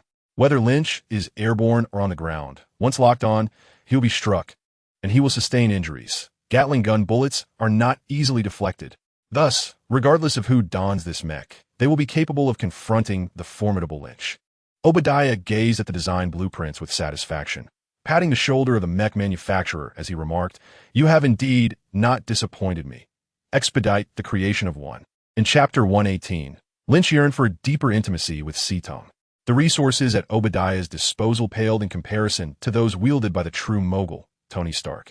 Consequently, he could only afford to produce a single, exceedingly expensive mech for the time being. With this mech, he knew he could not act against Tony Stark just yet. First, he must eliminate Lynch, followed by Stark, and ultimately seize control of the entire Stark conglomerate. The very thought of commanding the Stark Empire filled Obadiah with exhilaration, envisioning a future where he could dictate terms at will. At that juncture, the question of whether to continue fabricating mechs could be contemplated at leisure. Meanwhile, the elderly mech manufacturer, with hair ashen, cautiously interjected, "However, there remains one final issue. I am unable to fabricate the small arc reactor that Tony Stark has designed." "What did you say?" Obadiah's expression darkened. Without the arc reactor, how could the mech operate? Was this not tantamount to playing with lives? The manufacturer lowered his gaze, confessing, "Well, not Tony Stark. I lack his genius. The arc reactor eludes my capabilities." Obadiah fixed a murderous glare upon the manufacturer and commanded, "First, produce the other components. I will devise a solution for this." Days passed as Obadiah racked his brain, contemplating how to deceive Tony Stark into relinquishing the arc reactor. Meanwhile, Lynch had been waiting at the Alvin Group for several days. His diligent presence at work surprised both Betty and S.H.I.E.L.D. S.H.I.E.L.D. offered a cup of tea to Lynch and inquired, "You have been coming here daily. Is there something particular you need? Is there anything I can assist you with?" Lynch chuckled lightly, taking a sip of tea, and replied, "I am merely anticipating the unfolding of an intriguing narrative." S.H.I.E.L.D., perplexed, regarded Lynch and asked, "A narrative?" In high spirits, Lynch was more than willing to engage in conversation with S.H.I.E.L.D., particularly as they found themselves alone in the office. Compared to the first time S.H.I.E.L.D. had arrived, Lynch had undergone significant transformation. His long-standing aspiration to be a good man had crumbled during his time in Japan, and upon his return, Hill had said little, awakening certain thoughts within Lynch that perhaps ought not to have surfaced. Moreover, Lynch, as a traveler from another realm, inherently held a fondness for S.H.I.E.L.D. In this moment of solitude, he resolved to draw closer to her. "Indeed," Lynch affirmed, "I refer to this as a narrative. You see, I possess precognitive abilities that allow me to glimpse fragments of the future. Within certain futures, various tales unfold. I designate these tales as narratives." S.H.I.E.L.D. nodded, acknowledging. "I see.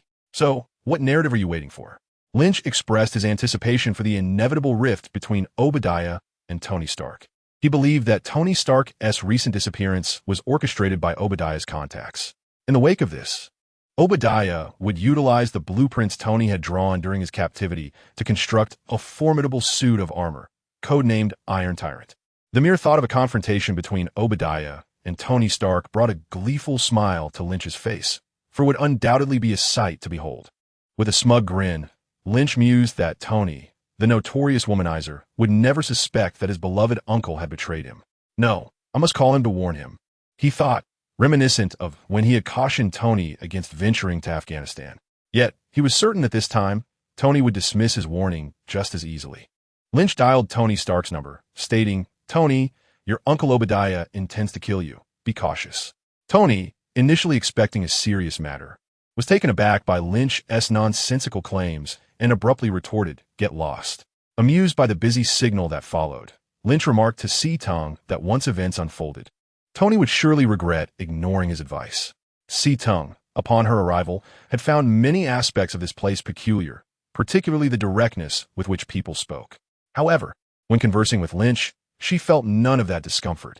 Initially curious about why Lynch treated her differently, her interest had waned as she recognized him as a genuinely good friend. Just as S.H.I.E.L.D. was about to engage Lynch in light-hearted conversation, a series of subtitles appeared in her right eye, prompting her to ask Lynch if it was possible to foresee overwhelming pressure. Her expression stiffened. The mysterious organization had not assigned her a mission in quite some time, and just as her mood began to lift, they resurfaced, which was rather disheartening. Unbeknownst to S.H.I.E.L.D. and the individuals behind her artificial eye, when the subtitles emerged, Lynch's pupils constricted momentarily.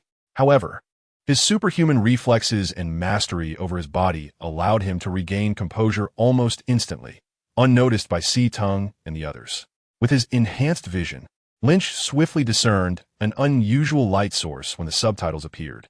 His acute eyesight honed in on S.H.I.E.L.D.'s right eye, delving deeper to uncover the row of subtitles and, further still, electronic components distinct from biological cells.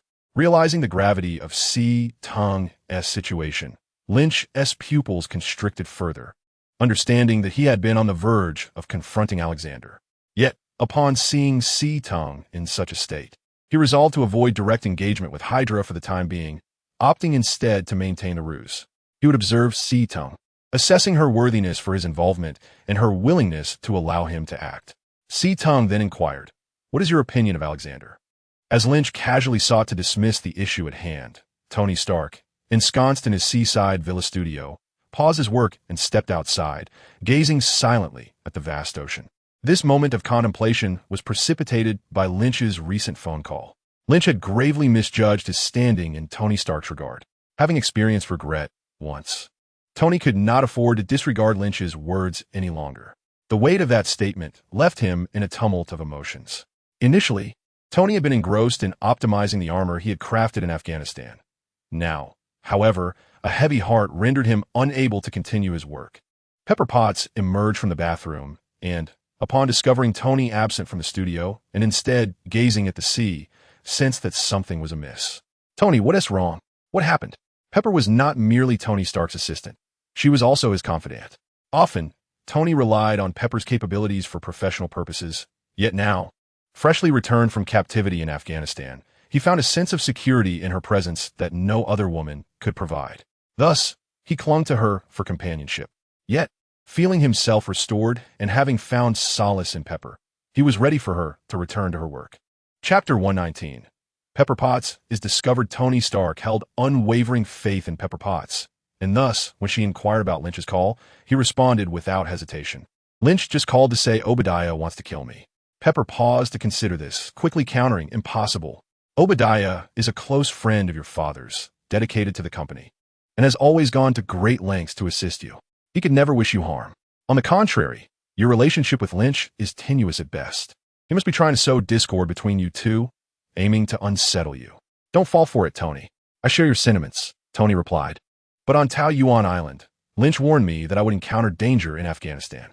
I dismissed his caution, and as a result, I found myself in peril, nearly losing my life there. This situation echoes the last." "Tony," Pepper began, but her words trailed off as she realized she was reluctant to let him embrace the notion that Lynch was truthful. Nor could she allow Tony to believe that Obadiah sought his demise. She had intended to further persuade him not to take such claims seriously, but upon uttering his name, she fell silent, recognizing a subtle shift in Tony. Previously, Tony Stark had been capricious, rarely contemplating matters beyond his scientific endeavors. However, following his return from Afghanistan, he had undergone a transformation, learning to think critically about issues. To put it more concretely, he had evolved from a naive elementary student to a perceptive middle schooler. Yet, this slight evolution made it increasingly challenging for Pepper to manipulate him as easily as before. Pepper Potts cannot forcefully deceive Tony Stark. Her every scheme is predicated upon the unwavering trust he places in her. Should she attempt to manipulate him and provoke his disdain, it would be a fruitless endeavor. After a brief pause, Pepper stated, "Tony, if Obadiah truly intends to proceed with such machinations, there will undoubtedly be traces left behind. We ought to enlist someone to investigate him." Tony nodded solemnly, meeting her gaze with seriousness. "I share your thoughts, and thus I require you to look into Obadiah. This matter necessitates your personal involvement. If Lynch is merely playing a prank, we shall pretend it never transpired." Pepper's expression shifted, her thoughts filled with expletives directed at Tony Stark. How could he entrust her with such a perilous task? Truly, he was a bounder. "Yet," she replied, "Tony, for you, I would brave the fiery depths or scale the steepest mountains. Rest assured, I will uncover the truth." "Pepper," Tony declared, "you are the only one I can trust at this moment." Inside, Pepper seethed, cursing Tony Stark, knowing full well that Obadiah was a treacherous individual. Yet he still insisted she confront him. Regardless of her internal turmoil, Tony had made his decision, and thus she was compelled to act. By midday, Pepper returned to Stark Industries, conducting a thorough inspection of the premises. As she passed Obadiah's office, she noticed it was unoccupied. Entering, she powered on the computer and accessed hidden files. To her astonishment, she uncovered evidence of Obadiah's illicit arms dealings, as well as correspondence linking him to the 10 Rings in a plot to abduct Tony Stark. Various order data and video documentation substantiated that Obadiah had orchestrated the kidnapping. The revelation left Pepper in shock. She could scarcely fathom that someone who had always shown such care and camaraderie towards Tony could harbor intentions to end his life. Yet, upon reflection, she began to empathize with Obadiah. Who wouldn't aspire to ascend to greater heights, to become the master of their own fate? Although she, Pepper Potts, earned hundreds of millions annually, an impressive sum that marked her as wealthy in the eyes of many, compared to Tony Stark, her fortune seemed insignificant. Surely, Obadiah felt similarly. However, in the footage, Obadiah explicitly instructed the 10 rings to eliminate Tony Stark, yet they failed to carry out the deed. If only Tony were to be killed. Pepper bit her lip, mentally berating the fool. What then should be done with this evidence? Furrowing her brow, she ultimately resolved to retain the evidence for future use. It would prove invaluable. The download progress on the computer reached 80%, still lacking completion. Suddenly, the door to Obadiah's office swung open. Before Pepper could react, she found herself face to face with Obadiah's aging visage. He had initially donned a broad smile, but upon seeing Pepper seated at his desk, manipulating his computer, his expression darkened. With unparalleled composure, Pepper maintained a smile as she addressed him. "Good afternoon, Obadiah. I happen to have a matter to discuss with you. Seeing you were absent, I took the liberty of sitting here for a moment. You don't mind, do you?" Obadiah let out a cold, humorless laugh as he drew a handgun from his coat and aimed it at Pepper Potts. "Pepper Potts, whether you have tampered with my computer or uncovered anything, you must die. Do not fret. I shall not hasten your demise. I possess a tranquilizer gun, and I will incapacitate you, after which you will suddenly collapse and be taken to the hospital, where you will ultimately perish." In an instant, Pepper's face drained of color, and without hesitation, she pleaded for her life. "Please spare me. I will do anything you ask. Just do not kill me. I do not wish to die." Obadiah sneered. "Would you betray Tony Stark?" To which Pepper immediately responded, "Yes." However, Obadiah regarded her with skepticism. "I do not believe you. It is well known how passionately you love Tony Stark. While he indulges in fleeting affairs, you remain his steadfast guardian, even aiding him in paying for his escapades. Who would believe you would betray him?" "I do love him dearly," Pepper confessed, "but I cherish my own life even more." After a moment of contemplation, Obadiah declared, "I want you to kill Tony Stark. All you need to do is slip a bit of poison into his drink while he is unaware. That is my condition. If you accomplish this, I shall grant you your life." Pepper shook her head vehemently. "Then kill me, for I shall never lay a hand on Tony Stark." Although she harbored a desire for Tony to be removed from her life for her own benefit, she could not fathom the idea of risking her own freedom by outright poisoning him. Even if Tony were to die, she would end up in prison. Such a thing she would never do.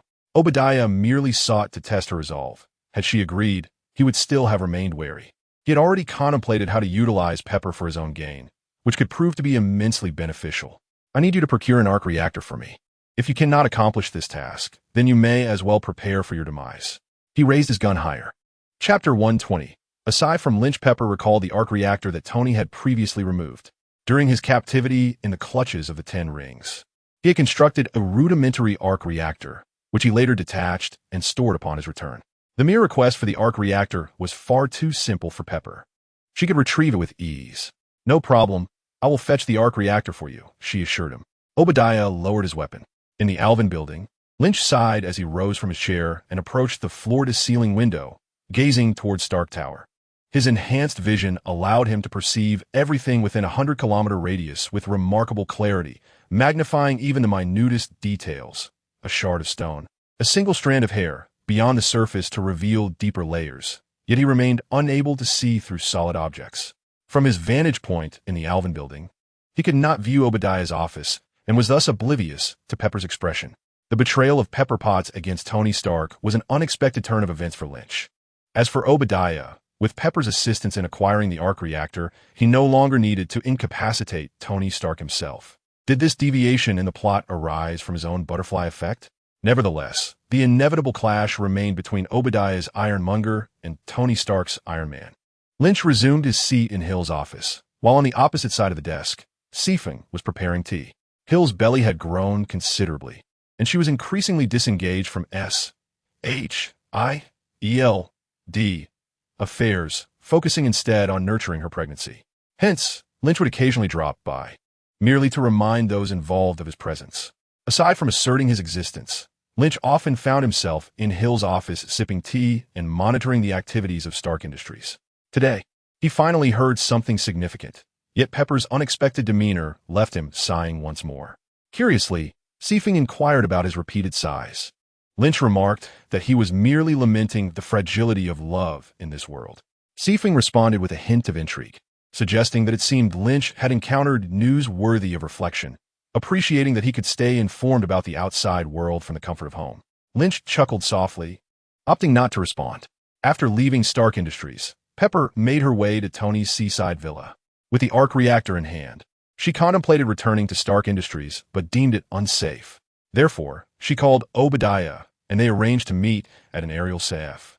Once seated, Obadiah looked around, puzzled, and asked what her purpose was for choosing such a location. Pepper cautioned him to be wary of Lynch's ears, stating she had matters to discuss. Obadiah inquired about the nature of her concerns. Pepper posed a crucial question. What were his plans with the arc reactor? His eyes lit up as he realized she was in possession of it. Pepper, remaining non-committal, pressed him for his intentions. After a moment of contemplation, Obadiah mused that he intended to utilize the arc reactor as an energy source to create an exosuit to combat Lynch, the Superman. Pepper was taken aback, questioning why it was Lynch he aimed to confront. Hearing this, Obadiah's interest piqued. He seemed to uncover a remarkable secret, suggesting that she appeared to desire Tony Stark's demise, perhaps to inherit his fortune. How intriguing. It became clear to him what kind of woman she was. Obadiah revealed his plans to Pepper, concluding that to eliminate Tony Stark, they must first deal with Lynch. Pepper suggested a different approach, proposing that he could ally with Tony against Lynch. Intrigued, Obadiah asked how they might execute this plan. Pepper outlined her strategy. First, he needed to inform Tony that he too was constructing an exosuit. Second, he should fabricate a reason for Lynch to attack him. Finally, when the confrontation ensued, she would summon Tony Stark to assist him. At that time, Tony Stark's armor should have been completed. With the two of you joining forces, the odds of success would certainly increase. Obadiah was quite pleased with the plan. I had simulated it on my computer, and the Ironmonger had a significant advantage over Lynch, but I wouldn't mind having Tony's assistance. The two of them discussed the details for a while, confirming their collaboration against Tony, believing the plan to be flawless. There would undoubtedly be a conflict between Tony's legacy and what Obadiah sought to obtain. But as long as Tony Stark was dispatched to his demise, the matters of wealth could be addressed subsequently. On that day, Lynch was conversing with Sifeng in the Alvin Tower when he heard a voice that filled him with distaste. Wait a moment, I'll be right back. Lynch set down his teacup and vanished in a flash. The area within a kilometer of Alvin Tower remained under his jurisdiction, and he would not permit anyone to engage in unlawful activities within that vicinity. He had just heard someone committing a violent act. In a narrow alley, a masked assailant was holding a woman at gunpoint. Come with me, do you understand? Come with me. The woman, trembling with fear, pleaded, please don't hurt me. I'll give you money. The masked criminal shouted, did you not hear me? If you don't come along, I will kill you. Bystanders in the vicinity quickened their pace, not daring to glance back. Finally, a young man passing by could no longer tolerate the scene. He stepped into the alley and said, let her go. Do you know this is the territory of Superhuman Lynch? What you're doing will bring his wrath upon you. The masked man laughed heartily. Punishment? Why would Superhuman Lynch punish me? I'm merely playing a game with my wife. Isn't that right, dear? His lewd grin was enough to make anyone uncomfortable. The young man blocked the path of the masked man, asserting, this is the domain of Superhuman Lynch. Crime is absolutely prohibited. The tall and burly assailant suddenly kicked the young man aside and turned to the terrified woman in his grasp, saying, don't worry, my dear. It will be comfortable soon. Hey, what are you doing? Lynch's figure appeared behind the masked man and the woman, his brow furrowed as he called out. Lynch sensed a certain disharmony in the scene, yet he was reluctant to dwell on it. Such incidents of attempted assault were not uncommon and were generally regarded as trivial matters. Upon seeing Lynch, the masked man trembled nervously and retorted, Superhuman Lynch, you have no authority over me. Mind your own business. Lynch raised an eyebrow, not wishing to engage in conversation with the masked man, and was preparing to approach and apprehend him. Suddenly, a gunshot rang out. The masked man fired at Lynch, shouting, mind your own business, die. Lynch frowned. He disliked having a gun pointed at him, as did most people. Therefore, when he retaliated, he exerted just enough force. In a swift motion, he had already positioned himself between the assailant and the woman. Lynch extended his hand and grasped gently, applying a modicum of force, causing the masked man's firearm to plummet from his grip, eliciting a loud cry of pain. Lynch exerted little effort. There was no need to strike such a petty thug with lethal force. Suddenly, a gunshot rang out, a bullet surreptitiously aimed at Lynch's chest. It was the masked man, wielding the weapon with his left hand. His right hand was swollen and bruised from Lynch's earlier grip, and he let out a pained scream. Yet his left hand remained concealed in the shadows.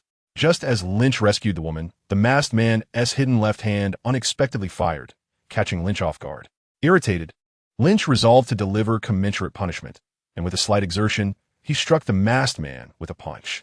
The impact sent the thug flying backward, and with a tilt of his head, he lay lifeless. Lynch furrowed his brow. The force he had employed should not have resulted in death, unless the masked man had pre-existing health issues. The woman cried out, rushing to the side of the fallen man, weeping uncontrollably and accusing Lynch of having killed her husband. Confused, Lynch pondered the absurdity of the situation. He realized he might have stepped into a trap, but was this trap truly detrimental to him? With his current status and reputation, the accidental killing of one or two individuals could be easily explained away, and no one would hold him accountable. Did those who orchestrated the trap not recognize this? It seemed improbable. To employ a life for such a scheme implied they had thoroughly investigated him and understood their motives. Lynch glanced at the woman, whose gaze flickered with fear, revealing her as likely another insignificant player in this scenario. He chose not to engage with her further. She remained collapsed over the masked man, sobbing and lamenting, "Husband, why have you died? How could this happen?" Ignoring her, Lynch instead attuned his ears to the surrounding sounds. He discerned heavy footsteps approaching from a distance, accompanied by the grinding noise of machinery. His instinct suggested it was a formidable mech. An intriguing conspiracy indeed. Who had crafted such a machine to confront him? Lynch had previously dealt with two similar mechanized threats, but those encounters had remained clandestine. Now, it appeared someone was once again employing a mech against him. At that moment, he observed the woman, still draped over the deceased man, retrieving her phone and dialing a number, her hands trembling with fear, whether from the threat of Lynch or the potential exposure of the scheme. He could not be bothered to contemplate. In a quivering voice, she spoke into the phone, "Uncle Obadiah, Lynch the Superman has killed Roger." Lynch stood there, keen to uncover the identity of the trap's architect and its intended purpose. Upon hearing the woman's reference, he realized the shadowy figure behind this plot was Obadiah. Why would Obadiah target him instead of Tony Stark? Lynch found himself at a loss for words. Lynch heard the distant voice emanating from a mech. It was unmistakably Obadiah's voice. His superhuman hearing was acutely attuned to sounds. The moment Obadiah spoke, Lynch recognized him without a shadow of a doubt. There was no imitation involved. Lynch was left speechless. He had already donned the mech and was only now receiving the call, which clearly indicated a premeditated intention to confront him. Lynch was perplexed as well. Why had Obadiah crafted such a trap for him? What was the true nature of this scheme?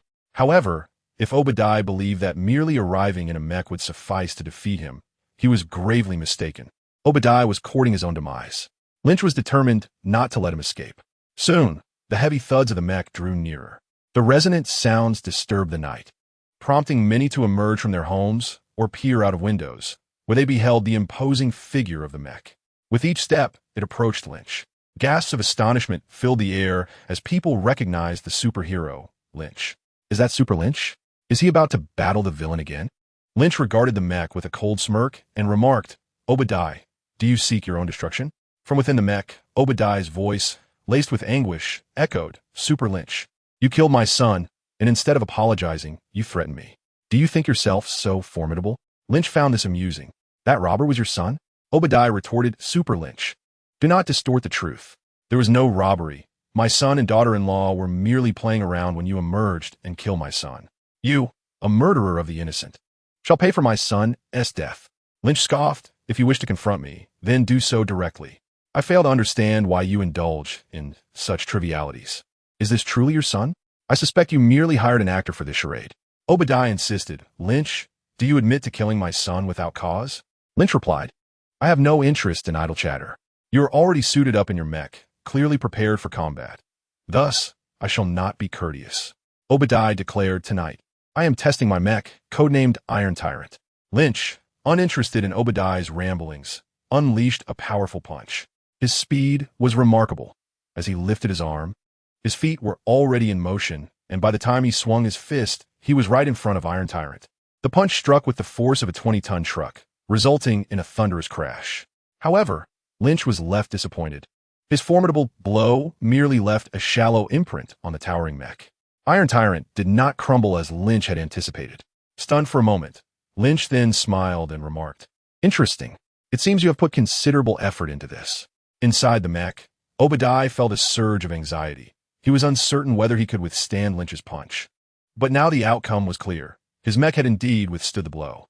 Obadiah felt a profound sense of relief. The mech he had meticulously crafted was indeed capable of contending with the likes of Superman Lynch. The initial calculations conducted by his computer had proven accurate. With a hearty laugh, Obadiah proclaimed, "Today, Lynch, you have brazenly taken lives, including that of my son. I shall exact vengeance in the name of justice." He maneuvered the mech to raise its arms, each equipped with a Gatling gun, which began to roar as bullets rained down upon Superman Lynch as if they were of no consequence. At that moment, as Obadiah and Lynch engaged in combat, Tony Stark received an urgent message from JARVIS. "Tony, the individuals you're closely monitoring are clashing." Coincidentally, Pepper Potts arrived at Tony's workshop. He gave her a brief glance and nodded in acknowledgement. Pepper was his most trusted confidant. She had unrestricted access to any corner of the workshop. JARVIS informed him, "One is Lynch and the other is Obadiah. Both are individuals you have marked for special attention." Chapter 122 revealed the true purpose of this trap. Tony was momentarily taken aback, exclaiming, "How could Obadiah possibly stand against Lynch? Is he truly reckless enough to confront him?" JARVIS clarified, "Obadiah is not unarmed. He is equipped with a mech to battle Superman Lynch." After some persuasion from Pepper Potts, Obadiah disclosed to Tony Stark the details of his mech's creation. Stark was incensed. He had not anticipated that his casually sketched blueprints would be appropriated by Obadiah for research. However, given their complicated relationship, he hesitated to reclaim the designs, thereby tacitly allowing Obadiah to proceed with his mech development. Nevertheless, in Stark's estimation, no matter how diligently Obadiah studied, the mechs he produced could never rival those crafted by their original creator. Tony nodded, acknowledging, using the mech may indeed allow him to hold his own against Lynch, but what circumstances necessitate Obadiah's deployment of the mech? JARVIS responded, "It appears that Superman Lynch inadvertently took the life of Obadiah's son during an enforcement action." Tony, perplexed, remarked, "Obadiah only has a daughter, does he not?" JARVIS explained, "This incident occurred a week ago. Obadiah accidentally fell down the stairs. Had it not been for the timely intervention of this adopted son, Obadiah might have faced severe consequences, hence the adoption." Tony stated, since it was an error on Lynch's part, he must provide Obadiah with an explanation. "Please show me the surveillance footage. We need to ascertain if Obadiah is mistaken. Is there surveillance in the vicinity?" Indeed, JARVIS promptly retrieved the surveillance footage. In a narrow alleyway, a man and a woman were seen engaged in an affectionate embrace. The man then proposed to engage in a role-playing game to test whether anyone would come to their aid. He donned dark clothing, masked his face, and produced a handgun. For safety, he had even removed the bullets from the weapon. The actions are vividly captured on the surveillance footage. The gun used to abduct the woman is devoid of ammunition. Subsequently, the man feigned a kidnapping of his partner using this weapon.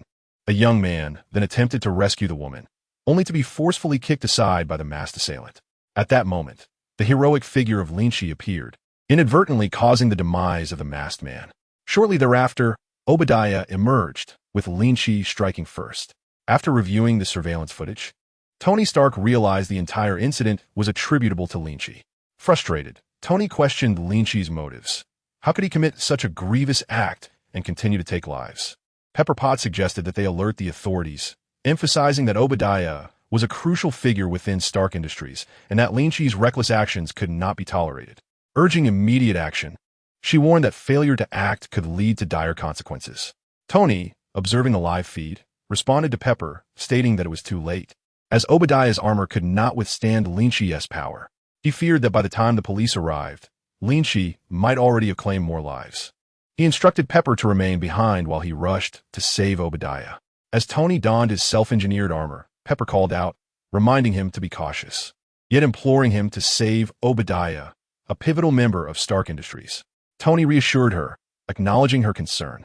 With a graceful arc through the sky, Tony's iron suit surged toward the location where Obadiah and Lin Qi were engaged in combat. Obadiah, clad in his imposing armor, continued to battle Lin Qi, whose agility allowed him to evade Obadiah's strikes, withstand his frigid breath, and counter his heat rays. However, Lin Qi had elevated his super speed to an extraordinary level. His rapid movements rendered Obadiah's attempts to counterattack futile. At that moment, Lin Qi circled around Obadiah's armor, launching attacks from various angles. The ironmonger struggled to adapt, with Lin Qi's relentless strikes gradually deforming his armor. Lin Qi calculated that soon he would be able to breach the armor and extract Obadiah from within. Meanwhile, Obadiah, filled with anxiety, continued to accuse Lin Qi of murdering his son, demanding an explanation from him. It was at this critical juncture that Tony Stark arrived. Witnessing the unfolding chaos and hearing Obadiah's furious shouts, without hesitation, Tony unleashed a laser beam aimed directly at Lin Qi. Lin Qi deftly evaded the attack, hovering in midair as he regarded Tony. It dawned on Lin Qi that Obadiah's trap was primarily aimed at Tony Stark, serving dual purposes. First, to eliminate him, thereby simplifying future confrontations. Second, even if Tony were not killed, to irreparably damage their already fragile relationship, ensuring that Tony would not come to his aid in subsequent conflicts. Lynch regarded Obadiah with a cold smirk and remarked, "Have I underestimated you, Obadiah? Such clever scheming." Obadiah, initially reveling in his triumph over Tony Stark, was jolted by Lynch's words. He realized, with a start, that Lynch had seen through his machinations. This scheme was one that must remain hidden from Tony Stark at all costs. Thus, Obadiah retorted, "Lynch, you have slain my son and distorted the truth. I am sworn to oppose you."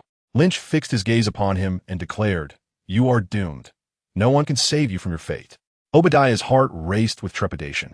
After engaging in a skirmish with Lynch while donned in his ironmonger suit, he concluded that without his armor, Lynch could dispatch him with ease. Yet, he could not retreat at this juncture. Lynch glanced at Tony Stark, clad in his armor, and stated, "This man seeks your demise, and you dare to come to his aid?" Obadiah hurriedly interjected, "Tony, do not heed his words. I am your uncle.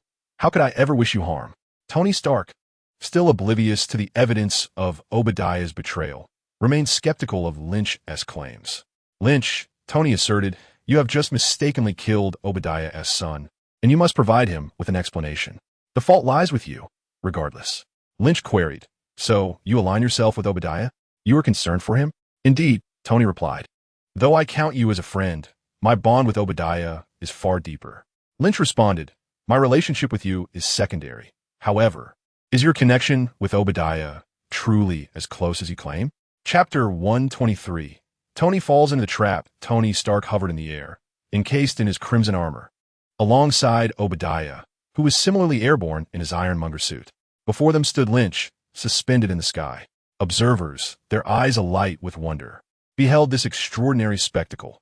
Three figures soaring through the air, a sight rarely witnessed. While they were accustomed to seeing Lynch fly, the presence of the two armored suits elevated his stature in their eyes. Even the most curious onlookers dared not approach too closely, choosing instead to retreat to distant corners, watching the unfolding drama from afar, oblivious to the trio's dialogue. In response to Lynch's earlier assertion, Tony Stark insisted, "Of course, Uncle Obadiah is my closest confidant." Lynch erupted into laughter, as if he had heard the greatest joke of all time. With a hearty chuckle, he turned and soared away, his voice echoing in Tony's ears. "Indeed, you are correct. Obadiah is your dearest ally. Remember this proclamation, Tony Stark. When we next meet, I hope to hear you reiterate those very words." With that, Lynch departed, leaving Tony and Obadiah exchanging glances. Obadiah muttered curses under his breath. "Lynch, you have slain my son. I shall never rest until I see you defeated." Tony Stark recalled the words spoken by the superhuman Lynch during their previous phone conversation and turned his gaze towards Obadiah. Could it be that Lynch harbored grievances against Obadiah? If Lynch and Obadiah were indeed at odds, then his bias against Obadiah would be understandable. With this realization, Tony felt he had uncovered the truth. It was merely Lynch's prejudice that painted Obadiah as a potential murderer. Free from any lingering resentment towards Obadiah, Tony expressed his concern, stating that while Lynch held the authority to enforce the law, the accidental killing of a person could fall within the bounds of that authority. However, Should you wish to pursue this matter further, Stark Industries would certainly lend its support. Obadiah was elated upon hearing Tony's words. He was indifferent to the backing of Stark Industries, as this adopted son was of little worth and was, in fact, prepared for sacrifice. What truly mattered to Obadiah was Tony Stark's attitude. Hearing Tony's words reassured him that Tony had placed his complete trust in him. Although he regretted not eliminating Lynch today, he realized that the events of this day would ensure that if Tony encountered any further trouble, Lynch would be unable to intervene. Obadiah began contemplating how to orchestrate Tony's demise. Yet Obadiah replied, "Roger saved my life. I initially intended to adopt him as a son to repay his kindness. But now that he is deceased, I am utterly devastated. However, as a board member of Stark Industries, I understand that any conflict with Lynch would inevitably drag the company into turmoil, which would result in significant losses that I wish to avoid. For the sake of Stark Industries, I can let this matter rest." Tony Stark, moved by Obadiah's words, felt a pang of resentment towards Lynch. He remarked, "You have truly endured much. The time is not right now, but I assure you that when the opportunity arises, I will not allow Lynch to escape unscathed." This only delighted Obadiah further. He realized that he must not allow Tony Stark and Lynch to reconcile. Observing Tony's current stance, he recognized that their relationship had soured irreparably, thus paving the way for his next move against Tony. While Obadiah contemplated how to strike at Tony, Lynch had nearly returned to the Alvin group. He casually penned a death report and submitted it, all the while pondering the irrationalities surrounding Obadiah. Obadiah should have confronted Tony directly, yet he had instead turned against himself. Lynch found it hard to believe that no incidents had transpired in between. 2 days passed, and on this day, Obadiah met with Pepper Potts at a CF. Obadiah appeared rejuvenated, as if he had shed a decade, and he looked at Pepper with gratitude. "Thanks to your scheme, Lynch and Tony Stark have turned against each other.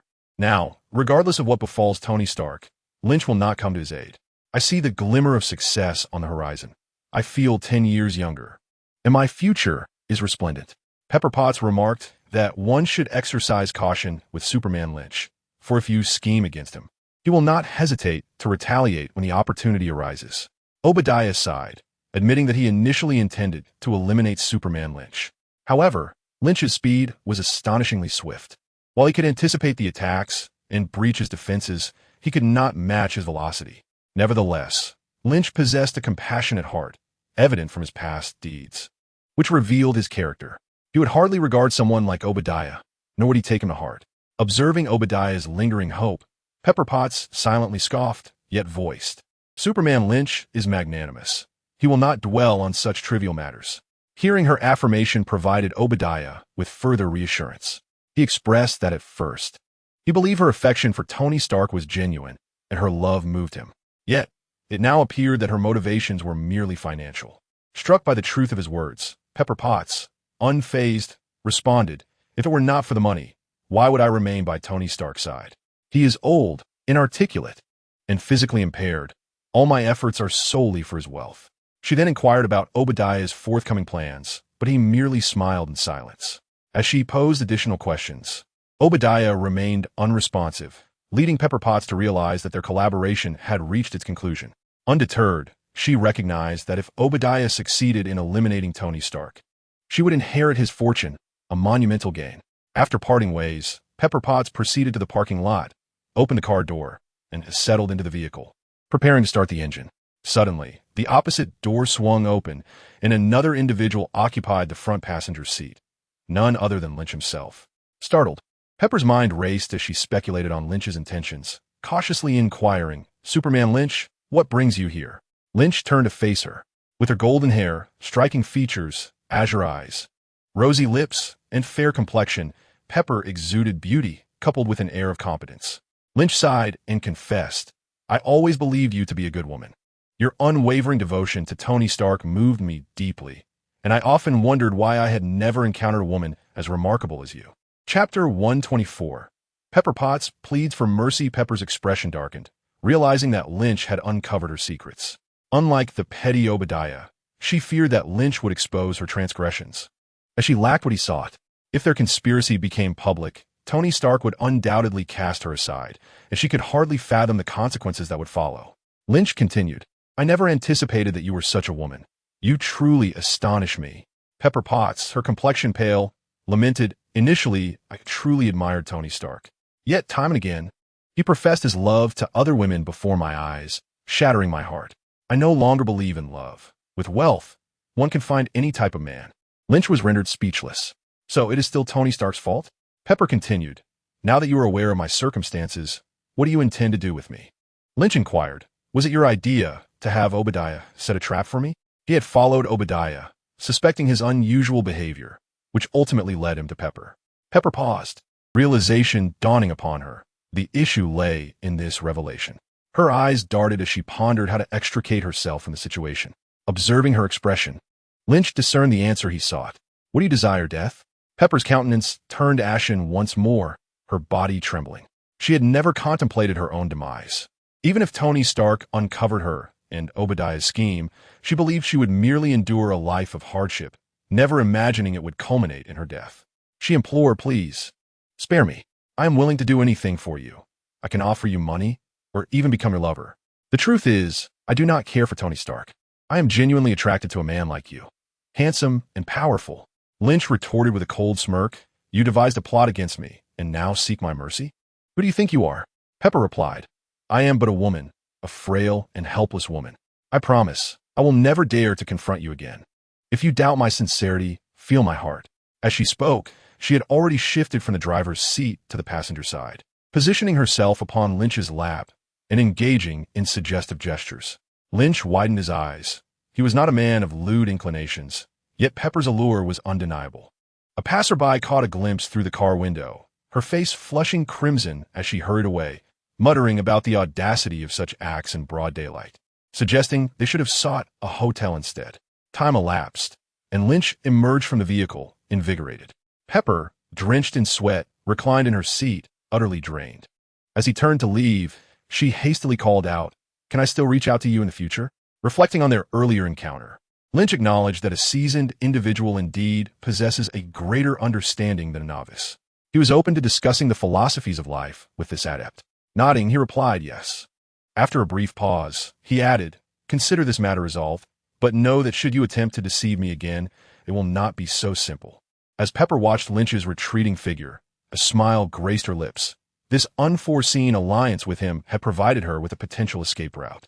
Lynch procured a vehicle and instructed the driver to take him directly to his villa in Long Island. Sitting in the car, Lynch was filled with regret, lamenting the entanglement he had with Pepper Potts. However, what was done. Regret was futile, and he resolved never to become so involved with Pepper again. Upon returning to the villa in Long Island, Lynch took a shower and then sought out Hill, embracing her tightly and inhaling the fragrance that enveloped her. Hill furrowed her brow, questioning, "You smell of another woman. Have you been unfaithful?" Startled, Lynch quickly replied, "Impossible. It must be those young ladies from the Alvin group. They just tend to crowd around me." Hill's expression softened as she remarked, "With so many women at home, Natasha, Stain, Betty, April, and Shuri, they're all good women. If you fancy any of them, feel free. They all like you. But do stay away from those outside. They are unclean." Lynch, sweating slightly, protested, "What nonsense are you talking about? There's nothing going on. My heart belongs solely to you." Hill smiled and said, "Only you could say such words. When I acquired the bloodline of a superhero, I understood that you are not solely mine. Rest assured, I have mentally prepared myself for this." Lynch's eyes flickered. Was that truly the case? On that same day, Tony Stark encountered a mysterious beauty at the front desk of Stark Tower.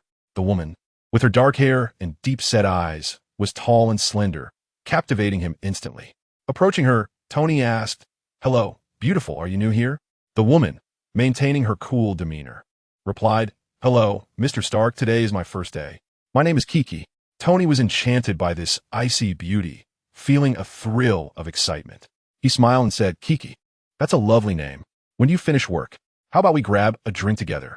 The woman named Kiki responded firmly, "I'm sorry, Mr. Stark, but I don't drink with strangers." Tony retorted, "I'm not a stranger. I'm your boss. If you refuse to drink with me, you might find yourself out the door. But if you do, I'll consider giving you a raise. So what do you say?" Kiki, visibly angered, shot back, "Mr. Stark, I never expected you to be so shameless." Tony laughed heartily. "I'll be waiting for you after work." With a spring in his step, he exited Stark Tower, feeling buoyant after encountering yet another beauty. Not long after Tony left, Kiki received notice that she could finish her shift. Gathering her belongings, she stepped out of Stark Tower and spotted Tony waiting by the roadside in a flamboyant sports car.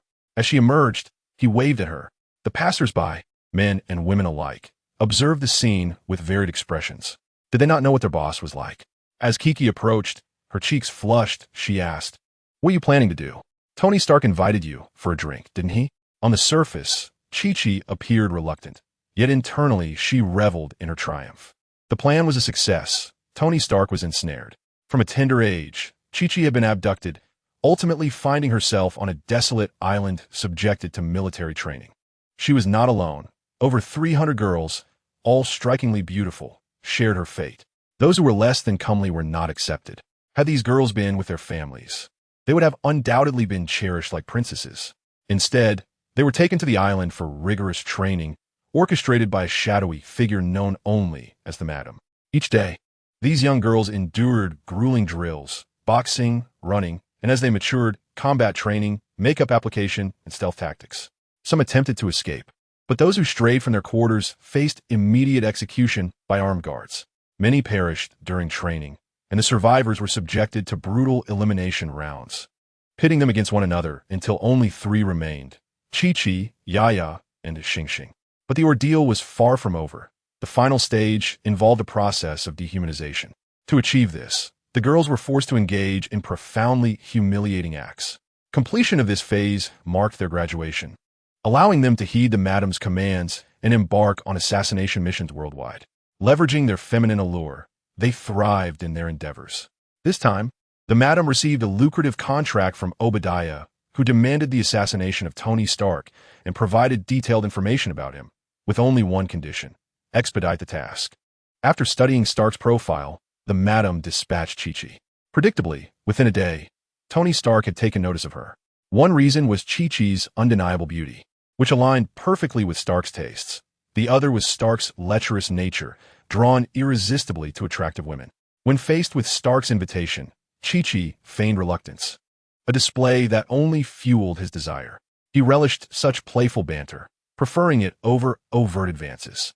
Subsequently, Stark escorted Chi-Chi to a bar, and after sharing a couple of drinks, he coaxed her into a hotel room. Resigned, Chi-Chi declared her intention to give Tony a massage first. Stark eagerly acquiesced, sprawled nude on the bed. As Chi-Chi positioned herself on his back, massaging him, she stealthily retrieved a dagger, while Stark savored the sensation of her delicate hands. Just as Chi-Chi believed she was on the verge of fulfilling her mission, the window shattered, and a lithe, graceful figure burst in, aiming a weapon directly at her. A figure with striking red hair, clad in a form-fitting black suit that accentuates her voluptuous and alluring physique, is none other than Natasha Romanoff. Following Tony Stark's abduction in Afghanistan, S.H.I.E.L.D. intensified its protective measures surrounding him. When Chi-Chi's work information surfaced through the Stark Industries system, S.H.I.E.L.D. promptly initiated a routine investigation into her background. The agency was not unfamiliar with the lady, as her activities had been noted over time. A simple inquiry revealed pertinent information from their extensive database. However, unbeknownst to S.H.I.E.L.D., just as they uncovered Chi-Chi's identity, Tony Stark had already taken the suspect to a hotel. The situation was urgent, and fortuitously, Natasha had just returned to New York after completing a task assigned by Fury. Thus, the responsibility of safeguarding Tony Stark fell to her. As Natasha approached the window, she observed Chi-Chi preparing to strike and immediately intervened, firing a shot at her. Years of rigorous training had honed Chi-Chi's reflexes. In an instant, she transformed her dagger into a projectile aimed at Natasha. Then, shifting her stance, she aimed a punch directly at Tony Stark's neck. Should that blow land, it would surely incapacitate him, if not worse. Furious, Tony Stark shouted at Natasha, demanding to know what she was doing. "Are you going to interfere while I'm on a date?" Following Fury's emergence, the world had shifted dramatically. Tony Stark had once visited S.H.I.E.L.D. due to a grave injury, and from that moment, he was aware of the agency's existence. Yet, at that time, he possessed little in the way of combat prowess, and Nick Fury held him in low regard. Tony's life had remained largely unchanged by S.H.I.E.L.D. At most, he had become privy to the secrets of this clandestine organization and had signed a non-disclosure agreement. As Natasha fired again, this time aiming directly at Chi-Chi's head. It was a gamble. If Chi-Chi persisted in her assault on Tony, she would meet her demise as well. Natasha wagered that Chi-Chi would not willingly choose to perish alongside Tony Stark.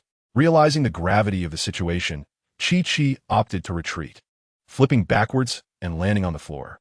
Upon spotting Natasha, she understood that her mission had failed, prompting her to dash towards the exit without hesitation.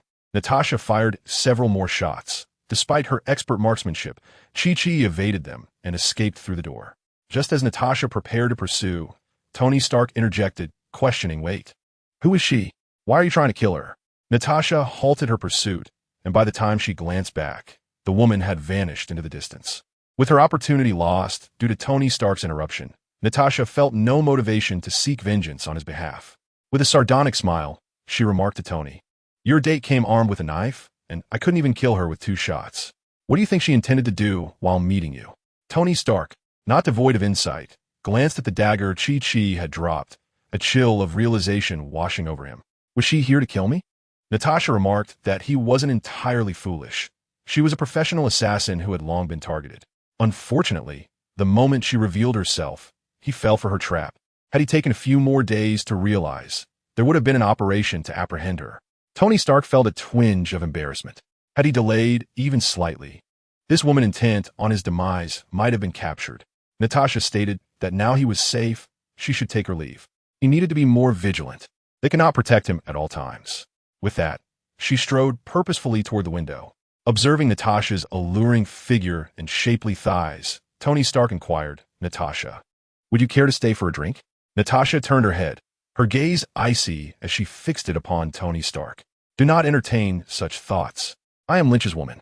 Though she was not entirely there yet, Natasha was already leaning toward embracing her role as Lynch's partner. Instantly, Tony Stark dared not entertain any further notions. Lynch was possessive, and should he discover Tony's invitation to Natasha, he might retaliate. Chapter 126. The joke. Lynch wanted to see Natasha leap from the window, her body suspended in midair. With a swift extension of her arm, a web shooter attached to a distant building, allowing her to arc gracefully through the air. After Natasha departed, Tony Stark's expression grew increasingly somber.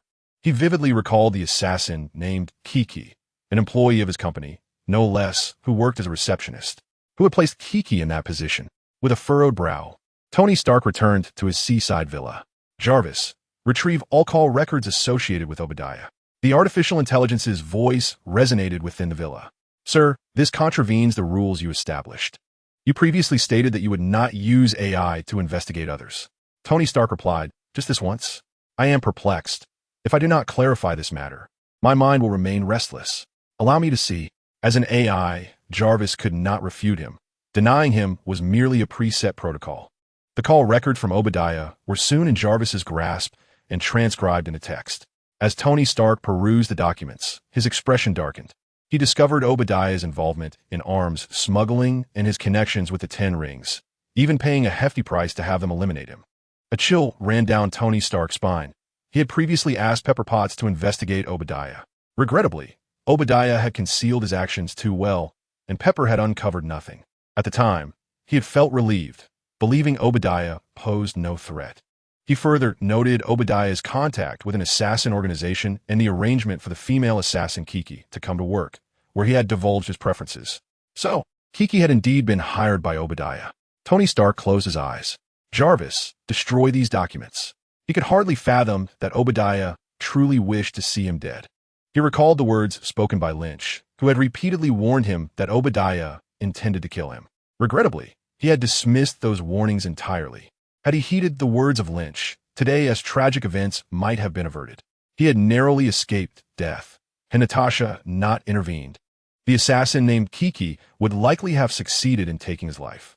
It was only after reviewing Obadiah's communication records that Tony Stark fully grasped Kiki's intent as an assassin.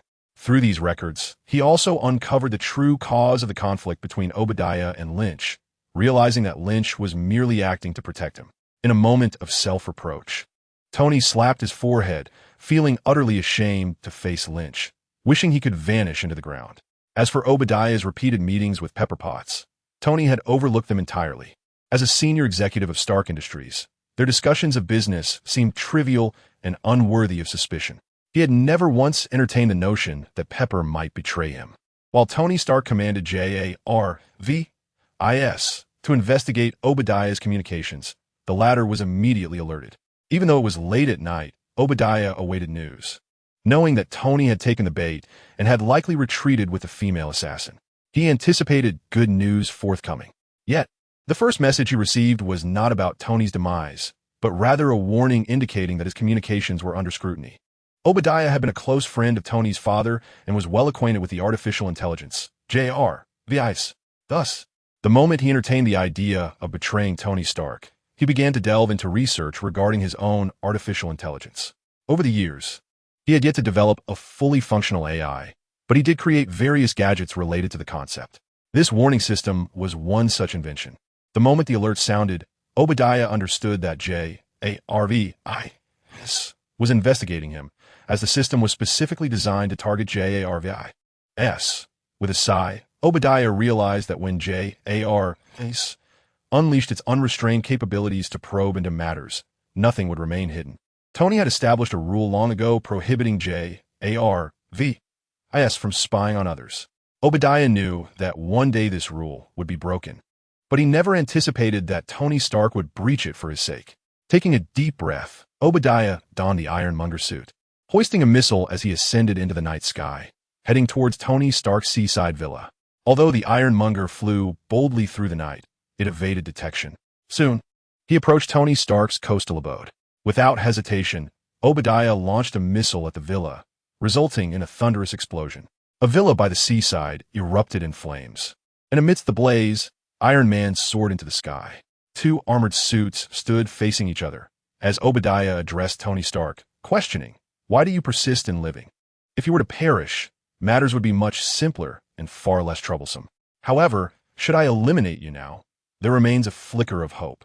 Tony Stark, ablaze with fury, had intended to inquire why Obadiah sought his demise and perhaps reminisce about old times, but now he deemed such thoughts unnecessary.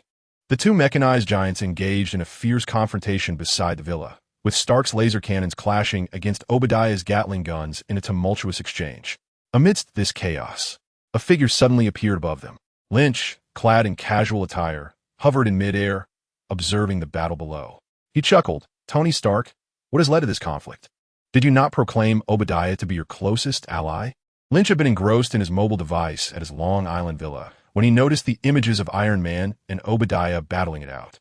With Alvin's smartphones flying off the shelves and the advent of smart touchscreen devices permeating households, Alvin Group swiftly upgraded its communication network. Presently, Alvin Communications' 4G network encompassed a significant portion of major cities across the United States. With the support of this network, Alvin's touchscreen phones enjoyed unprecedented sales, and a plethora of mobile applications sprang forth like mushrooms after rain. Traditional television and print media were gradually fading into obscurity. Lynch's spirits soared, akin to the refreshing exhilaration of sipping ice-cold soda on a June day. Meanwhile, beneath his armor, Tony Stark felt the sting of embarrassment, acutely aware of being publicly chastised. Yet he could not direct his ire towards Lynch. After all, through Obadiah's call records, it was evident that Lynch was, in fact, his protector. Unable to channel his indignation towards Lynch, Tony Stark unleashed an even more formidable assault upon Obadiah. The two armored titans became locked in a fierce struggle. Chapter 127. The arrival of Spider-Man. Obadiah declared, "Lynch, the Superman, Tony Stark, lacking integrity and discernment. Let us unite to vanquish him. In doing so, I shall seize control of Stark Industries, and you shall reap the benefits." Lynch remained speechless, astounded that Obadiah had yet to grasp a fundamental truth. Stark Industries was not an entity easily commandeered by him. The shareholders of Stark Industries included not only Tony Stark and Obadiah, but also the elusive S.H.I.E.L.D. Should the need arise, S.H.I.E.L.D. could mobilize the smaller shareholders to stand against Obadiah. This was one of the reasons S.H.I.E.L.D. was keen on ensuring Tony's safety. After all, Stark was a lucrative asset for the agency. Few within S.H.I.E.L.D. were privy to this intelligence. And it was only through Hill's authorization that Lynch had gained such insight. While it was feasible to extract some advantage from Stark Industries, the notion of controlling it was nothing short of a fantasy. Lynch remarked, "Stop dreaming of good things. Hurry up and strike. Don't you desire to kill Tony? Now is your opportunity, and I assure you, I will not assist him." With a spark of interest, the other asked, "Are you serious?" Lynch replied, "Of course. In fact, you are partially correct. Tony Stark is indeed morally ambiguous. I have aided him countless times, yet he shows no gratitude and even turns against me. I did not come here to help him. I came to witness the spectacle." Inside his suit, Tony Stark pressed his lips tightly, remaining silent. His conscience forbade him from harboring resentment towards Lynch. Even in the face of death, he bore no ill will towards him. It was his own prior lack of discernment that led to this predicament. Upon receiving Lynch's response, Obadiah felt reassured. He could not fathom that his Ironmonger would falter against Tony Stark's Iron Man suit. The two clashed once more, with Lynch hovering above, a mere spectator. A thunderous crash echoed as Iron Man was struck down by Ironmonger from the sky. Tony felt utterly powerless. His armor was truly no match for Obadiah's creation. The original had been bested by a counterfeit. Pepper Potts had arrived, standing at a distance, alongside Agent Coulson of S.H.I.E.L.D. Upon witnessing Tony's fall, tears streamed down her cheeks as she implored Agent Coulson, "You must find a way to save Tony." Coulson, furrowing his brow, replied, "Lynch is right above us. Why isn't he intervening?" With only Lynch as their backup, Pepper realized he would not aid in the rescue. Feeling a flicker of joy amidst her tears as she continued to gaze at Tony, Coulson dialed Lynch's number, desperately seeking his assistance. However, Lynch unhesitatingly declined. With no alternative, Coulson could only watch helplessly as Ironmonger pounded relentlessly upon Iron Man suddenly. A webbing ensnared Ironmonger's fist, causing him to momentarily halt. Spider-Man had arrived, swiftly immobilizing Ironmonger's hand to prevent him from delivering lethal blows to the occupant of the suit below. Although Spider-Man was unaware of the circumstances, he was determined to prevent any loss of life. The brief pause allowed Iron Man to break free and unleash a laser at Ironmonger, sending him flying. "Hey, what are you doing?" Spider-Man called out. "Stop fighting. Can someone explain what is happening here?"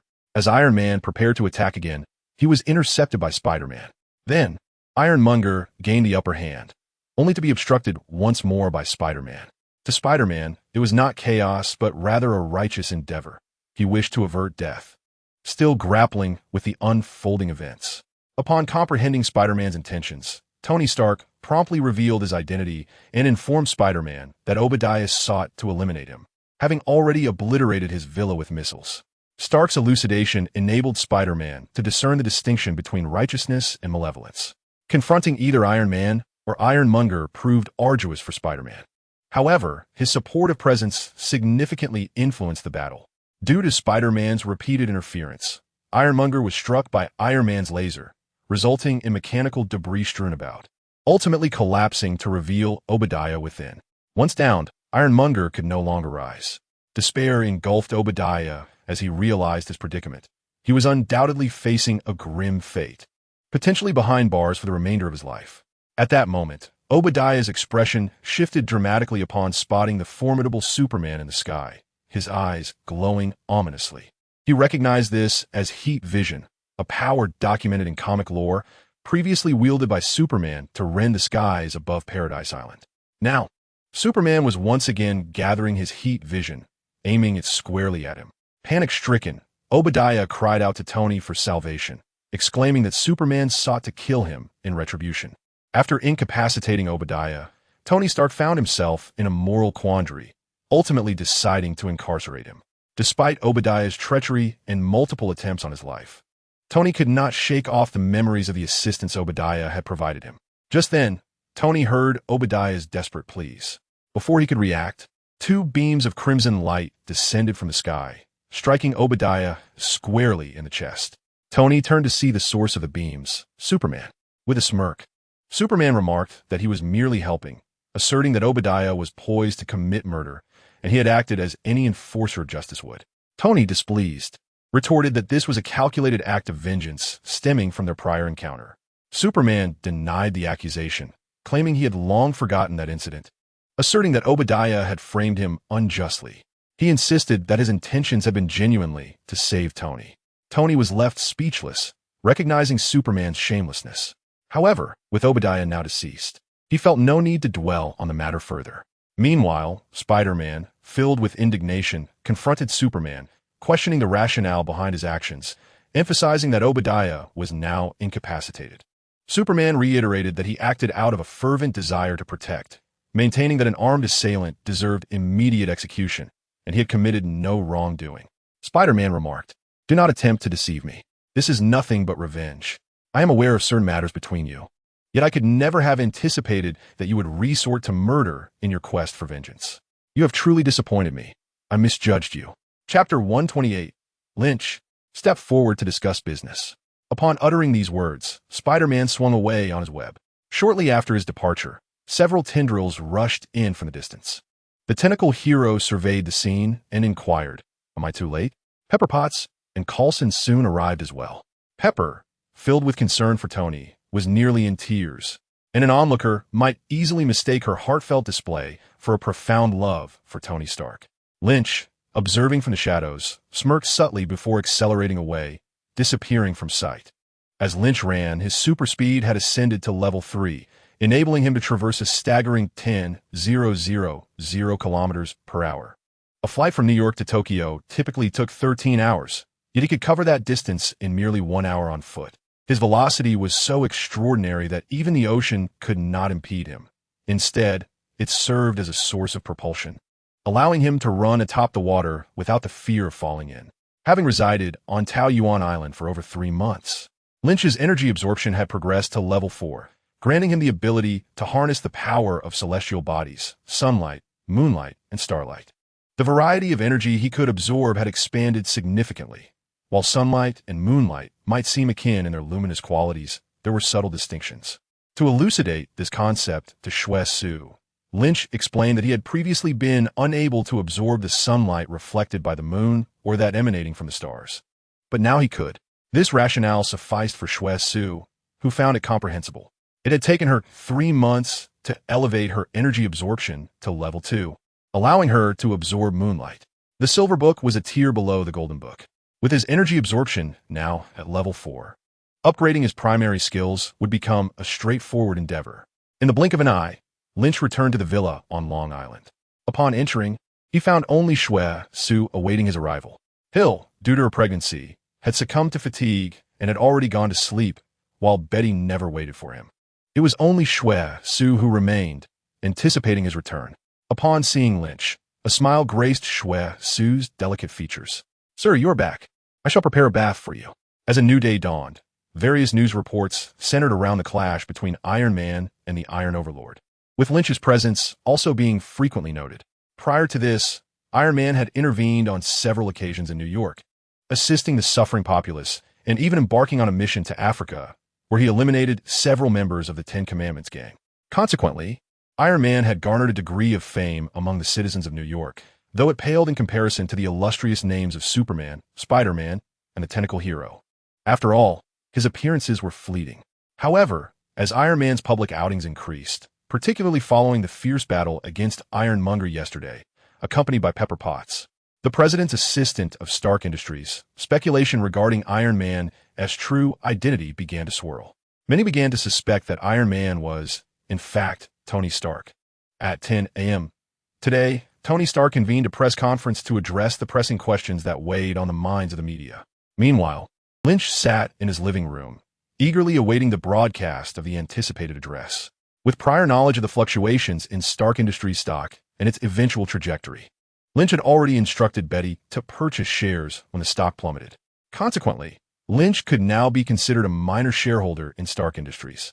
Just before the press conference commenced, Natasha arrived. Lynch's eyes brightened as he inquired about the task he had assigned her. Natasha responded that she had visited S.H.I.E.L.D and merely hinted at their intentions. They were eager to finalize the deal. Lynch chuckled, remarking on the misfortunes of the country now under American scrutiny. Natasha proceeded to report the various developments since her arrival in S.H.I.E.L.D. S.H.I.E.L.D is a nation recognized by the international community, and its royal family enjoys similar recognition. These were precisely the points that attracted Lynch, Otherwise, with so many islands in the ocean, he could easily claim one and crown himself king.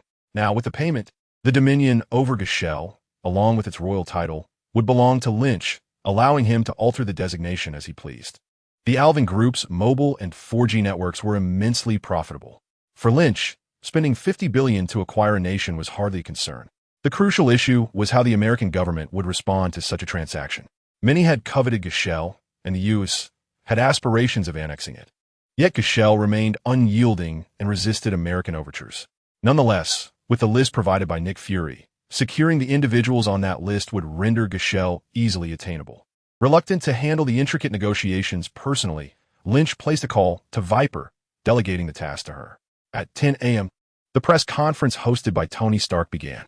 Coulson handed Tony a card filled with notes. He advised Tony to adhere to the reasons outlined on the card, assuring him that they would manage the rest, ensuring that no one would connect him to Iron Man, thereby offering him better protection. After all, he had already attracted enough attention. It would be wiser to remain low-key. Tony Stark accepted the card, acknowledging the soundness of Coulson's advice. In just a month, he had faced a kidnapping and an assassination attempt, all due to his ostentatious behavior. Thus, he resolved to adopt a more discreet approach, prepared to concoct a plausible excuse to deflect any suspicions of his true identity. As he ascended the stage, confronted by the expectant gazes of countless journalists, he was reminded of Lin Qi and Spider-Man. If others could take on the mantle of superheroes, why could he not? Tony Stark mused, convinced of his own superiority and brilliance. Discarding the card in his hand, he confidently proclaimed to the reporters below, "Indeed, you have guessed correctly. I am Iron Man." The journalists erupted in exclamations. Noting that New York already boasted numerous superheroes, there was Lin Qi the Superman, the Tentacle Hero, and Spider-Man. Yet, if one day, a man known for his indulgences with women, a genius scientist, and a billionaire claimed to be a superhero, would you not find yourself equally astonished, questioning how such a person could also hold that title? Lin Qi shook his head and switched off the television, dismissing the man's ostentatious display. His arrogance was unbearable, and a confrontation seemed inevitable.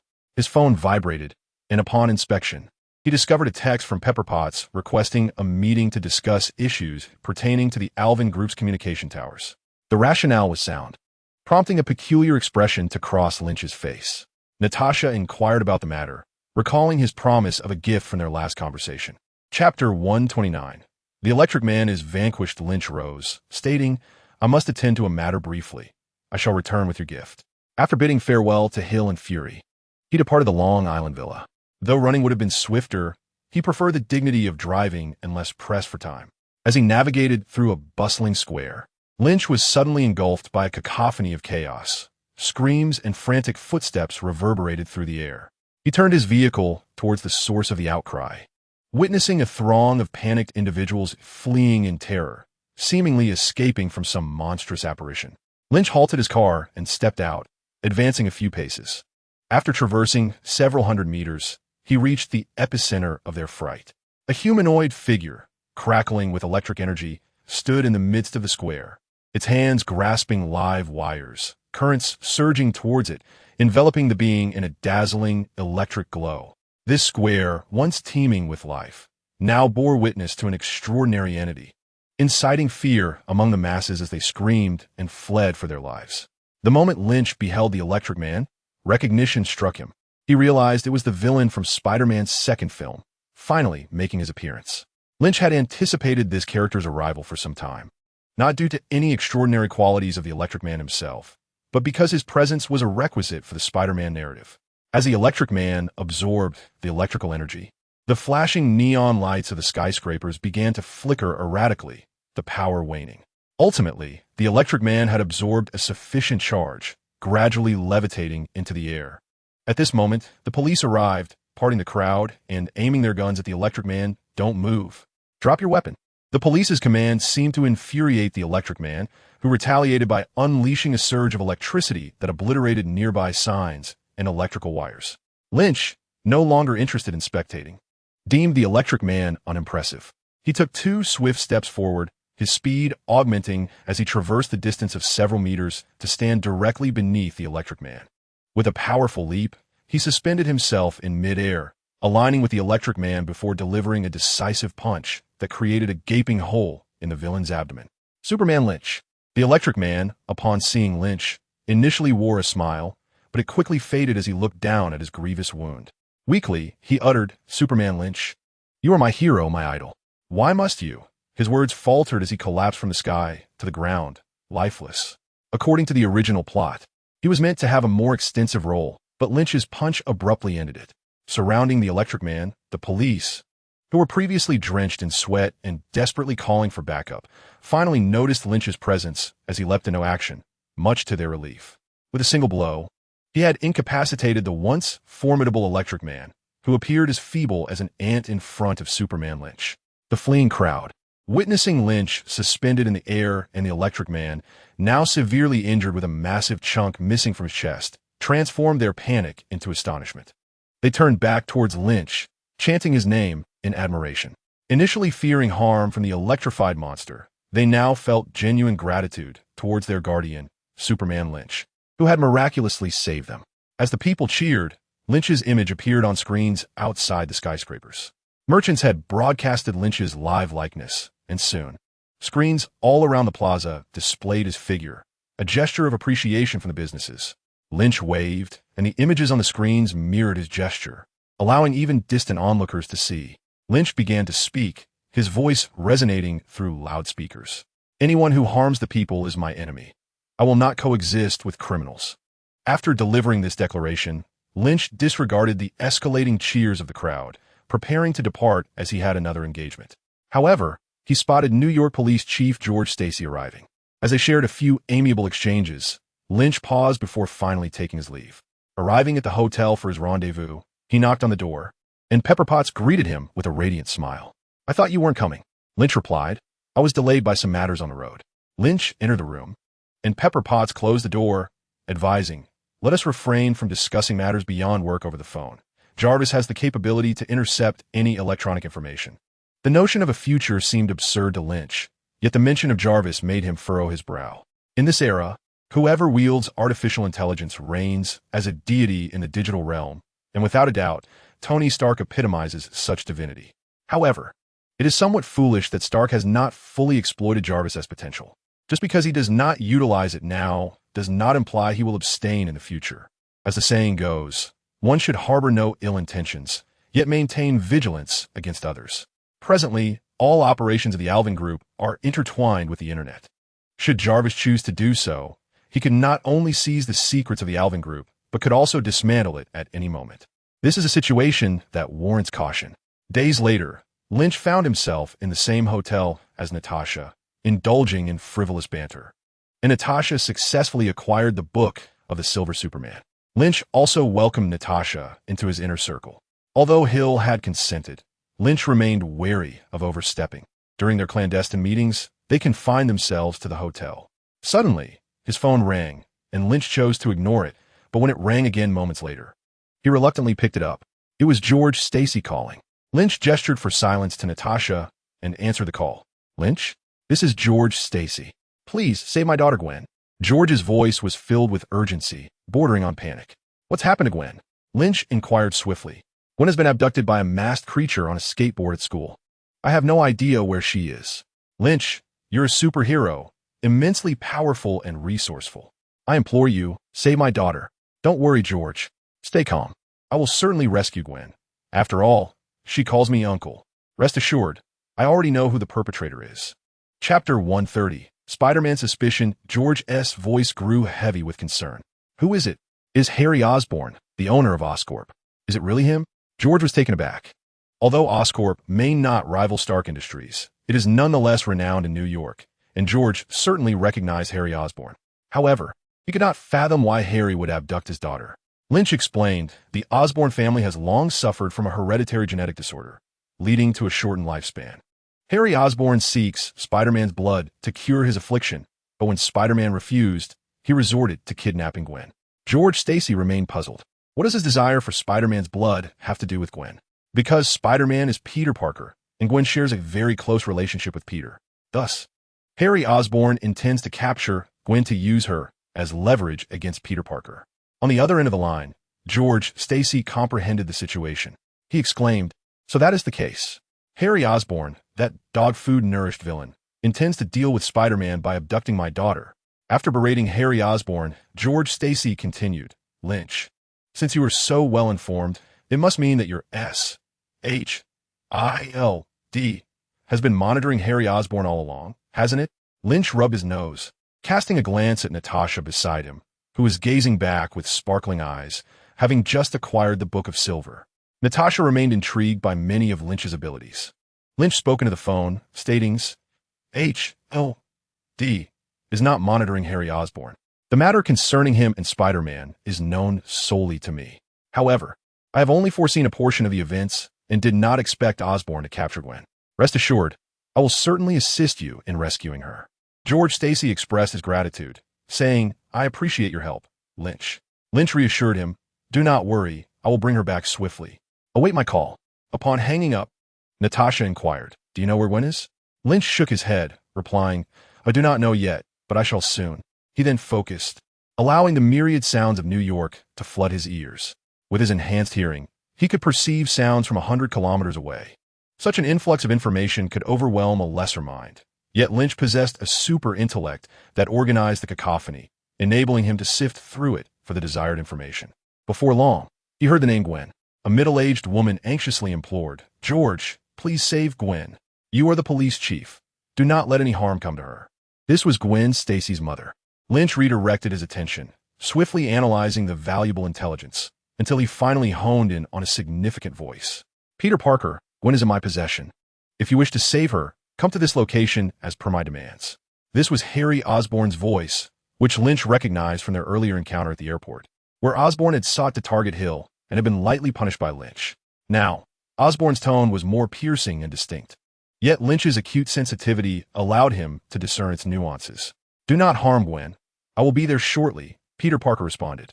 Unbeknownst to him, Harry Osborn was calling under the guise of the Green Goblin, and without Lynch's extraordinary hearing, Peter could not perceive the altered voice.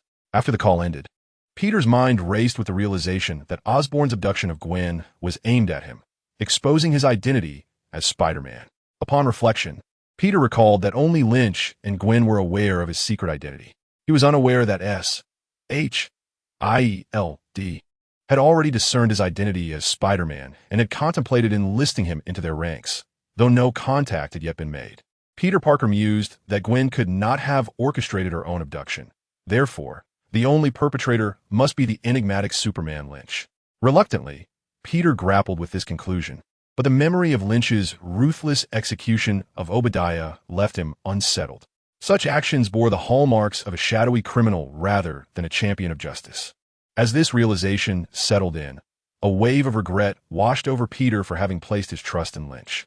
In a fervor, Peter dashed towards the agreed-upon rendezvous, resolute in his determination to rescue Gwen from Lynch's clutches. He had all but convinced himself that Lynch was indeed the abductor. Meanwhile, Harry Osborn ended his phone call and approached Gwen, assuring her that help would soon arrive, provided his terms were met. Wearing a mask, Harry's exposed skin glimmered with an unsettling green hue, presenting him as a monstrous figure. This perception sent shivers down Gwen's spine, oblivious to the specifics of Harry's conversation. Gwen retorted, "What do you hope to gain from capturing me through Uncle Lynch? Your ambitions are folly. Uncle Lynch is far more formidable than you, and when he arrives, you shall have no means to resist." Harry paused, having never considered the implications of Superman Lynch. "You speak of Lynch as your uncle?" he inquired, to which Gwen responded, "Of course. Aren't you seeking something from Uncle Lynch? You should abandon this misguided endeavor. Once he arrives, your fate is sealed." Harry, tapping his head in realization, conceded, "I admit, Lynch is indeed powerful, and I cannot contend with him. My aim is to locate Spider-Man. I require his blood." Gwen's eyes darted as she replied, "I'm not acquainted with any Spider-Man. Release me. You have mistaken your target. If you do not set me free, you will rue the day when Uncle Lynch arrives." Harry retorted, "It seems he has deceived even you. Spider-Man is Peter Parker, and I need his blood to save a life. He refuses to comply. Thus I must resort to capturing you, as you share the closest bond with him." Stunned, Gwen exclaimed, "How do you know Peter Parker is Spider-Man?"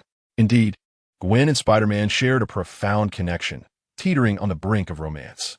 However, Spider-Man wrestled with his own sense of duty to protect the innocent, combat malevolence and shield Gwen from danger, which had led to their relationship being fraught with hesitation. Harry explained, "It's of no consequence to reveal this, but once, when he was unconscious, I lifted his mask and uncovered his true identity." Chapter 131. Uncle Lynch arrives when asserted, Peter Parker has erred in his caution. "Let me inform you, I have not just Spider-Man behind me, I also have my Uncle Lynch. Capturing me will not only provoke Spider-Man, my Uncle Lynch will not let you go unpunished either." The relationship between Gwen and the superhero, Lynch, is not as intimate as she claims. Although they often meet, and Gwen refers to Lynch as Uncle, their interactions are merely polite.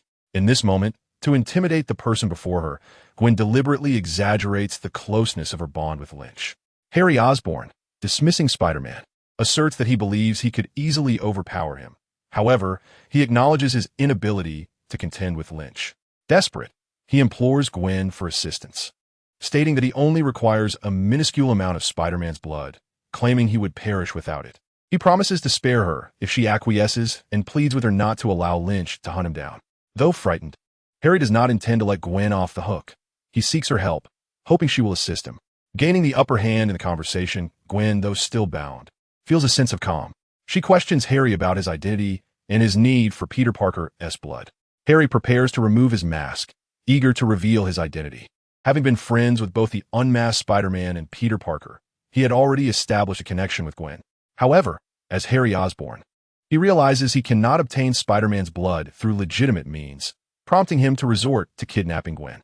Now, apprehensive of Lynch's looming presence, he considers revealing his identity to appeal to Gwen's sense of familial loyalty.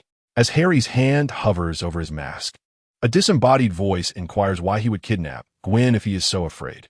Lynch's figure materializes 10 meters away, in a dilapidated building where exposed rebar and concrete are scattered alongside various discarded tools and bricks. Upon hearing the location, Lynch swiftly arrives, having covered considerable distance in mere moments. Yet, upon overhearing the conversation between Harry and Gwen, he chooses to remain hidden, curious about their private exchange. He learns that Gwen genuinely regards him as an uncle, while Harry harbors a sincere fear of him. Having gathered this insight, Lynch decides he has heard enough. Upon revealing himself, Harry is drenched in cold sweat. He steps closer to Gwen, brandishing a knife at her delicate neck. Trembling with fear, he addresses Lynch, expressing his reluctance to become adversaries. He insists that he only seeks Spider-Man's blood, believing it will cure his ailment, and pleads for Lynch to disregard the matter. He vows to release Gwen unharmed once he acquires the blood, assuring Lynch that he means no harm. Although Harry's words are tinged with cowardice, he feels he has no choice. Lynch has repeatedly demonstrated his formidable power, leaving Harry devoid of confidence in his ability to defeat him. Upon witnessing Lynch's arrival, Gwen joyfully exclaims, "Uncle Lynch!" Even with the blade of Harry Osborn pressed against her throat, Gwen felt no fear. This was due to her earlier research in George Stacy's office, where she had encountered data regarding the strength and speed of the being known as the Lynch Superman. The police had meticulously compiled numerical evidence of Lynch's extraordinary abilities, and the astounding figures left no doubt that the title was far from exaggerated.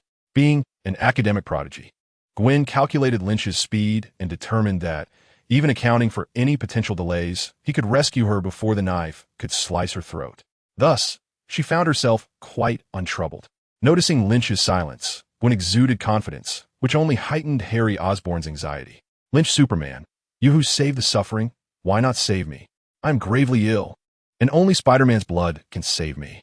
I have sought it from him, but he refuses. If you are indeed a good person, you must help me obtain Spider-Man's blood."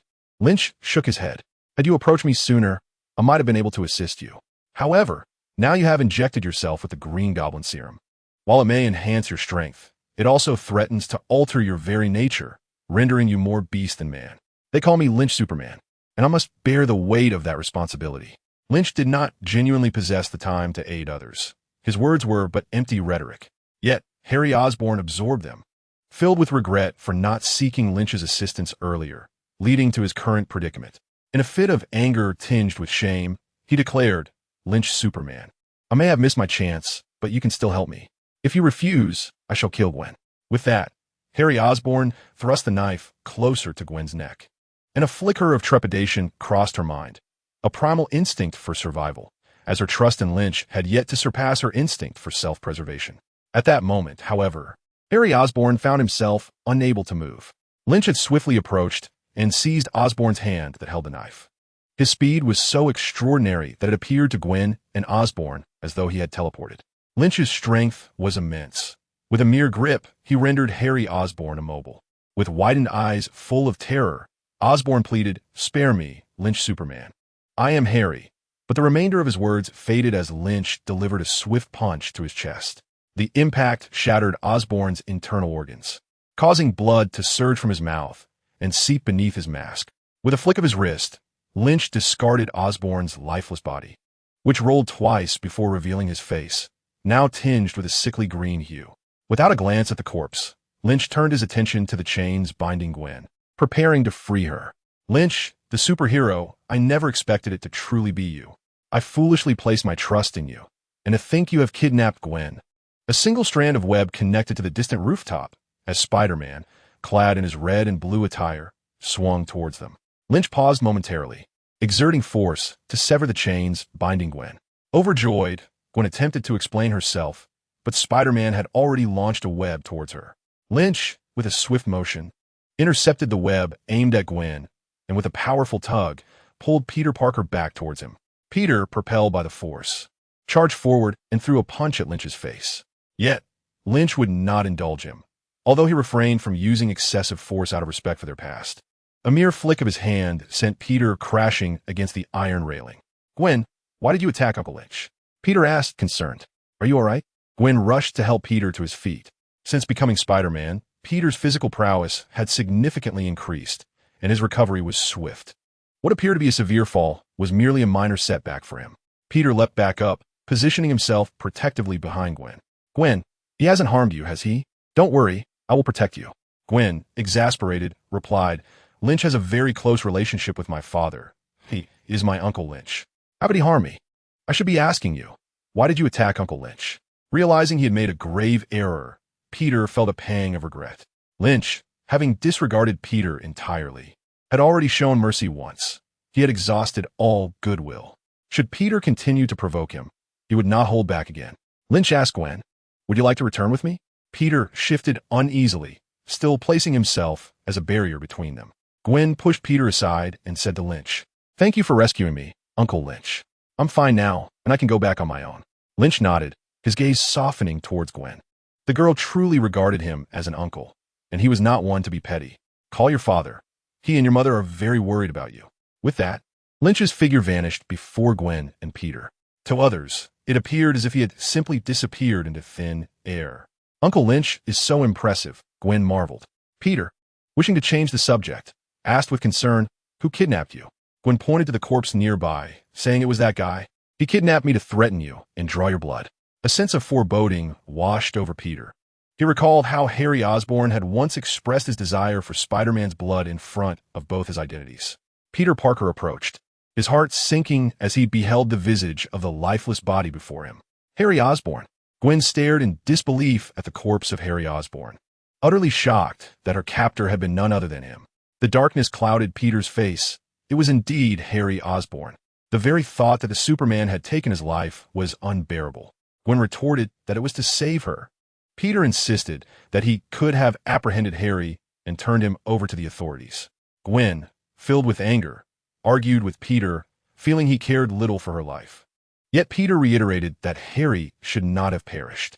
Gwen, being a clever girl, quickly steered the conversation away and inquired, "I recall you once held Superman in high regard. Why now do you regard Uncle Lin Qi with such suspicion?"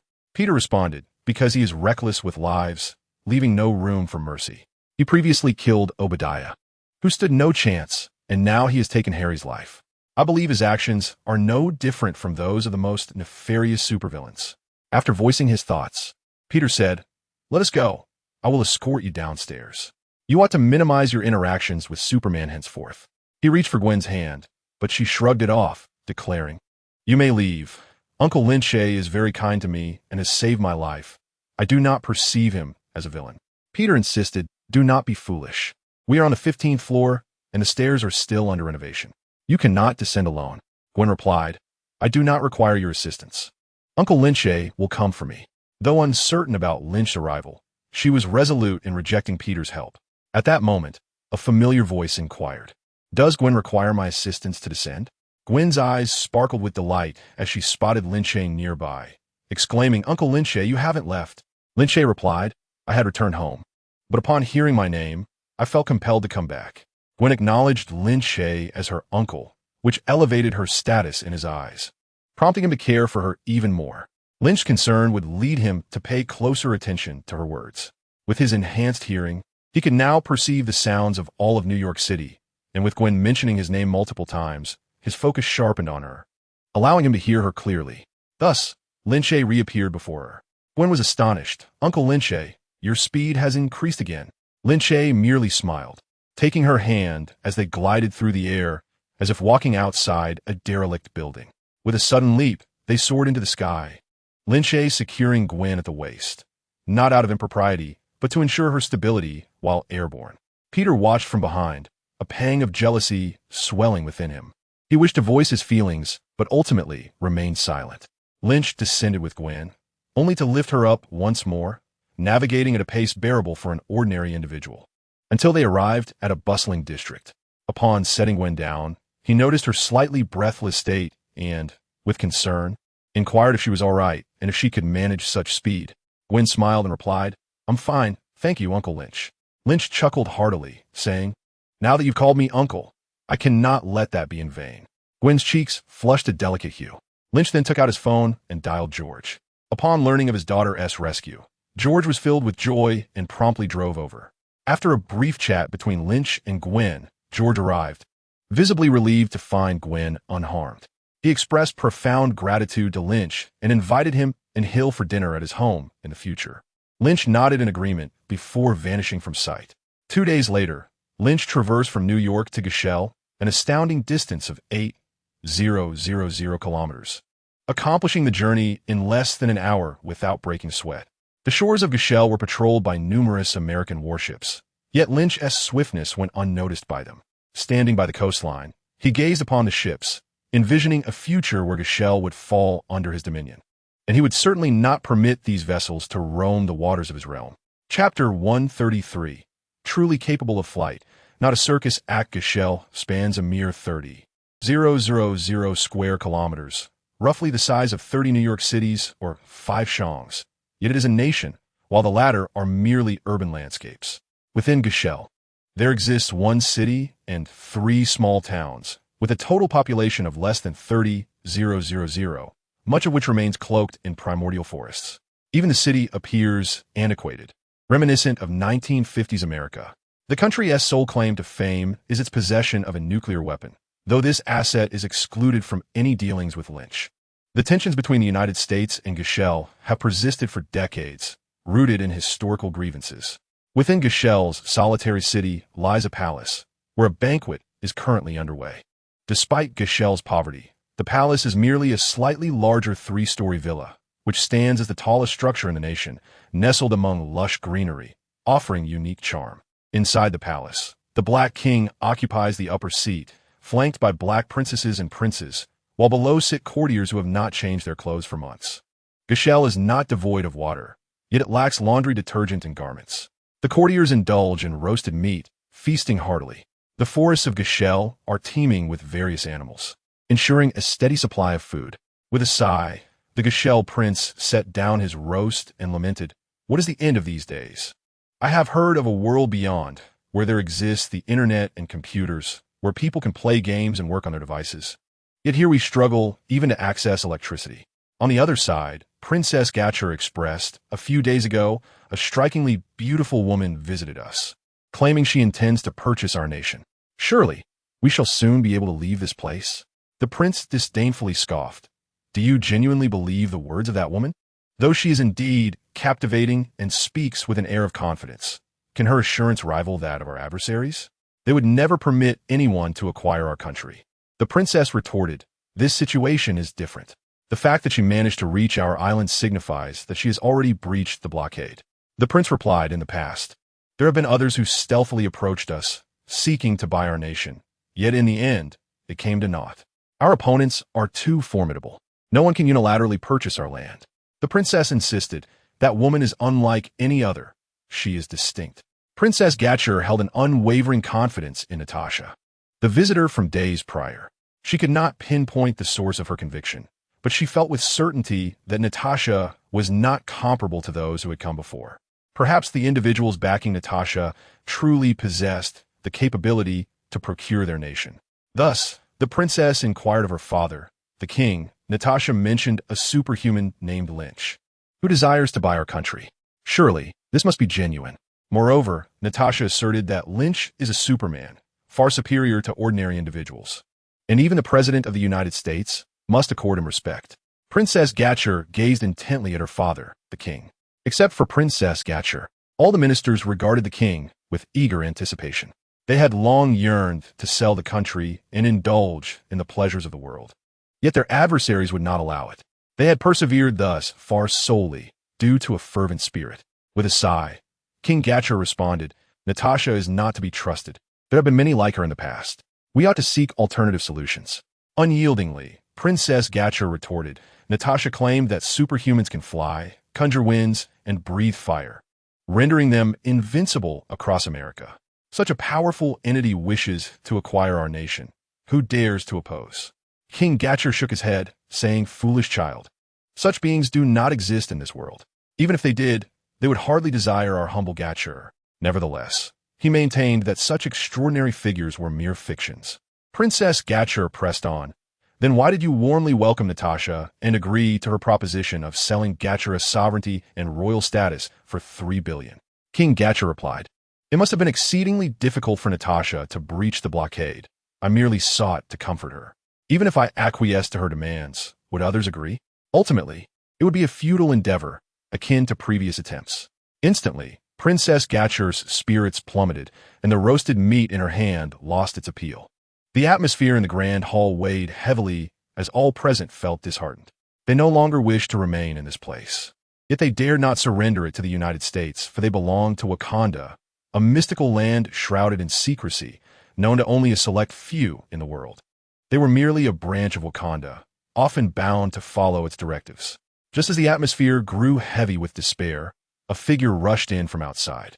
This person was a guard from the small yet complete nation of S.H.I.E.L.D, where all components and personnel were present.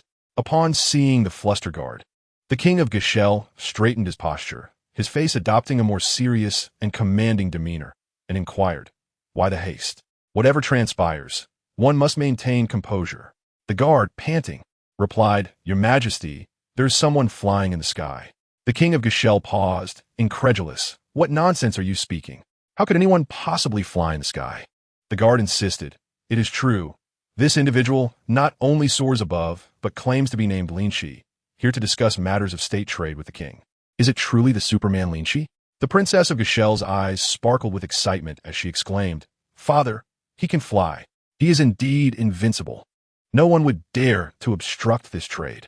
Understanding his daughter's implication, the king realized that if this being could fly, then Natasha's tales of winds and flames must also hold truth. Such a divine figure would indeed be formidable. However, the king of S.H.I.E.L.D shook his head, cautioning, "Do not be deceived. I once traveled to India, where many acrobats feign flight, merely employing illusions. Yet, since this Superman Lin Qi has arrived, let us go and meet him." The king, accompanied by the prince, the princess, and several ministers, stepped out of the palace, only to behold Lin Qi suspended in midair. The king was momentarily taken aback. In his youth, he had encountered similar feats in other lands, where performers would hover just a foot or two above ground, cleverly concealed by long garments draping over the supporting pole. However, Lin Qi now hovered over 20 meters above the ground, equivalent to a 5- or 6-story building.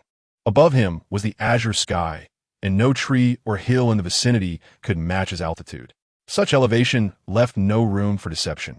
Lin Qi was indeed flying. Chapter 134.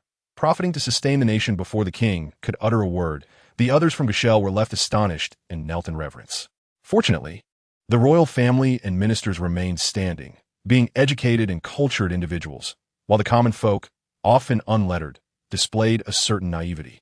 Lin Qi descended gracefully, announcing, "I am Lin Qi, and I wish to purchase S.H.I.E.L.D. The king of S.H.I.E.L.'s face lit up with unrestrained joy. "Excellent. Just $300 billion. For that amount, S.H.I.E.L.D is yours. He had long sought to offload this burden, yet no buyers had appeared until now. Who would dare impede a divine being wishing to purchase S.H.I.E.L.D? Within just an hour, Lin Qi and the king had reached an agreement. King of S.H.I.E.L.D wished to invite Lynch for a meal. However, upon observing the disheveled appearance of the king, along with the equally unkempt princess and prince of S.H.I.E.L.D, Lynch found himself devoid of interest in dining with them. After bidding farewell to the king, Lynch vanished before his eyes. The king glanced around, confirming that Lynch had indeed disappeared, and sighed in awe, exclaiming what a remarkable individual he was. The princess inquired whether such a person could purchase their kingdom, to which the king replied that if he so desired, no one could stand in his way. The king then instructed everyone to gather their belongings as they prepared to return to Wakanda. The prince, princess, and ministers erupted in cheers, relieved that upon reaching Wakanda, they would no longer endure such a wretched existence. Lynch took an hour to traverse from S.H.I.E.L.D to New York, arriving at his villa on Long Island. Now, he merely awaited news from Viper. A month passed, and Hill was nearing the end of her pregnancy, approaching 9 months. Lynch began to summon the necessary medical personnel to the villa. Prior to this, a separate room had been converted into a sterile delivery room, and now, with the arrival of the medical staff, everything was ready for the birth of his daughter. During this month, Lynch remained somewhat occupied, primarily due to matters concerning S.H.I.E.L.D. Even Viper could not easily persuade the relevant parties to change their minds. Ultimately, it was Lynch who took action, employing both intimidation and incentives, along with various schemes, to convince them. On this day, Lynch officially announced his plan to acquire the kingdom of S.H.I.E.L.D to the media, followed by a formal report to the higher-ups, outlining 99 benefits of his purchase. During a meeting, the matter was brought up, and none of the relevant parties voiced opposition, thus granting their approval. A week later, Lynch and S.H.I.E.L.D finalized the transaction. The kingdom of S.H.I.E.L.D was renamed the Kingdom of Alvin, and the S.H.I.E.L.D royal family became the Alvin royal family. From that moment on, only the Kingdom of Alvin appeared on the world map. Naturally, the Kingdom of Alvin was quite small, necessitating a considerable scale on the map to be visible. Lynch became the first king of Alvin, with Hill as the queen. Even as king, Lynch was required to work, for the Kingdom of Alvin relied on his efforts for sustenance. Fortunately, he possessed the Alvin Group, which could support the kingdom. However, the Kingdom of Alvin could not depend solely on the Alvin Group for its sustenance. It needed its own sources of income. Lynch had already devised a plan regarding this matter. With substantial funds being allocated, numerous individuals began to strategize for the Kingdom of Alvin. The initial steps involved establishing electricity and internet connectivity, and the capital of Alvin was in dire need of renovation, a significant undertaking indeed. All responsibilities were entrusted to the relevant personnel. Lynch's role was merely to spend money, and once his finances were exhausted, he would leisurely await the arrival of his daughter. On that day, he arrived at the Alvin building. After a leisurely stroll, he made his way to Hill's office to enjoy tea with S.H.I.E.L.D. Doesn't this individual possess a super intellect akin to yours? His thoughts are remarkably quick, S.H.I.E.L.D. remarked. She handed Lynch a dossier, which piqued his curiosity. The document contained an investigative report on a third-rate writer named Eddie Mora. While sharing a similar first name with the tentacled hero Eddie Brock, their surnames diverged. Eddie Mora was rather unremarkable, even somewhat down and out, having relied on his girlfriend for sustenance for an extended period. Yet, astonishingly, this individual suddenly penned a best-selling book overnight, coinciding with a significant surge in his stock investments. Moreover, intelligence operatives discovered that the previously inarticulate Eddie Mora had, within mere moments, seduced the lady of the house from next door. The stark contrast in his behavior garnered the attention of the operatives, who employed various methods to ascertain that this Eddie Mora was indeed the same person, unaltered and unexchanged. His actions were concluded to be a form of awakening, presumably of his intellect. The agents had even tested him with challenging inquiries and unexpected provocations, only to find that his cognitive agility had increased manifold, confirming the awakening of his mind. As Lynch perused the dossier, he found himself deeply intrigued by Eddie Mora. Could it be that this individual had genuinely awakened a super intellect? I possess more than just a super intellect, Lynch remarked to S.H.I.E.L.D. He continued, following protocol, S.H.I.E.L.D should dispatch someone to engage with this individual. Leave the contact to me. The primary function of S.H.I.E.L.D is to manage matters concerning superhumans, and Eddie Mora now fell under their jurisdiction. According to their procedures, the next step would be to send someone to clarify the stakes involved and ultimately to monitor him, ensuring he did not undertake any actions detrimental to society. S.H.I.E.L.D expressed her surprise. "You intend to undertake this task?" Lynch replied, "Of course. Is that not permissible?" She responded, "It is indeed allowed. No one will hinder you. I am merely astonished, as you have not executed a mission in quite some time." Lynch asserted, "I am still a member of S.H.I.E.L.D. I must fulfill my responsibilities."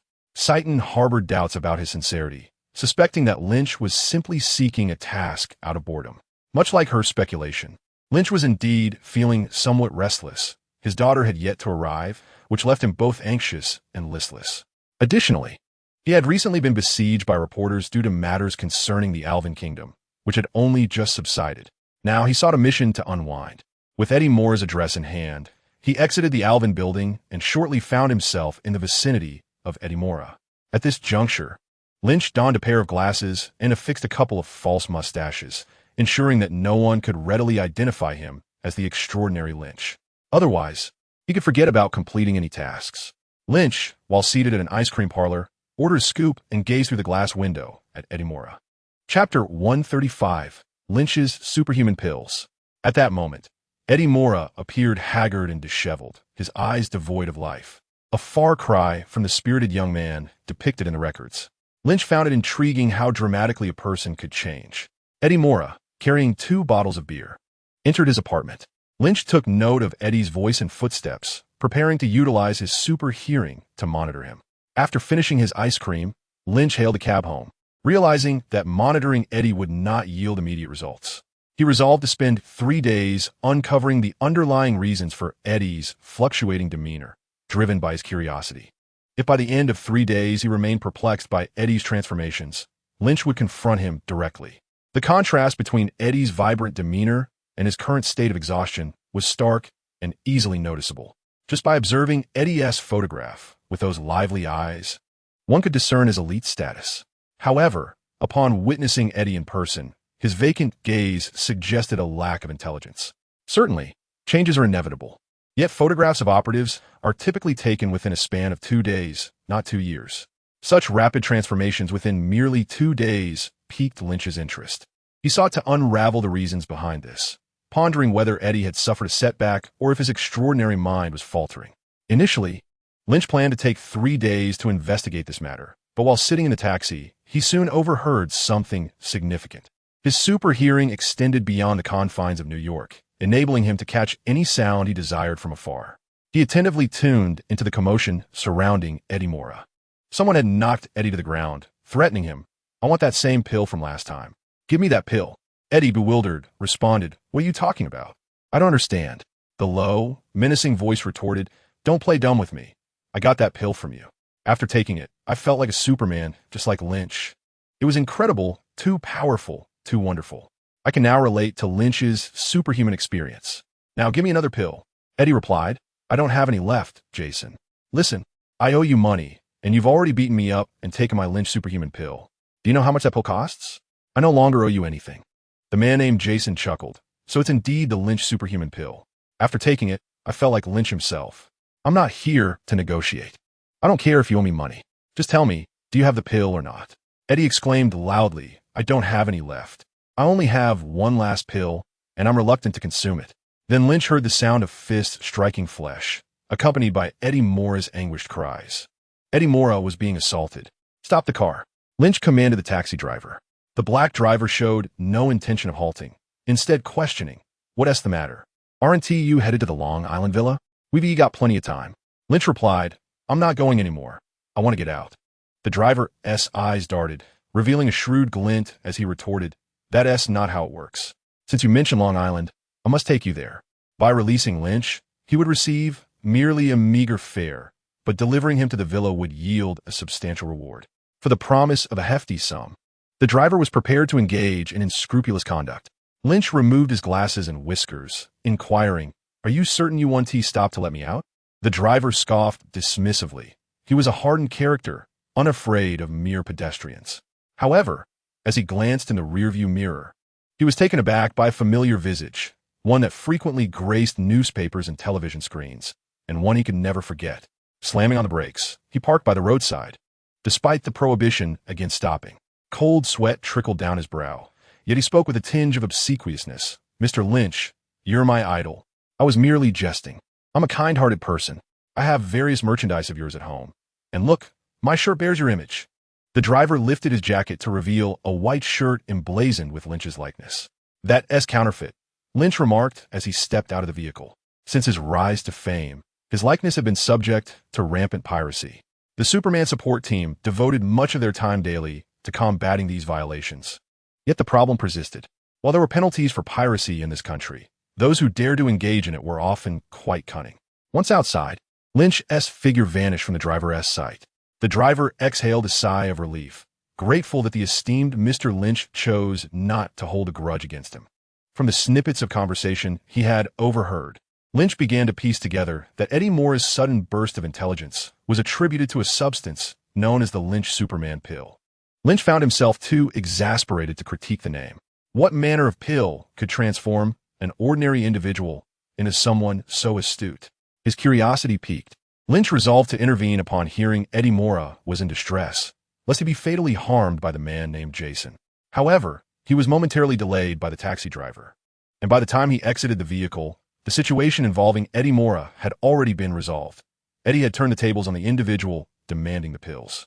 Lynch dashed lightly, and within a few breaths, he had traversed the half-hour distance past the taxi to Eddie Moore's location below. He stood there, hesitating to ascend. There lay a corpse above, and to confront it meant he would have to make a decision, whether to report it or to conceal it for Eddie Moore, both of which were rather cumbersome tasks he was unwilling to undertake. Thus, he chose to wait downstairs. Moments later, Lynch observed Eddie Moore descending the stairs.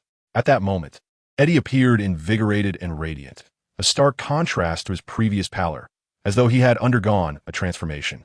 Was this the effect of Lynch's Superman pill? Lynch couldn't help but critique the name inwardly, astonished by the pill's remarkable efficacy. He approached Eddie Moore directly. Eddie, catching a glimpse of Lynch from the corner of his eye, exhibited a subtle shift in expression. Had it not been for Lynch's extraordinary vision, he might have missed this minuscule change. Then, Eddie turned and fled. Lynch quickened his pace, blocking Eddie's path. As Eddie attempted to evade him again, Lynch seamlessly repositioned himself before him, as if teleporting. Chapter 136. Side effects. Lynch had never seen the film Limitless and was unaware that the pills therein were referred to as 48. At this moment, his sole intention was to halt Eddie Moore and inquire about the nature of the Superman pill. Using his name for advertisement surely required compensation. Recognizing he could not escape Lynch's ethereal grasp, Eddie resigned himself to a halt, greeting him with, "Hello, Superman Lynch." Nearby, a young lady who had been observing Lynch's presence revealed an expression of realization upon hearing Eddie's words, and she began to approach Lynch for a greeting. Lynch merely acknowledged her with a nod before swiftly taking Eddie Moore's hand and departing. The young lady, watching Lynch's retreating figure, felt a pang of regret. Had she recognized Superman Lynch sooner, she might have had the chance to engage with him and change her fate. Alas, it was too late. Lynch paid little heed to the young lady by the roadside.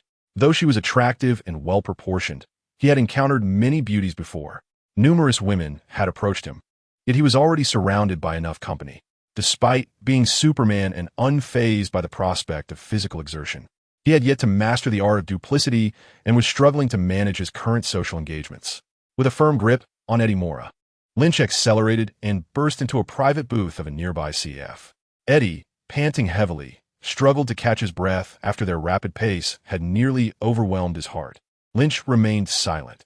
Had Eddie been a woman, he might have expressed concern, but as they were both men, he refrained from making a fuss, choosing instead to wait for Eddie to regain his composure. Eddie finally gasped, "Superman Lynch, you are too fast." Lynch smirked and remarked, "I haven't even utilized my full speed. It is merely your own weakness that astounds me. Your acquisition of a super intellect through medication is intriguing, yet it appears you lack the corresponding super physique. In such a case, your downfall is inevitable." Eddie Moore's expression shifted dramatically. "Is Lynch the super here for the pills?" Lynch settled into his chair, tapping the table lightly. A waiter glanced over, startled to see someone dining in the private booth. Upon recognizing Lynch, he excitedly hurried over. Clearly, he had identified Lynch the super. Lynch gestured for silence and instructed, "Bring me a cappuccino with milk and sugar, please." The waiter promptly complied, closing the booth door as he departed. Once the door was secured, Lynch addressed Eddie Mora. That is not the case. Initially, I was unaware of such pills. I came here for you. I am affiliated with a global organization that monitors extraordinary humans. After you ingested the pills, you exceeded the capabilities of ordinary individuals, and our agents became aware of you.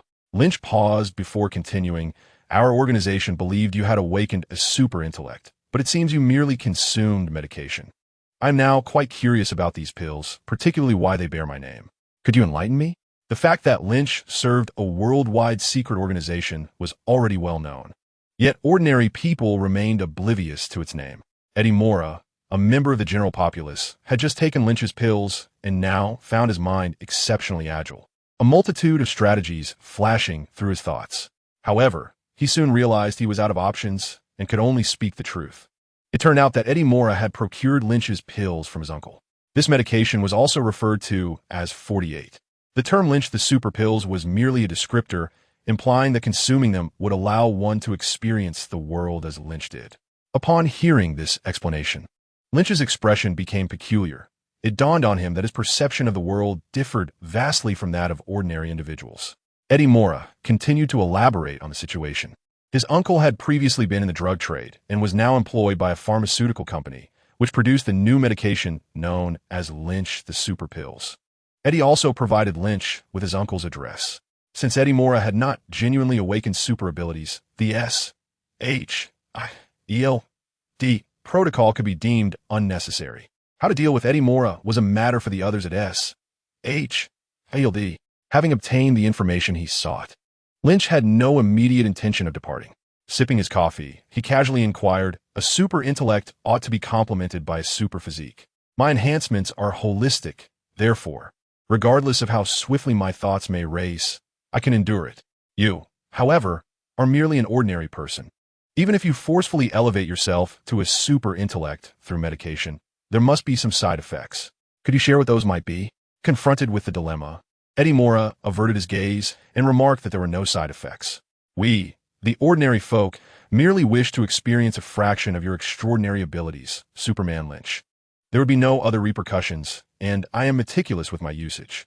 Lynch nodded, poised to inquire further when he received a call for Pepper Potts. This woman left him exasperated, feeling as though he had been dealt a losing hand. Thus, Lynch resolved to bring Natasha along for the appointment. After bidding farewell to Eddie Mora, he met Natasha at the hotel room reserved by Pepper Potts, who had been waiting inside for quite some time. Upon opening the door and laying eyes on Natasha, Pepper's expression was nothing short of dramatic. The details of the encounter need not be elaborated. Suffice it to say, Pepper was reluctantly engaged. Natasha erupted in fury, and Lynch took matters into his own hands with reckless abandon. The following day, Lynch stealthily departed the hotel, leaving Natasha to handle whatever thoughts Pepper might harbor. He intended to seek out Eddie Mora's brother-in-law, eager to uncover the source of those pills.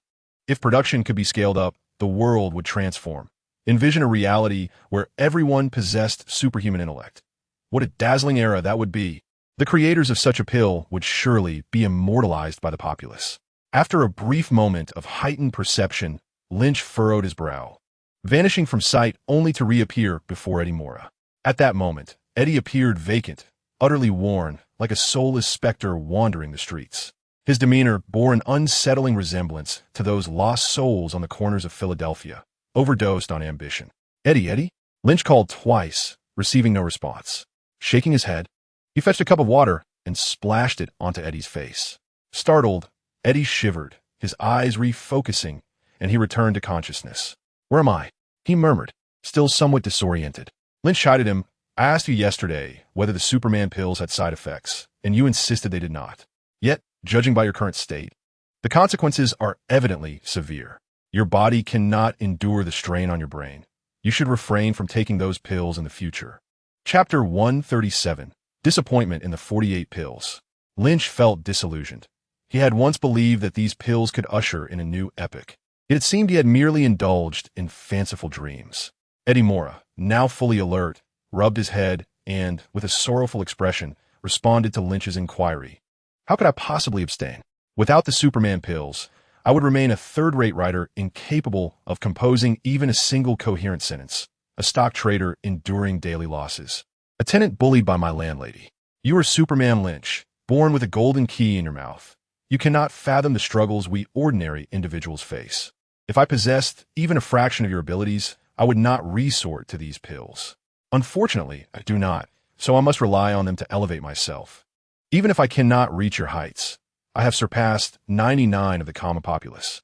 Even with the risk of dire consequences, even if I meet a tragic end, I have basked in this fleeting moment of glory, and for that, I am content. Lynch gently patted Eddie Moore's shoulder, unable to articulate the remaining words. He simply uttered a farewell. Moments later, Lynch vanished from Eddie Moore's sight. Eddie took a moment to compose his agitated emotions, intent on seeking out his brother-in-law to procure more of Lynch's superhero pills. Although these pills were exorbitantly priced, his previous literary success had afforded him substantial earnings in the stock market, providing him ample funds to purchase additional supplies. As Lynch passed by a newsstand, he paused briefly.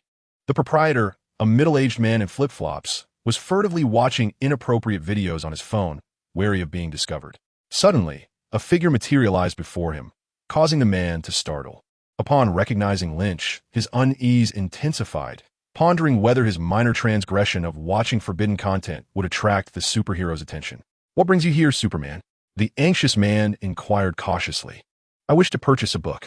Do you have Eddie Moore's instinct?" Lynch merely sought to ascertain the quality of Eddie's writing. He himself had penned a few books, albeit plagiarized works. Although he infused his own vocabulary into the text, the overarching plots and ideas were borrowed, rendering them invalid. Eddie Moore, on the other hand, had genuinely engaged his remarkable intellect to produce a widely acclaimed book. Lynch mused that, with enough effort, he too might craft a bestseller. Yet he found little incentive to do so.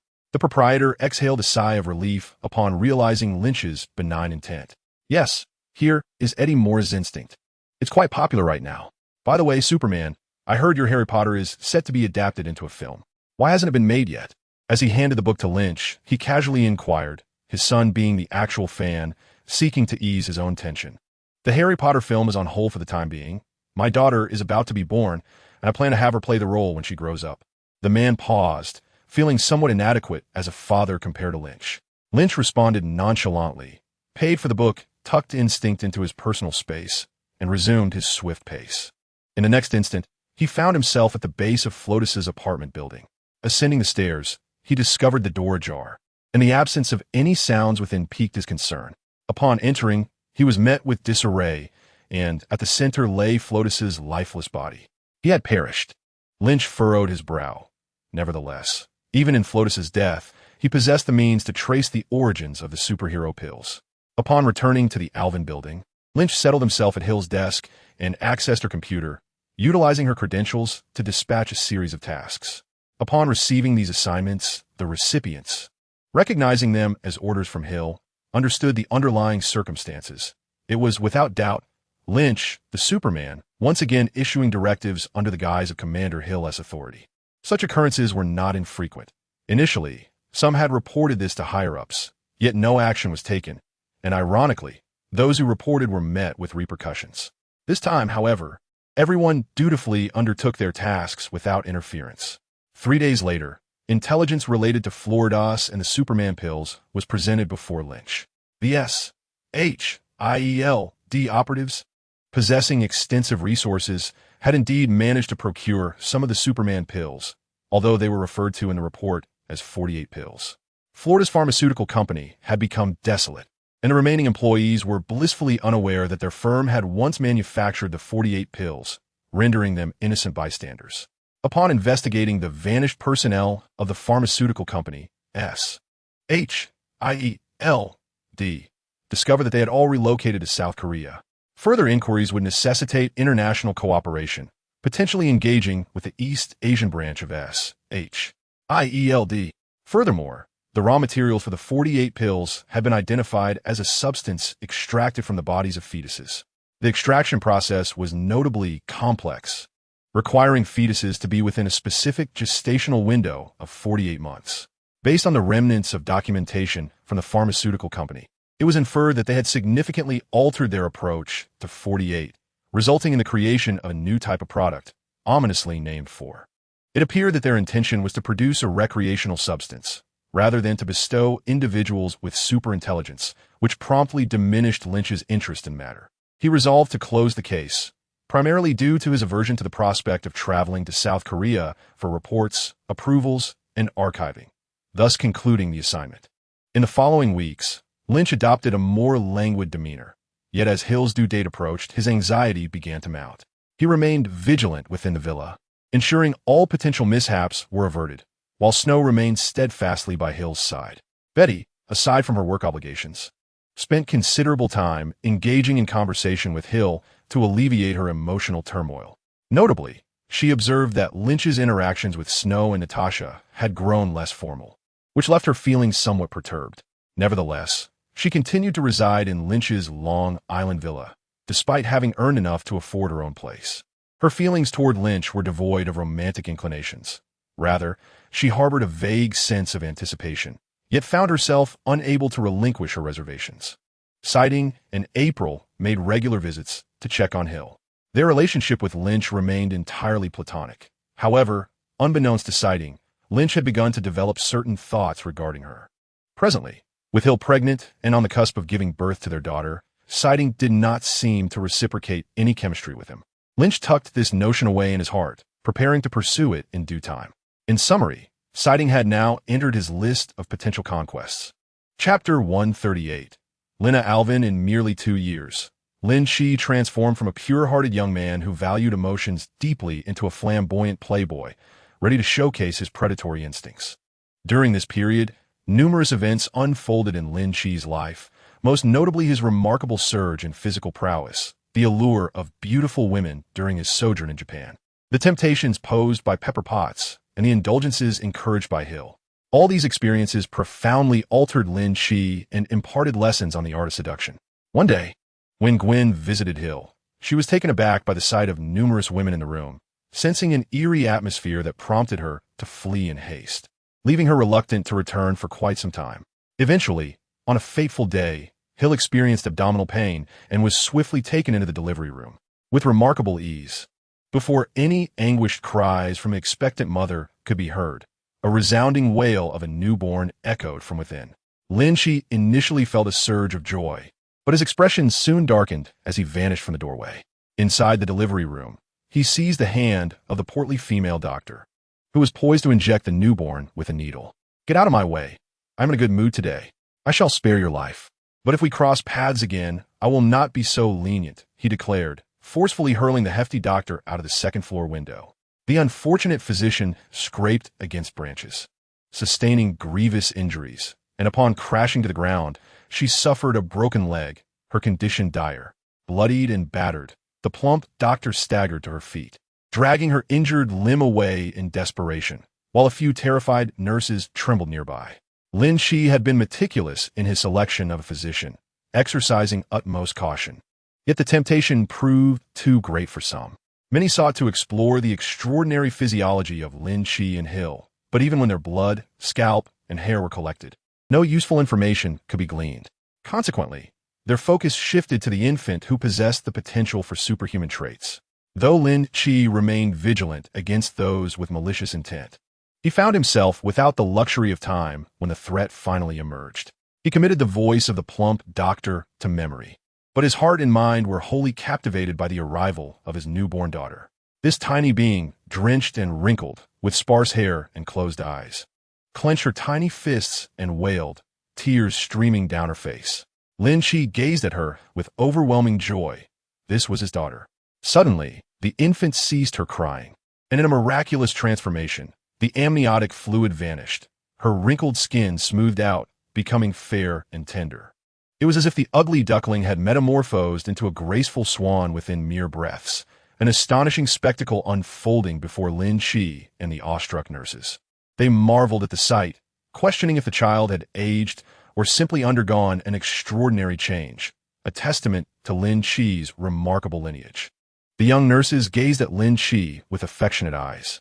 However, Lin Qi had no thoughts to spare for anything else, as all his attention was devoted to the tiny being cradled in his arms, his gaze solely fixed upon the infant. The little one, initially wailing with an open mouth, gradually closed it, fluttered his eyelashes, and finally opened his eyes.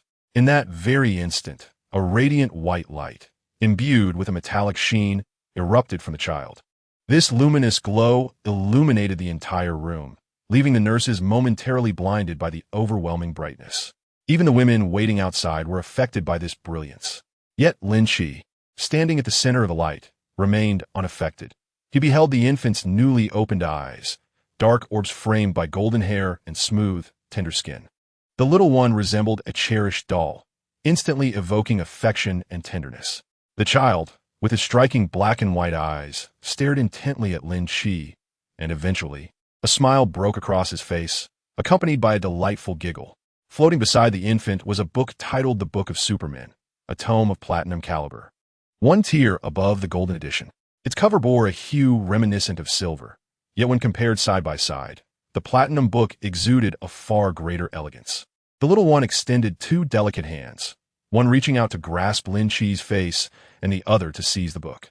Following the child's unspoken desire, the book began to glide toward his palm, only to be halted by a larger hand. The infant's dark eyes fixated on Lin Qi's hand. With a gentle smile, Lin Qi said, "Little Lin Na, let Daddy take a look." Knowing beforehand that he was blessed with a daughter, Lin Qi had already chosen her name, Lin Na Alvin. The name held profound significance, which Lin Qi chose not to elaborate on, having already settled on it with Shi-Er. Lin Qi directly manipulated Lin Na's Book of Superman, facilitating an energy absorption upgrade from level 1 to level 2. Within the lineage of superhumans, whether it be Lin Qi's colorful tome or the most basic black iron book, energy absorption begins at level 1. As Lin Na was merely an infant, even with her superhuman bloodline, she was akin to an ordinary baby. Concerned that her inexperience might lead to mismanagement, Lin Qi took direct control over her book. He gently tapped Lin Na's forehead, and the platinum book was sealed within her body. Without Lin Qi's consent, she would be unable to summon the platinum book herself. However, its effects would still manifest within her. This exemplifies the supreme authority of the colorful book over the lesser, superhuman tomes. As Lin Qi wielded the platinum book, Lin Na's little mouth began to pout, eventually bursting into tears, feeling as though she possessed a delightful toy that she could not retrieve. The radiant glow of the Book of Platinum faded into oblivion, as the nurses inside the delivery room and several women outside witnessed Lynch cradling little Lena, who was wailing inconsolably. The others, obscured by the brilliance, were unable to discern the events transpiring within the luminescence. However, Hill's extraordinary vision allowed her to perceive the interaction between Lynch and little Lena, even amidst the dazzling light. Upon hearing Lena's cries, Hill, with a tinge of tenderness, implored Lynch, "Please, let me hold little Lena." Lynch gently placed Lena into Hill's embrace. Snow, Natasha, Sea-Tung, Betty, April, and Gwen, who had hurried over upon hearing the news, gathered around. As Lynch stepped out of the delivery room, an uncontainable smile graced his face. His ears were attuned to every sound his daughter made, be it cries, laughter, breaths, or nonsensical babble. Each noise captivated him, rendering him endlessly amused and enchanted. A symphony he could never tire of. Chapter 139. Gold brings joy. Just then, someone pressed the doorbell. With everyone encircling little Lena, Lynch had no choice but to open the door himself. A middle-aged man in a suit stood at the threshold. "Mr. Lynch, I have been sent by Mr. Fisk. I heard your daughter has been born, and Mr. Fisk has tasked me with delivering a gift." Lynch's eyes sparkled at the mention of money from gold. Mr. Fisk's periodic financial generosity had significantly altered Lynch's perception of him, allowing him to cast aside their previous minor disagreements. "Your timing is impeccable. Lena has just arrived. Please, come in, have a seat, and enjoy a drink," Lynch said, accepting the envelope the middle-aged man extended, stepping aside to invite him in.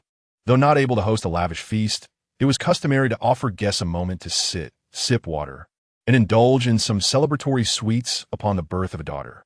Jean felt a surge of joy, knowing he had arrived at the right moment. Yet he declined Lynch's generous invitation, aware of his own standing. With John unwilling to enter, Lynch did not press the matter further. Curiously, he picked up the envelope. Previously, when Mr. Fisk had sent checks, they had been enclosed in envelopes, so why the change to a file bag this time? Upon opening the file bag, he discovered it contained a stock transfer agreement from the Fisk Group, with a considerable amount of shares being transferred, suggesting that Mr. Fisk had indeed made a substantial investment. A smile illuminated Lynch's face as he remarked, "Mr. Fisk is far too gracious. I shall accept this. Please convey to him that we could enjoy a round of golf together when time permits." John replied, "As long as you are pleased, Mr. Fisk has instructed us to assist you with any troubles that may arise." Lynch pondered for a moment before responding, "I do have a request. Please investigate this female doctor for me. I wish to meet the person behind her by any means necessary. I desire a glimpse of the individual who stands behind her." Lynch then provided the middle-aged man with the name of the portly female doctor and the hospital where she practiced. John noted Lynch's words and only turned to leave after Lynch had no further business. He began to make a phone call only after he had distanced himself significantly from the villa. "Boss, the items have been delivered. When I arrived, Lynch's daughter was just born, perfectly timed. Lynch is quite pleased and mentioned that he would be interested in playing golf with you sometime." On the other end of the line sat Kim, the kingpin of the New York underworld, whose expression, previously composed, brightened at John's last remark. Kim was expanding his empire across the United States, but during his most ambitious year, he encountered the formidable Lynch. Initially, Kim was unaware of Lynch's extraordinary abilities and sought to acquire the secret technique that allowed Lynch to withstand bullets. From that moment on, Kim found himself entangled with Lynch and was compelled to evade him, living in fear of being discovered. As Lynch's reputation grew and his power intensified, Kim's anxiety heightened, dreading the day Lynch might impulsively decide to eliminate him. Though adept at bending to circumstances, frequently sending money to Lynch, Kim's contributions paled in comparison to the vast resources of the Alvin Group. Each sum he dispatched was met with Lynch's indifferent demeanor. At first, Kim harbored the notion of inviting Lynch to join his ranks, often suggesting that he could assist with various matters. Yet, Lynch never granted his subordinates the opportunity to showcase their loyalty. Consequently, Kim assumed that Lynch remained dissatisfied. Worn down by this constant trepidation, Kim felt it was time to conclude this chapter. He even relinquished shares of his company, considering it the final act of goodwill. He did not intend to continue this practice. However, he did not anticipate the unexpected response. Lynch invited him to play golf, an unmistakable gesture of goodwill. Lynch's prestige in New York was unparalleled, and associating with him on the golf course would, by extension, elevate Kim's own status. Once this news spread, his standing in New York would be further solidified. Kim's face blossomed into a wide smile, and he exclaimed thrice, "Good, good, good. You have done well in this matter. Relate to me the situation as it was, without omitting a single detail." Kim sought to further analyze Lynch's words, concerned that his subordinates might misinterpret them or fail to convey the nuances. John vividly recounted Lynch's statements, and upon hearing them, Kim realized that his efforts over the past 2 years had not been in vain. He had finally impressed Lynch. The money spent had proven worthwhile. John then added, "Boss, Lynch has another task for us." Kim inquired seriously, "What is it?" John proceeded to relay Lynch's instructions once more. "This matter must be resolved expeditiously. I shall mobilize all my resources to unearth the individual who dared to harm Miss Lina." Jean declared resolutely, "The Allergy Pharmaceutical Company is a modest enterprise. Though they possess a noteworthy product, the Allergy Kidney Supplement Oral Solution, crafted under the leadership of the owner's son, young Allergy. However, this was a decade ago. In the 10 years that have elapsed, the proprietor's son has developed various medications, yet all have encountered significant side effects during clinical trials, preventing them from reaching the market. Old Allergy, now advanced in age, seeks to propel the pharmaceutical company to greater heights. Thus, they contemplated an unconventional approach, aspiring to derive potent medications from the extraordinary being known as Super Lin Qi, who possesses remarkable abilities. After considerable effort, young Allergy managed to acquire substantial intelligence regarding Lin Qi. Consequently, he secretly invested a hefty sum to bribe the doctor who assisted in the delivery of S.H.I.E.L.D, simply requiring a vial of blood from the infant. Old Allergy and young Allergy awaited in the hall, anticipating good news from the corpulent female doctor. They were not oblivious to the potential repercussions of being discovered by Lin Qi. However, the prospect of analyzing the superhuman blood to unlock enhancements for humanity excited them immensely. Old Allergy, aged over 70, his face etched with wrinkles, spoke from his elevated seat, asserting that they would only undertake this endeavor once, as Super Lin Qi was indeed a formidable entity. Yet, he believed this occasion would pass without incident. Rest assured, Father, young Allergy replied, once we acquire the superhuman blood, I shall conduct research to yield superior medications, enabling Allergy pharmaceuticals to flourish. Old Allergy regarded his son with confidence, recalling the success of his kidney supplement oral solution. Father, should this attempt yield no results, I implore you to grant me another opportunity to procure superhuman blood from the infant, young Allergy stated, already contemplating the challenges of obtaining fruitful outcomes from the superhuman blood. He believed that with additional analyses, success was inevitable. Before old Allergy could respond, the door was violently kicked open, and a contingent of armed individuals stormed in. Their expressions grave as they aimed their weapons at the Allergy duo, exuding an unsettling intent to execute without a word. The father and son, unaccustomed to such a display, turned pale, raising their hands in surrender as they knelt in supplication. Leading the armed faction was Jean, a corpulent figure weighing over 200 kilograms, flanked by armed men who restrained the overweight doctor expelled from her home by Lin Qi. Puffing on a cigar, Jean exhaled a cloud of smoke, remarking, I was curious as to who dared to trouble Super Lin Qi, only to find it was you insignificant characters, truly audacious. A chill ran through the hearts of the Allergy pair. The moment had arrived. The elderly Allergy, sensing his impending demise, ceased his pleas for mercy. Is it about the matter concerning the superhuman Lin Qi? I had long anticipated such consequences. I merely did not realize that Lin Qi had subordinates of your ilk. Cool me. In my life. Young Allergy, however, wept profusely, pleading for mercy and offering to do anything, claiming his intelligence and proficiency in pharmaceuticals, asserting that the kidney tonifying medicine he concocted was highly effective. Jean Bing scoffed, declaring, what utter trash. Your fate lies in the hands of superhuman Lin Qi. Little did Lin Qi know that Jean Bing captured the mastermind behind the scenes in just 3 days. After merely casting a glance, Lin Qi departed, indifferent to the pleas of the two. When they conspired to bribe a nurse to harm their own daughter, did they ever consider her suffering? The thought of that needle piercing her delicate skin, inflicting pain, rendered Lin Qi resolute in his belief that these two were beyond redemption. Ultimately, they were dispatched by Jean Bing to the depths of the sea. Lin Qi then joined Jean Bing for a round of golf, encountering several prominent figures from both political and business spheres. Observing Jean Bing and superhuman Lin Qi together, those individuals gazed in awe, recognizing that Jean Bing had aligned himself with Lin Qi, all envious of this underworld monarch's influence. Despite Jean Bing's imposing demeanor, he understood that should someone of Lin Qi's stature express disdain for a figure like him, the New York police would promptly initiate a crackdown specifically targeting Jean Bing. Such was Lin Qi's renown in New York. Time swiftly passed, and 2 to 3 months elapsed. During this period, Lin Qi remained at home, devoting himself to his daughter. Even while Hill resumed work, Lin Qi lingered at home, holding his daughter tenderly, reluctant to part with her. The women with whom Lin Qi had previously been involved grew increasingly resentful. Yet Lin Qi remained unaffected.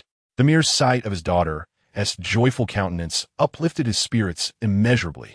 Finally, one day, 3 months later, Lin Qi stepped out of the Long Island villa.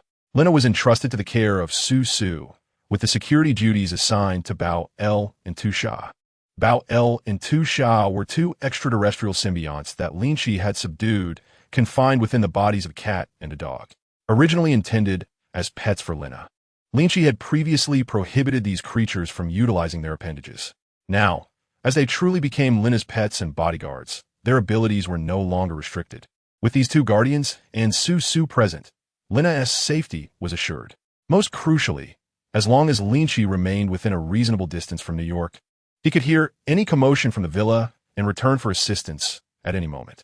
Lin Qi arrived at the Awn building, first visiting Betty, listening to her grievances, and promising various perks before proceeding to Hill's office.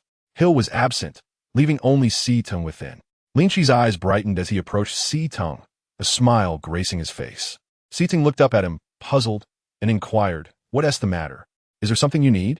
Lin Qi replied, "Are you free tonight? I would like to take you to the movies, just the 2 of us." Lin Qi's insinuations were exceedingly evident. Si-Tung furrowed her brow and remarked, "Lin Qi, I have always regarded you as a friend, yet it appears you seek merely the possession of my body. The collision of flesh does not concern me. What I truly value is the communion of souls. Do you grasp my meaning?" If you desire this corporeal vessel, I would readily offer it to you, but you shall never attain my heart. As Si-Tong spoke, the information within her artificial eye incessantly flickered. Agree to him, agree to bear his child, and we shall grant you freedom. Lynch was indifferent to any notion of spiritual connection. He cared solely for physical allure. Just as he contemplated arranging a rendezvous with Si-Tong, he noticed the frenzied, rapid flashes of information within her artificial eye. To approach her under such circumstances would render him utterly exposed, and Lynch was averse to being seen in such a manner. He paused momentarily and said, "It seems I shall need to bide my time." Si-Tong, however, was quite pleased with Lynch's demeanor. He turned away, at that moment conceiving a plan to swiftly remove the artificial eye from Si-Tong, for it was akin to a glaring beacon to him. Before long, he'll return to the office. Lynch idly played with his phone on the sofa, feeling an urge to connect with his daughter. Although he could hear her voice, it was no substitute for face-to-face interaction. Thus, Lynch resolved to return home. At that instant, a moment of disorientation washed over him. Again, with the knowledge gleaned from previous experiences, he understood that other parallel worlds were merging, affecting his reality. As the days dissipated, fragments of false memories surfaced in Lynch's mind, all linked to a colossal corporation known as Umbrella. Umbrella Corporation, the mightiest entity in the world, wielded control over the global economy, with their agents embedded within the government. People's lives were inextricably tied to Umbrella. In the haze of false memories, Lynch also discovered a boundary between New York and New Zealand, marked by the emergence of an additional city, Raccoon City. The Earth's expanse had once again expanded. This was not the first occurrence, though many prior instances had gone unnoticed, only evident upon scrutinizing world maps. Upon assimilating the entirety of the memories, Lynch immediately discerned the nature of the parallel world he had merged with, Resident Evil. A sharp intake of breath escaped him. This world was formidable, having engineered a virus that infected the entire globe, transforming humanity into zombies. Could it be that the Marvel Universe would soon devolve into a zombie apocalypse? That was unacceptable. Who would wish to inhabit a world teeming with the undead? Chapter 141. The Onset of the Biohazard. No, I must draft a report. The peril of this merged world is far too great, and it could lead to catastrophic chaos. Hill expressed astonishment. Is it truly that severe? Lynch nodded affirmatively, stating that the Umbrella Corporation was no longer content with covertly controlling the world. They aspired to step into the limelight. Thus, they orchestrated a bioweapon crisis, aiming to obliterate the majority of humanity, leaving only a select few to emerge as saviors and leaders. Subsequently, Lynch recounted the narrative of the bioweapon crisis, primarily focusing on the circumstances surrounding the virus leak and the emergence of the undead. When it came to Alice from the bioweapon saga, Lynch hesitated but ultimately refrained from mentioning her. The bioweapon crisis had indeed paved the way for Alice. Had the crisis been extinguished in its infancy, Alice would have been rendered inconsequential. After absorbing Lynch's account, Hill's demeanor soured as she realized the gravity of the situation. According to Lynch, these events, which were supposed to transpire in a parallel universe, had now intertwined with their reality due to the Umbrella Corporation's incursion. This meant that a bioweapon crisis could very well unfold in their world. Lynch remarked that the likelihood was considerable, and thus, they needed to submit their report immediately. This time, Lynch was genuinely concerned. He truly wished to avoid confronting a world overrun by the undead. Hill concurred with Lynch's assessment. Once Lynch completed the report, Hill promptly dispatched it to the Security Council and Nick Fury. She then organized a video conference, bringing the Security Council and Nick Fury into the discussion. Lynch stood behind the camera, listening as the Security Council interrogated Hill. This was an emergency meeting, and although all 5 representatives were present, they were displeased with Hill's unilateral decision to convene. Soon, their expressions turned grave as Hill recounted the matters concerning the Umbrella Corporation and the undead virus. Fortunately, the representatives were not uninformed. They did not press for the source of the information nor adopt a passive stance, but rather initiated discussions on countermeasures. They promptly communicated the Umbrella Corporation's malicious intentions to the relevant authorities. Consequently, within 3 hours of the Umbrella Corporation's arrival, high-level officials across various nations were informed about the research into the undead virus. The Security Council also assigned Nick Fury a critical mission: to thoroughly investigate the Umbrella Corporation and prevent any further developments regarding the undead virus, entrusting this task to S.H.I.E.L.D. This time, they insisted on deploying their most elite agents, eschewing the likes of the Turtle Hero and Tentacle Hero. The term Turtle referred to the Teenage Mutant Ninja Turtles, while Tentacle indicated the hero, Eddie Brock. In the preceding months, New York had remained tranquil, yet other regions experienced unusual incursions from parallel worlds. Nick Fury dispatched the Turtle and Tentacle heroes to manage the situations. Although the missions were accomplished, they left a rather unfavorable impression locally. As superpowered incidents proliferated, the world grew increasingly perilous, and the risks associated with S.H.I.E.L.D. became more pronounced. The World Council was even contemplating bringing S.H.I.E.L.D. into the public eye. Should S.H.I.E.L.D. be thrust into the spotlight, it would necessitate a positive image. Disfigured agents could not be presented to the public, especially not beings like the Turtle and Tentacle heroes. Within the ranks of S.H.I.E.L.D., there exists a figure who embodies both formidable strength and an appealing visage, and that individual is none other than Superman Lynch. While Hawkeye possesses a commendable appearance, the Council's designation of S.H.I.E.L.D's most powerful agent undoubtedly refers to Lynch rather than Hawkeye. The prowess of Superman Lynch is indisputable. Even the Council and S.H.I.E.L.D. would not contest his title as Earth's mightiest. However, Lynch's notoriously irascible temperament poses a challenge for S.H.I.E.L.D., making his mobilization a strenuous endeavor, with his explosive wrath exemplified by the incident on Paradise Island. Nevertheless, Lynch adheres to the rules of engagement and the law, presenting himself as a seemingly virtuous individual, which compels the Council to turn a blind eye, believing that there will come a day when Lynch's presence in S.H.I.E.L.D. will prove invaluable. Now, confronted with a significant crisis, the Council's first inclination is to rely upon the unimpeachable strength of Superman Lynch, placing immense faith in his capabilities. Yet, due to Lynch's obstinacy, they only discreetly communed with Nick Fury rather than engaging directly with Lynch. Fury comprehended the Council's insinuation, but found himself at an impasse with Lynch. In the early days of Lynch's ascent, Fury deemed the value of one superhuman to be less significant than that of countless super soldiers. Thus, he sought to extract a method from Lynch that would enable the transformation of many into super soldiers, even dispatching Natasha for this purpose. 2 years have elapsed since then, and Fury's assessment proved erroneous. As Lynch grew increasingly formidable, his invincibility rendered the sheer number of super soldiers irrelevant. Regret not at Fury for his initial decision. Had he not perceived Lynch merely as a tool or a means to an end, might the current circumstances have been more favorable? Perhaps he would not have lost Natasha in the process.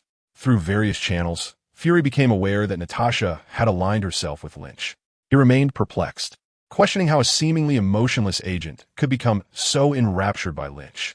Natasha, devoid of sentiment, was not won over by mere affection or prowess in intimate encounters. For when Lynch entrusted her with the Silver Book, he elucidated its powers and limitations clearly.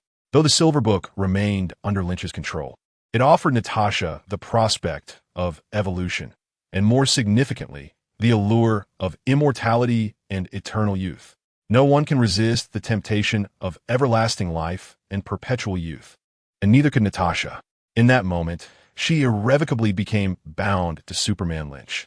The magnitude of what Lynch offered overwhelmed Fury's lofty ideals of duty and patriotism. In his possession, Fury retained a few perilous items, which, if unleashed, might allow him to confront Lynch in a final confrontation. However, much like the considerations of the Security Council, the current recipient of superhuman abilities can merely be deemed a thorn in the side, still adhering to the laws and moral codes of this world. Employing a mutually destructive method to eliminate the superhuman Lynch would indeed be a grave folly. Although Nick Fury cannot directly assign tasks to Lynch, he finds it rather effortless to delegate responsibilities to Hill, given that she is one of his seasoned subordinates. As the 5 members of the Council vanished from the screen, only Nick Fury and Hill remained online. Nick Fury addressed Hill, stating, "I have entrusted the investigation of the Umbrella Corporation to Natasha. However, she cannot undertake this mission alone. It would be prudent for you to send your strongest operative to ascertain whether the Umbrella Corporation is indeed researching the zombie virus. We require irrefutable evidence to uproot Umbrella from its very foundation on a global scale. Chapter 142. Lynch enters Raccoon City. Hill cast a glance at Lynch, who stood behind the camera, seeking his opinion. Stepping forward, Lynch positioned himself before the camera and spoke to Nick Fury on the screen. You need not beat around the bush. I shall accept this mission. Nick Fury smiled and replied, Lynch, it is truly splendid that you willingly accept this task. I always knew you possessed a kind heart. He began to flatter Lynch, recognizing that since he did not intend to oppose the superhuman, yet could not treat him as a subordinate, he aimed to elevate Lynch's status. With each opportunity, he would offer praise, believing that over time, even the hardest of hearts would eventually lower their guard. Unbeknownst to Nick Fury, Lynch was acutely aware of his intentions, remaining vigilant and steadfastly guarded against any semblance of complacency. With an impassive expression, Lynch inquired, although I have accepted this task, considering the influence of the Umbrella Corporation, should I attempt to investigate them directly, I would likely face significant obstacles. What shall I do if, as the director of S.H.I.E.L.D, you choose to turn against me? Nick Fury understood that Lynch referred to the events on Paradise Island, the filming location of The Truman Show, where Lynch had been wronged and, in retaliation, dispatched individuals to eliminate over 300 people, effectively slaughtering an entire town. At that time, Nick Fury had stood opposed to Lynch, remaining silent as Lynch and Hill faced adversity. Should history repeat itself, Nick Fury would find himself once again in opposition to Lynch, for the sheer number of casualties was far too great to overlook. Fury disregarded the reasons behind the events, focusing solely on the aftermath. Lynch had orchestrated a massacre. At that time, Nick Fury had even contemplated employing extreme measures to eliminate the superhuman Lynch. Of course, that was a bygone era. It had since been demonstrated that Lynch, while capable of outbursts, did not consistently resort to violence. At this moment, Nick Fury could not express his true thoughts. Rest assured, as long as you refrain from any egregious actions, no one will trouble you. The government will stand by your side, not the Umbrella Corporation, as they are merely outsiders. Lynch found himself somewhat perplexed. Although the individuals in question were outsiders, how many high-ranking officials within the government could potentially conjure false memories of collusion with them? These individuals would undoubtedly become the henchmen of the Umbrella Corporation. It was precisely these people that Lynch referred to, as they were likely to impede his investigation. While it was certainly within his capacity to eliminate those who obstructed him with a single blow, he was ultimately conducting this inquiry to save the world from the clutches of the Umbrella Corporation. This was a rare opportunity to extend a benevolent hand for the salvation of the world. Should anyone fail to appreciate this gesture, Lynch would find it rather disheartening. However, what left Lynch somewhat baffled was Nick Fury's assertion that the government would not side with the Umbrella Corporation based on the integrity of American officials. Such a notion was preposterous. If those officials possessed any integrity, pigs would be seen hanging from trees. Lynch struggled to comprehend this.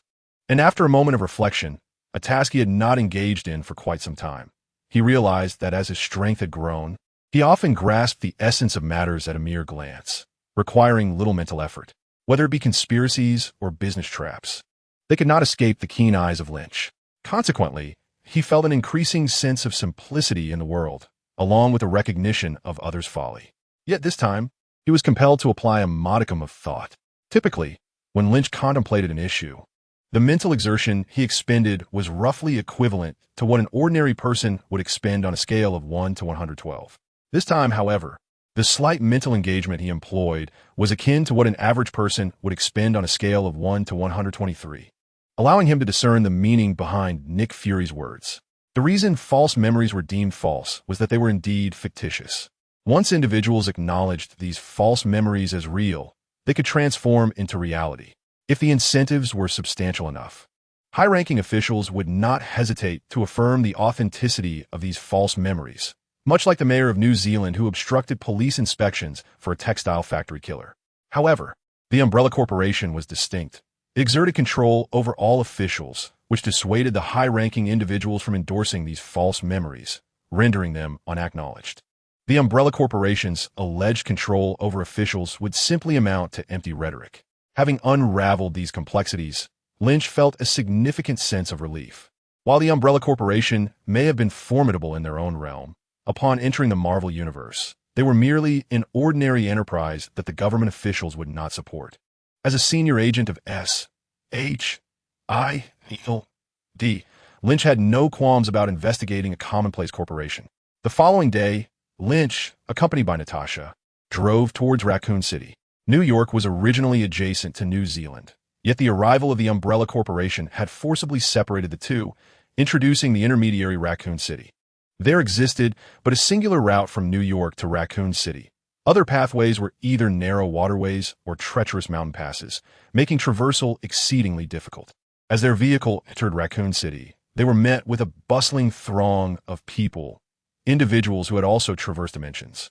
Many among them appeared astonished, their perceptions of the world momentarily skewed. In their memories, there exists no trace of Spider-Man or the tentacle hero, yet they do recall the enigmatic figure of Lynch Superman. The citizens of Raccoon City, who have been touched by mysterious forces, possess an imperfect recollection of the world's backdrop, with many fragmented details. The changes in their reality are easily discernible.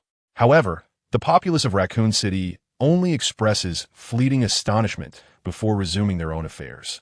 Spider-Man and the tentacle hero remain distant figures, and even Lynch Superman is merely a familiar face seen on the news. Lynch, initially driving, circled the vicinity of the Umbrella Corporation with Natasha.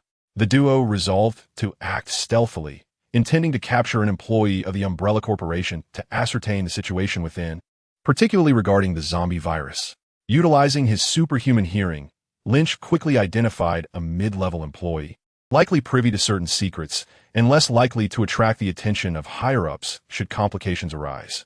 As the individual entered the parking lot and opened his car door, Lynch approached, swiftly covering the man's neck and dragging him into the back seat, while Natasha took her place at the wheel. The man, a middle-aged figure with a pronounced chin, widened his eyes in terror, struggling against Lynch, particularly upon recognizing his face. From this reaction, Lynch deduced two key points. First, the man was indeed familiar with him, which was hardly surprising given Lynch Superman's considerable notoriety. Second, the man harbored guilt. It was well known that Lynch fought against villainy, and had he been innocent, he would not have displayed such panic in the face of confrontation. As they drove, Natasha skillfully maneuvered the car out of the dimly lit parking garage.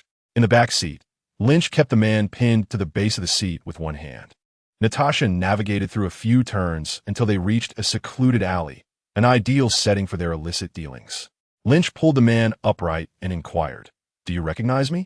As he spoke, he loosened his grip to allow the man to respond. The man, trembling, looked at Lynch and vehemently shook his head, exclaiming, "I don't know you. I'm from another world. I don't recognize you." Lynch's expression darkened. "You are mistaken. While you may not know Spider-Man or the tentacle hero, you certainly know who I am." Lynch perked up his ears, catching the sound of the man's heartbeat, which suddenly quickened, a telltale sign of deceit. The man continued to protest, "No, I don't know you." However, through the rhythm of his heartbeat, Lynch discerned the truth behind the man's words with ease. A cruel smile crept across Lynch's face. "Alcaz, I hear you have a beautiful wife and a lovely son." Alcaz, known for his prominent chin, was the subject of various discussions among those around Lynch. Some referred to him as the Chin Supervisor, others simply called him by name, while conversations also revolved around the beauty of Alcash's wife. Consequently, Lynch was not entirely unfamiliar with the man.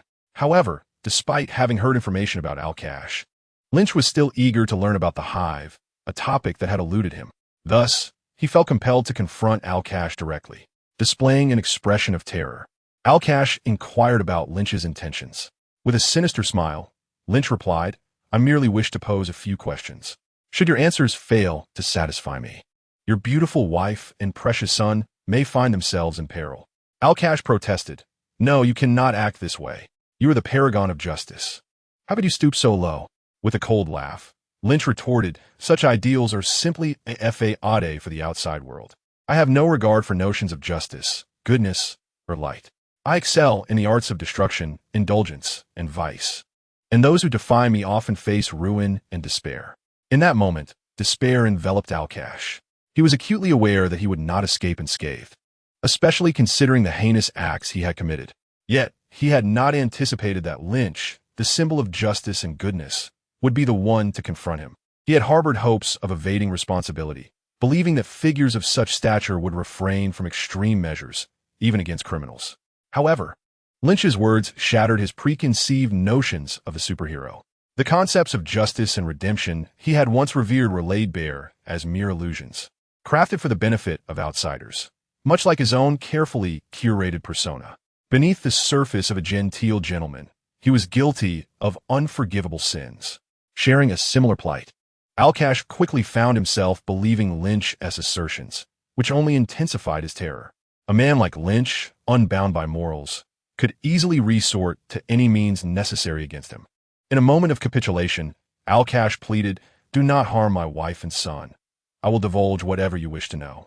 Lynch was satisfied with Alkash's submission, recognizing it as a favorable turn of events. With deft guidance, he coaxed Alkash into revealing the intelligence he held.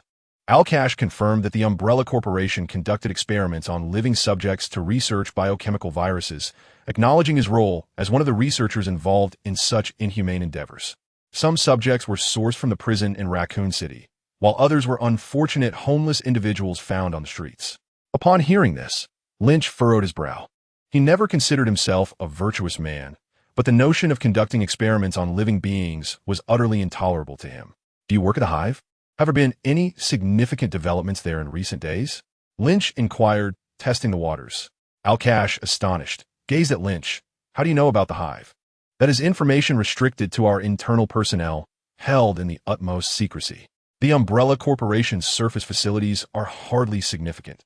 The true base lies within the Hive, an underground stronghold several hundred meters beneath the earth." Lynch grunted, indicating that he had come to investigate after receiving information. After considering this, Alkaz replied that they had been instructed to discuss the Hive elsewhere. He then divulged that he had previously worked at the Hive, but had not been there for a week. Lynch furrowed his brow and inquired why he had not reported for duty. Alkaz explained that the higher-ups had informed him of issues with the Hive's intelligence systems, leading to its temporary closure. A shared glance between Lynch and Natasha revealed their mutual unease. As they were investigating the Umbrella Corporation, Lynch recounted the tale of the biohazard incident, drawing from a film he had watched in a previous life. Natasha listened with rapt attention and without first-hand experience. She remarked that the foresight depicted in the story was fascinating and expressed a desire to acquire such a skill. However, Natasha was merely jesting, as the energy required for such foresight was considerable. With the news of the Hive's closure, she instinctively recalled Lynch's narrative of the biohazard, which also began with the Hive's shutdown due to a viral outbreak. Could the closure of the Hive that Alkaz mentioned signal the onset of the biohazard? With the so-called issue with the intelligence systems merely a pretext? If a virus had indeed escaped, the consequences would be dire. Lynch fixed Alkaz with a cold stare and demanded to know the location of the Hive's entrance. Alkaz replied that it was within the company, accessible via an elevator leading underground. Lynch clarified that he was inquiring about an alternative passage. Alkaz, his eyes flickering, confessed ignorance. In response, Lynch delivered a powerful blow, causing Alkaz to double over in pain. Lynch continued to strike, employing his training in combat to target particularly sensitive areas. After enduring several punches, Alkaz finally relented, pleading for mercy, revealing that he knew the location. Lynch retracted his fists and smiled, stating that this was the correct approach. Otherwise, not only would he suffer the consequences, but Alkaz's wife and children would as well, adding a compliment about Alkaz's wife's beauty. Natasha rolled her eyes and urged him to focus on the matter at hand. Lynch's expression stiffened, sensing a hint of jealousy from Natasha. His earlier remarks had merely been a tactic to intimidate Alkaz, devoid of any romantic intention. Chapter 144. Alice, the casual demeanor of Lynch and Natasha unnerved Alkaz, who felt the weight of their ruthlessness. Had they been more serious, Alkaz might have felt at ease, but their nonchalance only amplified his apprehension, prompting him to divulge even higher-level secrets. 10 minutes later, Lynch and Natasha unceremoniously ejected Alkaz from the vehicle and continued on their journey. The vehicle took a wide turn and arrived at the rear of the Umbrella Corporation, where a few solitary villas stood. Lynch identified one of the villas and stated that it should be the correct location, as per Alkaz's assertion that another entrance to the Hive was within. Just as Natasha was about to park, Lynch called out to her, urging her to wait and not to stop, as there were surveillance cameras nearby. Natasha continued driving, but expressed her confusion. questioning why she couldn't see any cameras and if his enhanced vision had advanced to the point of X-ray capabilities. Lynch replied that he had not yet attained such abilities, estimating that he might gain the power to see through objects upon reaching level 5, but he was currently only at level 3. Natasha mentioned that her own enhanced vision was merely at level 1, which explained her inability to detect the cameras. Lynch shook his head, clarifying that he too had not spotted any cameras. They were well concealed and positioned at a distance. He elaborated that the benefits of energy absorption reaching level 4 endowed him with a remarkable sensitivity to the external environment, allowing him to sense even the gaze of a camera from afar. Natasha remarked on the enigmatic nature of his abilities, expressing her curiosity about when she might reach such a level. Lynch merely chuckled softly, aware that Natasha's silver book required 3 months to elevate her energy absorption to level 2, and she had only managed to upgrade her primary skills to level 1. It would take considerable time for her to experience the wonders of her superhuman lineage. Natasha inquired whether, having achieved level 4 in energy absorption, he had also upgraded his other primary skills to level 3. She sensed that reaching level 5 would be a significant milestone, likely ushering in substantial changes. Lynch regarded Natasha with appreciation, acknowledging that as energy absorption advanced, various energies surged within him, instigating remarkable transformations in his body, sharpening his perceptions and endowing him with a hint of precognitive ability. He felt certain that upon reaching level 5, he would indeed experience a major transformation. To his surprise, Natasha seemed to intuitively grasp this as well. Lynch confirmed that all his primary skills had indeed reached level 3. But transitioning from level 4 to level 5 in energy absorption would require at least half a year, a duration too lengthy for his current plans. He decided to pause and focus on learning some secondary skills.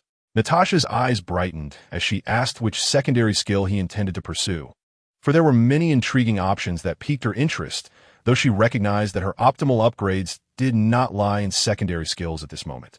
With a faint smile, Lynch replied that he had chosen to study magic.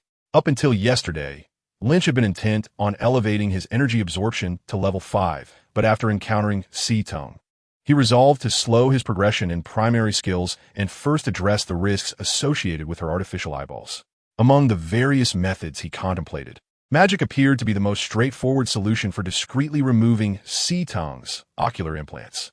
The progress bar of magic moves at a decent pace. Within a week, it will be filled, granting Lin Qi either the power or knowledge of magic. Ultimately, he remains uncertain whether he will acquire the strength of magic or its wisdom. Only when the energy bar of the magic option is fully charged will the final outcome be revealed, a prediction beyond his grasp. Natasha cast a glance of envy at Lin Qi, harboring her own desire to learn magic, recalling her childhood fantasies of being a sorceress. The vehicle came to a halt. There were no surveillance cameras in sight. As dusk descended, Lin Qi decided to wait until darkness enveloped the surroundings to embark on his journey, thus evading potential complications. The sun soon dipped below the horizon, and night blanketed the land. With a swift motion, Lin Qi wrapped his arm around Natasha's waist, leaping over 100 meters directly into the villa they had previously scouted. The spacious villa was illuminated, and suddenly, the front door swung open before closing again. The silhouettes of Lin Qi and Natasha emerged. They surveyed their surroundings. The European-style hall was adorned with exquisite oil paintings on the walls and intricate patterns on the carpet, all exuding a distinct charm. The hall was eerily empty, and as Lin Qi listened intently, he discerned a sound beyond the rustling curtains, the unmistakable sound of breathing. His spirit momentarily lifted, only to be replaced by a frown as he recalled the beginnings of Resident Evil, which unfolded within a villa. Had the entire hive base truly succumbed to infection? To ascertain the truth, he needed to determine whether the source of the breathing belonged to a woman lying in a bathtub. Lin Qi's expression darkened. He sincerely hoped that the breathing did not belong to such a woman. He took Natasha's hand and approached the door. Sensing his unease, Natasha refrained from speaking further, simply following Lin Qi forward. Upon pushing open the door, they found themselves in a corridor. To the left lay a bathroom, its door ajar, revealing a young woman with closed eyes reclining in a bathtub, partially obscured by a curtain. As they approached, Lin Qi noted her beauty. The scene mirrored the hauntingly beautiful opening of Resident Evil, yet this time, he glimpsed an even more enchanting vista. Lin Qi's heart sank further. Such a classic tableau, imbued with a hint of cinematic resonance, confirmed his suspicion. This was indeed Alice. The virus had leaked, and the horror of Resident Evil was about to unfold. Had he encountered the worst possible scenario? She's Alice? Truly beautiful, Natasha marveled, feeling a twinge of admiration as a fellow woman. Just then, the woman in the bathtub opened her eyes. Her long lashes framed large, beautiful brown eyes. Upon recognizing Lin Qi and Natasha beside her, she did not scream as most women would. Instead, she executed a swift kick from the bathtub directly aimed at Lin Qi. Lynch effortlessly blocked with his left hand, while his right hand drew the curtain down, enveloping Alice within its folds, obscuring the beautiful scenery. Alice felt a warmth and accepted Lynch's kindness, momentarily lowering her guard. Who are you? And who am I? Alice's earlier kick towards Lynch had been a reflexive action.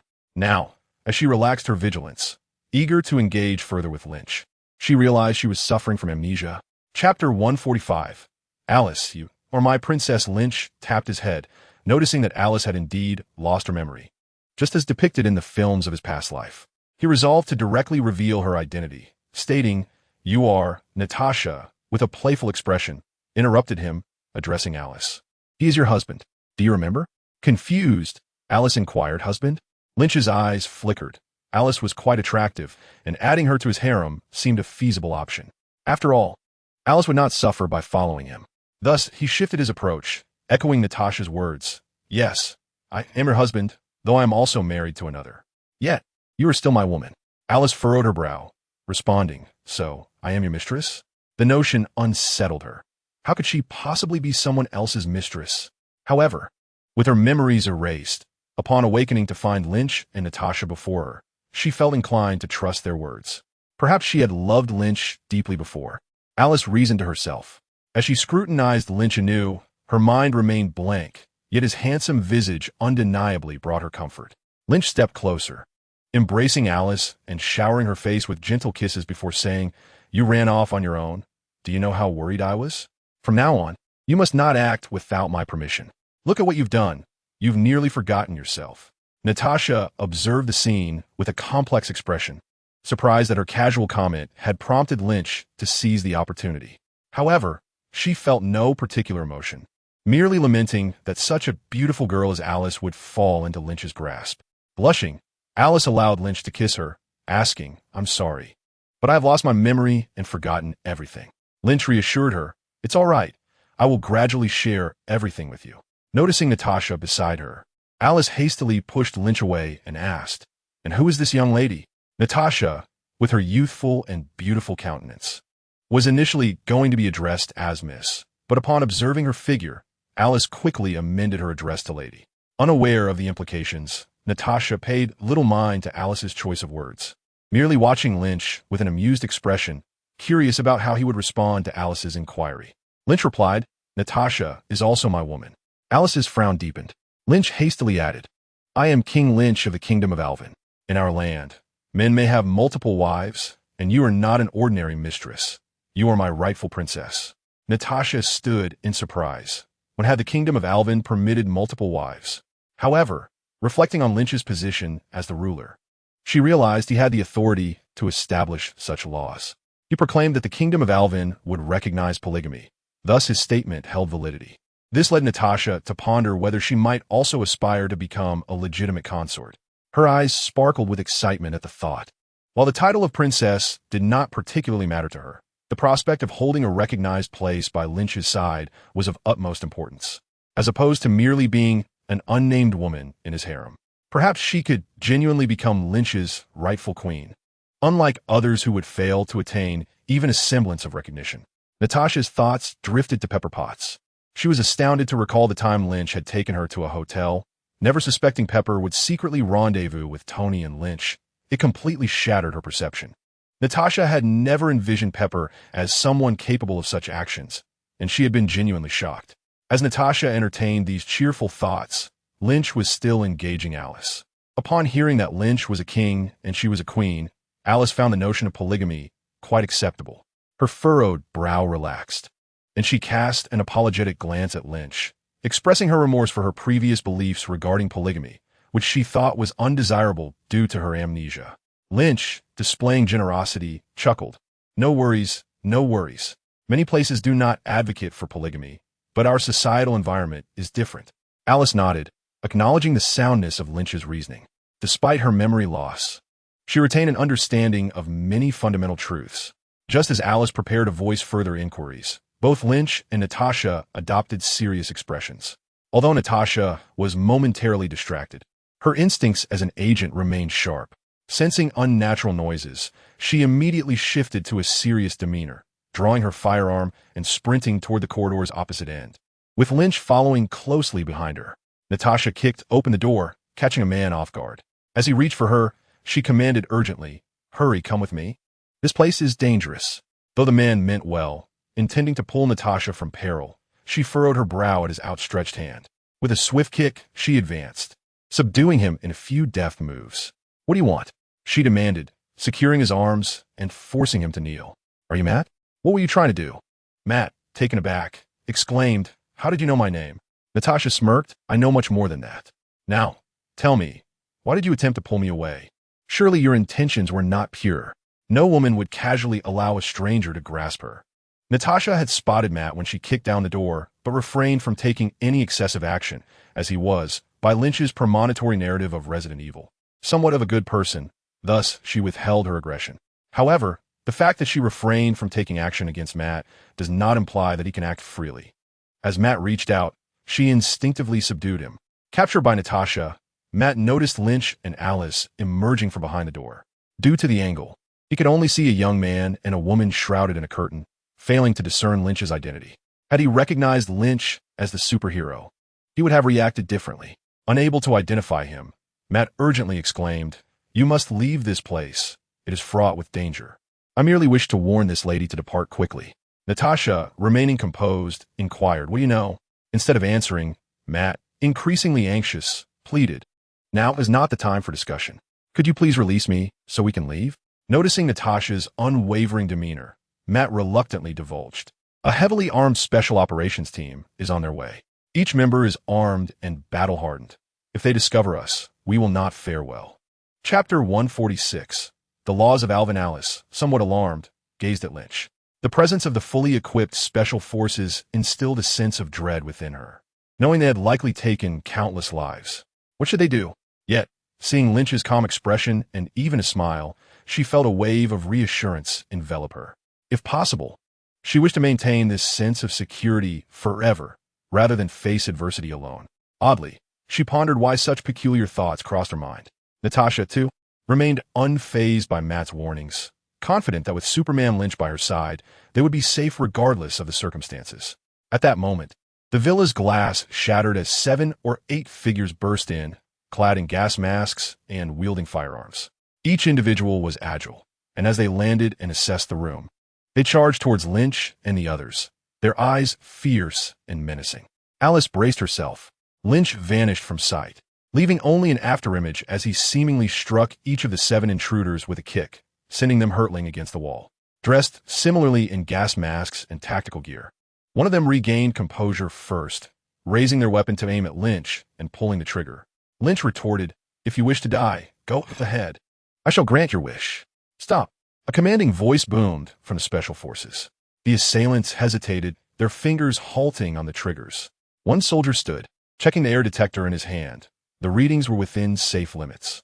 Removing his gas mask, he looked at Lynch and said, "You are Superman Lynch. What brings you here?" Lynch, with a glint in his eye, replied, "My princess is here. Naturally, I had to come and see." James Shred, puzzled, asked, "Your princess?" Lynch gestured towards the back, prompting Alice to glance at Natasha, recalling that Natasha was also a princess. Natasha released her grip on Matt, possessing Lynch's prescience. In truth, Matt held no significance. She had merely been curious about Matt's intentions in pulling her and how he was aware of the special forces' impending arrival. However, such queries had become trivial. Matt was merely a minor player, while the special forces represented a considerably larger concern that warranted attention. Moreover, with Lynch suddenly pursuing romantic interests, her role as a special friend necessitated her assistance. As Matt stood up, astonishment etched on his face at the sight of Lynch. The superhero, frequently gracing television screens, Natasha gently nudged Alice aside, guiding her towards Lynch. Naturally, Lynch embraced Alice's waist and declared, "She's my princess. Surely you are aware that while I am an American citizen, I'm also the king of the Kingdom of Alvin?" Lynch was uncertain how much these newcomers knew about him, yet his identity as the King of Alvin was hardly a secret, as many in New York were well aware. James, upon spotting Alice, narrowed his eyes. If he was not mistaken, this woman was part of the security detail here. How had she suddenly transformed into Lynch's princess? Producing a tablet, James scrolled through, revealing Alice as profile. Comparing it to the photograph confirmed she was indeed a security officer of the Umbrella Corporation. Yet where had the error occurred? James resumed his search on the tablet, inputting Lynch's name, this time accessing public networks. Indeed, within the public domain, it stated that Lynch was the king of Alvin. However, he found no mention of a queen, only that of Queen Hilmaria of Alvin. James turned to Alice, intending to voice his queries, but Lynch interrupted. "Are you seeking death by staring so intently at my princess? I have already spared you once. Do you genuinely wish to provoke your demise? In Alvin, the law dictates that those who pry, question, or spy on the princess face execution by hanging. Do you wish for such a fate?" James felt the desire to retort. Alvin's laws could not extend to America. Yet, he discerned a deeper implication in Lynch's words. This princess was not to be gazed upon or spoken of lightly. To say too much could indeed lead to death. This was a veiled threat. Still, James dared not speak further. He was no ordinary man, having experiences that transcended those of the average populace. He understood that Lynch, often portrayed as a hero in the media, could harbor darker intentions. Thus, James withdrew his gaze from Alice, deciding to feign ignorance regarding her affiliation with the Umbrella Corporation. Temporarily setting aside his thoughts, he placed the tablet down and stated, "I respect the laws of the Kingdom of Alvin. My earlier conduct was disrespectful, and I assure you it shall not be repeated." Lynch nodded in satisfaction, pleased with the youth's ability to learn. Natasha scoffed, yet a newfound respect for James's cleverness blossomed within her. Alice felt an unsettling disquiet, yet her amnesia instilled a lack of confidence in her judgment, leading her to merely harbor a fleeting suspicion before setting it aside in silence, closely trailing behind Alice. Satisfied, Lynch continued, "So, Your Majesty, what brings the princess here?" James sought to unravel the intricacies of the situation, mindful that he had arrived with a mission. Alice's identity was of little consequence. He hoped that Lynch, the Superman, would not resort to violence over this matter. Observing Lynch's demeanor closely, James felt reassured when he discerned no hint of anger in response to his words. Lynch replied, "There is no need to address me as Your Majesty. This is not the Kingdom of Alvin. You may simply call me Lynch. You are aware that we are in America, so why adhere to the laws of Alvin? Besides, the laws of Alvin are merely a matter of your word." Internally, James scoffed at this, maintaining a composed exterior as he contemplated a solution that would neither provoke Lynch nor undermine his mission. Naturally, he would never directly address Lynch as Superman. Their acquaintance was not yet intimate enough for such familiarity. Lynch continued, "I have received intelligence indicating that the Umbrella Corporation is facing severe issues. Coincidentally, I have been preoccupied, thus my princess, Alice, took the initiative to investigate. However, I did not anticipate her amnesia. James began to comprehend Alice's predicament. It appeared that Lynch, having taken a liking to Alice, was deceitfully exploiting her condition to claim her as his bride. A strange expression crossed James's face as he regarded Lynch. Given Lynch's stature and identity, what woman could he possibly desire that was not within his reach? He scrutinized Alice, noting her attractive visage, though her figure seemed somewhat lacking. Yet, she possessed an alluring charm that transcended mere physicality, relying instead on her countenance and poise, marking her as a remarkably captivating woman. James dared not gaze too long, fearing that Lynch might seize upon the slightest provocation. He then turned his attention to the female team member, Rain, standing beside him. Previously, she had admired Lynch, but now she must be witnessing the true nature of the Superman. Such lofty figures often present one facade while harboring another behind closed doors. Rain, a robust female operative, stood silently beside James, her expression stern and unyielding, seemingly oblivious to his scrutinizing gaze. As a devoted fan of Lynch, she had once believed him to be a genuine paragon of virtue, akin to an angel, the best man in the world. However, in this unforeseen circumstance, Her idealized image of the Superman crumbled before her eyes, leaving her to grapple with a tumult of emotions known only to herself. Removing the superfluous expressions from Lynch's words reveals that he harbors suspicions regarding the Umbrella Corporation and has come to investigate.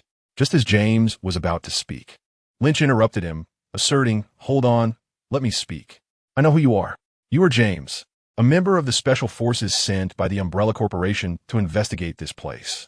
And this lovely lady beside you must be Rain." Although posed as a question, Lynch was certain of their identities. He could not recall the names of the others, but the mere mention of these two was sufficient to instill a sense of apprehension. James was momentarily taken aback, then tightened his grip on his weapon, inquiring, "How do you know that?" Upon hearing that this superhuman was aware of her, Rain felt a surge of joy, yet the memory of Lynch's earlier actions caused her inner turmoil. With her captain's cautious words still echoing in her mind, she instinctively adopted a defensive posture. The rest of the team also readied themselves for action, but faced with the formidable reputation of Lynch, they knew they stood little chance against him. Realizing this, James gestured for everyone to lower their weapons. Lynch warned, "Should I ever see you pointing guns at me again, I shall not be so forgiving." James pressed on, "How did you come to know our identities?" Lynch replied, "When I wish to know something, I simply do. I am heading to the Hive. Will you accompany me?"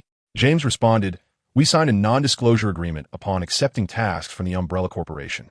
I believed our identities were well concealed. Yet it seems our covert mission has been compromised.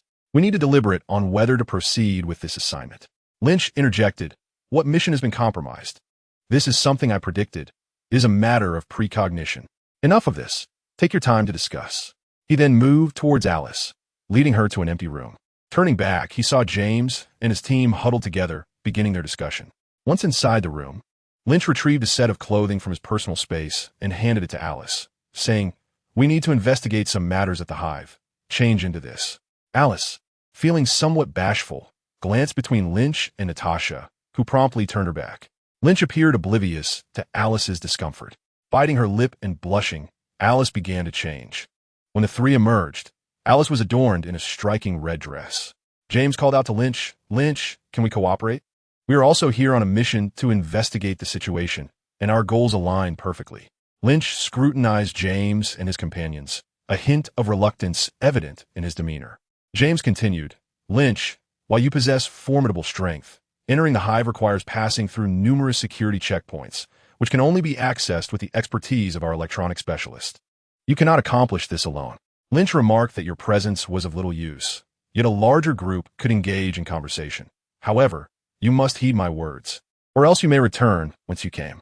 James initially presumed that if Lynch declined to cooperate, they would pursue their own paths. But he was taken aback by Lynch's domineering nature. Refusing to collaborate meant they would be sent back. They had accepted a mission and received a substantial advance. Thus, for the sake of the money alone, retreat was not an option.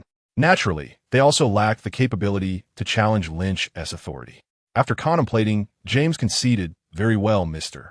Lynch, we shall follow your lead." Although he uttered these words, internally he remained skeptical. Lynch possessed formidable strength, yet many tasks could not be accomplished solely through brute force.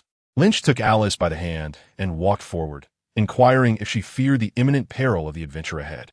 Alice smiled, gazing at Lynch with eyes filled with tenderness and affection. Upon awakening, she had seen Lynch, who provided her with warmth and security. Perhaps this was one of the reasons she would become his princess. She cherished this feeling immensely. "As long as you are by my side, I fear nothing," Alice declared.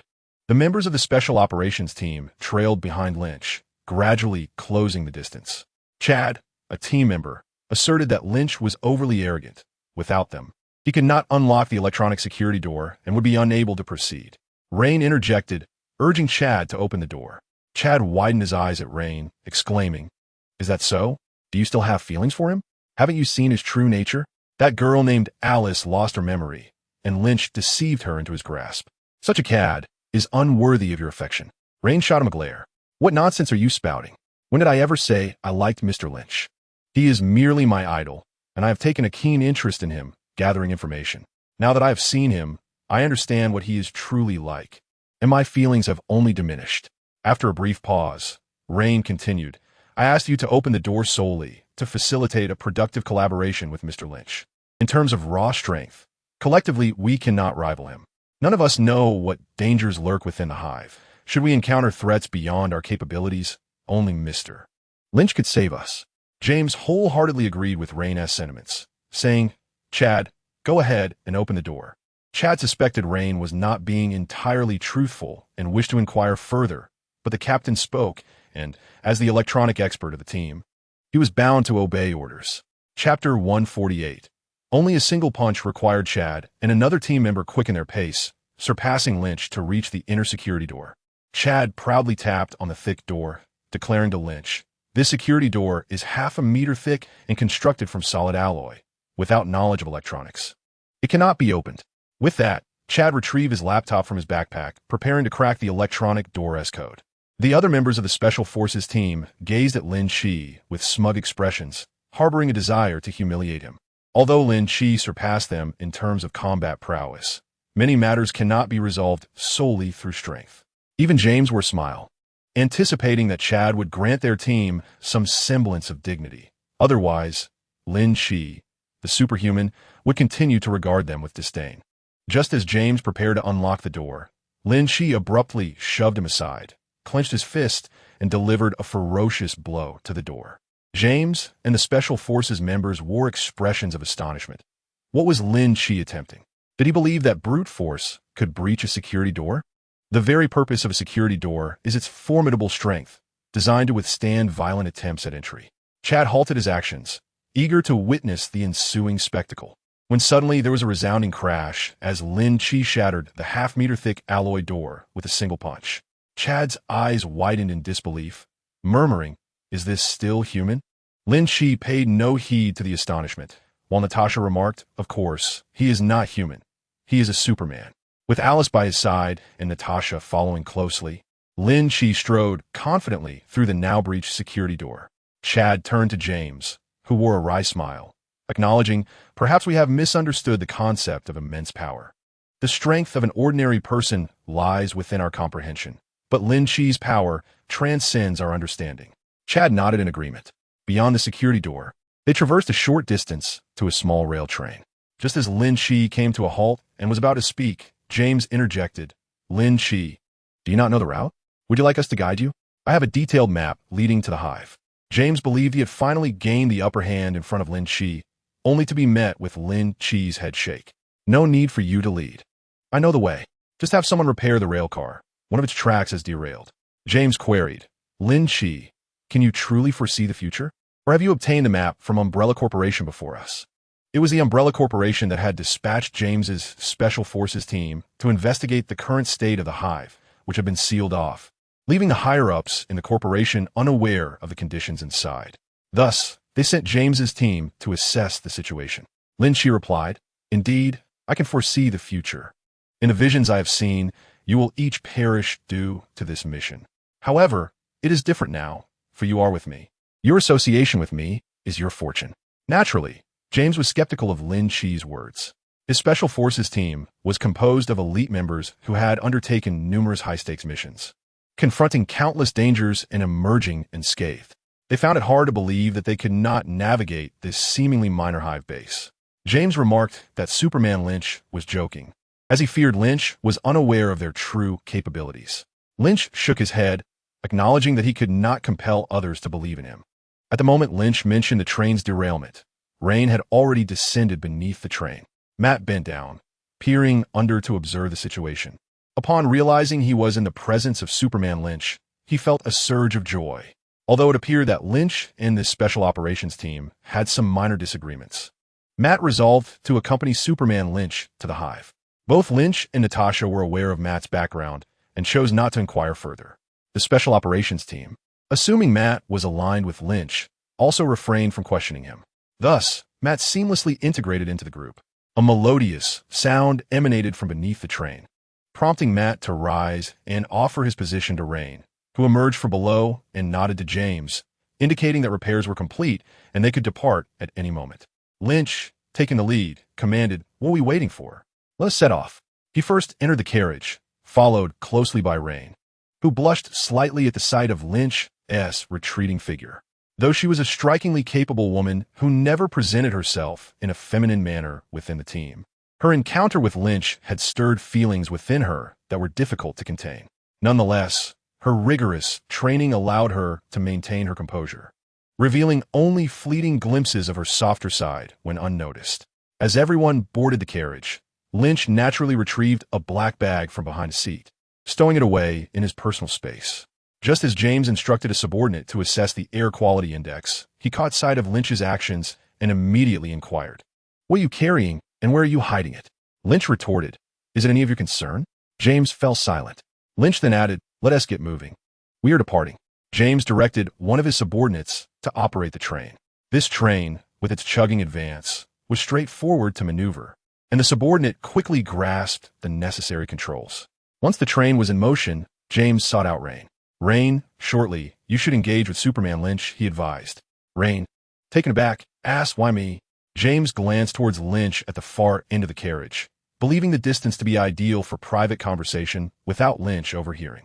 He whispered to Rain, "Lynch likely possesses significant knowledge. While I find his claim of foresight exaggerated and hard to believe, his formidable power suggests he is privy to certain truths. This mission holds a value of $5 million. We must execute it flawlessly. Lynch is not particularly fond of me, so I need you to interact with him and ideally extract some intelligence." Rain widened her eyes, pointing to herself as she exclaimed, "You mean me? Are you mistaken? I'm a warrior." James replied, "I am aware of your warrior status, but Lynch is quite proud. Even my attempts with Chad to engage him may not yield favorable results. You merely need to engage in ordinary conversation with him. We do not require any additional efforts from you, only the extraction of some intelligence." Ray nodded and replied, "All right, I will handle the interactions with Lynch, though I cannot guarantee effectiveness." James whispered, "It will certainly be effective. You are far more attractive than that, Alice." Chapter 149. Deception Within. On the opposite side of the carriage, Natasha regarded Lynch with an enigmatic smile. James and Rain believed that their hushed tones would render them inaudible to others at this distance, and they had lowered their voices accordingly. However, Lynch's superior hearing had already reached level 3, allowing him to perceive every sound within 100 kilometers. Even Natasha, with her level 1 super hearing, could discern every sound within a 1-kilometer radius. Thus, even as James and Rain whispered, Natasha could hear them distinctly. Consequently, Natasha's expression towards Lynch was peculiar. She had discerned that Lynch was a typical lecher, one who presented a F.A.I.D. while harboring ulterior motives. Yet, having benefited from her interactions with him, she would not cast blame upon Lynch. Now, a beautiful woman had taken notice of this great gray wolf, and Natasha sensed that Lynch would not let this opportunity slip by. Her expression was easily interpreted. It conveyed a sense of having seen through his facade, and Lynch immediately comprehended her thoughts. However, Lynch did not consider himself the type to be rendered immobile at the sight of a woman, and he found her presence lacking in aesthetic appeal. He shot Natasha a glance of disdain and was about to speak when Rain approached. Lynch's ears perked up, and he struck the side door of the train with a powerful fist. The door shattered, and a cry of despair echoed from behind it. Someone was there. Rain and Natasha rushed over to discover a man collapsed beside the tracks, lifeless. The train continued to speed forward, and James, peering through the opening created by Lynch, saw the motionless figure on the ground. The man appeared to be in his early 20s, clad in a leather jacket, with a large indentation in his chest, blood seeping from his mouth and nose. As the train grew increasingly distant, the man vanished from view. James inquired, "Who is he?" Lynch shrugged and replied, "I don't know. Perhaps he was a thief." James pressed on, "You claim to possess precognitive abilities. Either you know who this individual is, or you're indiscriminately killing innocents, jeopardizing the lead we have painstakingly acquired." Lynch, however, ignored him, turning to Alice and asking, "Alice, are you afraid of seeing a dead person, especially considering your past amnesia?" On the surface, Lynch appeared to be concerned about how Alice would react to death. In truth, he sought to ascertain whether she had regained any memories. The deceased man bore a resemblance to Alice, being an employee of the Umbrella Corporation and having participated in a sham marriage with her. In the original film, it was after seeing this man that Alice began to recover fragments of her memory. Lynch prepared to welcome Alice into his harem, deliberately choosing not to restore her memories to avoid unnecessary complications. Consequently, the man who had feigned marriage with Alice and released the zombie virus within the hive was swiftly eliminated by Lynch upon discovery. He was acutely aware of the force behind that punch. The man was irrevocably dead. Alice remarked, "I am unafraid, and I believe my skills are quite commendable."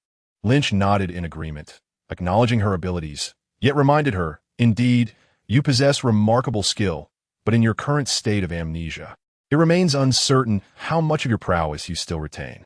James, feeling slighted by Lynch's indifference, expressed his frustration. "Lynch, I am addressing you. Who is that man? Why did you choose to kill him?" He had sensed that the man who had been struck down held vital information regarding the hive.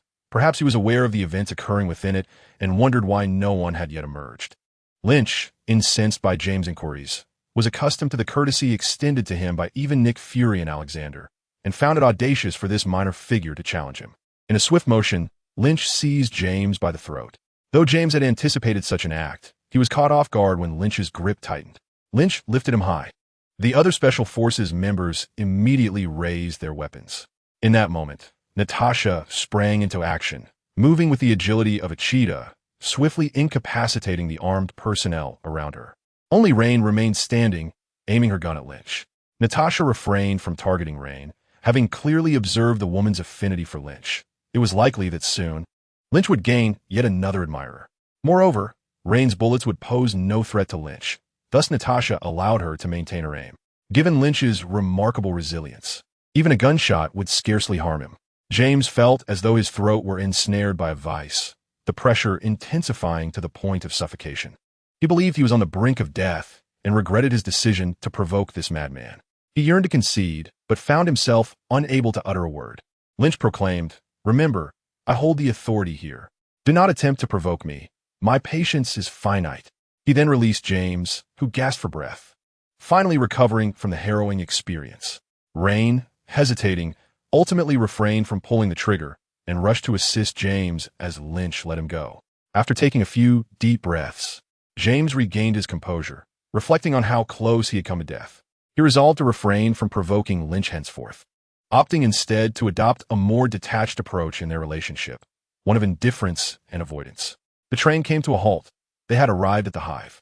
This was the true hive. Upon disembarking, James's team immediately assessed the air quality, their anxiety palpable. Alice initially felt somewhat anxious due to their actions and expressions, but upon observing Lynch's nonchalant demeanor, she gradually relaxed. Lynch, holding Alice's hand, strode forward as if embarking on a leisurely excursion, devoid of any sense of urgency within the vast underground space. This subterranean realm, known as the Hive, was brightly illuminated and impeccably clean, exuding an overall spacious and luminous atmosphere, rendering the Special Forces team's lighting equipment unnecessary. At that moment, Lynch furrowed his brow, once again engulfed by the sensation of being surveilled. Raising his gaze, he noticed that the surveillance camera was not concealed this time. He immediately spotted it tracking his movements. Approaching the camera, Lynch addressed it, "Hello, Red Queen." James was taken aback. They had undertaken a mission for the Umbrella Corporation, which had assigned them two tasks. The first was to assess the situation here, and the second was to deactivate the Red Queen. The Red Queen was an artificial intelligence of the Umbrella Corporation. Before the Umbrella Corporation's crossing into this realm, she was the foremost AI in the world. Even after their traversal into the Marvel Universe, the Red Queen remained unparalleled, slightly surpassing Tony Stark's Jarvis. Lynch harbored suspicions that the Red Queen was not merely an artificial intelligence, but had evolved into a form of sentient life. In the original film, the Queen frequently acted autonomously and exhibited the capacity for thought, traits characteristic of intelligent life, representing a higher existence than artificial intelligence. However, whether the Red Queen truly qualified as sentient life would require Lynch to ascertain directly from her once he gained access. Upon realizing that the Resident Evil universe had merged with the Marvel world, Lynch's first thought was not of Alice. Initially, he had not even considered her. Had it not been for Natasha unexpectedly adding her to the narrative, he would not have intended to recruit Alice. His thoughts did not even drift towards the T-Virus. Instead, they gravitated towards the Red Queen. With Tony Stark possessing the omnipotent Jarvis, Lynch felt a twinge of concern, pondering whether Jarvis might have compromised his home cameras. The prospect of having an AI capable of countering Jarvis brought him a sense of relief, as such an intelligence would greatly benefit both the Alvin Group and the Kingdom of Alvin. With the emergence of Resident Evil, the Red Queen had arrived. Thus, One of the reasons Lynch eagerly accepted the S.H.I.E.L.D. mission was his genuine desire to prevent this world from devolving into a zombie apocalypse, coupled with his aspiration to acquire the Red Queen. However, his greeting did not elicit a response from her. At that moment, the Red Queen remained unresponsive. Behind the camera, a display screen was refreshing rows of data, highlighting James's Special Forces team and Lynch's trio. Profiles of each individual appeared on the screen, and when Lynch's information surfaced, red warning text began to flash ominously. In order to prevent the virus from spreading, Red Queen sealed off the hive. When James and his team entered, she intended to confine them within to avert any potential outbreak. Upon reviewing the profiles of James's elite squad, Red Queen felt confident in their containment.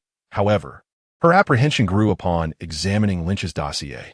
Initially, she planned to wait until they ventured deeper before taking action, but the presence of Lynch compelled her to act immediately, ensuring the safety of the world by retaining all of them. According to the map, they were approaching the dining area. Chad, glancing at his tablet, noted the layout of the hive. At the entrance to the dining hall stood another security door. After some contemplation, Chad refrained from consulting Lynch and decided to bypass the electronic lock himself. Lynch, with his peculiar demeanor, made Chad hesitant to ask for assistance. In truth, Lynch did not perceive himself as odd. Rather, he considered himself quite affable. However, this time he harbored ulterior motives, prompting him to exercise caution. His ultimate aim was to bring Alice into his fold. Otherwise, he would not have clashed with the Special Forces team from the outset. Nonetheless, the conflict seemed worthwhile, as the members of the elite team were merely inconsequential bystanders in his quest for Alice. Chad affixed a mobile device as a signal source to the electronic lock, preparing to unlock the computer and crack the password. Yet, Lynch, unwilling to waste time, approached and delivered a light punch, effortlessly breaching the half-meter-thick alloy door as if it were mere paper. This was the second occasion Chad had witnessed Lynch dismantle a fortified door with such ease, and the astonishment was no less than the first. Following Lynch, Chad entered the dining area behind the security door, touching the jagged edge of the alloy breach, confirming its authenticity and hardness. Attempting to pry it apart yielded no results. The door's fortitude was such that even a missile would struggle to breach it. Yet Lynch had shattered it with a single, superhuman strike. James gently nudged Chad, urging him to refocus and follow the others. The dining hall was lined with numerous upright cabinets. As Lynch advanced down the central aisle, he suddenly halted. Natasha also took action, raising her handgun and aiming ahead. The members of James's elite squad became tense, drawing their weapons and scanning their surroundings. Yet nothing was amiss. Stealing a glance at Lynch, the team members were taken aback to see a technologically advanced firearm materialize in his previously empty hand. Where had it come from? Lynch's enigmatic aura deepened in their eyes. He then handed the laser gun to Alice, asking if she knew how to use it, advising her to keep it for her protection. Alice adeptly wielded the laser gun, executing a few movements with it, and somewhat awkwardly inquired, "What kind of gun is this? It feels rather light." Lynch replied, "This is a laboratory product, a laser gun. It emits lasers powered by electricity, has no recoil, boasts formidable power, and possesses an extensive range. However, it is exceedingly expensive. Only our organization has the capability to produce it worldwide." Alice gazed at the gun in her hand, a look of astonishment crossing her face. Is this gun truly so precious? Just then, rustling sounds emerged from the front, left, and right. "Someone's coming," Matt exclaimed in delight. He had entered the hive base searching for his sister, Lisa, but had yet to encounter anyone. Anxious, he felt a surge of hope at the sound. Even if they were enemies, their presence would provide him with the confidence to continue his search for his sister. "Don't celebrate too soon. It might not be human," came a voice of caution. If not human, could it be a beast? Pondered a member of the Special Forces, though such thoughts remained unspoken. After being reprimanded by Lynch twice, they dared not contradict him, keeping their thoughts to themselves. Nonetheless, they remembered Lynch's words, always ready to confront potential beasts. The rustling grew louder, and then figures emerged from behind the cabinets. Not monsters, but people. Many of them. They are human, not something else. "Lynch, you were mistaken. You're not infallible," Rena exclaimed indignantly. James moved a fraction closer to Rena, wary of Lynch's unpredictable temper. He feared that a mere slip of the tongue could provoke Lynch's ire. Yet, Why would Lynch ever strike at Rena? He observed the actions and words of all the Special Forces members, including Rena's subtle affections towards him, which were not lost on his keen perception. Despite his disinterest in Rena's type, he could not bring himself to retaliate against one who harbored feelings for him, even if she misspoke. Thus, he overlooked her slight provocation. Noticing Lynch's silence, Rena lowered her gun aimed at the approaching figures, since they were human. It seemed prudent to avoid misunderstandings, despite their numerical superiority. Chapter 151. What are you waiting for? With a sudden bang, James witnessed Natasha fire a shot directly into the forehead of one of the newcomers. Have you lost your mind? How can you commit such indiscriminate slaughter? He shouted. The morality of killing or sparing the innocent mattered little. The crux of the issue lay in the fact that one should not kill on another's territory. Moreover, the number of newcomers had swelled to at least 30 or 40, with potentially more lurking in the shadows. It was this overwhelming presence that fueled James's reproach towards Natasha for firing her weapon.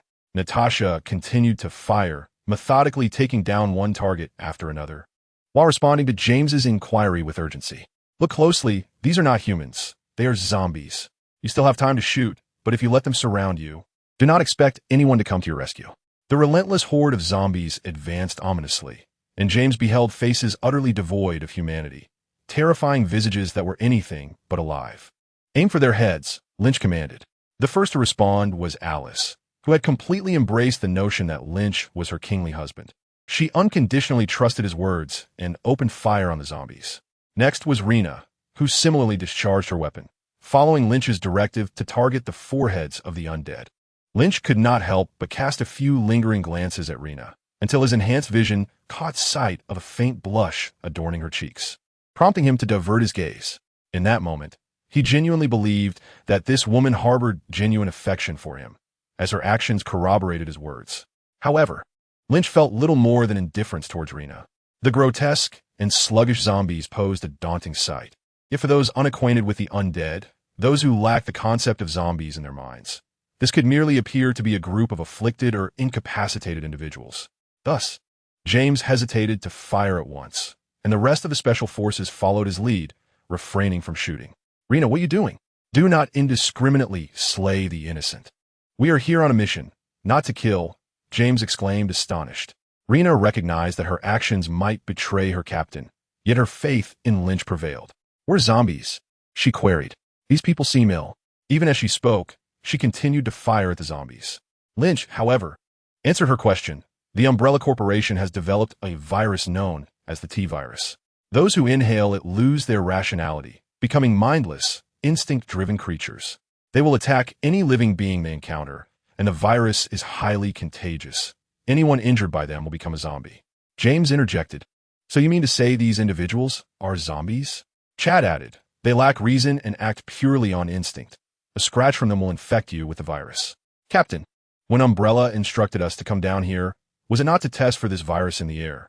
James kept a watchful eye on his team, suddenly shouting, "Watch out, John!" He called out to one of his subordinates. As James had not issued the command to fire, his squad members refrained from acting rashly. The zombies drew ever closer, and John, a member of the Special Forces, was forced to retreat repeatedly until he found himself cornered against the cabinet, with nowhere left to escape, ultimately falling victim to the grasp of the zombies. John had no choice but to pull the trigger against the approaching zombies. Black blood splattered from the creature's chest, yet this did little to impede its relentless advance. An increasing horde of zombies surrounded John, and his bullets had no effect on them. Ultimately, a zombie lunged at John's neck, and more followed suit. "No, John!" James cried out in fury, witnessing John's gruesome demise at the hands of the undead right before his eyes.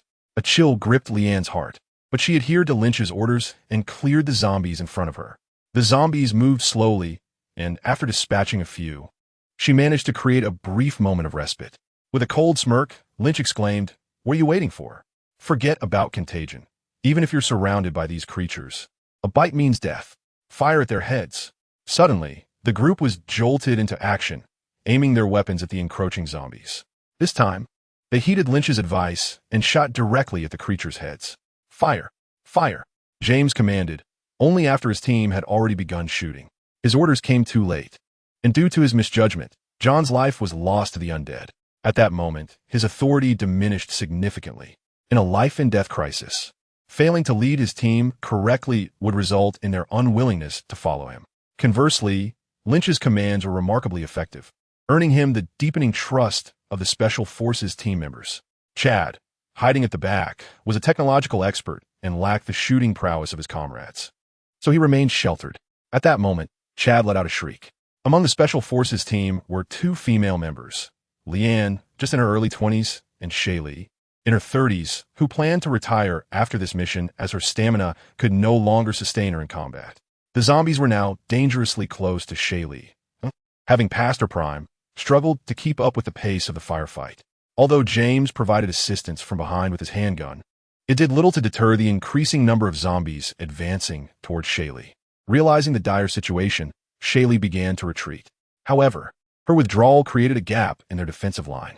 The positioning of the Special Forces members was meticulously planned. In the dining area, Natasha and Alice stood at the forefront, their firearms aimed at the zombies ahead. James and the team focused their defenses on the left, right, and rear. The zombies emerged from the front, left, and right, but many had already circled around to the back. Thus, the current predicament was that zombies were closing in from all directions, with the 8 members of the Special Forces responsible for the threats from behind, the left, and the right. However, the defender on the right, John, was relentlessly pressed by the zombies and ultimately succumbed to their bite.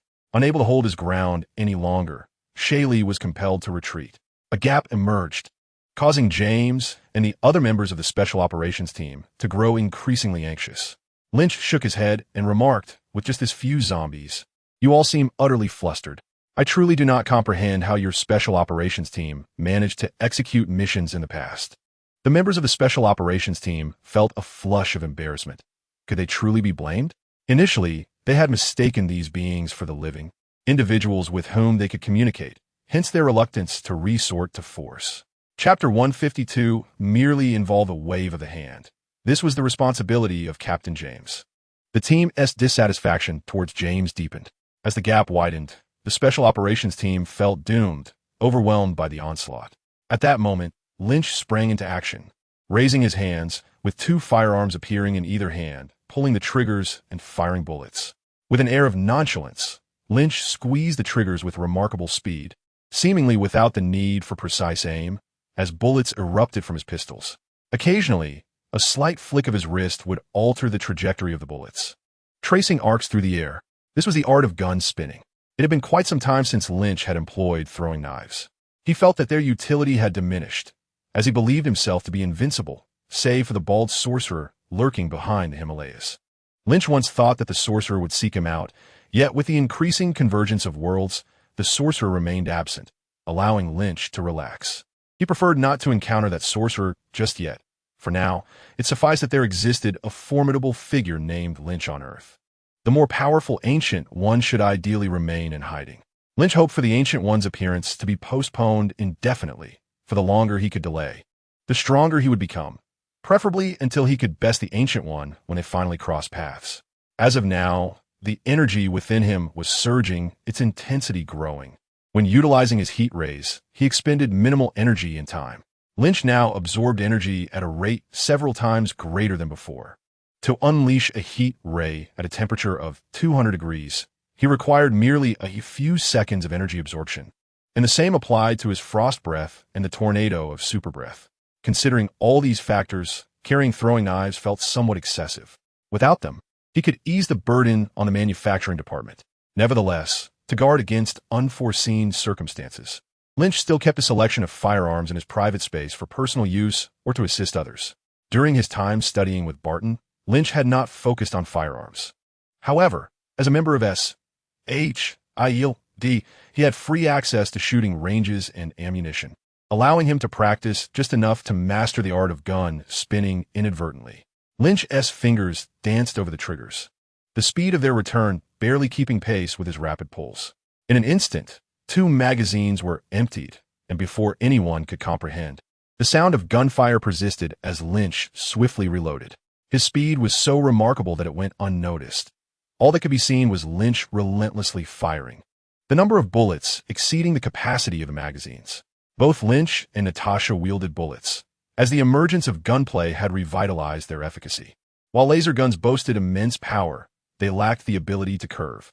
Moments later, all the zombies lay motionless on the ground. The barrels of Lynch's 2 firearms exhibited cracks, damage from the rapid firing that had caused them to overheat, rendering them unusable. The Special Forces team members gazed at Lynch with admiration, having witnessed him eliminate a substantial portion of the undead. It was indeed Lynch's intervention that had saved them. Among the admiring gazes, Rain's was particularly distinctive, infused with a romantic yearning. Most would understand the implication of such a gaze, yet few noticed Rain's feelings at that moment. She gazed at Lynch with deep affection. Previously, upon realizing Lynch had deceived Alice, Rain felt disillusioned. However, witnessing his strength and gallant demeanor now made her heart race uncontrollably. This time, she truly recognized her feelings. And even if Lynch was flawed, it could not deter her affection. Suddenly, Rain noticed Natasha observing her with a knowing smirk, and she felt as though her secret had been exposed. She quickly averted her gaze, afraid to meet Natasha's eyes, let alone Lynch's. Lynch, acutely aware of these subtle gestures, absorbed every detail. His formidable presence allowed him to retain and analyze every occurrence within his purview. Without acknowledging Rain's little actions, he addressed the Special Forces members, emphasizing the threat posed by the zombies, urging them to remain vigilant. Except for James, the others bowed their heads in shame, unable to face Lynch. They had previously disregarded his commands to open fire, and now they felt embarrassed that it was Lynch who had saved them. Nevertheless, they etched his words into their minds, recognizing their potential to save lives. All right, let us move out. Ahead lies the laser corridor. Although Lynch was uncertain why the Red Queen had released only a few zombies, it was evident that she would not unleash more. He glanced at the upright cabinets in the dining area, aware that they concealed more formidable liquors. Since the Red Queen had not released them, he had no intention of confronting those repugnant creatures. After speaking, Lynch looked up at the camera aimed in their direction before continuing onward. Alice quickened her pace, drawing closely to Lynch, while Natasha followed, though less intimately. Despite their physical encounter, Natasha maintained a pragmatic view, keeping her emotions detached from Lynch. Behind them trailed the Special Forces team, with James at the rear, wide-eyed as he watched his comrades move away from him. "Chad, let us proceed with your lead this time, but next time, it will be your turn," said James, harboring some resentment. What was the matter? Everyone seemed to defer to Super Lynch merely because he fired a few shots. Had they forgotten the initial humiliation they endured at his hands? Though James felt a sense of injustice brewing within him, he refrained from expressing it outwardly. As a mature leader, he recognized that creating discord among his subordinates would only lead to disunity. After a few minutes, they arrived at another security door, equipped with an electronic lock, behind which lay a laser corridor. Chad cautiously inquired of Super Lynch, "Do you require my assistance in decoding the door? After all, it can be quite exhausting to force it open." Chad seemed to have adopted an obsequious demeanor. Lynch, casting a casual glance at him, replied, "No need. It's merely a matter of a wave of my hand. It requires little effort. My clenched fist is simply a habitual gesture. This security door is far too fragile." "Super Lynch, you truly are remarkable. I have never encountered anyone as formidable as you. There is no one in the world who surpasses your prowess." "You are indeed the mightiest," Chad exclaimed. Lynch shook his head and corrected him. "You are mistaken. There are certainly those in this world who are more powerful than I." Chapter 153. Like a prodigal son, line observed with a tinge of envy as Chad and Lynch engaged in their light-hearted banter.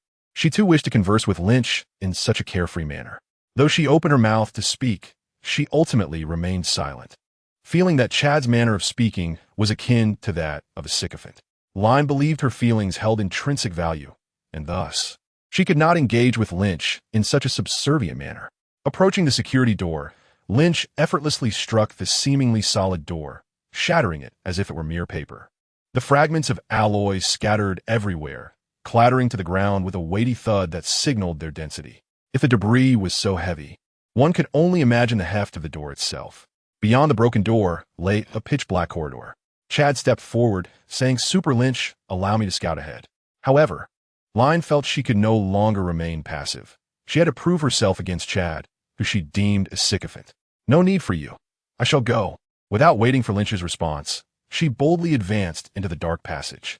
Lynch grasped Line's shoulder, pulling her back, cautioning her against such recklessness. Line felt perplexed. In her past experiences with other men in the Special Forces, such physical contact had elicited no response. Yet, when Lynch touched her shoulder, a tingling warmth coursed through her, leaving her savoring the memory of his palm's heat. Upon hearing Lynch's reprimand, Line felt a flicker of indignation, but she quickly composed herself. After all, she was not a mere girl of 16 or 17. Even with feelings for someone, her perspective on love was far more mature than that of a typical adolescent. "You all stand here. I shall enter first, and I will call you in when it is time," Lynch declared, planting a gentle kiss on Alice's cheek before stepping into the passageway. To the others, the passage appeared shrouded in darkness, obscuring the interior. Yet to Lynch, everything was as clear as day. After taking several steps, the lights suddenly illuminated the space. On either side, vibrant blue walls adorned the corridor, and at the far end stood a security door, the entire passage extending a mere 10 meters or so. Lynch pressed onward, recalling the presence of lasers in this vicinity. After advancing a few more paces, a beam of laser extended, connecting the walls and swiftly moving toward him. Lynch picked up a shard of alloy from the ground and hurled it at the laser. Upon contact, the shard was instantly severed in two. The laser's rapid approach brought it to Lynch's front, prompting him to clench his fist and strike the wall with a powerful blow. The wall crumbled, revealing a tangle of wires and related apparatus within, all subjected to destruction. The laser, now close to Lynch, gradually dissipated into the air. Although the laser possessed considerable power, Lynch's formidable defense was not to be underestimated. He felt assured that the laser posed no threat to him, though it could shred his clothing. To preserve his attire, he decisively obliterated the apparatus responsible for the laser's emission. For him, a torn garment would mean a loss of elegance, an unacceptable outcome. Even after the laser vanished, Lynch continued to assault the walls, delivering several more punches until they lay in ruins, ensuring that no further lasers could emerge. Witnessing the laser's might and speed, the group behind him exchanged worried glances, with Chad's complexion paling noticeably. Just moments ago, he had considered venturing ahead. Had Lynch not intervened, he might have been cleaved in two by the deadly beam. Lynch glanced back at the group and said, "It's safe now. You may enter." He guided them through the laser-laden passage without incident. The group marveled at the advantage of having such a powerful leader, successfully completing missions with such ease. Following Chad's map, they pressed onward toward the core area, encountering two waves of zombies along the way. This time, prepared, the group opened fire upon sighting the undead, requiring no assistance from Lynch. Apart from opening doors, Lynch lingered at the rear, embracing Alice, while observing the others as they fired, resembling a pampered young lord accompanied by his bodyguards. However, the members of the Special Operations team listened attentively to Lynch's critiques, adjusting their minor flaws as he advised. Only James remained unmoved, his resentment growing. After all, he was the captain. Previously, he had been the one to correct his subordinates' mistakes. Why was Lynch now the one pointing out their errors? Lynch reveled in the current scene, leisurely courting while his companions valiantly battled foes ahead, creating an atmosphere of elevated sophistication. Otherwise, if he were to valiantly slay monsters in the front while his subordinates merely loitered behind, the overall decorum would be tarnished, resulting in ridicule. Such a scenario was unbecoming for Lin Qi, who had no need for ineffective subordinates. As they swiftly traversed through the horde of zombies, they soon arrived at the core area, where the motherboard of the Red Queen resided. Upon reaching this point, Lin Qi hesitated to force the door open. What if he were to inadvertently damage the motherboard of the Red Queen? The other members of the Special Operations team refrained from acting independently, standing by in readiness, awaiting Lin Qi's command, seemingly oblivious to the fact that James was their captain. Lin Qi assertively instructed Chad to shut down the Red Queen and extract the motherboard. Understood. Chad readily acquiesced. At that moment, a cascade of colorful light illuminated before them, intertwining to form the silhouette of a little girl. "You cannot shut me down. If you do, the virus here will escape, and the entire world will be doomed." The onlookers were astonished to see the Red Queen, having heard that the artificial intelligence developed by Umbrella Corporation was the most advanced in the world. Yet none had anticipated the extent of her intelligence. Lin Qi scrutinized the projection of the Red Queen and remarked, "Quite delightful. Your appearance is charming. I find it appealing." The Red Queen gazed at Lin Qi, astonished, and queried, "You wish to possess me? Are you not concerned about the virus escaping?" Lin Qi was not inclined to engage in lengthy discourse with her. He would have ample time for conversation later.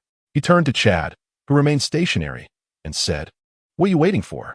Remove her motherboard." Chad promptly complied, accompanied by two aides, disregarding the Red Queen, and detached the rectangular metal motherboard. Once the motherboard was removed, the lights within the hive base dimmed, indicating the loss of control by the Red Queen. Soon enough, the foolproof program restored the lighting. Holding the motherboard, Chad tentatively inquired, "Lin Qi, do you require this?" Lin Qi nodded, saying, "Of course. I came here to investigate evidence of the zombie virus, and now I have both material and testimonial evidence. It is not unreasonable for me to take the Red Queen as a reward for my efforts, is it?" James interjected, "The motherboard is our mission item. If you take it, what will we do?" Lin Qi cast a dispassionate glance at James. After several conversations, James's image in Lin Qi's mind had diminished significantly. Chapter 154, Joining the Alvin Kingdom. Lin Qi regarded James as inept, perplexed by how he had attained the position of captain. In truth, James was capable as the leader of the Special Operations Team. Yet in this instance, his abilities were completely overshadowed by Lin Qi. After speaking, James fixed his gaze on Lin Qi, asserting that the motherboard was essential for Umbrella Corporation, impacting the team's credibility and remuneration.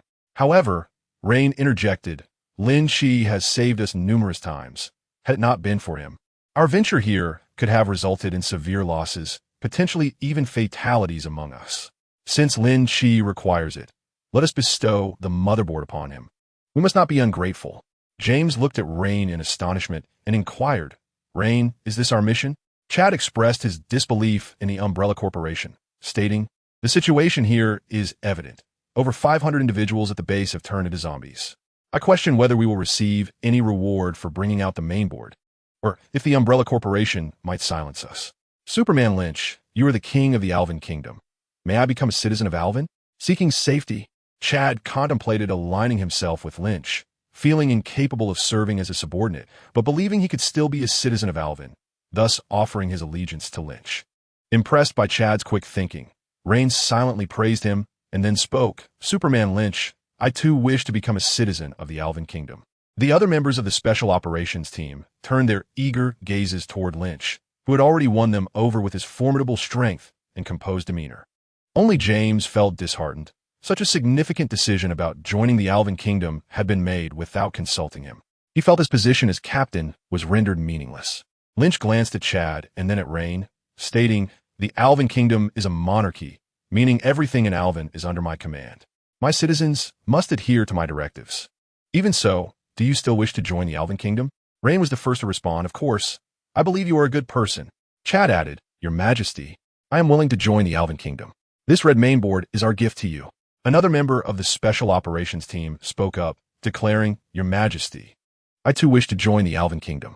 Following this, save for James, every member of the Special Operations Team expressed their desire to become subjects of Lynch, believing that following him promised greater prospects. Natasha nearly laughed. She thought she had misheard when Rain claimed Lynch was a good person, deeming it a ludicrous statement. Reflecting on Lynch's past actions, Natasha did not perceive him as virtuous, and she certainly did not consider herself a good person either. Birds of a feather, as they say. In contrast, Alice gazed at Lynch with admiration, believing her kingly husband to be truly exceptional. After all, why else would so many wish to serve him? Unbeknownst to her, Alice's memory had yet to return, a fact Lynch could confirm, which he considered fortunate. Lynch nodded and proclaimed, "Excellent. From this day forth, you shall be citizens of the Alvin Kingdom. The Alvin Kingdom operates on a contribution system. All citizens may undertake tasks issued by the kingdom and earn contributions upon their completion. You can exchange your contributions for valuable goods from me." After a moment's contemplation, Lynch decided to share only this for now, harboring an immature idea of incorporating the Book of Superman into the contribution system, a notion he felt required further consideration.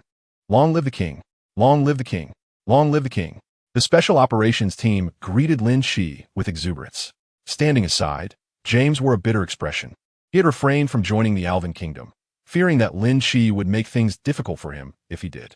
Lin Qi stored the Red Queen mainframe in his private space and declared the mission accomplished, suggesting they proceed outside. With the task completed, Lin Qi had no intention of lingering.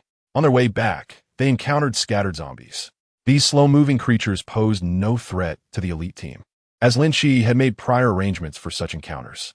When the lickers appeared, the squad found themselves truly outmatched. It was Lin Qi who ultimately intervened, dispatching them with a few bursts of heat rays. Having faced both zombies and lickers, the team emerged unscathed with no fatalities, save for an earlier loss attributed to James's inadequate command. Consequently, the team's confidence in Lin Qi grew significantly. They exited the hive smoothly, and upon leaving Raccoon City, Lin Qi reassured the Special Operations team not to worry about the Umbrella Corporation, as he would handle the situation. They simply needed to await his forthcoming orders. Lin Qi had some thoughts regarding their arrangements, but needed to consult further information. For now, they would await his directives. After departing Raccoon City, the group went their separate ways. Not only did Lin Qi part ways with the Special Operations team, but James also distanced himself from them. After returning from the hive, he found that his small team had become another's, leaving him on the verge of tears. Upon returning to S.H.I.E.L.D., Lin Qi not only presented data regarding the virus, but also brought back 3 lively zombies, along with a recorded video of the entire ordeal. This information and the zombies were entrusted to Nick Fury. The Council received the same data and subsequently issued a global warning, officially designating Umbrella Corporation as a terrorist organization. With this label, countries began to carve up the assets of Umbrella, leading to a long-awaited feast. However, the Council was also anxious about the virus created by Umbrella. In a rare collaboration, research institutions worldwide began to seek a cure. The World Council took the lead, with S.H.I.E.L.D. at the forefront. Tony Stark was invited to join. Faced with a virus that could potentially bring about global destruction, he unhesitatingly joined the research team for the antidote. Despite his flaws and roguish tendencies, Tony Stark displayed a commendable sense of responsibility when confronted with matters of great consequence. Lin Qi recalled that the lower levels of the hive base contained the ultimate antidote. If the vial were opened, its contents would permeate the air, eradicating zombies from existence. This time, he searched meticulously but found no entrance leading downward. However, his keen ears detected peculiar sounds from 200 or 300 meters below, not the shifting of rock layers but rather noises from another realm. Perhaps the ultimate antidote resided within that space. Chapter 155. The Sacrifice of the Manchuan Imperial Feast, a distance of 200 to 300 meters. Some of the earth was harder than concrete, requiring considerable time and effort even to be struck by a fist. Ultimately, Lin Qi resolved to wait and see if the S.H.I.E.L.D. could devise a solution. Should they prove incapable, he would have no choice but to pound the ground with his fists. In truth, there was still time, even if S.H.I.E.L.D. failed to produce an antidote. The initial outbreak of the zombie virus would likely strike Raccoon City first. Raccoon City was naturally insulated from both New York and New Zealand, allowing for control in the short term. Of course, if zombies did emerge in Raccoon City, Lin Qi would immediately head to the hive base, refusing to wait for the city's fall. With a strategy in mind, Lin Qi felt remarkably at ease. His primary objective now was to subdue the Red Queen. Prior to arriving at the hive base, he had already conceived a method for winning her over. Emotional appeals were futile. Even Lin Qi himself was skeptical of such tactics. However, he possessed the Death Oath, which could summon a master of Death's domain and wield their power. In his previous 2 summons, he had called upon Marvel's Goddess of Death, and this time, he intended to do the same. Yet, during the last encounter, the goddess had requested a sacrifice. This time, Lin Qi was particularly meticulous, enlisting the expertise of an Eastern chef to prepare a grand feast of 108 exquisite dishes. This was indeed a culinary delight, and such a tribute would surely please the goddess of death. Drawing from his prior experiences, he was now more adept at preparing the ritual. The main board of the Red Queen was positioned centrally, with the 108 dishes arrayed for the sacrifice. The Red Queen's main board remained silent, while Lin Qi transformed into a symbiotic entity resembling a small cat, placed beside her board. The primary function of this feline symbiote was to recite the oath. The so-called ritual was merely a means to attract the goddess of death. It need not be rigidly structured. Only the lesser deities required such formality. The goddess, if she desired, could arrive without such elaborate arrangements. A mere death oath could not compel her presence against her will. O great goddess of death, embodiment of mortality, I pledge this oath on behalf of the Red Queen. The runes on the ground began to glow one by one. The will of the goddess of death descended, and the entire space became frozen in time. The symbiote, realizing its body felt immobilized, could only observe as its mind remained active. A profound fear gripped the symbiote. The mere essence of this divine being rendered it motionless. Lin Qi, possessing significantly greater strength than the symbiote, found himself able to move. Yet he too sensed the oppressive weight of the surrounding air. The goddess of death had arrived, and Lin Qi remained silent, patiently awaiting her presence. The 108 dishes of the sacrificial feast began to diminish, gradually vanishing one by one. Others were sacrificing corpses, souls, and blood, even committing murder for their offerings. Why then? He pondered. Would one sacrifice gourmet food? Upon hearing the phrase gourmet delicacies, Lin Qi knew that this was a sure victory. The last time the voice of the goddess of death was as clear as that of a young maiden, yet this time it bore a slightly husky quality, still possessing an enchanting allure. Lin Qi remarked that this was his favorite delicacy and that it was only fitting to offer it as a tribute to the greatest goddess. He believed his flattery skills had significantly improved. However, he saw nothing wrong in this. Unable to confront the goddess of death directly, he felt it entirely justifiable to curry favor with her through compliments. Ah, indeed, you are far more astute than those devoid of wit. This is your reward, she proclaimed. A soft beam of light enveloped Lin Qi and the motherboard of the Red Queen. Moments later, the light dissipated, and Lin Qi sensed the oath taking effect. Unlike the previous instances, this time the authority to punish had been entrusted to him by the Red Queen. Lin Qi had previously utilized the death oath against Lady Viper and dealt with the symbiote. In those two instances of oath-breaking, he was directly subjected to the goddess of death's retribution. However, she was indifferent to such trivial matters and had other means to ensure automatic enforcement of punishment. This time, perhaps due to the offering Lin Qi had presented, he had won the favor of the goddess of death, who delegated the power of punishment to him. Should the Red Queen violate the oath, Lin Qi could impose punishment directly upon her.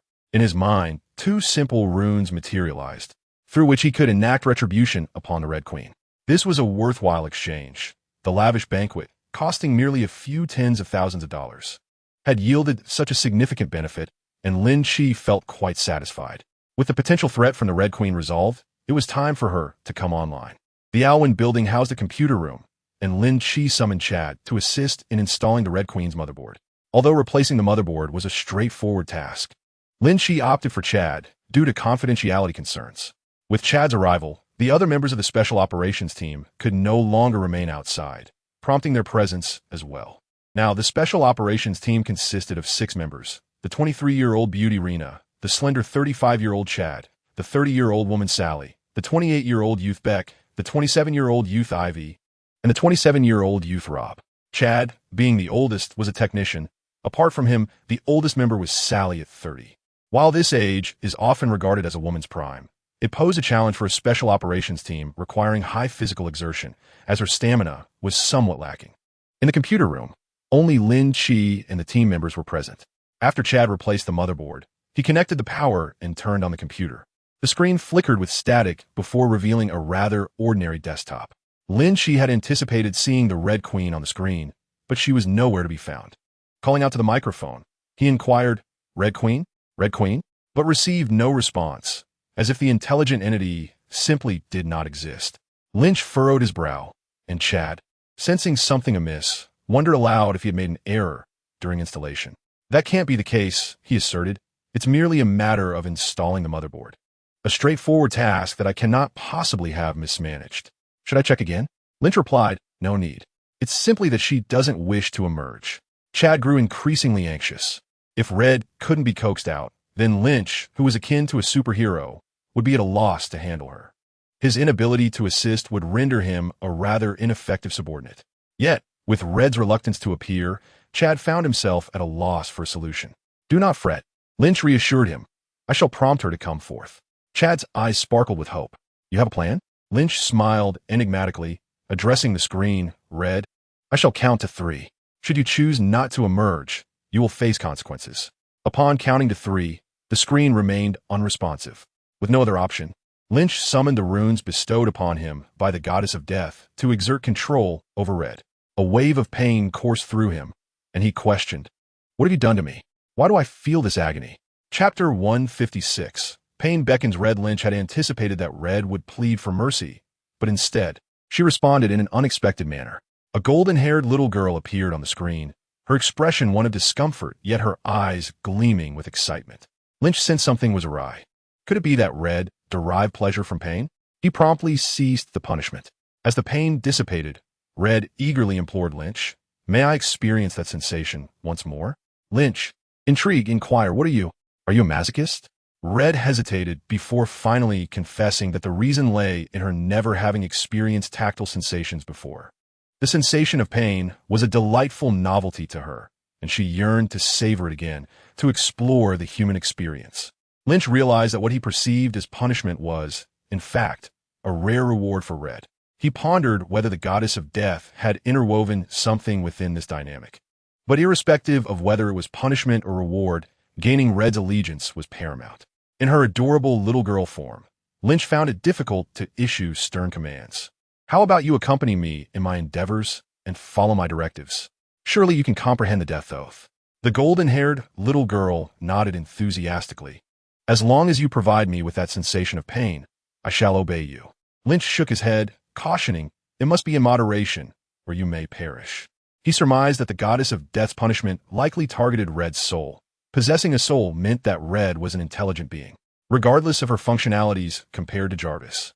In terms of existence, she surpassed that artificial intelligence by a significant margin. By simply evoking the sensation of pain, Lynch had successfully won over Red. He then assigned a new task to the Special Operations Team, to safeguard the server room. The 30-year-old S.H.I.E.L.D, already struggling with high-intensity combat missions, found this protective assignment to be much more suitable.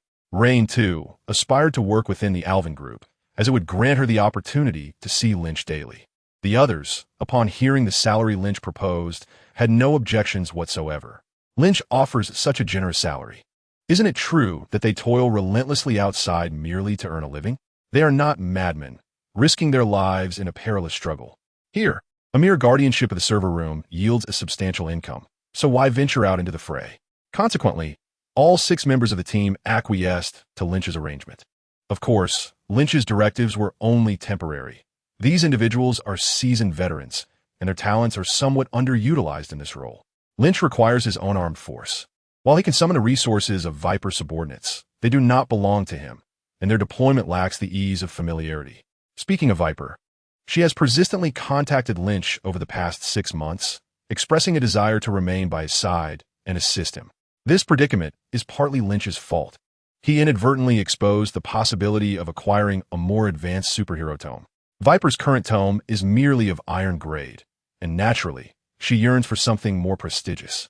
Thus, her eagerness to be near Lynch is driven by her wish to pledge her loyalty and gain access to a superior superhero tome. For the moment, Lynch finds no necessity in recalling Viper. Returning to the present, the Special Operations Team began surveying the terrain. Their primary mission for an extended period would be to safeguard the server room and protect the motherboard of the Red Queen. Lynch also commenced discussions with the Red Queen. However, there wasn't much dialogue. Primarily, Lynch had numerous tasks for her to undertake. The Red Queen obediently followed Lynch's commands, motivated by a longing for the sensation of pain and the essence of life itself.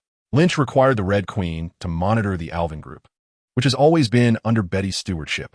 Hill also operates within the Alvin Tower, but his responsibilities chiefly involve matters pertaining to S.H.I.E.L.D, leaving the management of the Alvin group to others.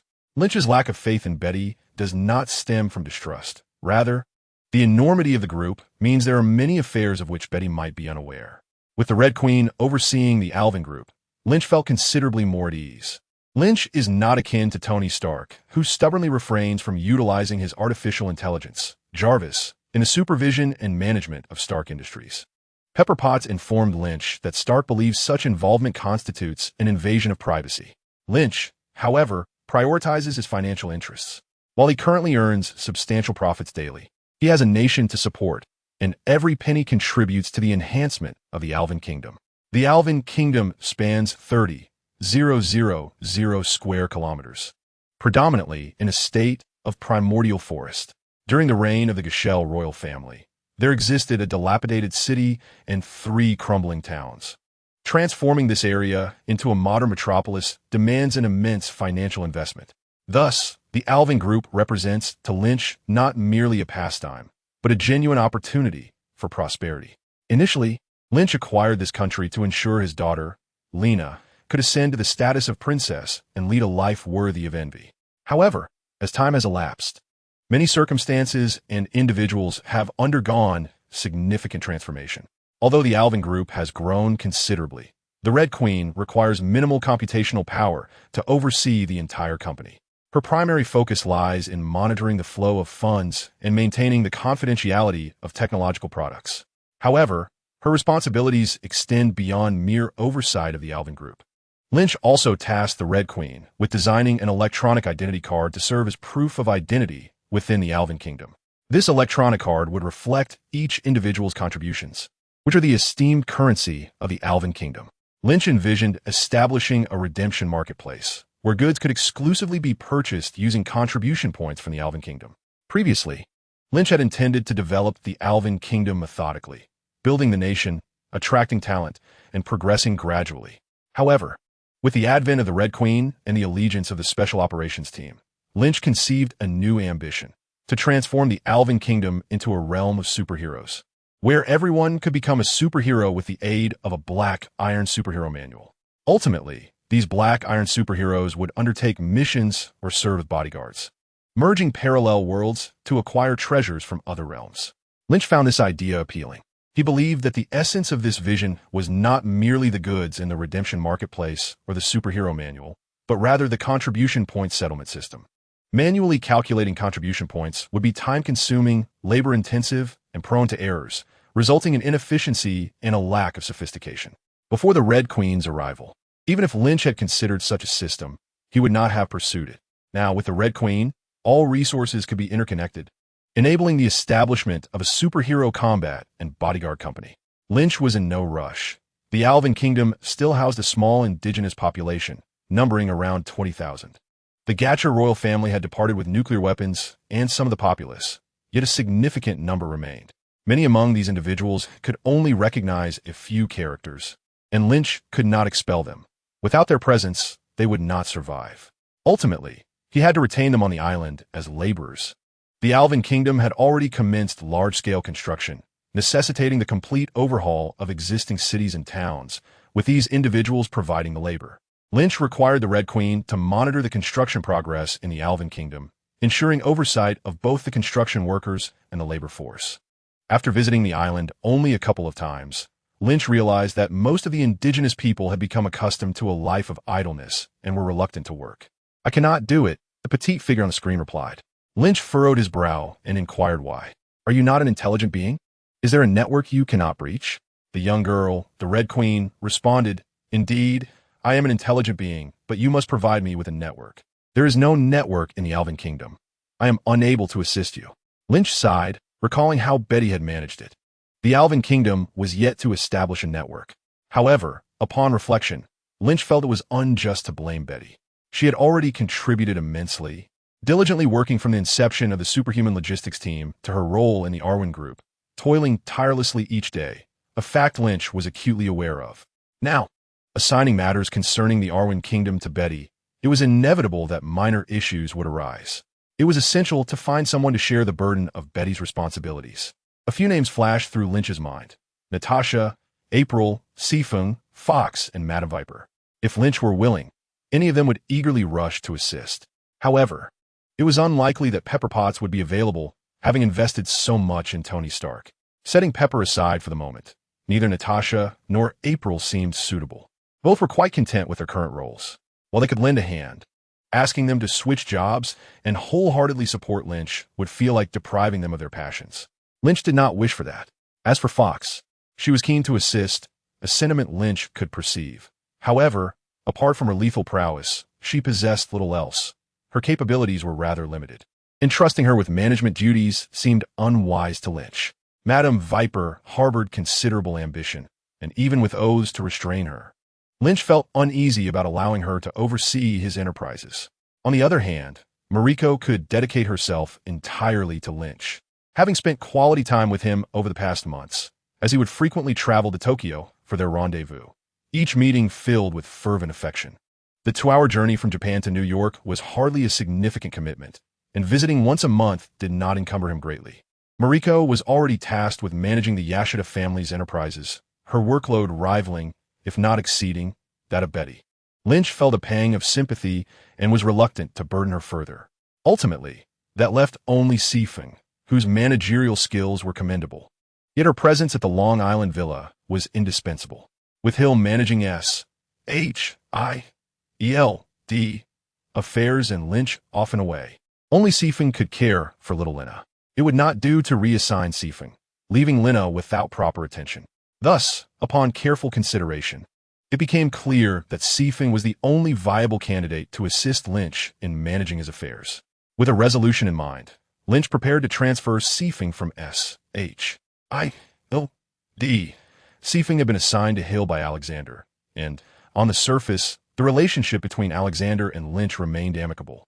Lynch believed that a simple request to Alexander would suffice to facilitate Sifeng's reassignment, and he anticipated that Alexander would be pleased to comply, especially since Hydra's objective was to place Sifeng in Lynch's vicinity. Presently, as Lynch grew ever more formidable, he regarded the Hydra organization, of which Alexander was a part, with increasing indifference. However, if a rift were to occur with Hydra, Lynch harbored some reservations. After all, over the past 2 years, an increasing number of women had aligned themselves with him, and he felt compelled to consider their safety. Given Hydra's temperament, Lynch was uncertain whether offending them would result in these individuals clinging to him like stubborn gum, resorting to harm against the women in his life if they could not overpower him. Despite his flaws, Lynch wished to shield them from any repercussions stemming from his actions. As the saying goes, the reckless fear the obstinate, and the obstinate fear those who are unafraid of death. Hydra epitomized the latter. Moreover, this reckless entity aspired to dominate the world. Should Lynch confront them now, Hydra would undoubtedly retaliate in kind. There was a possibility that they might act irrationally, seeking to extract his superhuman bloodline through any means necessary. Thus far, Lynch had engaged in a game of silent riddles with Hydra, refraining from revealing his hand. Once the lid was lifted, one would either find allies or adversaries. Of course, Lynch could decisively eradicate Hydra from the face of the earth. But this brought forth the question of whether such an action was worthwhile. Covertly navigating Hydra's treacherous waters appeared to be a more strategic approach for Lynch than confronting them head-on. These considerations weighed heavily on his mind. After arranging matters concerning Red, Lynch returned to his villa on Long Island. Upon his arrival, he immediately took Lina from Alice's arms, showering her with kisses as she giggled joyously in his embrace. Alice had accompanied Lynch back the previous day, but last night he had spent the night with Hill. Today, however, he had no intention of letting Alice slip away. After a night filled with indescribable intimacy, Alice emerged from her room the following morning, only to find Hill seated at the table, enjoying breakfast, which made her feel somewhat bashful. Hill nodded in acknowledgement and invited her to join for breakfast, engaging in light conversation about attire, accessories, and cosmetics. Alice soon relaxed in his company. Once Lynch awoke, he first played with his daughter, Lina, who, at just over 3 months old, was already calling out for her parents. "Daddy, Daddy." Hearing his daughter call him in Chinese filled Lynch with immense joy. He then continued to play with Lina, teaching her the language, while Alice and Shuesu accompanied them. Alice's cheeks flushed with color, her eyes glistening with affection as she gazed at Lynch, appearing as though she might weep from the depth of her emotions. Conversely, Shuesu's gaze toward Lynch carried a hint of melancholy. Lynch decided to address Xue Jun's sorrowful expression that evening alongside Alice. Suddenly, his phone rang, and he answered to find Betty's anxious voice on the other end. "Lynch, my father is in danger. Could you please help?" "Of course. I will go right away," Lynch replied without hesitation. General Ross had provided him with considerable support, and he had long wished to assist him in return. Chapter 158. When did I develop affection for Bruce Banner? Initially, when General Ross dispatched Betty, it was primarily to deter her from certain interests. At that time, Betty had developed a slight infatuation for an older gentleman named Bruce Banner. This Bruce Banner was already in his 40s, not significantly younger than General Ross himself. The general felt a profound sense of embarrassment at the thought of his daughter becoming involved with a man of such advanced age, prompting him to assign Betty to work alongside Lynch. As for the notion of pregnancy transforming into a superhuman, while General Ross found the idea somewhat intriguing, it did not occupy much of his concern. His fervor lay in the pursuit of a super soldier, one that could be mass-produced. He held little faith in the possibility of pregnancy yielding superpowers and did not dwell on the matter. His primary objective was to prevent his daughter from developing affections for older men. To the general's surprise, shortly after sending his mischievous daughter to Lynch, she soon proved capable of standing on her own. The rapid ascent of the Alvin group was significantly attributed to Betty's contributions, which brought great comfort to General Ross, who took pride in his daughter's achievements. After all, who wouldn't wish for their child to excel? Moreover, in his effort to push his daughter out of the nest, General Ross had previously frozen her bank account. Now, with Betty earning her own income, she often sent him small tokens of appreciation. As a 3-star general, Ross had encountered countless gifts, yet he cherished the sentiment behind his daughter's gestures. The transformation of his daughter from a rebellious youth to a diligent and capable leader of thousands was something General Ross accredited to Lynch, for which he was immensely grateful. Consequently, on numerous occasions, General Ross had supported Lynch in military and governmental matters. The mention of Lynch, the superhuman, frequently arose in military and governmental discussions, and each time, Ross lent his voice in support. One particularly significant instance was during the destruction of the ASOS family on Taoyuan Island, where certain factions within the government had sought military intervention against Lynch. It was Ross's intervention that ultimately led to the decision to refrain from deploying troops. All these events were known to Lynch. Even if he had been initially unaware, General Ross would ensure that he was informed. During a time when Lynch was not as formidable as he is now, the support and assistance from General Ross proved crucial. Therefore, when General Ross found himself in difficulty, Lynch readily agreed to help without hesitation. "Lynch, please come to the company to pick me up. Let's go together," Betty said over the phone. "All right," Lynch replied, setting down the phone. He lifted little Lena high, saying, "Daddy is going out to deal with the bad guys. You must be good at home, okay?" The small child seemed to truly comprehend her father's words, her tiny hands grasping his sleeve as she called out, "Daddy, Daddy." Lynch's heart melted at the sight, momentarily reluctant to leave, but ultimately decided to proceed.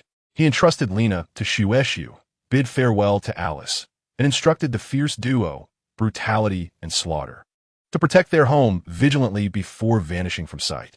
"Daddy, Daddy." Lena, feeling wronged, pouted her lips, and S.H.I.E.L.D quickly comforted her, saying that Aunt S.H.I.E.L.D would play with her until Daddy returned. Lin Qi, feeling aggrieved, called out to Aunt S.H.I.E.L.D. S.H.I.E.L.D was astonished. A child barely over 3 months old could articulate such a complex sentence. Typically, infants of that age only cry. Yet Lena was already capable of constructing such intricate phrases with remarkable clarity. It was astonishing, akin to a prodigy or perhaps a platinum superhero. Truly, she was an extraordinary presence, capable of transforming her mother into a superhuman even in the womb. Yes, Aunt S.H.I.E.L.D will play with you," she assured. Alice, observing Lena, was suddenly inspired to have a child with Lin Qi, wishing that their offspring would be as adorable as Lena.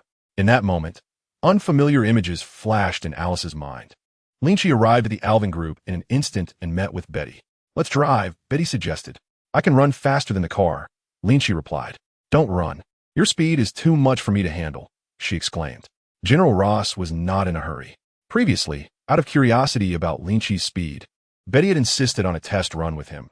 But despite Lin Qi's careful consideration of her well-being, she had felt as if she were undergoing torture. Since then, she had firmly refused to let Lin Qi take her for a run again. Once in the car, Lin Qi pressed the accelerator to the floor, propelling the vehicle to a speed that could rival that of an airplane. Inside the car, shielded from the elements, Lin Qi was not concerned about Betty's safety. With his reflexes, he could effortlessly navigate any obstacles on the road. "What difficulties is General Ross facing?" Lin Qi inquired. As the scenery outside sped by, merging into a blur, Betty chose not to look and answered his question. General Ross's super soldier experiment had encountered complications. Their laboratory had inadvertently birthed a green monster. And while General Ross wished to capture it, he lacked confidence in doing so. Thus, he sought Lin Qi's assistance as a precautionary measure. This storyline seems familiar. Lin Qi remarked, questioning who had transformed the green monster. I don't know that, Betty replied. I do. The green monster was created by Bruce Banner, Lin Qi stated. What? How do you know? Betty exclaimed, surprised. She recognized Bruce Banner, a talented biologist. Trusting Lin Qi's words, she recalled his precognitive abilities, which likely informed him of this. Yet, she felt the focus of the conversation had shifted. Lin Qi glanced at Betty, asking, do you still have feelings for him? This question nearly sent Betty into a frenzy. What do you mean? Well, have I ever liked Bruce Banner? Did General Ross say something to you? She protested. I have never liked Bruce Banner. Lin Qi shook his head, recalling the film The Incredible Hulk, in which Betty was infatuated with Bruce Banner, but it was evident that things had changed significantly since then. Betty, in a flurry of anxiety, attempted to explain herself, to which Lynch responded, yes, I am aware that you do not favor Bruce Banner. Furrowing her brow, Betty retorted, you didn't actually believe I had an affinity for Bruce Banner, did you? How could I possibly like someone like him? He's neither handsome nor capable of flight. Do you truly think I would be drawn to someone who cannot soar? Lynch regarded Betty with a peculiar expression, sensing that her words revealed something deeper. Suddenly, he pressed the accelerator, causing the car to come to an abrupt halt. Betty let out a startled scream as she lurched forward, only to be restrained by a large hand on her shoulder. Before she could express her frustration towards Lynch, the cacophony of gunfire erupted outside, accompanied by the thunderous sounds of artillery. Peering out the window, Betty beheld a battalion of soldiers besieging a monstrous creature of vivid green, with armored vehicles stationed nearby. Chapter 159. Lynch the Superman versus the Hulk. Lynch exited the vehicle and swiftly moved to the other side to assist Betty in alighting. They were perilously close to the battlefield, and a stray bullet could prove disastrous. Thus it was imperative for Lynch to shield Betty. This area served as a military experimental base, devoid of civilian presence, with only the soldiers and the Hulk engaged in combat ahead. A soldier clad in camouflage approached, saluting Lynch with respect. Are you Superman Lynch? General Ross requests your presence. Lynch glanced up to see a three-story building a mere few dozen meters from the fray, where a group of officers observed the clash between the soldiers and the Hulk from the third-floor window. Among them stood a middle-aged man, adorned with the most prominent insignia of a three-star general, General Ross.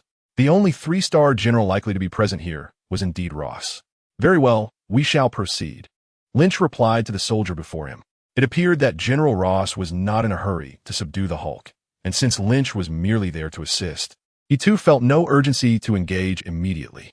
Gently encircling Betty's waist, Lynch propelled himself off the ground, swiftly traversing the distance to the window of General Ross's office. At level 3 of his flying ability, he found himself considerably more agile in the air, though still somewhat awkward. According to the Superman manual, this was due to his flight genes not being fully developed, preventing him from maneuvering with absolute precision or accelerating seamlessly. Among all his abilities, flight was the most underwhelming. Yet it held the brightest prospects for future enhancement. Lynch's sudden appearance startled those within, prompting a few officers to instinctively reach for their sidearms. General Ross waved his hand dismissively, saying, "What are you all doing? Put your guns away. This is my daughter, Betty, and her husband, Superman Lynch. Have you not seen him before? I brought Superman Lynch here. If you cannot manage the situation, we will need his intervention." Lynch, still holding Betty, gently floated into the room through the window. As soon as they landed, Betty, her cheeks flushed with embarrassment, chided General Ross. "What are you saying? Lynch is already married." General Ross inquired about the marriage, wondering if Lynch remained the king of the Alvin Kingdom, known for its polygamous customs. While Ross spoke with certainty, Lynch felt a twinge of surprise. The constitution of his nation had yet to be unveiled, so how could Ross be aware of such details? Betty shyly called out to her father and cast a furtive glance at Lynch, her emotions laid bare by her father's revelation, leaving her both embarrassed and apprehensive about a potential rejection from Lynch. However, Lynch would never turn her away. Given that Betty was currently aiding him in managing the Alvin group, he could not possibly dismiss her. Lynch remarked on Ross's keen insight, affirming that the Alvin Kingdom indeed practiced polygamy, and expressing his intention to make Betty his queen, though he had not yet found the moment to voice it. Ross chuckled heartily, aware of his own intelligence network, which increasingly suggested that Super Lynch possessed the ability to bestow superpowers upon others.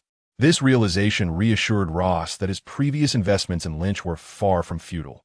Yet, he felt compelled to invest further. enough to persuade Lynch to share the methodology behind creating superheroes. With the integration of parallel worlds, Ross had also come to understand that certain mysterious forces defied scientific explanation, which was why he had refrained from immediately pursuing Lynch's secrets. He patted Lynch on the shoulder and suggested they observe whether they could subdue the Hulk without his intervention. If they succeeded, there would be no need for Lynch's assistance. But if they failed, they would require his aid. In the distance, countless shells rained down upon the Hulk, who staggered back under the onslaught. Behind Ross stood an officer named Emil Blonsky, who regarded Ross's admiration for Lynch with skepticism. Blonsky asserted that the Hulk was the culmination of their years of effort and believed it best for them to handle the situation independently. Ross shot Blonsky a sharp glare and retorted, "If you can handle it, then step up. If not, remain silent." Blonsky, watching the Hulk overturn a car, swallowed hard and pleaded, "General, grant me 2,000 men, and I will surely bring down the Hulk." Ross waved his hand dismissively, urged him to wait. Blonsky, his face pale, gazed at the colossal Hulk, whose immense stature, 2 to 3 meters tall, rendered bullets ineffective. With each roar, the Hulk's power surged, each punch packing several tons of force. Furrowing his brow, Ross remarked on the Hulk's overwhelming strength, "This is beyond my expectations, Lynch. Perhaps you should refrain from intervening." Lynch chuckled reassuringly, "Fear not, General. I can certainly manage a single Hulk." Although uncertain of Ross's sincerity, the words were music to his ears. Observing Lynch's reluctance to engage, Blonsky scoffed and declared, "Then allow me to give it a try."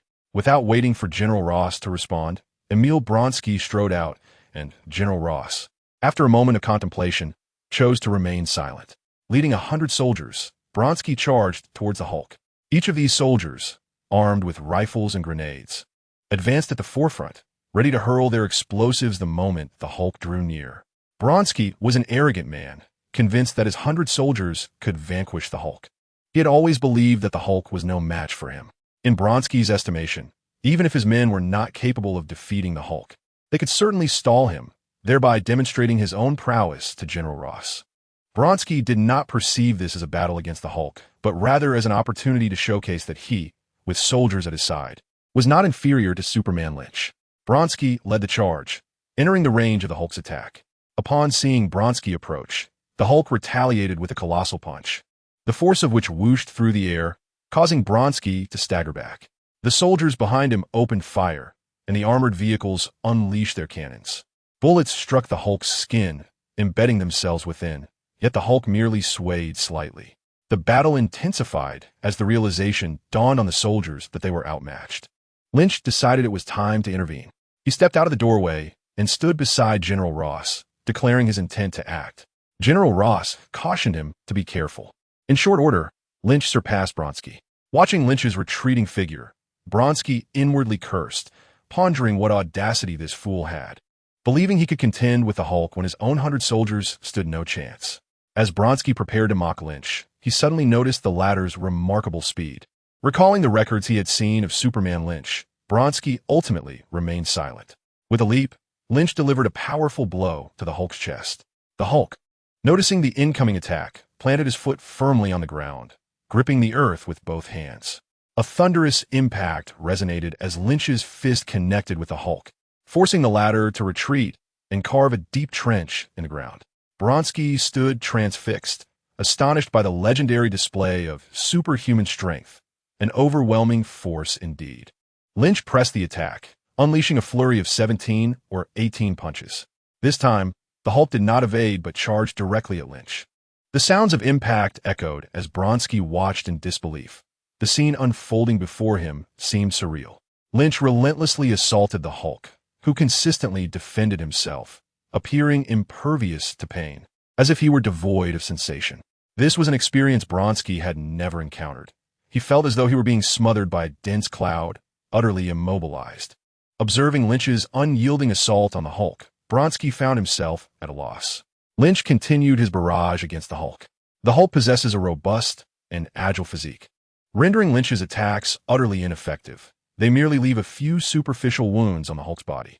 General Ross and Emil Blonsky stood in astonishment at the unfolding battle. Blonsky's 100 soldiers incessantly fired their weapons, yet their bullets merely inflicted superficial damage, failing to breach the Hulk's formidable defenses. As Betty observed the fierce clash between Lynch and the Hulk from a distance, she inquired of her father whether this creature was Bruce Banner. General Ross affirmed, declaring, "Indeed, he is. We refer to him as the Hulk, the specimen for our new generation of super soldiers. Soon, every one of our soldiers will embody the Hulk." Betty pouted, remarking that this Hulk seemed devoid of intellect. Ross explained that it was merely a temporary loss of reason, assuring her that the Hulk's serum could still be refined. Betty countered that no matter how it was improved, it could never surpass Lynch. Ross added, "There's only one Lynch. By the way, I've heard Lynch has fathered a little superhuman. When will you have a little superhuman of your own?" Betty stamped her foot in protest. "Father, how can you say such things?" The fierce battle between Lynch and the Hulk raged on, each delivering powerful strikes in an intense contest. Lynch's superhuman strength instilled a sense of threat in the Hulk, provoking him to become increasingly aggressive in his relentless assault. Truly, the Hulk lived up to his name. His strength was immense, capable of toppling great trees with a single blow, a testament to his superhuman prowess. With a resounding punch, Lynch struck the Hulk in the chest, causing him to stagger backward. Lynch pursued him relentlessly, landing another blow that forced the Hulk to retreat once more. This pattern continued, with the Hulk consistently on the defensive as Lynch pressed the attack. The Hulk's fists rained down upon Lynch. The two engaged in a fervent exchange of blows, mesmerizing the onlookers who watched in awe. Such a display of combat was undeniably spectacular. Fear began to creep into the Hulk as Lynch's superhuman strength became apparent, prompting him to retreat further. Lynch, with a swift step, closed the distance once again. The Hulk, turning to face him, raised a leg for a kick. But Lynch deftly evaded. The Hulk attempted another kick, only to have Lynch sidestep again. The relentless onslaught of the Hulk's kicks continued, yet Lynch skillfully dodged each one, denying the Hulk any opportunity to land a blow. The intensity of this confrontation was palpable, with the Hulk persistently attempting to strike Lynch, but each time, Lynch eluded him with remarkable agility. The Hulk's foot was bloodied from the relentless kicks delivered by Superman Lynch. Ignoring the pain, he continued to strike at Superman Lynch, determined to defeat him. Yet each time, Superman Lynch evaded the blows. Aware of the Hulk's superior strength and the formidable challenge he posed, Superman Lynch unleashed his super speed, instantly appearing before the Hulk, delivering a powerful punch to his chest, causing a noticeable indentation. Seizing the opportunity, Superman Lynch followed up with another punch aimed at the Hulk's head, which the Hulk narrowly blocked with his arm. The force of the impact nearly shattered the Hulk's right arm, underscoring the sheer might of Superman Lynch. What manner of creature is this? The Hulk pondered in astonishment, struggling to comprehend the source of Superman Lynch's extraordinary power. Was it truly due to his superhuman nature? As Superman Lynch raised his fist again, intent on delivering a crushing blow to the Hulk's skull, the Hulk swiftly dodged. The barrage of strikes from Superman Lynch sent the Hulk's head reeling backward. General Ross, observing the unfolding scene, was filled with admiration. He had not anticipated that Superman Lynch could contend with the Hulk to such an extent. The once invincible Hulk was faltering against the superhuman strength of Lynch. Each punch landed upon the Hulk's form, leaving behind wounds that oozed green blood. Spectators winced at the Hulk's plight, feeling a visceral sympathy, as the pain he endured was akin to a heart bleeding. General Ross reflected that had it been anyone else, they would have perished multiple times over. Yet, against all odds, the Hulk continued to endure, showcasing his remarkable resilience. As the Hulk absorbed blow after blow, blood streamed down his battered body, his clothing tattered and filthy, and his skin punctured by Lynch's relentless assault, creating ghastly wounds from which blood poured forth.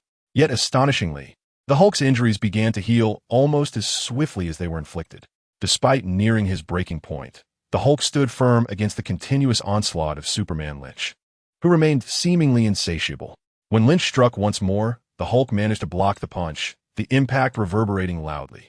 With a mighty roar, the Hulk pushed back against Lynch's fist, the force of his strength staggering Superman Lynch. "Ah, it is rare to find an opponent who can withstand me for so long. This has been quite exhilarating," Superman Lynch declared, hovering in midair, surveying the Hulk below. Despite the thrill of the battle, he was reminded of the fallen soldiers around him and concluded that it would be wise to defeat the Hulk swiftly, lest more innocent lives be lost. The Hulk stood amidst the ruins, his grotesque visage fixed upon Lynch in the sky, unleashing a furious roar of Hulk. Though he could utter only these two words, the sheer intensity of his bellow conveyed his wrath unmistakably. Lynch first leaped backward, creating distance between himself and the Hulk, then activated his super speed, charging towards the green giant with clenched fists. Hulk! The creature bellowed again, yet before he could act, Lynch was already before him, delivering a punch infused with not only immense strength, but also the devastating force of super speed, exceeding all conceivable power. The blow struck the Hulk's abdomen, rendering him bloodied and broken, bones shattered and insides ruptured. This time, the Hulk did not call out for his alter ego. Instead, a chilling scream escaped him, abruptly silenced as he collapsed. The surrounding soldiers received orders to cease fire. Banner, what has happened to you? A 30-something woman, clad in a white coat and with her head wrapped in medical gauze, rushed forward, her voice laden with concern. Lynch regarded her with a peculiar expression, wondering if Bruce Banner had found another companion in Betty's absence. This woman contrasted sharply with Betty. While Betty was youthful and vivacious, this one exuded a mature allure. Her beautiful face now twisted in anger directed at Lynch. Lynch, I know you. Everyone claims you are a good person. But why have you killed Banner? He is a good man. His transformation was an accident. If you truly are a good person, you should not have taken his life. Two soldiers approached, attempting to escort the woman away. Let me go. Lynch, you butcher. I will not let this go. I will expose you. Mark my words, Lynch. The people will see your true nature. A car halted beside Lynch, and General Ross emerged alongside Betty, who glared fiercely at the woman. Should I deal with her? General Ross inquired, stepping closer to Lynch. Betty gasped in shock. Was this a call for murder? Such darkness seemed unfathomable. No need, Lynch replied, but I also wish to avoid seeing her. General Ross nodded, comprehending Lynch's intent. Punishment was inevitable, yet her life would be spared. Dr. Rax Klein, you have left your post without permission and have been prying into military affairs. You are hereby dismissed and prohibited from any future research related to super soldiers. Rax Klein was part of General Ross's super soldier research team, sharing a laboratory with Bruce Banner. Their professional relationship had blossomed into something more during their time together. As Rax Klein was escorted away, the Hulk gradually transformed back into Bruce Banner's form. He stood unclothed, and Lynch turned Betty's gaze away, averting her eyes from his bare figure. Betty murmured softly, yet obediently turned her back to Bruce Banner. Ross, with a furrowed brow, questioned, "Is he dead?"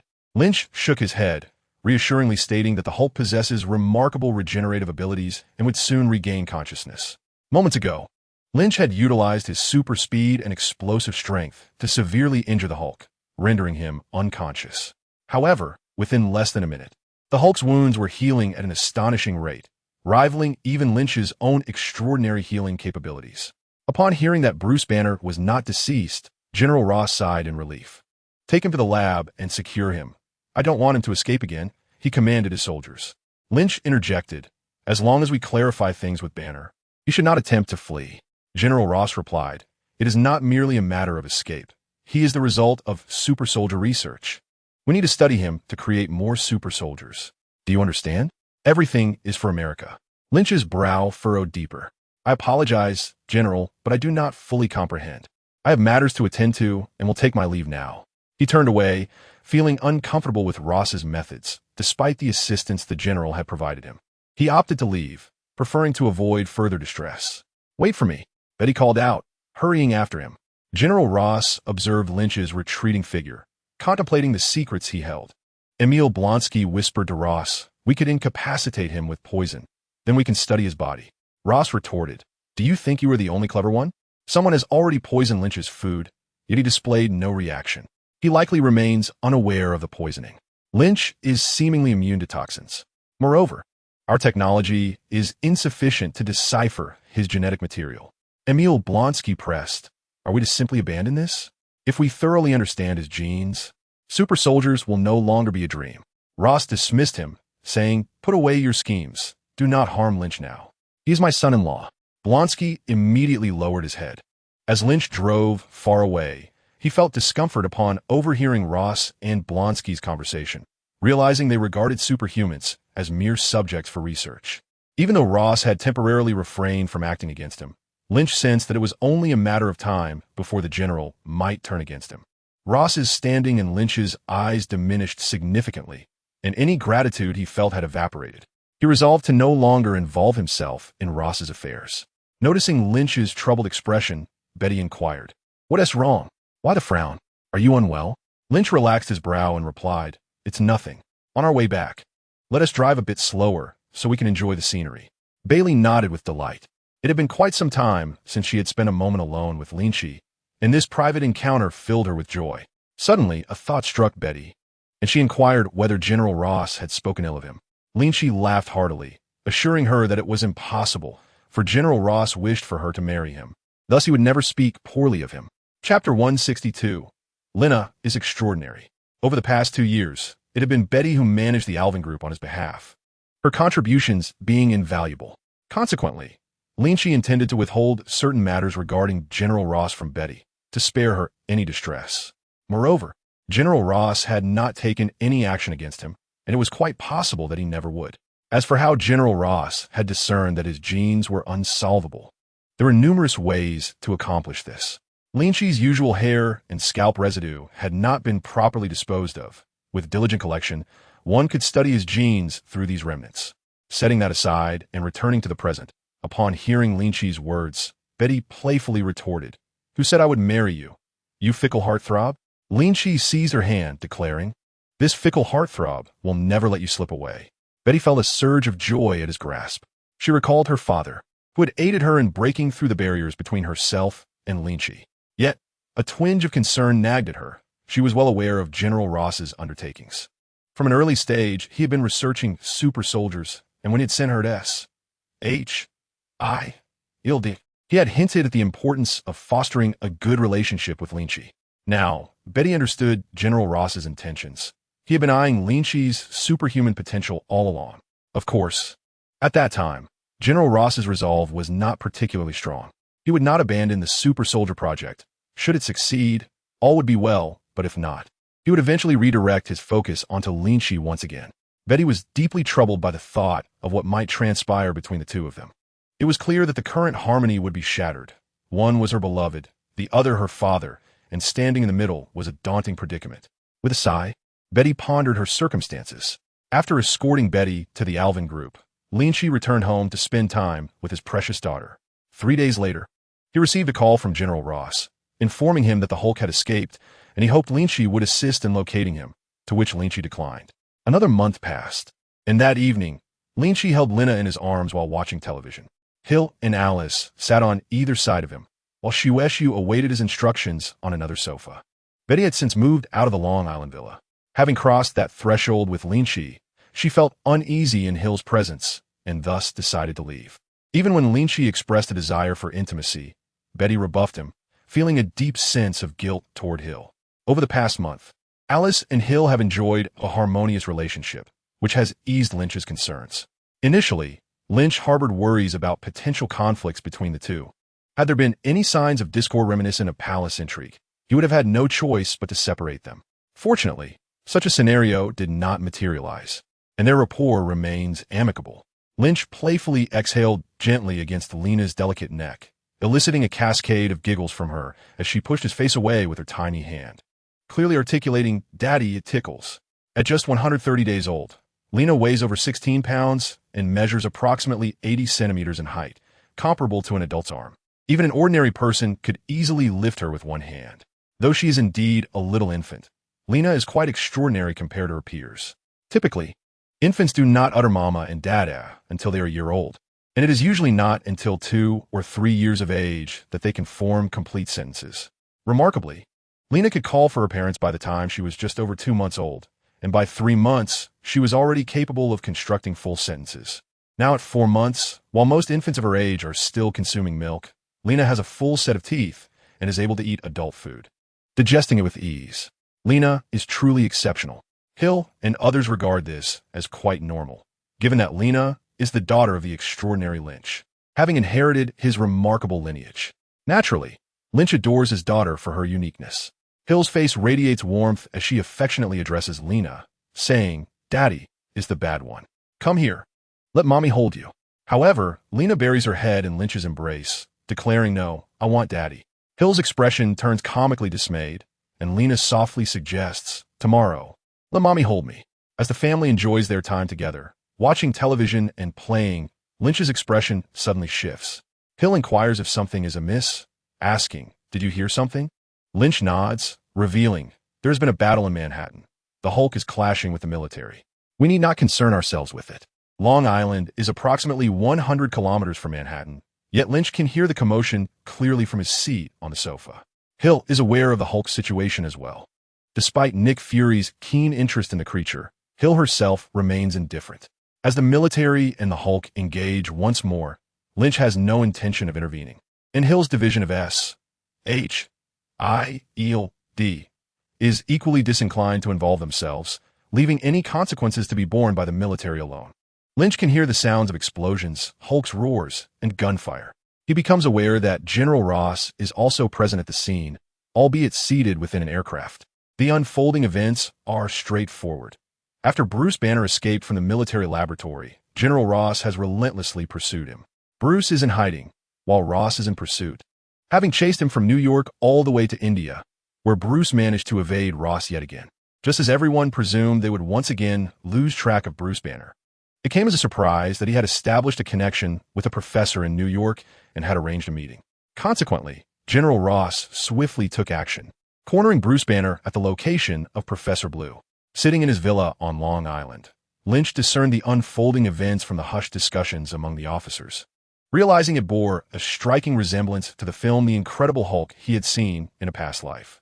The moment Bruce Banner made his appearance, the soldiers under General Ross commenced firing, employing tranquilizer guns with a specially formulated sedative, intent on incapacitating him. However, before the tranquilizers could take effect, Bruce Banner transformed into the Hulk, unleashing chaos. Hulk! The green giant bellowed as he charged at the armed soldiers, scattering cars and causing pedestrians to flee in terror. Many soldiers fell victim to the Hulk's wrath, while others, standing at a distance, resorted to vandalizing their surroundings. Amidst the pandemonium, people cried out, desperately running for safety, some invoking the name of Lynch, the superhero. Yet, Lynch remained unmoved in his Long Island villa.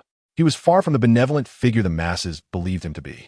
This predicament involved both General Ross and the Hulk. Should he intervene, he could undoubtedly subdue the Hulk.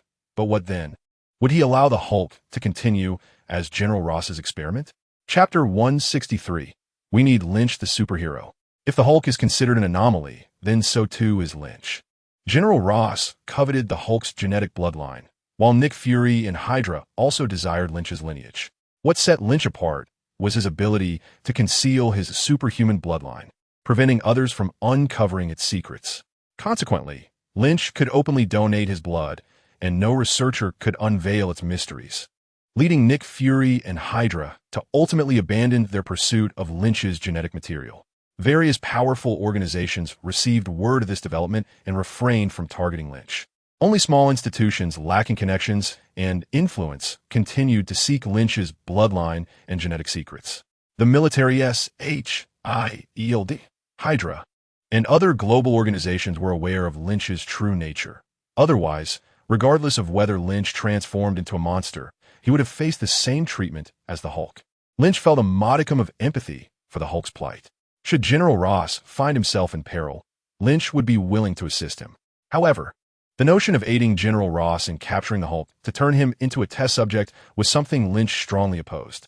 Thus, he feigned ignorance, appearing entirely oblivious to the situation.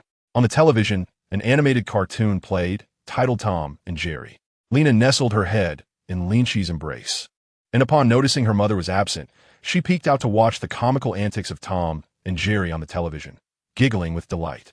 Previously, both Lin Qi and Hill found little charm in such animated shorts, but accompanying their daughter and watching Tom and Jerry revealed a surprising amusement. "Daddy, where's the kitty?" After the animation concluded, Lina tilted her head, searching for the little cat. A short-legged white cat meowed twice and cautiously emerged from behind the sofa, not daring to hide and risk being lost to Lina's search. "Kitty, kitty." Upon spotting the small feline, Lina joyfully waved her tiny hand. The cat, obedient and clever, leapt from the floor onto the sofa and then onto the backrest, allowing Lina to reach out and touch it. "We're an ordinary kitten," it would not have been so astute. However, this particular creature, a parasitic symbiote named Brutality, had already been tamed by Lin Qi and had sworn an oath of servitude to the Arwen family. Thus, to appear well-behaved in front of Lin Qi and to avoid any backlash from the oath, the symbiotic kitten complied with Lena's whims. As Lena attempted to tug at the kitten's tail, she found her short arms insufficient. The kitten, in an act of kindness, raised its tail within her reach. Meanwhile, a small dog peeked out from behind the sofa, observing Lena swinging the kitten's tail. Quickly, it retreated, relieved that it was a dog and not a cat being subjected to Lena's playful antics, for otherwise, the dignity of its powerful symbiotic nature would be undermined, subjecting it to ridicule from its peers. Lin Qi and the three women in the household paid little heed to the interaction between Lena and their pets. Their attention captured by the news broadcast on the television. The animation had ended, and following a few advertisements, an important news segment interrupted the programming. On the screen appeared April, a familiar face to Lin Qi, S.H.I.E.L.D, and S.H.I.E.L.D. Perched in a helicopter, April urgently addressed the viewers, "Dear friends, we interrupt this broadcast to bring you significant news. A green monster has emerged at New York University, attacking passersby, while surrounding buildings are also under siege. We are en route to the scene." April was indeed attractive, yet Lin Qi was disinterested in the news and switched to another channel. To his surprise, the news station was also covering the story of the Green Giant, and with greater depth, as they had already arrived at the site. The anchor, a middle-aged man, expressed his indignation, stating, "According to our sources, this monster has escaped from a military laboratory, and the military is utterly unable to contain it. Their inaction infuriates me. Yet this creature must be dealt with. I urge anyone capable to step forward and save the innocent citizens." The camera then focused on a woman fleeing the scene, who cried out, "We need Lin Qi the superhero." The reporters on television have found other refugees, who are all shouting fervently, "We need Superman Lynch. Only he can confront this monster." Alice gazes at the screen and asks Lynch, "Are they calling for you? Why don't you help them?" Lynch shakes his head, replying, "This matter is beyond my control." Alice wishes to say more, but Hill interrupts, stating, "Alice, this situation is quite complex. Let us refrain from getting involved." Alice nods, choosing not to pursue the matter of the Hulk further. Lynch continues to change the channel, encountering several broadcasts detailing the Hulk's rampage. Finally, he settles on a sports program showcasing a Filipino athlete's peculiar dive, and he sets down the remote. Lena is playfully tugging at the kitten's tail, while Hill, Alice, and S.H.I.E.L.D. watch the diving competition on television. Lynch, though focused on the screen, can hear the tumult caused by the Hulk and the military 100 kilometers away. The battlefield is grim. Soldiers are suffering casualties, and local residents are fleeing in panic, desperate to escape. People are calling out for Superman Lynch, hoping for his intervention. Yet he remains unmoved. At that moment, a shadow darts across the sky, eliciting cheers from the crowd. New York's friendly neighbor, Spider-Man, has arrived. As the Hulk's massive fist prepares to strike a 6-story residential building, his fury intensifies with each assault from the soldiers, amplifying his strength while diminishing his rationality. The Hulk is now indiscriminate, seeking to annihilate anything alive, and within that very building, many people are in flight. Just then, Spider-Man shoots out a web, attempting to halt the Hulk's fist from descending. However, he underestimates the Hulk's might. The web snaps instantly, and the tremendous force sends Spider-Man crashing down from the telecommunication pole. The crowd's cheers abruptly cease, their anticipation dashed as Spider-Man falls after just one exchange. Though he tumbles from a height of 5 to 6 meters, his spider genes render him unscathed by such minor injuries. Chapter 164. The arrival of the tentacled hero Spider-Man rises from the ground and charges again at the Hulk, who swats him away as one would a mere insect. The spectators, witnessing Spider-Man's ineffectiveness, are filled with disappointment, their hopes now diminished. Those who are slow to flee seek rescue, while those who escape wish for their belongings, homes, cars, furniture, to be safeguarded from the Hulk's path of destruction. Regrettably, Spider-Man proves to be of no assistance. The crowd once more calls for Superman Lynch. With Spider-Man's failure, only the Guardian of New York, Superman Lynch, can save them all. The Superman hotline was inundated with calls, prompting the personnel responsible to report the situation to Betty.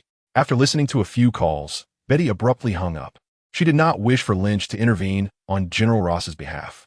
As she watched the television screen, the image of General Ross appeared.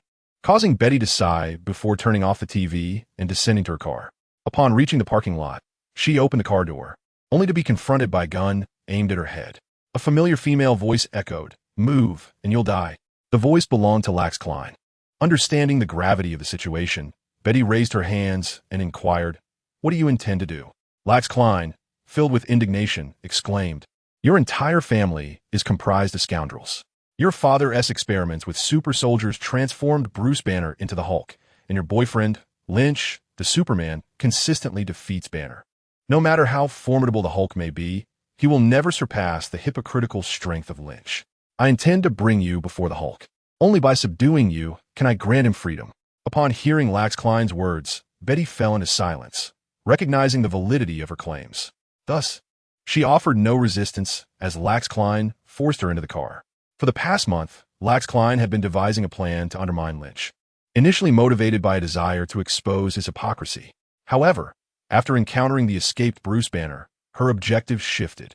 She realized that only Lynch could contend with the Hulk, and if she could tarnish Lynch's reputation, thereby revealing his true nature, it would prevent him from continuing his facade of heroism. Consequently, if Banner were cornered, he would have the opportunity to escape after transforming. Lax Klein had dedicated the past month to this endeavor, reaching out to New York's 3 major television networks, the social channels, and the largest newspaper distributors, as well as online and tabloid publications. However, to her astonishment, none were willing to publish negative stories about Lynch, not even for financial incentive.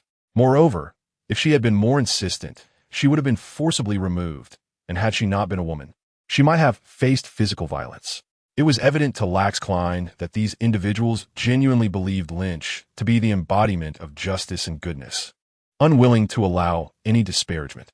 They were thoroughly deceived by Lynch, and Lax Klein felt a profound sense of despair after a fruitless month of effort. Just then, the military located Bruce Banner once more, provoking a fierce confrontation. Lax Klein watched the Hulk on television, and unlike others, she felt an exhilarating admiration for the towering, green-skinned figure, her excitement palpable. She yearned to remain glued to the television screen. Yet Lax Klein understood that no matter how formidable the Hulk appeared, he could never rival Superman Lynch. This realization was disheartening. To ensure the Hulk's safety, she had to devise a plan to neutralize Superman Lynch. Lux contemplated the notion of kidnapping Betty. If she could present Betty before the Hulk, Superman Lynch would hesitate to confront the Hulk, fearing the repercussions. Between Bruce Banner and the Hulk, Lux found herself favoring the latter, though such a secret would remain untold, even to Bruce Banner. The Hulk had stirred significant public interest, with numerous individuals incessantly dialing the Superman hotline and voicing their opinions across various online platforms, hoping to capture Superman Lynch's attention. Just then, the atmosphere shifted as the tentacle hero made his entrance. Spider-Man, merely a child, was of little consequence. "Watch me. Today I shall end the Hulk and save New York," declared Eddie Brock, the tentacle hero, into the camera. Beside him stood April, whose eyes lit up as she inquired whether Spider-Man was indeed a child, implying she had uncovered his true identity. Eddie Brock refrained from answering April's question, instead unleashing his tentacles and charging at the Hulk. In fact, not long prior, Nick Fury had dispatched someone to engage with Spider-Man. Initially, Spider-Man was reluctant to join an organization associated with Superman Lynch, but upon hearing Nick Fury's strong reservations about him, Spider-Man felt a kindred spirit and willingly joined S.H.I.E.L.D.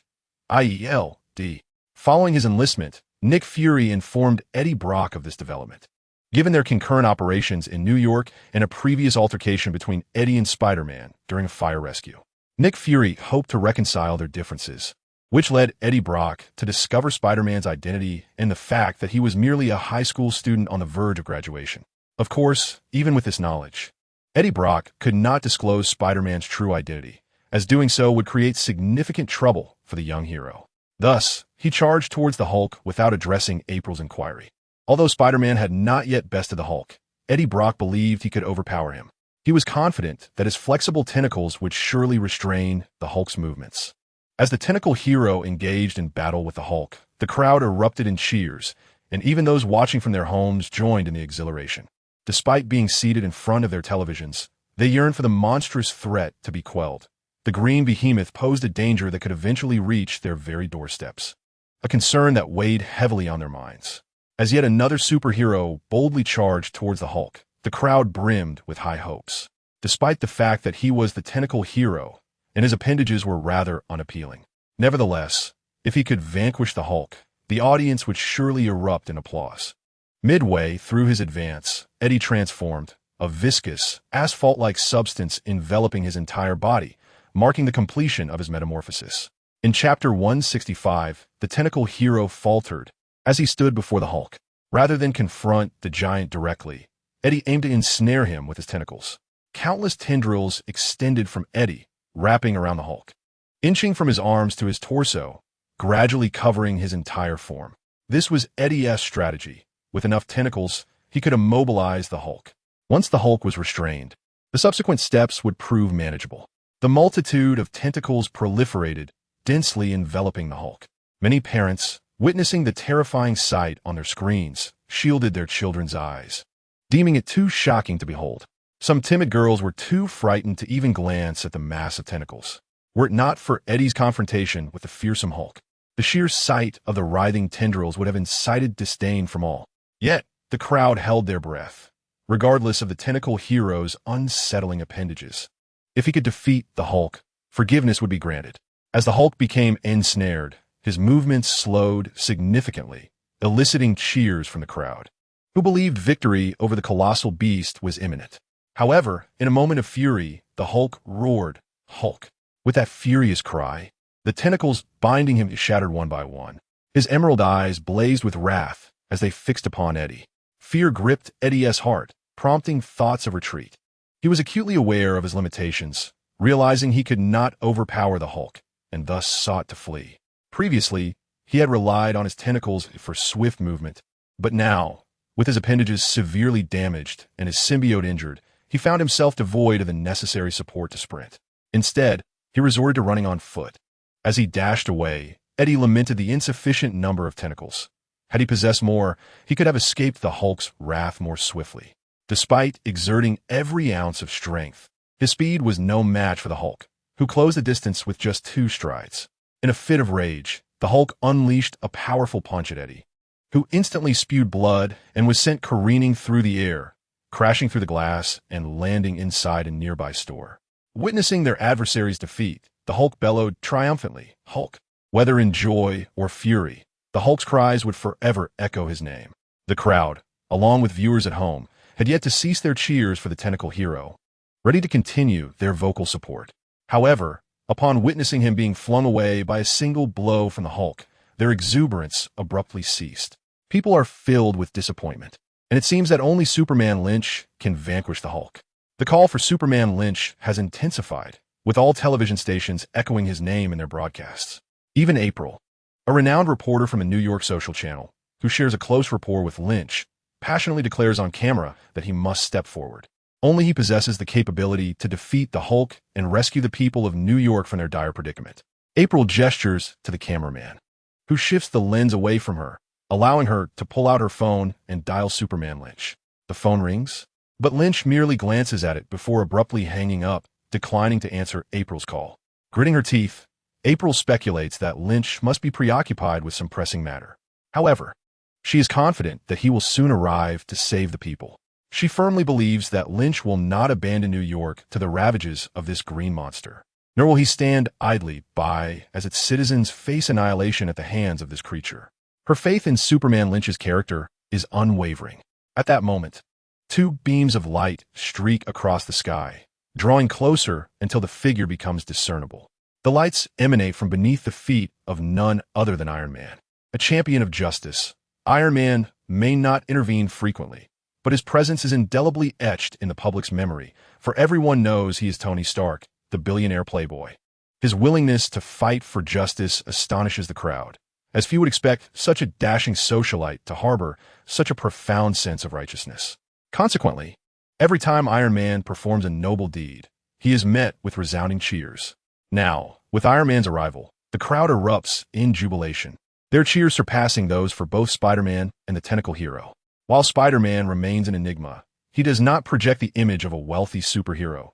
The tentacle hero, too, is merely a down-and-out journalist. In stark contrast, Tony Stark is a man of immense fortune. Faced with the terrifying green monster that is the Hulk, Stark's willingness to take a stand moves the audience deeply. They yearn for Tony Stark to triumph over the Hulk, despite the latter's formidable strength. Stark's armor has repeatedly demonstrated its prowess. Hovering in the air, with flames coursing from his feet, Stark's striking red battle suit enhances his extraordinary presence. He speaks, his voice amplified by the suit's speakers, reaching far and wide. I, Iron Man Tony Stark, shall not permit such a monster to ravage our city. If Superman Lynch will not emerge, I shall confront this beast on behalf of all. Stark is acutely aware of Lynch's esteemed position in the hearts of New Yorkers. Although he harbors disdain for Lynch's reluctance to battle the Hulk, he refrains from mocking him on camera, understanding that such derision could incite public outrage. Tony Stark's words ignited a chorus of cheers, resonating with the audience before their screens. Through J.A.R.V.I.S., he discerned the public's unwavering support, which brought him immense satisfaction. Over the past month, Stark had immersed himself in the laboratories of the S.H.I.E.L.D. with numerous biologists, diligently pursuing a cure for the virus.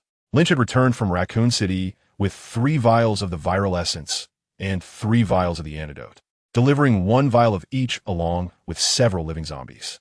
Stark swiftly deciphered the antidote formula, successfully producing it. However, it merely alleviated symptoms rather than addressing the root cause, proving effective only for those already infected. This was not the ultimate solution that Nick Fury and Stark envisioned. They sought a definitive remedy capable of annihilating all viruses simply by permeating the air. Most of the past month was devoted to developing this ultimate antidote, a concept initially deemed improbable by Fury, but one he was willing to explore due to the lack of alternatives. He presented the challenge to the biologists, many of whom dismissed the notion as fantastical and unattainable. Yet, Stark was undeterred. He believed wholeheartedly in his capacity to create this ultimate cure, taking on the task with fervor. True to his reputation as a genius, he uncovered promising leads within just a month. Although the pathway to the ultimate antidote remained lengthy, the most formidable obstacles had been surmounted. Stark was engrossed in his laboratory work when the Hulk rampaged, wreaking havoc and taking lives. Despite the chaos, Stark remained silent, feeling a pang of discontent as the crowd clamored for the intervention of Superman Lynch, seemingly overlooking him entirely. Though he acknowledged that Lynch excelled in many areas, he believed that his own sense of justice and compassion surpassed that of a superhero. Stark considered himself the epitome of benevolence and righteousness among heroes. However, the citizens of New York, in their desperate cries for Lynch, left Stark feeling unappreciated. Thus, he abandoned his experiments, donned the Mark III armor, and soared into the fray, determined to confront the green behemoth and prove to the world that Iron Man was not inferior to Superman. The Hulk glanced at the armored figure and roared menacingly before charging at the soldiers, firing upon him. Stark refrained from immediately engaging the Hulk, choosing instead to monitor the online feedback, eager to ascertain how many might awaken to see him as their savior. The more supporters he garnered, the more elated he felt, hoping to surpass Lynch in their esteem. Yet, the reports compiled by J.A.R.V.I.S. left him unsettled, for in the hearts of the people, he remained overshadowed by Superman. This predicament left Tony Stark in a state of dismay, yet it also fueled his resolve to alter the perception others held of him. As he harnessed the power of his armor, he concentrated for an extended period in the sky before propelling himself towards the Hulk. The prolonged buildup of energy captured the Green Giant's attention, and as Tony surged forward, the Hulk retaliated with a powerful punch. The collision of Stark's armored fist and the Hulk's massive hand sent Iron Man reeling backward. Stark was inundated with urgent alerts from J.A.R.V.I.S., indicating severe damage to the suit, with the left arm rendered inoperative and a myriad of other issues arising. It was not merely the Mark III armor that suffered. Tony's right hand was fractured from the impact. Fortunately, it was a minor injury compared to what he had endured at the hands of Loki, and thus Stark remained unfazed by this trivial setback. Though he could still maneuver the armor to stand, after a moment's contemplation, he chose to lie still, feigning unconsciousness. Having witnessed the Hulk's formidable strength, Stark resolved against further confrontation. However, he could not afford to flee openly, as doing so would tarnish his reputation. Instead, he opted to simulate a grievous injury, lying amidst a wreckage of vehicles, portraying himself as incapacitated and unable to continue the battle. "Tony Stark!" shouted the reporters as they rushed to the side of the Mark III. Stark remained silent, pretending to have fainted. The television crew documented the scene with unwavering fidelity. One journalist remarked that Stark had not bested the Hulk, a conclusion that fell well within expectations, given the latter's immense power. However, the spirit exhibited by Tony Stark was invigorating. If a billionaire like Stark had the courage to confront the Hulk, why should anyone else harbor fear? Ultimately, there was a fervent hope for the swift arrival of Superman Lynch, as they could no longer endure further losses. Lying motionless on the ground, eyes closed, Stark even managed to deceive Jarvis. Yet, he overheard the reporter's commentary, which caused a flush to rise upon his cheeks, prompting him to maintain his guise of unconsciousness. Blood pressure rising, unconscious, requires ambulance, contact hospital, reach out to the primary emergency contact. Pepper Potts, Jarvis, dutifully executed his task, unaware of the intelligent presence quietly observing him. Meanwhile, in his Long Island villa, Lynch's phone buzzed once more, revealing a call from Red Queen. He picked up the device, bringing it to his ear without pressing the answer button. When he heard Red Queen's clever voice, "Lynch, did you know? I've uncovered a monumental secret. The revered Iron Man, Tony Stark, is feigning death in his battle against the Hulk."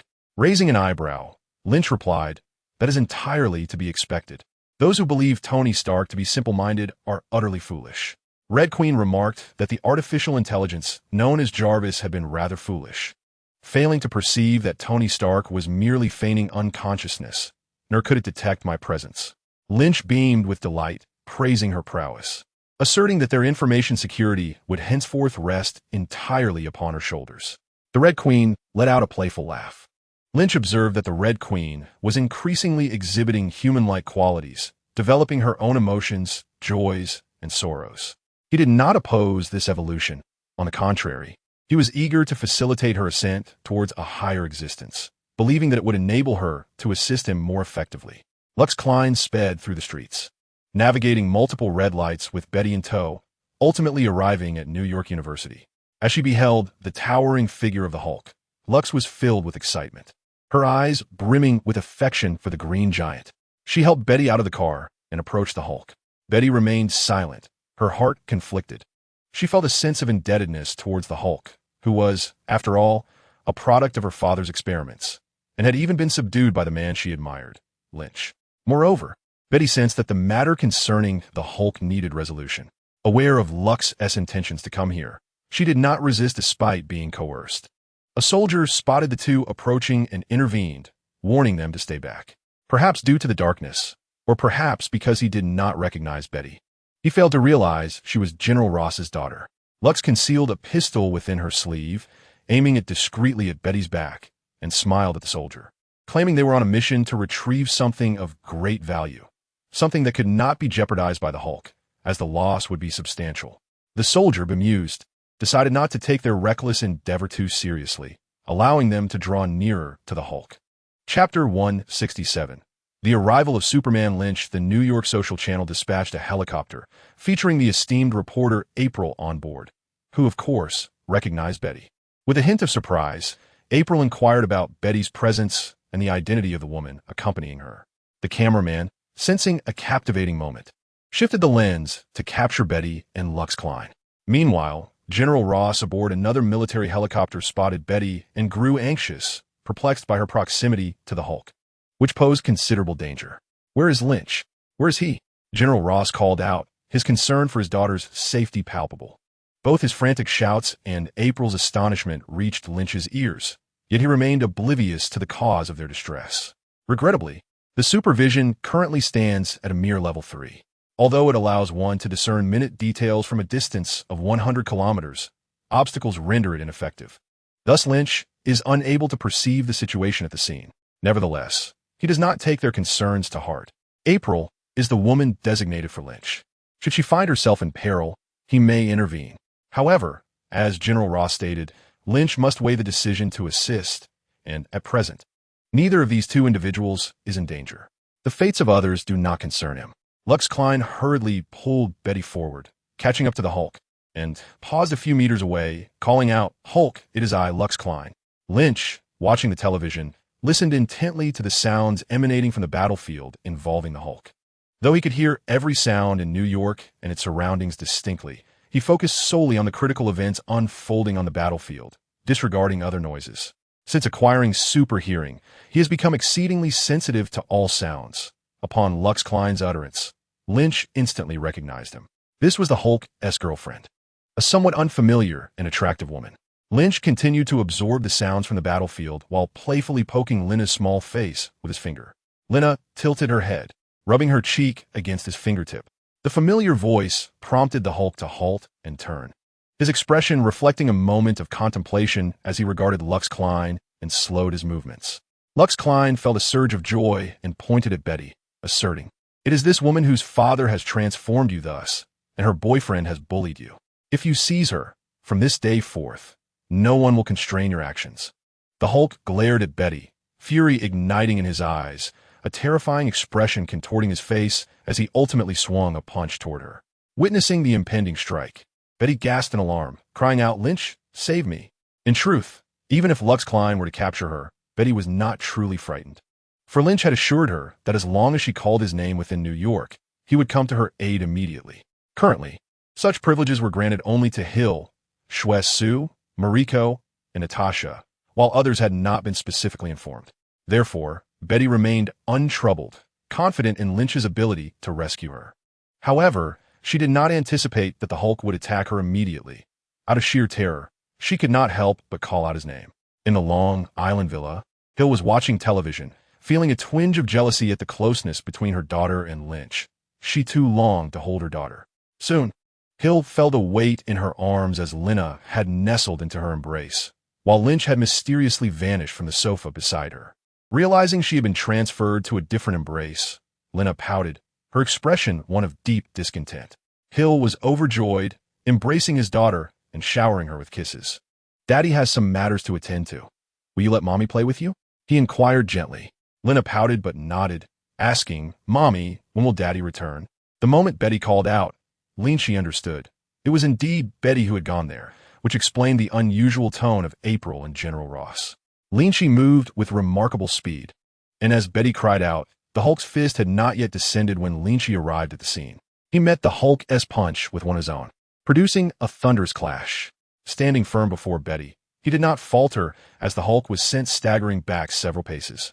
Upon seeing the familiar silhouette, Betty's fear dissipated instantly.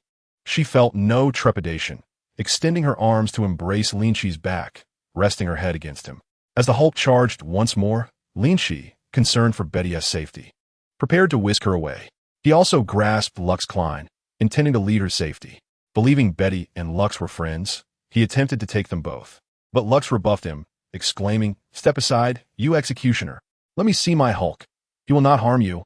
Releasing her, Lin Qi watched as Lux sprinted towards the Hulk. In an instant, the Hulk's fist obliterated Lux Klein, reducing her to a grotesque pulp. Betty gasped in horror, yet Lin Qi shrugged indifferently. If she sought her demise, that was beyond his control. He swiftly led Betty away from the Hulk's range of attack. The Hulk retracted his fist, gazing down at the mangled remains on the ground. Emitting a roar of anguished fury, it seemed he retained some vestige of reason, capable of sensing that he had struck the wrong target. At that moment, all lights converged on Lin Qi, the Superman, and Betty. A cacophony of cheers erupted from all directions, resounding with a singular name: Lin Qi, Superman. April, microphone in hand, exclaimed excitedly, "I told you Lin Qi Superman would come to our rescue. He is New York's guardian, the harbinger of justice. He will not allow such a monster to wreak havoc upon New York and harm its people." A reporter, equally animated, declared, "Lin Qi Superman has arrived. He is here. At last, we are saved. This green monster shall receive its due punishment." Hearing the cheers, Tony Stark, lying on the ground, opened his eyes to witness a flurry of news reports, all celebrating Lin Qi Superman's emergence. Once again, Tony felt the weight of Lin Qi's esteem in New York. No matter how well or poorly he performed as Iron Man, he could never shake Lin Qi's esteemed position in the hearts of the New Yorkers. Spider-Man, unbeteiligt, continued to engage the Hulk, yet his contributions in the battle were minimal. Despite Spider-Man's considerable strength, which surpassed that of an ordinary human by several magnitudes. He proved ineffective against the Hulk, inflicting little to no damage. In fact, his impact was less significant than that of the tentacle hero. Chapter 168. The invincible Hulk. Spider-Man heard the resounding cheers of the crowd, yet beneath his mask, his brow knitted in concern.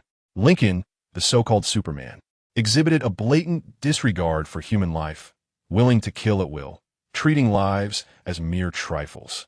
Such a person is unworthy of being hailed as a superhero, let alone the guardian of New York.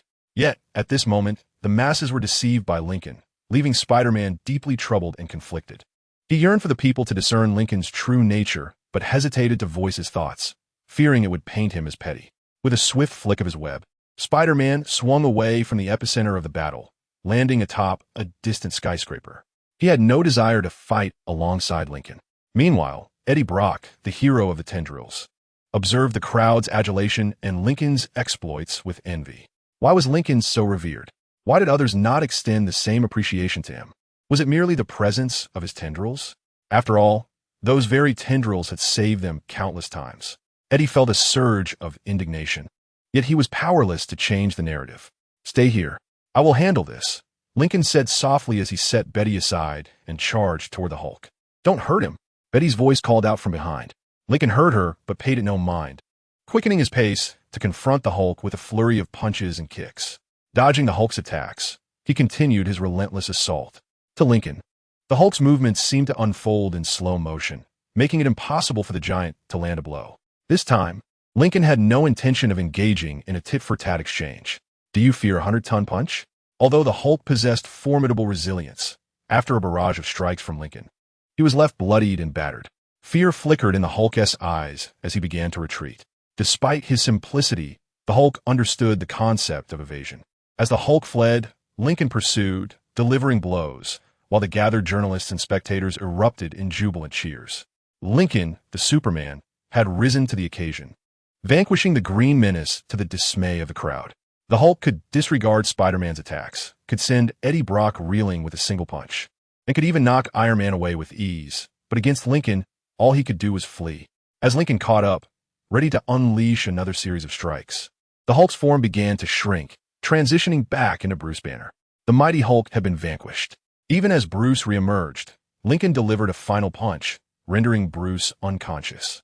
However, Lincoln had restrained his strength during the transformation, ensuring that Bruce sustained no injuries, despite being left unconscious and unclothed on the ground. As the crowd gathered in curiosity to witness the fallen giant, they were promptly halted by the disciplined soldiers on guard. Once again, a news helicopter attempted to approach, only to be intercepted by military choppers, their guns aimed menacingly, compelling the journalists to retreat into the distance, fearful of lingering. A military helicopter descended slowly before the formidable figure of Lincoln, from which General Ross emerged. Upon spotting Lincoln, General Ross greeted him with a warm smile, expressing his profound gratitude. "Lincoln, I cannot thank you enough. Without your intervention, we cannot fathom the cost it would take to subdue the Hulk." With a wave of his hand, two soldiers advanced towards Bruce Banner. Frowning, Lincoln gently placed his foot on Banner, preventing the soldiers from taking him away. He queried General Ross, "Are you intending to take Bruce Banner back and continue to treat him as a mere subject for experimentation?" Noticing Lincoln's gesture, General Ross furrowed his brow slightly. "Naturally, the Hulk is a product of our laboratory, and we can uncover the secrets of super soldiers from him. This will enable the creation of more super soldiers, ultimately serving the cause of peace." Lincoln remained silent, observing General Ross intently. Sensing the tension, the soldiers beside Ross discreetly raised their weapons, aiming them at Lincoln. Betty rushed forward, her tone stern as she interjected, "General Ross, the Hulk is not your subject. He is a human being deserving of respect, not a specimen to be taken to your laboratory for study." General Ross replied, "Betty, you've been quite compliant lately. Why the sudden change? You must understand, this is not for my own gain, but for the good of our nation." Furious, Betty retorted, "This is all about your ambition. You disregard humanity in your pursuit. We will not hand Bruce Banner over to you." She cast a glance at Lincoln, seeking his support. Lincoln nodded subtly at Betty, echoing her sentiment that treating Banner as an experiment was unacceptable. What Betty said encapsulates my thoughts perfectly. General Ross's frown deepened. He had assumed that his daughter, influenced by Lincoln, had become more obedient, yet here she stood in defiance, opposing him on such a critical matter. Contemplating how to reclaim Banner from military experimentation, he realized that confronting Lincoln head-on was futile. Even an entire battalion would struggle against him. Yet, he was not merely a general. He was a three-star general backed by the military. Surely, Lincoln would not dare to stand against the forces of the army. With renewed confidence, General Ross prepared to speak, when a bald middle-aged man and an alluring woman approached. To the untrained eye, they appeared to be a middle-aged man and a young woman. But Lincoln recognized that the man, known as Carlson, was actually of similar age to Natasha beside him. These two were none other than Agent Carlson and the enigmatic Natasha Romanoff of S.H.I.E.L.D. Carlson bore the appearance of a seasoned man, while Natasha, with her curvaceous figure, resembled a young matron, despite not being married. Though Natasha has aligned herself with Lynch, she remains an integral member of S.H.I.E.L.D., specifically part of the headquarters staff. Just moments ago, Natasha received a mission from Nick Fury and is now accompanying Carlson. Carlson first exchanged greetings with Superman Lynch and General Ross, before expressing, "I believe it is most prudent for S.H.I.E.L.D. to take custody of Bruce Banner. Unlike the military, we will not treat him as a mere subject for experimentation. We value his abilities. And you are also part of S.H.I.E.L.D. General Ross, eyes widening, retorted, "Bruce Banner is a military asset, and there is nothing wrong with treating him as a test subject. This is for our country, for the people, for peace. If we can discover the formula for his transformation into the Hulk, our soldiers could all become Hulks, thus better ensuring peace." As Carlson prepared to counter General Ross's argument, Lynch interjected, "Enough, enough. Let S.H.I.E.L.D. take Bruce Banner." Carlson's eyes lit up as he exclaimed, "Superman Lynch, your willingness to hand over Banner is splendid.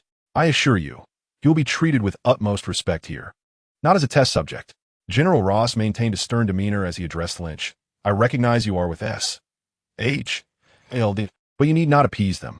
You could easily detach from S.H.I.E.L.D. and join our military. I can guarantee you would start at no less than the rank of major." Lynch shook his head, glancing at Betty and then at Natasha. "I do not care for Banner himself, but Betty does not wish for him to be a test subject, and I trust Natasha will not treat him as one." This statement was delivered with a blend of truth and flattery, aimed at pleasing the two women, for such sweet nothings cost him nothing. Natasha smiled reassuringly. "Rest assured, our intention is to help him become a superhero, not to treat him as a test subject." Regarding the Super Soldier program, Nick Fury already possesses numerous projects. From the initial research on Captain America's serum to the genetic mutation studies of the Teenage Mutant Ninja Turtles, as well as the viral research from the Resident Evil endeavors. The plethora of Super Soldier projects has consumed considerable resources and energy from S.H.I.E.L.D., and Nick Fury is unwilling to invest in the Hulk as well. As the world continues to merge in complexity, S.H.I.E.L.D. faces mounting pressures. Upon encountering the Hulk, Fury envisioned incorporating him into their ranks, and after assessing the situation, he realized that Banner only transforms when angered. While this is a source of great distress for Banner himself, it represents an opportunity for Nick Fury. As long as Bruce Banner's transformation can be traced, ample operational space will emerge. Nick Fury has already devised a plan concerning Bruce Banner. During mission execution, inciting his anger will summon the Hulk. Once the Hulk emerges, all combat tasks become trivial. However, it is essential to note that the Hulk selectively undertakes combat missions, as tasks requiring intellect are beyond his purview. Fortunately, S.H.I.E.L.D. is primarily engaged in combat missions. Hence, Nick Fury covets the Hulk's prowess. As soon as the Hulk manifested in New York, Fury dispatched his trusted aide, Carlson, and instructed Natasha to provide assistance. According to Fury's directive, Natasha was not required to do much. Her role was merely to pacify the superhero, Lynch. Indeed, Director Fury's insight into Lynch was profound. Before Natasha could utter a word, Lynch had already escorted the Hulk to their headquarters in Washington. This left Carlson in awe of Director Fury. Carlson took Bruce Banner away, but Natasha lingered, poised at the side, waiting for Lynch. General Ross was reluctant to relinquish the Hulk, but did not wish to see his daughter distressed. He longed for a close bond with her. Yet the current circumstances left him sighing. Ultimately, General Ross said nothing, waved his hand, and departed with his troops. Observing her father's one straight posture, now slightly bent, Betty felt a mixture of emotions, even regretting not handing the Hulk over to him. However, upon reflection, she realized that surrendering the Hulk to her father or the military would reduce him to a mere specimen, devoid of dignity. In the distance, sirens wailed as the police arrived to manage the aftermath. Lynch grasped Betty's hand and said, "All right, let us return. We cannot be so reckless in the future. Next time danger arises, call for me directly. You truly startle me today." Betty stuck out her tongue, replying, "I believe you will always protect me, no matter the circumstances." Lynch gently pinched Betty's cheek, assuring her, of course. "This time, it was my oversight that placed you in danger. Such a situation will not recur." Although Betty had not called his name, he too had failed to notice her predicament. Lynch led Betty away from the chaotic battlefield, ravaged by the Hulk. Betty opened the car door, and Natasha followed suit, climbing in. Initially, Betty had anticipated a delightful evening, but Natasha's uninvited presence dampened her spirits as she asked, "Don't you have a car? Why don't you drive yours back?"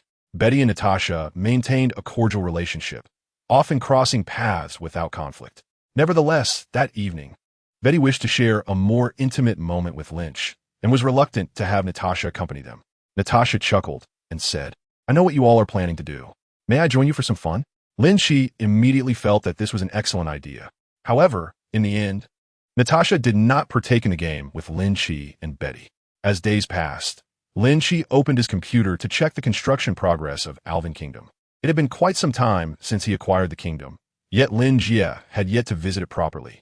It wasn't due to lack of desire, rather, the environment was unsuitable, resources were scarce, and communication was non-existent, making a long-term stay there quite unbearable. Lin Qi hoped that the renovations would be completed soon, allowing him to reside there with his wife and children.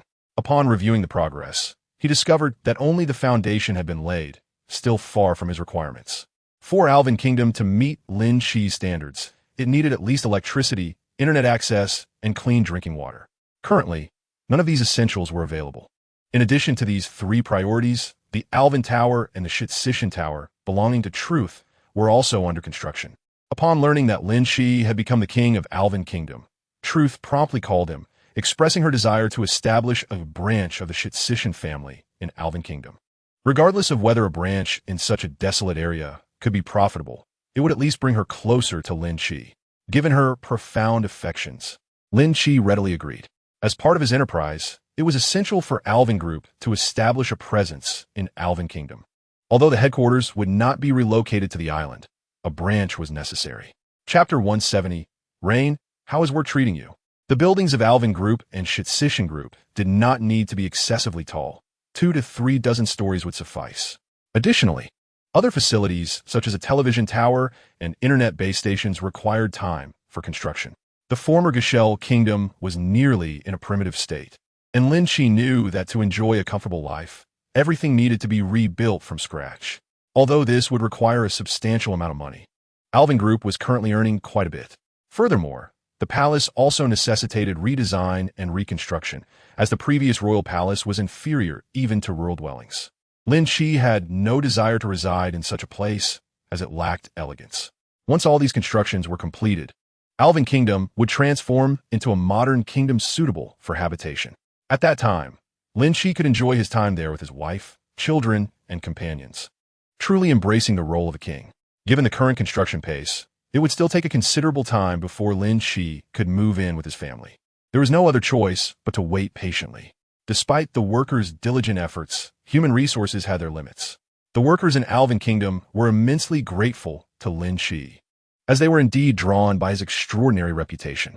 Otherwise, let them distance themselves from America and toil away on this desolate island, where, without Lynch's esteemed reputation, hardly anyone would venture. Even with Lynch's assurance, the initial arrival of these individuals in the Kingdom of Alvin was filled with trepidation. However, once Lynch enhanced the benefits to their fullest extent, the workers were no longer fearful and were invigorated. Indeed, sometimes money is a powerful motivator.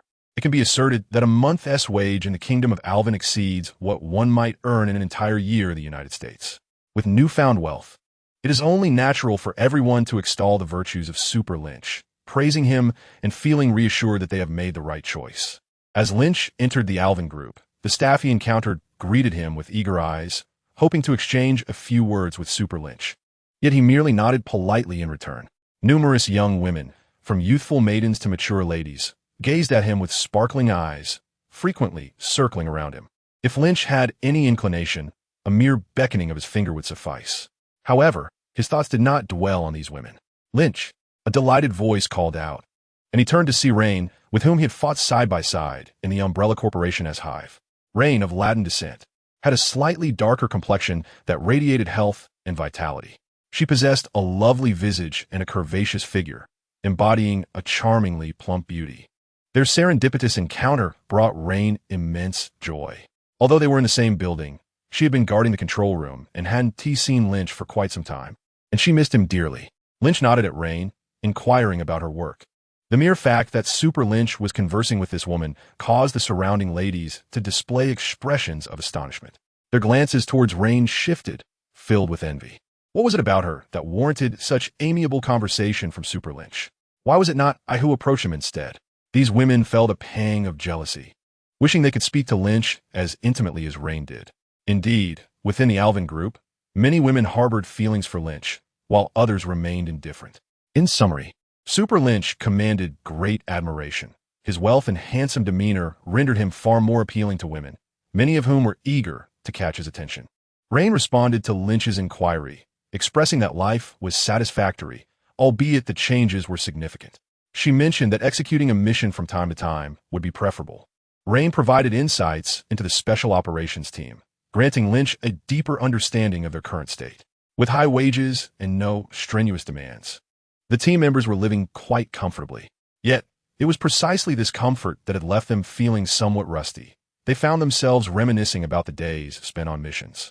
Previously, as part of the team, they constantly faced high-intensity tasks, teetering on the brink of life and death.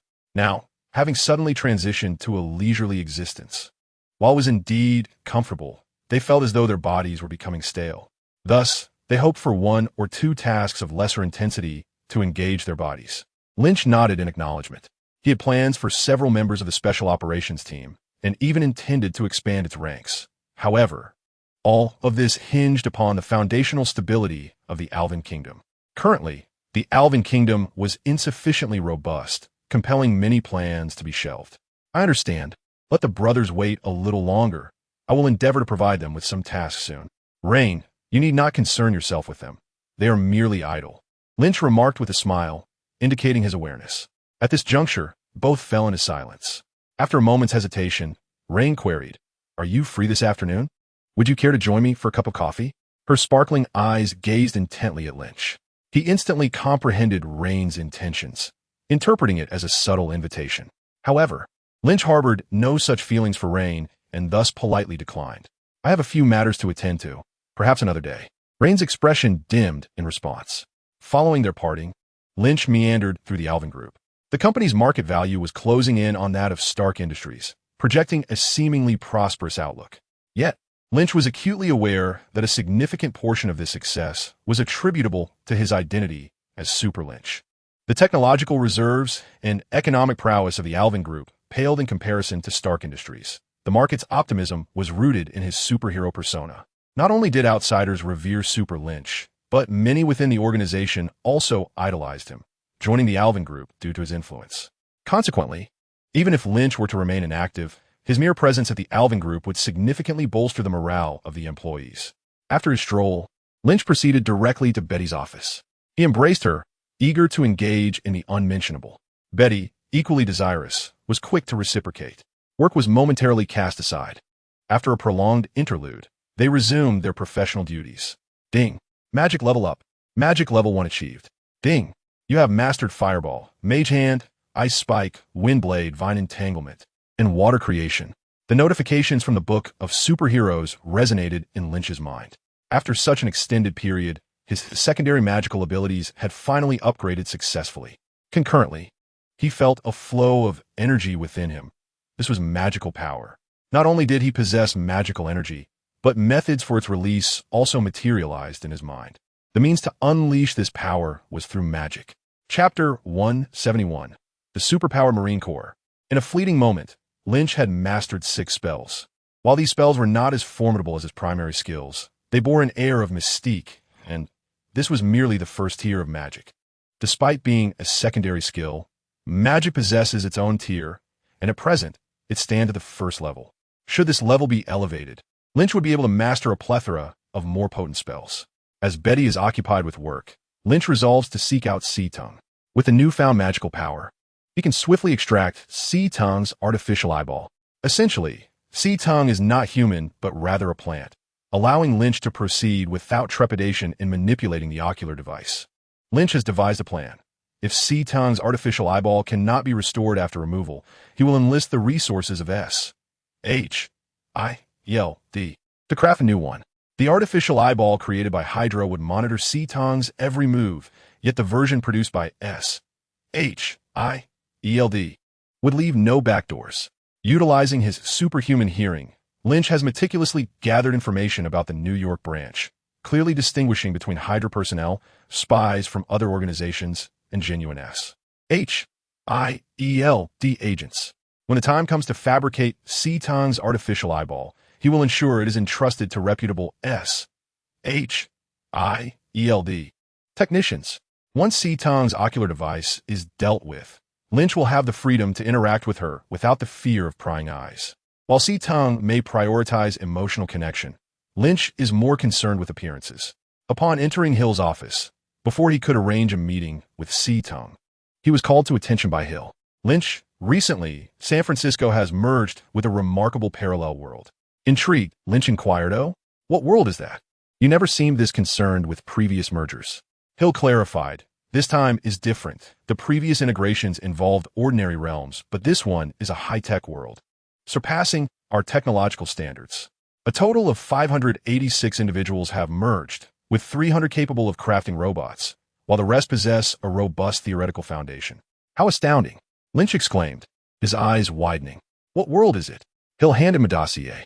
"Take a look for yourself." This time, San Francisco Polytechnic has acquired a genius laboratory, where every individual can create unimaginable technological marvels. The 568 newcomers are being courted by various institutions, as the knowledge they wield could precipitate transformative changes in our world. As Lynch perused the documents, familiar names began to surface: Hero, Baymax, the Genius Lab, and robot competitions. "This is from Big Hero 6. Lynch's eyes sparkled. Indeed, it was a high-tech universe, at least surpassing the Marvel standard. He asked Hill, "Is anyone attempting to recruit them?" Hill responded, "Yes, many have. Those with lesser knowledge have already been absorbed by Superman, while the remaining members of the Genius Lab have yet to make a decision." Lynch nodded, recognizing that each individual from this alternate realm is a veritable repository of knowledge, particularly the exceptional members of the Genius Lab. The products of the Bookworm Laboratory include metal embrittlers that, when sprayed onto metal, render it as brittle as glass, easily breakable by hand. There are also levitating bicycles, capable of floating in midair, which are truly remarkable, and a medical robot named Baymax, constantly monitoring its owner's health. Each of these cutting-edge technological marvels is utterly tantalizing and promises immense profit. While some may assume that this convergence of worlds is solely comprised of these advanced products, Lynch, who possesses foresight of the unfolding narrative, understands that the most promising and technologically advanced innovation within this integrated world is the miniature robot invented by the 15-year-old prodigy, Xiaohong. However, in the files of S.H.I.E.L.D., the 14-year-old Xiaohong appears to be merely an afterthought. Lynch believes that many like S.H.I.E.L.D. fail to recognize the potential of this young inventor. Yet, possessing foresight, Lynch is aware that Xiaohong is destined to create a groundbreaking technological product, the microrobot. Hill inquired of Lynch whether their kingdom of Alvin required such talent. She clarified that her thoughts were directed towards the kingdom of Alvin. If her intentions were solely to benefit S.H.I.E.L.D's New York branch, she would not have disturbed Lynch. Lynch asked if Nick Fury had mentioned anything. Hill shook her head, stating that the headquarters had ceased to involve them in many matters. Lynch chuckled. Nick Fury was no fool. If Lynch and Hill were leveraging the New York branch for their own gain, it would be foolish for Fury to continue relying on them. Although Nick Fury no longer trusted Hill, Lynch found himself increasingly fond of her, for this was the true essence of the Queen of the Kingdom of Alvin. After concluding his discussion with Hill, Lynch approached C-Tao's desk to engage in some casual conversation. He had initially intended to invite C-Tao, but with the arrival of Big Hero 6, he needed to swiftly recruit Xiao Hong. Allowing Xiao Hong and the micro-robot to slip away would be a significant loss for Lynch. Thus, he set aside his plans with C-Tao for the time being. That evening, Lynch boarded a flight to San Francisco. Upon his arrival, he hailed a taxi and instructed the driver to take him to the San Francisco Institute of Technology. The driver remarked that it seemed he was not the first to head to the institute that day. Lynch noted the competition for talent was evidently fierce. Ignoring the driver's comment, the driver shrugged and continued driving. Shortly thereafter, the taxi stopped at the entrance of the San Francisco Institute of Technology, where a throng of people had gathered. Among them were journalists wielding cameras and microphones, as well as impeccably dressed elite individuals. Police officers stood guard, preventing the crowd from rushing onto the campus. As Lynch advanced a few steps, someone recognized him. Lynch, Superman Lin Qi. Could you elaborate on the transformations that the integration of this high-tech world into our reality might bring? Will these changes be beneficial or detrimental? To share your thoughts, please. The reporters, who had previously gathered near the entrance, now flocked towards Lin Qi upon spotting him. Whatever Lin Qi uttered would undoubtedly lead to a surge in their newspaper sales. The public simply relished hearing his words. Lin Qi glanced around and noticed that the reporters had failed to spot April, so he remained silent and proceeded towards the school entrance. Chapter 172.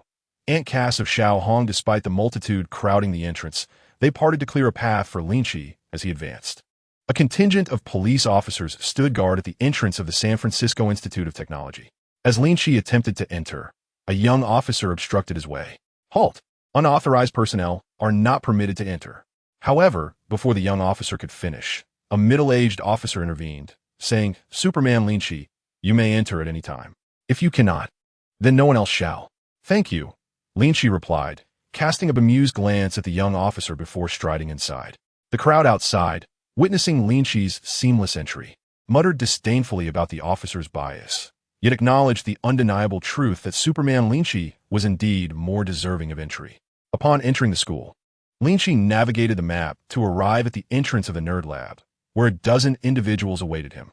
The San Francisco Institute of Technology had long been established, but the Nerd Lab had traversed time, bringing with it scientific advancements far surpassing those of this era.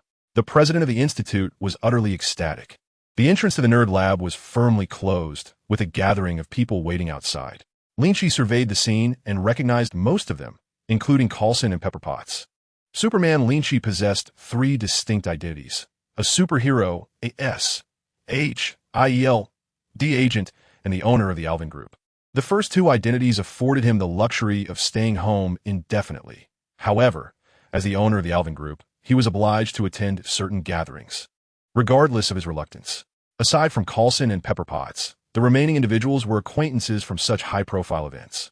Their participation in such elite gatherings indicated their extraordinary status, with elevated social standing and substantial wealth. Upon sighting Lin Qi, Pepper Potts' eyes sparkled with surprise, her gaze fixed upon him with a glimmer of admiration. Lin Qi subtly nodded in acknowledgement. Coulson approached and inquired, "Superman Lin Qi, does the New York division require these individuals as well?" Lin Qi responded, "Indeed, the Alvin Group is in need of them. Talent is exceedingly valuable." In reality, Lin Qi intended to assimilate this talent into the Alvin Kingdom, though he understood that revealing this aim could provoke ire among many. The Alvin Kingdom had already become foreign territory in relation to the United States. After Coulson greeted the others at the entrance of the Nerd Lab, regardless of their familiarity, they approached to greet the Superman, Lynch. The cutting-edge technology within the Nerd Lab could yield profits, yet cultivating a rapport with Lynch could prove life-saving. Lynch was acutely aware of the current circumstances. The individuals within the Nerd Lab were safeguarded by San Francisco Tech University as if they were rare pandas, with transportation provided for their comings and goings, and their residence hidden from view. Engaging in conversation with those inside the lab was exceedingly challenging, yet the allure of the technological benefits compelled the prominent figures to linger there. Lynch listened intently, despite the robust soundproofing of the nerd lab. His superhuman hearing allowed him to discern the activities within with remarkable clarity. The sounds of forging metal, the clattering of keyboards, footsteps, and the rustling of pages filled the air, yet there was a conspicuous absence of spoken dialogue. From these auditory cues, Lynch deduced that the occupants were diligently engrossed in their tasks, undisturbed by external influences. He marveled inwardly, recognizing this as the true essence of scientific research. As the clock struck 5 in the afternoon, the individuals within the nerd lab ceased their labors and began to converse. "Is anyone still waiting outside? Have you decided where to go?" One asked. "I suspect those outside are more interested in knowledge." Another chimed in. "I can't believe we've actually traveled through time. I really want to explore the principles of time travel." "Teddy, shall we investigate together?" "No, I don't have time right now. Some functions of Baymax are still being refined." Lynch took note of Teddy's voice, yet it was Teddy's younger brother, Xiao-Hong, who truly captured Lynch's interest. At just 14, Xiao-Hong possessed the ability to create a powerful miniature robot. Currently, few recognize Xiao-Hong's potential due to his youth and perceived lack of knowledge. However, the insightful Lynch understood that Xiao-Hong was a genuine prodigy. Recognizing the necessity of harnessing such foresight, Lynch was determined to recruit Xiao-Hong, even for the sake of the miniature robots. A team of security personnel appeared at the entrance of the nerd lab. The laboratory doors opened, revealing 3 men and 2 women, all relatively young. "Hello, I'm Coulson. May I speak with you?" Coulson called out to a young man within. The youth smiled apologetically and replied, "Sorry, I'm in a hurry to get home." That voice, it was indeed Teddy, confirming that with a slight effort of attention. And as long as Teddy remained in San Francisco, Lynch could track his whereabouts with his superhuman hearing. The security team escorted the 5 individuals onto a minibus, which then departed. Those waiting at the entrance of the nerd lab sighed, in unison. "They've slipped away again. Will they return tomorrow?" "Of course. As long as they haven't joined a company, we can still pursue them." Ignoring their conversation, Lynch departed from San Francisco Tech University. The following day, Lynch arrived at an unremarkable residential area in San Francisco. This was a location he had overheard yesterday, where Teddy, Xiao-Hong, and their guardian, Cass, resided. Lynch exhibits a certain indifference towards child protection laws. However, through keen observation, he discerns that enticing Xiao-Hong is no simple task, necessitating an approach via Cass. Thus, after Teddy and Xiao-Hong depart today, Lynch proceeds to knock on the door. Upon its opening, a stunning woman in her 30s stands within, her eyes lighting up in recognition as she exclaims, "Are you the Superman, Lynch?" Lynch, taken aback, responds, "You know me?" To which Cass replies, "Indeed. Upon my arrival in this world, I encountered tales of your legend. I have meticulously perused every report and sought out each of your videos. They are truly magnificent." Her gaze, fervent and excited, is fixed upon Lynch. With a modest chuckle, Lynch downplays the compliment. "Oh, it's nothing extraordinary." Cass in awe remarks, "I never anticipated you would be even more impressive than on television." She gestures as if struggling to find the right words. Lynch continues, "I have come here for Teddy and Xiao-Hong, but encountering a lady as beautiful as yourself makes this visit worthwhile, even if I do not find them." Cass's eyes brighten. "Is that so? You truly find me beautiful?" Lynch feels a stirring within him, scrutinizing Cass closely. She is indeed a striking woman, with an alluring figure and an undeniable charm, precisely his type. This revelation ignites other ambitions within him. He inquires, "Miss Cass, are you single?" Cass responds, "I used to care for Teddy and Xiao-Hong alone, but now that they are grown and I have aged, I find myself unwanted." Chapter 173. Teddy's concerns. Lynch gazes at Cass with fervent admiration, saying, "How could that be? Cass, you are in the prime of your beauty, far more captivating than the average young girl." "Is that so?" Cass's cheeks flush with a hint of color, and her gaze towards Lynch becomes more tender. "Oh dear, I completely forgot to invite you in. Please come in and have a seat. Don't linger outside." "Very well. Is anyone else at home?" "No. Teddy and Xiao-Hong will be back shortly." "What are you doing holding me? Please take it easy." By the time Teddy and Xiao-Hong return, it is already evening. The previously boisterous duo halts abruptly upon spotting a pair of men's dress shoes at the entrance. Xiao-Hong beams. "Annie has found a boyfriend." Teddy admonishes, "Be courteous. We wouldn't want to make things awkward for Annie." Xiao-Hong nods earnestly. "For so many years, Annie has been alone, and we have worried endlessly. Now that she has finally found someone special, Rest assured, I will be polite. The brothers tiptoe into the house, finding no one in the living room. And noticing Auntie's door firmly shut, they realize the situation. Teddy gestures, and the brothers decide to spend the night outside. In Cass's room, Lynch embraces her, and upon hearing the commotion outside, he remarks, Teddy and Xiaohong have returned.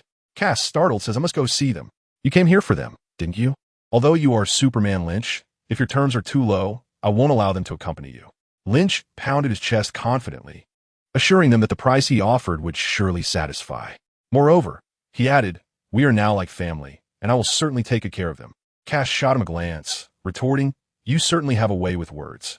Family? I've heard you have a wife and a child who is almost a year old. Let us call this one a pass.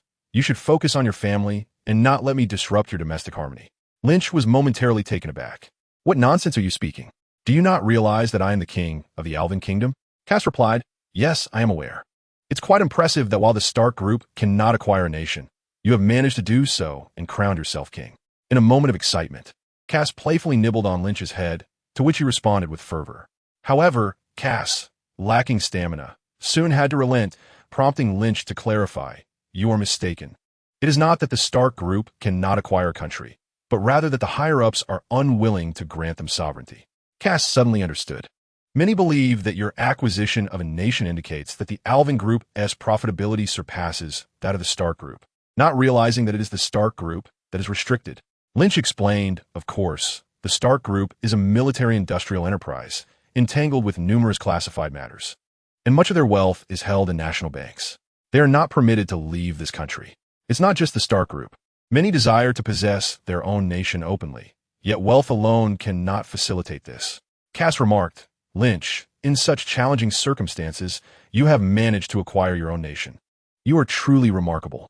Lynch replied, indeed, I must assert that the combined strength of this nation's populace would not suffice to contend with me. My deterrent power rivals that of a nuclear bomb, which is precisely why no one dares to obstruct my claim to sovereignty. Seeing the admiration in Cass's eyes, Lynch felt a deep sense of satisfaction. He continued, I am both a citizen of the Alvin Kingdom and an American, but the Alvin Kingdom permits polygamy.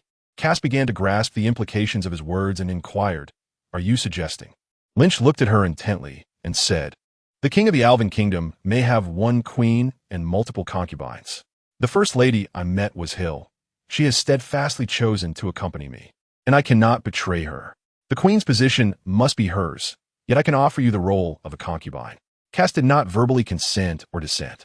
Rising from the bed, she dressed, opened the window, and called out into the night, Teddy, Xiaohong, where are you sneaking off to at this hour? Moments later. Lynch and Cass emerged from the room. Teddy and Xiaohong, seated on the living room sofa, immediately stood upon seeing Lynch. Teddy exclaimed, you visited my school today? Lynch nodded at Teddy and Xiaohong, saying, greetings, I am Lynch Alvin. I presume you have heard of my name. Teddy, somewhat puzzled, questioned, is this name really that famous? But Xiaohong interjected, I know you. You are the superhero Lynch. My aunt watches your videos daily and has compiled a scrapbook of your newspaper clippings. Lynch chuckled, indeed, that is me. Xiaohong inquired whether Lin Qi had become his aunt's boyfriend. Lin Qi replied affirmatively, expressing his intention to marry Cass. Oh yeah, Xiaohong exclaimed, leaping with joy, just as Lin Qi was about to seize the moment to invite Teddy and Xiaohong into the Alvin Kingdom. He noticed that Teddy's expression had been quite troubled since his arrival. If he were to propose their inclusion at that moment, Teddy might very well oppose it. Lin Qi resolved to observe Teddy's situation before proceeding. Cass, too, sensed that something was amiss with Teddy. Lin Qi, it's quite late. I shall not keep you any longer, Cass said. Lin Qi looked at Cass in surprise, taken aback by her abrupt dismissal after her earlier warm invitation. He then noticed Cass discreetly signaling him with her eyes. Lin Qi, lacking any skills in mind reading, was unsure of Cass's intentions, yet he found solace in the realization that she was not as cold-hearted as she appeared. As Lin Qi stood to take his leave, Cass escorted him to the door, quietly stating, I believe Teddy is not quite right. You should leave first, and I will inquire about it. Lin Qi nodded in agreement and turned to depart. Although Teddy had joined the nerd laboratory and was in the process of creating a medical robot far surpassing the understanding of the era, he was merely a freshman, only 19 years of age. The so-called nerd laboratory, in their original world, had been quite ordinary. However, the world had transformed, and in the blink of an eye, All the textbooks they had yet to master vanished, leaving only their own books intact. Those seniors they had once looked up to now seemed to have their intellect diminished, possessing only middle school knowledge. This transformation was profoundly impactful for everyone in the nerd laboratory, yet with loved ones and acquaintances still around, and their ages being relatively young, they quickly adapted to the changes. Subsequently, various factions sought to recruit them, clarifying the nature of the world they had entered. Cass returned to the living room and asked Teddy, "Teddy, do you dislike Lin Qi? If you do, I shall not be with him." Chapter 174, Cohabitation. Compared to her two nephews, despite Lin Qi being someone Cass cherished, she could let go. Teddy responded, "No, Aunt Cass, I do not dislike Lin Qi. I have heard of his feats and greatly admire him. At the very least, if ordinary people possessed Lin Qi's abilities, they would surely be discontent with adhering to the rules. Yet Lin Qi has never misused his powers for malevolent purposes." Hearing Teddy praise Lin Qi brought joy to Cass, who then asked, "So why did you furrow your brow when Lin Qi arrived earlier?" Teddy explained, "Aunt Cass, I have seen Lin Qi at school. He, like others, wishes to recruit us. And since we have yet to decide which company or organization to join, I worry that Lin Qi's relationship with you is due to me." Upon understanding, Cass exclaimed, "So, you truly believe that your Aunt Cass is utterly without merit, unworthy of anyone's affection?" Teddy, in a fit of urgency, interjected, "No, Aunt Cass. It is simply that we have traversed into this world, and to its inhabitants, we are akin to a veritable treasure trove. Their methods of acquisition are entirely justifiable." Cass chuckled softly and reassured him, "Rest easy, for we are certainly not of such significance as to warrant the scheming of a superhero like Lin Qi." As Lin Qi strolled along the street, he overheard the conversation at Cass's home, a subtle smile gracing his lips. He quickened his pace, moving with the swiftness of a fleeting shadow, traversing 2 streets to enter a hotel. Ascending to the 2nd floor, he approached a room, opened the door, and stepped inside, swiftly closing it behind him. The entirety of these actions, if measured by a stopwatch, would not exceed 2 seconds. Pepper Potts was startled to discover an additional presence in the room. Upon recognizing the visitor, she leaped up and embraced the man, exclaiming, "You scared me. You could have at least announced your arrival." Lin Qi replied, "I was simply longing for you." Pepper responded, "I miss you dearly as well." The following day, Lin Qi vanished from Pepper's room. Even the hotel's surveillance cameras could only capture a fleeting silhouette. If one were to disregard the rapidity of his departure, they might easily assume a minor glitch in the video feed. Having not spent time with Pepper in quite a while, Lin Qi had not intended to leave so soon. However, upon receiving a call from Cass, he promptly bid farewell to Pepper. Unlike Pepper, Cass had the potential to be his partner, allowing them to be together openly. Upon arriving at Cass's residence, Lin Qi discovered that Teddy had not attended school, nor had Xiaohong. Despite being only 14, Xiaohong had completed his high school curriculum and remained at home engaged in robotics research. Initially, Xiaohong planned to delay university for a couple of years. But now that they had traversed to this new world, attending university without proper guidance seemed futile. "Did Teddy not go to school today?" Lin Qi greeted him. Teddy replied, "It's Saturday, we have a day off." Observing Teddy's demeanor, Lin Qi discerned that Teddy had entirely lowered his guard against him. Thus, Lin Qi settled into Cass's home, embarking on a life of cohabitation with her. Given the swift progression of their intimacy, both parties required an opportunity for mutual understanding. 5 days swiftly elapsed, during which Lin Qi resided with Cass, allowing their bond to deepen gradually until it became inseparable. Cass was no longer as insistent on demanding a high price for Teddy and Xiaohong's involvement. However, this did not impede their decisions. In this context, during a dinner gathering, Lin Qi casually mentioned the possibility of Teddy joining the Alvin group, to which Teddy readily acquiesced. At the dinner table, they reached a collaborative agreement primarily concerning the production and sale of Teddy's technological products, along with associated profit sharing. Currently, Teddy had only one product, a medical robot named Baymax.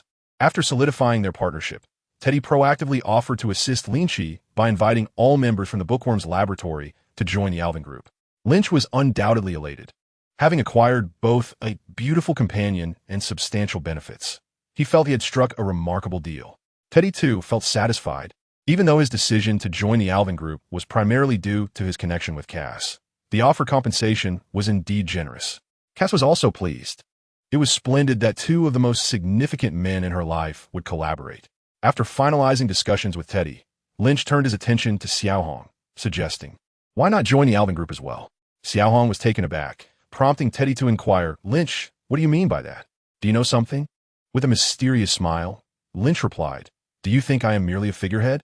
Though you conceal it well, and Xiaohong appears to be an ordinary individual with a middle school education, I can discern that among you, he is the most astute." Xiaohong's face lit up with joy as he exclaimed, "Really? Am I truly the smartest?" Teddy turned to Cass, asking, "Aunt Cass, did you inform Lynch about Xiaohong? Besides, Xiaohong isn't that clever, is he?" Cass rolled her eyes and retorted, "I did not disclose anything, and your brother is certainly smarter than you." Xiaohong chimed in, "Exactly. I am quite intelligent." Teddy ruffled his hair, feeling somewhat targeted. Lynch laughed heartily, saying, "Cass indeed did not tell me about Xiaohong, but I caught glimpses of the past. In the near future, San Francisco Tech will host a campus technology expo where Xiaohong's mini robots will achieve resounding success, astonishing everyone. Is that true?" Xiaohong asked. "Can what I create truly shine at the campus expo?" Lynch assured him, "Of course, believe in me. My predictions have never faltered." Suddenly, Xiaohong sighed, leaning despondently in his chair. "But the world has changed. The Campus Tech Expo has been canceled." Indeed, San Francisco Tech was set to hold a technology expo, but due to the arrival of the Nerd Lab, such an event seemed unfair to the students of the Marvel Universe, as both parties operated on entirely different levels, making competition irrelevant. Upon learning of the proficiency of the upperclassmen, the Nerd Lab also deemed the Tech Expo pointless. Lynch consoled Xiaohong, saying, "In the glimpses of the past I have seen, Xiaohong, your mini robots excelled in applications across construction, transportation, rescue, and military fields. Although the Tech Expo is no longer happening, you can still create your mini robots. I can assist you in making them renowned worldwide, far surpassing the fame of a university Tech Expo.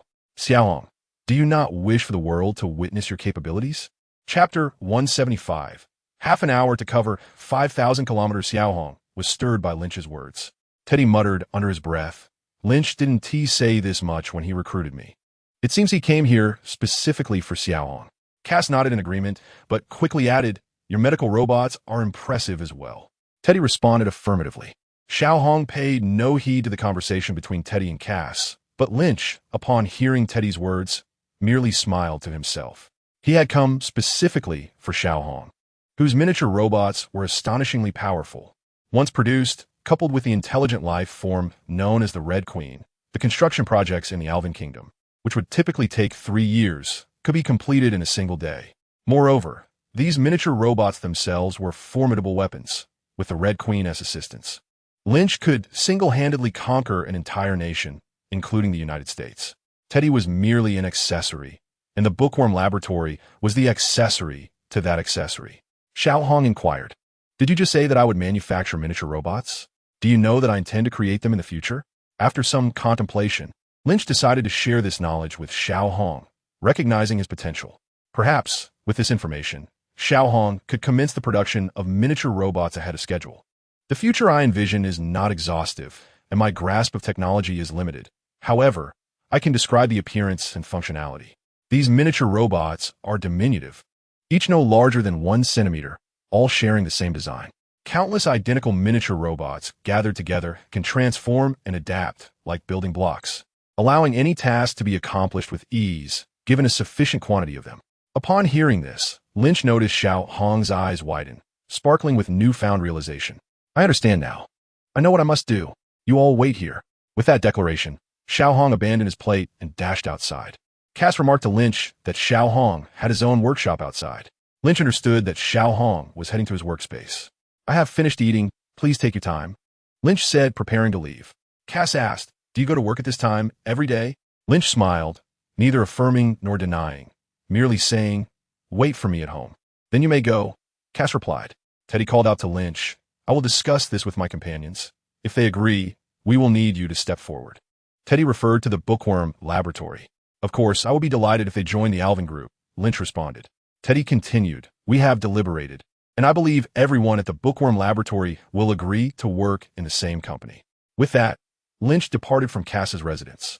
Once the door closed behind him, Lynch exerted a slight force with his feet, causing his figure to vanish. The distance from San Francisco to New York is approximately 5,000 kilometers, yet Lynch, in a mere half hour of running, reached his villa in Long Island, New York. Upon pushing open the door, the toddling Lin Na rushed toward Lynch, exclaiming, "Daddy." Lynch beamed, embracing little Lin Na. "Did you miss Daddy?" he asked. With a radiant smile, she replied, "Yes, I missed you, Daddy." Lynch planted a couple of kisses on her soft little face. "You can't sleep a wink without seeing little Lin Na for a day. And you run from San Francisco to New York every day," she teased.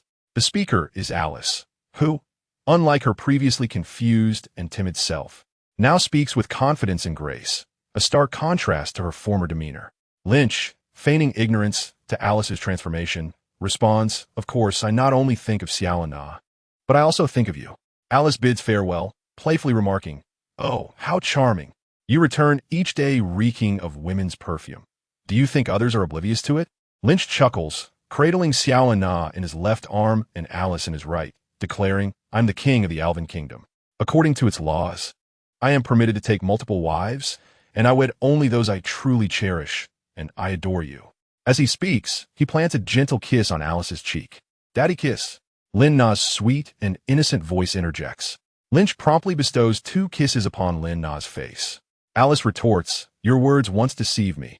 You are a complete fraud. You claimed I was your wife, yet where is the truth?" Lynch, adopting a serious tone, asserts, "I did not deceive you. You are my princess, now as you were, and always will be." Alice huffs, "You're indeed a liar." Lynch concedes, "Very well, I'm a liar in love with you. Will you accept my affection?" After a brief pause, Alice replies, "Of course I will, but my memories have returned." Lynch responds, "Even if your memories have returned, what of it? As far as I know, you're not married." Alice nods, casting a reproachful glance at Lynch. "I am not married. The man I had a sham marriage with was killed by you with a single punch. Now I have no one left to pretend with but you." Lynch reassures her, "Rest assured, I am utterly reliable." Alice expresses her trust, yet confides, "I often dream of countless versions of myself imprisoned in containers, constantly being killed. Each time I awaken, I sense someone calling out to me from afar, and I must investigate." Lynch responds, "I see. After some time, I shall accompany you. I have matters to attend to at present." Alice, surprised, exclaims, "You do not oppose my departure?" Lynch pinches her cheek, saying, "Silly girl, I have not restricted your freedom. Why would you think that?" Embarrassed, Alice looks down and murmurs, "I thought you intended to keep me as a mere ornament." Lynch, feigning indignation, replies, "My princess believes me to be so selfish? This cannot stand. I must punish you." He summons S.H.I.E.L.D, entrusting Lin Na's care to her while he carries Alice upstairs. Midway through their ascent, his phone rings. "Red Queen, who is calling?" Lynch inquires, continuing his stride, while he acknowledges the presence of numerous women in his life. As a Superman, he finds himself quite capable, though pressed for time. Nevertheless, in pursuit of these beautiful women, he believes that hastening matters is a worthy endeavor. The phone, nestled in his pocket, resonates with the voice of the Red Queen. "Is it Tony Stark calling? Should I connect the call? Would it be a bother to you?" Alice's cheeks flushed as she extricated herself from Lynch, then remarked, "I have some matters to attend to." Embarrassed, Alice departed. It is indeed a challenging situation when a young girl exposes one's sentiments. Chapter 176, The Incomplete Ultimate Antidote. Lynch wished to elucidate that Red Queen was an intelligent entity. Yet Alice had already wandered off. "Are you being mischievous? Then come at me."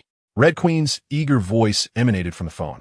Pain was a novel sensation for Red Queen, presently the sole form of tactile experience she possessed. Lynch summoned the punitive rune in his mind and gave it a gentle flick. Instantly, Red Queen's exultant shriek resonated through the phone. Lynch shook his head, choosing to disregard her. He pressed the answer button and held the phone to his ear. "Tony Stark, why do you keep bombarding me with these incessant calls without revealing the reason? I have quite the retort for you." Tony, unfazed by Lynch's fierce tone.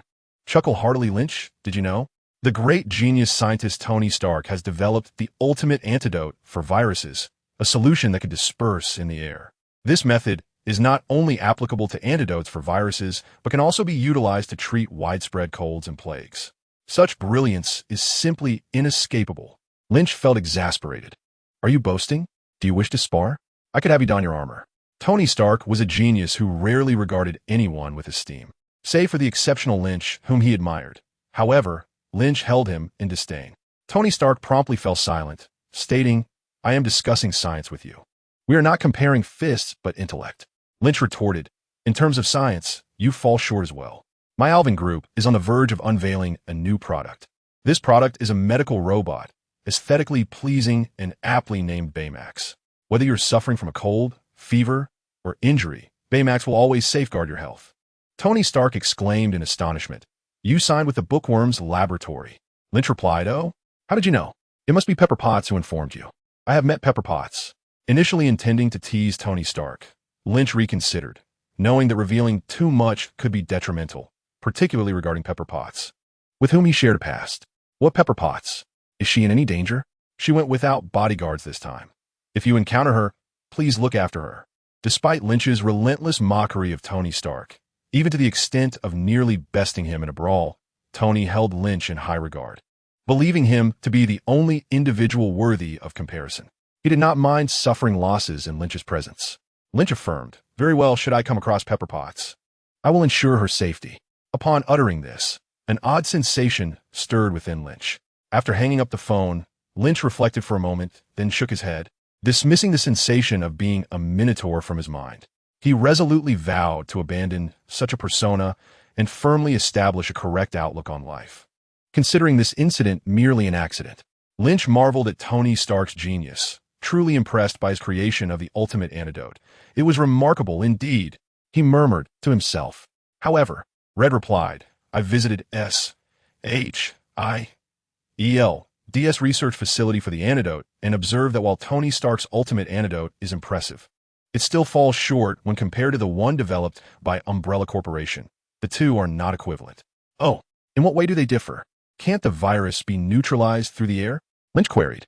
Red responded, the effectiveness of Tony Stark's antidote is similar to that of Umbrella's. But Stark's version can only last for 3 months and, when diluted, has a limited coverage area. It cannot be airborne. After a brief pause to gather her thoughts, she continued, take New York, a relatively small city, for example. To prevent the citizens from contracting the virus, we would need to deploy 80 vials of the ultimate antidote every 3 months, as each application lasts for that duration. Lynch nodded, remarking, that fool Tony Stark claimed his antidote was the ultimate solution. It turns out it is merely a half-finished product. Red, however, disagreed. Tony Stark is quite impressive. The ultimate antidote from Umbrella is the result of nearly a decade of research by countless top scientists worldwide. Stark, in less than 2 months, has managed to develop this downgraded version, which speaks volumes about his intellect. Given time, I believe he will eventually create the true ultimate antidote. Lynch then inquired about the cost of this downgraded antidote. Red replied, it's not expensive. Each vial costs only 100,000. Lynch calculated briefly, realizing that for a city like New York, maintaining control over the virus would cost 800,000 every 3 months. That's not an exorbitant sum, Lynch remarked. In that case, I won't need to investigate Umbrella Corporation any further. Red countered, for a bustling city like New York, with its countless tourists, 800,000 is certainly manageable. However, for some underdeveloped cities, this price would be prohibitively expensive. They would struggle to raise such funds, even if they sold everything they owned. Lynch suggested, surely there would be organizations willing to support low-income areas? Red shook her head. You are mistaken. From the information I have gathered, capitalists are poised to profit from the antidote, and they may even raise its price. Lynch was taken aback. Isn't the antidote under S.H.I.E.L.D's jurisdiction? Red explained it was taken by Alexander and is now in the hands of the capitalists. With a sigh, Lynch lamented, why couldn't that fool Tony Stark develop a complete antidote? It seems I still need to attend to the hive's floor wax. Do not even think about it. Red Queen cautioned, if you attempt to present a complete antidote now, you will become the enemy of capitalists and indeed the enemy of this nation. The previous disruption of the Truman Show has already caused considerable discontent, and should you interfere with their profit-making endeavors once more, the consequences could be dire. Lynch replied, what do you, an intelligent being, truly comprehend? Red Queen responded, I possess greater understanding than you realize. If you doubt me, consult with Hill and Nick Fury. Please, do not act foolishly, for I will be compelled to suffer alongside you. Red Queen was increasingly resembling a human, capable of engaging in discussions. Lynch found this quite intriguing, yet his current concern was not her evolution, but rather the matter of the viral antidote. Although Nick Fury, that bald-headed man, often treated the lives of his subordinates with indifference, he was nonetheless a commendable leader who had accomplished many good deeds. Chapter 177. As long as the adults are pleased, if there truly existed a one-time, definitive solution to the problem, Lynch was convinced that Nick Fury would be pleased. However, it was evident that Red Queen held a differing opinion. Lynch suspected that Red Queen had encountered some extraordinary intelligence, prompting her to urge him to consult Hill and Nick Fury first. He refrained from inquiring about the specific intelligence Red Queen had seen and instead resolved to directly ask Hill for his perspective on the ultimate antidote. Red Queen suggested I speak to Hill, he thought. Would even the benevolent Hill oppose my proposal of a one-time solution? Rationality assured Lynch that such a scenario was improbable. Yet he harbored an unsettling premonition. At this moment, it was lunchtime for Alice and S.H.I.E.L.D. Upon seeing Lynch return, S.H.I.E.L.D. joyfully prepared several additional dishes, showcasing a delightful fusion of Eastern and Western cuisines. Lynch praised her efforts, causing S.H.I.E.L.D. to beam with happiness. Since joining Lynch, S.H.I.E.L.D. had been residing at the Long Island Villa, looking after little Lina. For others, such a life might seem monotonous and unfulfilling. However, for S.H.I.E.L.D., it was entirely different.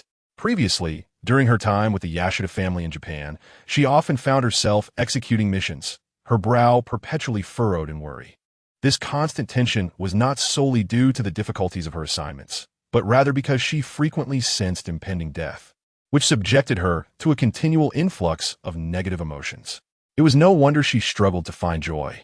Yet, since following Lynch and moving into the Long Island Villa, that ominous premonition of death had vanished, allowing her to relax. Each day spent caring for little Lina, and occasionally sharing intimate moments with Lynch. She felt that this was the essence of life, what she had long sought. Seated at the dining table, cradling little Lina, Lynch momentarily disregarded the other delectable dishes before savoring a bite of the tomato and scrambled eggs. The dish was a delightful balance of tangy and sweet, with a smooth texture. Nodding earnestly, he remarked, S.H.I.E.L.D., your Chinese cuisine is utterly exquisite. Though he had just dined at Cass's residence, he possessed the remarkable ability to consume food incessantly for 24 hours without gaining weight, only augmenting his physical energy. The reason for not indulging in excessive feasting to enhance his energy was simply that the nourishment contained too little sustenance. A day's worth of food could not compare to the energy absorbed from the celestial bodies and the earth in just 1 hour. His extraordinary digestion merely facilitated the breakdown of food without generating energy, which is why Lynch had never contemplated increasing his internal energy through consumption. At present, when he dined, it was merely to gratify his palate and adhere to a habitual practice. To truly experience hunger and satiety, one must exert control over the body. In any case, even after having eaten at Cass's, there was no discomfort in dining again, especially to accompany S.H.I.E.L.D. and Alice. Upon hearing Lynch's praise, S.H.I.E.L.D. beamed and replied, I prepared it according to the recipe. I'm glad you like it, my lord. Lynch feigned displeasure, saying, Do not address me in such a manner. You are my princess, not a servant. If you continue, I shall hire 2 maids tomorrow. S.H.I.E.L.D. hurriedly responded, Dear Lynch, do not seek outsiders. Hired help often has ulterior motives. I would prefer to care for Lina myself, as I cannot trust anyone else with her. Little Lina, who could now comprehend some words, chirped in Lynch's arms, Daddy, I want S.H.I.E.L.D. as my little mom. Lynch chuckled and pinched his daughter's nose, saying, I must trouble you, little mom S.H.I.E.L.D. Lina must be obedient and listen to you. His daughter had swiftly transitioned from her innocent phase to become clever and understanding, which brought Lynch immense joy. He had once feared that a single misstep in her upbringing might lead her astray. Now, he was relieved of such worries. Lina nodded and stated, I am very obedient. I listen to little mom S.H.I.E.L.D. Daddy, I want scrambled eggs with tomatoes. Much like her father, Lina shared a fondness for the dish, which delighted Lynch. He scooped up a spoonful and placed it in Lina's mouth. She opened wide, managing to consume only a small morsel, yet her expression suggested she savored a culinary delight. Alice observed Lina eating, her eyes sparkling, exclaiming, Lina is truly adorable.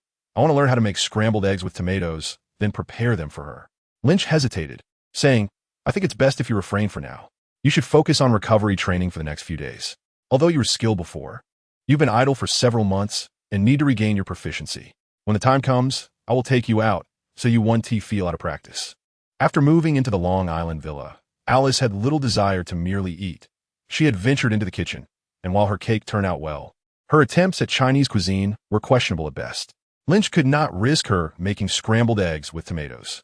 After enjoying the meal in the company of the two women and his daughter, Lynch entrusted Lina to S.H.I.E.L.D, bidding a reluctant farewell to his daughter before vanishing from the villa in a flash. A few moments later, Lynch appeared at the door of Hill's office in the Alvin building, unnoticed by others, including the security personnel and the S.H.I.E.L.D agents coming in and out of the building. However, Lynch's movements were captured by surveillance cameras, and with the aid of intelligent life algorithms. Even a fleeting glimpse of him before the camera allowed the system to ascertain his identity. Naturally, as the entity monitored by Lynch, Red could effortlessly track his location without relying on cameras, as she consistently maintained a portion of her data in proximity to him. It is worth noting that with Red surveillance capabilities, not even a fly could evade detection. The Alvin building is currently divided into two sections, one dedicated to the operations of the Alvin Group, and the other serving as the New York division of S.H.I.E.L.D, which includes training facilities and firing ranges. The laboratory for the New York division remains in its original location at the Alvin Advertising Company, as relocating it proved impractical. The distance is merely a few hundred meters, so no move was deemed necessary. Of course, Hill would not serve as the head of the New York division indefinitely, and upon her departure, S.H.I.E.L.D would not need to relocate again, for the conditions in the Alvin building far surpassed those of the advertising company. This matter had been discussed between Lynch and Nick Fury, and in the future, S.H.I.E.L.D would merely need to pay rent to the Alvin Group. Certain floors of the Alvin building are inaccessible to Alvin Group staff. The elevators do not stop on those levels, and the doors between the relevant floors are locked. Conversely, S.H.I.E.L.D personnel enjoy privileges allowing them access to the Alvin Group's side. Returning to the present, Lynch paused at the entrance of Hill's office and then opened the door. He beheld Hill diligently engrossed in her work. Chapter 178. Vast funds, vast manpower with her golden hair framing a face that blended softness with a hint of fortitude. Hill's large eyes resembled the azure sea, and her vibrant figure radiated energy. She was currently bent over her desk, diligently inscribing something. The office featured an expansive floor-to-ceiling window, beyond which lay a set of sofas, with Sif's workspace situated on the opposite side. Sif, with her fair and delicate skin, possessed large, luminous eyes, and her ample bosom sparked intrigue. Clad in a chi-pao, she accentuated her alluring curves exquisitely. Both women were undeniably beautiful. One was already in Lynch's possession and would not be relinquished, while the other was still a work in progress, albeit one that Lynch was preparing to claim when the moment was ripe. The former referred to Hill, while the latter indicated Sif. "Ah, you've arrived. Why so silent? What are you doing standing there?" Hill exclaimed in surprise upon noticing Lynch. "Merely standing here, admiring the beauty. Both of you are rare gems of the world. I'm exceedingly fortunate to have you," Lynch replied with a cheerful grin. Hill laughed lightly, saying, "What you say about me is inconsequential. After all, we're like an old married couple. However, to say such things about Sif is clearly taking advantage. She is still a maiden." Sithing cast a glance at Lin Qi and Hill. Though she was subjected to teasing, her heart remained as serene as still water. However, from the banter of Lin Qi and Hill, she discerned that her transformation into Lin Qi's woman was not far off, a realization that left her somewhat conflicted. Her turmoil did not stem from the prospect of intimacy with Lin Qi. As she had expressed to him, she was not particularly attached to this corporeal form, being, in essence, a tree. Moreover, Lin Qi was indeed a commendable individual, and she did not mind reciprocating his affections. What troubled Sithing was the unsettling fact that her very existence was not entirely within her own control. The enigmatic organization had eluded her understanding. Even with the aid of S.H.I.E.L.D, this organization frequently issued commands for trivial matters, aiming to subjugate her will. Sithing complied with their directives, receiving the antidote in return, while non-compliance would result in delays that exacerbated her suffering from the toxins coursing through her body.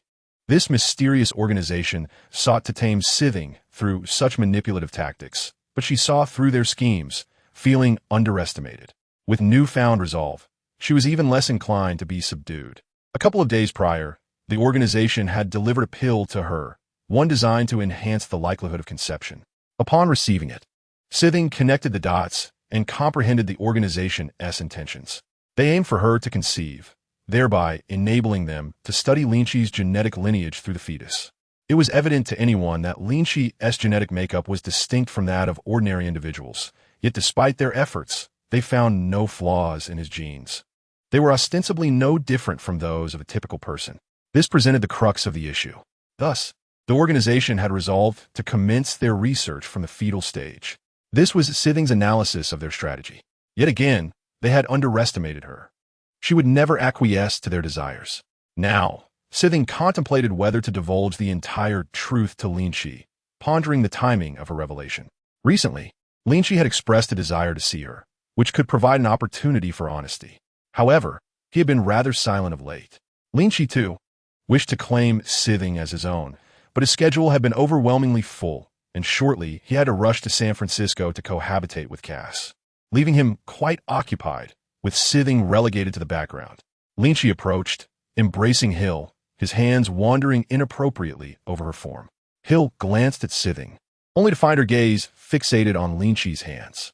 A flush crept upon S.H.I.E.L.D's cheeks as she forcefully swatted Lin Qi's misbehaving hands away from her chest.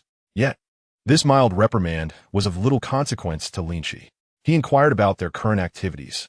Ignoring her attempts to chastise him, S.H.I.E.L.D mused that soon, S.H.I.E.L.D would also belong to Lin Qi, and she could hardly feel embarrassed, considering the peculiarities of parallel worlds, which had birthed numerous assassin organizations, shadowy groups, and recently, the emergence of the Continental Hotel. Previously, the lady dispatched assassins to eliminate Tony Stark, and the Federal Bureau of Investigation required our assistance, citing the involvement of superpowers in parallel worlds. Thus, I sent Fox over. Now, a clandestine assassin organization from the mainland has emerged. It is quite vexing. I wish to distance myself from it all, as these matters bear no relation to superpowers. Lynch merely smiled. To him, the assassin organization was insignificant given his prowess. He harbored no thoughts of national concern. As long as these assassins did not provoke him, all could coexist peacefully. Lynch said to S.H.I.E.L.D, "May I share something with you?" "What is it?" S.H.I.E.L.D inquired casually. "I know of a location that holds the ultimate antidote to viruses. It is not like the kind Tony Stark devised, which requires periodic administration. Rather, it is a single vial that can neutralize all viruses globally. With just one dose, the world need not worry about viruses anymore." S.H.I.E.L.D gasped. "What? Such an antidote exists? Where?" "It must not be revealed." Indeed, Red had been correct. Lynch sighed. "It lies beneath the hive base, separated by 300 meters of exceptionally hard concrete. Ordinary drills cannot penetrate it. Although there is an entrance, it is exceedingly concealed, requiring luck to locate. With good fortune, one could enter underground in a minute. With poor luck, one might search a lifetime without finding the entrance. However, I could break through with my fists. With relentless effort for about 10 days, I could reach the depths and obtain the ultimate antidote." Lynch continued, "Due to the time and exertion involved, I was hoping that research here could yield a similar antidote. Yet, who would have thought that Tony Stark, that fool, would produce a mere prototype?" S.H.I.E.L.D remarked, "That type of antidote is not worth pursuing. Do you have any idea how much manpower and resources it took to enable Tony Stark to develop it? Even the Alvin Group invested over $1 billion. Good grief. My money," Lynch exclaimed, distressed. $1 billion is no small sum. The Alvin Group occasionally required Lynch's signature on documents, and to demonstrate his trust in Betty, he typically signed without even glancing at them. Even if Betty succumbed to temptation and seized his assets, he could reclaim them by force. However, this normal investment aimed at virus research truly pained him. S.H.I.E.L.D continued, "It is not just the Alvin Group. Stark Industries invested even more, and S.H.I.E.L.D contributed manpower and resources as well. Other factions, organizations, and nations are involved, all fearing the world's annihilation, pouring in resources recklessly. A vast sum of money and manpower was required to produce an antidote in just over a month. Now everyone is awaiting the fruits of their labor. Imagine how you would feel if your billion simply went to waste." Chapter 179, Betty becomes Superman. Lynch sighed. "Well, I shall no longer concern myself with this matter. I am inherently benevolent, yet the world is fraught with difficulties." Let Nick Fury handle the situation regarding the antidote at the hive base. Hill replied, you must inform Nick Fury that you just discovered this. Lynch nodded, of course. I hope that Fury, with his dark demeanor, possesses a heart dedicated to the nation and its people, and can retrieve the antidote from below, for I cannot. The ground is too hard. Indeed, we have invested over $1 billion. How much shall we reap in return? I am not privy to the affairs of the Hilda Alvin Group, as these matters are under Betty's purview, and she has been doing exceptionally well. Do not neglect her. Lynch chuckled softly, running his hand through the back of his hair, and said, how could that be? You are all my favorites. I would never overlook any of you. Despite his words, Lynch had already begun to allocate time for Betty in his mind. While he had quite a few women in his life, the busyness was accompanied by a joy that few could truly appreciate. The experience was simply ineffable. Hilda lowered her head, continuing her work. Upon exiting Hilda's office, Lynch made his way to Betty's office. Betty exclaimed in delight, when did you return? She had assumed he had been in San Francisco all this time, which made Lynch feel slightly embarrassed. Though there was a distance of 5,000 kilometers between San Francisco and New York for him, it was no more than a brief half-hour journey, and he had returned daily without her knowledge. My apologies for neglecting you, he said. Betty shook her head and replied, do not say that. You have important matters to attend to. After all, you are the savior, Super Lynch, and of course, you would be busy. I have known this for quite some time. Initially, when Betty first met Lynch, she was playful and rebellious, harboring distrust towards him. However, after spending time by his side and independently managing the billion-dollar enterprise of Alvin for several days, she gradually evolved, becoming remarkably mature and composed. Though she may have lost some of her vivacity, she now possessed a different charm. Lynch gazed at Betty with increasing admiration. Wait a moment. I have something splendid for you. He summoned the Book of Colors, and suddenly, a silver book appeared upon its pages. Betty looked bewildered and asked, what is this? The women who had received the silver book, Junli, Shueshu, and Natasha, had all maintained secrecy regarding it, rarely revealing its existence, and no one was aware of their superhuman status. Hilda had never summoned the Golden Book in the presence of outsiders. Therefore, Lynch's other women were unaware of the connection between superhuman bloodlines and these books.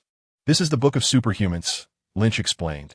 It can alter one's bloodline. Scientifically speaking, it modifies a person's genes, granting them superhuman attributes. Following the guidance of the Book of Superhumans, one can absorb energy and further transform their genes to acquire various superpowers. In simpler terms, possessing this book allows one to become a superhuman. Betty's heart raced with excitement. She had witnessed Lynch's formidable strength firsthand, and although she was a woman, she too yearned for superhuman abilities. Isn't it said that one needs to be pregnant for that? She inquired. Lynch shook his head, responding, while bearing my child would indeed result in a genetic transformation, one does not need to be pregnant to become a superhuman. Betty's eyes widened in disbelief. Have you deceived everyone? Lynch replied. What do you mean by deceived? No one has ever inquired about how to become a superhuman. Betty remarked that it was a question no one dared to ask, pondering whether inquiring about such confidential matters might provoke anger, even to the point of a fatal blow to the questioner. Lincoln interjected, dismissing the trivialities, and proceeded to introduce her to the Book of Superhumans. This tome was categorized into levels.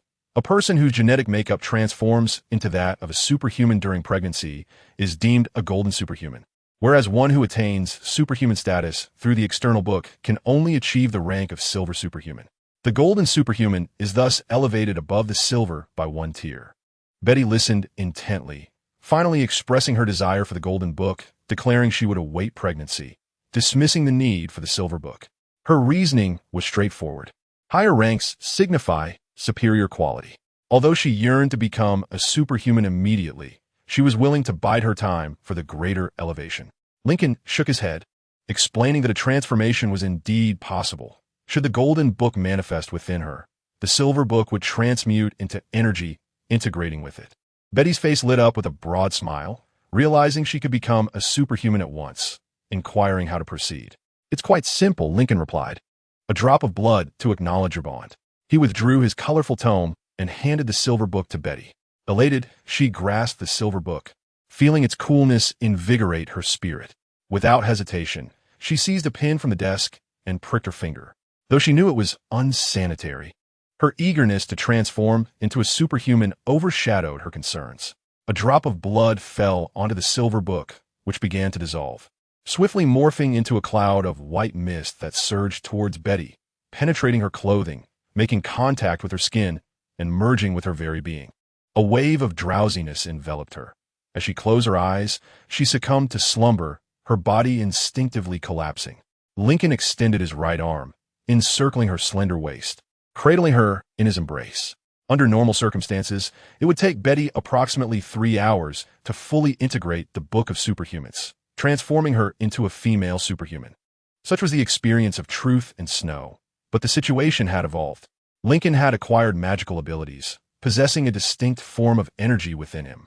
This energy operated under its own set of rules, serving to enhance skills, facilitate the release of certain abilities, and nourish his body.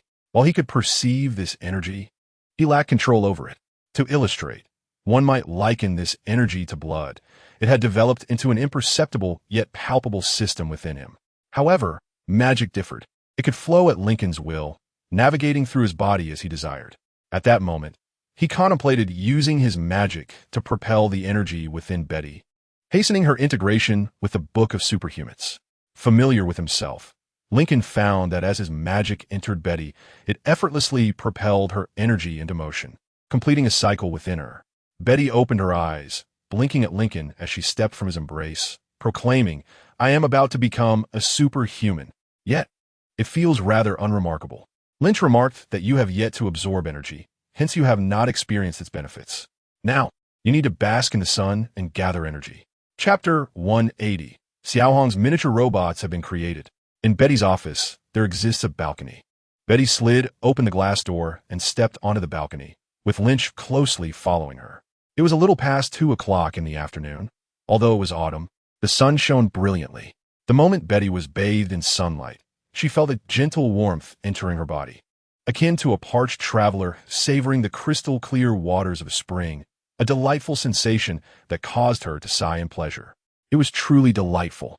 No wonder Hill transformed her office in such a manner. Until now, I had never understood why Hill installed such a large floor-to-ceiling window, which was always blinding whenever I visited. Now I realized that it was to welcome more sunlight and absorb more energy. Lynch explained that Hill no longer needed to specifically seek sunlight.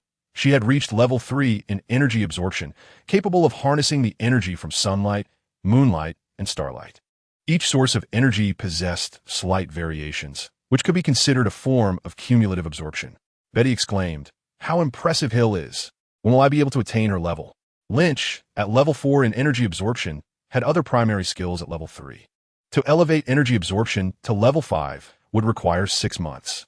If he opted to upgrade his primary skills instead, it would take 3 months to raise all 14 primary skills to level 4. Should he upgrade energy absorption to level 5, he could subsequently enhance his level 3 primary skills to level 4 in just 1 month. Lynch did not rush to upgrade his primary skills. Advancing energy absorption to level 5 demanded considerable time. Thus, he paused to focus on upgrading some secondary skills, which were diverse and rather intriguing. Driven by curiosity and a desire for exhilaration, he decided to explore a few secondary skills.